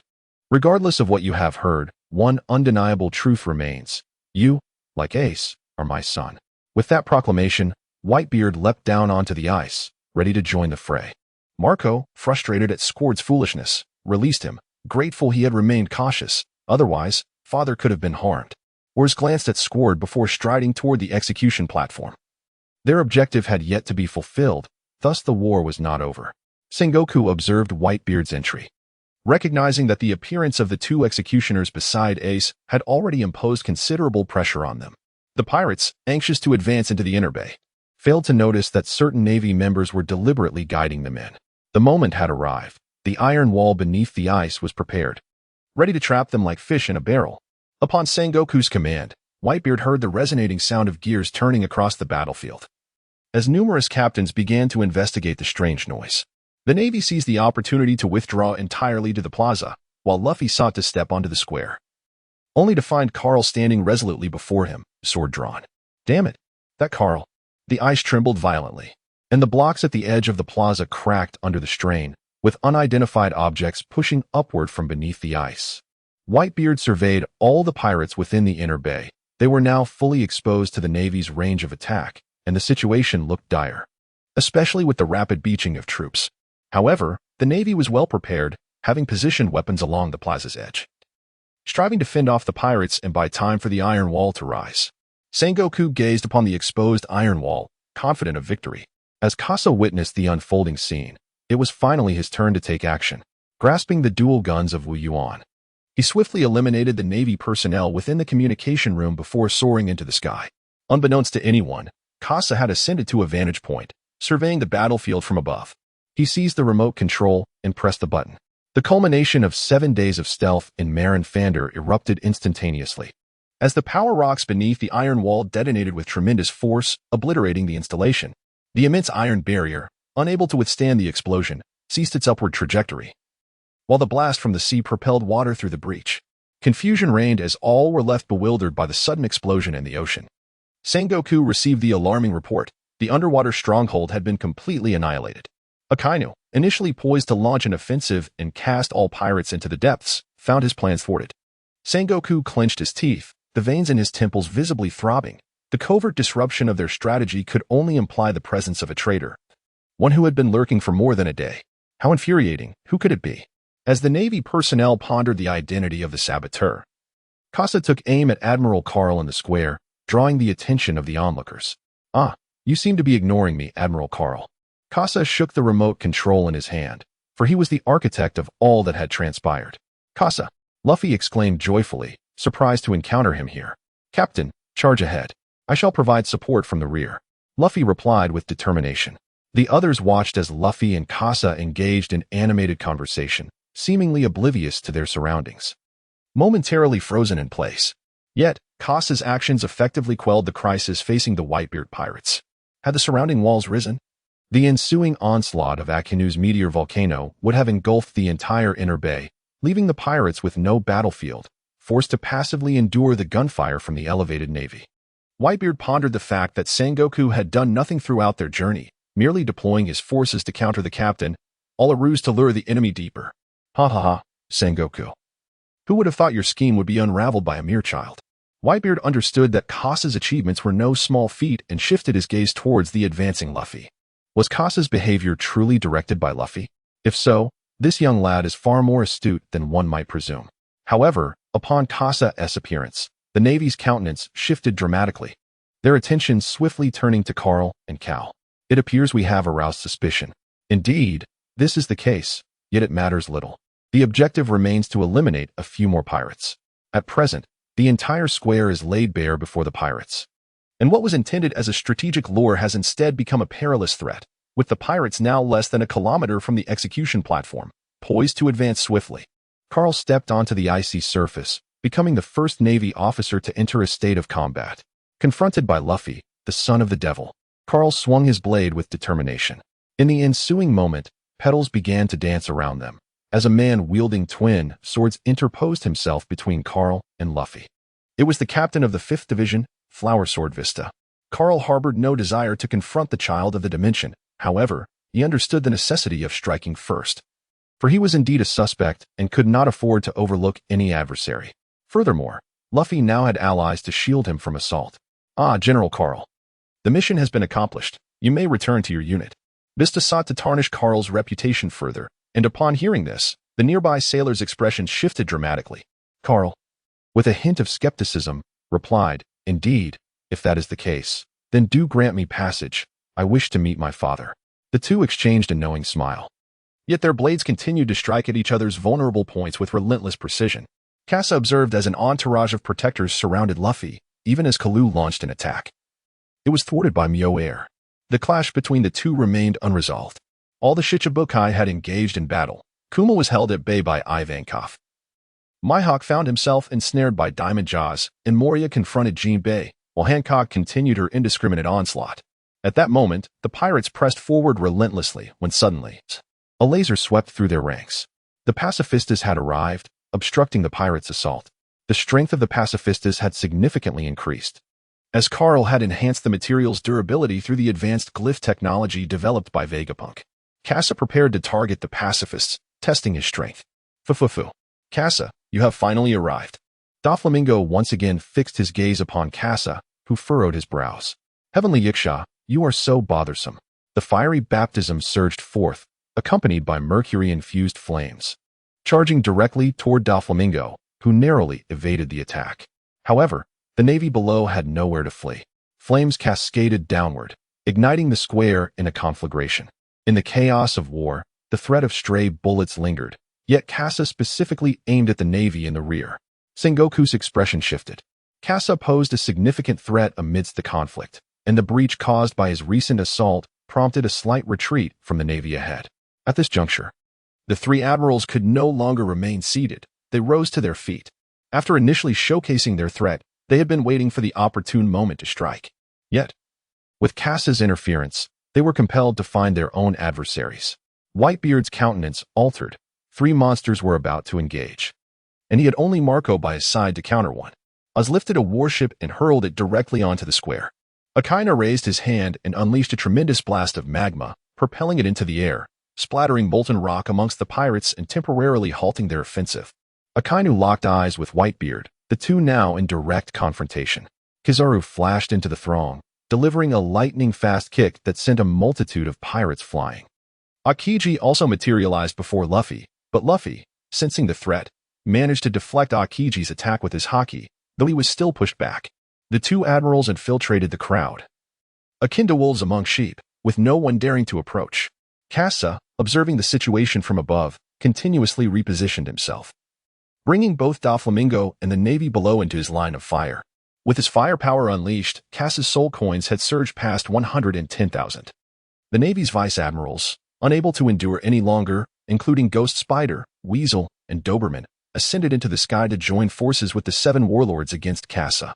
However, Doflamingo showed no concern for the navy, demonstrating no cooperation, which allowed Kasa to seize the opportunity amidst the 4's assault to counterattack.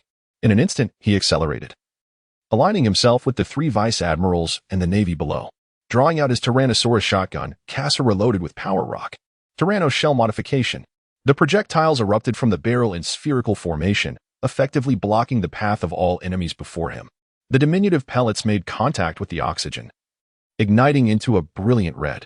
The 3 vice-admirals attempted to parry with their swords, but the deflected projectiles rained down into the crowd, each crafted from Power Rock. The square erupted in an explosion, toppling numerous navy personnel and even some pirates. Luffy, amidst this onslaught, managed to shake off Akiji and charge forward. As Kasa furrowed his brows, he noted that although this assault had yielded an additional 10,000 soul coins, Luffy had already succumbed to the encirclement of the navy. The moment the navy responded, Luffy would be in peril. Doflamingo had arrived, accompanied by 3 furious vice-admirals, who advanced step by step with a celestial gate. You are indeed ruthless, the phantom thief Kasa. After all, they were once your comrades.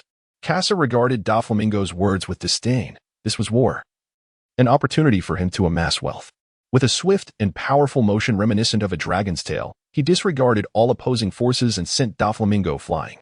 Three vice admirals had already encircled Kasa, their blades casting ominous shadows over his possible escape routes.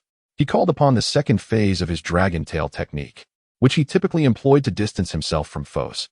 Yet, under the current circumstances, Kasa found himself compelled to unleash this advanced maneuver. Kasa emerged behind Doflamingo, causing Doflamingo's scalp to erupt with shock as he instinctively recoiled to evade the impending assault. After Kasa missed a shot, he observed four individuals gathered together. A perfect opportunity had arisen. With a swift motion to his waist, a technologically advanced warhammer materialized before him, the Hextech Warhammer Golden Supreme Greatsword. The only golden legend in Kasa's possession, forged through the creation of this warhammer, has elevated his weapon crafting skills to a masterful level. The four individuals, sensing an unease, instinctively prepared to disperse as they stood together. However, the warhammer in Kasa's grasp had already been fully charged. Shockwave. A powerful surge erupted into the crowd, unleashing devastating force that swept across the plaza. The Navy personnel beheld the three vice admirals plummet like kites, while Don Quixote Doflamingo suspended himself midair, using his strings to mend his wounds. Kasa also received a recharge of 130 soul coins, signaling the anticipated fall of a general. However, the news of Kasa's remarkable feat of single-handedly vanquishing one opponent among four did little to uplift spirits. This was due to the sight of Rear Admiral Carl, who had decisively severed Bista in two, leaving his lifeless body sprawled on the square. The Navy personnel erupted into thunderous cheers upon witnessing this spectacle. Bista was the captain of the Whitebeard Pirates' 5th Division, and Rear Admiral Carl appeared unfazed, ready to continue the battle. The demise of Bista caused Whitebeard's expression to shift, his eyes ablaze with fury as they fixed upon the standing Carl. A path was cleared between the two. The pirates would not obstruct the king's path, nor would the Navy intervene. For the first time, Whitebeard had his sights set on an enemy and prepared to strike. Ignoring the Navy's attempts to block him, Whitebeard charged directly at Carl, wielding his weapon, the Tsongyin Xie. Carl gripped the Xian Yin heavy blade with both hands, steadily channeling his strength as he charged towards Whitebeard. No soul dared to intervene between the two. The world's mightiest man had already found his adversary. Boom! A tremendous shockwave erupted at the point of their collision, momentarily locking them in a fierce stalemate. Both Whitebeard and Carl relied solely on raw power, eschewing the use of Haki and Devil Fruit abilities. Can it be that Carl could stand equally with Whitebeard in strength? Yet in the next moment, Whitebeard unleashed his power, sending Carl flying, which also reflects Carl's intention to deliberately evade the brunt of the attack. Whitebeard raised his blade, the Tsongyin Xie, with the fruit's ability manifesting as a spherical form attached to its edge. Carl brandished his blade in a fierce assault, entwining the form of the black tortoise. Carl was pushed back a few steps, yet he managed to maintain his defense. The form of the black tortoise absorbed Whitebeard's assault as Carl gazed at him. Your power now belongs to me. With a swift slash, a serpent-like shadow emerged from the blade, coiling around Whitebeard's massive frame. Sensing the constraints of external force, Whitebeard's muscles swelled, and his formidable physique tightened against the constricting serpent. As Carl approached his leap, Whitebeard's gaze sharpened, and with renewed vigor, he shattered the serpent that coiled around his body. He raised his blade, the Tsongyin cutter, and swung it towards Carl. Carl sensed a lethal threat looming from all directions, as escape routes were effectively sealed. In the form of the Azure Dragon, he danced with elegance. The swirling blade of the profound wild goose parried the attack from the white-bearded foe, drawing his sword with precision aimed at the adversary. Even as the imminent strike from the Whitebeard approached swiftly, Carl chose to confront Whitebeard head-on. Arrogant little imp, I am indeed Whitebeard. Carl repeatedly clashed with Whitebeard in a test of strength, provoking him time and again until Whitebeard could no longer contain himself. The enhanced power of Dragon Dance confronted the tremors of the Quake fruit, and once again, their weapons collided evenly. Akainu, observing the theft of his designated foe, scoffed disdainfully, "You brat, truly audacious." The astonished expressions of onlookers reflected their disbelief that Carl could contend with Whitebeard, leaving them utterly flabbergasted. Yet Akainu remained unimpressed. Carl, in terms of raw power, had surpassed all within the Navy, and during his battle with Whitebeard, he was steadily assimilating the powers of his clone. Akainu had previously experienced the brief fusion of Carl's strength, which even the molten lava could not withstand. Now, Carl had absorbed most of that power, with only the final step remaining, and that final step lay within this battle. Akainu cast a glance at Luffy, who was engaged in combat with the Navy, his identity compelling enough for him to intervene. Straw Hat Brat die. Luffy, oblivious to Akainu's approach, suddenly felt an intense heat wash over him, followed by the sight of dark red magma. Akainu, what are you planning? A blue flame erupted, and Marco intercepted Akainu's strike. Marco, the Phoenix. Shouldn't you be by your father's side? Father will not lose. Go save Ace. He is your brother. With Whitebeard's captains targeted, escape became perilous, forcing reliance on Luffy. Although Luffy was now also under scrutiny, as a pirate, he had allies who would shield him from adversaries.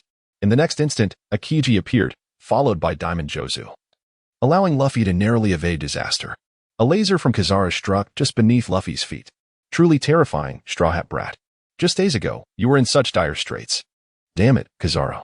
Luffy recalled the pressure Kazara had exerted on them, leading to the disarray of his crew, all caused by this admiral before him. Jinbei stepped forward. Luffy. Go. But Jinbei, it's fine. I can hold off the admiral for a while. Go save Ace. As Ace drew nearer, Jinbei departed from Luffy's side, leaving him momentarily unprotected. Yet, one after another, allies shielded him from formidable foes, allowing Luffy to finally reach the execution platform. Sengoku and Garp wore grim expressions. Luffy had surged to this critical juncture, prompting Sengoku to reluctantly issue the execution order. All eyes in the square turned to the two executioners. Reminiscent of the scene at Logetown, where the Pirate King faced his demise, many present had also witnessed that moment at Logetown, and now at Marineford. They were witnessing a similar heart-wrenching outcome. Stop! Luffy's conqueror's haki erupted uncontrollably, striking both Navy and pirate alike. The admirals engaged in combat, feeling the intensity of Luffy's haki, escalated their onslaught. Monkey D. Luffy must die here. The Navy's murderous intent intensified, yet the pirates once again glimpsed hope. For before Luffy stood no Navy officer obstructing his path, allowing him to charge directly toward the execution platform. Kapu cast a glance at the executioner who had just fallen beside him, while Luffy charged ahead, with Sengoku already stirring with anticipation. Suddenly, a formidable slash sliced through the entire square. Such a powerful strike could only be executed by one individual, the world's greatest swordsman, Dracula Mihawk. As the blade aimed for Luffy's neck, Luffy bent low to evade it, disregarding the presence of Mihawk behind him and charging directly toward the execution platform, exposing his back. Luffy caught Mihawk's attention, and instinctively, the swordsman targeted Luffy's heart with a swift strike. A crisp sound of steel echoed through the air. Excuse me. I too wish to have a taste of the world's greatest swordsman. Mihawk exchanged a knowing smile, realizing that if he could not engage with his true form, he would have to settle for a mere shadow to satisfy his cravings. Carl versus the world's strongest man. Kasa versus the world's foremost swordsman. The two find themselves on opposing sides, facing off against the strongest in the world. Kasa. Luffy, hurry over. Oh. The technological flying sword lifts Luffy, carrying him toward the execution platform. The distance grows ever shorter, and the hearts of all present race with anxiety, even amidst the battle, as they await the outcome. Garp noticed that Sengoku had stepped forward, rising to stand directly before Ace. Old man, look quickly, it's the hero Garp. How infuriating, with both Garp and Sengoku present. How could the Straw Hat Brat possibly succeed? Carl also witnessed this scene. The plot unfolded more swiftly than anticipated. How exactly will Luffy rescue Ace? Carl gazed at Kasa, who was engaged in combat with Hawkeye. This individual had been present for several days, and it was evident that he had not merely planted explosives. He must possess other strategies as well. Kasa wielded the flying sword, propelling Luffy towards the execution platform. Chicken sauce. Luffy, I am a Navy officer. To proceed, you must first defeat me. Kapu leaped down, charging towards Luffy. Kasa remained unperturbed, continuing to wield the flying sword, confident that Old Man Garp would show leniency. As Luffy entered his second gear, he leaped and delivered a punch squarely to Garp's face. Sengoku's expression darkened as he observed Garp's apparent forbearance, yet Luffy lacked the key. How could he possibly free Ace? Just then, Luffy retrieved the key that Hancock had given him from his pocket, causing Sengoku's pupils to constrict. In an instant, however, Kizaru unleashed a laser that obliterated the key. How terrifying. Alas, it was over. Everyone bore witness to the key's destruction, realizing that all hope was utterly extinguished. Kasa witnessed the unfolding scene, realizing that the moment he had anticipated was finally at hand. Sengoku sought to capture Luffy when suddenly, the sound of handcuffs clattering to the ground echoed through the air.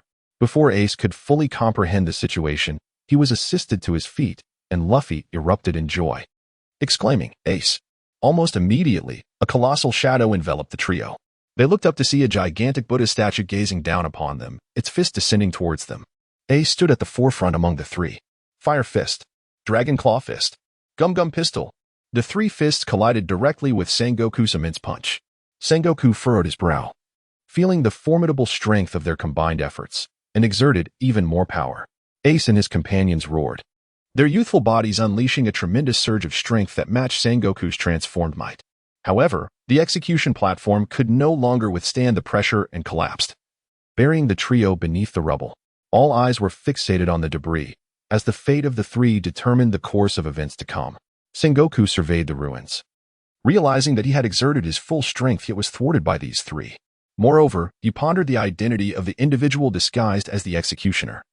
Casting a glance at Kasa, once a member of the Navy, he had undoubtedly infiltrated with great skill, revealing yet another of Kasa's cunning tactics. Suddenly, pillars of fire erupted from the wreckage, and three figures emerged. Whitebeard rejoiced, shouting, everyone, retreat. Take Ace home. A resounding cheer went up among the pirates, their spirits soaring as they began to withdraw. Carl was taken aback by the unexpected early placement of personnel by Kasa, and once again launched an assault on Whitebeard.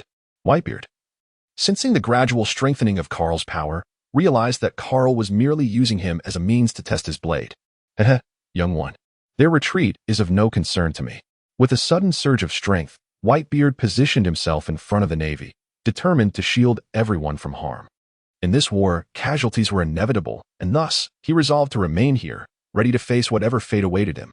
As Kasa observed everyone beginning to retreat, he found himself ensnared, for before him stood the world's foremost swordsman. Nonetheless, the mastery of Tai Chi swordplay was formidable in its own right. Bai Kei deftly parried the relentless strikes of Black Blade Yi, and although Kasa found no opportunity to counterattack, neither did Eagle Eye manage to inflict any harm upon him. Eagle Eye's blade became entangled, and Kasa's defense was impenetrable, akin to an unfathomable ocean, leaving Eagle Eye unable to breach it. Intriguingly, Eagle Eye exerted force.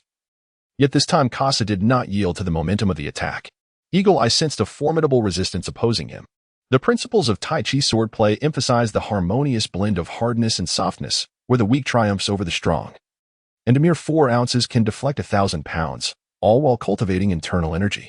Eagle Eye detected a transformation within Kasa, as if a potent aura coursed through his body like flowing cherry blossoms. However, this aura remained contained, posing no threat. Unbeknownst to Eagle Eye, Kasa was channeling the internal energy from Tai Chi swordplay, feeling a surge of power within him. This technique harmoniously integrated the aura with the flowing strength, allowing Kasa to unleash a sustained and formidable force. The essence of Tai Chi swordplay was its strength. In a fierce confrontation between Kasa and Hawkeye, the air crackled with the intensity of their sword energy. The three individuals, intent on fleeing, were compelled to take a detour upon witnessing the tumultuous clash unfolding before them. Surprisingly, Kasa matched the swordsmanship of Hawkeye, single-handedly holding off the mightiest of the 7 warlords. Luffy gazed at Kasa with concern, yet Kasa surely had a means of escape. Suddenly, the executioner obstructed Luffy and Ace. Straw Hat Boy, Fire Fist Ace, you must depart at once. Sabo fixated on the enigmatic figure before him, while Luffy and Ace remained oblivious, and Sabo himself had yet to recall the identity of the person. He remembered Kasa's request, urging Fire Fist Ace and Straw Hat Luffy to flee. With Ivankov standing before them, there was a semblance of safety. Sabo resolved to confront the adversary ahead. Kalu stood defiantly before the three, fully aware that he could not withstand their combined might. Yet, even as a mere projection, Kasa had managed to confront Hawkeye. He could not remain silent in the face of such peril. Embracing his will as a form of inner strength, Kalu could not help but admire Kasa's creativity. As a master of martial arts, Kalu possessed skills of the highest caliber and thus should be capable of wielding such abilities as well. Ace and Luffy gazed at Sabo's retreating figure, compelled to advance and join the main force in their withdrawal. All pirates, retreat. Sengoku observed Ace and Luffy fleeing, the pain in his fist reminding him of the formidable strength of their trio's combined attack. All Navy personnel, ensure that the Straw Hat Brat and Fire Fist Ace do not escape. The Navy surrounded Ace and Luffy, attempting to block their path. Fire Dama, rubber machine gun. The brothers' united assault broke through the Navy's encirclement, and they exchanged laughter amidst the chaos. Kasa found himself under immense pressure. Even the masterful Tai Chi swordplay struggled to withstand the might of Hawkeye, particularly as the latter began to earnestly engage. The clash between the Black Blade Knight and the White Sparrow continued unabated, and although Kasa managed to parry the blows, he could not seize an opportunity to counterattack, merely altering his defensive stance. Hawkeye had yet to unleash his full potential, confining the encounter to a contest of swordsmanship, refraining from employing his overwhelming techniques to subdue Kasa. This allowed the ranged expert to engage in a fleeting duel with Hawkeye. Suddenly, a powerful tremor disrupted their battlefield, providing Kasa with a chance to retreat. Seizing the moment, he activated his technological flying sword to distance himself from his opponent. Observing Kasa's escape, Hawkeye furrowed his brow, realizing he had allowed a suitable adversary to flee. Kasa cast a glance at the battlefield before him, where the domain of the Whitebeard was confined to a mere 2 individuals engaged in combat with him. Carl and Akiji are joining forces to confront the world's strongest man. Although Carl has significantly enhanced his strength, he still finds himself unable to contend with Whitebeard. At the very least, he must evade the lethal edge of that conqueror's haki. Akiji emanates a chilling aura, relentlessly employing ice to mount his attacks. However, before the cold can even approach Whitebeard, it is dispelled by his formidable haki. The world's strongest man possesses an abundance of means to counter such abilities. Come forth, young ones. Carl and Kizaru exchanged a glance, resuming their assault. Whitebeard single-handedly withstood the onslaught of 2 Admiral-level figures, while the remaining crew advanced steadily under the leadership of their captain. Ace and Luffy retreated along the same path. What of Kizaru and Akainu? Kasa surveyed the surroundings but could not locate the positions of Kizaru and Akainu. However, in the next moment, a dark line emerged at the retreating pirates' location. It was the pacifists, blocking the pirates' escape route, with 2 figures in white cloaks standing between them. Akainu, with his molten arm, thrusts outward, creating a wall of lava that obstructed the pirates' path to retreat. Not a single pirate shall escape. How terrifying. Bartolomeo, instruct the pacifists to take action. Very well, pacifists. Eradicate the pirates completely. Laser beams swept across, and the iron bodies charged forth. The pirates were no match at all. Akainu remained steadfast in his position, while Kizaru had already taken action, aiming at Whitebeard to launch an attack. Meanwhile, the other captains were entangled with the naval admirals and the warlords. Akainu refrained from moving, aware that engaging would conflict with Akiji's assault, thus leaving Kizaru to strike. The 3 admirals' might, coupled with the aging and weakening Whitebeard, could lead to his vitality being prematurely exhausted. The outcome of this battle hinges on whether Whitebeard can endure until everyone has retreated. Thunderclap, bullet. Kasa launched an assault on the formidable yellow ape, targeting the most threatening adversary. Ah, it seems you won't allow me to join their battle, will you? Clone Demon. My sincerest apologies, yellow ape, but would you indulge me in a little play? The speed of the bullets could not match that of the yellow ape, whose haki allowed him to anticipate the impending attacks. Neither combatant could land a hit on the other as they engaged in aerial combat. Oz was riddled with laser-inflicted punctures. Despite the numerous wounds, they had minimal impact on his colossal form. He raised his immense sword, attempting to cleave through the molten rock wall. With a mighty swing, the sword plunged into the magma.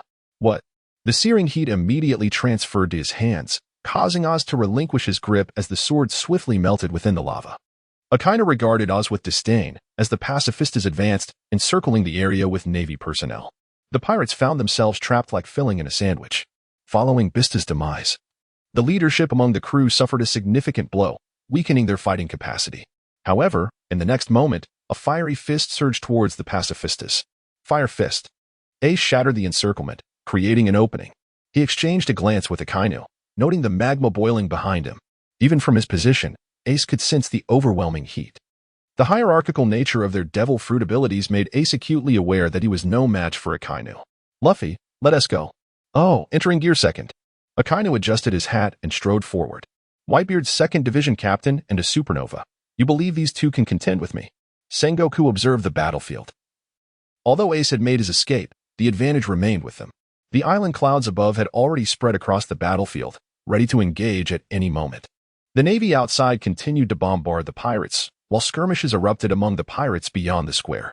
The battlefield was now divided into 3 primary confrontations: Whitebeard versus Akiji, Yellow Ape versus Kasa, Akainu versus Ace and Luffy. Other smaller skirmishes featured captains facing seasoned vice admirals and warlords of the sea, with only Marco navigating the chaos with relative ease. The pacifistas posed a significant threat to other pirates, effectively overwhelming them. Many pirates had exhausted their ammunition and were forced into close-quarters combat. Suddenly, Sengoku looked up at the sky, unable to contain his alarm. Gold Lion, you scoundrel. He beheld an array of warships and pirate vessels suspended in midair, their target being everyone in the square. Ha ha ha, Whitebeard, Navy, behold the gift I bring you. Roger's son. We shall meet upon the seas in the future. With the release of his devil fruit ability, all ships unleashed their cannon fire directly onto the square, prompting everyone to defend themselves with whatever means they could muster.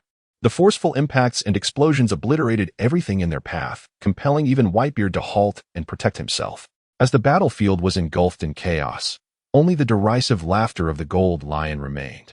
As the smoke cleared, Whitebeard glared at the retreating figure of the Gold Lion, cursing under his breath before surveying the battlefield. Everyone, retreat at once. As the smoke dissipated, the onlookers realized that the Gold Lion's assault had obliterated Akainu's magma wall. Amid the furious roars of the pirates, Sengoku's countenance darkened. The recent attack inflicted minimal damage on the pirates but resulted in heavy casualties for the Navy. Gold Lion. Sengoku leaped into the fray. The situation had turned dire, and he had no choice but to fight. Kalu was unable to discern Saber's location, and under the frenzied onslaught of the Golden Lion, their battle was abruptly interrupted. Kalu supported his broken arm, and at that moment, Sengoku approached his side. Sengoku the Marshal? Kalu inquired, but Sengoku's expression remained grim, and he chose not to engage in conversation with Kalu. Kasa observed the pirates making their retreat, his attire riddled with holes. The wounds inflicted by Kizaru long since scabbed over. Truly terrifying, the Golden Lion. Indeed, the battle between Kasa and Kizaru has been persistently suppressed. Even if the observation haki allows for a preemptive prediction of Kizaru's position, the time taken for the bullets to travel is sufficient for Kizaru to react and evade. Kasa sheathed his dual pistols and grasped the hand cannon of the technological madman. Kizaru raised an eyebrow, sensing the menace emanating from the technological madman's weapon. The skirmish had reached its conclusion. It was time to swiftly conclude the battle and make an escape. Kizaru, I have made considerable preparations to deal with you. The technological sword crafted by Kasa soared towards Kizaru. Although the speed of the technological sword could not rival that of Kizaru, he chose to engage in close combat, no longer creating distance. Sky Cloud swordsmanship. With the light sword in hand, he engaged in a duel of swordsmanship with Kasa. Kasa, capable of contending with Hawkeye in swordplay, wielded masterful techniques that granted him the upper hand. However, the power emanating from the fruit-forged light sword was formidable, forcing Kasa to retreat once more. How infuriating it is that he could not have encountered the Feast of Gluttony sooner. The soul coin of Kasa has also fulfilled the requirements of the Feast of Gluttony. Yet I have yet to encounter the enigmatic merchant. The physical strength absorbed in the subsequent chapters remains dormant within, unable to be transformed. Huang Yuan advanced once more, disdainfully remarking, Is this the extent of your preparation? Phantom Thief Kasa. Kassar forced a smile, replying, Indeed. Just then, the sound of a gunshot rang out as the hand cannon of the technological fanatic in his left hand fired a bullet, compelling the yellow ape to evade. With the sword and spear combination, the yellow ape remained ever vigilant against Kassar's firearm. Kasa retrieved a grenade from his spatial belt and hurled it towards Kizaru. In response, Kizaru expertly evaded the assault, while the Void Mirror anticipated his position and fired a shot. However, Kizaru partially transformed his body into a void, thereby evading the attack. The techniques employed by Kakakuri are certainly familiar to these masters of elemental manipulation. Futile, utterly futile. Once more, the yellow ape advances, piercing through Kasasa's cheek with a swift sword strike. Kasasa retaliates, only to be evaded once again. Although the yellow ape remains oblivious to any imminent threat, an increasing sense of vigilance stirs within him.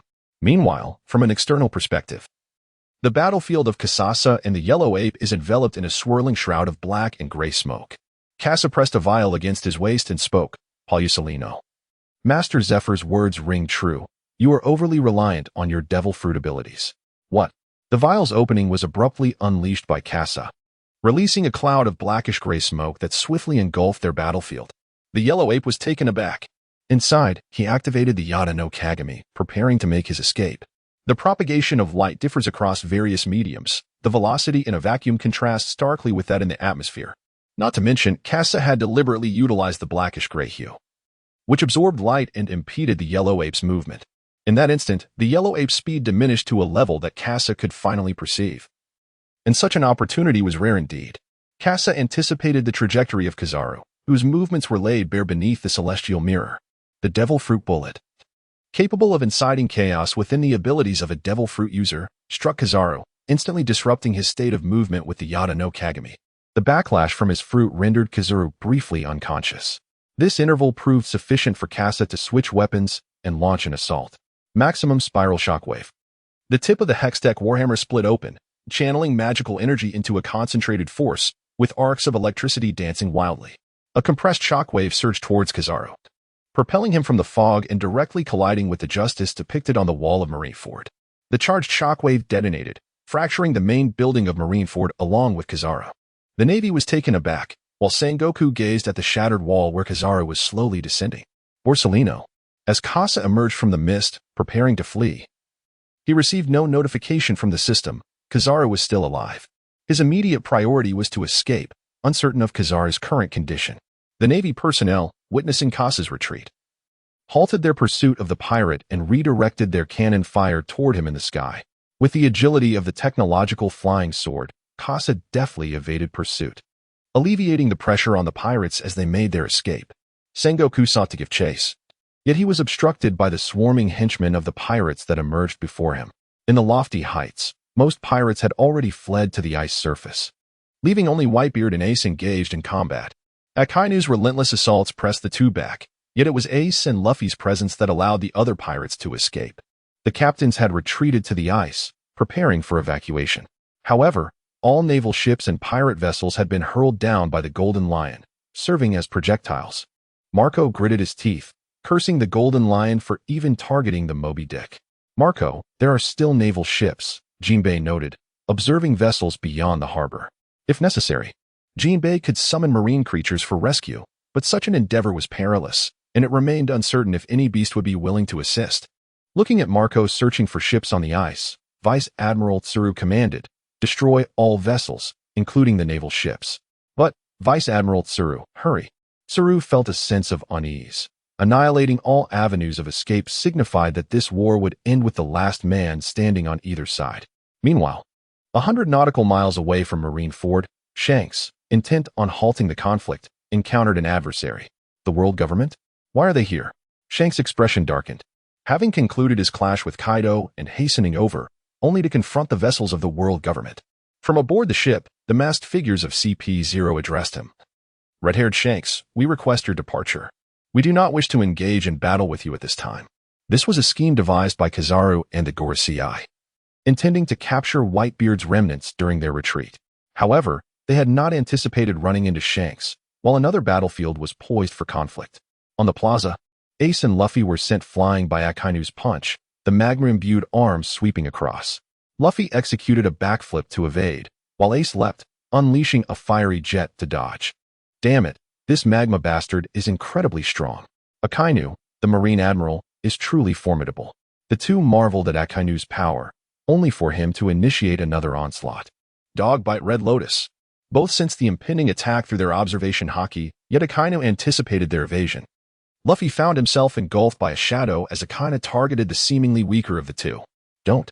Ace reached out, desperate to save Luffy from being consumed by the magma. Demon Ball. Akainu suddenly issued a warning, aware that he was being aimed at, and could not afford to miss the chance to eliminate Luffy. The magma shot forth as Akainu braced himself, yet the Dogbite Red Lotus had already been unleashed, leaving Luffy to withstand the aftermath of this attack. Luffy. Ace could only watch as Luffy hastily raised his arm to block, his arm enveloped in haki, managing to fend off the Dogbite Red Lotus. The dog's head clamped onto Luffy's arm, the magma searing hot. Ah, it's so hot, so hot. Akainu evaded the counterattack, raising his gaze towards the skies where Kasa lingered. 3 of them? The formidable power of Kasa's assault was evident. Upon witnessing the dire state of Kizaru, Akainu comprehended the gravity of the situation. However, unlike Kizaru, he possessed the advantage of tangible magma, which could effectively absorb a considerable amount of incoming attacks. Kasa sought to create a diversion, allowing Ace and Luffy to escape their predicament. Suddenly, he sensed an attack approaching from behind and deftly maneuvered his technology-enhanced sword to evade the strike. Sengoku seized a massive boulder and hurled it towards Kasa in a similar fashion to Garp, the only difference being that the projectile was now a colossal stone. The tremendous force compelled Kasa to evade, for he dared not confront it head-on. Seeing Kasa driven away, Akainu commenced his assault on Luffy and Ace. Ace and Luffy had already devised a combat strategy, with Ace determined to buy Luffy some time. Fire Fist. Hellhound. Ace's fiery punches were relentlessly crushed beneath Akainu's magma-infused fists, forcing him to dodge while continuously launching flames. However, Akainu showed no concern for Ace's fiery onslaught as he charged directly towards Luffy. Furious, Ace confronted Akainu, feeling diminutive before the magma-based adversary, flames enveloping his form. "Hey, don't you dare touch my brother, Admiral. Then let us see, pirate. Come forth to protect what you hold dear." The searing heat of the magma compelled Ace to suppress all external flames within himself, his mortal body cloaked in a layer of dark haki. Hellhound. Akainu's assault was primed, as Ace concentrated all his haki and the flames swirling within him into his fist. The next phase of haki and devil fruit abilities commenced, with haki igniting fiercely under the influence of his Maramara no Mi powers. Ace's fist glowed red-hot, a faint purple flame gradually coalescing around his right hand. Fire Fist. The clash of the purple flame-laden punch met Akainu's magma fist, resulting in a stalemate as the higher-ranked attack faced off against the lower. Akainu was incredulous that his devil fruit power had not completely overwhelmed Ace's assault, instead witnessing the defiance in Ace's eyes. "Admiral, would you care to test my brother's strength?" Akainu's pupils constricted upon noticing Luffy behind Ace. "You're fourth." Luffy's figure expanded, towering over the Admiral at a height surpassing 3 meters, his entire body radiating a crimson hue. Gas coursed through his bones, uniformly augmenting his size, before he compressed his heart, entering a further enhanced state atop gear 3rd. This technique had previously been utilized only against Moria during their encounters. Jet Giant Pistol. With his haki-imbued fist, Luffy struck Akainu, sending him reeling. The impact connected almost instantly. Luffy's hand barely grazed the Admiral's magma form before Akainu was propelled away. "Ace, hurry. I cannot maintain this form for long. I feel the same. My haki cannot sustain itself indefinitely." Luffy's and Ace's fist relentlessly assaulted Akainu, gradually pushing him back to the edge of the plaza. Akainu evaded Luffy's punches. Swift and heavy, while Ace's purple flame punches provided timely cover, enabling Luffy to focus solely on the attack. The combined might of the two brothers forced Akainu to retreat step by step, until he found himself with no avenue of escape. His eyes widening in disbelief as he faced Luffy and Ace. Jet Giant Rocket Cannon. Fire Fist. Their fists struck simultaneously against Akainu's chest and abdomen, the force of their assault shattering through both the Admiral and the magma wall behind him. Akainu was sent flying, crashing into the icy surface behind. Among the 3 admirals, 2 had already been defeated. Whitebeard observed the brothers' cooperation, their radiant smiles warming his aged visage with a glimmer of joy. Carl and Akiji sensed the imminent threat and retreated a step. The blade of Whitebeard's Murakumajiri sliced through the very spot where they had just stood, forcing them apart.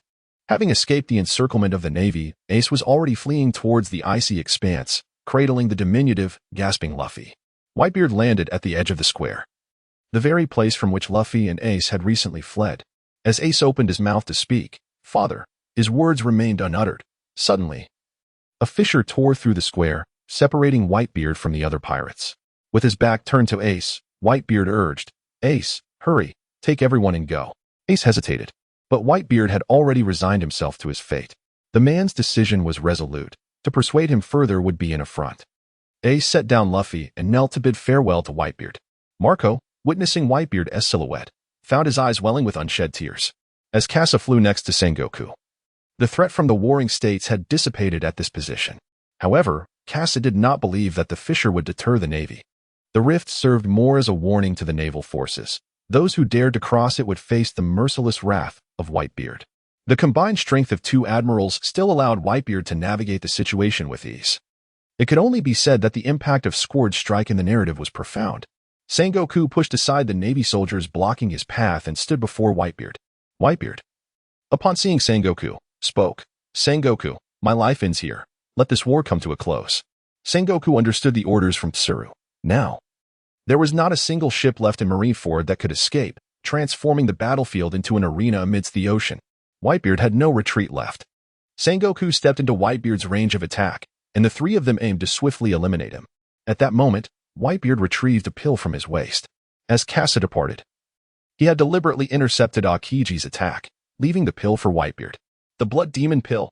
This would restore Whitebeard's body to its peak condition. The faces of Ace, Luffy, and Kasa flashed through his mind. The seas would certainly become more interesting from now on, Roger.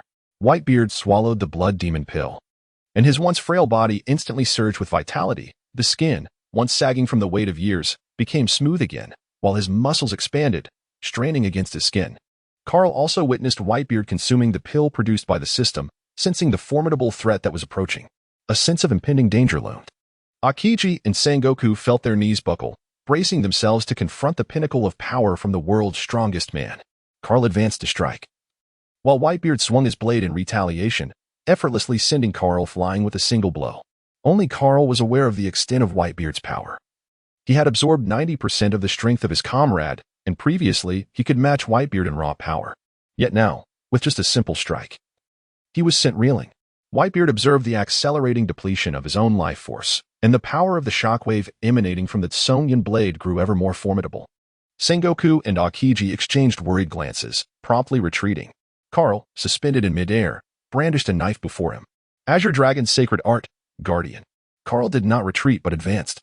Within the attack range of Whitebeard, there were still numerous Navy personnel. Carl needed to protect the Navy as much as possible, for they were his future supporters. Have some guts, you little brat. Carl's actions prompted Whitebeard to commend him. A phantom of a stood before Kanji Unrin and the Navy, witnessing the continuous shattering sounds emanating from the illusion, realized that they had been rescued by Carl. Carl witnessed one of his ultimate techniques successfully countering Whitebeard's assault. Yet he refrained from displaying any semblance of triumph on his visage. Whitebeard, undeterred, assumed the same stance once more. Come at me again, you little brat. How infuriating. This monster. Everyone, retreat. Sengoku, astonished that Whitebeard could still unleash such an attack, recognized the uncanny resemblance to the Whitebeard of his youth and promptly commanded the rest of the Navy to withdraw. The three, Carl and his companions, could not retreat.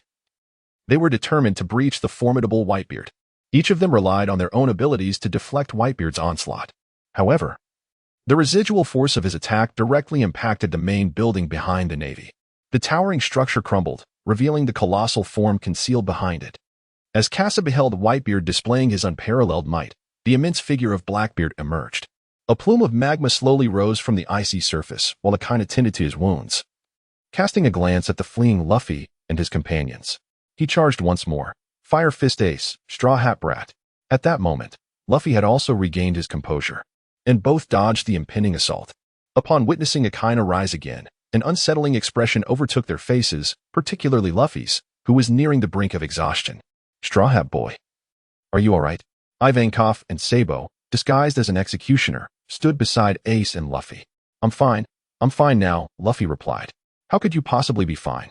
You can barely stand. Sabo urged. Luffy, you must flee. You are unable to continue fighting. Both Sabo and Ace spoke in unison. Luffy wished to retort. Yet at that instant, he could no longer maintain his balance. Ivankov seized Luffy and hoisted him onto his shoulder. Sabo gazed at Ace, who was standing resolutely before him. Still devoid of memory, he sensed that Ace's presence was illogical. Their focus should be on escaping. Akainu surveyed the surroundings, noting that numerous pirates had taken notice of him and were preparing to launch their assault. With Luffy now out of harm's way, Akainu had only one target, Fire Fist Ace. Marco, meanwhile, confirmed that there were no ships available for escape from Marineford. Observing Kasa soaring nearby, he realized that although those with the ability to fly could elude danger, the pirates below were doomed to perish. Damn the Marines. Must we fight to the last man? Old man, Kasa observed as Blackbeard made his entrance, while Carl was already on the ice, poised to intercept the pirate. It appeared that Carl had made his choice, allowing Blackbeard to seize Whitebeard's fruit abilities. No matter how formidable Whitebeard was, he could not escape the inevitable fate dictated by the plot. However, the pressing concern now was how to lead Luffy and Ace to safety. Kasa was indifferent to the fates of others, even with Sabo. If it meant that Luffy had to lose a close relative to foster his growth, Kasa would choose Sabo without hesitation. Though harsh, altering the course of the narrative always comes at a price. The battle on the battlefield raged on, blood staining the entire ice surface. Yet the pirates remained oblivious to the fact that this conflict must reach its conclusion. Izang, taking a moment to breathe, loaded bullets into 2 flintlock pistols while his comrades provided cover. Continuing this way would not bode well. Bromank, the captain of the 6th Division and a user of the pocket fruit, Bromank retrieved weapons from the pockets of his body, buying time for Izang. Indeed, Even the captains were beginning to tire, especially that Admiral Carl, who had already slain Bista and Wolfba. Bromank searched for Kasa's location when suddenly a figure leapt high behind oars. Phoenix's ultimate technique, Burning Heaven. The flame slash, powerful enough to engulf Or's massive form, consumed him entirely, silencing his cries of agony. Carl stood beside Oz, observing the other captains. It's quite convenient. I need not seek you out individually. Oz's demise is inevitable. It is merely a matter of time. Several seasoned vice admirals gathered around Carl. The weasel and the ghost spider swiftly bandaged their wounds and rejoined the fray, their expressions complex as they stood beside Carl. It is worth noting that Carl's doppelganger had already claimed the lives of numerous Navy personnel, including the enigmatic Admiral Kazru, whose fate now hangs in the balance. Izang, Ray McKay, and other captains gazed upon the formidable strength of the vice admirals led by Carl, and without hesitation, they launched their assault. Izang and Bray McKay confronted Carl, whose power had ascended to the level of an admiral, necessitating the combined might of two captains to contend with him. Marco exchanged a few words with Jinbei before the latter leapt into the sea. Whitebeard retained a strategic reserve beneath the waves. But the icy surface obstructed the ascent of his allies, compounded by the damage to their communication devices. Thus, it fell upon Jinbei to establish contact with those submerged below. The objective was to prolong the conflict, with the pivotal factor being Whitebeard's position. In the chaos of battle, the Blackbeard pirates, Sengoku, and Akiji became embroiled in disarray. Although the Blackbeard pirates boasted the largest numbers, they found themselves retreating under Whitebeard's relentless assault. Sengoku and Akiji seized the opportunity to enjoy a moment of respite amidst the turmoil, observing the pirates clash with each other. At the very least, Carl had ventured onto the battlefield to eliminate pirates, while Marco skillfully deflected Shiryu's slashing attack. Marco, father, there is but one ship left for escape, Marco declared. Whitebeard furrowed his brow, understanding the Navy's tactics that dictated they must fight to the last moment. However, with only a solitary vessel remaining, it meant that the majority of pirates would be unable to flee. Marco, you are not needed here. Hasten your departure. Father? Whitebeard swept aside the assailants. But suddenly his body faltered, trembling uncontrollably. Ha ha ha, old man, are you feeling unwell? Blackbeard taunted. Teach. Marco seethed at Blackbeard's arrogant demeanor, his frustration boiling over. Whitebeard cast a penetrating gaze at Blackbeard, stating, Teach, you are not the one Roger spoke of. As Blackbeard pondered this revelation, Whitebeard's fist surged forward, striking him into the ground and shattering several of his teeth. Seizing the moment, the members of the Blackbeard pirates launched their counterattack, and Marco, witnessing the assault on Whitebeard, gritted his teeth and prepared to withdraw. As the captain of the 1st Division, he could not allow his emotions to jeopardize his father's safety. He had to lead the others to safety. Carl sensed an impending attack from behind and swiftly turned to defend himself. The form of the black tortoise unleashed a serpent's bite. Carl deflected Marco's kick, and the sensation that followed transformed into a phantom serpent behind him, striking Izang. The serpent coiled tightly around Izang, while Bramek wielded a wooden hammer, launching Carl away. The three surrounded Carl, putting him in peril.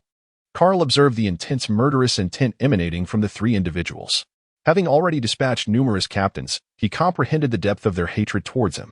Carl took out the 9-turn revival pill, swallowed it in one gulp, and his body began to rejuvenate, returning to its peak condition. With just one final effort, he would refine you all away.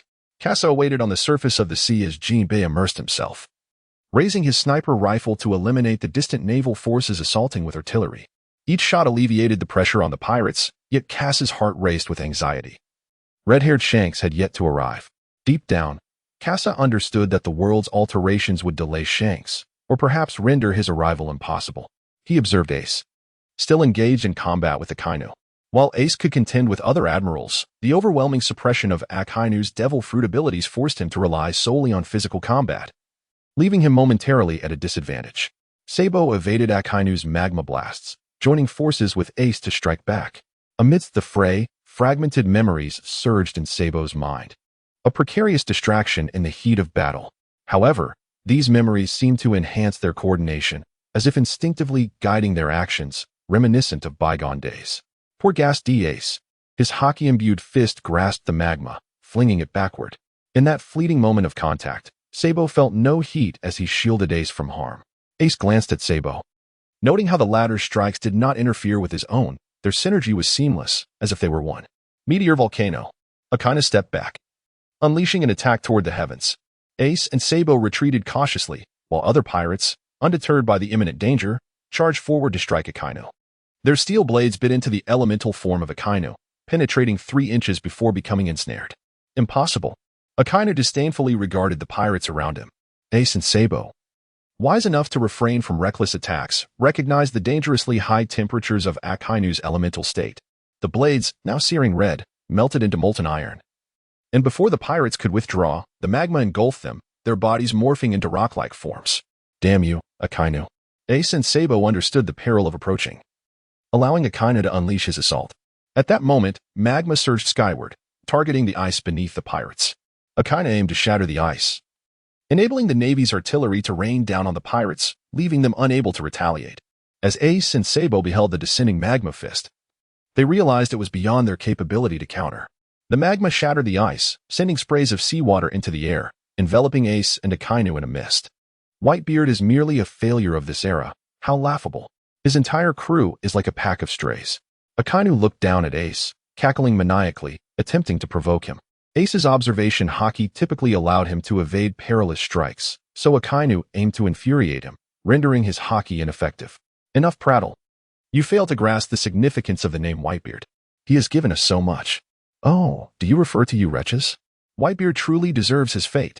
Ace charged forth, Akainu expertly exploiting the mention of Whitebeard to incite Ace's rage. Akainu calculated Ace's trajectory perfectly. Hellhound. The manifestation devoured Ace's form, and a semblance of satisfaction flickered across Akainu's face as he elementalized himself. Fire Fist. Ace launched a counterattack from the side, but Akainu's haki sensed the strike. Realizing that the Hellhound had not truly harmed Ace, it was merely a fiery mirage. Ace surveyed Akainu's body, sweeping his leg to sever Akainu's footing. Akainu elementalized his legs instantaneously. Fire Pillar. A pillar of flame erupted from Akainu's position, propelling him skyward. Though Ace's fiery assault held no effect on Akainu, it still sent him soaring into the air. Ace observed Akainu in flight, noting that he could not soar like Kizaru. His bulky form rendered a target. Adjusting his stance, Ace crossed his index fingers, aiming skyward. Crossfire. The fiery beam shot forth, striking Akainu and shifting him sideways in midair. Akainu, sensing Ace's intent, attempted to materialize his feet and regain control. Ace's gaze sharpened. His feet transformed into blazing jets as he ascended to match Akainu's altitude. Fire Fist. Ace's fist collided with Akainu's magma wall, causing Akainu's expression to shift as Ace appeared behind the wall. Akainu, you will be held accountable for your words. Ace leaped toward Akainu, executing a shoulder throw that sent him crashing into the surface of the shattered water. A splash erupted, followed by boiling steam rising from the surface. The cooling magma would solidify into land. As long as Akainu maintained his molten state, he would not sink into the sea. How dull, after all this effort. This is the extent of my achievement. Truly, the pirates sheltered by Whitebeard are as much failures as he. Ace's expression darkened, his fury ignited. Yet in the next instant, a magma fist appeared before Ace, having finally provoked his wrath. The previously severed magma now transformed into an attack, striking from Ace's blind spot. Perish. Bloodline of the Pirate King. The magma aimed directly for Ace's heart, poised to pierce him through. Dragon Claw. Sabo leaped high, having anticipated Akainu's strike. Arriving just in time,